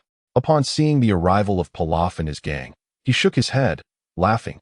These guys may not be powerful, but they're exceptional at causing trouble, right? Isn't it super entertaining? Benya, encouraged by Wukong's response, became even more animated, though she acknowledged that the real challenges lay ahead. For instance, how to convey the cataclysmic pressure and lightning speed of the final battle between Wukong and King Piccolo through static images, and the layered light effects and energy surge during the Kamehameha wave. Wukong stroked his chin, attempting to translate his understanding of Ki into a visual language that Benya could grasp. The Kamehameha wave isn't merely a beam of light. You can envision it as a highly compressed, violently boiling mass of energy. When it is launched, the surrounding space slightly distorts due to the extreme concentration and ejection of energy, much like how objects appear through the heat waves rising above flames. In terms of speed, aside from the residual images and dynamic lines, one can emphasize the moment when the opponent's pupils constrict in shock, unable to react, a close-up of their astonished expression, contrasting the swiftness of the attack, the distortion of space, the sensation of energy surging, a close-up of the opponent's reaction. Exactly. That is it. Goku, you are indeed a treasure. Area, like a child discovering a precious gem, beamed with excitement, rapidly jotting down these keywords in the notes on his tablet. Your insights are sharper than the compositional thoughts of many professional manga artists. Goku smiled, for to him, these notions were as instinctive as breathing. He gazed at Aria's radiant profile, illuminated by inspiration, and suddenly inquired, Aria, what fuels your passion for this story so profoundly? What captivates you most about the battles and adventures? Aria paused, the playful demeanor fading as he pondered seriously for a moment before replying earnestly, because of the soul. What moves me in Goku's story has never been merely the fighting itself. It is the fervent emotions that run throughout. It is the unwavering trust and bonds between comrades. The heart-wrenching sorrow and fury at losing someone dear, and the determination to surpass limits time and again to protect what one loves. Each transformation, every breakthrough, is a surge of emotional torrents akin to mountains and seas. This is the very backbone and flesh that upholds this epic. I wish to depict how these emotions shaped Goku and propelled him from a mere boy from the mountains into a warrior who shakes the universe. Is this not the epitome of romance? Does emotion drive one to grow stronger? Goku pondered. For himself, strength stemmed more from the innate Saiyan instinct and a thirst for challenge, with the duty to protect the earth and his friends being a natural responsibility and desire. Emotions were an internal, unspoken motivation rather than an overt, dramatic impetus. Aria's interpretation shone like a new light, opening a perspective for Goku to revisit the story, and to some extent, himself. It sounded somewhat reasonable, although he felt that often. He simply enjoyed the process of battling formidable opponents without overthinking it. This was the purest and most genuine charm of the character. Aria excitedly patted Goku on the shoulder. All right, philosopher time is over. Quickly, continue to help me think of the details. Young Goku's first participation in the World Martial Arts Tournament. Battling the Turtle Hermit disguised as Jackie Chan. How should the storyboard be arranged to clearly showcase the changes in techniques during the rapid exchanges of the 100-crack fist and the Phantom Fist, while also being dazzlingly dynamic? As the sun set, elongating their shadows, their discussion blended with the footsteps, gradually merging into the evening twilight. For Goku, this was not merely assisting Aria in completing a manga. It was a wondrous experience of revisiting a life path intricately connected to his own through the eyes and heart of another. This detached yet artistically nuanced reflection granted him a renewed understanding of stories and legends. Just then, his phone vibrated gently. Wukong, upon glancing at his device, discovered a message from Genie. It was an endearing cartoon sticker of a rolling dumpling, accompanied by the text, "The cookies seem a tad too sweet. I shall use less sugar next time. Looking forward to the dumpling shop tomorrow." A gentle smile involuntarily graced Wukong's lips as his fingers danced swiftly across the screen. "I find the sweetness just right. They are utterly delicious. I shall await you at the school gate after classes tomorrow." Chapter 59. Dogs, Awkwardness, and Gratitude. The Friday sky resembled a meticulously polished sapphire, clear and transparent, with sunlight cascading down unreservedly. It streamed through the expansive glass windows of SBU High School, casting bright and dazzling patches of light upon the corridors and classroom floors. The air was imbued with a warm, languorous essence, softening even the sternest teacher's voice. Following Thursday's chaotic cookie-making endeavor in the home economics classroom, the atmosphere within the service club's activity room seemed to undergo a subtle transformation, an ineffable warmth enveloping the space, akin to melting syrup easing into the previously cool ambience. Ayaka Adzuki had just concluded her morning tennis practice, beads of sweat adorning her brow, yet her vitality remained undiminished.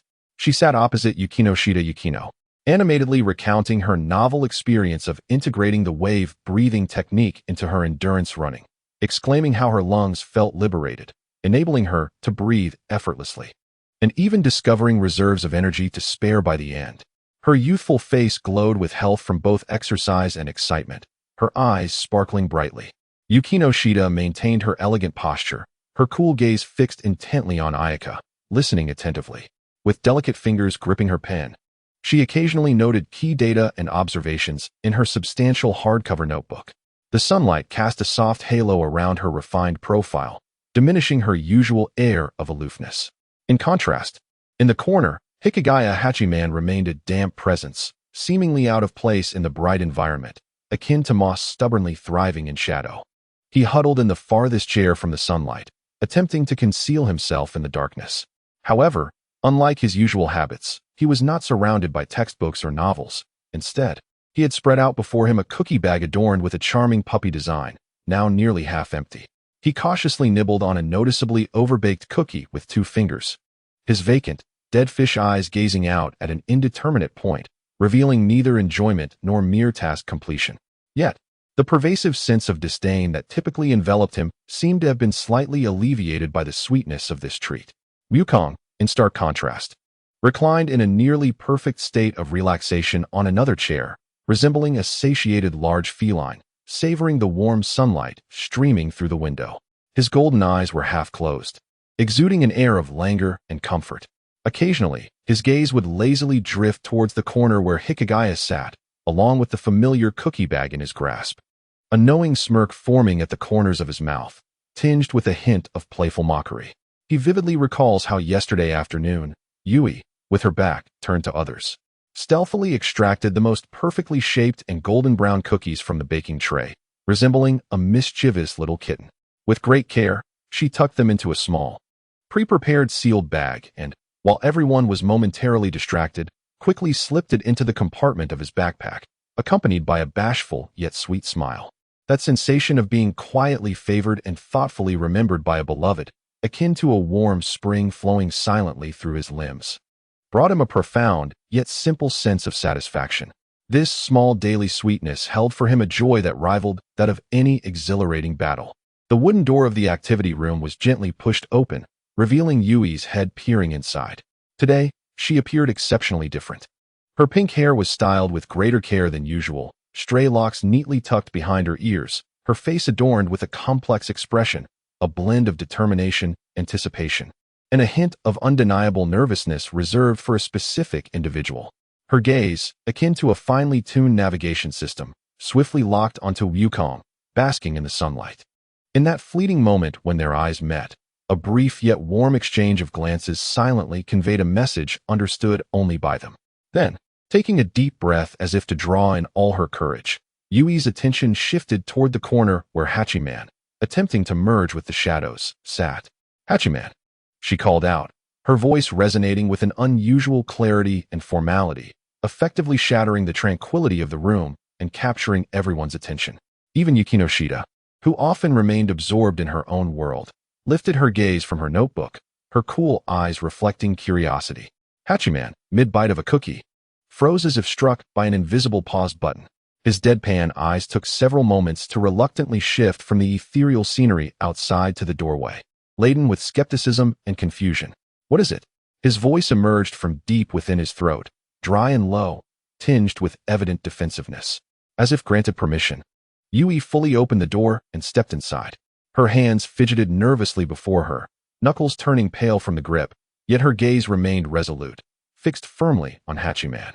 She approached him step by step, halting a pace away, and unexpectedly, she placed her hands at her sides and solemnly bent at the waist, executing a formal 90-degree bow. This gesture was akin to casting a stone into a tranquil lake. Hachiman's entire body momentarily stiffened, and the meager cookie in his fingers nearly slipped from his grasp. He felt as if pricked by an invisible needle, on the verge of springing up from his chair, his face a canvas of bewilderment and reluctant embarrassment. Even Wukong, typically languid, straightened slightly, intrigued by the unfolding scene, while Ayaka's eyes widened in astonishment, her mouth covered in surprise, brimming with curiosity. Yui straightened up, her voice quivering slightly from the bow she had just made, yet underscored by an undeniable sincerity. I have come to express my heartfelt gratitude to you for your earlier act of saving Saber. Saber? Ayaka softly repeated, her face reflecting confusion. Goku quickly rummaged through his memories and recalled that Yui had indeed mentioned her small, lively, and affectionate Maltese dog named Saber, which translates to French butter cookie, quite fitting given the events of yesterday. As for the incident of saving the dog, he had a vague recollection. Not long ago, perhaps just a week or two, Yui had nervously recounted to him how, while walking Saber in a secluded alley, the leash had unexpectedly come undone, and the exuberant little dog had dashed into the street, just as a bicycle with malfunctioning brakes careened towards them.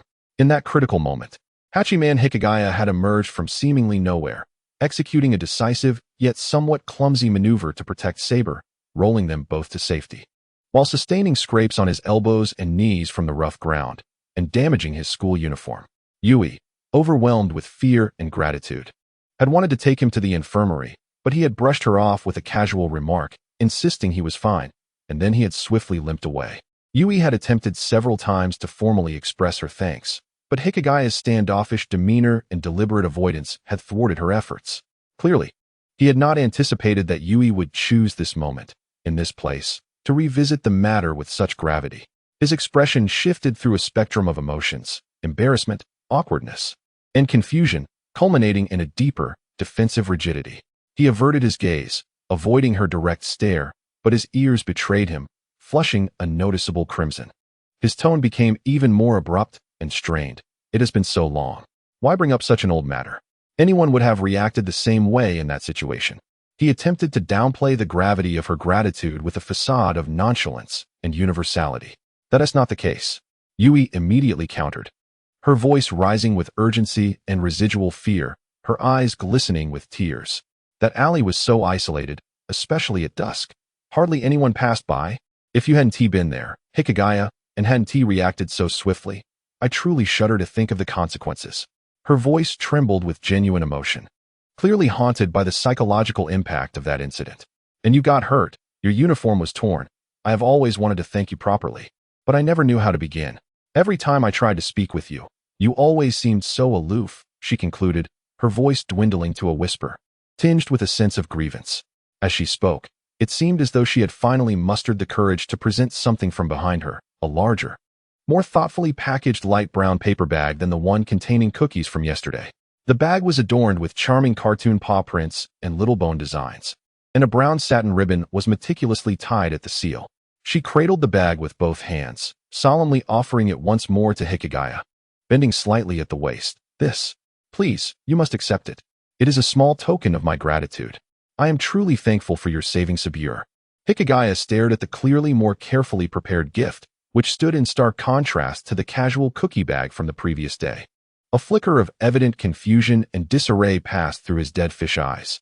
He instinctively recoiled, as if the paper bag were a hot potato, his lips stammering as he sought words of refusal. I already said no. Enough with the fuss. Didn't I already give you cookies yesterday as a token of gratitude? His words faltered, attempting to conflate the two matters. That was to thank you for guiding Ayaka with her tennis skills. Yui immediately lifted her head, her tone unusually resolute, pushing the bag forward until it nearly brushed Hikigaya's knees. This is a formal thank you for saving Sabure. They are completely separate matters. They cannot be conflated. At that moment, the eyes of everyone in the activity room were fixed upon the two, creating a palpable pressure. Yukino set down her pen, her hands neatly folded atop her notebook, observing the unfolding situation with the calmness of a meticulous scientist documenting a social behavior experiment. Hiratsuka Ayaka clasped her hands in front of her chest, her face radiating a blend of encouragement and admiration, silently cheering for Yui. Meanwhile, Son Goku shifted into a more comfortable position, propping his chin on one hand, an amused and gentle expression on his face, relishing Hikigaya's rare display of awkwardness. Caught between a desire to refuse yet unable to find a suitable reason, his entire demeanor a tangle of discomfort.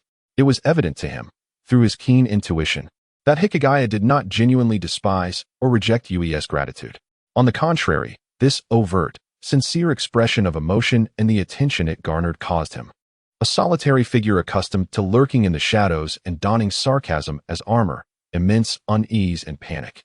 He instinctively wished to evade the sensation of being thrust into the spotlight.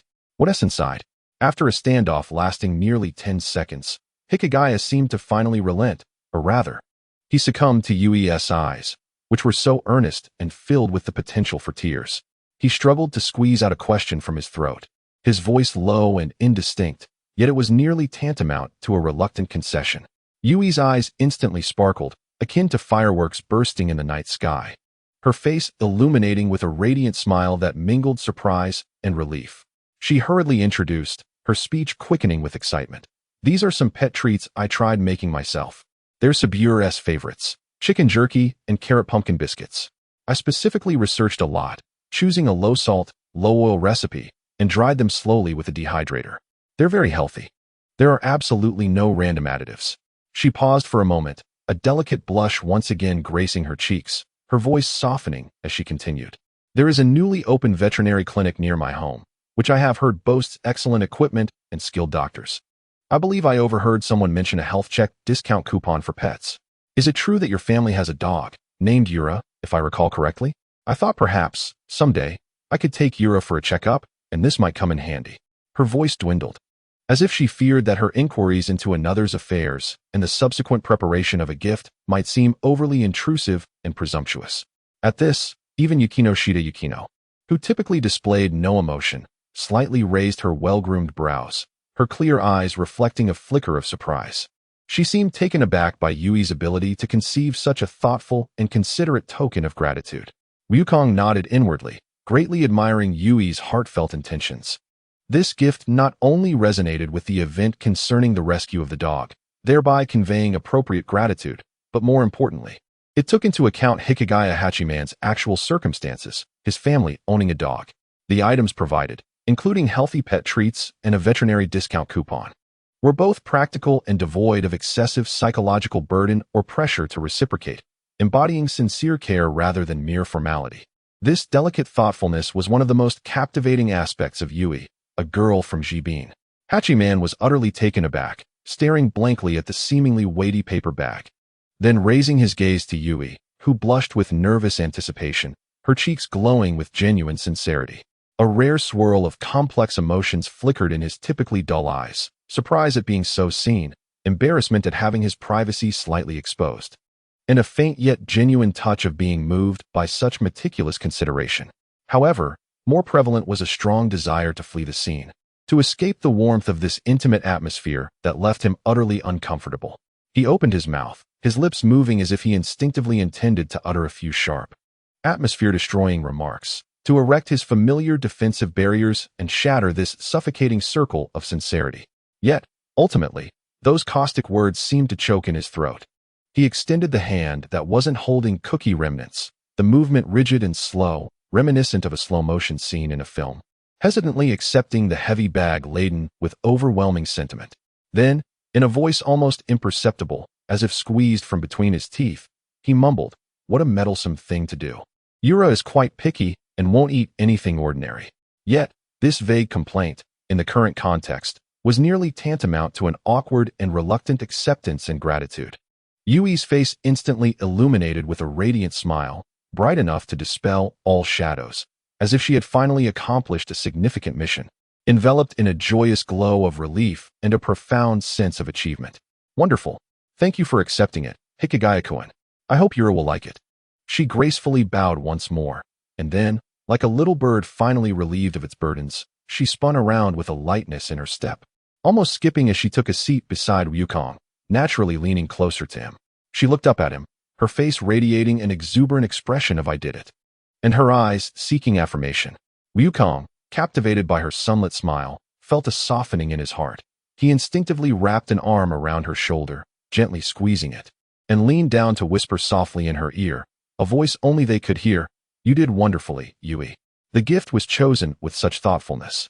He must have felt it.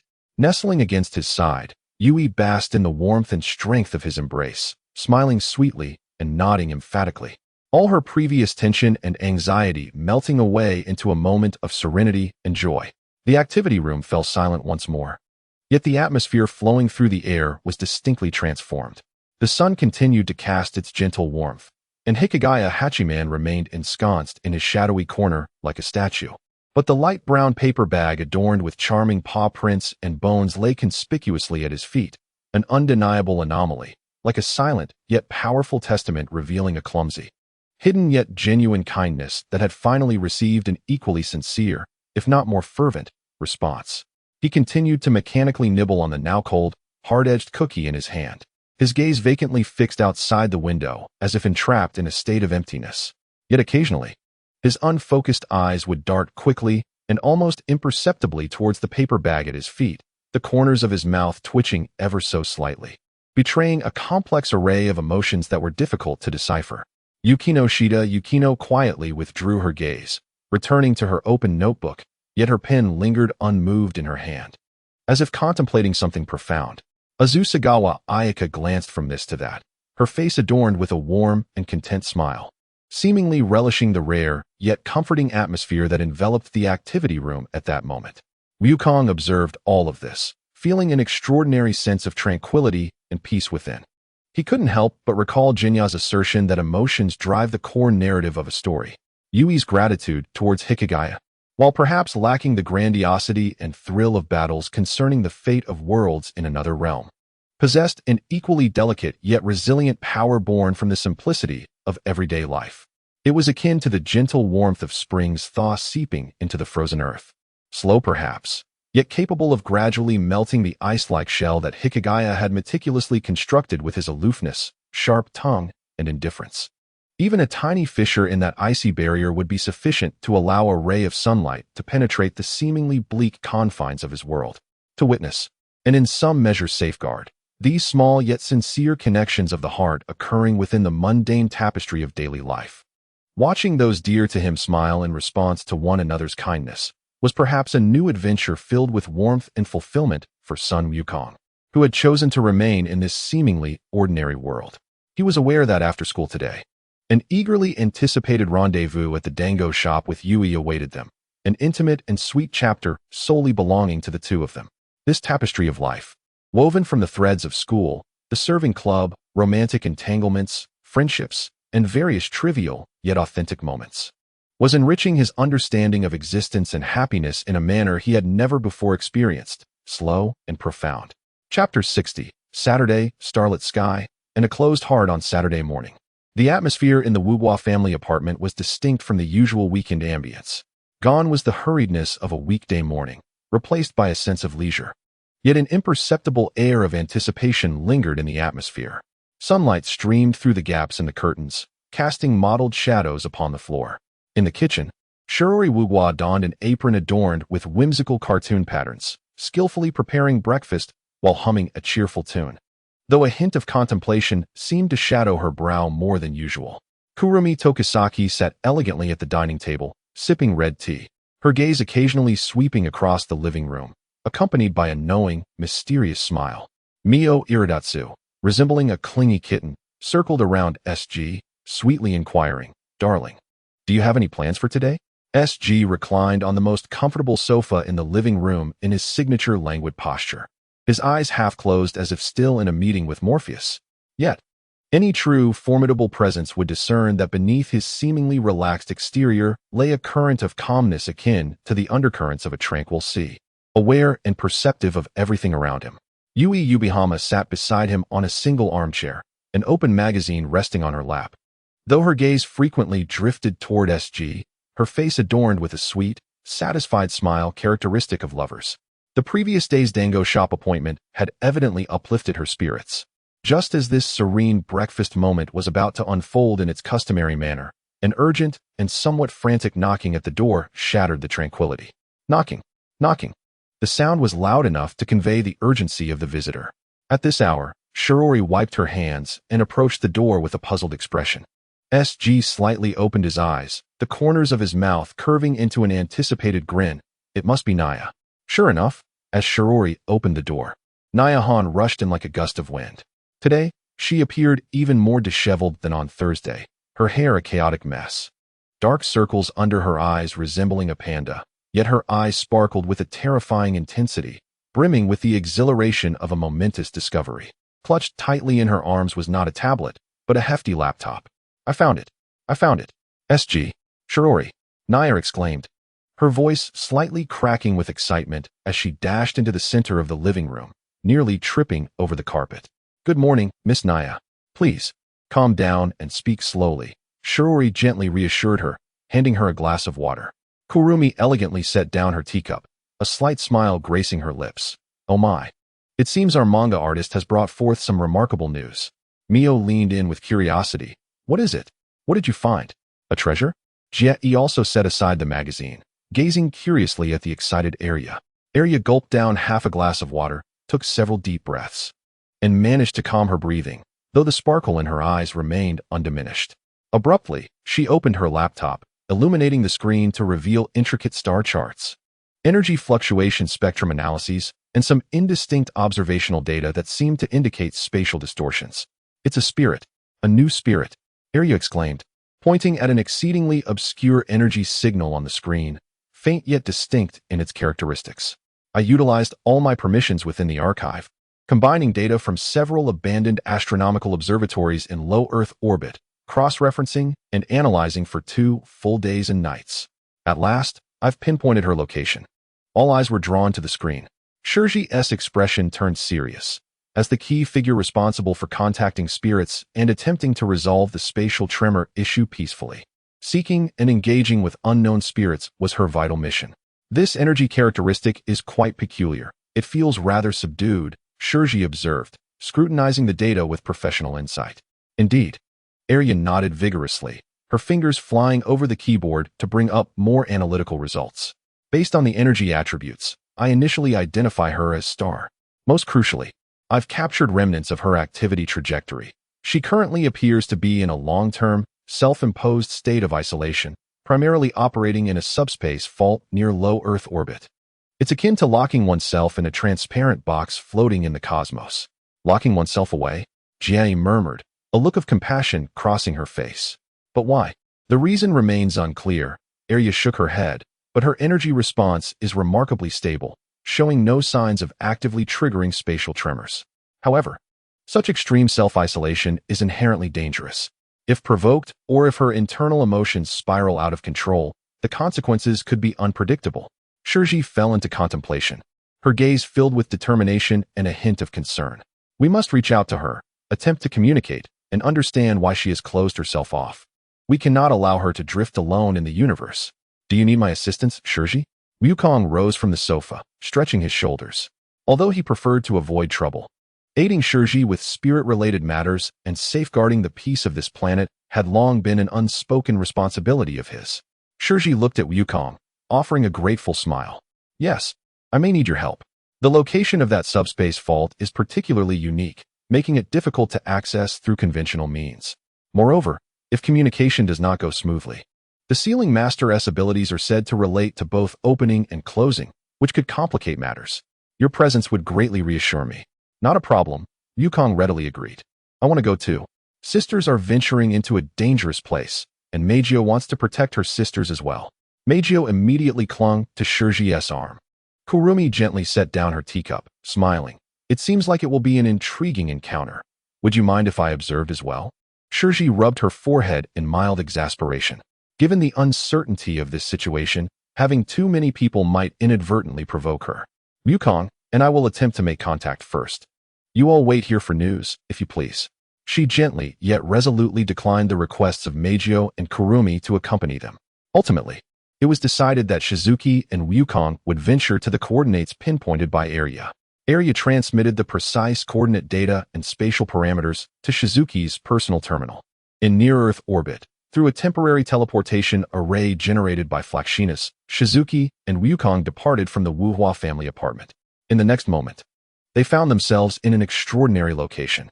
This was not merely a void of cosmic vacuum.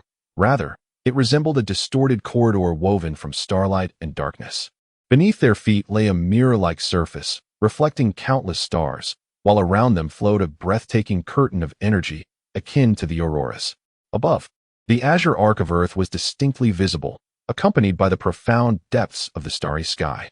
Silence reigned supreme here, an almost absolute, heart-stopping quietude, punctuated only by the faint whispers of energy flowing nearby. The spatial perception here was profoundly disorienting, as if there were no defined directions or distances. This was indeed the peculiar subspace fracture that Arya had described. Shizuki vigilantly observed her surroundings. Now clad in a basic combat and mobility suit generated by a manifestation device, Wukong appeared considerably more relaxed, curiously surveying this strange space and absorbing its energy field, which was unlike anything on Earth. It resembles a mental time chamber, albeit more desolate, he remarked. The two proceeded cautiously, exploring further into the corridor. Soon, they encountered a remarkable presence deep within. Suspended in the void was a colossal key, seemingly constructed from crystal and starlight, or perhaps a treasure chest sealed by intricate locks. At its center, a curled figure was faintly discernible. It was a young girl, her ankle-length hair a deep blue reminiscent of the night sky, with tips adorned by twinkling stars. She wore a garment akin to a medieval monk's robe, predominantly pink and white, yet the design was strikingly alluring, resembling a high-slit qipao, complemented by over-the-knee steel boots that created an enticing realm between the two. The girl had her eyes tightly shut, arms wrapped around her knees, burying her face deeply into the crook of her arms, exuding a heartbreaking aura of solitude and an intense will to withdraw. The space around her seemed to be in a frozen state of lockdown. She was none other than the sixth of the Star Palace, Rokuko. That is the Star Palace, Shizuki murmured softly, her tone laced with compassion. She has truly shut herself away. Wukong gazed at the curled figure, a subtle ripple passing through his golden eyes.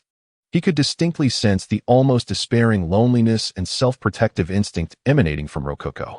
This emotion felt far more formidable than any powerful energy attack he had ever encountered. Taking a deep breath, Shizuki stepped forward a few paces, attempting to speak in the gentlest, most non-threatening manner possible. Hello, Miss Rokuko? I am Wuhua Shizuki. We mean you no harm. We sensed your loneliness and wished to come see you and talk. May we? No response came.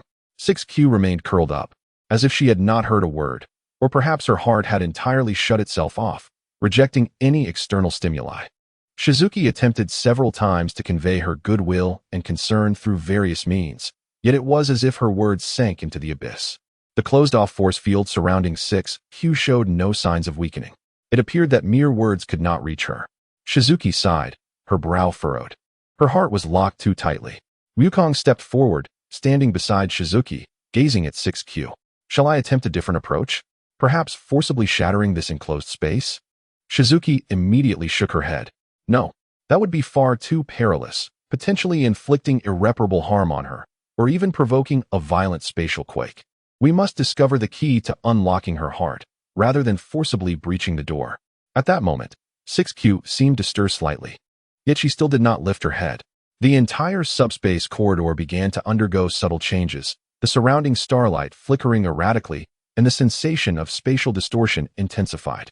Be cautious, she may have detected our presence, and is exhibiting a rejection response, Shizuki warned.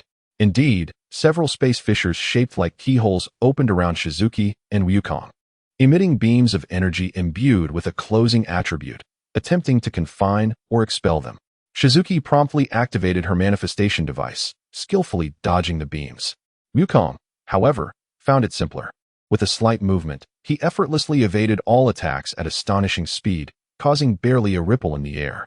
Miss 6Q, please cease. We truly are not your foes, Shizuki shouted while evading. Yet, 6Q seemed lost in her own world, her reactions to the outside driven more by instinctive self-defense. The attacks did not cease. Rather, they intensified. Observing 6Q's state and the surrounding energy flows, Wukong suddenly suggested to Shizuki, perhaps we might consider a different perspective. Her self-imposed isolation could stem from a fear of being hurt, or perhaps she has endured some past suffering. If direct approach and communication prove futile, perhaps we should first seek to understand her, rather than hastily trying to pry her open. Shizuki's eyes brightened at his words. Understanding? Yes, Wukong nodded. For instance, feeling her loneliness, accepting her closure, rather than attempting to alter it. We should let her know that even if she remains as she is, there are those willing to accompany her, rather than insisting she emerge.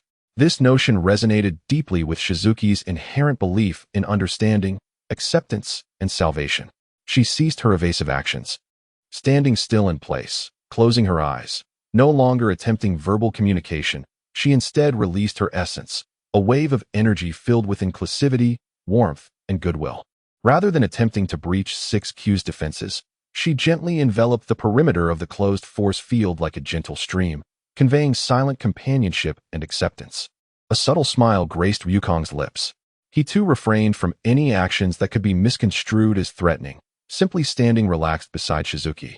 His peaceful, yet potent aura restrained to the utmost, like a silent guardian, demonstrating through his presence that their purpose here was companionship, not conquest. This transformation seemed to bear fruit. The tumultuous energy surrounding Rokushu gradually subsided, and the lock-shaped spatial fissures slowly closed. Her curled form seemed to relax, no longer so tense. After what felt like an eternity, she finally lifted her head with excruciating slowness. Her face was exquisite yet devoid of life, resembling a beautiful doll. But her golden eyes were hollow, as if stripped of all focus and emotion. She stared vacantly in the direction of Shizuku and Ryukong, her gaze filled with confusion and a faint, almost imperceptible curiosity. Shizuku felt a surge of joy in her heart, yet she refrained from approaching hastily. Instead, she maintained a gentle smile, conveying goodwill through her eyes.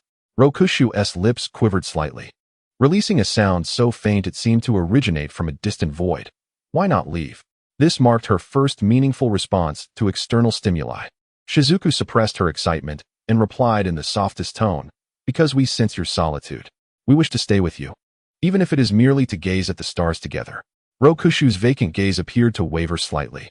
She glanced at Shizuku, then at Ryukong, whose calm presence resembled the tranquil backdrop of the universe. Lowering her head once more, she buried her face in her knees, yet this time, it was not a complete rejection. The surrounding subspace corridor seemed to warm in response to her subtle emotional shift, losing some of its coldness and hostility. Although her heart remained locked, the first faint crack seemed to have quietly emerged. Exchanging glances, Shizuku and Ryukong both recognized the glimmer of hope in each other's eyes.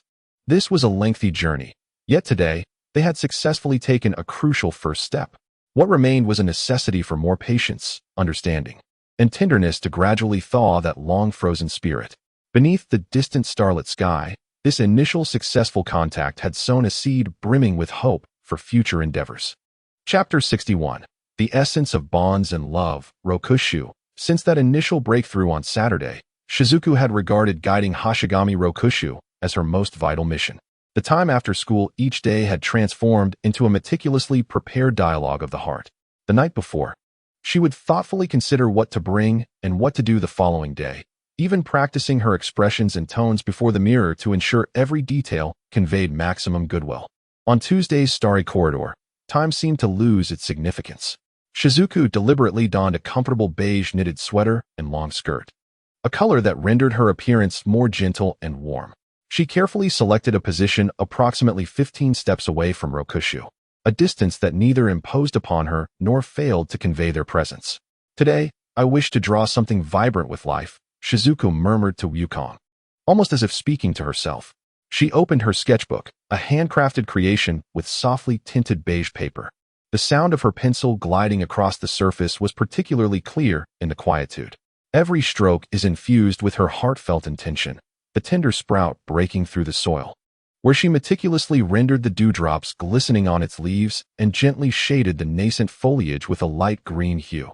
The little bird in flight, its plumage expressed with exquisite detail, its wings embodying an upward force, the beam of light piercing through the dark clouds, where she softly blended the gradient of light, tracing golden edges along the cloud's periphery. Ryukong sat cross-legged nearby, an apple drawn from his dimensional pouch exuding an enticing luster. He savored it slowly, chewing each bite with utmost seriousness, as if indulging in an unparalleled delicacy.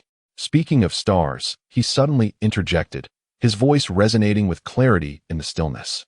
"When I trained under the King of Worlds, the night sky there was truly magnificent. Countless stars scattered like diamonds upon a backdrop of black velvet, and one could witness nebulae drifting like ribbons. However, that old coot would incessantly ramble, saying, 'Ryukong, you must train diligently. Don't just gaze at the stars,' making it impossible for me to appreciate the view." He shook the half-eaten apple in his hand. "Speaking of which, Bulma's family has their fruits airlifted from the finest orchards, but this apple reminds me of the wild fruits I used to pick on Baozi Mountain as a child. Though smaller, they were exceptionally sweet, imbued with the fresh essence of mountain spring water. As he spoke, he flicked his wrist, sending the apple core soaring in a graceful arc, landing precisely in a suddenly appearing miniature spatial vortex, vanishing from sight. This is a spatial technique I learned from the king, quite convenient for disposing of waste. Shiki's fingers moved imperceptibly, a subtle gesture so swift it seemed like an illusion. Yet, Shiori noticed. When Wukong mentioned his childhood on Baozi Mountain, a ripple stirred in the energy field surrounding Shiki.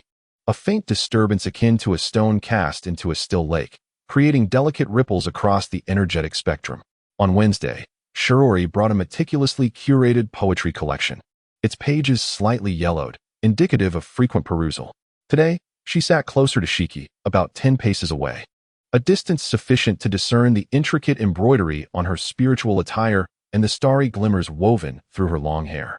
These poems are beautiful, Shiori spoke softly, her fingers gently gliding over the pages. I hope you can feel the warmth within them. Her voice naturally carried a rhythmic quality as she recited, at times whisper soft, at others clear as a spring's flow.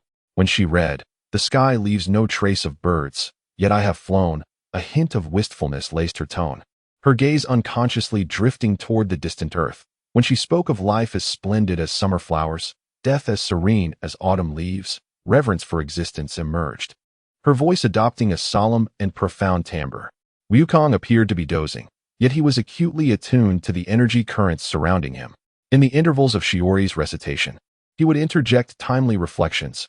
"This Tagore makes a valid point. Just like when I fought with Piccolo, once it's done, it's done. There's no need to dwell on who won or lost. What matters is the growth and understanding gained through battle."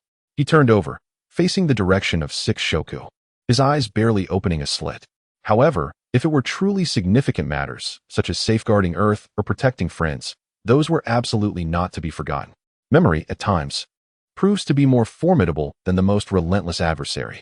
As Shiji read the line that if one excludes all mistakes, then truth too would be cast aside, the starlight in 6 Shoku's long hair flickered distinctly, a brilliance more radiant than ever before, as if this phrase had activated a switch deep within her soul. Her breath seemed to momentarily falter, almost imperceptibly. The companionship on Thursday took on a more domestic air. Shiji rose early, bustling about in the kitchen before dawn. The bento box was designed with a dual-layer structure.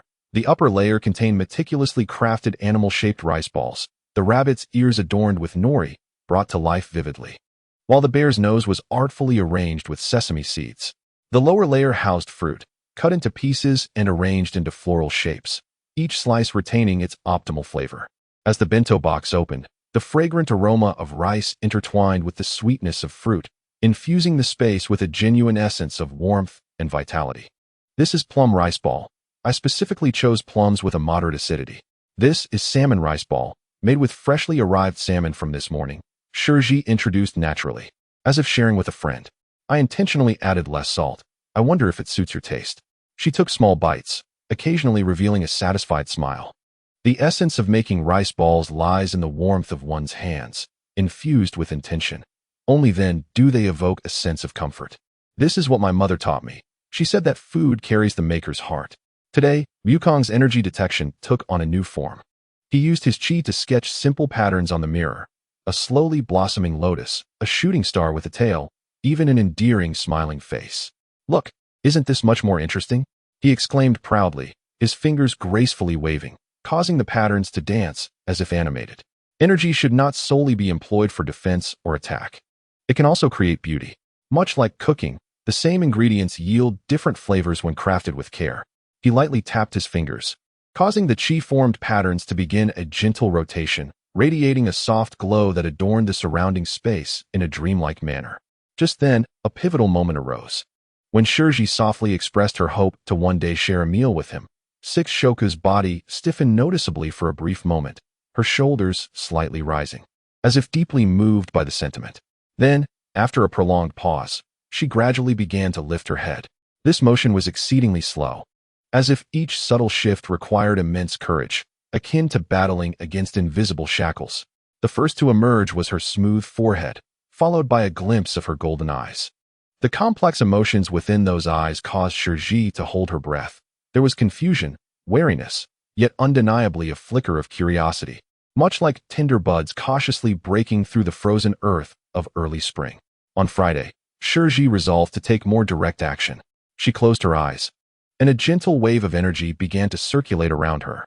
This was not a force of aggression, but rather a life energy as warm as the spring sunshine, flowing slowly through her meridians and emitting an almost inaudible hum.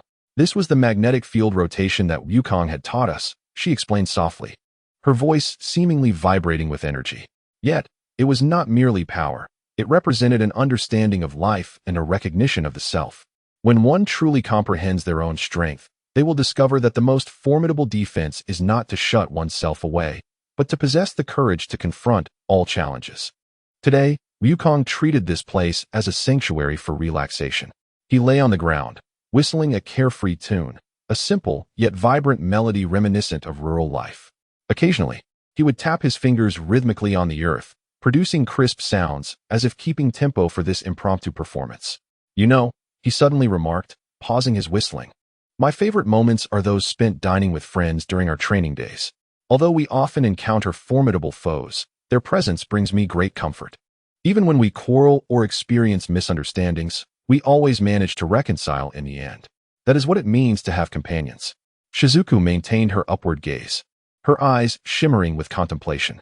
When Shizuku channeled her energy, her pupils slightly constricted, as if analyzing the essence of this unfamiliar force. When Wukong spoke of friendship, a fleeting, elusive wave passed through her eyes, a complex emotion mingled with longing and fear.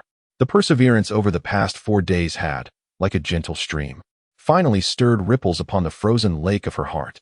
Each day, Shizuku would endeavor to explore different approaches. Sometimes she would bring a real leaf for Roku to feel the texture of life. At other times, she would softly hum a gentle melody, or she would simply sit quietly, allowing silence itself to serve as a companion.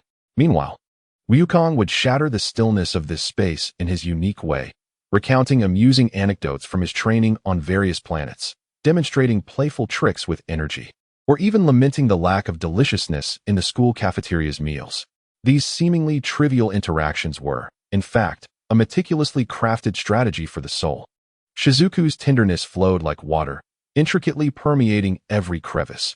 Wukong's candor blazed like fire, breaking the impasse with utmost directness. The intertwining of these two forces gradually melted the impenetrable barrier within Roku's heart.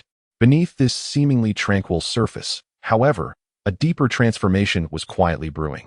Akin to magma stirring below the Earth's crust, destined to erupt at some moment. Following the breakthrough of companionship on that Friday, Shizuku approached the weekend with a more optimistic spirit. She even began to contemplate that during her next visit to the starlit corridor, she might attempt to invite Roku to shift her position slightly or show her photographs of landscapes from Earth. Yet, unbeknownst to her, beneath Roku's seemingly thawing ice layer, a far more dangerous and obsessive undercurrent was surging. Star Palace Roku, the sprite who had languished in solitude for far too long, was tasting the sweetness of attention and companionship for the very first time. Like a weary traveler in a parched desert who unexpectedly encounters a refreshing spring, the fleeting warmth she experienced did not satiate her. Rather, it ignited a more profound and twisted yearning within her. She gazed upon Shizuku and Wukong as they arrived punctually each day, listening to their gentle words and sensing their sincere concern. A thought, akin to a venomous vine, began to wildly proliferate in her heart. Why must such companionship not belong solely to me? Why must they return to a world filled with so many others? If all those they knew were to vanish, if they could only remember me, would they then remain here forever, solely to accompany me? Once this notion took root, it swiftly consumed her nascent rationality. Her fear of connection warped into an extreme desire for possession. She could neither comprehend nor accept that Shizuku and Wukong's kindness was merely a manifestation of their benevolent nature, rather than a unique gift bestowed solely upon her. Her spirit, eroded by prolonged solitude, could no longer grasp the essence of sharing and love, leaving only a childlike, domineering craving for possession. Thus, on a tranquil Sunday night, as most of humanity slumbered in dreams, she resolved to take action. She once again summoned her angel, the Starlight Key, imbued with the laws of opening and sealing, known as the Master of Unsealing. This time, her intent was not to test or warn, but to eradicate completely. She directed the key toward the earth, her golden eyes shimmering with a cold and resolute light.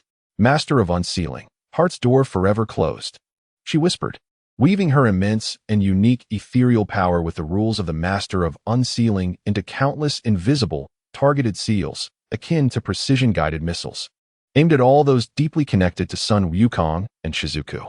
She sought to seal away every memory they held of Sun Wukong and Shizuku within their minds. She intended to erase these two from their world. The invisible waves of sealing energy first swept over the household of the Five Rivers. In her room, sleeping Five Rivers Canry furrowed her brow in her dreams, as if she had lost something of great importance, only to turn over and fall back into a deep slumber. Next, the power surged toward Bintu Naya, who was burning the midnight oil gaming. At a crucial moment, her fingers paused as she gazed at the character she had created. Inspired by Wukong, an inexplicable sense of emptiness washed over her. Oddly, it felt as though the core inspiration for this character had fragmented. She shook her head, attempting to grasp the fleeting, blurry impression, yet only found her memories of a lively fool becoming disjointed and difficult to piece together. The sealing force continued to spread, seeking out Hikigaya Hachiman, who was reading in his room. Suddenly, he felt an emptiness within, as if something was missing, a presence that always provoked his lengthy tirades of sarcasm. He adjusted his glasses, attributing this peculiar sensation to his usual disdain for the activities of the vibrant crowd. The power also swept over the dojo, where Ayaka was engaged in evening practice. Her swordplay momentarily faltered, as the radiant smile that encouraged and guided her through the ripple-breathing technique became a hazy memory, leaving behind only a warm yet unfocused shadow. Wukong? She murmured to herself, only to realize that even the clarity of his visage had begun to elude her. Then, this force honed in on several more pivotal targets. Yui Yugahama's apartment. Yui had just stepped out of the shower, towel drying her pink hair, her thoughts drifting to the prospect of seeing Wukong at school tomorrow, a sweet smile unconsciously gracing her lips. Suddenly, a chilling and foreign power attempted to forcibly invade her consciousness, aiming straight for the most cherished memories she held of her time with Wukong. Yet, just as this force brushed against the edge of her awareness, buzz, the 15,000 magnetic energies within Yui ignited autonomously, a surge of vitality, pure goodwill, and unwavering resolve. Akin to the warmest sunlight, instantaneously illuminated her inner and outer consciousness. The force that sought to seal her memories collided with this pure and radiant magnetic field, as if ice and snow met the blazing sun, offering no resistance whatsoever before being thoroughly purified and dissolved, leaving no trace behind. Yui merely felt as though a gentle breeze had caressed her head, leaving a slight tickle. Perplexed, she touched her forehead, wondering if it was merely an illusion. Soon after, she cheerfully hummed a tune, continuing to ponder her promise with Wukong for the following day. Her memories remained intact, and that love and reliance, in the face of her absolute power, proved unassailable. In the luxurious mansion of Miyuki Yusawa, Miyuki, clad in an adorable nightgown, clutched a pillow adorned with Wukong's face, rolling about on her bed while murmuring, "Darling, please spend more time with me tomorrow." At that moment, a force stealthily descended, attempting to obliterate her memories of Sun Wukong entirely. Miyuki's eyes widened in an instant, as the 15,000 energies filled with fervent love and an absolute possessiveness erupted within her. To attempt to take away her memories of her beloved? This touched upon her absolute threshold. Who dares to tamper with my Wukong's memories?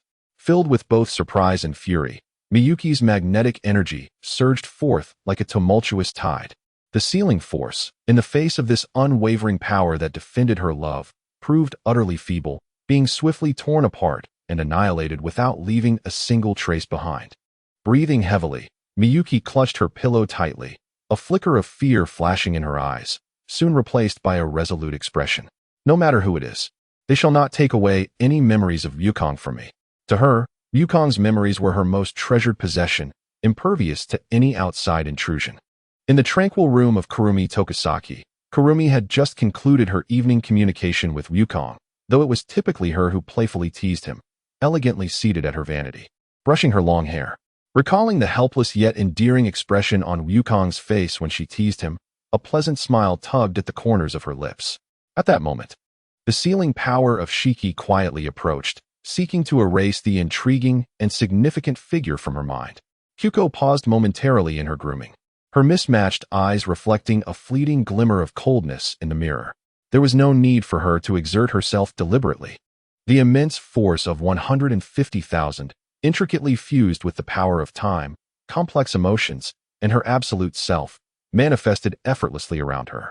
The sealing power, upon contact with this intangible magnetic field, became ensnared as if mired in quicksand, akin to colliding with an invisible mirror. A faint sound reminiscent of glass shattering echoed. The sealing power not only failed to intrude in the slightest, but was instead distorted, rebounded, and ultimately disintegrated by Kyuko's magnetic field imbued with the essence of time.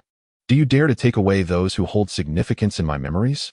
Kyuko, gazing at her reflection, unveiled a dangerous and enchanting smile, utterly oblivious to the folly of her endeavor.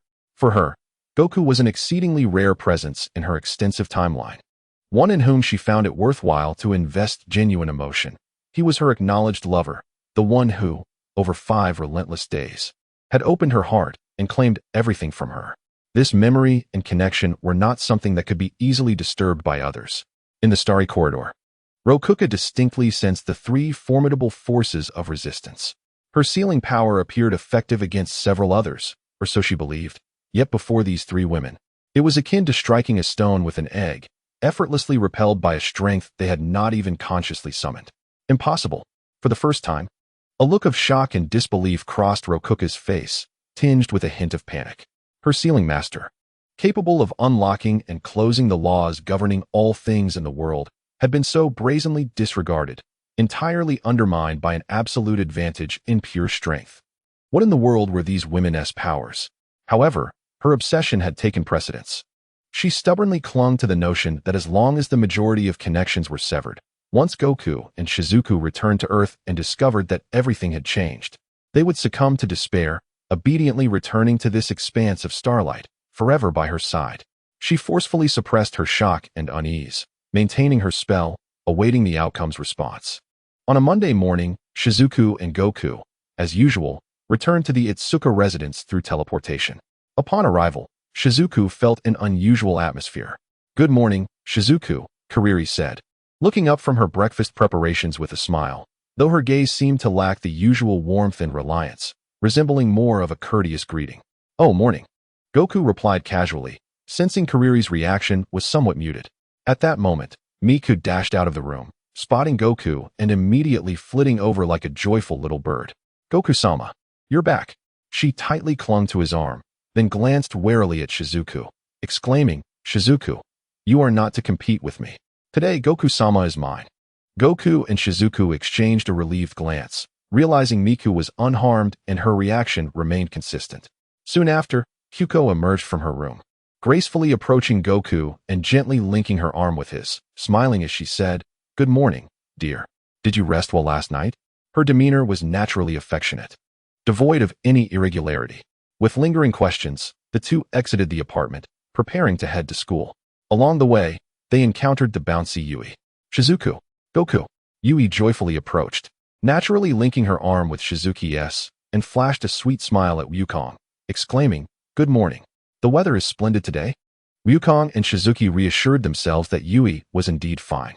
However, as they reached the school gates, an unsettling anomaly began to unfold. Hikigaya Hachiman passed by, casting a fleeting glance at them with his lifeless eyes, offering no acknowledgement whatsoever, not even his usual sardonic remarks directed at Wukong. "Hikigaya?" Shizuki tentatively called out. He halted, turning back with an expression that was both unfamiliar and aloof. "Is there something you need, Wakahiza-san?" he inquired, glancing at Wukong, who was flanked by Miku and Kurumi, and added, "And this transfer student?" "Transfer student?" Both Shizuki and Wukong felt a sinking sensation in their hearts. They hastened towards their classroom. Ayaka Tatsuka was organizing her tennis racket and greeted them with a warm smile. "Good morning, Shizuki-san." Then she turned to Wukong, her smile unwavering but tinged with confusion. "Is this student new? I don't believe I've seen them before." Wukong's brow furrowed deeply. A chill crept up Shizuki's spine. She feigned calmness as she led Wukong to the service club's activity room. Yukino had already arrived. Upon seeing Shizuki and Wukong enter together, her cold gaze held a hint of scrutiny. "Wakahiza-san, good morning. Who is this?" She too displayed a look of unfamiliarity towards Wukong. What on earth is happening? Shizuki could no longer contain herself, her voice trembling. It seems that everyone has forgotten Wukong, except for Yui, Kurumi, and Miku. Wukong's perception instantaneously expanded to encompass the entire school and beyond. He clearly discerned that all those who had once known him, aside from Yui, Kurumi, and Miku, who possessed an extraordinary magnetic force and had withstood the seal, had their memories of him obscured or entirely erased by a familiar, sealing force. This also impacted the memories closely related to Shizuki, rendering her presence in the eyes of others somewhat peculiar and estranged. "It's Rokuki," Wukong's voice lowered, a flicker of coldness flashing in his golden eyes. "She has utilized the power of the unsealing master to seal their memories. Why would she do this?" Shizuki felt incredulous, her heart aching for Rokuki. Was this her way of trying to keep them? Jealousy and possessiveness. Wukong succinctly identified the crux of the matter. She perceives our connections with others and fears losing our soul attention. Thus she seeks to sever our ties with everyone else, compelling us to return solely to her. The two immediately attempted to explain the situation to Yukinoshita, Hikigaya, Tatsuka, and others. Yet, whenever they mentioned the name Wukong or attempted to describe events related to him, their expressions turned blank, as if they were listening to an incomprehensible language, even exhibiting an instinctive aversion, perceiving them as nonsensical. The sealing of memories was exceptionally robust. They sought out the enigmatic Lyasuk once more. Her condition had improved slightly. She tugged at her disheveled hair, expressing her distress. "I know I've forgotten a vital source of inspiration. It's regarding the concept of that Super Saiyan, but the details elude me. It feels as though something has locked away this memory." Ultimately, they confirmed that, aside from Yui, Kurumi, and Miku, who possessed a formidable magnetic force of 150,000 and withstood the seal, everyone else who had known Goku had experienced varying degrees of memory alteration and suppression. Standing amidst the bustling campus, Goku felt a tumult of emotions as he observed Kurumi and Miku, who were still intimately linked to him, along with the concerned gazes of Yui and Shizuku. While it brought him solace that some significant lovers remembered him, the widespread loss of his friends' memories ignited his anger, and he was pained by Lyasuk's obsession. "We must return to find her," Shizuku declared, her fists clenched, her eyes reflecting both fury and profound sorrow, coupled with a resolute determination. "We cannot allow her to err further. She must understand that inflicting harm upon others to gain companionship is utterly wrong. True connection and love do not manifest in such a manner." Goku nodded, his gaze sharp. This time, it would not be a gentle companionship, but a necessary confrontation to thwart the missteps and guide the lost soul toward the truth. Lyasuk's obsessive behavior had crossed a threshold. They had to return to put an end to this for the sake of their innocently affected friends and for Lyasuk herself. This tempest born of loneliness must be quelled. Having acknowledged the harsh reality of widespread memory distortion, Goku and Shizuku could not afford to linger in anger and sorrow. They were acutely aware that with each passing second, the sealed memory's wrist becoming irrevocably solidified, and Lyasuk, trapped within the starlit corridor, was likely suffering under the weight of her obsession and anticipation. "We must lift the seal immediately," Goku asserted with unwavering resolve. He turned to Shizuku, Yui, Kurumi, and Miku. "You stay here and look after everyone. I shall be back shortly." "Lord Goku, please be careful," Miku called out with concern. "Do you need assistance, my dear?" Kurumi inquired elegantly, though her eyes betrayed her worry. "Goku-kun, make sure to restore everyone's memories," Yui urged, clenching her small fists. Shizuku nodded earnestly. "I entrust this to you, Goku. But please, do not be too harsh on Lyasuk. She is simply overwhelmed by fear." Goku nodded in acknowledgement, and in the next moment, his figure vanished from sight, transcending spatial barriers to reappear within the familiar, starlit corridor. Lyasuk remained suspended in her previous position, but her posture was markedly different from the past few days. No longer curled or gazing upwards timidly, she stood upright, her hands clasped before her, her golden eyes fixated intently on the direction of Goku's emergence, brimming with anticipation, anxiety, and a hint of deeply concealed madness. "You have returned." Her voice trembled imperceptibly. "They have all forgotten you, haven't they? It's just you left, isn't it? And Shizuku?" She eagerly sought confirmation of her success. Wukong refrained from responding to her inquiry, instead extending his hand, where a golden aura gradually coalesced within his palm. This energy was not intended for aggression, but rather imbued with profound insight and analysis. Liosho, cease your actions and lift the memory seal you have imposed upon Earth. Liosho's expression transformed instantaneously, her hopeful radiance eclipsed by shock and fury. Why? Why do you still care for them? Is it not better that they forget you? This way, you can remain here, with us. Her voice sharpened. Such a foundation built upon the suffering of others holds no significance. Wukong's tone was calm, yet carried an undeniable authority. And who told you that everyone has forgotten me? The aura in his palms suddenly surged, manifesting as invisible ripples that swept across the corridor, tracing back along the path Liosho had previously unleashed to seal the memories, unraveling them in reverse. Although the rules of the unsealing master were peculiar, under Wukong's perception and interference, which stemmed from the very essence of the universe and penetrated to the level of fundamental laws, there were indeed traces to follow. What are you doing? Liosho gasped in horror, realizing that Wukong was forcibly probing and deciphering her connection to the seals. Locate the keyhole, and then unlock it, Wukong stated succinctly. His eyes sparkled with wisdom, as if capable of piercing through all illusions. In mere moments, he comprehended and mastered the energy structure and operational principles behind Liosho's memory seal. In the next instant, he pointed his fingers like a sword towards the direction of Earth. A torrent of energy, far more vast and fundamental than Liosho's, mixed with his formidable will, manifested as countless invisible keys, precisely thrusting toward each sealed memory lock. In my name, let the memories return. At Subiu High School, within the service club activity room, Yukino Shida Yukino, Hikigaya Hachiman, and Tatsuka Saika, who were engulfed in confusion and concern, suddenly felt something in their minds shatter with a distinct crack. Those memories of Wukong, once hazy and obscured as if viewed through frosted glass, instantly became strikingly clear.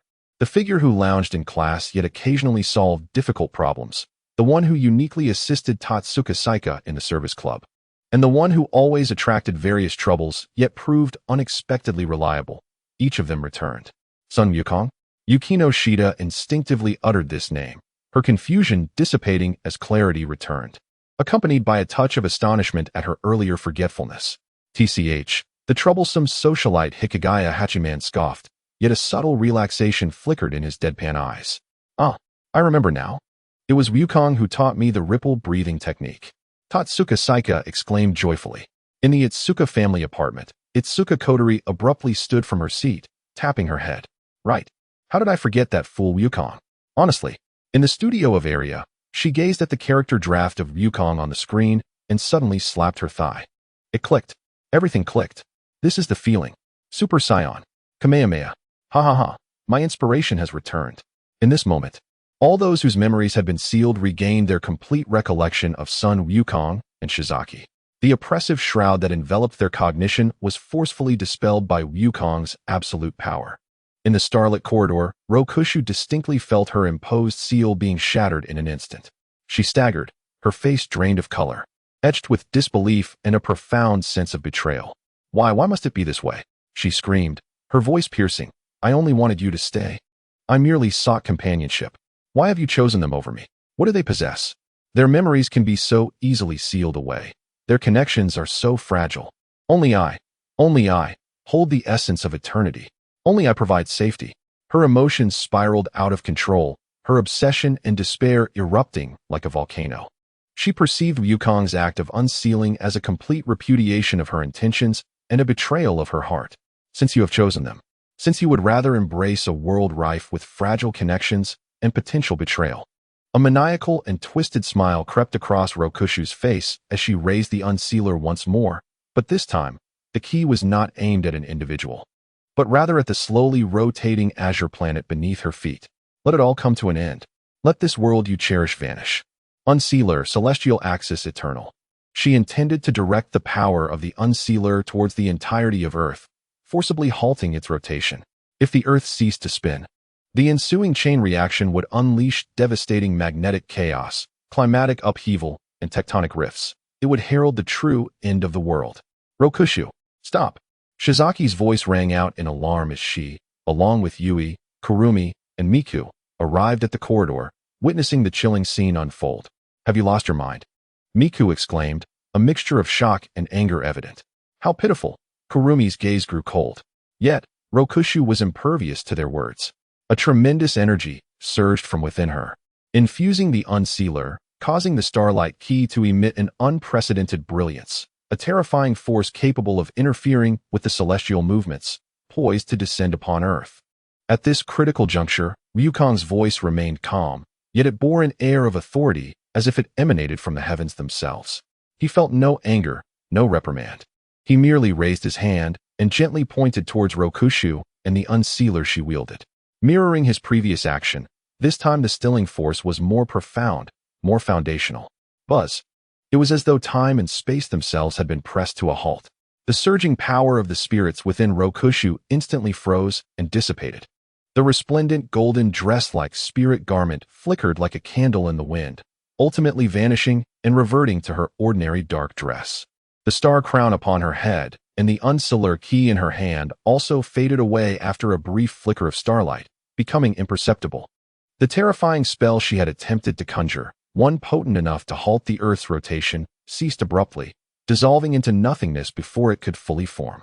Once again, her power was stripped away, and this time, it felt even more complete, as if the very source had been temporarily sealed. Ryuko fell once more from her suspended state, collapsing weakly onto the cold ground. Stripped of the strength that had supported her, she was engulfed by an overwhelming sense of weakness and a deeper despair. She curled up, burying her face in her knees, her shoulders trembling violently as she emitted stifled, despairing sobs. "Why do you relentlessly strip away my power? Why do you refuse to choose me?" Her cries echoed in the silent corridor, laden with helplessness and sorrow. Shizuki hurried to her side, crouching down. This time, she did not maintain her distance. Instead, she reached out and gently placed her hand on Ryoku's trembling back. "Ryoku, do you not yet understand?" Shizuki's voice was filled with heartache, yet carried an undeniable resolve. "Ryukong's decision to lift the seal is not a rejection of you. It is to prevent you from achieving your desires through the harm of others. That is not true companionship. That is abduction." Ryukong approached, standing beside Shizuki, gazing down at the curled-up Ryoku with a calm demeanor that cut to the heart of the matter. "Do you think by severing my ties with others, I would be left with only you? You are mistaken. The version of me you desire would be incomplete, stripped of what is essential. Do you truly wish for a me that has been rendered flawed by the deprivation of what is significant?" He gestured towards Shizuki, Yui, Kurumi, and Miku behind him. "Look, they remember me not because of my demands, but because they possess the strength to retain their memories. True connection is mutual, it is free, and it is built upon mutual recognition and individual strength, not maintained by forcibly erasing other possibilities." Shizuki continued, her tone growing ever more gentle. "Ryoku, love and bonds have never been a fixed cake, where sharing with others diminishes oneself. It is more akin to light. When you illuminate a lamp, it not only brightens itself but also casts light upon others, without diminishing its own radiance. Our concern for you does not wane because we also care for others." She tenderly stroked Ryoku's hair. "You see, we stand here now, not leaving you simply because we have restored the memories of others, do we? We remain worried for you and wish to help you. Ryukong sealing your powers is not an act of abandonment. It is a measure to prevent you from committing irreparable mistakes, to protect you and other innocent lives." Yui crouched down as well, her face adorned with a warm smile. "Ryoku, welcome to our world. Though there may be moments of sadness, there are far more moments of joy. Sharing happiness and alleviating worries with everyone is a far superior experience than being alone in a cold place. We will always be here with you." Kurumi approached gracefully, a slight knowing smile playing upon her lips. "I can understand the desire to possess a treasure solely for oneself. Yet, true treasures often shine their brightest when shared and appreciated by others. Locking oneself and the treasure away in a dark box will only lead to both gathering dust." Miku, though still a bit pouting, added, "Even if there is one more of you, as long as Lord Ryukong holds me dear in his heart, that is all that matters. Moreover, if you truly cherish Lord Ryukong, you should refrain from actions that would bring him sorrow or distress." The words of the crowd cascaded like warm rays of light, penetrating the darkness and ice that enveloped Rokushu's heart. She ceased her weeping, her face still buried, yet her trembling shoulders gradually settled. Ryukong gazed at her, ultimately declaring, "Strength is meant to carve out the world and safeguard what is precious, not to construct cages that confine oneself and those you hold dear. Rokush, step into the light." This is not an urging for you to relinquish your essence, but an invitation for you to grant yourself, as well as us, the opportunity for mutual understanding and companionship. You will discover that this world, along with us, is far more worthy of anticipation than you ever imagined. After an extended silence, Rokish finally, albeit excruciatingly slowly, lifted her head. Tears still lingered on her face. Her golden eyes remained swollen and reddened, yet the obsession and madness had ebbed away, replaced by a profound weariness, confusion, and a faint glimmer of understanding. She observed Shizuku, Ryukong, Yui, Kurumi, and Miku surrounding her, noting the concern and sincerity in their eyes, which had not waned due to her actions, though Miku's gaze still bore a hint of awkwardness. She recalled the silent companionship of the previous days, Ryukong's formidable yet unoppressive strength, and Shizuku's unwavering gentleness. She had always believed that love was finite and connections fragile. Thus, she sought to tightly secure the scant warmth she possessed. Yet now, these individuals seemed to convey to her that love can be vast and connections resilient. True solace arises from mutual trust and personal strength, rather than absolute control and solitude. Is it truly possible? She choked out, her voice barely a whisper. Even after I have committed such transgressions, even after I nearly shattered your world. Shizuku nodded vigorously, tears glistening in her eyes, yet she radiated the warmest smile. Extending her hand, of course. Welcome home, Rokish. This time, Rokish did not hesitate any longer. Trembling, she placed her icy hand into Shizuku's warm palm. That chilling touch seemed to symbolize the melting of the shackles of her past. Ryukong observed this scene, finally breaking into a relieved smile. He lifted the seal on Rokish's powers, and gentle strength flowed back into her being.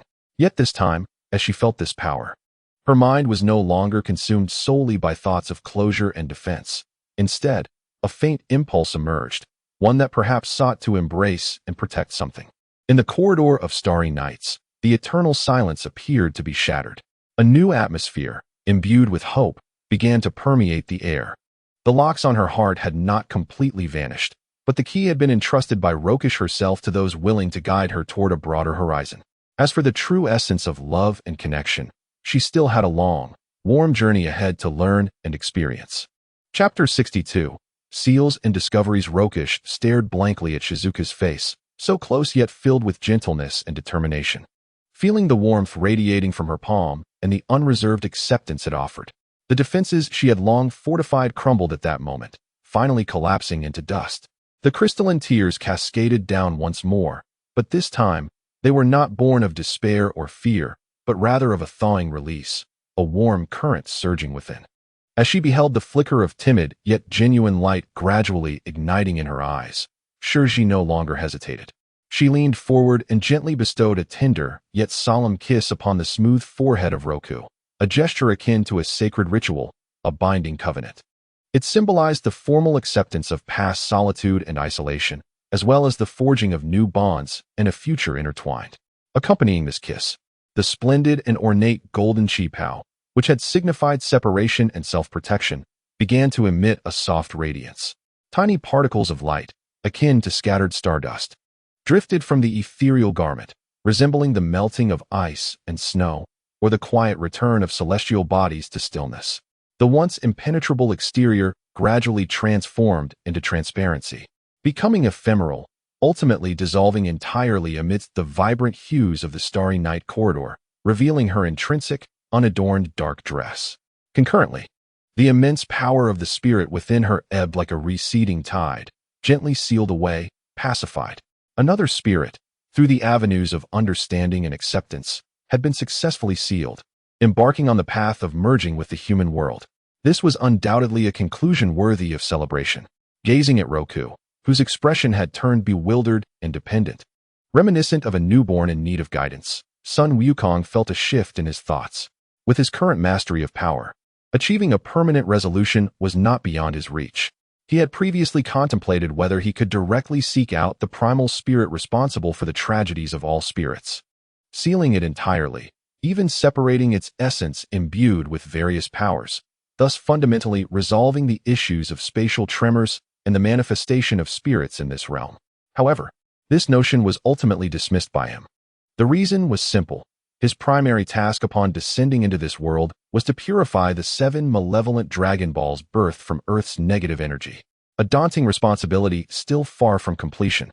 These Dragon Balls, embodiments of miracles, inherently possessed a high degree of concealment, unless the evil consciousness within stirred to awaken, or its malevolent energy leaked en masse, causing anomalies.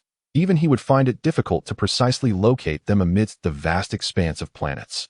It could be said that the Dragon Balls truly lived up to their title as miracles, their characteristics indeed extraordinary. Should he seal away the primal spirit, the greatest source of turmoil, too early, thereby ushering in an era of untroubled days devoid of upheaval? Would he not find himself driven to madness from sheer boredom? This was utterly unacceptable to son Wukong, who was inherently inclined to seek challenges and revel in the ebbs and flows of life. Calm waters do not breed skilled sailors. He required these variables to maintain his state, perhaps even waiting for a more opportune moment. Suppressing his tangled thoughts, Wukong, filled with the joy of success and a burgeoning sense of responsibility towards the new member, guided the still somewhat dazed Roku alongside Shiori back to the Five River household on Earth. Awaiting their arrival were Kurumi, Miku, Yui, and others, who immediately surrounded them. Observing Roku, who had shed her aloofness and coolness, now merely a picture of bewilderment and a hint of shyness, the girls exchanged knowing glances, each perceiving a shared understanding and a touch of resigned amusement in the other's eyes. Q-san lightly covered the corner of her lips with a fan, her eyes shimmering. Oh dear, it appears that our little sister has ultimately fallen prey to someone's clutches. Miku puffed up her cheeks, yet upon observing Shirkuei's bewildered expression, she refrained from uttering any critical words, merely murmuring softly. Another one diverting Lord Wukong's attention. Yui, brimming with enthusiasm, grasped Shirkuei's hand, her smile radiant. Welcome aboard, Shirkuei-chan. I look forward to your guidance. Faced with the varied yet benign welcomes of the group, Shirkuei appeared somewhat flustered, instinctively leaning closer to Shizuki, her demeanor further solidifying everyone's conjectures. It seemed yet another girl had completely succumbed to the seemingly innocent, yet profoundly captivating Wukong.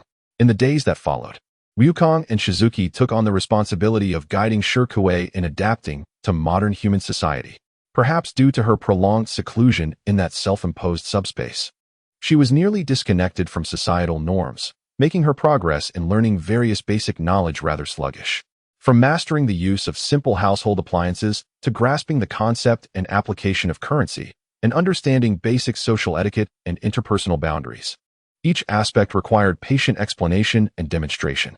However, both Wukong and Shizuki possessed an extraordinary level of patience. Wukong regarded teaching as a new form of cultivation and joy, while Shizuki offered genuine warmth and care. Through their combined efforts, although Shirkuei's learning pace was slow, she gradually made progress. Her curiosity and desire to explore the world slowly replacing her initial confusion and fear. Her learning challenges, in the face of ample time and patience, were not insurmountable. Time flowed serenely until yet another Saturday afternoon arrived. While leisurely reclining on his own sofa, savoring the rare tranquility, Wukong's brow suddenly twitched without warning. An inexplicable sense of unease washing over him. What is happening? Why do I suddenly feel an ominous premonition? As if something adverse is about to occur because of me. He instantly straightened his posture, his expression turning slightly grave. At his level of attainment, any whimsical feeling was never without cause, invariably linked to his own karmic threads. He immediately focused his mind, instinctively forming hand seals, and began to deduce, following that faint sense of intuition. With his cultivation having reached the transcendent realm, and bolstered by an immense power as vast as the universe itself, unraveling the past and future, and perceiving the intricate web of causality was not a challenge. Within this cosmic dimension, aside from the 7 Dragon Balls, which contained miraculous powers and transcended conventional boundaries, there was hardly anyone, any event, or object that could obstruct his insight. Even the so-called calamity deities or god-level entities in this realm found it difficult to evade his scrutiny on the pure plane of power and attainment. His formidable divine consciousness spread like an intangible web, radiating from him as the epicenter, swiftly retracing and sorting through all causal threads related to him over the past few months. Countless images and information swirled rapidly within his mind, filtering through layers of thought. At last, after a meticulous process of unraveling, he pinpointed the source of his unsettling premonition. It was a girl named Ahhhh, not an ethereal spirit, but a unique being referred to as a hybrid. Goku recalled that during the previous summer, he had undertaken a large-scale purge to eliminate certain formidable threats and malevolence lurking in the shadows of human society. In that endeavor, he had swiftly dealt with a man named Tachibana Masamune, along with a cadre of nefarious scientists engaged in dangerous and unethical research. However, the crux of the matter lay precisely here. He had not anticipated that Tachibana Masamune and his research apparatus were intricately linked to the girl Ahhhh. They appeared to have been developing and supplying a special serum capable of suppressing the volatile dragon lineage coursing through her veins. His intervention had inadvertently severed the supply chain of this vital serum. Now, devoid of its stabilizing effects, Ahhhh was on the brink of losing control over her dragon bloodline, her life hanging precariously in the balance. Upon uncovering these facts, Goku couldn't help but wipe away an imaginary bead of cold sweat, a look of trepidation crossing his face. How fortunate it was that I chose the path of cultivation, allowing my instincts to sharpen, providing me with this sudden warning. Otherwise, my actions to eradicate evil would have inadvertently led to the demise of an innocent girl, a grievous act that would contradict my very principles. He exhaled a deep sigh. Rising to his feet, his gaze shifting to the individuals in the living room, Kurumi, Miku, Yui, and Shiori, engaged in casual conversation or tending to Roku. Everyone, he announced, his tone imbued with an undeniable urgency. I have an urgent matter that requires my immediate attention. Do you recall the group I dealt with last summer? It appears they are linked to a girl whose life hinges on specific medication. With the supply cut off, she is nearing her limit. I must swiftly rectify this situation and save her. He paused, observing the concerned expressions of those around him, and then allowed his usual relaxed smile to return. You all continue to enjoy yourselves. There is no need to worry. I shall return shortly, likely in time for dinner. Chapter 63, Bonds of Blood After Salvation, Combined. In an instant, he transcended vast distances, rescuing those in peril with remarkable swiftness. With his mind set, there was no room for hesitation. Goku's eyes narrowed slightly, and a shift in his aura occurred instantaneously. It was not an explosive burst of cataclysmic energy, but rather a more subdued, yet equally formidable wave of power emanating from within him. A force that had become instinctive and was now operating with remarkable efficiency.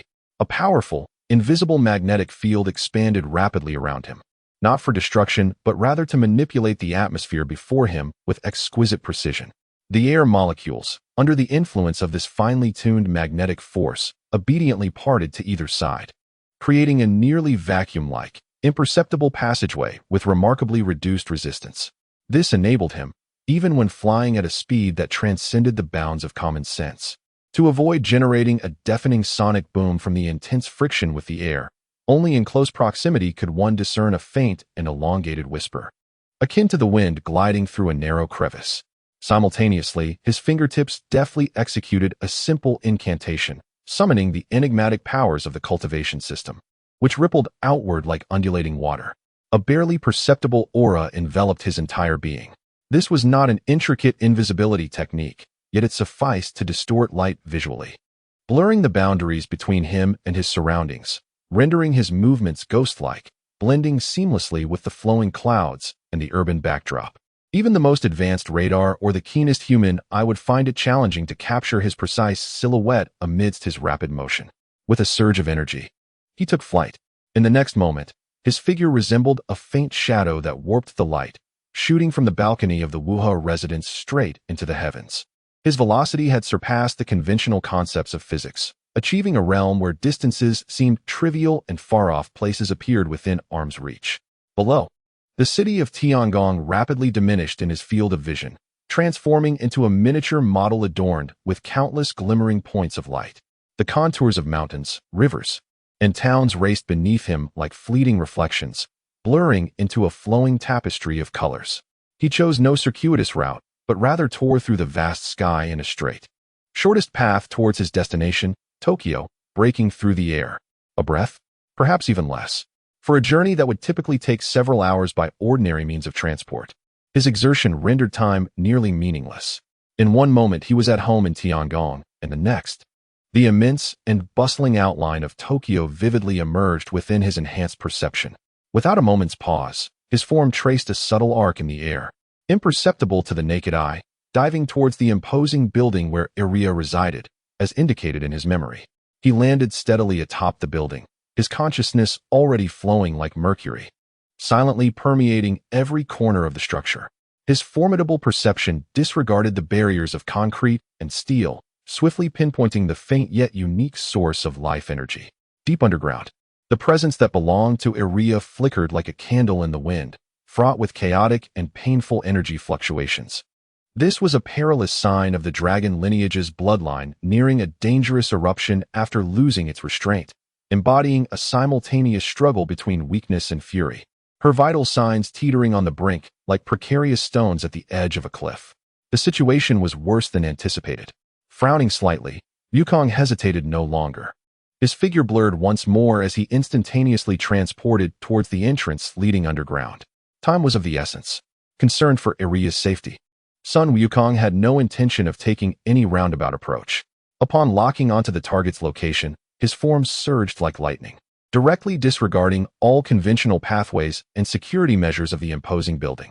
Like a ghost distorting light, he effortlessly penetrated the thick alloy walls, appearing instantaneously within the isolation ward where Ahhhh lay. The cold medical apparatus emitted a rhythmic ticking sound, starkly contrasting with the muffled groans of pain from the girl lying on the hospital bed. Yusuji Ahhhh curled up, her dark red hair damp with sweat, clinging to her pallid cheeks, while a barely contained energy field pulsed around her, as if on the brink of a cataclysmic eruption. Wukong furrowed his brow, acutely aware of the gravity of the situation, leaving no room for delay. He sprang forward, his right index finger striking out with the swiftness of lightning, precisely pressing against Ahhh's forehead. A gentle yet powerful energy, infused with a hint of a pure magnetic calming force, surged into the girl's body in an instant. This force was not a coercive suppression. Rather, it acted like the most effective sedative, swiftly soothing the turbulent energy within her and temporarily stabilizing her precarious bloodline balance. Ahhh's violently trembling body gradually calmed, her tightly knit brows easing slightly. Though still frail, she had at least escaped the most perilous brink. With a faint, drowsy opening of her eyes, she beheld an unfamiliar young man with black hair, whose gaze was filled with concern. At that very moment, just after Wukong had stabilized Ahhh's condition, the reinforced door of the hospital room was forcefully flung open. A figure burst in, exuding a fierce aura and unmistakable urgency. Clad in a black trench coat, with eyes sharp as blades and a Japanese sword clutched tightly in hand, it was the hastily summoned Minace Haruka. He had been attending to pressing matters outside, but, upon receiving word of Ahhh's deteriorating condition, returned at full speed, only to sense an unfamiliar yet powerful presence in her room, igniting a fire of anxiety within him. "Who are you? What have you done to Ahhh?" Minace demanded, his voice sharp and commanding. Though the blade remained sheathed, the menacing intent had already locked onto Wukong, and the oppressive aura belonging to a royal hybrid was unleashed without reservation, causing the very air in the room to feel as if it had solidified. In the face of Minace's formidable stance, Wukong merely withdrew his finger calmly, turning to face him without an ounce of hostility. "Do not be alarmed. I am here to assist her. I have just stabilized her condition." He indicated towards the bed, where Ahhh's breathing had noticeably steadied. Minace cast a quick glance at Ahhh, confirming that she was indeed in a better state than reported, yet his vigilance did not wane in the slightest. "Who are you? How did you gain entry? What is your purpose?" "I am Sun Wukong," he responded succinctly, then continued with clarity, to make a long story short. "Were you previously reliant on someone named Tachibana Masamune, or a research facility he controlled, for the suppression of the dragon blood within her?" Minace's pupils constricted. This matter was one of the highest secrets of the Senkia family. "How do you know?" "Because last summer, I took the liberty of eliminating Tachibana Masamune and his cadre of scientists engaged in dangerous research," Wukong replied with a nonchalant tone, as if discussing a trivial matter. "At that time, I was only aware they were not virtuous and had committed many malevolent acts, not realizing they were also entangled in providing medication for this young girl." He glanced at Ahhh, his eyes reflecting a hint of regret. "It seems my actions inadvertently severed her lifeline to the medication she relied upon. This consequence of my oversight compels me to take responsibility." Yuan Jisheng was taken aback. He had not anticipated that the root of the matter would be revealed in such a manner. He was already aware of the true nature of Tachibana Masamune. His downfall was indeed a boon for the snake he ate families. However, he never imagined that this would indirectly lead to Eri's predicament. The man before him, who claimed to be Sun Wukong, was the one who had dealt with the shadowy figure behind the scenes, and now he was here to rectify the unforeseen consequences. How do you intend to take responsibility? Yuan's tone softened slightly, yet he still gripped the hilt of his sword tightly. Eri's safety was paramount. The conventional methods of treatment merely addressed the symptoms rather than the root cause. Her bloodline issues were deeply ingrained at the genetic level. Wukong directly articulated his assessment and plan. I can harness my powers to fundamentally reshape her genetic chain, thoroughly resolving the issue of the dragon blood rampage, allowing her to escape this torment forever. He paused, his gaze sweeping over Yuan, ultimately resting on Eri, who lay with her eyes slightly open, seemingly listening intently. He proposed an even more astonishing alternative. Furthermore, as compensation for this unwarranted calamity, I am willing to offer her an additional choice during the reconstruction process. I can optimize her genes to align with that of a formidable warrior race known as the Saiyans. With this bloodline, she would not only attain complete healing but also acquire physical capabilities far exceeding her current state, a lengthy lifespan, and boundless potential for growth through her own efforts. Naturally, this is merely an option. The decision ultimately lies with you, particularly with her. Wukong's words reverberated in the silent hospital room, presenting a monumental choice regarding Eri's future fate. Would she embrace a realm filled with power and the unknown, or would she return to the safe and tranquil ground? The authority to decide was bestowed upon Eri, who had just been pulled back from the brink of death, and Yuan, who had steadfastly protected her. Wukong's words struck Yuan like thunder, echoing in his ears. Gene reshaping? Science. These concepts were utterly beyond his comprehension of the world, sounding more like a fantastical tale. Yet, the enigmatic man before him had indeed managed, through means that Yuan could not fathom, to temporarily stabilize Eri's precarious condition, a fact that was indisputable. Furthermore, the information he mentioned regarding the elimination of Tachibana Masamune was certainly not common knowledge. Yuan's grip on the sword hilt tightened, his knuckles whitening from the force. He stared intently at Wukong, attempting to discern any trace of deceit or conspiracy within his calm, dark eyes. But all he found was an openness and a certain almost indifferent sincerity, as if he were merely stating an undeniable truth. How can I trust you? Gene reshaping is perilous. A moment's carelessness could endanger Eri. Yuan's voice was hoarse, tinged with struggle. He yearned for Eri to be free from suffering. Yet he could not easily entrust her life to an inscrutable entity of unknown origins. I understand your concerns, Wukong nodded, not displaying impatience at the skepticism. However, her condition has reached a point where conventional methods are powerless to help. The medications you relied upon merely treat the symptoms, and their source has been cut off. At present, one must either place their faith in me, wagering on the possibility of a complete cure and a broader future, or watch as she is ultimately consumed by the uncontrollable bloodline. I have no need to deceive you. If my intentions were malicious, I could simply stand by and do nothing. Why complicate matters? His logic was simple and direct, yet it struck at the very core of Genchao's deepest fears. Indeed, Eri's time was running short. Just then, a faint, breathy whisper emerged from the hospital bed. Brother. Genchao turned sharply, only to find that Eri had fully opened her eyes at some point unbeknownst to him. Those once diluted, deep rose-colored eyes, clouded by pain, now, though still weak, reflected his figure with clarity, accompanied by a glimmer of curiosity as she gazed at Wukong. The gentle aura that Wukong had just imparted not only stabilized her body, but seemingly restored some of her clarity. It feels warm and comforting. Eri spoke in a fragmented manner, her voice as light as a feather, yet distinctly conveying her sentiments. Instinctively, she sensed that the feeling emanating from this unfamiliar man was entirely different from the cold injections and agonizing treatments she had endured before. Eri's response acted as a key, shaking the last bastion of resistance within Genchao. He understood Eri. Her intuition often surpassed any logical deduction. Drawing a deep breath, as if summoning all his strength, he slowly sheathed his katana, producing a crisp click. He approached the bedside, crouched down, and firmly grasped Eri's icy hand, raising his gaze to Wukong, his expression transforming into one of utmost seriousness.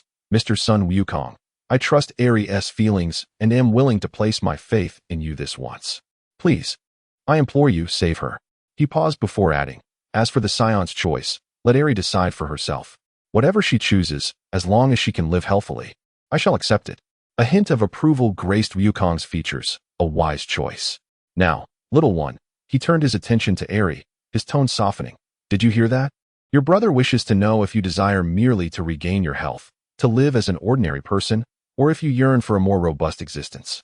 One that allows you to soar among the stars and become immensely powerful on your own. It may present many challenges, yet it will also unveil a myriad of different vistas. He continued, by the way, the race that possesses such a bloodline is known as the Scions. And as a gesture of compensation and welcome, I permit you to call me by my true name, Kakarot.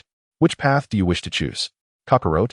Ahhh echoed the unfamiliar syllable with a hint of hesitation, her deep rose-hued eyes sparkling with curiosity. The name sounded special, resonating harmoniously with the warmth exuded by the man before her. Though her mind was innocent, she was not naive.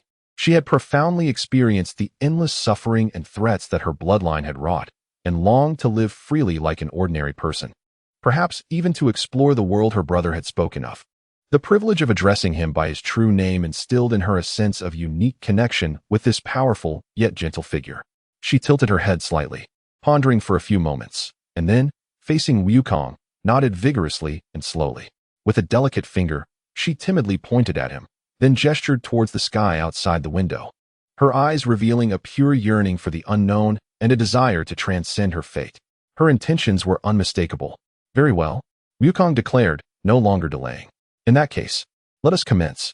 The process may evoke some peculiar sensations, but fear not, for it shall not be painful. Trust me. He raised his hand once more, as the incredibly potent magnetic field began to operate with utmost precision. This time, it was not merely a soothing gesture, but a groundbreaking exploration into the microcosm of the universe. The invisible magnetic forces, akin to a myriad of the most dexterous hands, delved into the genetic layers of Ahhh.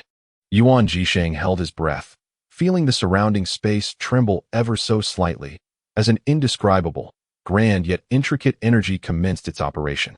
Wukong's initial task was akin to that of a top-tier programmer, meticulously deleting and rewriting the erroneous codes that prompted the dragon blood to run rampant. The chaotic and violent fragments of the dragon lineage were precisely identified, stripped away, and their harmful characteristics neutralized, preserving only the most essential essence of life. Simultaneously, the damage inflicted upon the human genetic chain due to conflict was rapidly repaired and fortified.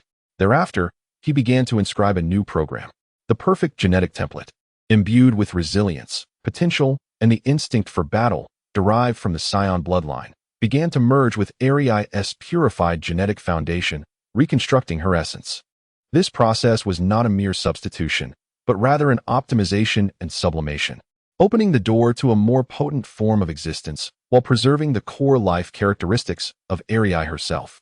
A gentle, golden luminescence began to emanate from the surface of her body, a sign of the gentle yet formidable energy flowing within her, adapting to her being.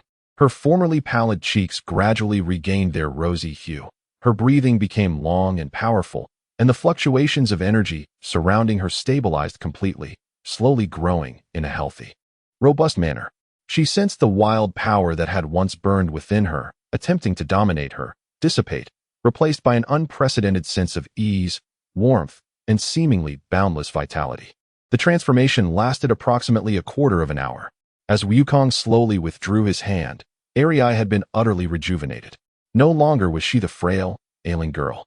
Though she lay quietly upon the bed, anyone could perceive the vitality within her, akin to a young lion awakening from slumber. Her gaze was clear and bright, brimming with curiosity and a desire to explore her new state. All done, Wukong said lightly. The issue of the dragon blood rampage has been eradicated. She now possesses a pure and boundless Scion bloodline foundation. It will take some time for her to fully adapt and grow, but she is no longer in any danger. Yuan Jisheng, unable to contain his eagerness, stepped forward to examine her. As he grasped Ahhh's hand, feeling her robust pulse and warm body temperature, even this typically calm and resolute man found his eyes glistening with unshed tears. He distinctly felt that the unsettling frenzy within Ahhh had completely vanished. replaced by a steady and vibrant new strength. Thank you, Mr. Sun Wukong. Haruka turned to face Wukong and bowed deeply, his voice imbued with sincere gratitude, proclaiming, "This kindness. The Yagami family and I, Haruka, shall never forget." Eri imitated her brother, clumsily bending at the waist on the bed, and with her uniquely soft and melodious voice, laced with a hint of the joy that comes from newfound privilege, earnestly expressed, "Thank you, Kakarot." Upon hearing this address, Wukong momentarily paused, a gentle smile flickering in his dark eyes as he nodded in acknowledgement of this exclusive title. "No need for thanks. This matter partly falls under my responsibility. Now that the trouble is resolved, I must take my leave. Remember, little girl, your future lies in your own hands. Familiarize yourself with your new powers. They will unveil a broader world for you." He then imparted a few words of caution to Haruka regarding Eri's initial adjustment period before, much like his arrival. He faded into silence, vanishing as he instantaneously teleported away from the hospital room. Inside the room, only Haruka and the newly reborn Eri remained. Haruka gazed into his sister's vibrant eyes and the special name she had uttered, understanding that from this day forth, Eri's life trajectory not only embarked on a distinctly different path, but had also forged a unique connection with that mysterious and powerful being. "Eri," Haruka softly uttered, a long-awaited, serene smile gracing his face. "Welcome to your new world." Eri looked at her brother, returning a pure, radiant smile reminiscent of the morning sun, nodding vigorously as she softly repeated the name that brought her comfort, Kakarot. Thus began her new life, intertwined with a wondrous fate linked by her true name. Meanwhile, far away in the Sky City, Wukong had settled a karmic matter and, feeling lighthearted, prepared to return home for dinner, as if he had merely taken a stroll and resolved a minor inconvenience. Chapter 64. Resolving issues having concluded Eri's crisis. Sun Wukong swiftly returned to the familiar and warm living room of the Gakuwa family in the Sky City. Outside, the lights began to twinkle, casting a warm glow that dispelled the encroaching night, yet contrasting with the tranquil atmosphere at home was a lingering gravity in his heart. Eri's incident had sounded an alarm within him, making him acutely aware that even actions taken with the noblest intentions could unleash a chain reaction, much like a stone cast into a lake, generating ripples that far exceeded initial expectations. "I'm back." His voice remained as usual, but perceptive as Tokisaki Kurumi was. She detected an unusual depth in his tone and gaze. "Welcome back, dear." Kurumi elegantly set down her red tea and gracefully rose, her heterochromatic eyes filled with inquiry. "Is the matter resolved? You seem to have gained something more." Yui and Miku also approached, concern etched on their faces. Even the patient and attentive Itsuki, who was teaching Roku to identify everyday items, cast a questioning glance. "Well, the issue over there has been resolved. The girl named Eri is fine, and indeed, has benefited from the misfortune." Goku nodded, succinctly recounting the events while omitting the more astonishing details regarding Saiyan genetics, merely stating that he had eradicated her bloodline dangers through a unique method and enhanced her physical constitution. However, his tone shifted, a flicker of complexity passing through his dark eyes. "This incident has prompted much contemplation. The repercussions of last summer's cleansing are likely far more profound and intricate than I had anticipated." He refrained from becoming overly absorbed in explanation. Instead, he took a deep breath and moved to a relatively open area of the living room. He needed to ascertain and gain a clearer grasp of the causal threads resulting from his actions. With his feet slightly apart, he gradually closed his eyes, his aura becoming dense and introspective. In the next moment, a colossal, intricate, and ethereal three-dimensional array materialized beneath him, emanating a faint, nebulous glow. This array was not a tangible entity, but rather a manifestation of highly concentrated mental energy and an understanding of the laws. It was composed of several layers, each inscribed with countless intricate runes and trajectories, representing different causal lines, temporal flows, and branches of possibility. These layers rotated slowly in various directions and speeds, intertwining yet remaining undisturbed, as if simulating the universe's complex operations and transformations. The entire living room seemed enveloped in this extraordinary spectacle, the air quivering slightly, suffused with an enigmatic essence. Goku's consciousness functioned like the most efficient processor, immersing itself in this deductive array. Anchoring himself, he began to trace backward, analyzing the series of direct and indirect chain reactions triggered since his arrival in this realm, particularly following the last large-scale purge of villains. The array's radiance flickered inconsistently, its rotation accelerating and decelerating at intervals, as countless blurred images and streams of information flashed rapidly through Goku's awareness like a fast-forwarded film. He perceived the power vacuum left by the eradicated dark forces, witnessed the formerly oppressed and exploited groups experiencing a brief confusion and new conflicts upon shedding their shackles, and observed certain areas that had maintained a fragile balance descending into chaos and turmoil due to the loss of key nodes, albeit wicked ones. He even caught faint glimpses of innocent souls ensnared in hardship due to his indirect influence, their prayers and laments resonating in the ether. After a while, the colossal deductive array gradually slowed its rotation before coming to a complete standstill, its luminescence waning until it vanished into the void. Goku slowly opened his eyes, the usual lightheartedness or combativeness replaced by a profound and complex depth. He exhaled gently, a hint of weariness etched across his brow. The outcome of his deductions affirmed his foreboding. Although his last cleansing targeted absolute evil and employed decisive methods, society is a finely woven tapestry, where pulling one thread can set the entire fabric in motion. Amidst the shadows, a semblance of decorum or order, albeit distorted, was maintained. His thunderous methods, akin to the brutal lancing of a festering wound, eradicated toxins, but also precipitated a short-lived loss of vitality and agony, plunging many ordinary individuals who precariously relied on the existing framework, even if malevolent, into deeper turmoil. Indeed, matters were far from simplistic. He murmured softly to himself, raising a hand to firmly press against his brow, feeling more mentally drained than after a fierce battle. The exercise of power lies not merely in destruction, but in mastering the consequences it entails. Perhaps I had been too direct in my previous approach. At that moment, a pair of cool, gentle hands lightly pressed against his temples, skillfully and tenderly kneading away his fatigue. It was Kyuko. Unbeknownst to him, she had approached from behind, drawing close as she whispered, "It seems my Wukong has found himself a new responsibility." Her tone bore no complaint, only understanding and a barely perceptible hint of concern. Wukong relaxed, leaning into Kyuko's embrace, feeling the soothing energy emanating from her fingertips, and smiled wryly. "Indeed, the mess I created must be tidied by my own hand. To neglect it would betray my true essence."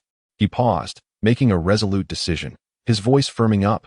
"Kyuko, please assist me in requesting a leave from school for the next few days. I must address the residual effects of my last endeavor. Some situations require stabilization. Innocent parties caught in this turmoil need to be sheltered." Kyuko lowered her head, softly replying in his ear, "Leave it to me. You can focus on what you need to do. We will manage things at home." Her voice resonated with complete trust and support. Wukong's return did not usher in lasting tranquility. Rather, it sharpened his awareness of the responsibilities he bore. After a brief respite, a new undertaking aimed at healing wounds and clarifying causalities was poised to unfold quietly. This, perhaps, was the true test of his strength and wisdom. With a clear objective and direction, Sun Wukong did not linger. The following morning, under Kyuko's gentle yet supportive gaze and the concerned or encouraging looks from several other young women, he departed once more from the Wukawa residence. This time, his actions would not be a sweeping purge, but rather akin to a skilled surgeon wielding an invisible scalpel, meticulously addressing the complications and aftereffects left by his previous operations. His first destination was an urban fringe area plunged into chaos following the uprooting of the underworld's dominators and their core factions, creating a power vacuum and territorial disputes. The suppressed minor factions erupted like mushrooms after rain, vying for interests, leading to frequent clashes, extortions, and harassment of civilians, which left the residents in a state of dread, severely disrupting their daily lives. Wukong hovered in the sky, his dark eyes calmly surveying the chaotic streets below. He did not make a direct appearance. Rather, he cast his consciousness like a fine net, swiftly locking onto the most notorious and nefarious leaders of emerging factions, as well as some opportunistic ruffians. In the next moment, an invisible magnetic force acted with the precision of a sniper's bullet. Those plotting their next move or oppressing civilians suddenly felt an irresistible force upon them, not inflicting harm, but rather, in a manner they could not comprehend, temporarily stripping away their excessive violent tendencies and impulses to commit wrongdoing, while simultaneously instilling a profound reverence for law and order deep within their subconscious. This was not a form of permanent mental control, but rather a potent psychological correction and deterrent. Simultaneously, Wukong identified several local leaders who still possessed a sense of conscience and attempted to maintain order, albeit weakly. Through dreams or unexpected revelations of evidence, he cleverly conveyed information regarding the criminal activities of competitors and the vulnerabilities in police defenses, subtly enhancing their decisiveness and resolve. After executing these actions, he quietly departed. Soon after, the chaos in the region began to dissipate at a visibly rapid pace. The major sources of trouble either experienced a sudden epiphany and chose to renounce their wrongdoings, or were swiftly dismantled by the rising forces of justice in conjunction with the police. Order began to be rebuilt slowly yet resolutely, as the ominous clouds that loomed over the civilians gradually dispersed. Unbeknownst to them, an invisible hand orchestrated these changes. They were merely relieved that life had finally returned to normalcy. Shortly thereafter, Wukong's figure appeared in another nation. Here, a large multinational corporation found itself in turmoil due to the sudden disappearance of its CEO and several core executives, each listed for cleansing by Wukong. The company's stock plummeted. Internal factions vied for power, and numerous collaborative projects stalled, putting tens of thousands of ordinary employees at risk of unemployment, consequently affecting the survival of many downstream industries. Wukong directly infiltrated the corporation's data center, his consciousness functioning as the most advanced hacker, instantly commandeering all systems. He did not engage with the complexities of business operations, but instead extracted all financial data, project documentation, and personnel files. Utilizing his formidable computational capabilities, he swiftly identified those mid-level managers who exhibited genuine potential and relative integrity. He then fabricated several documents purportedly containing secret wills and stock transfer agreements signed by the deceased prior to their retirement, which suddenly yet logically appeared before the company's board and relevant regulatory bodies. These documents rationally facilitated the transition of power to the selected mid-level managers and proposed financial flows and project restart plans sufficient to stabilize the situation. Concurrently, he eliminated all traces of illegal transactions and insider dealings from the data records and reactivated a portion of the hidden employee welfare fund, making it publicly known. The entire process transpired with the swiftness of lightning.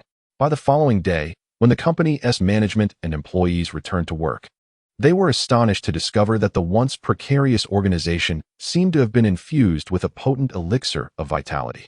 Despite the substantial upheaval in leadership, the core business and the interests of the employees were safeguarded to the greatest extent, and the looming specter of bankruptcy appeared to have dissolved into thin air overnight.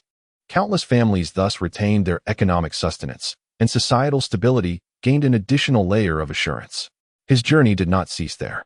In a conflict-ridden region of Africa, a town previously under the dominion of local warlords fell into further chaos of tribal vendettas and resource plundering after the warlords and their armed factions were ousted, engaged as they were in drug and arms trafficking, wreaking havoc upon the civilian populace. Wukong's arrival did not herald any fanfare or spectacle. He traversed the conflict zones like a specter, employing sheer strength and speed to silently neutralize several of the most ruthless militia groups, rendering their primary weaponry into mere dust. Concurrently, he sought out several esteemed tribal elders and the sole international aid doctor who remained steadfast in the area. Through divine inspiration or miraculous acts, such as instantaneously healing minor ailments or causing a parched well to spring forth with fresh water, he endowed them with enhanced charisma and the wisdom to resolve conflicts, guiding them towards unity and negotiation. He did not directly usher in peace. Rather, he sowed the seeds of tranquility and cleared away the most formidable obstacles impeding their growth. He also addressed more nuanced cases. For instance, he anonymously dispatched funds and new identity documents to a police family targeted by gang retribution for protecting a witness, enabling them to relocate and commence anew. In another instance, he aided a public health group facing dissolution due to the disappearance of a key researcher who had been conducting unethical live experiments by anonymously donating and providing crucial, concealed backup data, thereby allowing their research on rare diseases to persist. His actions were efficient, precise, and left as few traces as possible. He resembled a diligent cosmic custodian, traversing the globe, mending the social fabric that had been torn asunder by his previous violent interventions, and comforting the innocent affected by these upheavals. He no longer relied solely on the absolute nature of power, but began to contemplate the precision of its application and its aftermath. He recognized that absolute justice, devoid of consideration for the complexities of reality, could sometimes engender new injustices. This endeavor continued for approximately a week. When Wukong returned to his home in Sky City, a trace of weary travel adorned his visage, yet within the depths of his dark eyes, there resided a tranquility and clarity greater than when he had departed. "Welcome back. You've worked hard," greeted Kurumi, the first to approach him, offering a cup of warm tea and perceptibly noting the subtle transformation in his demeanor, suggesting that this journey had yielded significant insights. Shizuku, Yui, Miku, and the now simply communicative Rokuro also gathered around him, their expressions filled with concern. "Well, I suppose so," Wukong replied, accepting the tea and drinking it in one go, exhaling a long breath. "I've been to many places and dealt with a few matters.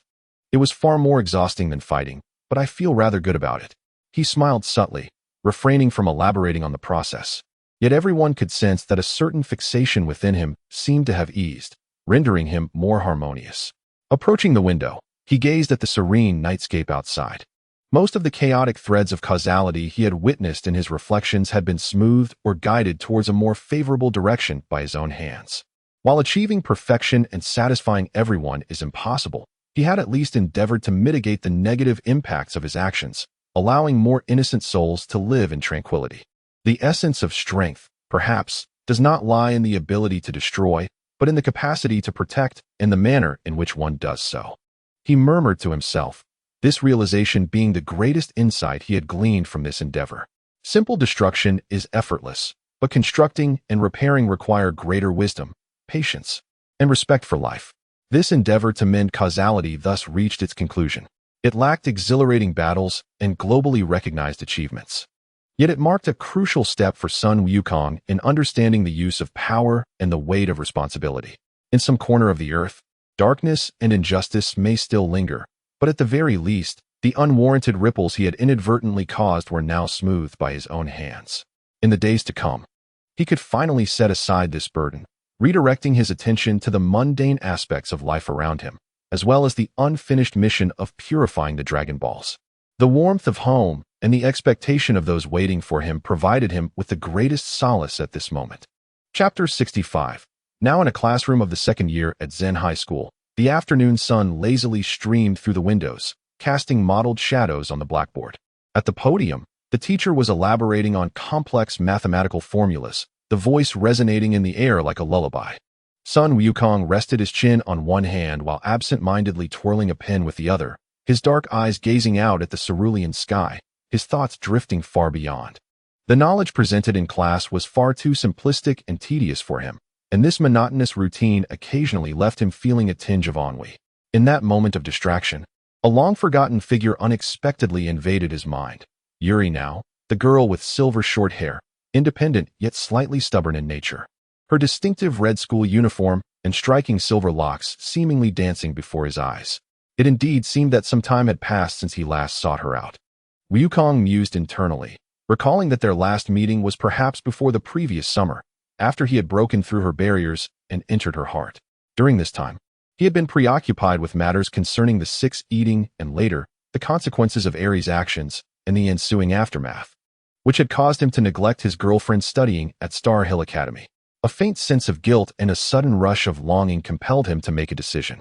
As soon as the class bell rang, he vanished from his seat like an invisible gust of wind, before his classmates could even react.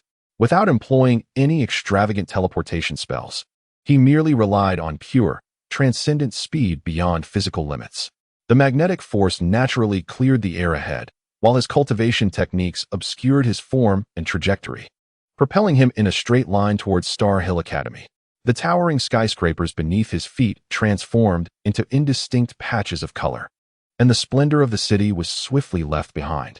Within just a few breaths, the architecture of Starry Hill Academy, distinct in style from Ronzan High, came into view. Guided by memory and sensory perception, Wukong precisely descended into a relatively secluded corner behind the academy's teaching building, perfectly timed with the break between classes. He adjusted his collar, which was not disheveled, and walked towards the classroom where now resided, appearing as an ordinary visitor. Fortune, or perhaps misfortune, struck as he reached the corridor outside the classroom, where he spotted Now engaged in casual conversation with several female classmates by the window. Dressed in her familiar blue uniform, her silver short hair glimmered softly under the sunlight, and her profile was strikingly beautiful. However, when her gaze inadvertently swept across the corridor and met Wukong's eyes, her previously smiling face instantly shifted from sunny to overcast, and then to a stormy gloom. For a brief moment, she was taken aback, her dark eyes flashing with unmistakable surprise, only to be swiftly replaced by a profound sense of dissatisfaction and grievance. Deliberately turning her head away, she feigned engrossment in a non-existent discussion with her classmates. Yet the slight puffiness of her cheeks and the tension in her lips betrayed her true feelings. Wukong touched his nose, inwardly acknowledging the accuracy of his assumptions. A slightly apologetic smile graced his face as he hastened towards her. Now, upon noticing him, Nao's companions discreetly chuckled and stepped aside, leaving the two of them alone. Now then slowly turned around, crossing her arms and raising her chin, her tone laced with evident petulance as she remarked, "Ah, isn't this our esteemed Mr. Sun Wukong? What brings you to our humble abode today?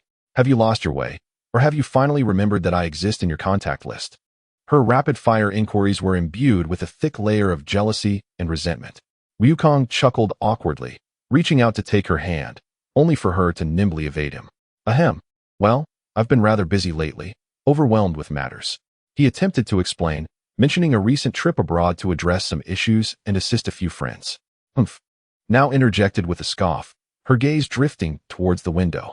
"Of course, you, Sun Wukong, have friends all over the world, each one significant. While I am merely an afterthought, right? A whole month. An entire month. Not even a message. I thought you had been whisked away by some extraterrestrial beauty." Her voice carried a barely perceptible tremor, revealing the accumulated grievances from a month of waiting and speculation. Observing Nao's demeanor, one that masked her evident concern with a facade of indifference, Wukong felt his sense of remorse deepen. He understood that Nao, fiercely independent and strong-willed, rarely displayed her dependency. To have made her this upset was indeed a sign of his oversight. No longer attempting to justify himself with feeble words, he stepped closer, leveraging his height advantage. Without giving her a chance to protest, he opened his arms and gently, yet firmly, enveloped her in an embrace. "Hey, what are you doing? Let go of me. There are so many people watching." Nao was taken aback, her face instantly flushed with a rosy hue as she struggled. But her efforts were as futile as a fly attempting to shake a tree. "I'm sorry now." Wukong lowered his head and gently whispered in her ear, his tone unusually earnest and tender. "It is my fault for neglecting you. There are no extraterrestrial beauties, only a multitude of troubles. However, I assure you that I will not let so much time pass without contacting you again." His embrace was warm and powerful, the familiar scent enveloping Nao, causing her struggles to diminish gradually. Listening to his sincere apology and promise, Nao's tightly held defenses began to soften. In truth, she was not truly angry. Her feelings were more a result of longing and unease, which had fostered a sense of grievance. At this moment, held tightly by Wukong and feeling his genuine concern, her little emotions began to melt away like snow under the sun.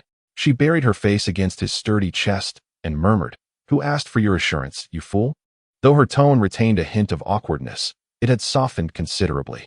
Noticing the girl's attitude had relaxed, Wukong seized the opportunity to propose his other purpose for being there. "Now, why not transfer to Zen High School? You could also move to Sky City. This way, I could see you anytime and take care of you much more easily, rather than having to cross half the city just to meet you." This suggestion left Nao momentarily stunned. She lifted her head, and her blue eyes sparkled with a glimmer of interest. Yet, she instinctively countered, "Who needs your care? I'm perfectly fine living alone at Star's Edge." However, the slight flicker in her gaze and the quickening of her heartbeat betrayed her true thoughts. The temptation of being closer to him and seeing him more often was indeed very enticing. Wukong, amused by her adorable contradiction, could not help but chuckle softly. He leaned down and placed a gentle kiss on her smooth forehead, then coaxed, "Is that so? But I heard that someone has been eating her favorite fried noodle bread without any flavor lately, because she misses someone. Moreover, a new dessert shop has opened near Zen High School, and it is said that their limited edition strawberry parfait sells out every day." Nao's face flushed deeper, and she shot him an annoyed glare for knowing her little habits. Yet the allure of the dessert shop was undeniably tempting. After a brief internal struggle, Her desire for more time together and her yearning for the feeling of being needed overcame her modesty and insistence on independence. Taking a deep breath, as if resolving to make a decision, she suddenly grasped Wukong's wrist with surprising strength. "All right, I agree," she declared, her eyes shining brightly with a hint of mischief and undeniable determination. "But, before that, you must compensate me for the mental anguish of this past month." Before Wukong could process what she meant by compensation, now had already taken his hand, nearly dragging him as she strode towards the school building's exit. While walking, she deftly pulled out her phone and sent a leave request to her homeroom teacher, crafting an excuse that was flawless. "Hey, now where are we going?" Wukong asked, somewhat bewildered. "Let's talk. Just follow me," Now replied, not looking back, her cheeks flushed yet her steps resolute. She led Wukong away from Star's Edge Academy, with a clear destination in mind, heading towards her apartment where she lived alone. Upon entering the apartment and closing the door, Naoko's previously feigned calmness and assertiveness crumbled instantaneously, replaced by a fervor that blended shyness, audacity, and a long-held yearning. She pushed Goku onto the soft bed, silvery strands of hair cascading down, while her blue eyes seemed to ignite with an inner flame. "You are going nowhere today," she declared, her voice trembling yet resolutely firm. Throughout the day, sunlight filtered through the curtains, slowly traversing the room, bearing witness to a transformation from longing and jealousy into an exquisite intimacy and tenderness. Yuri Naoko, in her own unique manner, poured forth the grievances, anxieties, and profound affections accumulated over the past month, binding Goku firmly to her side until they were both utterly exhausted, falling into a deep slumber in each other's embrace. As the evening glow bathed the room in warmth, Naoko curled up in Goku's arms, her fingers unconsciously tracing circles on his chest, a satisfied and languid blush adorning her cheeks. She murmured softly, "I will expedite the transfer process. You must help me find a place." "Leave it to me," Goku responded with a gentle kiss on her crown, smiling in agreement. What began as a tempest of jealousy due to negligence culminated in a tighter bond and a gratifying reconciliation. The independent, silver-haired girl from Hashizaki Academy was on the verge of embarking on her new life in Sky City, while Goku's circle of intimate friends was poised to officially welcome a new member with a distinct personality.